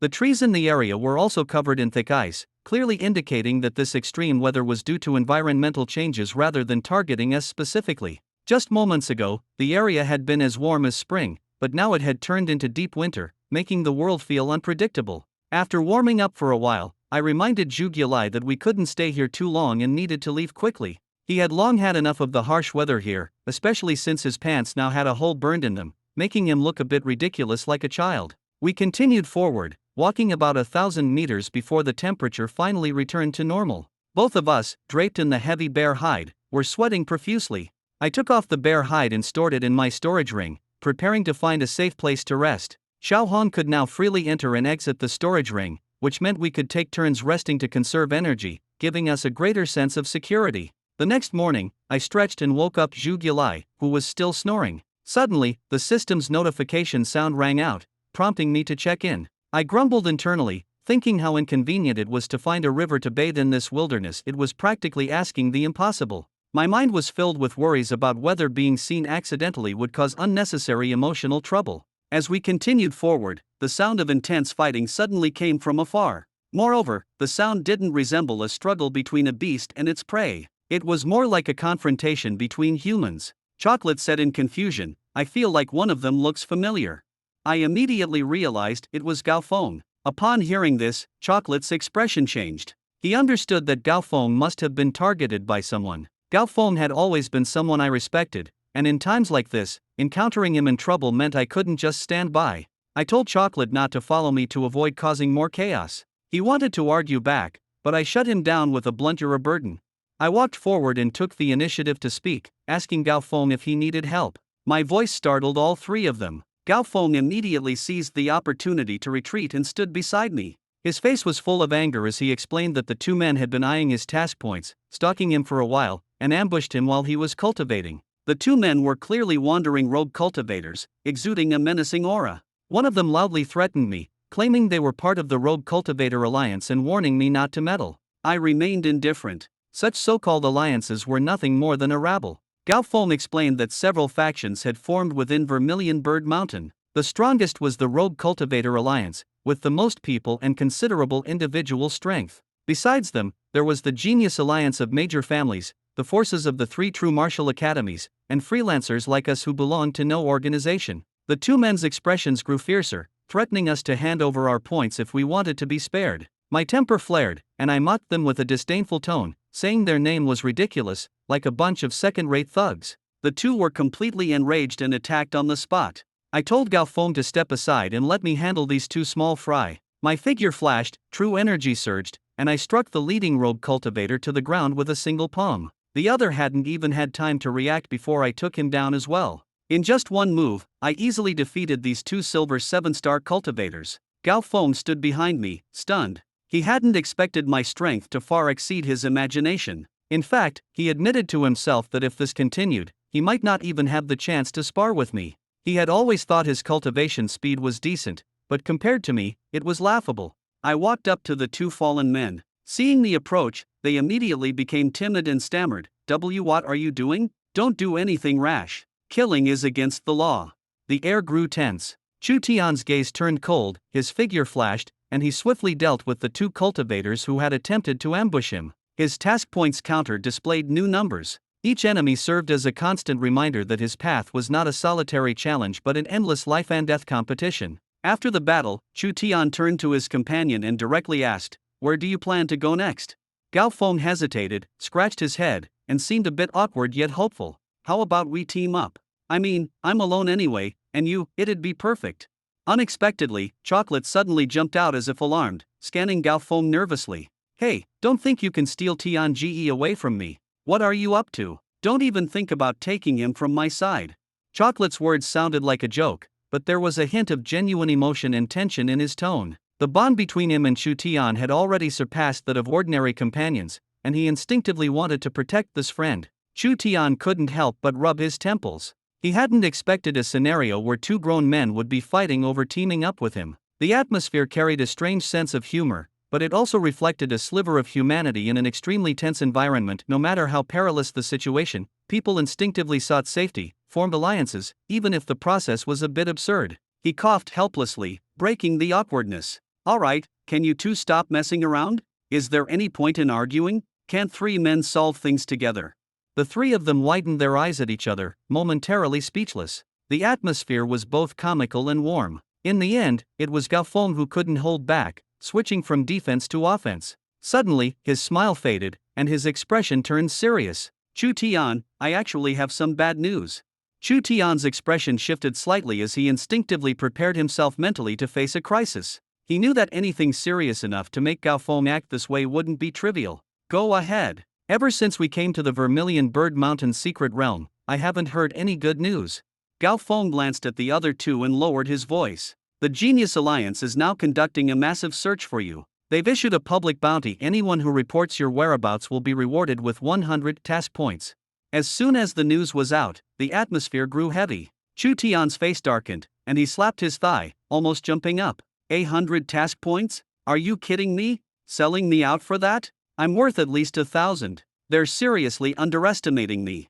Zhu Gilai nearly burst out laughing, staring at Chu Tian's unbelievable way of thinking. He exchanged a glance with Gaofeng, both feeling a bit speechless. Wasn't the main issue here how to escape, not how much you're worth? Noticing the somber mood, Chu Tian tried to lighten the atmosphere with a smile. Come on, don't look like you're about to cry. What's the big deal? I haven't been caught yet, and I can still sleep soundly tonight. Gaofeng gave a bitter smile. I know you're strong now. Wrong, I'm extremely strong. Chu Tian interrupted, his confidence almost reckless, but it did bring a bit of encouragement to his companions.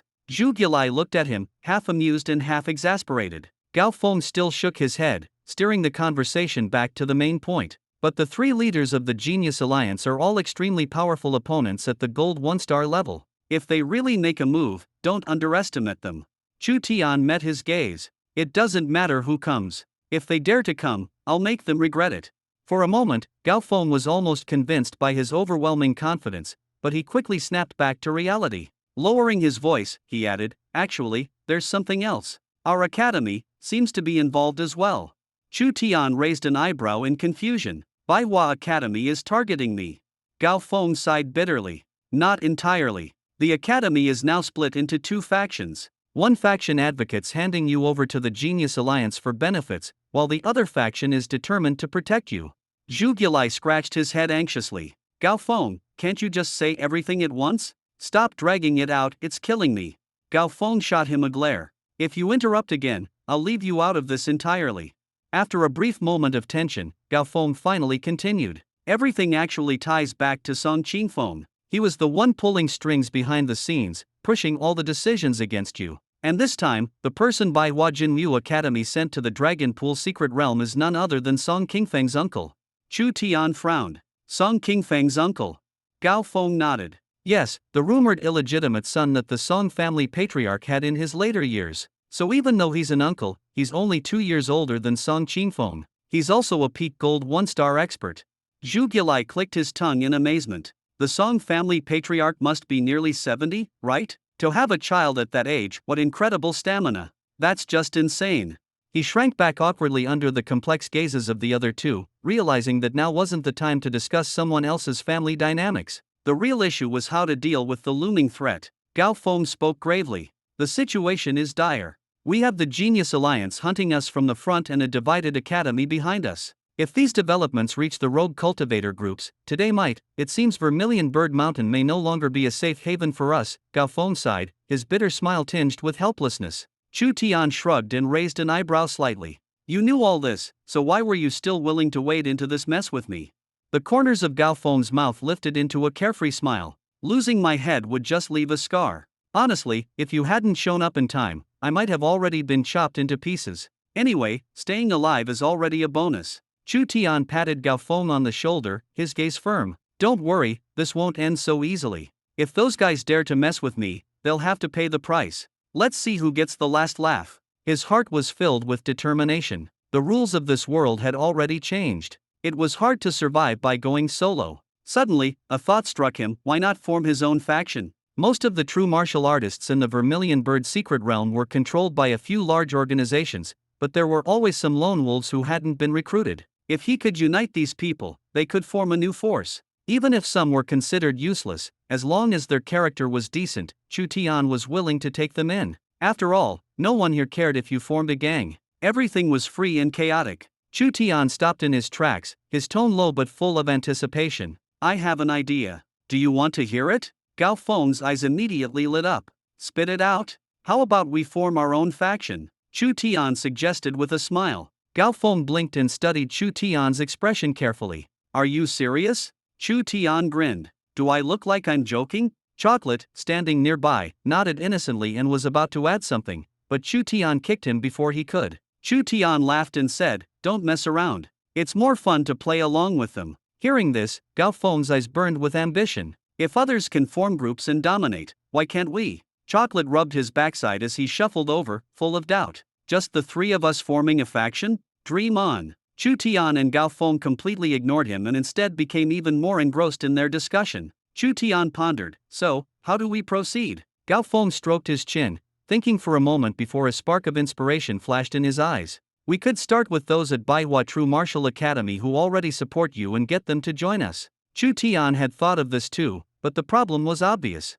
Support and allegiance were two different things. In the past, people might have spoken up for him out of camaraderie or as classmates, but now asking them to become his subordinates might be a bit hard to swallow. He frowned. I think convincing them to follow me won't be easy. Gao Feng, however, smiled confidently. It might be hard for others, but you're different. Chu Tian and Chocolate exchanged puzzled glances, unsure of what Gao Feng was getting at. Chu Tian even started to worry if his newly shaved head had somehow made him more charismatic. Feeling uneasy, he said, I'm not interested in men, so don't get any ideas. Gao Feng rolled his eyes. Oh, come on. You're overthinking it. They support you mainly because of Li Shiki. If she steps up, it's a done deal. At the mention of Li Shiki's name, Chu Tian immediately started coughing. Don't talk nonsense. We're just good friends. Gao Feng laughed heartily. Even good friends can be a big help. Chu Tian quickly changed the subject. Has Li Shiki broken through to the gold level yet? Gao Feng shook his head. She hasn't reached gold yet, but as the granddaughter of the dean, she still has a huge influence at Baihua. If she gives the nod, others will definitely follow. Chu Tian hesitated. Using personal relationships for something like this made him uncomfortable, but if it worked, it would lay the foundation for his faction. After thinking for a moment, he finally made up his mind. Alright, I'll give it a try. But can you get in touch with her? Chocolate gave a thumbs up in approval, but Gao Feng awkwardly shook his head. I can't reach her at the moment. The atmosphere suddenly grew quiet, and everyone felt like their earlier discussion had turned into wishful thinking. Chocolate patted Gao Feng on the shoulder. We've been talking for so long. Feeling thirsty? How about some water to calm your nerves? Gao Feng waved his hand and added, although I can't reach her, I do know their current hideout. Chocolate joked, isn't that walking right into the lion's den? Gao Feng curled his lip. Nonsense. They've split into several groups, and there are disagreements among them. The three of them, led by Gao Feng, headed toward the temporary camp where Li Shiki and the others were staying. Along the way, any ferocious beasts they encountered were effortlessly slain by Chu Tian. Beasts that once terrified everyone couldn't last more than a few moves against him. Gao Feng watched from the side, once again shocked by Chu Tian's strength. He finally realized that Chu Tian's combat power might truly rival that of the alliance leaders, and this time, he might actually stir up a storm. Gao Feng completely abandoned any thoughts of challenging Chu Tian. He understood that he was no match for him and now only wanted to stay far away from trouble.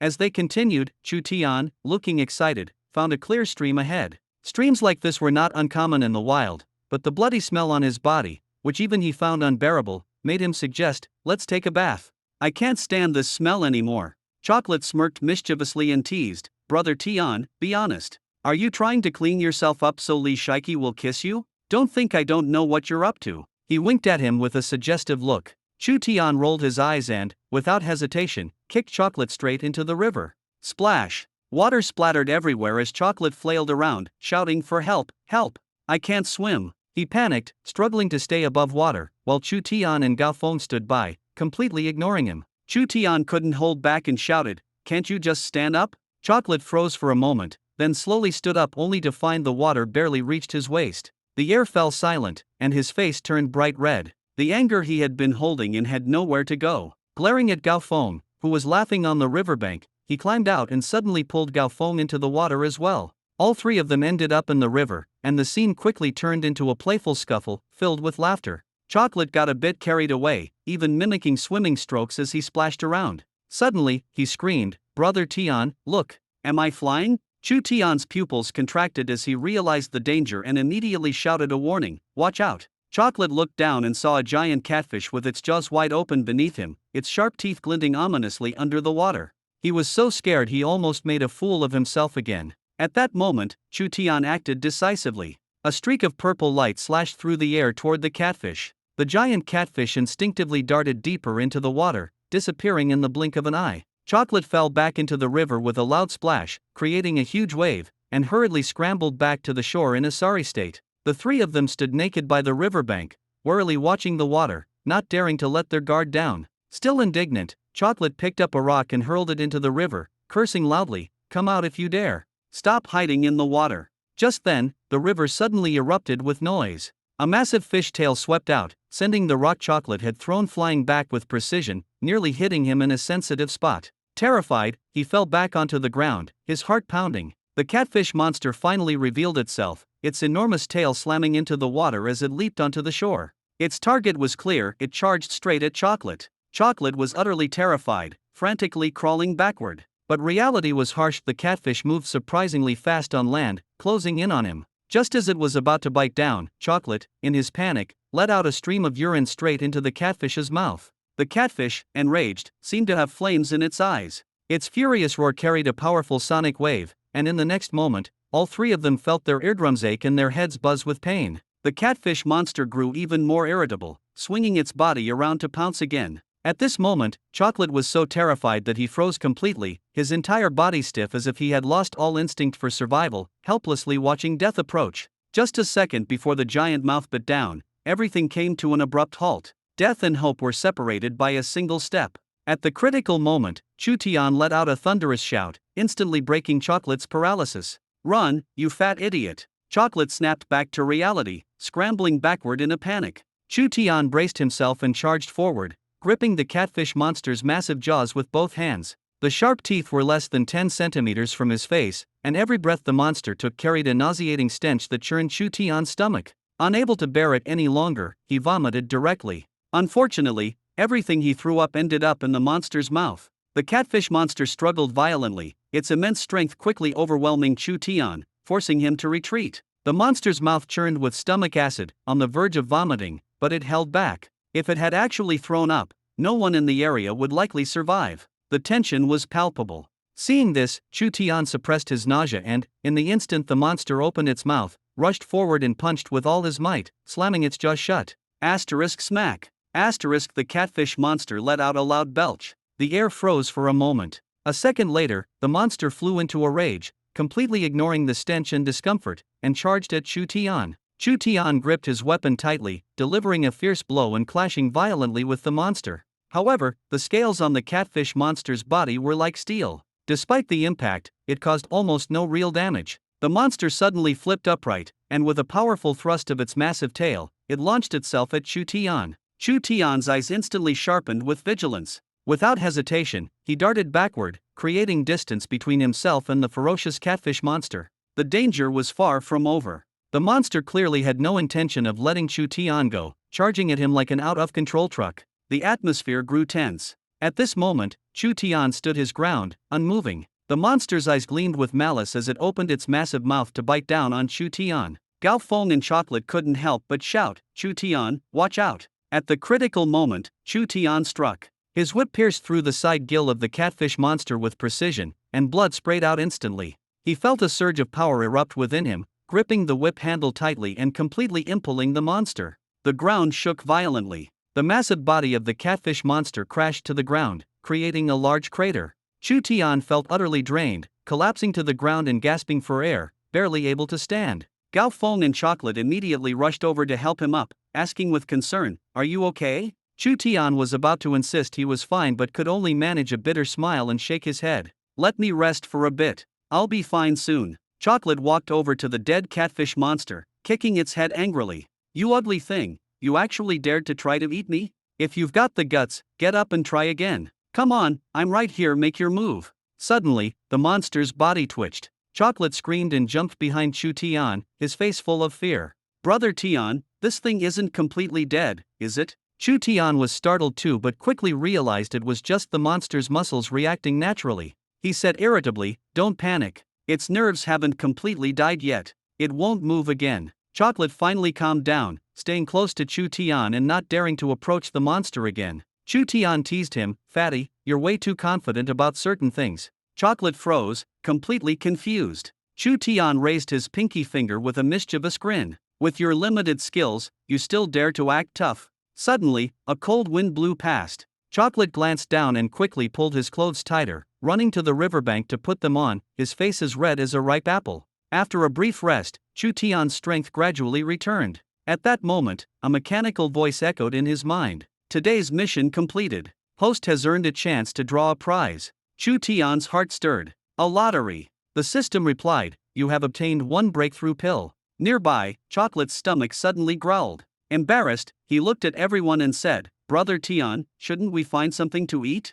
Chu Tian pointed directly at the monster on the ground. "Isn't it ready-made? Just eat it." Chocolate looked horrified. "You want me to eat this thing? Raw? Forget it." Chu Tian reminded him, "It can eat you, and you're still picky about eating it?" Gritting his teeth, Chocolate knew he had no choice better than starving to death. He picked up a knife, carefully cut off a piece of meat, and reluctantly took a bite. The stench almost made him collapse on the spot. He gagged and squatted on the ground, vomiting. Chu Tian was speechless. This guy was so impatient he didn't even wait for a fire to be lit before stuffing it into his mouth. Chu Tian asked Xiaohong to help start a fire.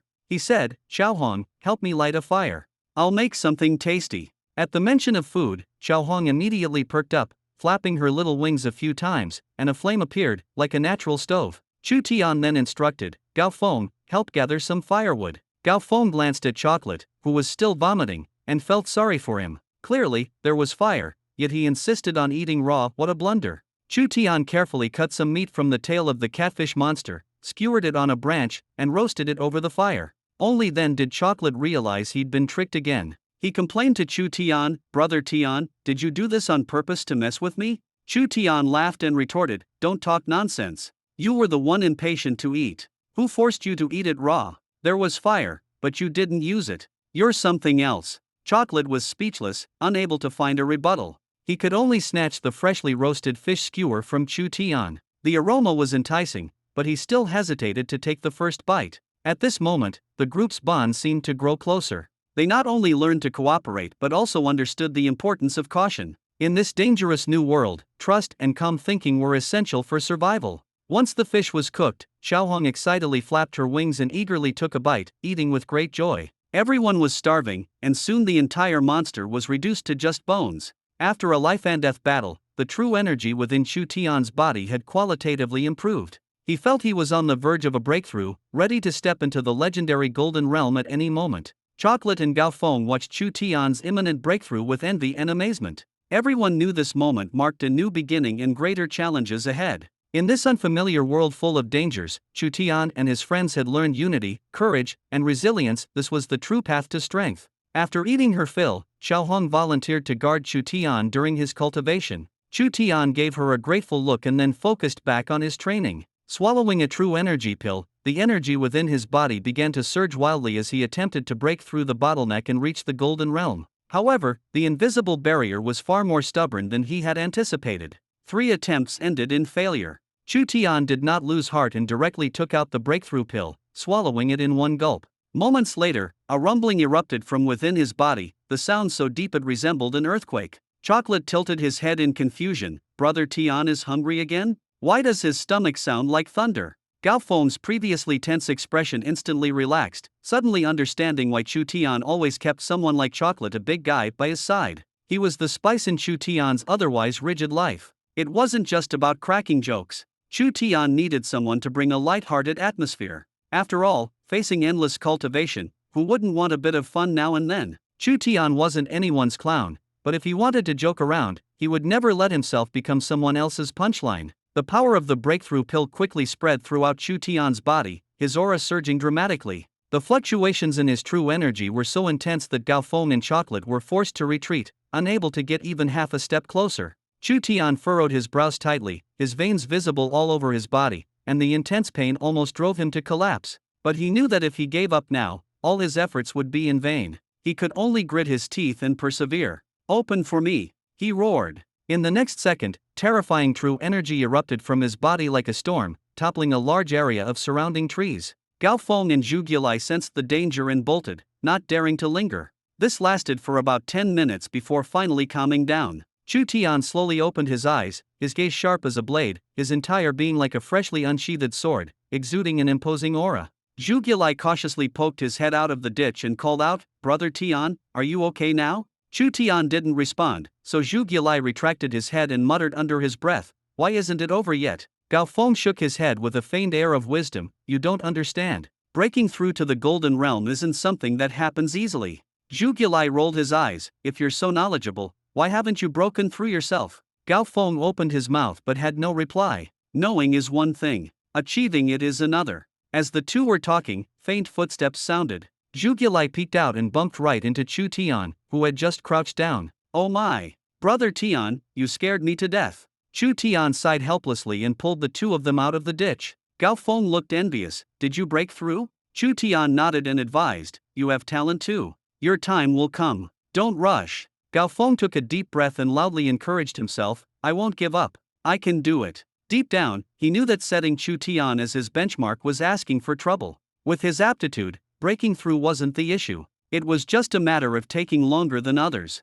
Zhu Gilai patted his chest with longing and looked at Chu Tian. "Brother Tian, when will I be able to break through to the Golden Realm?" Chu Tian teased, "You? Dream about it tonight, and you'll become immortal." Zhu Gilai was speechless. Chu Tian then urged them, "Let's go find Li Shiki." Zhu Gilai muttered from the back, "Why are we looking for another girl again? First it was Diana, then Song Meixuan, and now it's Li Shiki. One day, you'll be drained dry by women." He muttered softly, but Chu Tian caught a hint of it. "You fat fool, what nonsense are you spouting again?" Chu Tian asked irritably. Zhu Gilai quickly explained, "I'm praying we find Senior Li soon and wishing you two a happy ending." Chu Tian's expression instantly became complicated, torn between anger and amusement. "If you keep talking nonsense, I'll tear your mouth off." Under Gao Feng's lead, the three arrived at the temporary camp of Li Shiki's team. There were over 100 people, including guards, cultivators, and those resting, all on high alert and extremely cautious of their surroundings. Zhu Gilai was shocked. "Senior Li has so many people?"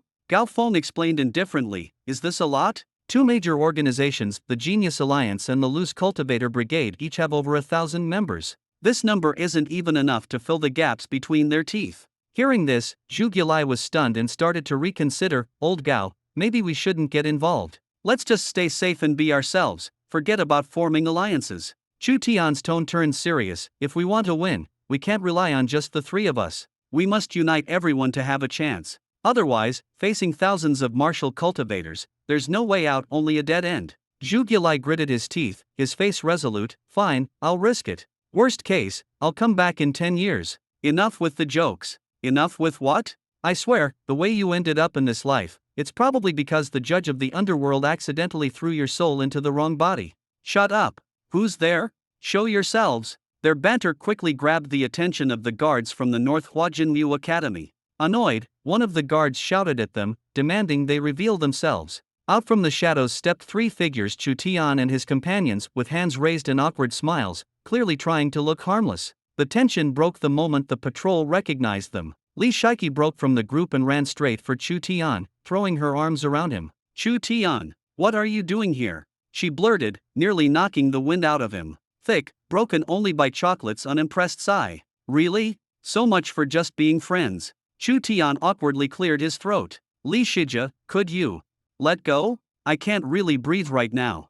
Li Shiki's face turned bright red. She stepped back, staring at her shoes, embarrassed by all the attention. The energy in the room was tense. Every eye flickered between them, nobody wanted to miss a thing. Sensing the awkwardness, Chu Tian forced a casual smile and tried to break the ice. Good evening, everyone, great to see you all." Li Shiki quickly seized the opportunity to shift focus. "Chu Tian, how did you even find us here?" Before Chu Tian could answer, Chocolate rolled his eyes and snarked, "He probably sniffed his way here." That earned him a swift kick to the shin, and quietly explained his idea to her. Her eyes widened in surprise and concern. "Chu Tian, I know you mean well, but you have to understand, not everyone will agree. We're just helping each other survive. No one really wants to form formal groups, too much risk, and not much trust." Still, I'll try my best to help you. Thank you, Li Shiki, Chu Tian replied, sincerely. She frowned and shot back, no more of that Li Shija crap, okay? Just call me Shiki. Chu Tian flinched a little. Was she asking for something more? He decided not to overthink it. Alright, Shiki, I'll leave this to you. Bright red, Li Shiki gathered together and didn't hide anything. She explained straight out what Chu Tian wanted everyone, no tricks, no vague plans. But instead of support, her honesty triggered a wave of anger. Side for you. Now you want us to follow you around and do what you say? One person demanded. Yeah, instead of being thankful, you want us to be your lackeys? What a joke. You should reconsider before we throw you out and hand you over to Song Wulang ourselves. The group was closing in on Chu Tian, their voices rising. Li Shiki tried to calm them. He's just looking out for himself. Yeah, he's just using you. If he doesn't get it, maybe he needs a lesson. It became clear that all this bitterness was being fueled by two troublemakers, Wang Meng and Sun Chang, both of whom glared at Chu Tian with open hostility. Chu Tian frowned inwardly. Had he really done anything to deserve this level of suspicion? You all have done to shield me from Song Wulang, but I'm not here to make you my followers. I'm talking about forming an alliance, so we have a way to protect ourselves. The leader isn't important, let the strongest lead. His words calmed the group somewhat, though Wang Meng and Sun Chang were still sneering. Easy for you to say. I don't see much gratitude from you. Yeah, sounds more like you're just trying to use Li Shiki to boss us around, turn us into your free labor. Sun Chang added. Li Shiki stepped in, voice sharp. Do you have to be so rude? Both just cold laughed. Maybe we're rude, or maybe we're just being honest. Everyone, you've seen what's going on. He isn't worth all this trouble. Why not just tie him up and deliver him to Song Wulang? Get ourselves out of the mess, Sun Chang suggested. About it. The gathering quieted a little, but Wang Meng and Sun Chang continued to glare at her. Before anyone else could speak, Chu Tian raised his hands in surrender. If that's how you all feel, then I'll leave. No hard feelings. He turned to go, but Wang Meng suddenly stepped forward. You think you can just come and go as you please? What do you think this place is? Chu Tian looked back, calm but defiant. And what? You're going to keep me here and hand me over to Song Wulang? This made Wang Meng and the people around him feel a bit uneasy. Wang Meng hesitated and said, if you really want to leave, then go. Let him go, after all, we're all from the same academy, someone chimed in. The crowd quickly started discussing, urging Wang Meng not to make things difficult for Chu Tian. Although Wang Meng was unwilling, under such circumstances, he could only grit his teeth and let him go. Just as they left the crowd, Chocolate whispered to Chu Tian, Brother Tian, are we really leaving? Can they actually do anything to you? Chu Tian's lips curled into a playful smile. Who said I was leaving? Chocolate looked confused. Then what are we doing now? Chu Tian shook his head helplessly and casually pulled them into a nearby thicket, leading the way to hide. Gao Feng immediately followed Chu Tian's actions, burying himself in the bushes, mimicking him perfectly. Chocolate watched them, his face full of confusion. He wanted to move closer to Chu Tian to ask for clarification, but he underestimated his own size. As soon as he squatted down, both his head and rear were exposed, making it impossible to hide. Chu Tian whispered in annoyance, find another place to hide. Don't you have any idea how big you are? There's no way you can fit here. Chocolate was so frustrated he almost exploded. Fine, but don't make jokes about my weight. Watch out, or I'll.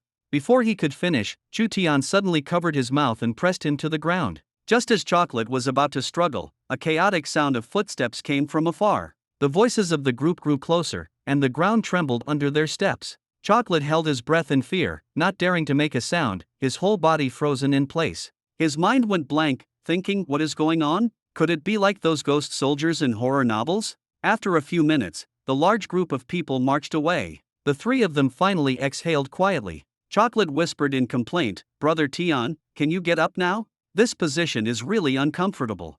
Chu Tian glared at him and silently moved away. Chocolate's face turned red, and he muttered softly, you're really strong.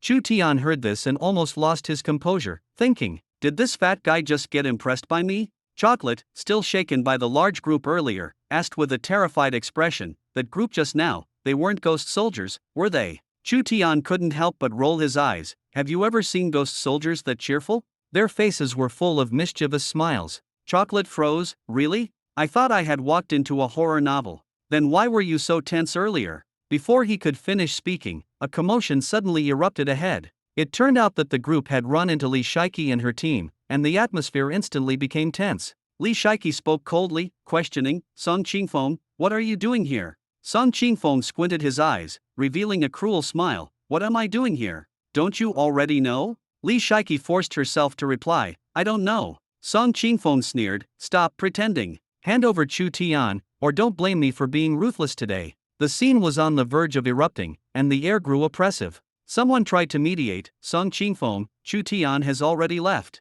But Song Qingfeng was unmoved. Search everywhere for him. Find him. He waved his hand, and his subordinates immediately scattered to search for Chu Tian, their actions forceful but ultimately fruitless. Song Qingfeng's expression grew darker and colder. Don't play games with me. Hand him over, or you'll all regret it. Someone explained in frustration, young Master Song, Chu Tian really isn't here. Song Qingfeng sneered, pressing closer, not here? Do you think I'm a child you can fool? At this moment, Wang Meng stepped forward, afraid of being suspected, and quickly approached Song Qingfeng, sarcastically adding fuel to the fire. You idiots, daring to go against young Master Song, you're just asking for trouble. The crowd immediately glared at Wang Meng in anger. Someone furiously said, you really are a traitor. You acted so aggressively earlier, but it turns out you were tipping off Song Qingfeng. Song Qingfeng couldn't be bothered with their arguments and sneered, forget about undercover agents or whatever. We are the real main force. Li Shiki refused to back down, shouting loudly, get lost.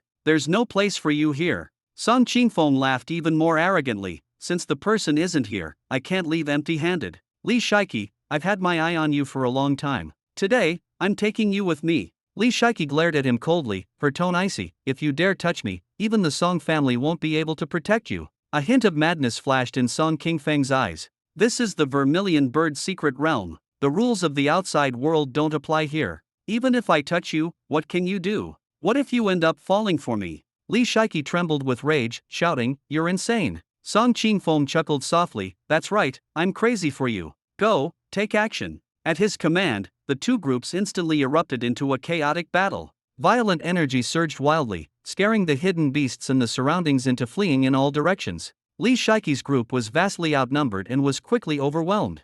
Zhu Gilai whispered anxiously, Brother Tian, aren't we going to step in? Chu Tian's expression was grave as he murmured, wait a bit longer, let's assess the situation. Suddenly, Zhu Gilai was kicked by Chu Tian into the battle zone, landing heavily on the ground. The atmosphere at the scene instantly grew tense, but strangely, amidst the fierce fighting, no one noticed him. In truth, Zhu Gilai was already filled with fear and could only scream loudly. This shout finally drew everyone's attention. Song Qingfeng shuddered, and upon seeing Zhu Gilai suddenly appear, he immediately realized that Chu Tian must be hiding nearby. Wherever Zhu Gilai appeared, Chu Tian couldn't be far. The students from Baihua became alert, scanning their surroundings. Before the situation could settle, Chu Tian's voice suddenly rang out, tinged with mockery, what's the matter, Song Qingfeng? Are you looking for me? A sense of unease rose in Song Qingfeng's heart, and he instinctively stepped back. But when he thought about the many allies around him, he quickly forced himself to muster courage. Gritting his teeth, he provoked, Chu Tian, you're courting death. Everyone, attack together and take him down. Li Shiki shouted anxiously from the side, Chu Tian, run. Song Qingfeng has lost his mind. But by then, Song Qingfeng's men had already started moving, charging toward Chu Tian in unison. However, the first person to rush forward didn't even get a chance to touch Chu Tian before being flung away as if hitting an invisible wall, landing directly at Song Qingfeng's feet. Song Qingfeng was so startled he nearly fell over. He watched as Chu Tian joined the fray, wielding the battle dragon Ao, charging fiercely into the crowd. One after another, Song Qingfeng's subordinates fell, and the tide of the battle quickly turned one-sided. Seeing their comrades fall rapidly, morale plummeted, and everyone began to question whether they should continue fighting for Song Qingfeng. In a panic, Song Qingfeng roared, don't run, get back here. There are so many of you, and you can't even handle one person? Useless. At this moment, one of his allies couldn't help but retort, if you're so capable, why have you been hiding in the back? Song Qingfeng's face turned red with anger as he shouted,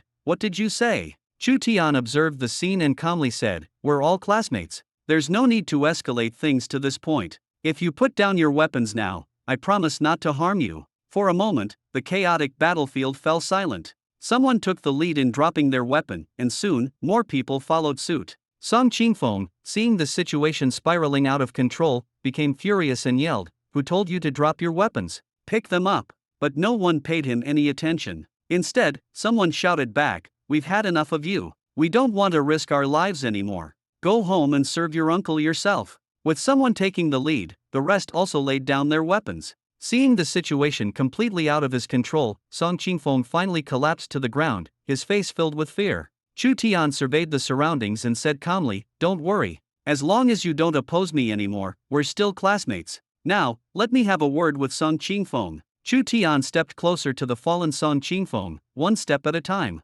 Song Qingfeng crawled backward in terror, pleading tearfully, "No, don't come any closer. Please, I beg you." However, Chu Tian's footsteps sounded like the call of death, with each step plunging Song Qingfeng deeper into despair. Chu Tian stopped, looking down at Song Qingfeng from above. In the past, Song Qingfeng had been supremely confident, a genius envied by all. But now, he could only beg humbly for mercy before Chu Tian, crushed by fate. Overwhelmed by extreme fear, Song Qingfeng finally broke down completely. He suddenly lunged forward, attempting to resist and fight back. A glint of coldness flashed in Chu Tian's eyes as he swung his fist, knocking him down. Song Qingfeng fell heavily to the ground, gravely injured, blood seeping from the corner of his mouth. He desperately threatened, "Chu Tian, if you dare kill me, the Song family will never let you go." To Chu Tian, these words were meaningless. He coldly pressed his foot onto Song Qingfeng's face without hesitation. "Weren't you the one who wanted to kill me? Do I still look like the failure you once saw me as?"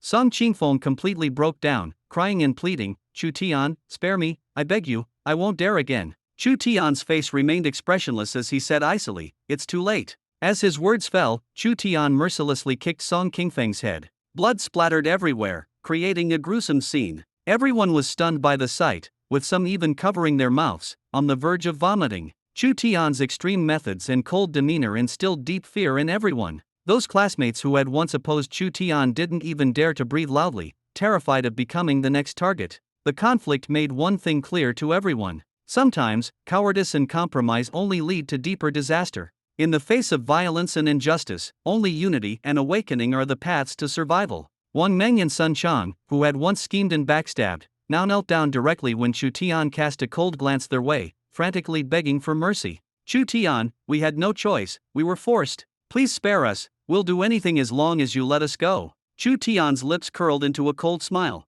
"Sorry, I don't need your help. Fatty, Lao Gao, take care of them like you did with Song Qingfeng. Cripple them completely, and make sure everyone sees it." Zhu Gilai and Gao Feng responded almost excitedly. They might not be as skilled in fighting as Chu Tian, but they were never soft when it came to handling such situations. Screams immediately pierced through the night, and the air seemed to freeze. Those around couldn't help but shiver. At this moment, everyone understood just how terrifying Chu Tian's bottom line was. After dealing with the trouble, Chu Tian gave a faint smile to the crowd. "Take it easy, everyone. I need to leave first." Zhu Gilai was a bit surprised and froze for a moment, feeling that the situation shouldn't have developed this way. But he quickly understood Chu Tian's intention. Chu Tian was leaving a way out for the others. He deliberately shouted loudly, "Brother Tian, hurry up, or you'll miss the last bus." Chu Tian almost didn't react in time, inwardly cursing, how does Zhu Gilai always manage to embody the term idiot so perfectly? At this moment, someone called out to Chu Tian from behind. "Chu Tian, wait a moment." He really didn't want to turn around. This kind of moment was too awkward. It had taken so much effort to control the situation, and Zhu Gilai's one sentence had completely ruined the atmosphere. Gao Feng softly advised from the side, "Chu Tian, don't mind it. Fatty didn't mean anything by it." Chu Tian glared angrily at Zhu Gilai, who looked completely innocent. To ease the tension, he still smiled and asked, "What's the matter?" The group looked a bit nervous. "Chu Tian, let's team up and act together in the Vermilion Bird secret realm. With you leading, we all feel more secure." Chu Tian's smile faded significantly. "No need. I wasn't joking earlier. You go your way, I'll go mine. Each to their own fate, no interference." Zhu Gilai was about to say something, but Chu Tian stopped him with a sharp glare. The students from Baihua instantly panicked. They knew very well how severe the consequences would be if Chu Tian refused to lead them. Song Qingfeng was dead, and Song Wulan would certainly not let it slide. Coupled with the Genius Alliance, once the news spread, none of them would survive. Without Chu Tian leading the way, they would have no hope of survival in this crisis. Someone finally gave in. "Chu Tian, we were wrong before. Please don't hold it against us and give us a way out." Chu Tian no longer wanted to engage and sneered, "Even if you all band together, it might not be reliable." The other party grew anxious. "We truly want to unite wholeheartedly. Just don't abandon us." At this moment, everyone's gaze fell on Li Shiki. Only she might be able to persuade Chu Tian. Li Shiki understood that if the stalemate continued, it would only lead to mutual destruction. She smiled lightly and blinked. Chu Tian, everyone has genuinely changed their hearts. After all, we've worked together before. Don't hold it against them. Mutual support is the way to go. Chocolate couldn't help but mutter softly, Brother Tian would never be scared silly by you like I was. Chu Tian was amused by Li Shiki and said, alright, seeing how sincere you all are, let's put this matter behind us. Everyone breathed a sigh of relief. Chu Tian then spoke seriously, but since we're a team, we need to set some rules. I won't say much, just one rule: anyone who betrays or sells out the team will face consequences far worse than now. You all understand that, right? No one doubted his words. He had just killed Song Qingfeng. Who would dare gamble with their lives? Everyone promised in unison, we will definitely stay united and never tolerate traitors. Chu Tian nodded, I hope you remember what you said. Gao Feng reminded, Chu Tian, shouldn't we leave now? This place is too unsafe. Chocolate still looked naive. What's unsafe about it? This place is pretty lively. At this moment, Gao Feng suddenly grabbed Chocolate and whispered to him to say less, or he'd cause trouble. However, Chocolate still looked self-righteous. I think you're doubting my intelligence. Gao Feng sighed helplessly. Everyone knew that if Chocolate really paid an intelligence tax, it would probably be a hefty sum. Chu Tian suppressed his anger and had to admit that Chocolate was incredibly adept at exploiting loopholes. Now was not the time to argue with him. The situation outside was extremely dangerous. Chu Tian calmly said, everyone, hurry up and pack what you need. We must leave here immediately. He knew very well that in their current state, they could be wiped out at any moment. The people Song Qingfeng brought were only a part of Bai Hua Jinmu Academy. Once Song Wulang realized Song Qingfeng hadn't returned, a large force would soon come after them. Although Chu Tian was confident, he wasn't foolish enough to think he could take on over 1,000 people alone. They originally had 200 to 300 people, but after a series of battles, only a little over 100 were still capable of fighting. The rest were either injured or dead, and their overall combat strength had been halved. Gao Feng asked him quietly, what about those people brought by Song Qingfeng? Chu Tian shook his head and said, try not to harm them. I'll go talk to them. When Chu Tian approached the captured students, he could see the fear in their eyes. They clearly hadn't recovered from the sight of Song Qingfeng's gruesome fate and understood that if Chu Tian wanted to kill them now, they had almost no chance of survival. Chu Tian spoke calmly, you can make a choice. Either stay with us or go back to Song Wulang. No matter what you choose, I promise not to harm you.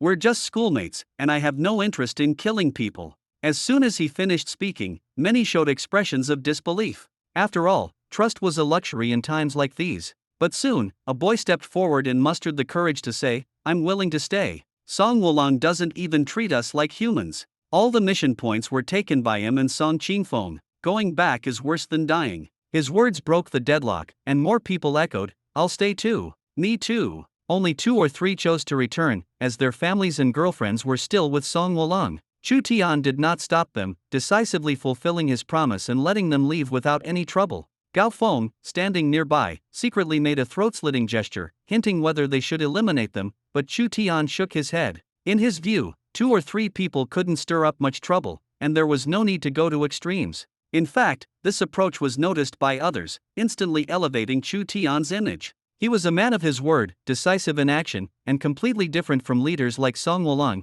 who abused violence and had no moral boundaries. At this moment, they quickly assembled, and a team of 200 to 300 people set off in grand fashion, with Chu Tian leading at the front. Along the way, they cleared out ferocious beasts, leaving beast bones scattered on the ground and the air filled with a bloody stench. Every time tasks were assigned, everyone could see the satisfaction brought by fair distribution, and no one felt they were being shortchanged. The current situation was rare, with order beginning to take shape and morale gradually consolidating. Because of his special relationship with Chu Tian, Chocolate followed him closely wherever he went, looking more serious than anyone else. However, his chubby belly made it hard for people to associate him with a commanding leader, and everyone couldn't help but laugh when they saw him. He looked more like a plump chef in charge of logistics. As dawn approached, the team found a safe place to set up camp. Chu Tian sought out Li Shiki and whispered, Shiki, you're the most familiar with everyone. Help me pick the 10 strongest people and bring them over. Soon, Li Shiki brought over 10 young men who looked tense.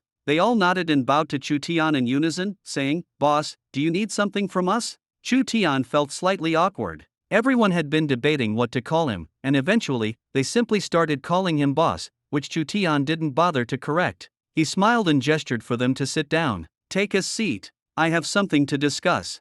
I want to divide the team into 5 groups, with each group having a captain and a vice-captain to make management easier. The 10 people were initially surprised but quickly understood Chu Tian's intention and nodded in agreement. Boss, dividing into groups is indeed reasonable. 5 smaller teams can tackle small-scale beast tides separately without neglecting anything, and task allocation will be fairer. Chu Tian nodded in satisfaction. You will nominate the captains and vice-captains, and Shaiki, you'll be responsible for submitting the list. Li Shaiki was amused by Chu Tian's sudden request and glared at him in mock annoyance but still agreed. Chu Tian then instructed Gao Feng, assign a group to be on guard tonight. Gao Feng accepted the order and left. Chocolate, however, was restless nearby, frowning as he leaned over and whispered, Brother Tian, what about me? I can't just rely on connections and do nothing. His demeanor left Chu Tian helpless, and he pointed at him. I really can't open a back door for you. Chocolate suddenly grinned and said, Brother Tian, keeping me around must have its benefits. Don't worry, your future happiness is all on me. I'll definitely work hard. Chu Tian's face darkened with anger, and he kicked him directly, assigning him to an ordinary team. With the division of labor complete, dawn broke. Chu Tian understood that greater risks awaited them, but he had no other choice for this move. He had to lead these once distrustful companions onto a new path of survival. Everyone knew about Chocolate's relationship with Chu Tian, so no one dared to slack off, treating Chocolate with utmost care as if he were a revered ancestor. Meanwhile, at the spot where Chu Tian and his team had disappeared, a young man stood with a grim expression, staring at the headless corpse on the ground, his eyes filled with rage and murderous intent. He gritted his teeth and roared, almost using all his strength to shout, Chu Tian, I will kill you. His fury made the air heavy, and though the area was crowded with people, no one dared to breathe loudly. This young man was none other than Song Qingfeng's uncle Song Wolong. Song Wolong's voice was as sharp as a blade. He shouted angrily, Can someone tell me what happened? Where are the people? Where did they all go? But no one dared to answer. The 3 people who had just left with Chu Tian had already sneaked away, fleeing with their girlfriends in a hurry. No one was foolish enough to stay and face death, as everyone understood that Song Wolong would never let them go. He would surely make these people accompany Song Qingfeng in death. Privately, people whispered that Song Wolong had always taken care of Song Qingfeng, and their relationship was not as simple as it appeared on the surface. Some speculated about the grudges behind their connection, but no one dared to say more. Song Wolong exuded an overwhelming aura of killing intent, his voice roaring through the forest. Go find him. Find Chu Tian. I want to tear him to pieces. He struck the trees with his fists in fury, breaking several large trunks in succession, sending bark flying everywhere. The crowd grew even more silent, trembling in fear. Meanwhile, Chu Tian's consciousness stirred, and his body suddenly disappeared without anyone noticing. He had entered the space within his storage ring. As soon as he appeared, the feathers on Xiaohong's body immediately stood on end, and the air became scorching hot. Chu Tian quickly shouted, Xiaohong, it's me. Don't get excited. Xiaohong stared at him in surprise and asked, Big brother, why did you suddenly come in? Chu Tian feigned helplessness and said softly, I just came in like this. Quickly put away the fire.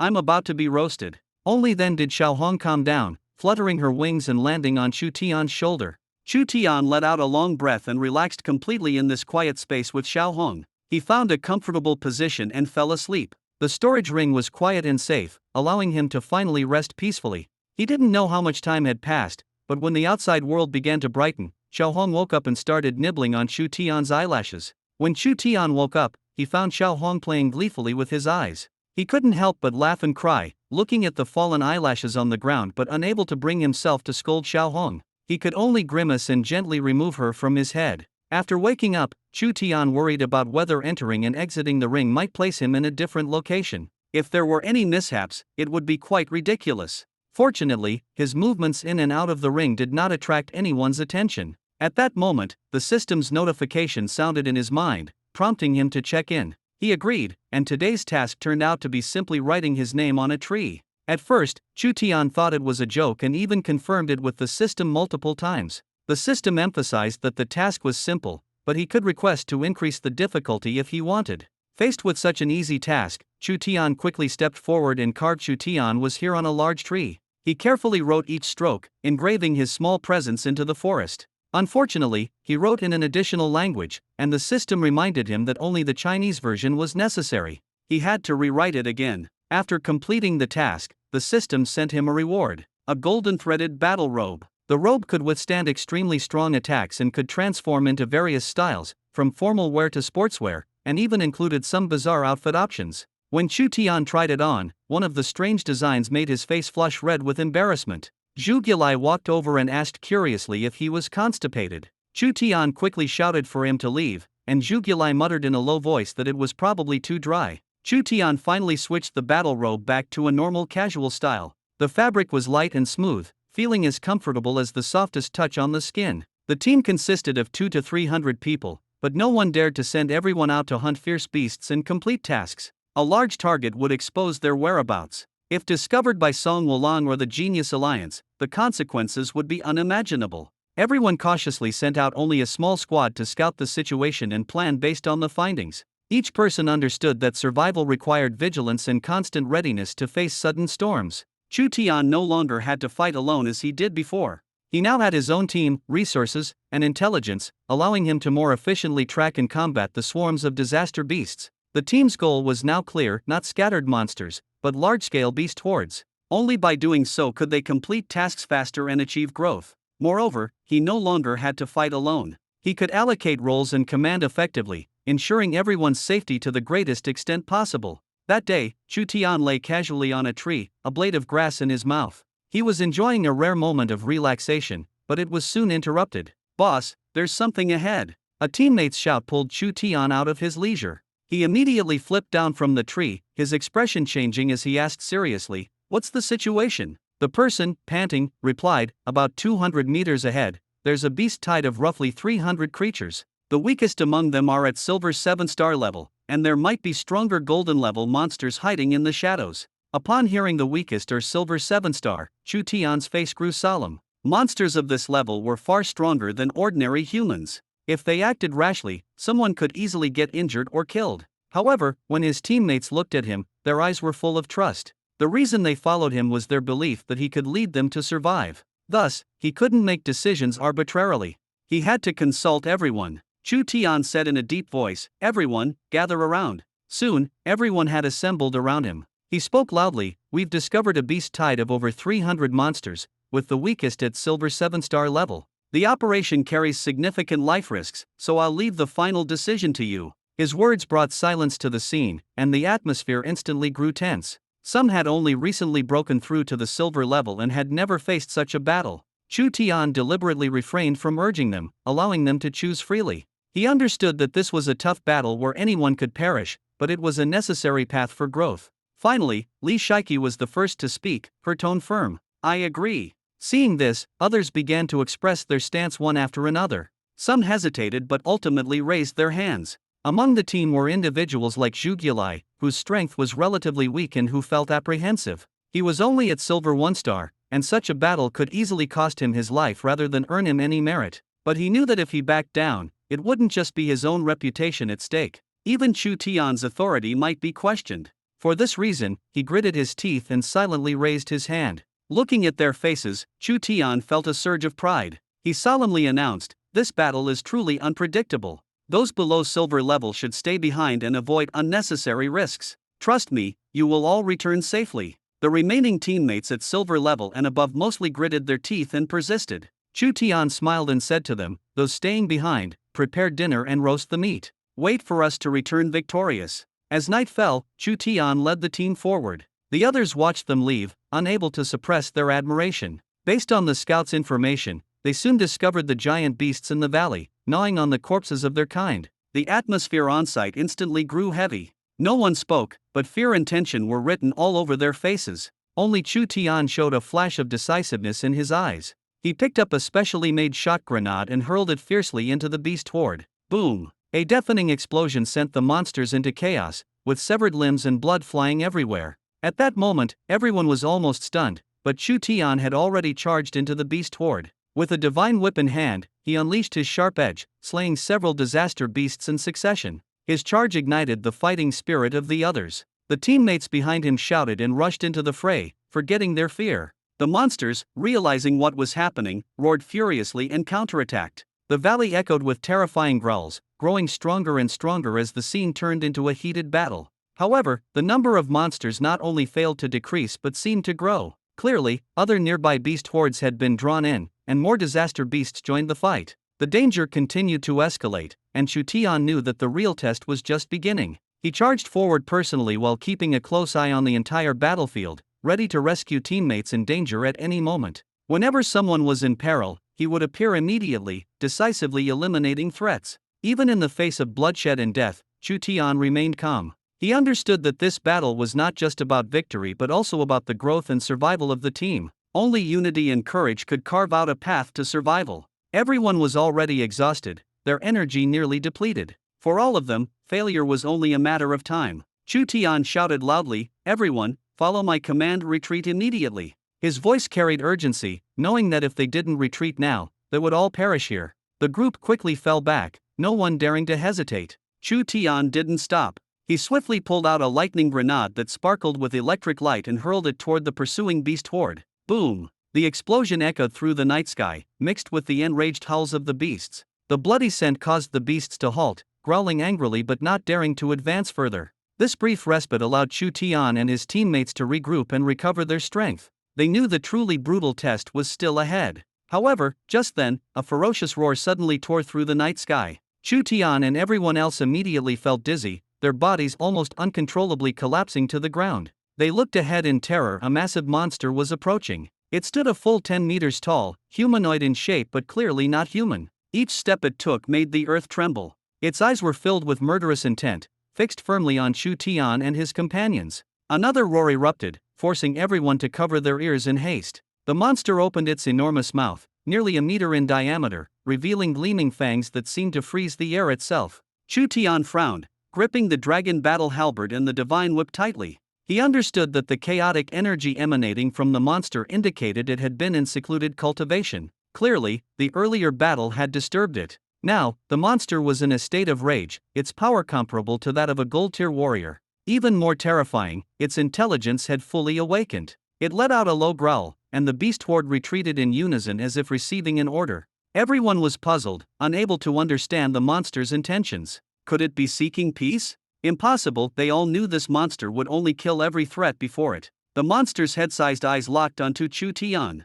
It pointed a finger at him, making a provocative "come here" gesture. "Boss, this thing is too dangerous. Let's retreat quickly," a teammate whispered, tugging at Chu Tian. Fear mingled with the instinct to survive. But Chu Tian's eyes ignited with unprecedented fighting spirit. He wouldn't flee. Retreating now would mean none of them would survive. Chu Tian said in a deep voice, "Don't be afraid. I'll handle it. No one interfere, or the beasts will charge in again." No one could persuade him. Chu Tian stepped forward toward the monster. But before him were only the monster's legs and waist. His stature seemed insignificant in front of the giant. He gritted his teeth, stepped back a few paces, looked up directly into the monster's eyes, and smirked, saying, "I accept your challenge." The monster roared again, not waiting for Chu Tian to prepare. Its massive foot stomped down fiercely, aiming to crush Chu Tian completely. "Boss, watch out!" Someone shouted from behind, and the scene instantly erupted. A 2-meter-deep pit appeared where Chu Tian had just stood. That stomp would have left no one alive.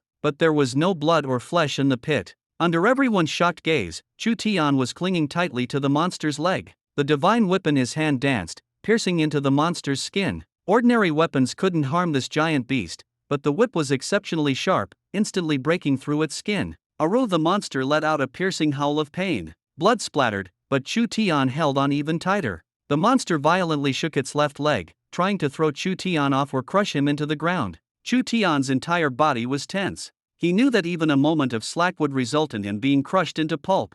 His mind was extremely calm, having already accepted the risk of death, but if he fought back hard enough, he might find a way to survive. At this critical moment, his will to live had transformed into a thirst for pushing his limits. Every step the monster took carried destructive power. Chu Tian channeled his inner energy, forcing out all his strength to withstand another heavy blow from the monster. His arm felt as if it were being crushed by a boulder, the intense pain nearly causing him to faint, but he stubbornly refused to let go. He shouted with all his might, "Everyone, retreat!" His teammates finally snapped out of their daze and scrambled backward. A few bold companions activated their techniques, channeling all their energy to attack the monster. However, their strikes landed on the monster without even causing an itch. The monster let out a roar, swung its arms, and instantly sent those few people flying, leaving them gravely injured and unable to move. Enduring the excruciating pain, Chu Tian quickly pulled out a recovery pill and swallowed it. He knew that if he fell, the entire team would be slaughtered. The monster's fist, carrying a terrifying aura, came crashing down, stopping just an inch above his head.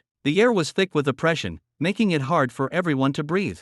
Several struck teammates had already closed their eyes, awaiting death. Bang! A muffled explosion echoed.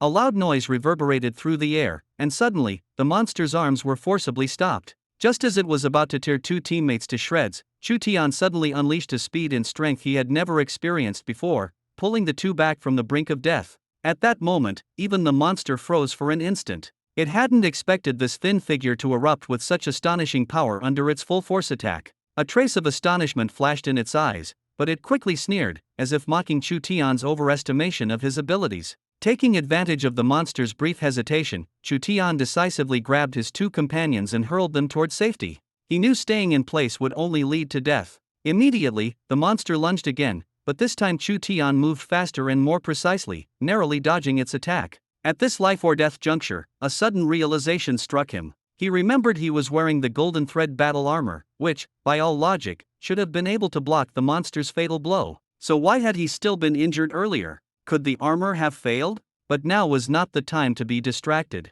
The monster's eyes flashed with murderous intent as it charged at him. This time, Chu Tian decided not to retreat or merely defend. He gripped the god-slaying whip tightly, surged forward, and met the monster's attack head-on. Perhaps because it had been struck by the whip earlier, the monster seemed somewhat wary, trying to avoid Chu Tian's strikes. Chu Tian noticed this weakness and felt a surge of joy. Did the monster think it would be safe just by dodging the whip? It was wrong. Chu Tian had an even more formidable weapon. He suddenly swung the heavy battle dragon cauldron, aiming for the monster's unguarded rear and smashing it down hard. The monster let out a miserable scream, and Chu Tian felt a rush of satisfaction. He knew this was the perfect moment to turn the tide of the battle. The monster, disoriented by the pain, staggered backward. Once it showed a flaw, how could Chu Tian let it go? He dashed forward, leaped onto the monster's neck, clamped his legs tightly, and grabbed its fur with both hands. The god-slaying whip was too long for close combat, but the battle dragon cauldron was just right. Seizing the opportunity, Chu Tian struck repeatedly, each blow eliciting agonized howls from the monster. The creature descended into chaos, flailing its arms wildly, but only ended up injuring itself further. Chu Tian gave it his all, channeling the last bit of energy within him, raising the battle dragon cauldron to its highest point, and smashing it down onto the monster's head with all his might. A dull thud echoed, and the monster's skull exploded on the spot, blood splattering everywhere. Chu Tian's face was instantly drenched, yet the golden thread battle armor remained spotless. The stench, however, nearly made him vomit. The companions quickly rushed forward. Seeing the weakened Chu Tian on the verge of fainting, they hurried to support him. "Boss, are you okay?" someone asked anxiously. Chu Tian wiped the blood off his face and forced himself to endure the discomfort. "I'm fine, not going to die." The ferocious beasts that had been eyeing them menacingly moments ago now showed utter terror in their eyes upon seeing the monster defeated. They scattered in panic, fleeing for their lives. Chu Tian's gaze turned fiercely determined as he shouted commands, "Don't worry about me. Everyone, chase after them and take them all down." Someone hesitated and asked, "Boss, are you sure?" Chu Tian, furious, snapped, "What are you waiting for? These beasts are in complete disarray right now. This is the best time to strike. Go!" The team members responded in unison, splitting up to pursue the fleeing beasts, leaving only a few lucky ones to escape. When the group returned, the area was littered with the corpses of the beasts, and the air was thick with the lingering battle spirit. Many of them still couldn't believe they had survived such a brutal life-and-death battle. The way everyone looked at Chu Tian had changed from passive following at the start to genuine admiration and respect. Chu Tian could feel the morale of the team rising, just as he had anticipated. Relaxing a bit, Chu Tian grinned and said, "Don't just stand there. Dinner's sorted. Pick a few edible ones from these beasts and bring them back for a proper roast." Everyone laughed and responded enthusiastically, their spirits soaring to an all-time high. Meanwhile, the atmosphere at the rear camp was unusually tense. Chocolate paced back and forth anxiously, his heavy steps making Gao Feng dizzy. Gao Feng couldn't help but complain, "Fatty, can you stop moving around? Are you trying to lose weight or cause trouble?" Chocolate's face was full of worry. "I'm just worried about Brother Tian. Don't you care about him?" Gao Feng sighed and stopped responding to Chocolate. Based on his understanding of Chu Tian, he knew Chu Tian wouldn't take risks lightly. If he led the team into battle, he must have been fully prepared. Li Shiki was equally anxious. Because her strength hadn't met the requirements, she and Chocolate had been assigned by Chu Tian to stay behind. As night fell and the team still hadn't returned, Li Shaiki's eyes were already red. Suddenly, Chocolate stopped in his tracks. Old Gao, we can't wait any longer. I'm going to check on them. Gao Feng quickly stopped him. No way. Brother Tian specifically instructed before leaving that no one is to take a single step out of the camp. Chocolate gritted his teeth. But how long are we supposed to wait? Gao Feng replied firmly, wait means wait. If Chu Tian says wait, we wait. Everyone in the camp was anxiously awaiting news from the front lines. Trust and testing were quietly unfolding here. I'm going crazy with worry. Chocolate stomped his foot in frustration, muttering prayers under his breath. To all the gods, Jesus, or any higher power out there, please keep Brother Tian safe. If he comes back unharmed, I swear I'll go vegetarian, chant scriptures, and even give up lust. Gao Feng, exasperated, said, can't you have a little more faith in Chu Tian? Suddenly, the sound of hurried and chaotic footsteps echoed down the corridor. Everyone instinctively stood up, their eyes all turning toward the door. The next moment, Chu Tian's figure appeared in their line of sight. The room immediately erupted in loud cheers. Boss! Chocolate almost lost control of himself. His large frame rushed toward Chu Tian, ready to give him a big bear hug, but someone beat him to it. The first person to throw themselves into Chu Tian's arms was Li Shaiki. She wrapped her arms tightly around his waist, tears streaming down her face, her voice trembling. Why did you take so long to come back? You scared me to death, sob sob sob. Chu Tian was a bit at a loss, awkwardly holding his hands up, unsure where to place them. He could only softly comfort her, it's okay, see? I'm back safe and sound. Li Shaiki's body trembled uncontrollably, and the closeness between them made the air feel charged with tension. Chu Tian spoke softly, Shaiki, let me go wash my face. I don't want to dirty your clothes. Li Shaiki suddenly realized she was holding on too tightly. Her face turned red, and she lowered her head, murmuring, all right, you go quickly then. Chu Tian had just taken 2 steps when he suddenly felt a tight grip from behind, as if someone was holding him firmly. For a moment, he thought it was Li Shaiki again, but he quickly noticed something was off. Why were these arms so thick? Tianji, you really scared me. Zhu Gilai wailed loudly, his chubby hands clinging tightly to Chu Tian. Chu Tian's mouth twitched as he threatened in a low voice, you fat idiot, let go. But Zhu Gilai started acting spoiled, no way, I'm afraid you'll run off again if I let go. Chu Tian's face darkened. If you don't let go, I'll personally send you flying. Finally, hearing the tone in Chu Tian's voice, Zhu Gilai quickly released him and jumped back, muttering in grievance, you care more about girls than your friends. Chu Tian shot him a glare. Stay away from me. If you keep bothering me, I won't hold back. Zhu Gilai's face turned red with anger. He thought to himself that all the prayers he had just made for Chu Tian were a complete waste of emotion. Annoyed, he muttered, all the gods, forget what I said earlier. This guy isn't worth it at all. I'm done caring about him. After washing his face, Chu Tian came out to find everyone already gathered around the fire, roasting meat. He sat down next to Gao Feng and Zhu Gilai. The group immediately stopped what they were doing, their eyes all fixed on him with expressions full of admiration. The classmates who had stayed at the camp had heard about the intense battles and dangers Chu Tian and his team had faced, and their respect for him had reached new heights. No one could believe that this freshman, who had only been at Baihua for just over a month, had already become someone everyone looked up to. Rather than calling him a genius, people felt he was more like a monster. No one his age could keep up with him. Just being able to follow in his footsteps was enough to make his classmates proud for a lifetime. Before the meal, Chu Tian spoke seriously, let's first divide the task points. For those who didn't participate in the battle, their points will be halved. The rest of us who carried out the mission will split the remaining points equally. Does everyone agree? The group fell silent, their expressions emotional, but no one nodded in agreement. Chu Tian looked at them in confusion. What, you don't agree? The students who hadn't participated in the battle immediately stepped forward and said earnestly, we don't want them. You all risked your lives to earn these points. The team members who had fought also voiced their opinions. Boss, you should take 50%, and we'll split the rest. Everyone knew in their hearts that if it weren't for Chu Tian leading them, they might not have even survived this time. Chu Tian shook his head decisively. No, we'll do it my way. I can't take that much for myself. Everyone, take out your censors. The group still hesitated. Task points were important, but they didn't want to seem greedy. Chu Tian raised his voice. Are you all planning to disobey orders? Boss, we really can't take that much. Li Shaiki spoke up at the right moment. Chu Tian, you take 30%, and the rest will be divided as you said. All right, the group immediately echoed. Seeing their firm stance, Chu Tian smiled helplessly. thinking to himself, why is it so hard to do a good deed? Everyone's just too polite. Fine, we'll divide it that way. Meanwhile, the outside world was closely monitoring the secret realm. At this moment, Chu Tian's name had already dropped out of the top 50 on the leaderboard. The first place was Long Ao Tin, with over 100,000 task points. Second place was Qin Li, with 90,000 points, and third place was Xiao's Hero, with 89,000 points, from Songhua River Jinmu Academy. The top 5 spots on the Vermilion Bird Secret Realm leaderboard were firmly occupied by the leaders of the 5 major factions. The remaining high-ranking spots were being taken by other strong contenders from various factions. At this moment, Chu Tian was ranked 51st, with an accumulated 20,000 task points. Everyone noticed that his score hadn't changed for a long time. Among the crowd, Li Changqing's face grew increasingly grim. Why had Chu Tian's score stagnated for so long? Could something have gone wrong?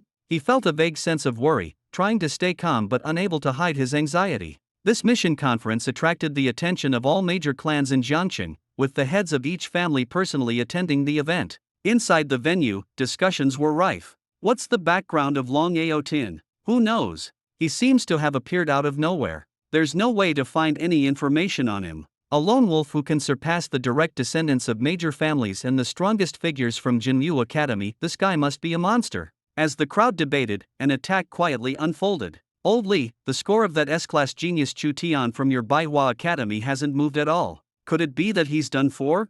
Seems like his strength is nothing special after all. Someone mocked sarcastically, showing no mercy. This provocation made Li Changqing's face flush with anger. He glared at the speaker, itching to retaliate immediately. On the other side, there was Chu Tian, the son-in-law of the Chao family, who had once enraged Chao Zhenese to the point of nearly uprooting the Wang family. With an S-class Jinmu talent, he had drawn the attention of the 3 founders of Baihua Jinmu Academy. Not to mention his record of repeatedly challenging opponents above his level, these impressive achievements had already made his name well known in Jiangxing. But clearly, some were waiting to see him fail, such as the Qin family, who were evenly matched with the Chao family. The 2 families had been bitter rivals for years, neither willing to yield to the other. The head of the Qin family, relying on his numbers, showed no mercy in his words toward Chao Zhenese and Chu Tian, mocking them on the spot. Our academy's Song Wulang has been steadily climbing the rankings. He might just knock your guy off the list soon. His face was full of disdain, his confidence unwavering.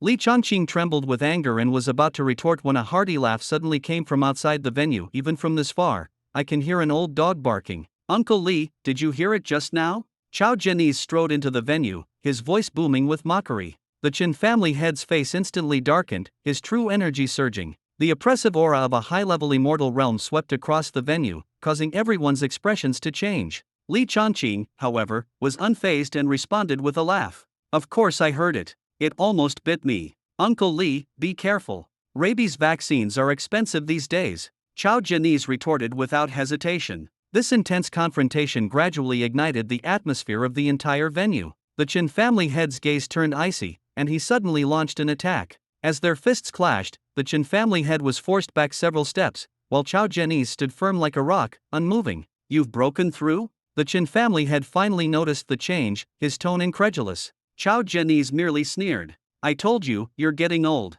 Why are you still trying to show off? Chao Zhenese, I won't let you off today. The Qin family head's true energy surged again, his aura growing even more violent. At this moment, a voice shouted angrily from the crowd. Stop! Everyone's attention was instantly drawn to a burly old man. Though his face was wrinkled, his spirit was vigorous, and a faint flow of power could be seen beneath his skin. His imposing presence and furrowed brows added to his authority as he said, What are you two trying to do? Making a fool of yourselves here? Qinlai, you're already so old, yet your temper is still so fiery. Qinlai wanted to retort but was momentarily silenced by these words. The old man then turned to Chao Zhenese. And you should know to respect the elderly and care for the young, shouldn't you? Chao Zhenese replied with a cheeky grin. Elder Kong, you should keep an eye on things. It was the Qin family who started it. Enough, that's enough. Both of you, tone it down. If you want a fight, go to the front lines. Stop causing trouble at home. The old man scolded, instantly silencing the entire venue.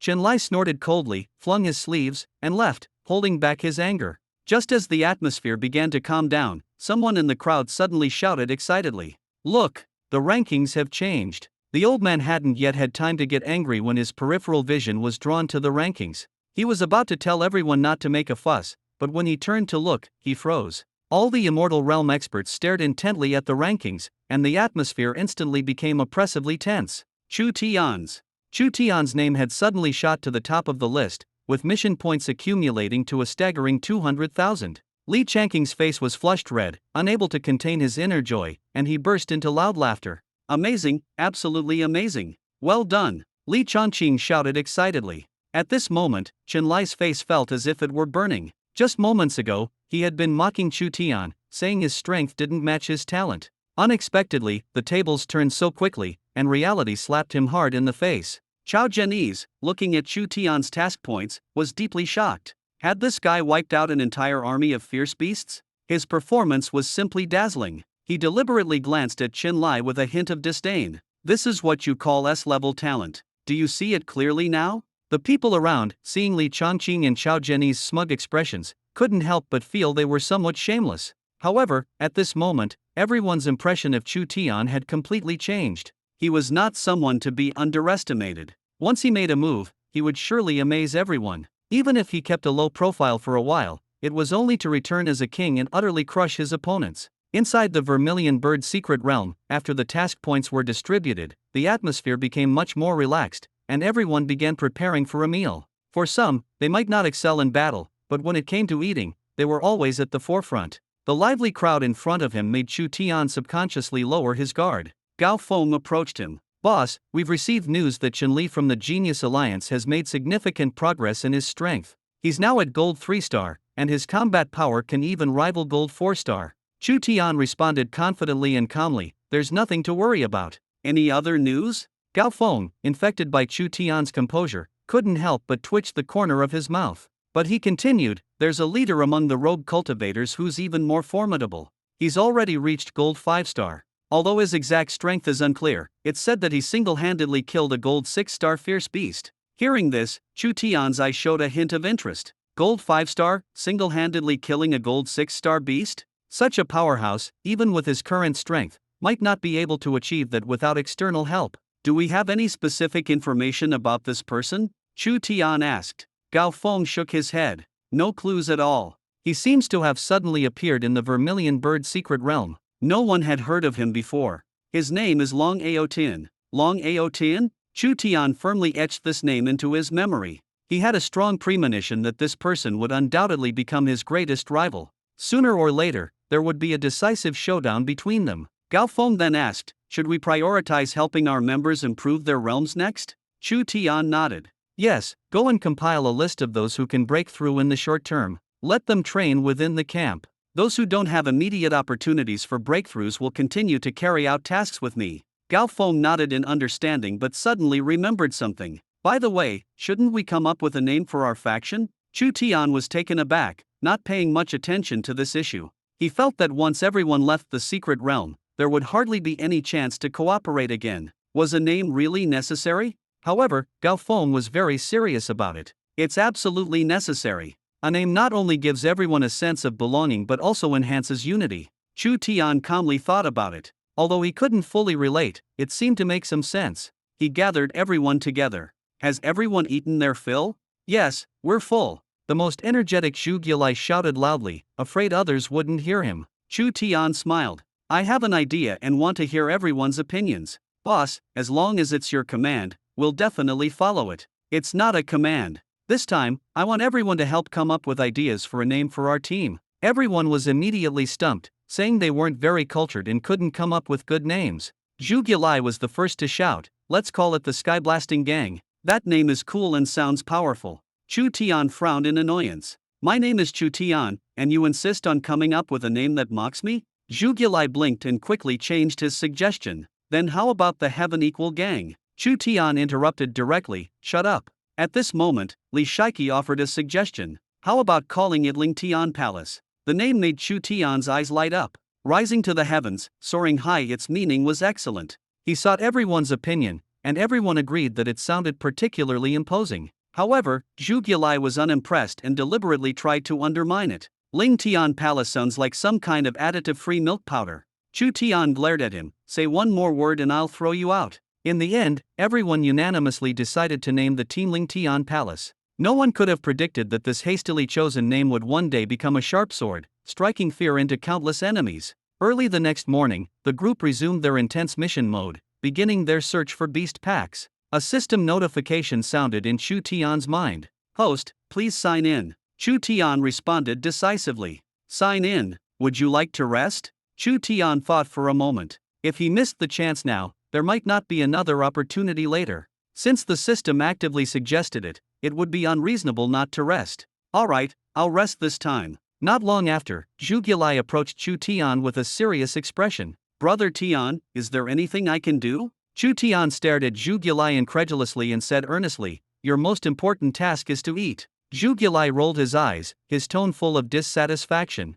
"I don't want to just keep eating and waiting to die. I want to get stronger, I want to fight monsters." Chu Tian stared at him. "Are you serious?" Zhu Gilai nodded resolutely, a hint of determination in his eyes. "That's right. I've made up my mind. Starting today, I want to be someone useful." Hearing this, Chu Tian replied straightforwardly, "Alright, come with me on the next mission." However, when Zhu Gilai was truly faced with over 100 massive, bloodthirsty beasts, he suddenly regretted his decision. He began to question why he hadn't been content to remain a cook and instead wanted to be a hero. For a moment, he wondered if he had lost his mind. But as soon as Chu Tian gave the order, everyone charged into the beast pack, and chaos ensued. At that moment, Zhu Gilai gritted his teeth desperately and ultimately clenched them tightly as he followed the group. Fortunately, these beasts were much weaker than those from the previous day. Although Zhu Gilai couldn't kill any beasts, he could at least protect himself, which gave him some relief. He swung his large blade down forcefully, splitting open the belly of one beast.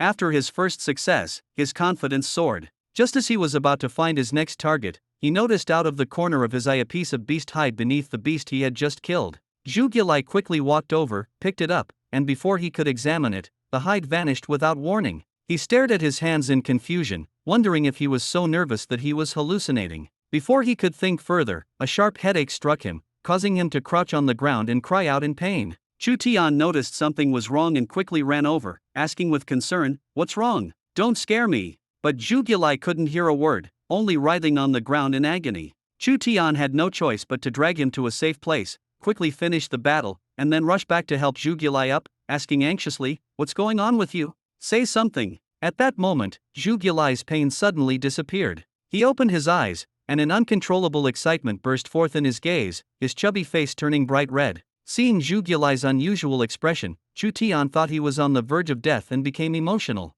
"Fatty, don't scare me. It's all my fault. I shouldn't have brought you here. I promise I'll take care of your family if anything happens, and I'll look after your wife too." Zhu Gilai exploded. "I have a brother, so stop thinking about my wife." Chu Tian froze for a moment. "You're okay?" Zhu Gilai rolled his eyes at him. "I'm more worried about you taking care of my wife." He even threw in another eye roll for good measure. Chu Tian finally relaxed, his tension completely dissipating. "What happened to you just now?" Chocolate exclaimed excitedly, "Brother Tian, I really hit the jackpot." Chu Tian was skeptical. "Are you sure you didn't run into a ghost?" Chocolate's face was full of excitement. "I got my hands on a manual that can control monsters." Chu Tian was shocked. "Really? Of course it's real beast control technique," Chocolate announced proudly. Chu Tian couldn't help but pat him on the shoulder and said with a laugh, "Alright, you're truly a lucky pig." Chocolate was in such a good mood that he couldn't get angry no matter what. Even if Chu Tian were to make a move on his sister-in-law right now, he wouldn't care. At this moment, the beast control technique in his mind had become incredibly clear, divided into 4 levels. The first level could make a monster lose focus temporarily. The second level could directly attack a monster's mind. The third level could control 100 monsters at once, and the fourth level could even command an army of 1,000 monsters. This was an utterly heaven-defying skill, and Chocolate knew he had truly struck gold this time. Chu Tian was genuinely happy for Chocolate. He had always regarded Chocolate as a close friend and hoped that their bond wouldn't be broken by a gap in strength. After all, having a true friend was rare. On their way back, the group encountered a lone monster. Chocolate stepped forward, eager to test the power of the beast control technique himself. Chu Tian was a bit doubtful. "You just got it, can you really use it?" Chocolate replied smugly, "Of course. This beast control technique even comes with a beginner's gift pack. The first level doesn't require practice. You can use it right away." He strode up to the monster. The creature, which had been intimidated by Chu Tian and the other Zora, now saw Chocolate approaching alone. Its eyes gleamed with ferocity,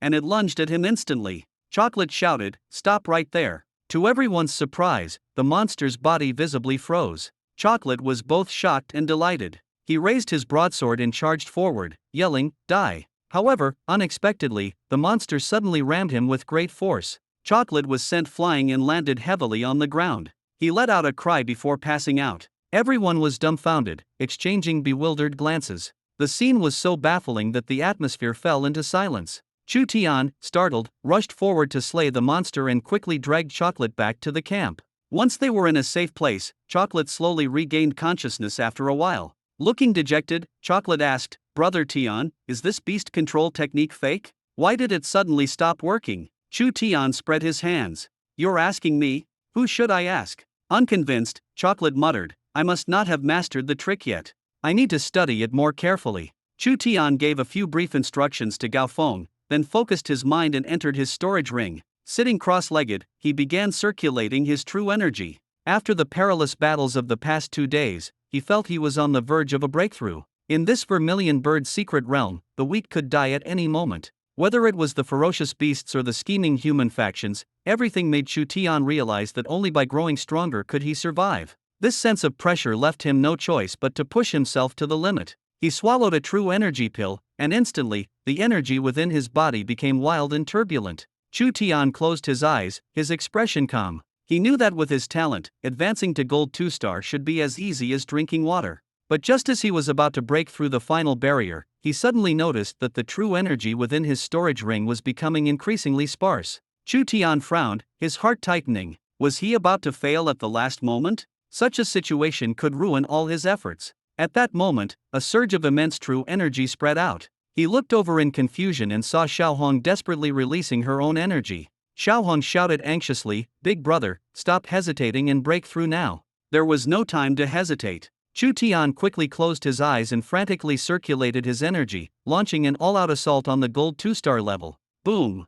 With a muffled sound, he finally succeeded in stepping into Gold 2-star. Xiaohong, however, collapsed to the ground, having exhausted all her energy. Chu Tian hurriedly asked about her condition. Xiaohong weakly replied, "I'm fine. I just need to rest and recover once we get out of here." He immediately handed her a few pills, letting Xiaohong take them, then exited the storage ring. As soon as he appeared, Gao Feng stared at Chu Tian in shock. You've broken through again?" Chu Tian nodded, and everyone gasped in astonishment. Chu Tian, now at Golden 2-star, was almost invincible in the Vermilion Bird secret realm. Others were puzzled, how had he achieved this? Those traveling with Chu Tian increasingly felt the pressure, as if this monstrous genius could make them question their own existence at any moment. At Chu Tian's current pace, becoming the top powerhouse of Baihua Academy was only a matter of time, and that time seemed to be fast approaching. However, Baihua's number 1 Zhan Zhong remained an enigma. At Golden 8-star, he had even managed to escape death when facing platinum-level demonic cultivators.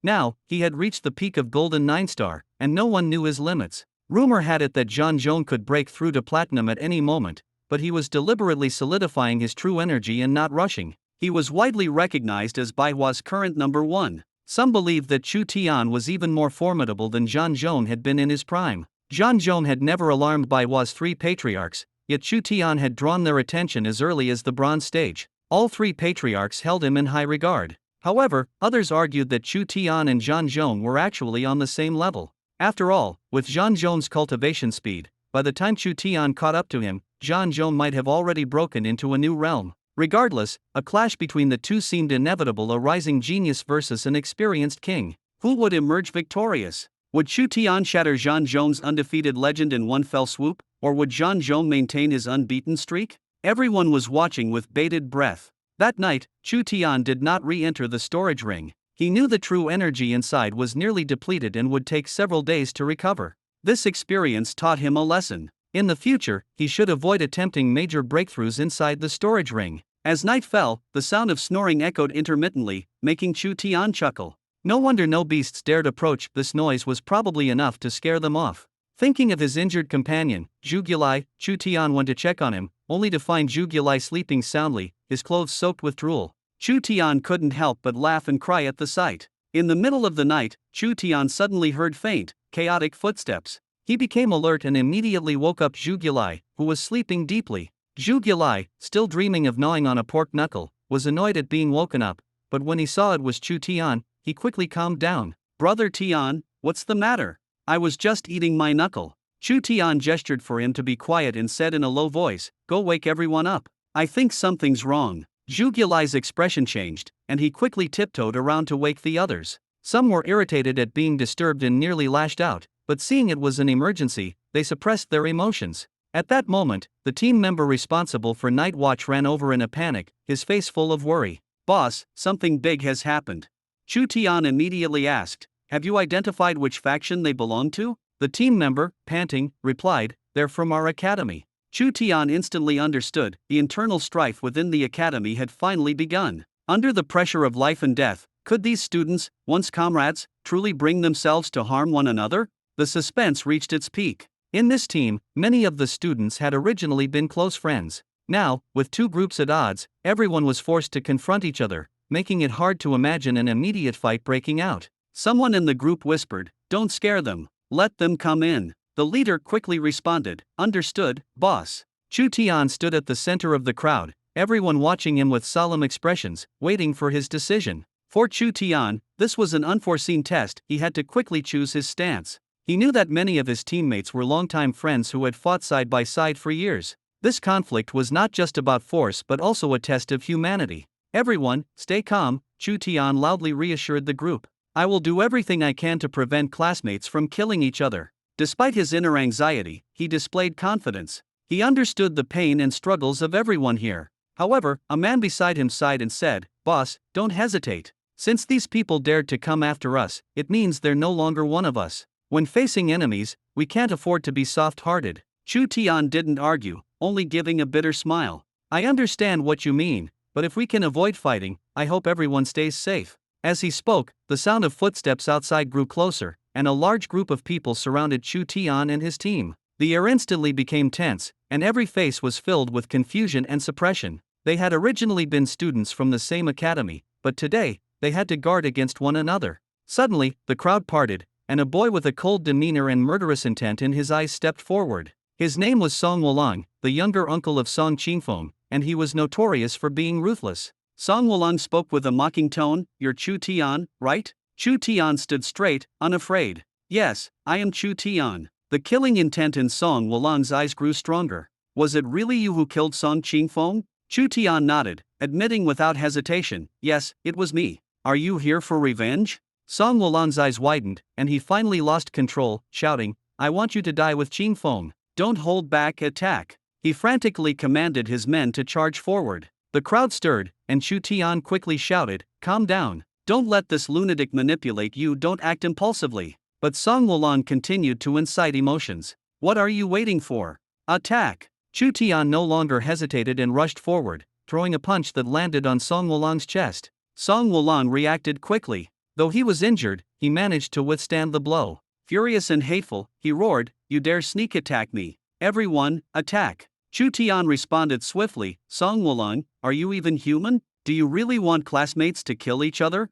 If you have the guts, come at me, don't drag others into this. His words momentarily silenced the scene. But Song Wulang didn't relent, his face a mix of cunning and rage. You want me to face you alone? These people I brought are my strength. As he spoke, he used his gaze to threaten the other students, making it clear that anyone who dared to retreat would face dire consequences. His oppression caused many to finally explode with dissatisfaction. Someone couldn't hold back and angrily shouted, Song Wulang, if you want to fight, do it yourself. If you're so tough, why don't you challenge thousands of people alone? The tide completely turned. Everyone had had enough of him. Song Wulang was momentarily stunned, not expecting the usually obedient strongman to defy him. He gritted his teeth, his face full of grievance, his voice trembling. You dare treat me like this? The strongman roared back, we've had enough of you. Stop disgusting us. The crowd burst into laughter, and some even began to curse him quietly. Song Wulang's face twisted, and under the watchful eyes of everyone, his fury erupted.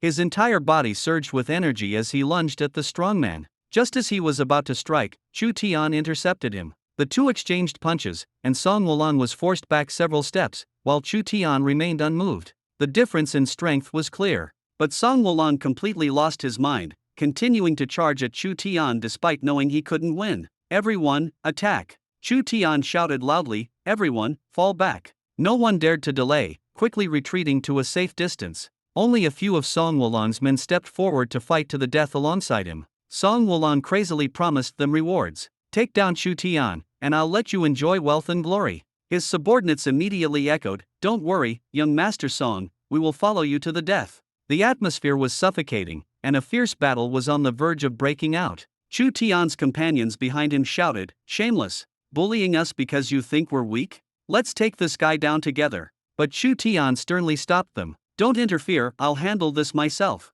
At this moment, all eyes were on Chu Tian. Now, he had to step forward, take action to change his fate, and put an end to all oppression and fear once and for all. As you can see, this is no longer about who is strong or weak, it's about who can survive. Chu Tian's voice was cold and piercing. The group of 5 had initially been brimming with confidence, planning to join forces against Chu Tian to secure their own interests. They believed that their numbers would overwhelm him, but reality hit them like a thunderbolt. With a cold laugh, Chu Tian swung the battle dragon AO with such speed and power that no one could react. The first unlucky victim was sent flying, landing heavily at Chocolate's feet. The atmosphere froze. While everyone was still in shock at Chu Tian's strike, Chocolate suddenly grinned, jumped up, and sat directly on the fallen man. Without any suspense, the man was crushed to death. The scene was too much to process. His death was utterly baffling. The usually docile and simple-minded fat man had hidden such a side of himself. Everyone re-evaluated him, their scalps tingling. The remaining 4 began to waver.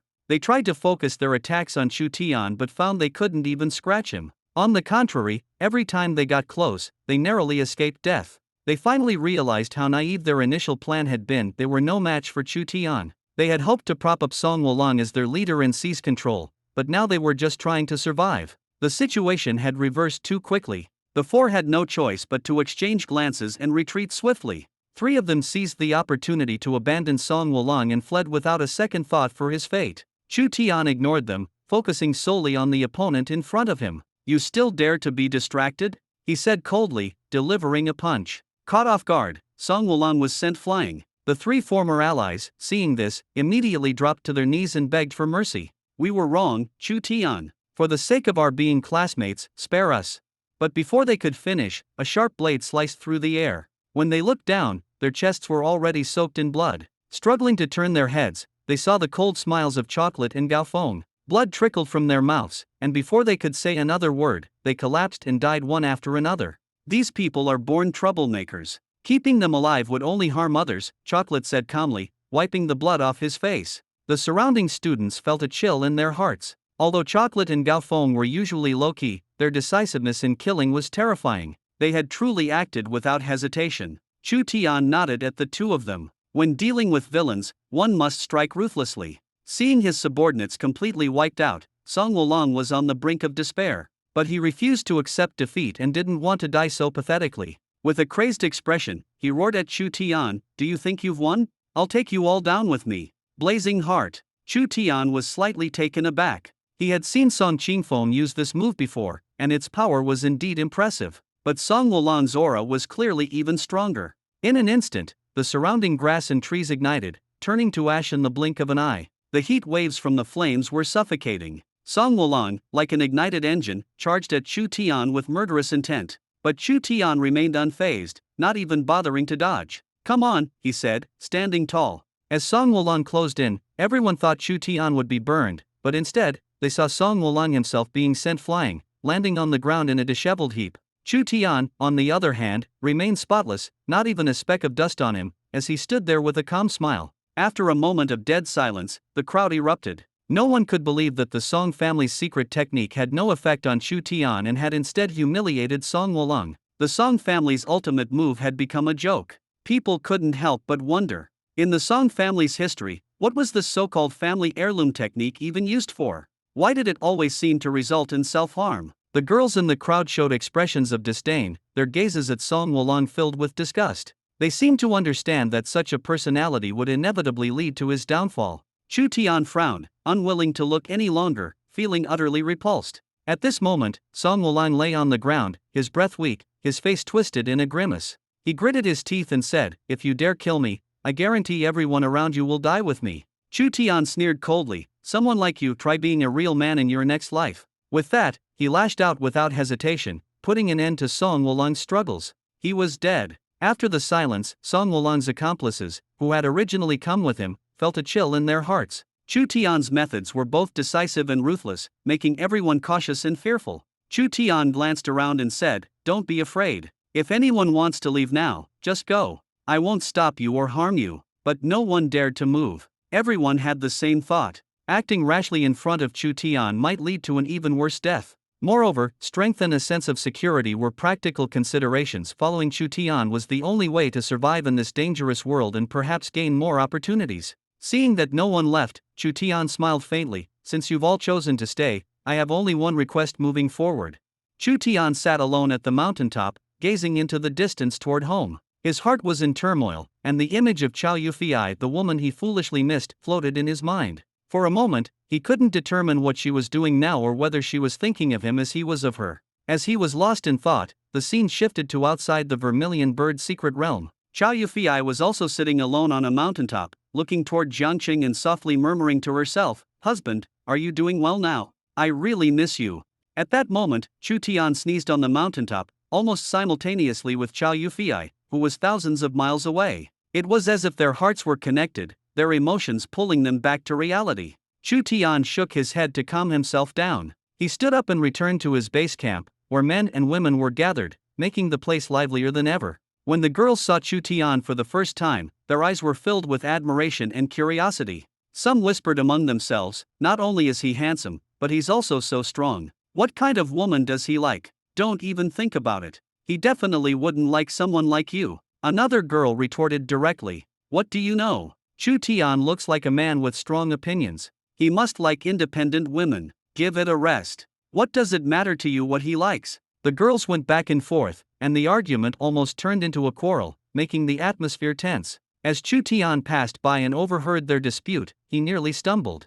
He smiled wryly and said, "It's fine, take your time chatting." Then he quickly quickened his pace, leaving the scene of trouble. Behind him, the girls' laughter and chatter continued. They teased, "Do you think our idol walks a bit unsteadily? Was he too nervous? Maybe we made him too tense with our conversation. Haha, or maybe it's because he's just too confident." These remarks made Chu Tian's retreating figure seem somewhat helpless, yet they added a touch of humanity and youthful energy to the scene. As night fell, Chu Tian found a quiet corner and sat beside Chocolate. Chocolate was focused on cultivating, his expression serious and devoid of his usual laziness. Chu Tian was a bit surprised. He hadn't expected the most unreliable fat guy to start working hard now. Chu Tian thought to himself, "If even Chocolate is giving it his all, what reason do I have to slack off?" At that moment, Chocolate opened his eyes, looking utterly exhausted. "Brother Tian, I can't take it anymore. Cultivating is too tiring, I want to play games." Chu Tian almost choked on his words, his newly ignited determination instantly extinguished. "Do you know what time it is? Hurry up and cultivate, or you won't even keep your life." Chocolate patted his chest and said confidently, "You might not understand, but in my heart, being a champion is the true faith. Even if I leave this world one day, I want to play games on the road to the afterlife." Chu Tian chuckled helplessly. He suddenly understood that, no matter the time or place, for some people, their unwavering beliefs are an integral part of their lives. The night deepened, and he stayed awake all night. By dawn, Chu Tian had dark circles under his eyes and looked dazed. Meanwhile, Chocolate was snoring thunderously, sleeping soundly, and even muttering in his dreams, "Who's stealing my lane? Can we have some team spirit?" Chu Tian finally couldn't take it anymore and kicked Chocolate. Chocolate woke up groggily and shouted angrily, "Who ambushed me? Come out and solo me if you dare." Chu Tian said coldly, "Shut up. Stop making noise. If you say another word, you'll regret it." Chocolate froze for a moment and finally quieted down. Yet, even so, the heart of a king within him wasn't shattered by Chu Tian's kick. Chu Tian sighed, "I need to catch up on sleep. No one should disturb me." Chocolate patted his chest and said, "Don't worry, brother Tian. With me here, no one will dare bother you." The system's voice chimed in at the right moment. "Host, please sign in." Chu Tian thought to himself, "Sign in." The system prompted again. "Today's task. Sleep for an entire day." Chu Tian was secretly delighted. The task was so considerate it was touching. He even wished someone could join him in getting a good rest. At that moment, a girl deliberately walked up coquettishly. "God, are you going to rest? Should I give you a massage to help you relax?" Chu Tian felt a bit awkward. At times like this, his buddy Chocolate stepped up as expected. "What do you take my brother Tian for? Does he need you to coax him to sleep like a child? Don't disturb our brother Tian's rest. The girl was so flustered that her face turned red. She stomped her foot and left reluctantly. Seeing this, Chu Tian felt both amused and exasperated with Chocolate. Chocolate patted Chu Tian's shoulder. Brother Tian, don't worry. I'll keep those fickle girls away for you. You just rest. No one will dare disturb you. Chu Tian gritted his teeth and replied, get lost and stop causing trouble. Chocolate froze for a moment, then casually prepared to plant a sign in the ground. Anyone who dares disturb Brother Tian's rest will face the consequences. Everyone was ordered to keep their distance. Chu Tian felt his head was about to explode, so he simply closed his eyes and fell asleep. This sleep felt like he was lost in darkness, sinking deeply into slumber. If it weren't for the system's mechanical prompt ringing in his ears, he might have slept straight through to the next morning. Ding! Congratulations, host, on completing the task. Would you like to draw a prize? Chu Tian groggily replied, draw. Ding! Task reward. 1 heartfelt necklace. The system calmly explained, the heartfelt necklace, when worn by 2 people simultaneously, allows them to vaguely sense each other no matter how far apart they are. It also supports remote video projection, making communication feel as immersive as face-to-face interaction. Additionally, it can detect danger. If one wearer encounters a threat, the necklace will vibrate to alert them based on the severity of the danger. After hearing the introduction, Chu Tian immediately felt much more awake. He checked his storage ring and found 2 necklaces inside. He planned to give one to his wife when he returned. When Chu Tian woke up, everyone was focused on their training. Chocolate was the first to approach him. Brother Tian, you're finally awake. How was your sleep? Seeing Chocolate, Chu Tian was reminded of the morning's troubles and couldn't help but feel a surge of irritation. This guy always managed to ruin things for him.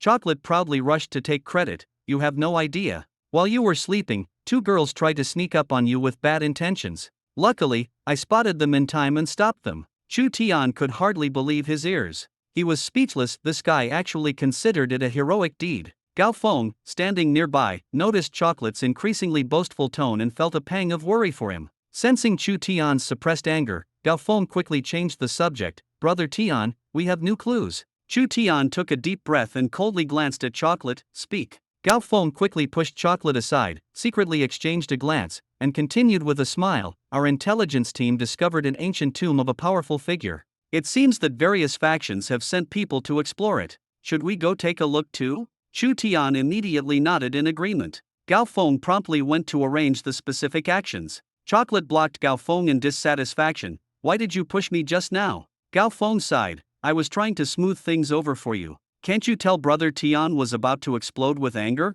Chocolate looked indifferent. He wasn't mad at me. It's probably those girls that annoyed him. Gao Feng shook his head with a wry smile. Go home and eat more walnuts to boost your brain power. Chocolate was glared at by Chu Tian, quickly turned his face away, but couldn't help feeling scared, his facial muscles twitching uncontrollably. A woman's thoughts are always hard to guess, but Brother Tian's temper is even harder to figure out. Gao Feng led the team to investigate the specifics. For this tomb exploration, not everyone could participate. They had to draw lots to decide. 10 lucky individuals eventually stood behind Chu Tian. Surprisingly, Chocolate was chosen again, his chubby face flushed with excitement. Chocolate, full of pride, said, Brother Tian, although our iron triangle is missing Shirley Dai, we've gained Shirley Li. We're strong and ready to shine in the tomb this time. Chu Tian gave him a helpless glance, thinking he might never shake this guy off in his lifetime. Chocolate's 1 in 1,000 luck always seemed to hit the mark. Chu Tian sighed, Fatty, maybe you shouldn't go this time.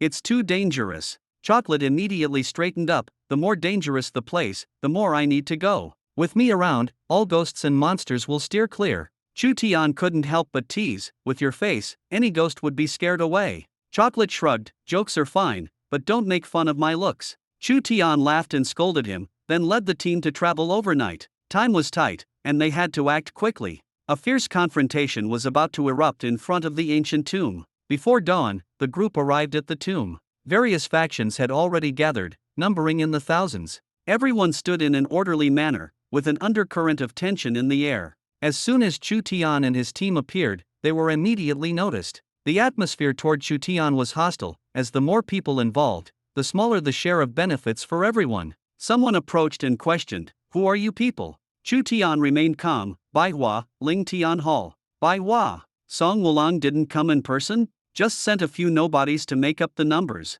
Chu Tian replied with a smile, Song Wulong probably won't be coming. What do you mean? He's dead. Dead? Are you serious? Chu Tian casually lied, yeah, he got a cramp while walking, couldn't catch his breath, and that was it. The other party clearly found it absurd. Who would believe such a cause of death? It was obvious Song Wulong was too scared and sent someone else to take his place. Chu Tian ignored their attitude and led his team to find an empty spot to sit down. Shaiki, come over here. Suddenly, a crisp female voice rang out, sounding particularly melodious in the night. Although her face was unclear, Li Shaiki obviously recognized the person, her face lighting up with joy. Chu Tian, let's go over there. Li Shaiki said happily. Chu Tian nodded and followed her. Chu Tian still couldn't make out the woman's appearance. Her face was veiled with a light gauze, and she wore a white dress, exuding an ethereal aura, as if she were a fairy detached from the mortal world. Though her features were indistinct, her presence left Chu Tian inwardly startled. Apart from his wife, he had never encountered such a unique woman.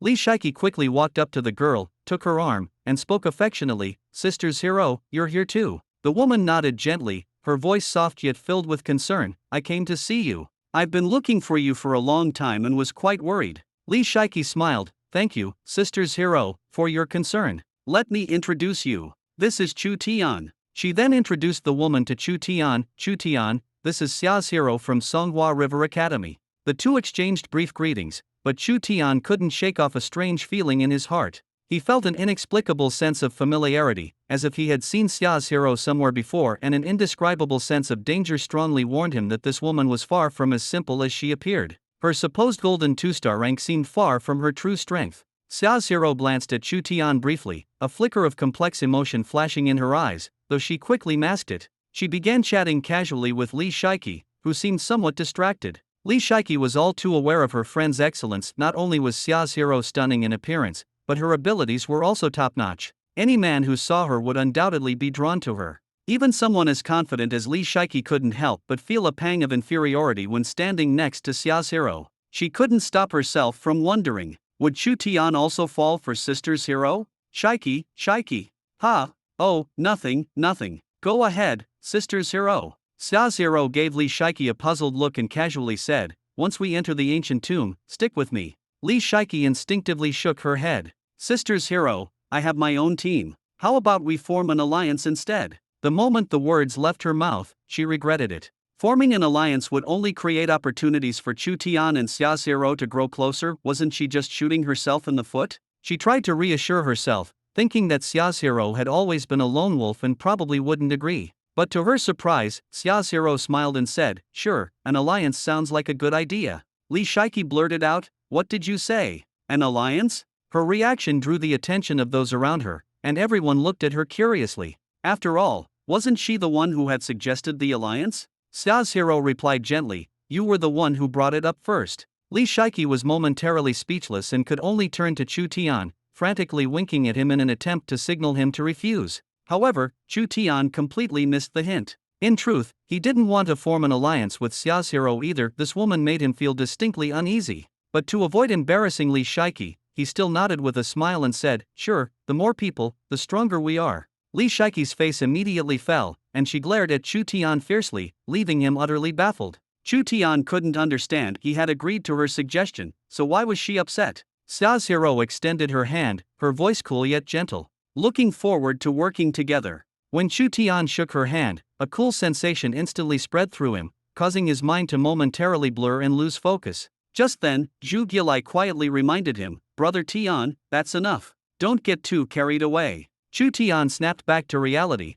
awkwardly releasing her hand and saying, sorry, I lost my composure. Looking forward to working together. Xia's Hero smiled faintly, her tone calm. No need to worry, young Master Chu. Li Shaiki, still fuming, glared at Chu Tian before sitting next to Xia's Hero in a huff. Chu Tian could only awkwardly rub his nose and find a corner to sit in. The atmosphere became somewhat strange, yet an undercurrent seemed to flow beneath the surface. The happiest person, however, was Zhu Gilai. As he looked around, he realized that almost all the students at Songhua River Jinyu Academy were girls. The ratio of girls to boys was astonishingly high, with the boys nearly negligible. Zhu Gilai's eyes sparkled with joy as he stared at the beautiful girls around him, feeling as though he had entered paradise. Chu Tian said helplessly, can you be serious for once? If you keep staring, your drool is going to start dripping. Zhu Gilai quickly tried to suppress his excitement but couldn't help muttering, "Brother Tian, look at that girl over there. That figure, that face, she's driving me crazy.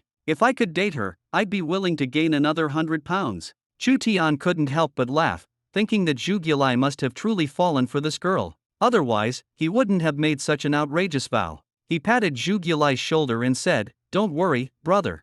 I'll help you fulfill your wish." "Thanks, Brother Tian. But when you say fulfill my wish, do you mean helping me win her over?" "No, I mean helping you gain 100 pounds. "What?" Chocolate was completely stunned. Chu Tian smiled and shook his head, and the atmosphere lightened up again. All along, I had relied on myself, never expecting anyone to lend a helping hand. Everyone around was staring in shock at Xiaozhiro and me holding hands. At this moment, the atmosphere became particularly tense. Who was Xiaozhiro? She was the perfect goddess in the hearts of countless boys in Jiangqing. Here, no one had ever seen her true face, but her unique temperament had already captivated many. She was always gentle and low-key, and no one had ever heard of her taking the initiative to interact with any boy. Yet now, she was holding hands with me, and she wasn't even angry. This action instantly turned the expressions of all the boys around from surprise to fury. They began whispering, inquiring about my identity, and some even stared at me with hostile eyes. I suddenly understood the feeling of being targeted just for looking at the goddess one more time. It was just a handshake. Was there really a need to get so worked up? It seemed these people had never even considered the possibility of a reversal of fortune. Time slowly passed, and the sky gradually brightened. No one had slept all night, anxiously waiting for dawn. Suddenly, a familiar voice echoed in my mind. "Please check in." Without hesitation, I replied, "Check in." The system immediately issued today's task to head to the ancient tomb and check in. Shortly after, everyone got up and began heading toward the ancient tomb. I glanced at Xiaozhiro and softly asked, "Shall we go together?" She nodded in response, still as gentle as ever. Suddenly, an angry shout came from behind. "It's you, Chu Tian." I turned around to see Chin 11. His name had been making waves recently, and at this moment, his face was full of malice and provocation. He sneered and said, "To think I'd run into you here. You've really walked right into the trap, Chu Tian." I retorted disdainfully, "Isn't it better to be a decent person? Why insist on playing ghost and pretending to be a deity?" Chen Shi's fury was completely ignited. "Enough nonsense," he growled through gritted teeth, ordering the people around him, "Take him down." Several members of the Genius Alliance immediately surrounded me, each exuding a murderous aura. I felt the pressure but remained calm on the surface. Just as they were about to make a move, Xiaozhiro suddenly stepped forward. Her tone was gentle yet firm. "Everyone, can't you set aside your differences for now?" Her words weren't loud, but they made everyone pause. Chen 11 was still unwilling to let it go and was about to erupt when another steady voice rang out. "Stand down." I turned to look and saw a sunny, handsome young man standing behind Chen 11 Li, the leader of the Genius Alliance. He smiled faintly and said, "Since Fairy Xia has spoken, we should at least show some respect. Killing someone isn't urgent. He won't escape." Although he was Qin Shi's younger brother, it seemed his words carried more weight within the alliance. Chen 11 could only glare at me with gritted teeth, spitting out a vicious threat. "I'll let you live a little longer." I shrugged and, as I walked away, turned back to mock him. "Make sure to take a good look at this world. It might be the last time you see it." As I passed by Chen 11, I suddenly felt an intense gaze fixed on me. I looked up and saw a burly, muscular man standing at the entrance of the ancient tomb. He was staring at me intently, his eyes filled with a beast-like aggression and danger. My heart sank. I hadn't expected to encounter two opponents who could genuinely threaten me on this trip to the ancient tomb. Everyone filed into the tomb. The passage was 10 meters wide and 100 meters long, filled with an oppressive silence. When the torches were lit, the ground was revealed to be littered with countless skeletal remains, some as long as 10 meters, which was utterly horrifying. Suddenly, a piercing scream echoed in the darkness. I instinctively heightened my vigilance. Countless points of light appeared ahead, flickering like stars in the darkness. In the next moment, the silhouettes of black scorpion bats broke through the air, bringing with them a poisonous black mist as they fiercely charged toward us. "Cover your noses. Black scorpion bats, they're poisonous." Someone shouted loudly. Hearing this name, everyone's expressions changed instantly, and they quickly strengthened their defenses. This creature was highly toxic. Once inhaled, it would cause instant death. Not just ordinary people, even awakened ones would struggle to resist it. Everyone unleashed their martial techniques and true energy, desperately attacking the swarm of bats. Xiaozhiro erupted with an astonishing aura of true energy. Clenching her fists tightly, she prepared to face the enemy without hesitation. But I moved faster, raising my hand abruptly and executing the ninefold palm. With one strike, the black scorpion bat directly in front of me was shattered into pieces. However, this was just the beginning. We weren't exploring an ancient tomb anymore. It felt like we had barged into the lair of the black scorpion bats. The swarm of bats surged madly. Soon, someone was already overcome by the poisonous mist, collapsing in agony. This crisis had only just begun. Corpses littered the ground, and the air was thick with the scorched tension of recent battle. Chu Tian stopped in his tracks, frowning deeply. Continuously encountering such creatures was clearly not a sustainable approach. No one knew how many more black scorpion bats lay ahead. Silently, he reactivated his awakening ability, Black Sky. A dazzling beam of light suddenly shot out. The intense white light exploded in the darkness, causing everyone to instinctively shield their eyes, their vision going blank. The bat creatures ahead were severely injured, crashing to the ground uncontrollably, with more than half dying instantly. Before the team could react, Chu Tian calmly and decisively fired a second and third beam. These blinding lights carried a destructive aura, like iron fists smashing the remaining black scorpion bats into fragments. When the danger passed, everyone cautiously opened their eyes, only to find the ground covered with the corpses of the bats. The once overwhelming tide of monsters had vanished in an instant. The team quickly lit torches, staring at Chu Tian with a mix of fear and confusion. They could hardly believe that the light capable of killing hundreds of monsters had come from Chu Tian. Chen 11 suddenly exclaimed loudly, "I believe there is light in this world." His tone was both manic and sarcastic. Some in the group couldn't help but laugh. One of them retorted mockingly, "Do you believe it blinded you first?" But as the crisis had just passed, the atmosphere among the group quickly turned tense again. They slowed their pace and continued to explore deeper. Though no one said it aloud, everyone could feel death lingering among them. Zhu Gilai said timidly, "Brother Tian, this time was really too dangerous. Even scarier than the Dragon Pool secret realm." Chu Tian calmly reminded, "Once we go in, no one should act recklessly. Don't cause trouble for me." Zhu Gilai agreed repeatedly, but Chu Tian still couldn't completely let go of his vigilance toward him. In the face of crisis, human weakness and chaos could be exposed at any moment. Suppressing their fear, they finally reached the entrance to the burial chamber. To everyone's surprise, the door to the tomb wasn't sealed, nor did it require solving any puzzle mechanisms. The heavy stone door stood wide open, like a silent invitation. Inside the chamber, the lights were bright, but it was empty and eerily silent, sending chills down their spines.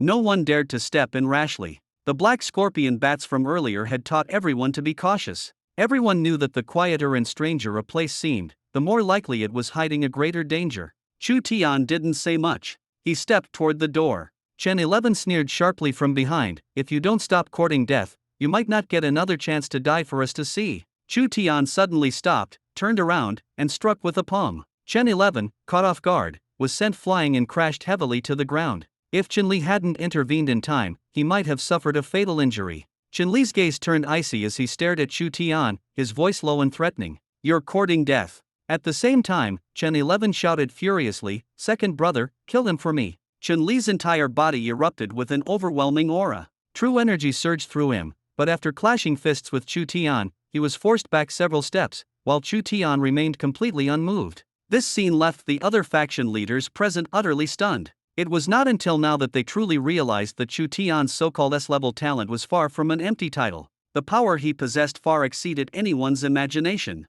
Chen 11 roared like a joke from behind, but no one paid him any attention. Everyone could see that the gap between him and his brother was not just in personality but also in strength and intellect. After being defeated, although Chen Li was furious, he had no choice but to suppress his murderous intent in such a perilous environment. If he and Chu Tian fought to mutual destruction, it would be no different from suicide. He could only sneer and issue a warning. "Chu Tian, we'll settle this slowly in the future." Chu Tian didn't take it to heart and coldly retorted, "Let's see if you can even catch up to me." Chen 11 was still unwilling, his eyes filled with resentment and terror. But Chen Li was clearly much calmer and sternly ordered, "Shut up. If you dare say another word, I'll throw you outside." Chen 11 finally fell silent. After the life-threatening crisis earlier, he could barely even stand, trembling as he hid behind Chen Li. Chu Tian coldly spat out a single word, "Trash." Chen Shi's blood surged, his emotions completely collapsing. He spat out a mouthful of blood and nearly fainted. Chu Tian paid him no mind.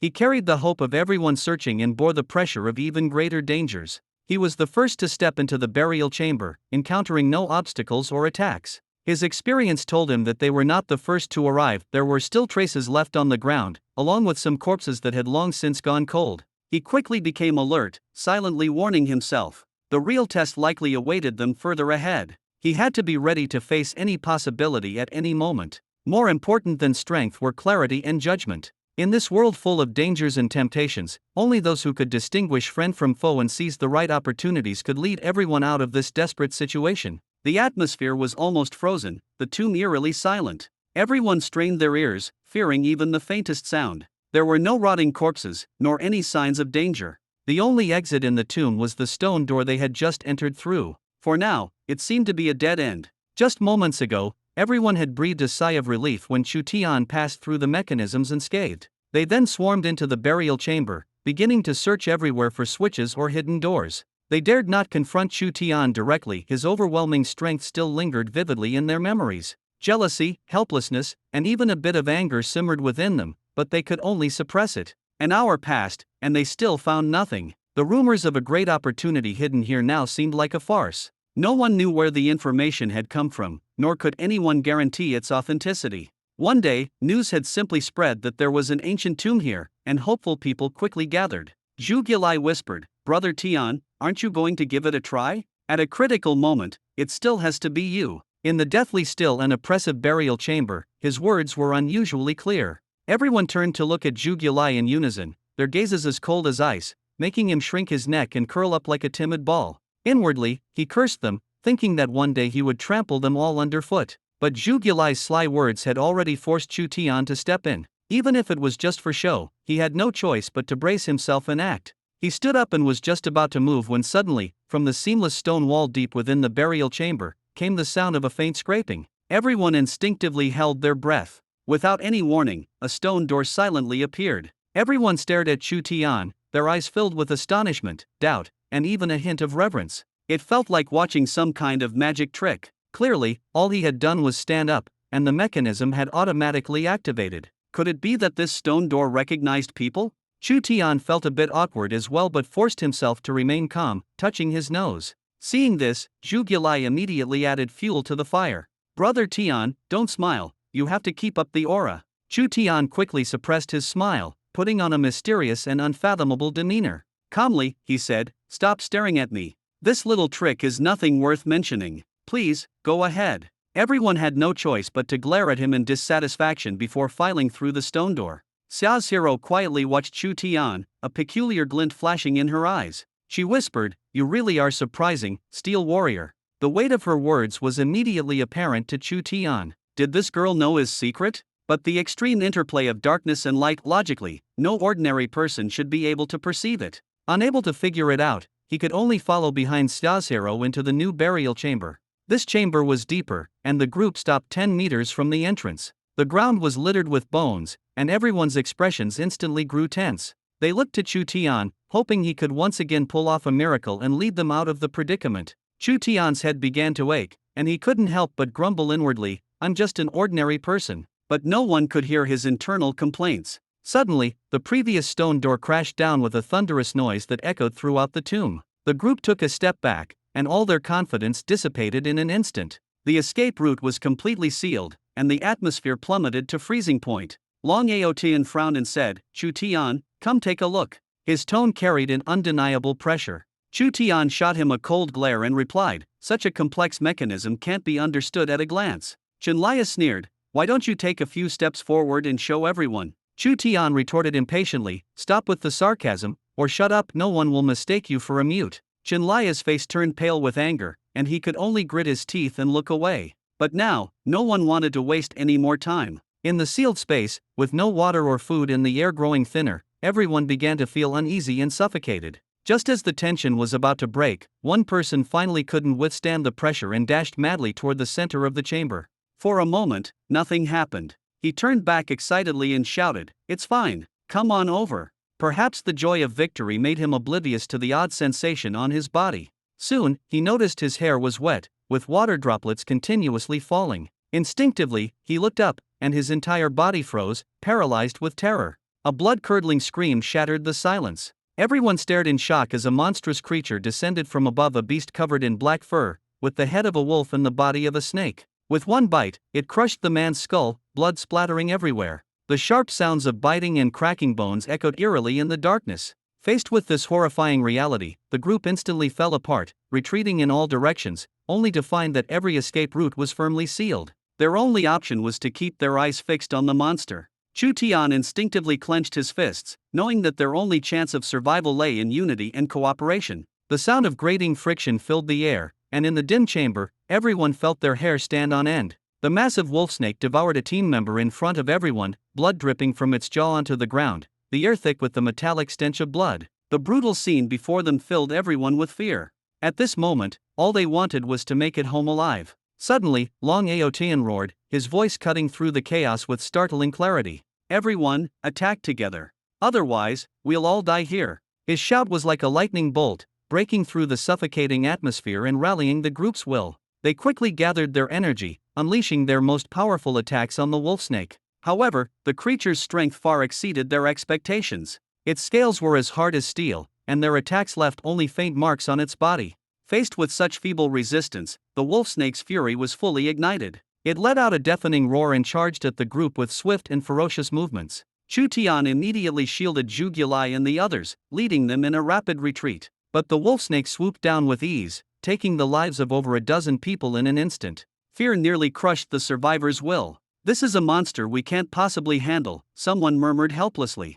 Seeing the group on the verge of collapse, Long Aotian and Xia Zero forced themselves to stay composed and worked together to fend off the wolf serpent's attack. Chu Tian gritted his teeth and charged forward as well. The five of them barely managed to form a team, confronting the wolf serpent head-on and temporarily stalling its offensive. However, their inner energy was quickly depleting, while the wolf serpent's strength continued to grow. In a moment of carelessness, the wolf serpent suddenly lashed its tail, sending Qin flying. He slammed into the stone wall, spat out a mouthful of blood, and completely lost his ability to fight. The wolf serpent's ferocity intensified, and in the next moment, its gaze searched for its next prey, carrying a hint of cunning and greed. It locked onto Xia's hero, and that chilling stare made everyone's hearts sink. The wolf serpent charged toward her, its forked tongue flicking in the air, exuding a terrifyingly human-like savagery. Its thick tail swung down like a sword, aiming straight at Xia's hero. At that moment, everyone realized that even a moment's hesitation would mean certain death. Chu Tian let out a cold shout, tensed the muscles in his legs, and sprang forward to grab the wolf serpent's tail tightly. He yelled, "Cut its tail. That's its weak spot." Hearing Chu Tian's words, the others immediately understood. Without hesitation, they focused all their strength on attacking the wolf serpent's tail. The wolf serpent roared in pain, thrashing its tail against the stone wall in an attempt to shake off Chu Tian. Amid the chaos, Long Aotian pulled out a black gold longsword that emitted a terrifying glow, clearly no ordinary weapon. He charged forward swiftly, and the blade sliced into the wolf serpent's tail, leaving a deep wound. The wolf serpent writhed in agony, its massive body causing the entire tomb chamber to tremble. Despite the sword's sharpness, it wasn't enough to sever the tail completely. At this critical moment, Xia Zero suddenly performed some unknown technique, leaping lightly onto the blade's back. Long Aotian's eyes widened, but Xia's hero calmly reminded him, "Long Aotian, focus. Put more force into it." Gritting his teeth, Long Aotian slammed his fists onto the blade's back. At the same time, Chu Tian held onto the tail with all his might, veins bulging. "Everyone, together!" he roared. With the combined effort of several people, the wolf serpent's tail was finally severed completely. Overwhelmed by the pain, the wolf serpent's massive body collapsed to the ground, blood spurting out like a fountain. The three of them slumped to the ground, breathing a sigh of relief, knowing that if they had been even a moment slower, none of them would have survived. Suddenly, Zigilai shouted loudly, drawing everyone's attention. He pointed to the ground, and as they followed his gaze, they saw the wolf serpent's blood slowly pooling into a strange pattern. As the pattern became clear, a heavy stone door silently opened, and golden light spilled out from within, so dazzling that they couldn't keep their eyes open. Cautiously, the group stepped through the stone door, and the sight before them left them stunned. Gold and silver treasures piled high, precious weapons and mysterious medicine boxes scattered everywhere. It resembled the treasure vault of an ancient emperor, with the dazzling wealth making the air feel scorching. For a moment, everyone's faces flushed red, and some couldn't resist the temptation, rushing forward to start searching for treasures. However, Zigilai remained somewhat composed, reminding them with a hint of sarcasm, "Money is just worldly possession. Don't be too hasty, watch out for traps." Though he said this, no one truly heeded his warning. Still, they hesitated briefly, trying to control their greed. Chu Tian glanced at Zigilai with a smile, thinking he suddenly seemed a bit more mature. Zagilai outwardly maintained his calm demeanor, but inwardly he was laughing to himself. Only fools would think they could casually take away so much treasure. To his surprise, the others grabbed the jewels and stuffed them into their bags without encountering any obstacles. Trembling, Zagilai tried it himself and discovered that he, too, could easily pick up the treasures. He froze for a second, then quickly joined the group, scavenging treasures while regretting his earlier behavior. Seeing this, Chu Tian could only shake his head helplessly, though he felt a sense of relief in his heart. Under the pressure of life and death, everyone was changing, learning the importance of unity and vigilance. This was their true trump card for survival. Chocolate's expression stiffened, his mouth twitching. That foolish fat man messing up was no surprise. Earlier, he had adamantly claimed not to touch anything, but it turned out he was just afraid of triggering traps. In the end, he wasted his efforts and left empty-handed. A thick, long gold chain dangled from Chocolate's neck as he complained with a gloomy face, "These guys are way too fast. I didn't grab anything, what rotten luck. Seems like the old folks' sayings are still reliable." Someone nearby teased, "What do the elders say? That you should snatch treasures as soon as you see them?" Chocolate shook his head dramatically, the gold chain clinking noisily. He replied earnestly, "Exactly. The elders often say, never miss out on wealth when you see it. You can't go wrong with that advice." Once the jewels in the tomb chamber were completely looted, everyone prepared to leave. After all, this mission was already considered a success for them, and there was nothing left to linger for. But Chu Tian didn't think so. He believed there was still a greater secret hidden here, as the system hadn't given him any indication that the mission was complete. This couldn't be the end. As the group gradually departed, Chen 11 cast a cold glance at Chu Tian but said nothing. Her injuries hadn't healed yet, and her heart was full of caution. In such circumstances, she didn't dare to confront him head-on. Chu Tian didn't stop anyone or say anything further. Before leaving, Long Aotian gave Chu Tian a look filled with anticipation. "I look forward to competing with you, but not today. The Vermilion Bird's secret realm is about to end. See you in the arena." Chu Tian smiled faintly, "I'll be ready anytime." Soon, only Chu Tian and SSSSS-Hero's group remained in the tomb chamber. SSSS-Hero didn't seem to have any intention of leaving immediately. Instead, she stopped calmly, her expression unreadable. Chu Tian narrowed his eyes, keenly sensing that SSSSS-Hero might have also realized this wasn't the main tomb chamber. He tentatively asked, "Miss Xia, aren't you planning to leave?" SSSSS-Hero's lips curved into a mysterious smile. "You haven't left either, have you?" Chu Tian was momentarily speechless, unable to respond.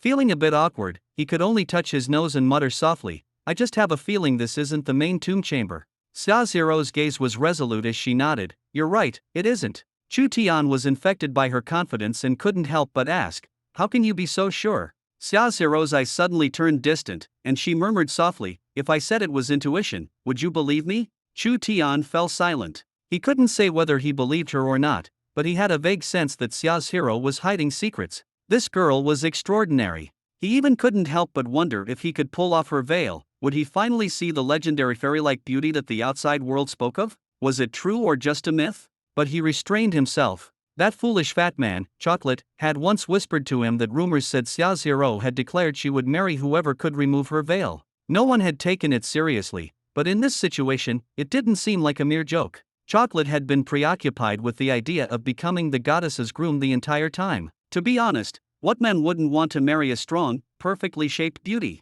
But for Chu Tian, it felt more like opening a blind box. What if the face beneath the veil was completely different from the legend? Chocolate's mind was now racing. Earlier, he had been ready to leave, but after hearing their conversation, his eyes lit up. His first thought was, if this isn't the main tomb chamber, how many treasures would the real one hold? What if there's a mountain of gold? His eerie laughter echoed through the silent tomb chamber, sending chills down everyone's spine. Those who hadn't gone far outside heard the sound and were so frightened their legs went weak, thinking a trap had been triggered. They fled for their lives in panic. Chu Tian glared at Zhu Gilai angrily. "Are you crazy? Trying to scare me to death?" Zhu Gilai's eyes sparkled with excitement. "Brother Tian, what are we waiting for? Let's find the mechanism quickly. If the elders hadn't always said, 'Those with determination will reap rewards,' I wouldn't even have the motivation." Li Shiki rolled her eyes helplessly. "What nonsense are you spouting about the elders again?" Zhu Gilai leaned in smugly and mysteriously.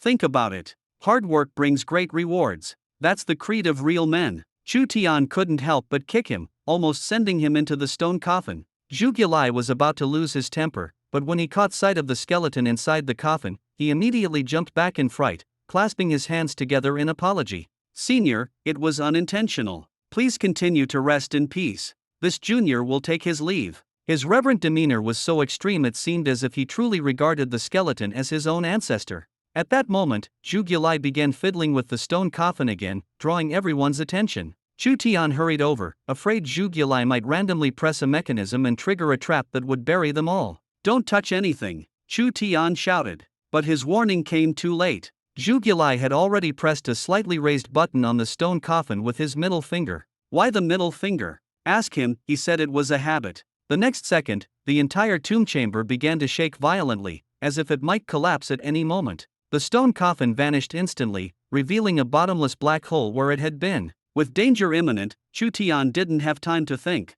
He shouted to the group and decisively jumped in. Without hesitation, he leaped to the front of the group and dove into the pit. Zhu Gilai clenched his eyes shut, gritted his teeth, and followed suit. The others, with no time to hesitate, also jumped in one after another. They thought this leap would lead to a tragic end, their minds already flashing with images of being smashed to pieces. But when they landed, everyone was stunned. They found themselves less than 2 meters away from the previous tomb chamber, with no danger of a high fall at all. Just as they breathed a sigh of relief, the ground beneath them began to shake violently again, as if the entire floor was moving. When the surroundings finally calmed down, they looked up to find that the original tomb chamber was gone. A familiar notification sounded in Chu Tian's mind. "Congratulations, host, on completing the task. Would you like to draw a reward?" Chu Tian instinctively responded, "Draw."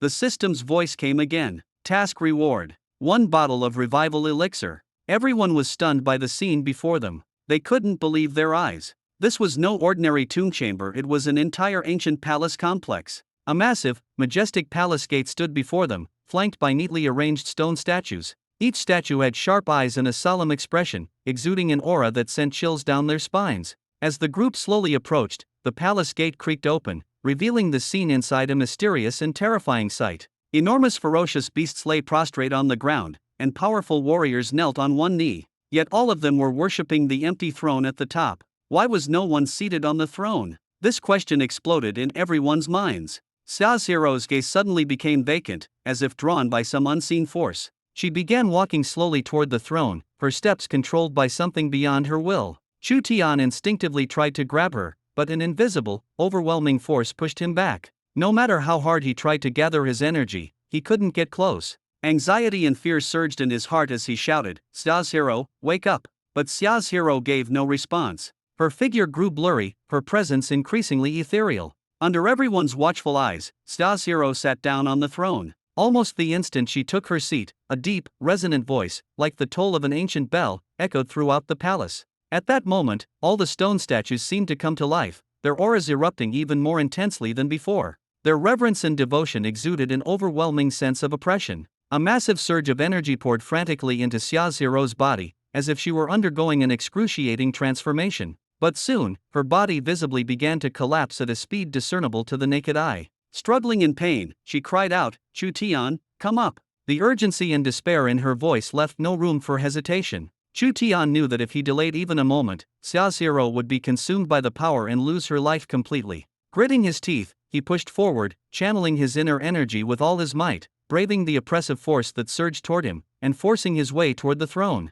To everyone's astonishment, all the stone statues blocking his path suddenly prostrate themselves, voluntarily clearing a way for him. Chu Tian finally reached Xiaoxiro's side. Though countless questions swirled in his mind, he had only one thought at that moment: to save her. Xiaoxiro's body trembled violently as she endured the pain and said with great difficulty, "Give me your hand." Chu Tian grasped her hand, and the instant their palms touched, he felt his inner energy begin to circulate rapidly. Even more astonishingly, the energy from all the stone statues in the palace surged into their bodies like a torrential flood. This was a true moment of life and death. Chu Tian dared not let his mind wander. Forcing himself to calm down, he began to guide the energy. The merging of their energies gave him a completely new sensation, as if their hearts had become one. They had to work together to refine and absorb the energy flowing into their bodies. Otherwise, it would backfire and kill them both. In just a few minutes, Chu Tian's cultivation level skyrocketed to the peak of the golden 2-star realm, on the verge of breaking through to golden 3-star. Meanwhile, the energy in the palace seemed endless. Others, seeing this, also attempted to absorb the energy to enhance their cultivation. However, as soon as they tried, the energy rampaged within their bodies, nearly causing severe injuries. Terrified, they had no choice but to stop, watching helplessly as Chu Tian and Xia Zero transformed under the baptism of power. The more Chu Tian absorbed, the more uneasy he felt. This opportunity was too immense, making him feel as though his fate had suddenly been overturned. Although the energy was incredibly pure and wouldn't harm his foundation even if he used it to break through to the immortal realm, the rapid changes left him unprepared. His heart raced as he held Xia Zero's cold, soft hand, unable to deny the strange beauty of this moment of cultivation. But just as he was about to take it further and attempt to break through to an even higher realm, the flow of energy abruptly stopped. Confused, he turned to see Xia Zero with her eyes closed, her hands rapidly forming intricate and mysterious seals in front of her chest. The energy in the palace converged at her fingertips. With a soft cry, Xia Zero suddenly pointed forward. In the next moment, all the energy surged back into the stone statues like a receding tide, and the palace returned to a deathly silence. Chu Tian couldn't hide his disappointment. Why did it stop all of a sudden? Xia Zero, gasping for breath, replied weakly, the power was already too overwhelming. I could barely hold on. Her body trembled slightly, her face pale as a sheet. Chu Tian instinctively asked, you can't hold on anymore? It's okay, I can keep going. The sudden surge of power had tested everyone's resilience and resolve. In that moment, they all came to a deeper realization. Desire and opportunity go hand in hand, but not every stroke of luck comes without a price. True growth lies in the courage to face the unknown and danger, learning to stand shoulder to shoulder with teammates in critical moments, and knowing when to stop and protect each other. Xia Zero looked at Chu Tian, her tone calm yet carrying an undeniable authority. I bore the brunt of all the impacts. Of course, you didn't feel anything. Chu Tian froze for a moment, then realized that he hadn't experienced the danger firsthand. So I just conveniently reaped the benefits? Before Xia Zero could respond, her body suddenly swayed, and she began to collapse. Chu Tian instinctively reached out to catch her, but in doing so, he accidentally removed the veil from her face. The air suddenly grew quiet, and Chu Tian's gaze froze on Xia Zero's face. He wasn't surprised, nor was he captivated by her beauty, but truly shocked. This wasn't a simple coincidence. He couldn't believe the reality before his eyes. Chu Tian's hand trembled slightly as he stammered in a low voice, Is it you? His eyes widened as if he were seeing someone impossible. Xia Zero's eyes flickered slightly, her expression complex as she asked, have you seen me before? Chu Tian tried to calm his emotions, but a torrent of intense questions surged within him. How could he explain? Should he say he had seen her corpse? That was absolutely unspeakable. Thinking quickly, he said, no, it's just that you look exactly like a senior I once met. This was too unbelievable. Xia Zero's appearance was identical to the female war goddess Ling Xuan he had encountered in the secret realm. An indescribable unease gripped Chu Tian's heart. Could it be that she was Ling Xuan resurrected? Or the reincarnation of the war goddess? This was all far beyond reason. Chu Tian forced himself to regain composure and continued to ask, Xia, how old are you? Xia Zero's lips curved slightly, carrying a hint of a helpless smile. I'm 20 this year. Do you think I'm some kind of centuries-old monster? Chu Tian didn't believe her. He was well aware that this girl before him had likely long surpassed the normal limits of human age. Even though she joked about it, that transcendent, otherworldly calmness in her demeanor was impossible to hide. He changed the subject. How did you know there was a legacy here? Xia Zero's expression remained indifferent as she softly replied, do you believe me if I say I dreamed of this place? Chu Tian gave a wry smile. Such a reason was simply too far-fetched. He suddenly pulled out the God-smiting whip and handed it to Xia Zero. Does it feel familiar to you? Xia Zero took the weapon, gazing at it for a moment, her brows slightly furrowed. It seemed as though she was trying to retrieve some sense of familiarity from the fog of her memory, but she couldn't articulate a specific reason. It feels somewhat familiar, but it's very vague. Since I can remember, I've often dreamed of strange things, to the point where I sometimes can't distinguish dreams from reality. Chu Tian was secretly alarmed. Could there truly be some incredible method of reincarnation? He forced himself to stay calm, casting a complicated glance at Xia Zero. Let's head down. Xia Zero's cold and elegant face, almost devoid of earthly warmth, now revealed a trace of fluster due to the absence of her veil. She asked softly, could you return my veil to me? Only then did Chu Tian realize he was still holding the veil. He instinctively glanced at Xia Zero's face, which was tinged with a shy blush. At that moment, he suddenly remembered someone mentioning that if anyone removed Xia Zero's veil, she would marry that person. Startled, Chu Tian hurriedly explained, I'm sorry, I didn't mean to. Xiaohiro smiled and shook her head, her voice gentle. I know you didn't do it on purpose. Don't worry. Chu Tian let out a small sigh of relief, but he still felt a bit uneasy, not wanting this accidental incident to turn into an irreparable misunderstanding. After a moment of silence, Xiaohiro said softly, You've probably heard of my vow, haven't you? Whoever removes my veil, I will marry them. Chu Tian's expression froze, and he couldn't help but respond awkwardly, I've never heard of such a thing, and I really didn't mean anything by it, it was purely an accident. Xiaohiro, however, said firmly, I've always believed in fate. Since I made that vow, I must honor it. Chu Tian's tone became serious and resolute. I already have a wife. I can't agree to this. You should find the one who truly belongs to you. Xiaohiro's eyes flickered, hiding a trace of complex emotion, but she didn't press further. She simply said calmly, All right, you should go ahead. Chu Tian breathed a sigh of relief, only to realize she hadn't followed him. He turned back and asked in confusion, Why aren't you leaving? Xiaohiro replied calmly, I'm staying to accept the legacy. Chu Tian felt a mix of amusement and exasperation, thinking she might be staying because she was upset with him. At this moment, he realized that he had never truly understood Xiaohiro. Her goal was never about emotional entanglement but the responsibility on her shoulders. Alright, be careful then, Chu Tian nodded, turned around, and left. He understood now not everyone's life has a complete sense of belonging. Some choose to protect, while others choose to embrace their destiny. The hardest thing in this world is distinguishing between dreams and reality. Xiang Suanshu, are you ready? The voice still echoed in his ears, and Chu Tian felt his legs go weak, almost collapsing onto the statue. He quickly quickened his pace, as if trying to shake off the panic in his heart. When Chu Tian descended the mountain alone, the others looked puzzled. Someone asked, Where's Xiaohiro? She's still up there, not coming down, Chu Tian replied casually. What happened? Why didn't she come down with you? After I rejected her, she wanted to stay by herself. Maybe she needs some time to calm down, he said with a hint of helplessness in his tone. Zhu Gilai joked, giving him a thumbs up, Brother Tian, I admire your thick skin. You're incredible. Chu Tian glared at him, but the others around him all had playful expressions, clearly not believing his words. Chu Tian felt a bit angry but also powerless to explain. The truth is often the hardest to believe. Anyway, she wants to stay there and continue receiving the inheritance. No idea how long it will take. Let's leave first, Chu Tian waved his hand, signaling them to move on as he took the lead. In truth, his emotions were complicated not just because Xiaohiro had just confessed to him, nor because of the pressure of his impending forced marriage.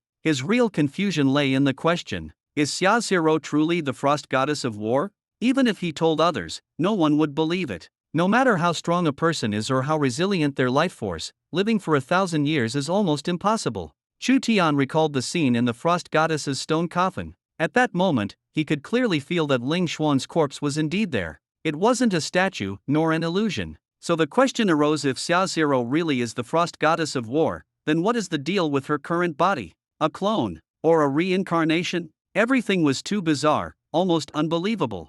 Chu Tian looked back at Xiaohiro, who was surrounded by true energy at the mountain's peak, and even had a ridiculous thought in his mind. If he could draw some of her blood for a DNA test, maybe the mystery could be solved. He felt that, with Xiaohiro's attitude of hiding things from him, there was still a thick wall between them. Want to marry me? Then you'd better tell the truth first. Marriage is about honesty, and the two must work together. If all you do is play mind games, don't expect me to accept you. Chu Tian's lips curled into a self-mocking smile. He still preferred his current wife. In the distance, Xiaohiro opened her eyes and smiled faintly, watching Chu Tian leave resolutely. This little guy is really not easy to fool. At this moment, Xiaohiro actually had no confidence in her heart. She wasn't sure of her true identity, but her recurring dreams kept telling her that she might indeed be the frost goddess of war that Chu Tian had seen. The strangest thing was her biggest secret, which no one knew. Xiaohiro's talent far exceeded the so-called A level. It was even stronger than A level, but what level it truly belonged to, even she herself had no idea.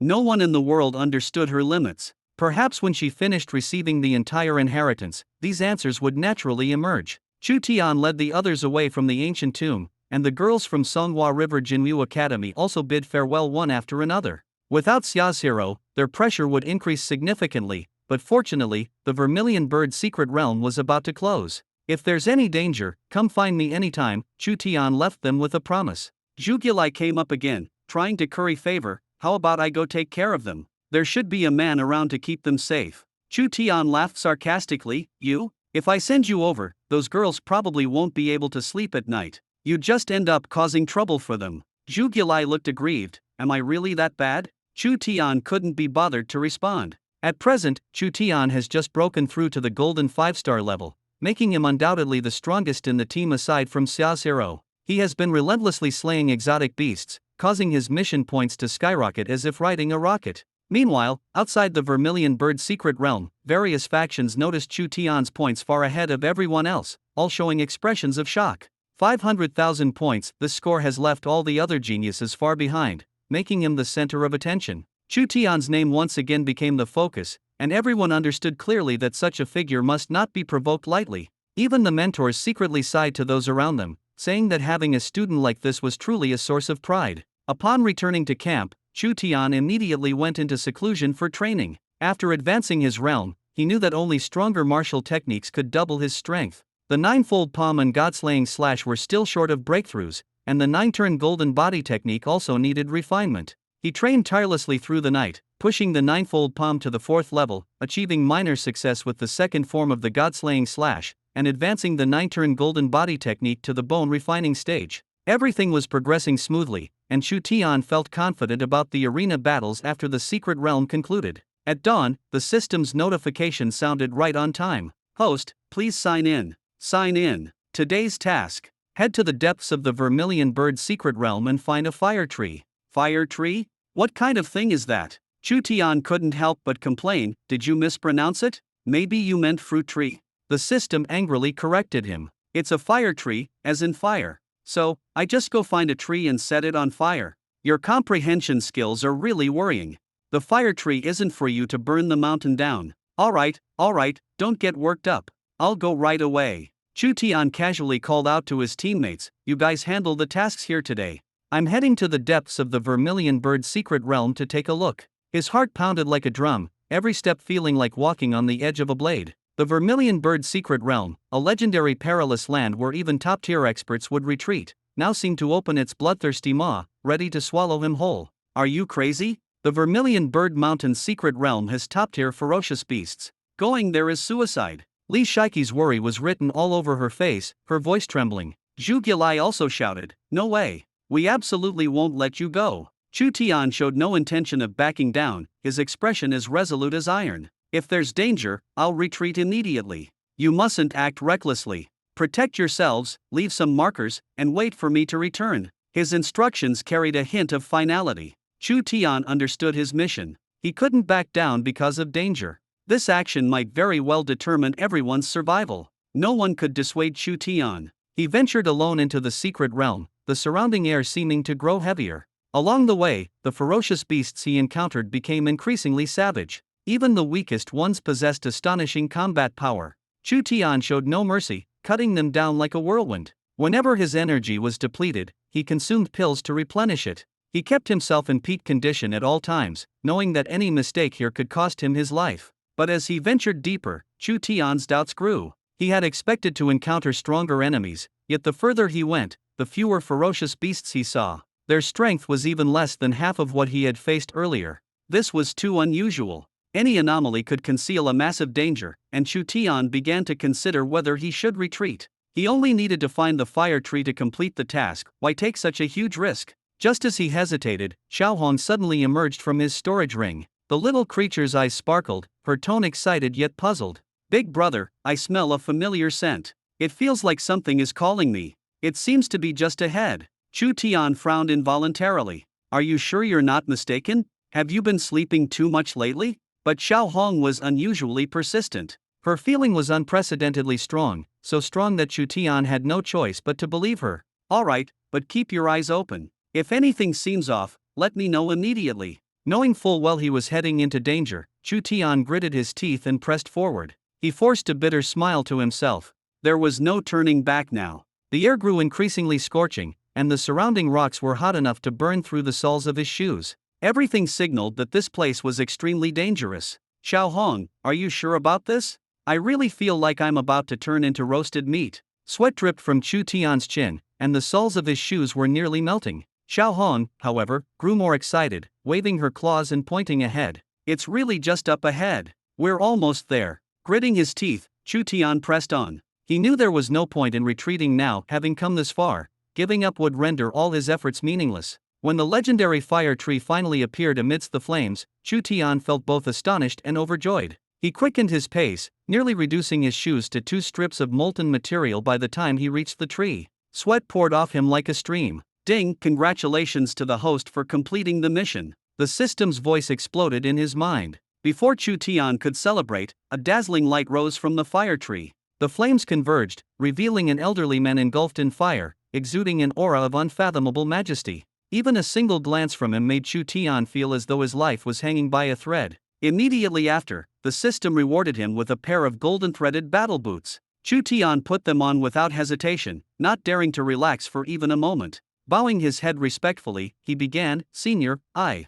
Yet inside, his nerves were taut as a bowstring. He realized that every word and choice he made from this point on could determine whether he would leave this place alive. There was no turning back now. He could only give it his all and hope his decisions were correct. Before Chu Tian could finish speaking, the elder suddenly dropped to one knee, his face filled with excitement, and loudly declared, "Welcome back, young master." Chu Tian was stunned. Young master? Could it be that I have such a status? Do I actually come from a powerful family? In an instant, countless possibilities flashed through his mind, and he felt as though he had suddenly gained access to a hidden power. "Senior, this is too much. Please rise." Chu Tian hurriedly moved to help the elder up, as he had no idea who this man was. But the elder remained unmoved, continuing to kneel respectfully. At that moment, Xiaohong suddenly began chattering in her peculiar language. Only then did the elder stand, bowing deeply. "Thank you, young master." Chu Tian was immediately confused. "The young master isn't me? It's Xiaohong." "Xiaohong, what did you say to him?" Chu Tian asked her quietly. Xiaohong replied nonchalantly, "I just told him not to be so formal." Chu Tian grew even more puzzled.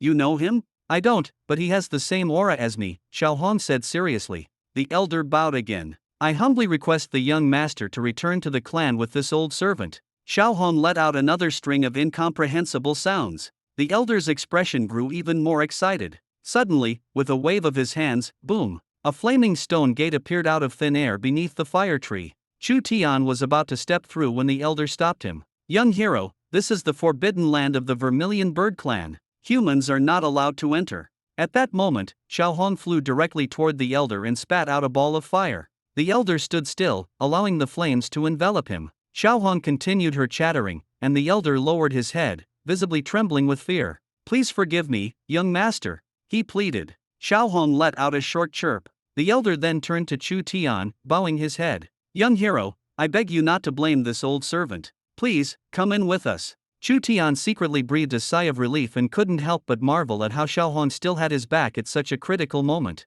As he stepped through the flaming gate, the scene before him left him utterly astonished. A sea of blazing fire stretched as far as the eye could see. Ferocious beasts of all kinds were cultivating within the flames. Any one of these beasts exuded an aura more powerful than the strongest individuals in the city, and some humanoid creatures with beastly features radiated an even more terrifying presence, clearly surpassing the ordinary immortal realm. Chu Tian suddenly realized that the elder beside him, who appeared human, possessed a strength that could easily crush ordinary people. Moreover, being able to refer to himself as an old servant here meant his status was far from ordinary. A chill rose from the depths of Chu Tian's heart. Xiaohong's background was unexpectedly mysterious, able to make a being surpassing the immortal realm call themselves a servant. How terrifying must the power of the Vermilion Bird Clan's ruler be? Chu Tian felt his heartbeat quicken. Just imagining such an existence was enough to destroy a large city. Under the elder's guidance, Chu Tian arrived at a magnificent palace constructed entirely of blazing flames.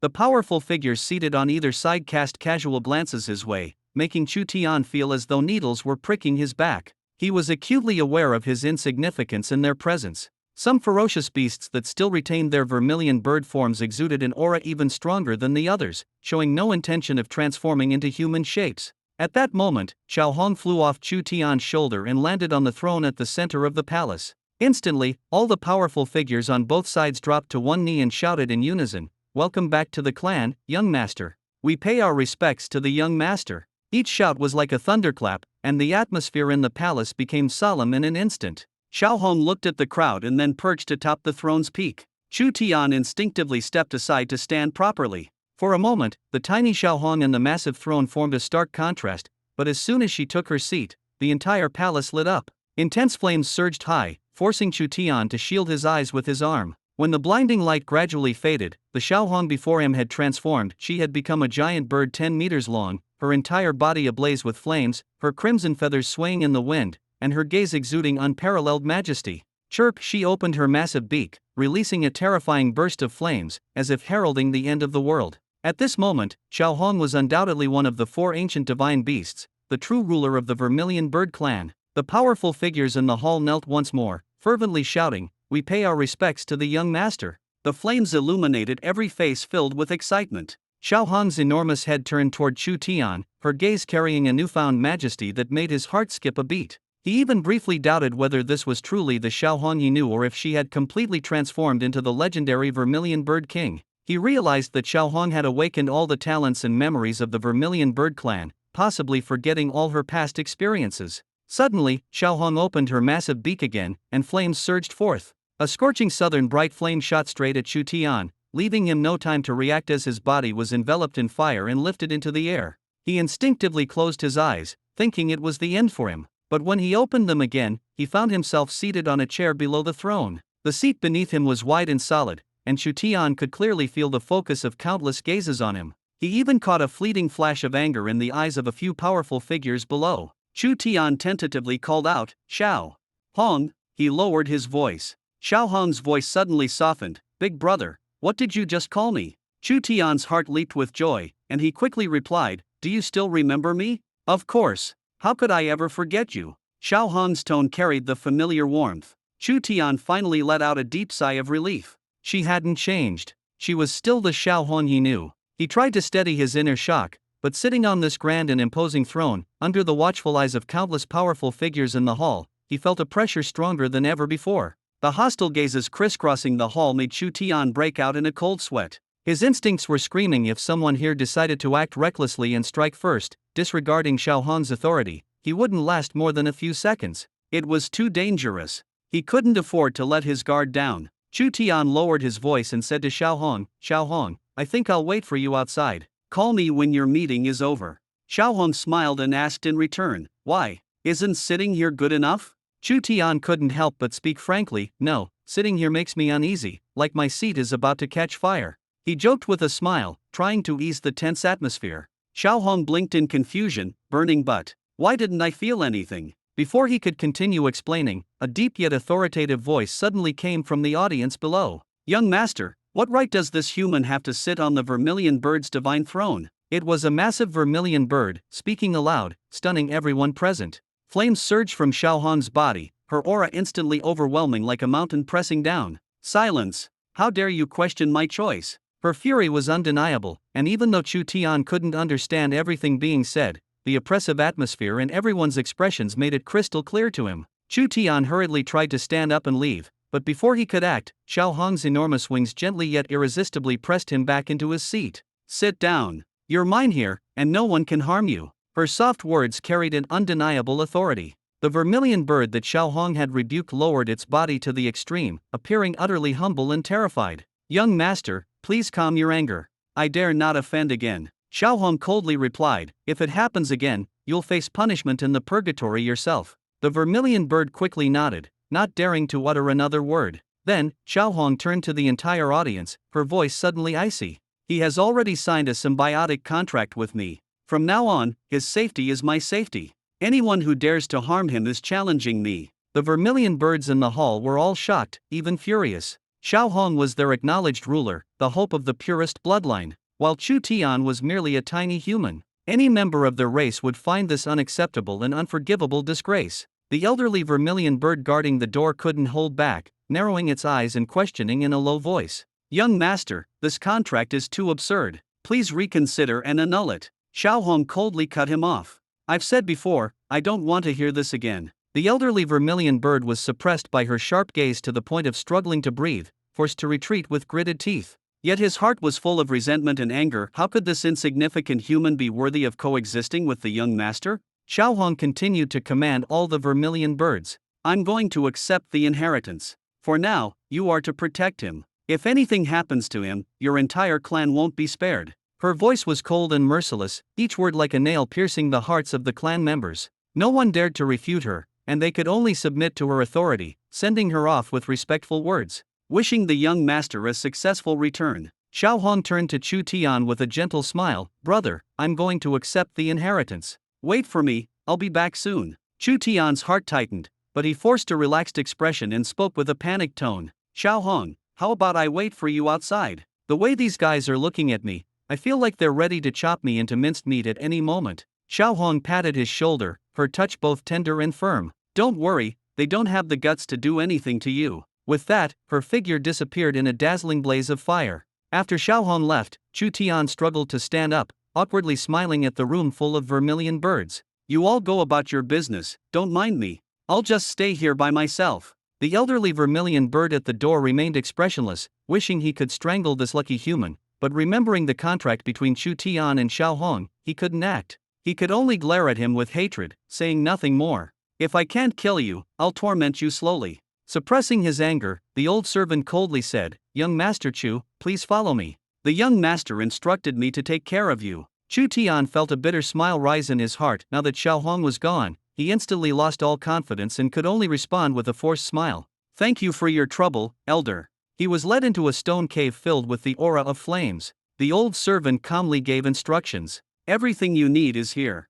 Call me if you need anything. With that, he turned and left. Chu Tian finally let out a sigh of relief, collapsing onto a stone stool. The stone-carved furnishings around him were unexpectedly comfortable, and there was even a bathroom. Chu Tian shook his head in amazement. Despite such a perilous environment, there was still a touch of modernity. Quite the luxury. Barely resting for a few minutes, the door was knocked again. He sat up alertly. Come in. A young vermilion bird with fiery red hair, a burly figure, and an air of defiance walked in. Chu Tian observed cautiously. The opponent's strength was at the golden 6-star level, capable of fully transforming into human form. Chu Tian instinctively felt the visitor harbored ill intentions, likely here to stir up trouble. What do you want? Chu Tian asked tentatively. My name is Zhu Yen. I just wanted to meet the human who signed a contract with the young master, to see if you have some extraordinary abilities, like 3 heads and 6 arms, Zhu Yen said with obvious disdain and provocation. Chu Tian refused to back down, retorting, I don't have 3 heads and 6 arms, but my skills aren't small. A flash of anger crossed Zhu Yen's face, and he snorted coldly. Then let me see your skills. Before his words had fully landed, he lunged at Chu Tian like a flame. The stone door slammed shut with a bang. Chu Tian's gaze turned cold, realizing the opponent had premeditated this, and he was unlikely to escape unscathed. The crisis had just begun, and his true test was unfolding. When the older generation bullied me, I accepted it. After all, they were too strong, and I was no match. But you, a fledgling vermilion bird chick, dare to come looking for trouble? Do you really think I'm just some random passerby you can trample on? At this moment, Zhu Yen made no effort to hide his contempt. He charged forward, his eyes brimming with mockery. To him, I was unworthy of forming a contract with his young master, let alone being a worthy opponent. Zhu Yen swung a fist, flames entwined, aiming straight for my face. But just an inch away from my face, his punch suddenly stopped. He seemed utterly shocked that I had effortlessly caught his fist with just one hand. His expression immediately changed, a mix of shock and fury. I grinned coldly, my eyes sharp, and tightened my grip. The sound of bones creaking in his fist echoed sharply in the stone cave. Zhu Yen broke out in a cold sweat from the pain, letting out a scream and desperately trying to break free. But my hand was like a vice, firmly locking him in place. Panicking, Zhu Yen attempted a knee strike to attack my lower body.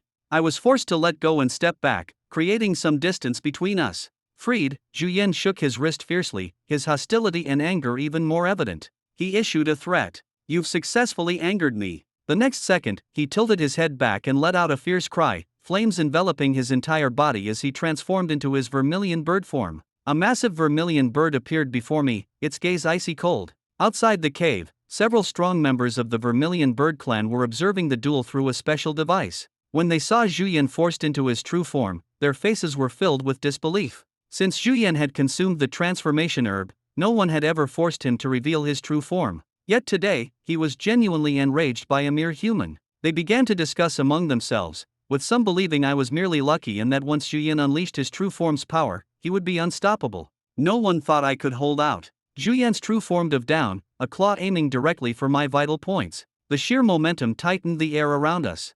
I dared not be careless, immediately channeling my true energy to dodge swiftly. But Zhu Yan did not relent, roaring, blazing inferno. A scorching sea of flames descended upon me. The flames seemed intent on consuming me. I raised both palms to resist, but the heat still reddened my face and drenched me in sweat. Zhu Yan mocked loudly, "Die already." He opened his beak, releasing another stream of fire toward me.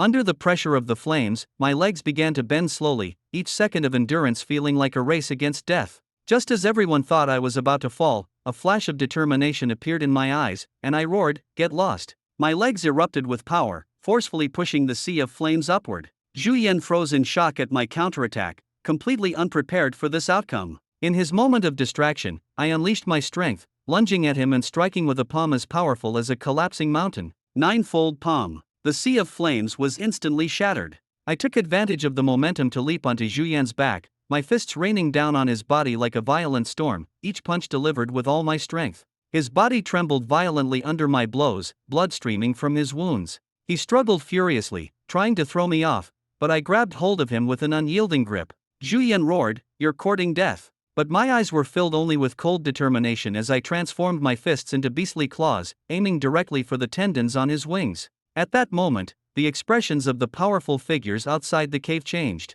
They knew exactly what I intended to do and rushed toward the stone door, but it was already too late. Just as the cave door opened, I had firmly grasped two tendons on Zhu Yan's back. In that instant, I initially wanted to crush his spine directly, but this was, after all, the territory of the Vermilion Bird clan. If I killed Zhu Yan, I wouldn't leave here alive either. Weighing my options, I chose a less extreme course of action. With all my strength, I yanked hard, tearing those two tendons clean off. A blood-curdling scream echoed inside and outside the stone cave. Zhu Yan, overwhelmed by pain, lost his ability to fight and collapsed heavily to the ground. In my hands were two blood-dripping tendons from the Vermilion Bird. The stone door had already been forced open. The powerful figures outside stormed in, their minds filled with shock and fury. Someone shouted angrily, "How dare you be so ruthless? I will make you pay for this." Chu Tian exuded a murderous aura, his sharp gaze sending chills through everyone present. Even the air seemed to grow heavier. Chu Tian fixed his eyes on the elder and the old servant before him, his expression dark as he clenched his fists.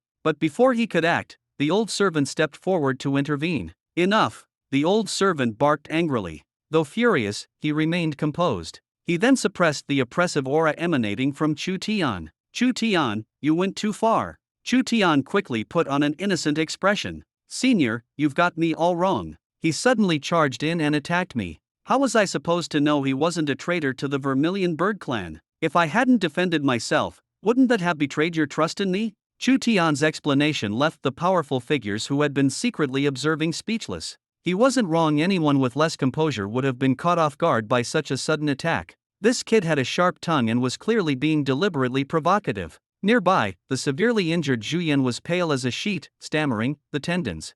Give me back the tendons. Quickly."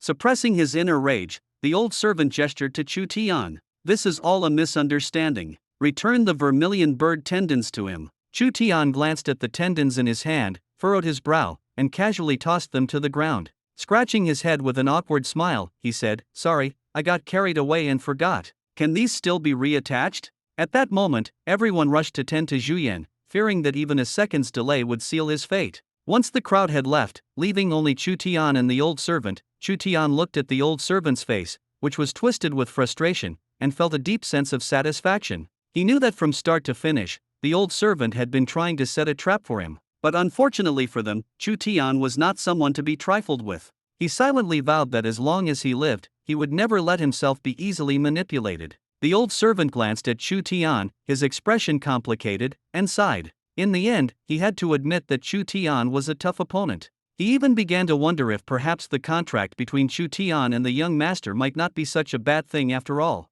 Maybe, just maybe, Chu Tian could help resolve the Vermilion Bird clan's looming crisis in the future. Chu Tian keenly noticed the change in the old servant's expression and suddenly felt a twinge of caution. He knew the old servant wouldn't suddenly act kindly toward him without reason. Narrowing his eyes, Chu Tian prepared himself for the next trap. To his surprise, the old servant smiled and said, "Young hero Chu, this time it was our Vermilion Bird clan that was at fault. Zhu Yan was too impulsive, and I was negligent. Today, I apologize to you." Chu Tian also smiled, outwardly polite but inwardly sneering. "Not at all, not at all. I was too heavy-handed. My apologies to Brother Zhu. Senior, please don't take it to heart. In truth, Chu Tian was cursing the old servant in his mind. He was well aware that Zhu Yan had recognized him earlier because the old servant had been secretly pulling strings behind the scenes. However, given the atmosphere at the time, both sides understood that the truth couldn't be spoken aloud. They could only tacitly acknowledge it. The old servant continued, "To compensate for the grievances you've suffered,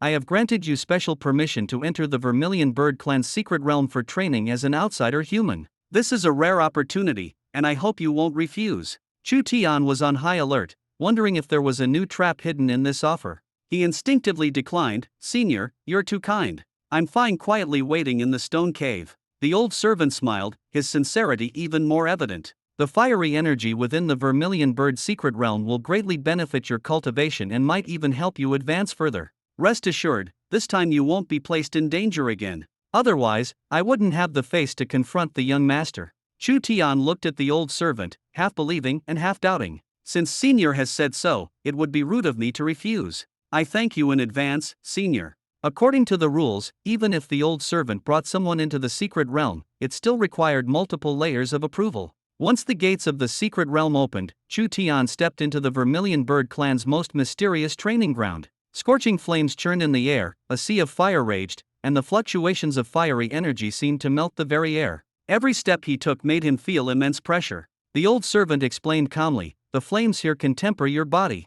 If you dare to jump into the sea of fire, the benefits will be even greater." Chu Tian stroked his chin, not rushing to act impulsively. He knew that his cultivation method, the 9 Revolutions Golden Body Technique, didn't rely on external forces for tempering. Still, he was curious to see what secrets the sea of fire held that the old servant spoke so highly of. As he slowly approached the sea of fire, a wave of scorching heat hit him. Chu Tian couldn't help but wonder if this was a place the Vermilion Bird Clan used to punish people. After hesitating for a moment, he finally steeled himself and leapt in. In an instant, the raging flames engulfed him, burning his skin painfully. He gasped sharply, unable to care about anything else, and immediately activated the 9 Revolutions Golden Body Technique to resist the flames. The Vermilion Bird Clan's experts standing by the sea of fire exchanged glances, mocking expressions on their faces. They thought the old servant was simply looking for an excuse to torment this human. They whispered among themselves, even admiring the old servant's cleverness. Making an outsider willingly jump into the sea of fire to suffer was far smarter than direct punishment. However, the old servant's expression was unreadable. He simply responded with a cryptic remark, "I want to help him." "Do you really think Chu Tian would get injured in the sea of corpses?" The old servant revealed a mysterious smile, his voice low. His words left those around him stunned, shaking their heads in disbelief. "Impossible, right? The sea of corpses isn't a joke," someone questioned, lowering their voice. "Even the geniuses of our clan would suffer severe injuries without long-term training. How could a mere mortal possibly endure it?" The old servant's expression suddenly changed, his face full of anger. "The so-called geniuses you're talking about, are you referring to the crippled Zhu Yan? You've all lived too comfortably and have long forgotten your mission." His imposing aura pressed down like a mountain, forcing everyone to lower their heads in panic, not daring to speak. Moments later, the old servant calmed down and issued an order, "Spread the word to the clan. From now on, anyone who dares to slack off or fake their efforts in training will be expelled from the clan territory." "Understood." The crowd responded, their voices tinged with fear. Meanwhile, Chu Tian had gradually adapted to the burning pain around his body. He quickly discovered that hidden within the flames of the sea of corpses were various martial techniques and cultivation methods. Chu Tian held his breath and focused, muttering to himself, "How is this possible?" He urgently sifted through the techniques to find one suitable for his physique. Outside, the Vermilion Bird Clan's experts stared at the sea of corpses. Someone exclaimed, "That kid is still alive. And he's cultivating?" Their eyes widened in disbelief. In truth, Chu Tian wasn't feeling particularly pleased. These powerful martial techniques and cultivation methods were all tailored for the Vermilion Bird Clan's humanoid beasts, completely incompatible with his human physique. Chu Tian's heart sank, feeling as though he had suffered in vain. He gritted his teeth, anger surging in his heart. "That old man tricked me again." The surrounding Vermilion Bird Clan members murmured among themselves, "Even if he had a fortuitous encounter, he's still a human. There's no way he can cultivate our innate martial techniques." Soon, they began to feel smug. The old servant, however, smiled faintly and softly retorted, "Who said the sea of corpses only contains Vermilion Bird martial techniques?" For a moment, the atmosphere became subtly tense, and many people showed expressions of doubt and astonishment. Could Chu Tian truly cultivate those miraculous, long-lost techniques? Impossible. Throughout the history of the Vermilion Bird clan, no strong figure had ever achieved such a feat. At this moment, the old servant said no more, merely watching Chu Tian quietly. In truth, his heart was also in turmoil. If Chu Tian truly inherited that lost legacy, not only would he become a distinguished guest of the clan, but more importantly, the contract between him and the young master would inevitably influence the future situation. Meanwhile, Chu Tian finally found a martial technique suitable for himself in the Sea of Corpses named Heavenly Fire Path. These 4 words exploded in his mind, almost shattering his consciousness, and he even spat out a mouthful of blood, his face turning pale with fright. Just as he tried to approach the legacy again, an ancient, furious roar suddenly echoed in his mind. Without Vermilion Bird bloodline, how dare a mere mortal attempt to spy on my clan's ultimate techniques? Begone! Chu Tian was struck again, blood trickling from the corner of his mouth, but he clenched his fists tightly and refused to give up. Enduring his injuries, he pleaded, "Senior, I meant no offense. Please forgive me." The ancient imprint did not respond. Yet Chu Tian was unwilling to give up. He knew that encountering such a rare opportunity was not something to abandon lightly. He secretly mobilized his internal energy, gripping the godslaying whip tightly in his hand. Once again, he directed his consciousness toward the Heavenly Fire Path, only to be blocked by the imprint again. But this time, Chu Tian's gaze turned cold, and without hesitation, he unleashed the godslaying whip. The whip's shadow swept through, directly striking the imprint and forcibly seizing the Heavenly Fire Path into his sea of consciousness. The imprint let out a startled cry. "What? Jiang Shan's godslaying whip, how is it in your possession?" Chu Tian finally breathed a sigh of relief, seeing that the mysterious imprint no longer attacked him.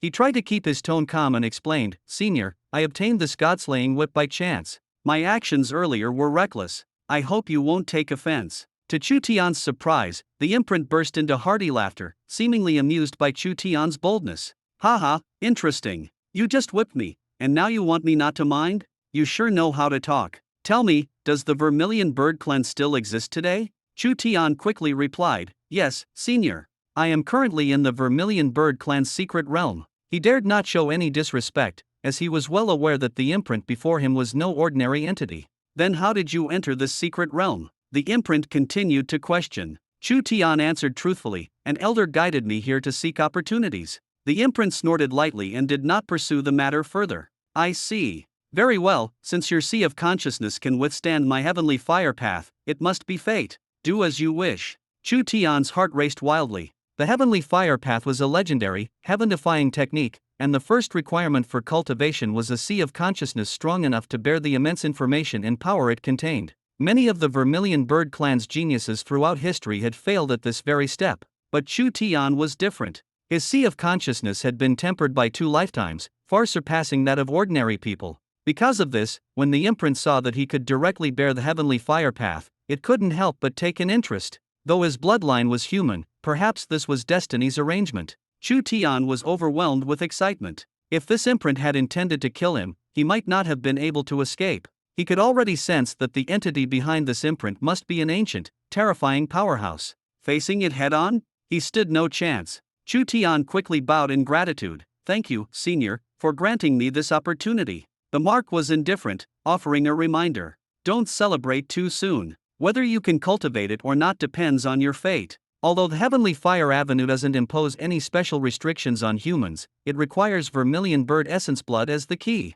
Without it, even if you memorize all the content, you won't awaken the true path of cultivation. Chu Tian was stunned. He was a pure human, where would he get Vermilion Bird Essence Blood from? This was a problem he couldn't solve at all. Instinctively, he asked, "Senior, please guide me. What should I do? Do you know where you are right now?" The mark's tone suddenly turned grave. Chu Tian hesitated for a moment and said, "Isn't this a sea of fire?" The mark explained mysteriously, "This is the sea of corpses formed by the fallen powerhouses of the Vermilion Bird clan throughout the ages. It contains the essence blood and martial techniques of all of them. If you want to cultivate the Heavenly Fire Avenue, the only way is to devour the essence blood in this sea of corpses and refine it as the key. There is no other way." Chu Tian felt a wave of nausea. He had thought this was an unimaginable stroke of luck, but now he realized this place was more like a massive furnace, where countless lingering souls and powers intertwined. To cultivate, he would have to devour all the essence blood in the sea of corpses. This trial was cruel enough to completely shatter his previous notions of opportunity.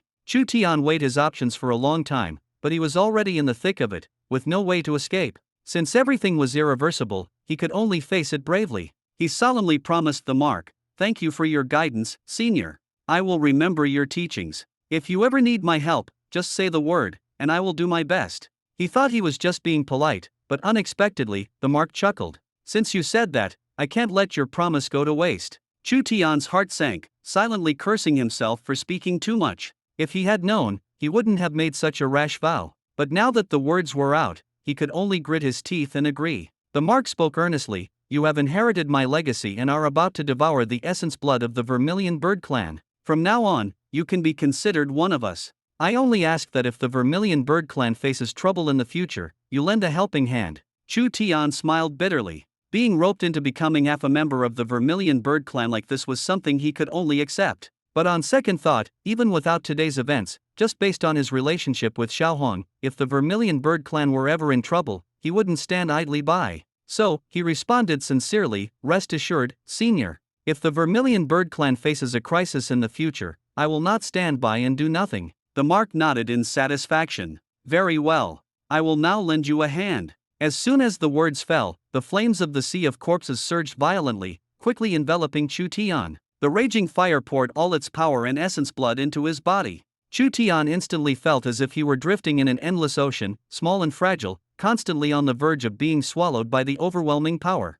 He could barely hold on, teetering on the edge of life and death, when suddenly the mark's voice echoed in his ears. "Don't panic. Carefully search for the essence blood that resonates most with you, choose one, and then fuse with it." Chu Tian gritted his teeth and forced himself to stay calm. He knew that in this life or death moment, retreating would only lead to being devoured. Only by actively choosing and facing the challenge head-on could he hope to achieve a miracle truly his own. As Chu Tian prepared to devour the inherited essence blood, a piercing roar exploded in his mind. "How dare you? Just a mere human, and you dare covet us? Courting death." The lingering wills of the Vermilion Bird clan's past powerhouses launched a frenzied attack, intent on obliterating him on the spot. Chu Tian's body trembled violently, blood seeping from the corners of his mouth, but his eyes burned with unyielding determination. He gritted his teeth. These dead beings, would they not even spare the living? Instead, they sought to harm him. But this was what set him apart from them. Knowing the danger, he was still willing to gamble his life. With a fierce growl, Chu Tian summoned all his true energy, disregarding his own safety, and desperately absorbed the hostile essence blood. At that moment, the mark within him seemed to sense a change. That was the vessel of the Vermilion Bird clan's will, which suddenly spoke to interrupt everyone's anger. "He is my successor. You need not worry. From now on, he is a member of the Vermilion Bird clan." As the voice of the mark fell, all the terrifying forces suppressing Chu Tian instantly dissipated. Chu Tian seemed to regain hope for life, gasping gratefully while remaining highly vigilant, not daring to relax. The mark mercilessly urged him to quickly absorb all the essence blood. Chu Tian hesitated no longer, immediately channeling his true energy to frantically absorb the surrounding essence blood into his body. In the next moment, he felt as though he was being filled with scorching magma, his blood vessels seemingly on the verge of bursting, and every inch of his body was in excruciating pain. Yet, he gritted his teeth and held on tightly, not daring to relax even a fraction. As the essence blood surged in, Chu Tian's consciousness began to blur. Suddenly, his mind was filled with shocking scenes. A vermilion bird as massive as a mountain, sweeping the heavens and earth with flames, leading its clan in bloody battles and burning all enemies. Memories of vermilion birds captured by humans, their bones destroyed, their flesh devoured. And the spectacular rebirth of a broken body, once again dominating the world. These were the ancient memories of the Vermilion Bird clan, fused with the will of countless predecessors, all imprinted onto Chu Tian. When he opened his eyes, his gaze was resolute. He made a solemn vow in a low voice. "Predecessors, I, Chu Tian, swear here that the Vermilion Bird clan will coexist with me. I will surely restore you to your peak." As his words fell, the essence blood that had been resisting suddenly calmed down, gently merging with him. Unable to hold back, Chu Tian let out a long howl toward the sky. Intense flames shot upward, enveloping him entirely. In the distance, the old servant, unable to contain his excitement, burst into laughter. "Wonderful! He has finally succeeded." The remnants of the Vermilion Bird clans were also in shock. A mere human had truly inherited the most powerful legacy of the Vermilion Bird clan? Before anyone could react, the mark reappeared. It solemnly reminded Chu Tian, "What you have gained is not just a bloodline but a heaven-defying legacy capable of altering fate, which will provoke the punishment of the heavens. Be cautious when cultivating.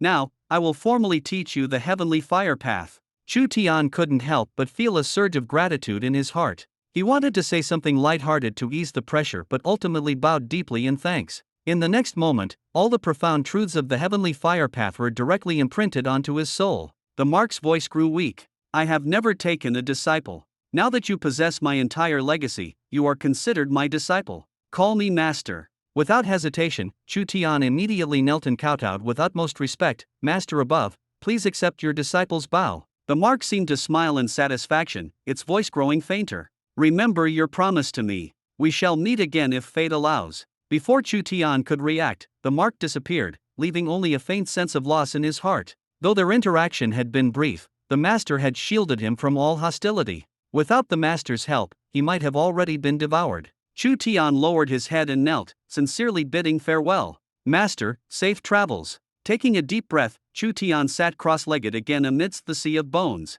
The vermilion bird essence blood had now completely fused with his own, but that did not mean he had lost himself. The amount of essence blood was minimal, merely serving as the key to cultivating the heavenly fire path. It was said that when this technique was cultivated to its peak, a single drop of blood or a piece of flesh could enable rebirth. But if that were the case, why had the master died? Could it be that he hadn't reached the deepest level? Yet this technique was created by the master himself, so theoretically, failure was impossible. Chu Tian couldn't help but wonder if everything was a deception. But then he recalled the master's parting words, "We shall meet again if fate allows," suggesting that things might not be as simple as they seemed. Perhaps the master was still alive but had left no way to contact him. Thinking of this, Chu Tian felt a wave of helplessness. He didn't even know the master's name. How frustrating. Regardless, cultivation must continue. The first level of Heavenly Fire Avenue involves awakening the Vermilion Bird Clan's Heavenly Fire ability, using flames as a guide to condense one's own life flame.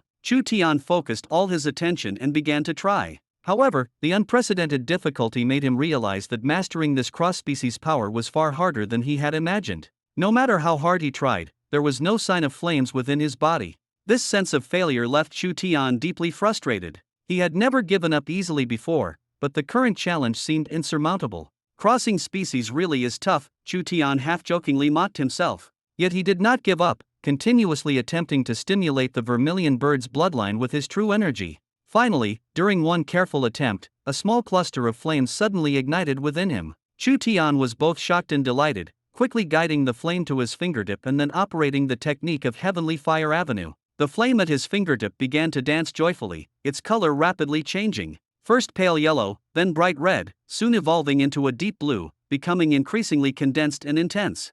A blazing purple flame ignited from my fingertip, its terrifying heat seemingly capable of distorting the air. This flame, under my control, leapt about, and with just this small achievement, I was already capable of defeating those top-tier warriors known as Golden Six Stars. And this was merely the entry level of the first layer of Heavenly Fire Avenue. I couldn't help but wonder to myself, if I could truly master the entirety of the first layer of Heavenly Fire Avenue, what kind of realm would I reach? I could hardly imagine such power.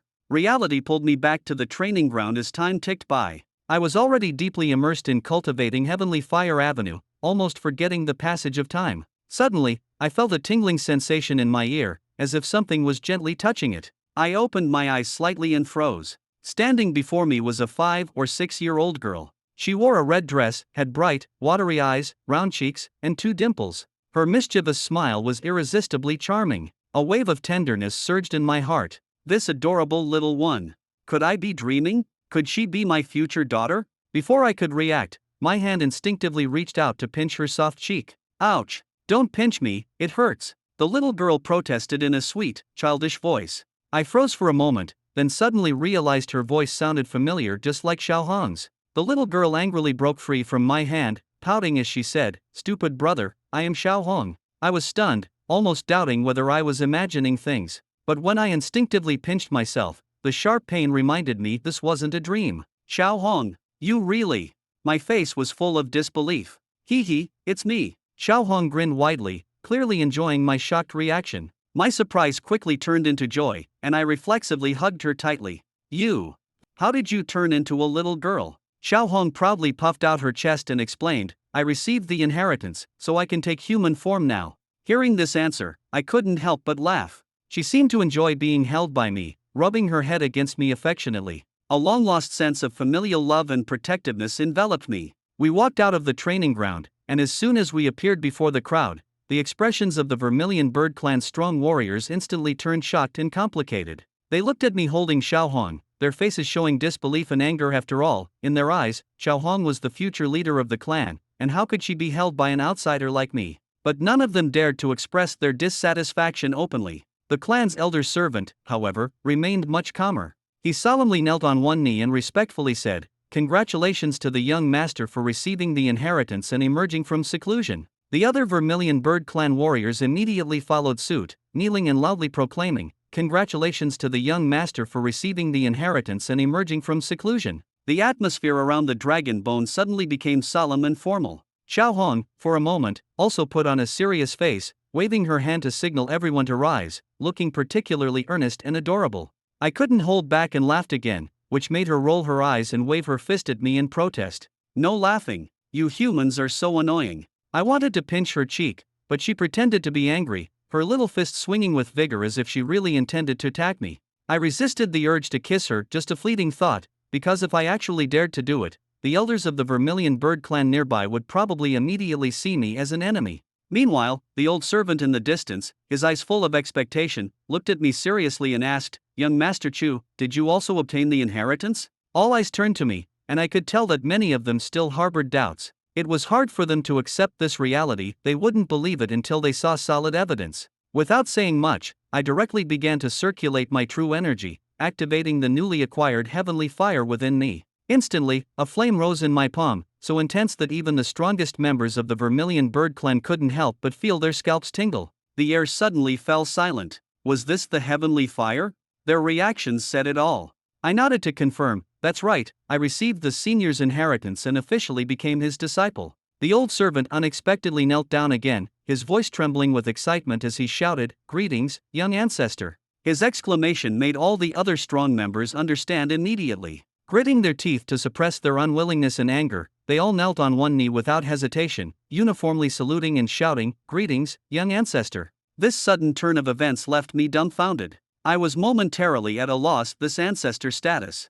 Wasn't Little Red supposed to be their young master? How did I suddenly become their young ancestor? I quietly reminded them that they might have made a mistake. "Aren't you mistaken? Isn't she your young master?" The old servant, his face full of excitement, explained, "Young Master Chu, you are the direct disciple of our 9th generation clan leader, Zhu Yan. In terms of seniority, you are indeed our young ancestor." Young ancestor? This seniority suddenly thrust me into the spotlight. I was speechless for a moment, but I couldn't help laughing internally. Who would have thought that I would suddenly become the ancestor of these divine beasts? Suppressing my amusement, I steadied my expression, trying to appear more like someone of importance. "You may all rise." Chu Tian was just about to leave when Little Red suddenly pouted playfully, "Are you only this confident because you have others backing you up?" Chu Tian glared at her, "Stop being cheeky, and don't call me big brother, it messes up the seniority." Little Red blinked her bright, sparkling eyes and said softly, "All right then. I'll just go back and tell sister you fade to meet Xia's hero. After all,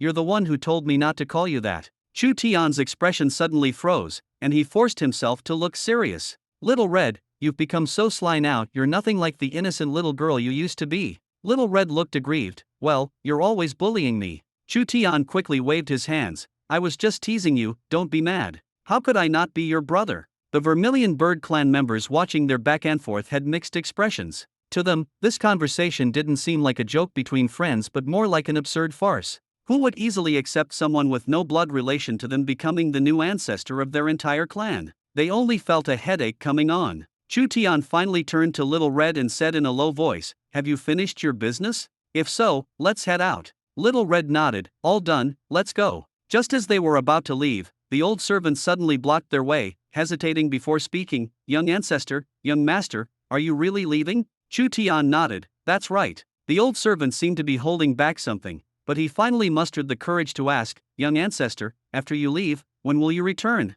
For a moment, countless thoughts flashed through Chu Tian's mind. To be honest, he had no desire to return to this place. It was desolate and suffocating, and he couldn't find a single reason to come back. But seeing the old man's anxious expression, he knew that if he made his stance too clear, he might end up being forcibly detained. This was not his choice. Chu Tian restrained his expression and patiently explained, "It's still uncertain. To enter the Vermilion Bird secret realm, you actually need a pass from the True Martial Bureau. It's not something you can just walk into. The old servant sneered, what a joke. The entire Vermilion Bird secret realm is originally the home of our Vermilion Bird clan. The true Martial Bureau is nothing more than a watchdog. What right do they have to restrict our clan members? Chu Tian listened and couldn't help but twitch the corner of his mouth. The old servant's words did have some truth to them. With the old servant's strength, combined with so many powerful beings, the true Martial Bureau really wouldn't have much confidence to oppose them. Thinking of this, Chu Tian decided to be straightforward. If you have something to say, just say it directly.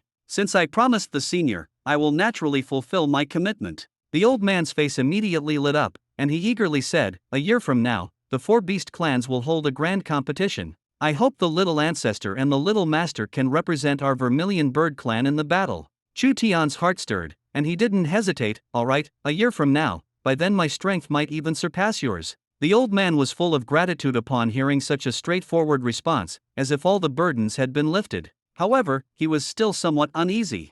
After all, Xiao Hong was tied to the future of the entire Vermilion Bird clan, and there couldn't be the slightest risk. With a wave of his hand, 2 majestic Vermilion Bird divine beasts appeared, exuding an astonishing aura. The old servant solemnly instructed, you are responsible for ensuring the safety of the little ancestor and the little master. Understood. The 2 divine beasts responded firmly. Chu Tian quickly shook his head, no, this is too conspicuous. It will only make us easier targets, which is too dangerous. The old servant insisted, the safety of the little ancestor is above all else. Chu Tian felt a headache coming on. The true martial practitioners outside might keep some powerful beasts, but these were divine Vermilion birds. If they were discovered, it would be a disaster. Xiao Hong suddenly had a bright idea, you forgot, you can put them into your storage ring. Chu Tian's eyes lit up, and he tapped her little head. Xiao Hong turned away in slight annoyance, stop touching my head. I'm ignoring you. Chu Tian smiled and compromised, alright, I'll take them, but can I bring a few more? The more, the better. The old servant couldn't help but twitch the corner of his mouth, little ancestor, 2 are enough. Chu Tian felt a bit regretful. Divine beasts of this level could absolutely dominate Jiang City. Using them to show off might make no one dare to provoke him. With everything arranged, Chu Tian and Xiao Hong finally left. Outside, the sky had not yet brightened. Xiao Hong lay on Chu Tian's back, already fast asleep. After walking a few steps, Chu Tian noticed something unusual about Xiao Hong on his back, she seemed slightly damp. He gently took her down and carefully wiped the drool from the corner of her mouth. Looking at the sleeping little one, his heart was filled with affection. He could never have imagined that the once inconspicuous little bird had now transformed into the little girl in his arms. Chu Tian quietly waited for dawn, preparing to embark on another unknown journey. As Chu Tian hurried toward the camp, he was well aware that his brief absence of just one day had likely caused significant trouble for Ling Tian Hall. But he could only suppress all his unease and quicken his pace, knowing that some responsibilities could not be avoided. At dawn, Xiao Hong groggily opened her eyes, rubbed her sleepy face, and pitifully said, Big brother, I'm hungry. Chu Tian felt a bit helpless. The first thing she said upon waking was about food? He pretended to be serious and joked, listen, real tough guys don't eat breakfast. Xiao Hong puffed up her cheeks in protest, but I'm just a little kid. Chu Tian quickly replied, kids need to train from a young age. No breakfast. Xiao Hong stubbornly retorted, no way, I want meat. Chu Tian could only laugh and cry. Just as he was arguing with Xiao Hong, the system's voice suddenly echoed in his mind. Please sign in, host. Chu Tian immediately complied. The system then issued a task to prepare a sumptuous breakfast for Xiao Hong, with a balanced mix of meat and vegetables, ensuring her satisfaction. Chu Tian couldn't help but marvel inwardly. Had even the system been won over by Xiao Hong's cuteness? He had no choice but to pack his belongings, go out to catch a wild chicken, and gather some wild fruits. Now that he had learned how to start a fire and cook, he no longer needed Xiao Hong's help. After some roasting, the fragrant roasted chicken was ready. Xiao Hong devoured it ravenously, completely abandoning her usual delicate demeanor, and in no time, she had eaten every last bit of the chicken. Satisfied and full, she let out a contented burp. The system notified them that the task was complete and rewarded them with a bag of happy candy, which had a peculiar effect. It could make someone forget their troubles and stay happy all day. While wiping her mouth, Xiao Hong asked Chu Tian, Big brother, why aren't you eating? Chu Tian replied indignantly, you just ate it all. What could possibly be left for me? Xiao Hong handed him a piece of meat, and when Chu Tian saw it, it was the chicken's tail. He didn't even have the interest to refuse. Xiao Hong muttered and tossed it aside, it stinks. I don't want to eat it either. Chu Tian rubbed his temples and urged, "Alright, let's head back quickly. I bet Chocolate and the others are getting anxious." Xiaohong stretched out her arms and whined coquettishly, "I want you to carry me." Chu Tian hesitated, but seeing her pitiful expression, he couldn't bring himself to refuse. He bent down, letting Xiaohong climb onto his back. The two returned to the camp, but as soon as they entered, Chu Tian's heart sank. The place was eerily quiet, with bloodstains everywhere and the air thick with the smell of gunpowder and death. It was clear that a fierce battle had taken place here. He suddenly realized something was wrong. The surroundings were filled with broken tents and a chaotic mess, but not a single familiar figure was in sight. Chu Tian's heart grew heavier and heavier. He tried to control his emotions, but the killing intent was already boiling in his chest. Just then, a weak voice called out from behind him, "Tian! Tian Ge!" Chu Tian spun around abruptly and saw Chocolate staggering toward him, covered in wounds and in a sorry state. Chu Tian immediately rushed forward to support him, his voice as cold as steel, a tone that seemed to belong not to the living but to the Grim Reaper. Gasping for breath, Chocolate spoke haltingly, "Tian Ge! As soon as you left, those Genius Alliance people came looking for trouble. We were no match for them. Many of our brothers were killed or injured, and only a few managed to escape. Most of them were taken away by the Genius Alliance." Chu Tian's eyes burned with fury. "Chun-Li, just you wait." Without wasting any words, he helped Chocolate toward the hiding spot. The surviving brothers, huddled in a dark corner, cried out almost in unison when they saw Chu Tian, "Boss." Seeing these men, battered and bruised, with pain and anger in their eyes, Chu Tian struggled to suppress his rage and said in a low voice, "I'm sorry for putting everyone in danger." But his subordinates all replied in unison, "Boss, this isn't your fault. Once we recover, we'll fight back with you. We'll make them pay in blood for this debt." Chu Tian reassured them, "Until you're healed, leave everything to me." Everyone tried to dissuade him, warning that going alone was too dangerous. Chocolate hoarsely added, "Tian Ge, you're not a god. Charging in alone is just suicide." But Chu Tian was resolute. "Fatty, trust me.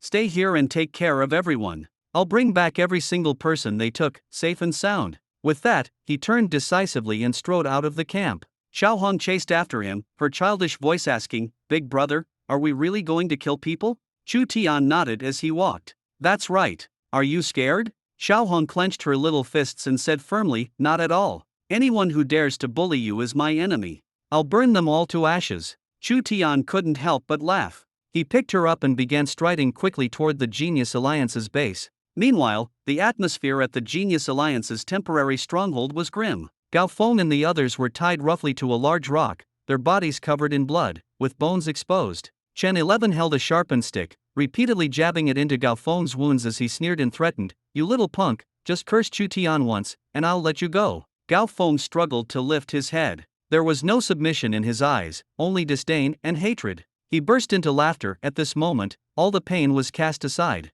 He knew that betraying his brothers was the true disgrace. "Get lost, you worthless scum. Brother Tian could crush you with just one finger." Chen Shi's face twisted with rage. He gripped a sharp branch in his hand and stabbed it fiercely into Gao Feng's body, as if venting all his hatred. Gao Feng clenched his teeth tightly. Even as the excruciating pain spread through his body, he refused to utter a sound, denying Chen 11 any satisfaction. "Remember this, you are nothing." Chen 11 spat venomously, his tone both triumphant and cruel. Gao Feng sneered coldly and suddenly spat a mouthful of blood onto Chen Shi's face. The air froze instantly. Chen 11 was momentarily stunned, then erupted into a fit of hysteria. He violently stabbed the branch into Gao Feng's body again and again. Blood gushed from the wounds, dripping onto the ground with a chilling drip, drip. Staring at Gao Feng, who lay in a pool of blood, Chen Shi's voice was cold and maniacal. "I want to see how long you can last. Don't forget, the one who brought you all to this point is Chu Tian. It's all his doing. Do you understand?" Gao Feng responded haltingly, "People like you will die before I do."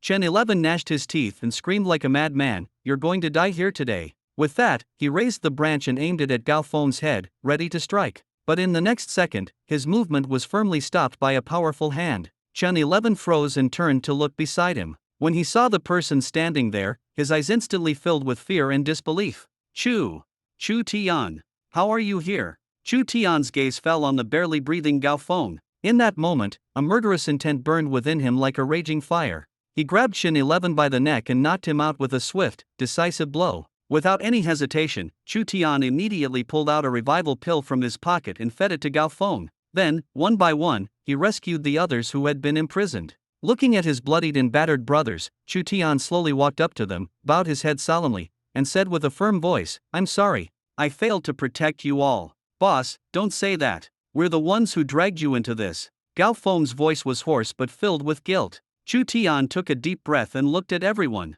"Rest and recover. Leave the rest to me." He gripped the god-slaying whip in his hand tightly and turned to walk out the door. As he stepped into the outer hall, the group of people who had once oppressed them now looked at him like wolves scenting prey. One by one, they shouted excitedly, "It's Chu Tian! Capture him, and we'll be greatly rewarded." These people surged toward Chu Tian like a tide, as if victory was within their grasp. However, Chu Tian's eyes were cold. Without any unnecessary movements, he said in a low voice, "Xiao Hong, go." As soon as the words left his mouth, he and Xiao Hong charged into the crowd. Wherever they went, the enemies fell and never rose again. Chu Tian showed no mercy as he reaped lives, his overwhelming killing intent impenetrable even by the cold light. Xiao Hong, a seemingly innocent little girl, fought like the embodiment of death itself. Her entire body was engulfed in flames, reducing everything in her path to ashes, even more terrifying than Chu Tian. The brutal slaughter drained the remaining enemies of their will to resist. One by one, they dropped to their knees, pressing their heads into the dirt, begging for a sliver of mercy. But in Chu Tian's eyes, compassion had long since vanished. His hatred and fury were no longer concealed. The god-slaying whip rose and fell, and the enemies of the Genius Alliance disappeared one by one in a sea of blood. Yet Qin Li was nowhere to be found amidst the carnage. After taking the revival pill, Gao Feng's body not only healed rapidly but also broke through to the golden 4-star level. This disaster had instead become an opportunity for his growth. Chu Tian asked, "How are you feeling?" Gao Feng smiled gratefully. "Boss, everything's fine now. Where is Qin Li?" Chu Tian pressed. Gao Feng thought for a moment. According to Qin 11, Chen Lixin discovered a secret realm and went off on an adventure alone. Chu Tian sneered coldly. "Let him run for a few days. Sooner or later, we'll find him." At this moment, Gao Feng looked at Chu Tian with a puzzled expression. "Brother Tian, have all the enemies outside been dealt with?" Chu Tian nodded. Silence fell around them, and everyone gazed at Chu Tian with near reverence in their eyes. One man had wiped out over 1,000 opponents. Such terrifying power had utterly shaken everyone to their core. Chu Tian dragged the unconscious Chen 11 to the side and slapped him awake. When Chen 11 opened his eyes and saw Chu Tian, he immediately reacted like a frightened bird, trembling all over and retreating repeatedly. He cried out, Don't touch me. Chu Tian, my brother will be back soon, and he won't let you off." There was no response. The shadow of death hung heavy in the air. Chen 11 was utterly terrified. On the verge of collapse, he felt that as long as Chu Tian's eyes showed even a hint of killing intent, he would die instantly. In his panic, Chen 11 suddenly locked his gaze on Xiao Hong and lunged at her, grabbing her by the neck in an attempt to use her as leverage. "If any of you dare move, I'll kill her. Let me go, or I'll take her down with me." Xiao Hong, initially stunned by the grip on her neck, quickly regained her composure. She looked into Qin Shi's eyes, showing no fear, only anger and disdain. Chu Tian's expression grew even colder. He approached step by step, his voice icy and devoid of warmth. "Let her go." Chen 11 instantly realized that this little girl was very important to Chu Tian. This was his lifeline.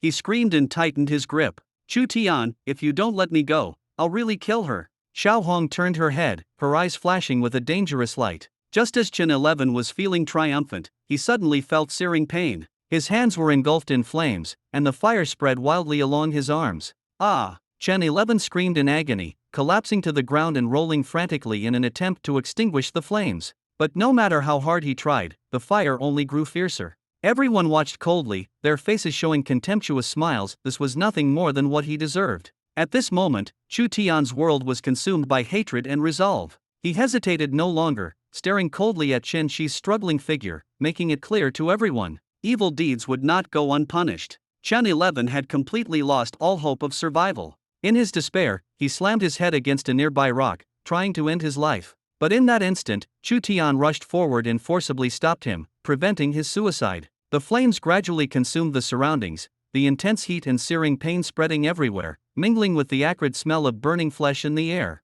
In the end, Chen 11 could not survive. No matter how much he struggled, he could not escape death. Chu Tian led the team back to their camp. Everyone breathed a sigh of relief upon seeing each other. Zhu Gilai, despite his injuries, endured the pain and hugged Gao Feng tightly, his eyes even welling up with tears. Seeing this, Chu Tian couldn't help but feel a wave of inexplicable disgust. Were these two forming a CP? Suddenly, Zhu Gilai noticed Xiao Hong following closely behind Chu Tian. His face immediately lit up with a proud and doting smile, like a father seeing his daughter for the first time. Brother Tian, you've been gone for just one day and already brought back a daughter? She's so adorable. Come here, let uncle give you a hug. Zhu Gilai spread his arms wide, pretending to lift Xiao Hong up. Gao Feng, standing nearby, looked tense and silently prayed for Zhu Gilai in his heart. A glint of coldness flashed in Xiao Hong's eyes, but her face quickly blossomed into a sweet smile. Her voice was soft and playful, yet carried a hint of mischief. Are you sure you really want to hug me?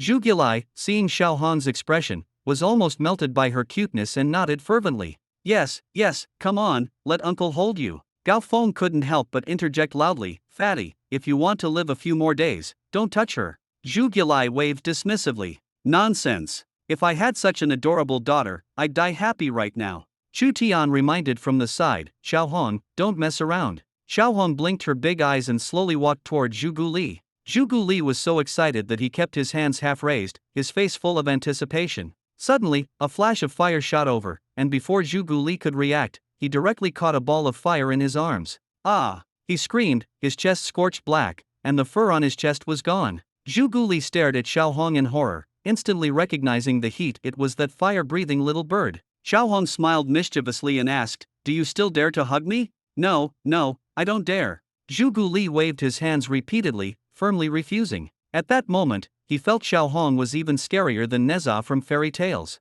After this ordeal, everyone seemed to have broken through their limits. Most not only survived but also improved their strength. Meanwhile, Chu Tian's solo defeat of the Genius Alliance spread to every corner of the Vermilion Bird secret realm. Initially, various factions didn't believe the news until they saw the Genius Alliance camp, slaughtered and littered with corpses. Many were terrified by Chu Tian's power. He had single-handedly wiped out the entire Genius Alliance camp. At this moment, who in the Vermilion Bird secret realm could rival him? Chu Tian's name was once again deeply etched into everyone's memory. Major factions immediately issued orders. If anyone dared to provoke Chu Tian or the Ling Tian Palace, they should flee early, or face the consequences. As night fell, a shadow cloaked in darkness quietly appeared in the slaughtered Genius Alliance camp. Standing amidst the sea of corpses, the figure exuded an intense killing aura, which then silently vanished into the night. Outside the secret realm, Chu Tian's mission points suddenly skyrocketed to 1,000,000. The seasoned experts on the outskirts, who thought they had seen it all, couldn't help but gasp. They couldn't help but marvel, this guy is just too monstrous. At this moment, the furious voice of Qin Lai, the head of the Qin family, suddenly echoed throughout the venue. He stared at the monitoring screen, where many names had turned gray, including Qin 11 of the Qin family. Qin Lai's killing intent surged as he coldly glared at Chao Jinnan, his tone threatening. Chao Jinnan, your son-in-law has probably gone mad, hasn't he? He's become a complete villain. Chao Jinnan was unimpressed, sneering in response, don't pretend to be noble. In the Vermilion Bird secret realm, life and death are determined by fate. If you have the guts, don't enter. No one forced you. What makes you think Chu Tian killed your people? Qin Lai sneered coldly, just wait and see. We'll settle this sooner or later. Though Chao Jinnan maintained a tough exterior, he was uncertain inside. He couldn't help but wonder, did Chu Tian really do it? How could he kill so many people? As the night passed, Chu Tian continued to train despite his injuries. To help everyone recover quickly, he crushed the precious revival pills and distributed them to everyone. Their wounds visibly healed at an astonishing speed. At dawn, the system's sign-in prompt appeared. Chu Tian instinctively responded. Today's task was to train for the entire day. He specifically reminded everyone not to go out alone for missions. They must move in groups, regardless of their level, prioritizing safety above all. Zhu Guli wore a sign that read, Girls going to the restroom need company, feel free to call me anytime, determined to be the team's utility man and ensure the girls felt safe. Xiao Hong, bored, sat beside Chu Tian, her cheeks puffed out, swinging her legs back and forth, her little head looking around. Turning her head, she locked eyes with Zhu Guli again. Zhu Guli instinctively turned his head away, muttering under his breath, can't see. But things often don't go as planned, and he kept accidentally needing her gaze. After this life and death trial, everyone understood one thing. On the path of the strong, there is no retreat, no luck. Only by continuously growing stronger can one protect the people who matter most. Suddenly, Little Red appeared in front of Chocolate, hopping and skipping. Her eyes were round and large, giving her an innocent and pure look. Chocolate was startled and quickly scrambled to his feet, his eyes filled with panic and confusion. He stammered, Little girl, what do you want? Little Red grinned and said cheerfully, I want you to play with me. Her tone carried a hint of coquettishness and an insistence that left no room for refusal. Instinctively, Chocolate wanted to avoid her. He shook his head, trying to decline. Little girl, go find someone else. I really have something to do. Little Red's expression immediately turned unhappy. She pouted and said, no way. I want to play with you today. Are you going to play with me or not? Chocolate looked distressed. Seeing Little Red's determined expression, he finally nodded helplessly, completely giving in. Soon, the camp was filled with Little Red's crisp laughter and Chocolate's cries of despair, the two sounds intertwining vividly. Some people saw Chocolate, either with his backside on fire or flames dancing on his head, and cast sympathetic glances his way, but no one dared to help him. After all, no one wanted to get entangled with Little Red. Meanwhile, Chu Tian was quietly cultivating on the side. Yesterday's battle had brought him great gains, allowing him to successfully break through to the Golden 7 Stars. He began focusing on cultivating the Heavenly Fire Path. It was a power that controlled flames. Only by mastering the strongest fire could one go further. As he cultivated, flames spread across Chu Tian's body, and the intense heat instantly withered the plants within a kilometer radius. Others could only feel the external pressure, but the pain Chu Tian endured internally was indescribable. The flames burned his body and soul, and every second felt like dancing on the edge of a blade. His face turned pale, his body trembled violently, but he gritted his teeth and refused to give up. His screams echoed through the valley, making onlookers' hearts race. Some began to understand that Chu Tian's strength did not come out of nowhere. Such extreme pain would have made them give up long ago. Talent might be important at the start, but it was stronger willpower and effort that truly commanded respect. The crowd looked at Chu Tian, their eyes filled with respect for the first time. Chu Tian grew through adversity, and his perseverance and courage became an example for the onlookers. Fixing his gaze on his progress, Chu Tian suddenly let out a loud shout. The flames gathered in his palm and were forcefully directed at a distant mountain. The flames erupted with a roar, causing the entire mountain to collapse. Witnessing this scene, everyone was stunned. No one doubted that Chu Tian had far surpassed them. What they considered their limits was merely a starting point for him. Chu Tian exhaled deeply, finally completing the first layer of his cultivation. At this moment, both his willpower and abilities had been enhanced. Just then, the system's notification sounded in his mind, reminding him that he had completed today's task and asking if he wanted to draw a reward. Chu Tian decisively chose to draw. Congratulations, you have received a bottle of revival elixir, the system coldly announced the reward. Before Chu Tian could process the reward, Chocolate came stumbling over, loudly pleading for help. Brother Tian, please save me. Behind him, Little Red was laughing so hard she could barely stand. Chu Tian looked at the bald-headed Chocolate, who was tearfully looking at him with a pitiful expression, and couldn't help but laugh. Chocolate had just been like a big boiled egg, completely at Little Red's mercy. Taking advantage of Chu Tian's intervention, Little Red finally stopped, and Chocolate quickly ran off, teary-eyed as he left. Little Red jumped into Chu Tian's arms and couldn't help but comment, your flames are so powerful, even I find them scary. Chu Tian replied smugly, of course, this is heavenly fire, not ordinary fire. Little Red pouted and retorted, my fire is divine fire, so I'm not afraid of you. The next morning, the system once again reminded him to check in. Chu Tian complied, and the system informed him that he had performed well today and could draw a reward directly without completing a task. He already knew that rewards drawn without completing tasks were usually useless, but he still chose to draw, holding on to a sliver of hope. The system's reward turned out to be a bottle of Overlord brand hair growth serum. Chu Tian read the description and couldn't help but feel speechless. Rewarding daily necessities? On second thought, the bald-headed look really isn't suitable for meeting Chow Yufei. If they got close and she touched his scalp, it would definitely be awkward. Leading the team forward, they soon encountered a disturbance ahead. Waves of energy and shouts of battle echoed from the front. It was the people from Yaqiao True Martial Academy. Upon seeing Chu Tian's group, they quickly sped up to clear out the surrounding ferocious beasts. Even so, they cautiously asked Chu Tian, what are you doing here? Chu Tian replied indifferently, just passing through, not interfering with your mission. Both sides went their separate ways. However, after watching Chu Tian's group leave, the Yaqiao team finally breathed a sigh of relief. Even though Chu Tian hadn't released any aura, the oppressive feeling emanating from him was enough to make their hearts race. Chu Tian was now at a level they couldn't hope to match. Unconcerned with this, Chu Tian quickly led his team to occupy the entire mountain, capturing all the ferocious beasts. This sparked dissatisfaction among several factions, but upon learning that Chu Tian was leading the team, no one dared to challenge his position. Many even voluntarily helped him deal with any stragglers on the outskirts, if any beasts managed to escape. The air on the hillside was thick with the stench of blood and gunpowder. Beneath the bushes lay the corpses of recently defeated beasts. The sound of bowstrings had just ceased, and wounded monsters were still struggling on the ground. The human team rushed forward to deliver the final blows, knowing that the rewards belonged to whoever landed the last strike. No one slowed their pace, as every second could bring greater threats. Everyone understood that the beast tied on this mountain had only just begun. The most terrifying opponent had yet to appear. Sure enough, a deafening roar suddenly erupted from the valley. The low-frequency sound waves seemed to freeze the air, and many people fell to their knees instantly. It wasn't just a sound, it was an irresistible intimidation. Then, the ground began to tremble. A massive black figure leapt out of the forest, landing heavily in front of Chu Tian. Those closest to it didn't even have time to react before being sent flying, crashing into rocks and losing consciousness. Chu Tian stared at the roaring black tiger before him, his heart tightening. This tiger was clearly different from the previous minor beasts. Its massive frame, bulging muscles,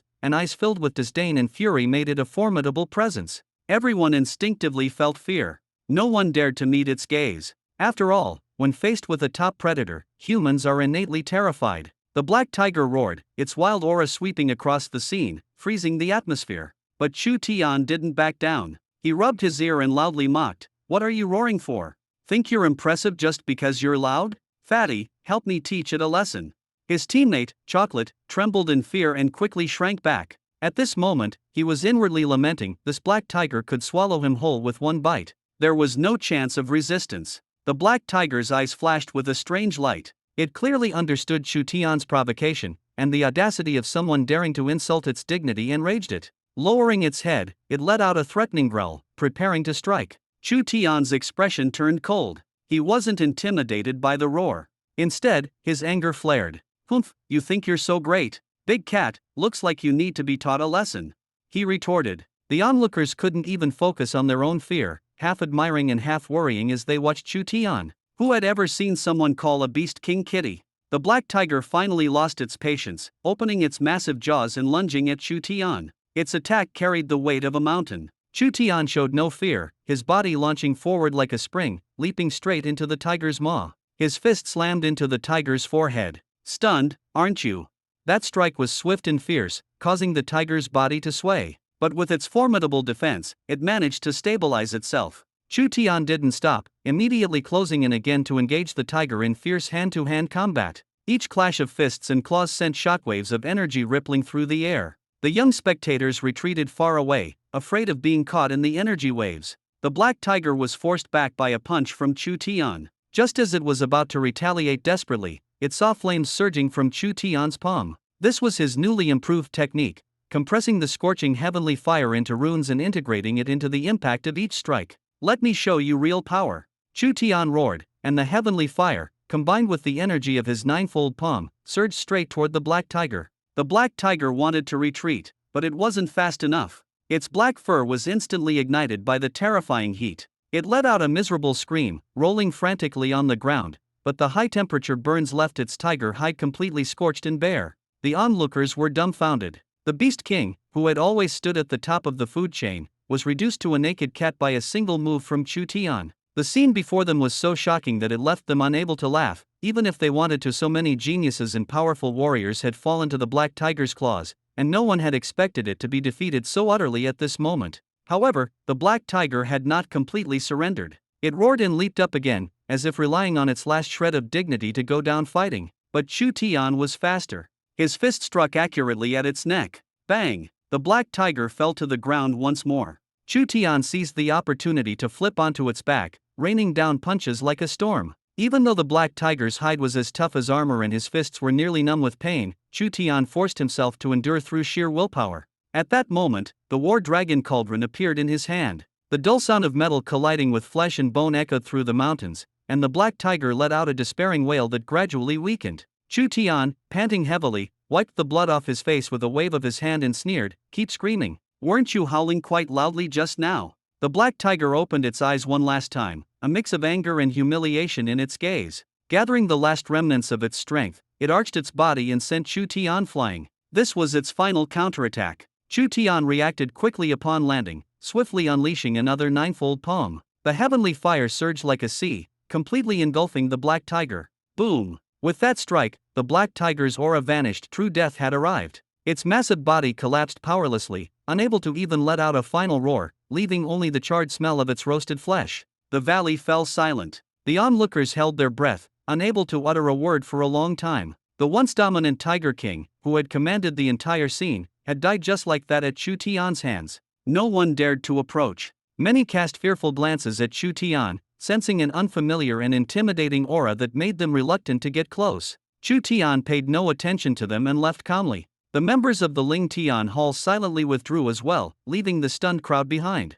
Chu Tian's slaying of the Beast King was as effortless as cutting through vegetables. This battle was not just a personal victory for him but also a deterrent to all the onlookers. A new generation of top-tier powerhouses had officially risen. At this moment, they clearly understood that certain rules had been completely broken. The news spread quickly and reached Long Aotian in the distance. He smiled faintly, his eyes burning with fighting spirit. Who would have thought that such a figure would emerge from an obscure little place? I look forward to a fair fight with you. Don't disappoint me. Chu Tian returned to his team, where his teammate Gao Feng hurried over to remind him, Brother Tian, this trial will end by noon tomorrow at the latest. We must return before the portal closes. Chu Tian was taken aback, full of doubt. Why so sudden? Gao Feng's expression turned serious as he stepped closer and lowered his voice. The situation on the front lines is tense. The army urgently needs fresh reinforcements. We'll have to set out soon. This news immediately ignited hope among the crowd. They had long grown weary of these nerve-wracking days,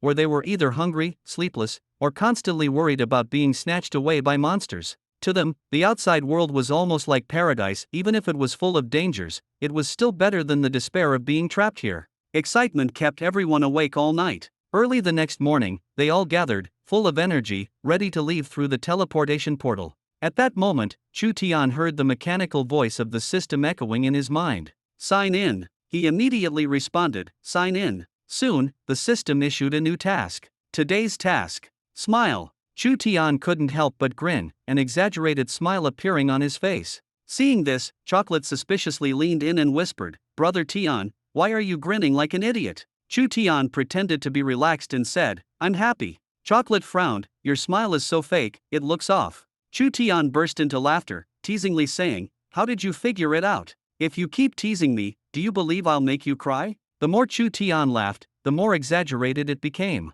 Chocolate felt uneasy from his laughter and quickly stepped back. The trial participants all gathered at the entrance of the passage. Long Aotian turned his head to look at Chu Tian, his eyes filled with fighting spirit. I hope we can face off directly in the next round. Chu Tian smiled faintly and responded casually, anytime. Their gazes collided, and the air seemed to carry a dangerous tension. The people nearby quickly stepped aside, afraid of being hurt by the invisible pressure. Chu Tian scanned his surroundings, deliberately looking toward the team from Jinyu Academy, but he didn't see the mysterious Yasuhiro. She seemed to have no intention of leaving with her team. Chu Tian felt a slight sense of relief. Perhaps he wouldn't have to face her again. The hidden secrets surrounding her always sent chills down his spine. Rather than getting entangled with her, he'd rather spend peaceful days with his lovely fiancée. He secretly looked forward to what surprise his wife might have for him tonight. Chu Tian even imagined her wearing a cartoon costume to amuse him, and the smile in his heart became even more genuine. This moment of ease was abruptly interrupted by a sudden surge of killing intent. He felt as if he were prey locked onto by a pair of cold eyes.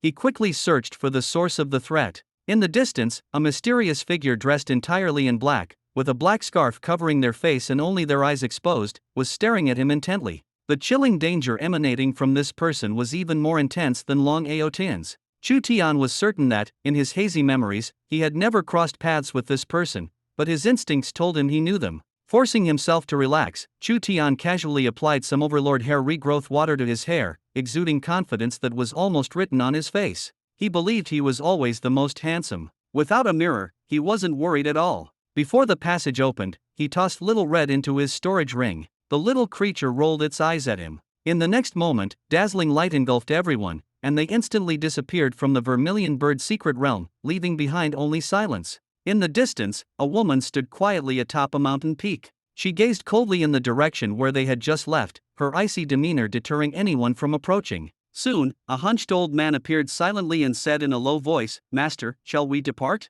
Her figure bore a striking resemblance to Yasuhiro, but her aura was entirely different. She exuded an unapproachable chill, as if she controlled everything and feared nothing. The woman's voice was ethereal, devoid of emotion. "Let's go." Has chaos completely erupted there? The old man sighed respectfully. "Master, it was my negligence. It has nothing to do with you. Although I defeated them before, over the years, the enemies have long regained their strength. To return to my peak, I still need 2 more years. The next phase will be hard on you." A sharp glint flashed in the old man's eyes as he said in a low voice that Chu Tian is no ordinary person. The woman's voice remained indifferent. "He still has a long way to go. He is our last hope." The old servant's heart trembled. If the master said Chu Tian was their last hope, it meant his potential far exceeded that of ordinary people. The woman looked into the distance. "Let's head to the Vermilion Bird clan's territory.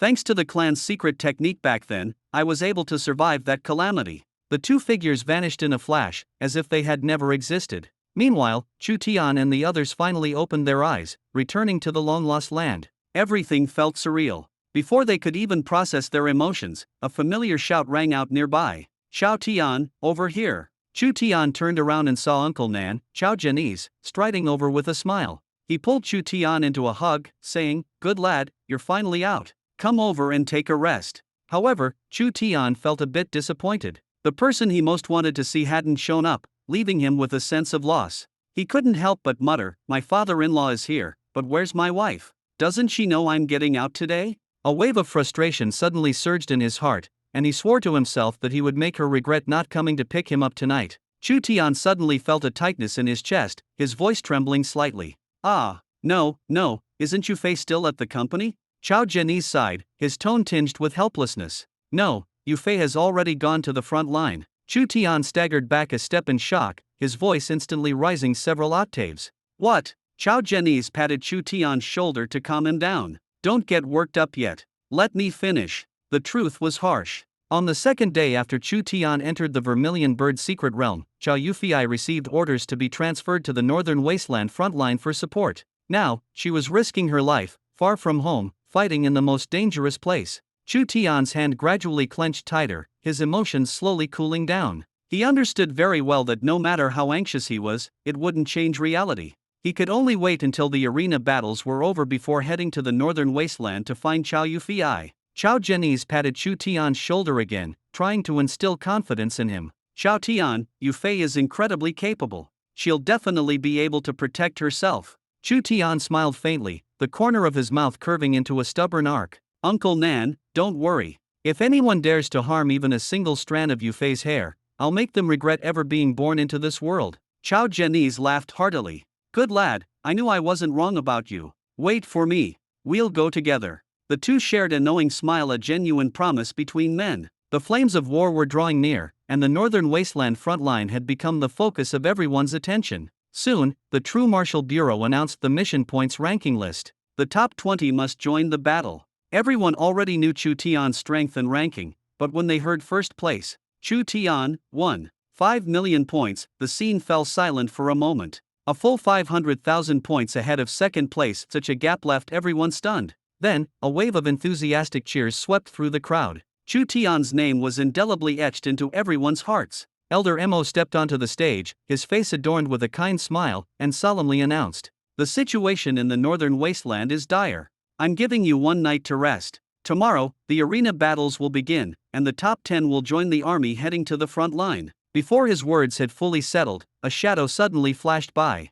Chen Lai blocked Chu Tian and Xiao Jianese, his gaze sharp enough to tear someone apart. "Chu Tian, tell me, where are my 2 grandsons?" Chu Tian's face remained cold, and he replied bluntly, "You're looking for your grandsons. Why ask me? How would I know where they are?" "Don't play dumb. Are you saying you didn't kill Chen 11? Was it you?" Chu Tian smiled faintly, showing no fear in the face of Chen Lai's aggressive questioning. "Yes, I killed Chen 11. What are you going to do about it?" Murderous intent filled the air. Chen Lai's body trembled slightly. This young man had killed his grandson and showed no remorse whatsoever. Xiao Jianese stepped forward to shield Chu Tian, staring directly at Chen Lai with a deep voice. "Life and death battles are entered willingly. Anyone who enters the Vermilion Bird's secret realm should understand that. Now you're here throwing a tantrum, don't you find it disgraceful? Don't push me to anger. Leave now." Chen Lai's face instantly darkened. He had intended to endure, but now not only was Chen 11 dead, but Qin was also missing.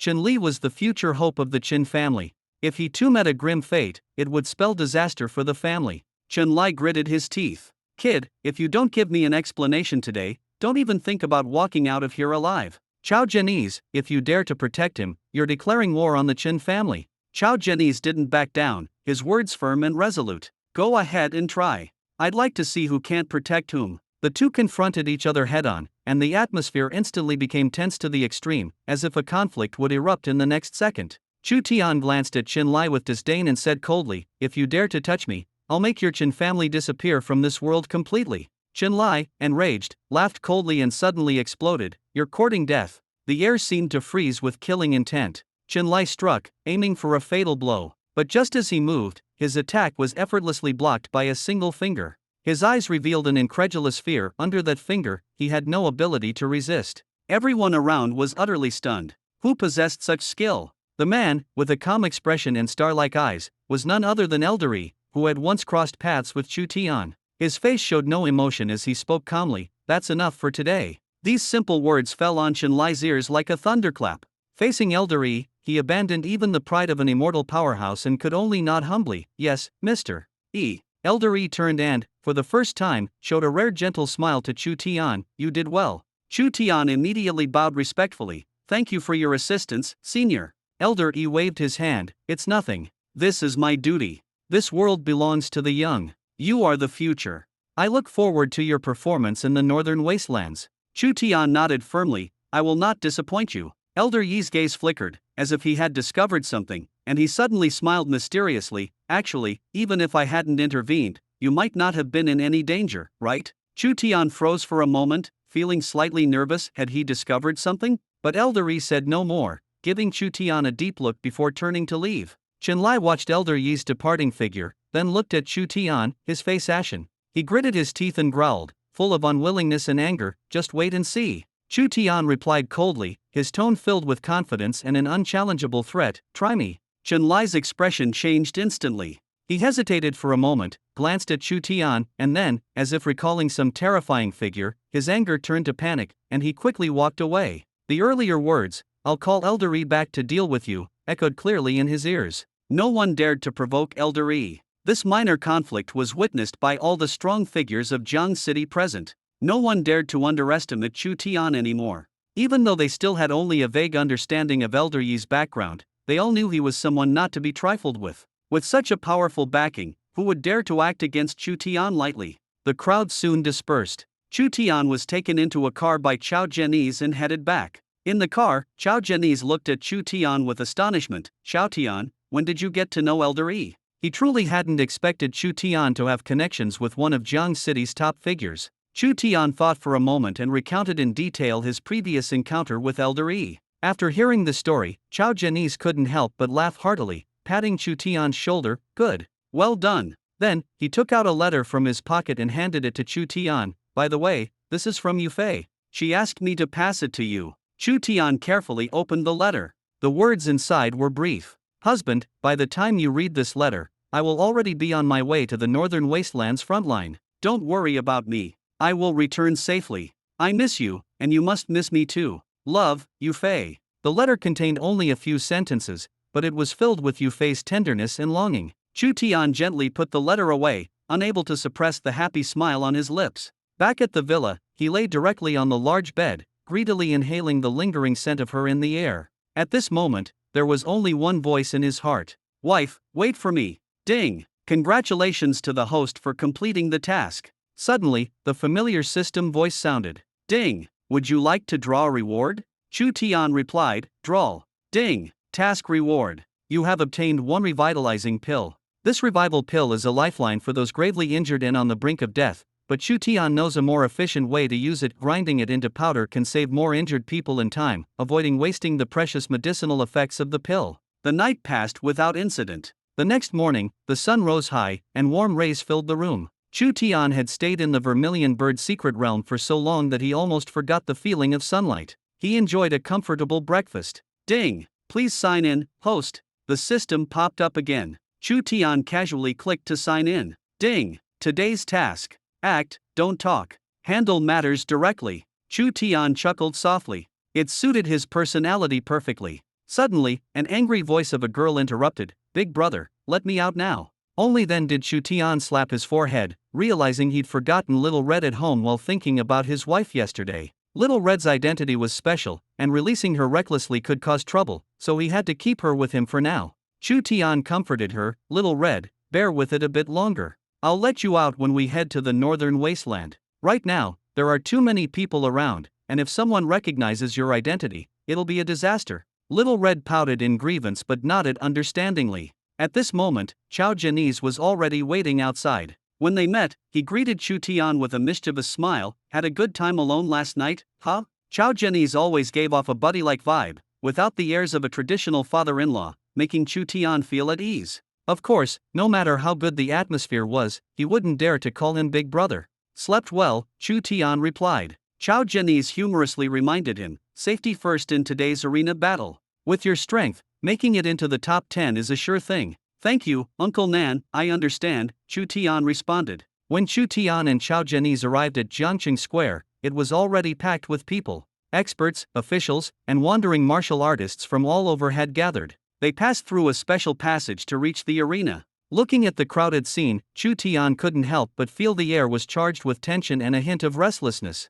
Men and women jostled shoulder to shoulder, the atmosphere was lively, and some were dressed particularly provocatively, clearly prepared for the occasion. At that moment, Elder Mo stepped onto the stage. His voice, amplified by his inner energy, immediately silenced the noisy crowd. He announced, "The top 10 from this arena battle will head to the northern wasteland frontlines, and the top 5 will represent Jiangqing in the provincial examination. If anyone sacrifices themselves on the frontlines, those ranked behind will step up. Now, the rules: those ranked 11th to 20th will challenge the top 10. Winners advance, losers are eliminated. The top 5 will then engage in a round-robin battle to determine the final positions. This is the world of martial artists. The strong not only enjoy unparalleled glory but also bear the responsibility of leading the charge and protecting others." No one dared to complain. Everyone below the stage was eager to fight, especially the higher-ups of the True Martial Bureau, as this arena battle concerned everyone's fate. The atmosphere in Jiangqing today was not just grand but also filled with undercurrents.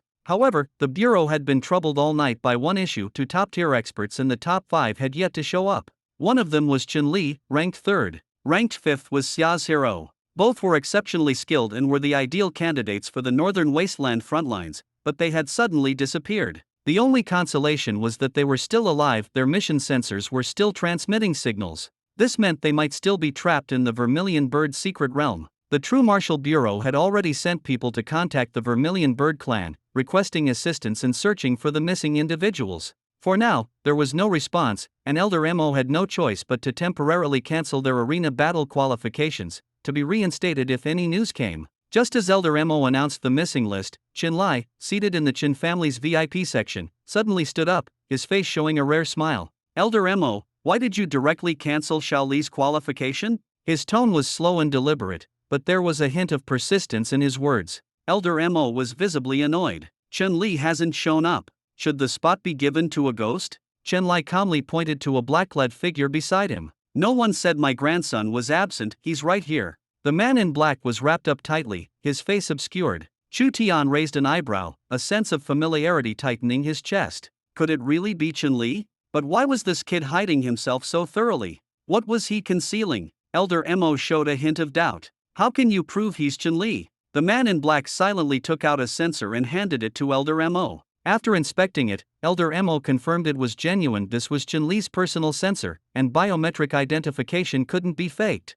Once confirmed, Elder Mo refrained from further questioning. At that moment, the envoy sent by the Jinmu Bureau to contact the Vermilion Bird clan returned and whispered a report to Elder Mo. Elder Mo nodded and then announced the official start of the arena battles. The rules were simple. The 20th ranked contestant would challenge the 10th ranked, and opponents would be chosen based on mission points. No one was foolish enough to directly challenge Chu Tian, the first ranked. The 11th ranked contestant was the most unfortunate, as he had no choice but to challenge Chu Tian. His face turned ashen, regretting not having given his points to someone else earlier. Seeing the dissatisfaction among the participants, Elder Mo added another rule. Each person would have 2 chances to challenge, and the second attempt could be freely chosen. This adjustment made the competition somewhat fairer. 5 arenas were set up in Jiangqing Square, and the matches began simultaneously. The first few rounds were uneventful, with evenly matched opponents wrapping things up quickly. But in the fifth match, when the 11th ranked contestant faced Chu Tian, his nervousness was written all over his face.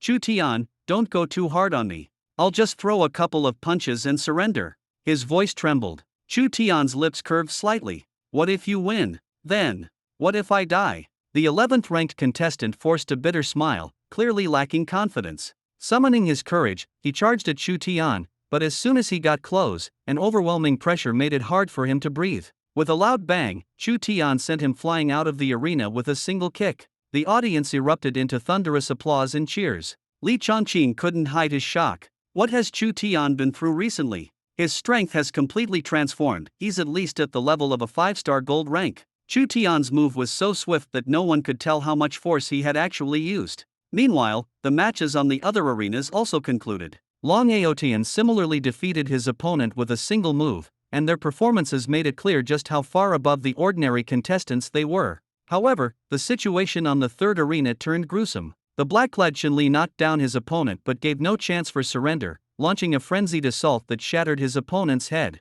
Blood and brain matter splattered everywhere, leaving the scene in dead silence. Elder Mo was furious. "Why did you strike so hard?" The man in black replied coldly, his voice sharp and chilling. "He didn't surrender. Life and death on the arena are at one's own risk." Elder Mo glared at Chun-Li. "Step down." Chu Tian frowned deeply. Was this really Chun-Li? While Chun-Li had always been difficult to deal with, he had never acted like an uncontrollable madman. Now, he seemed less human and more like a wild beast. His power and rage were even more dangerous than Long Aotian's. The 10 matches quickly concluded, and the free challenge phase began. However, none of the top 5 dared to step forward recklessly. The 11th ranked contestant, who had been defeated by Chu Tian earlier, managed to make a comeback and win a match in this round, only to realize with despair that he would have to challenge Chu Tian again. He felt utterly hopeless, on the verge of collapse. Chu Tian stood on the arena, while his opponent's face turned beet red, a mix of nervousness and helplessness. In a low voice, he pleaded, "Brother Tian, I'm begging you, can you go a bit slower this time?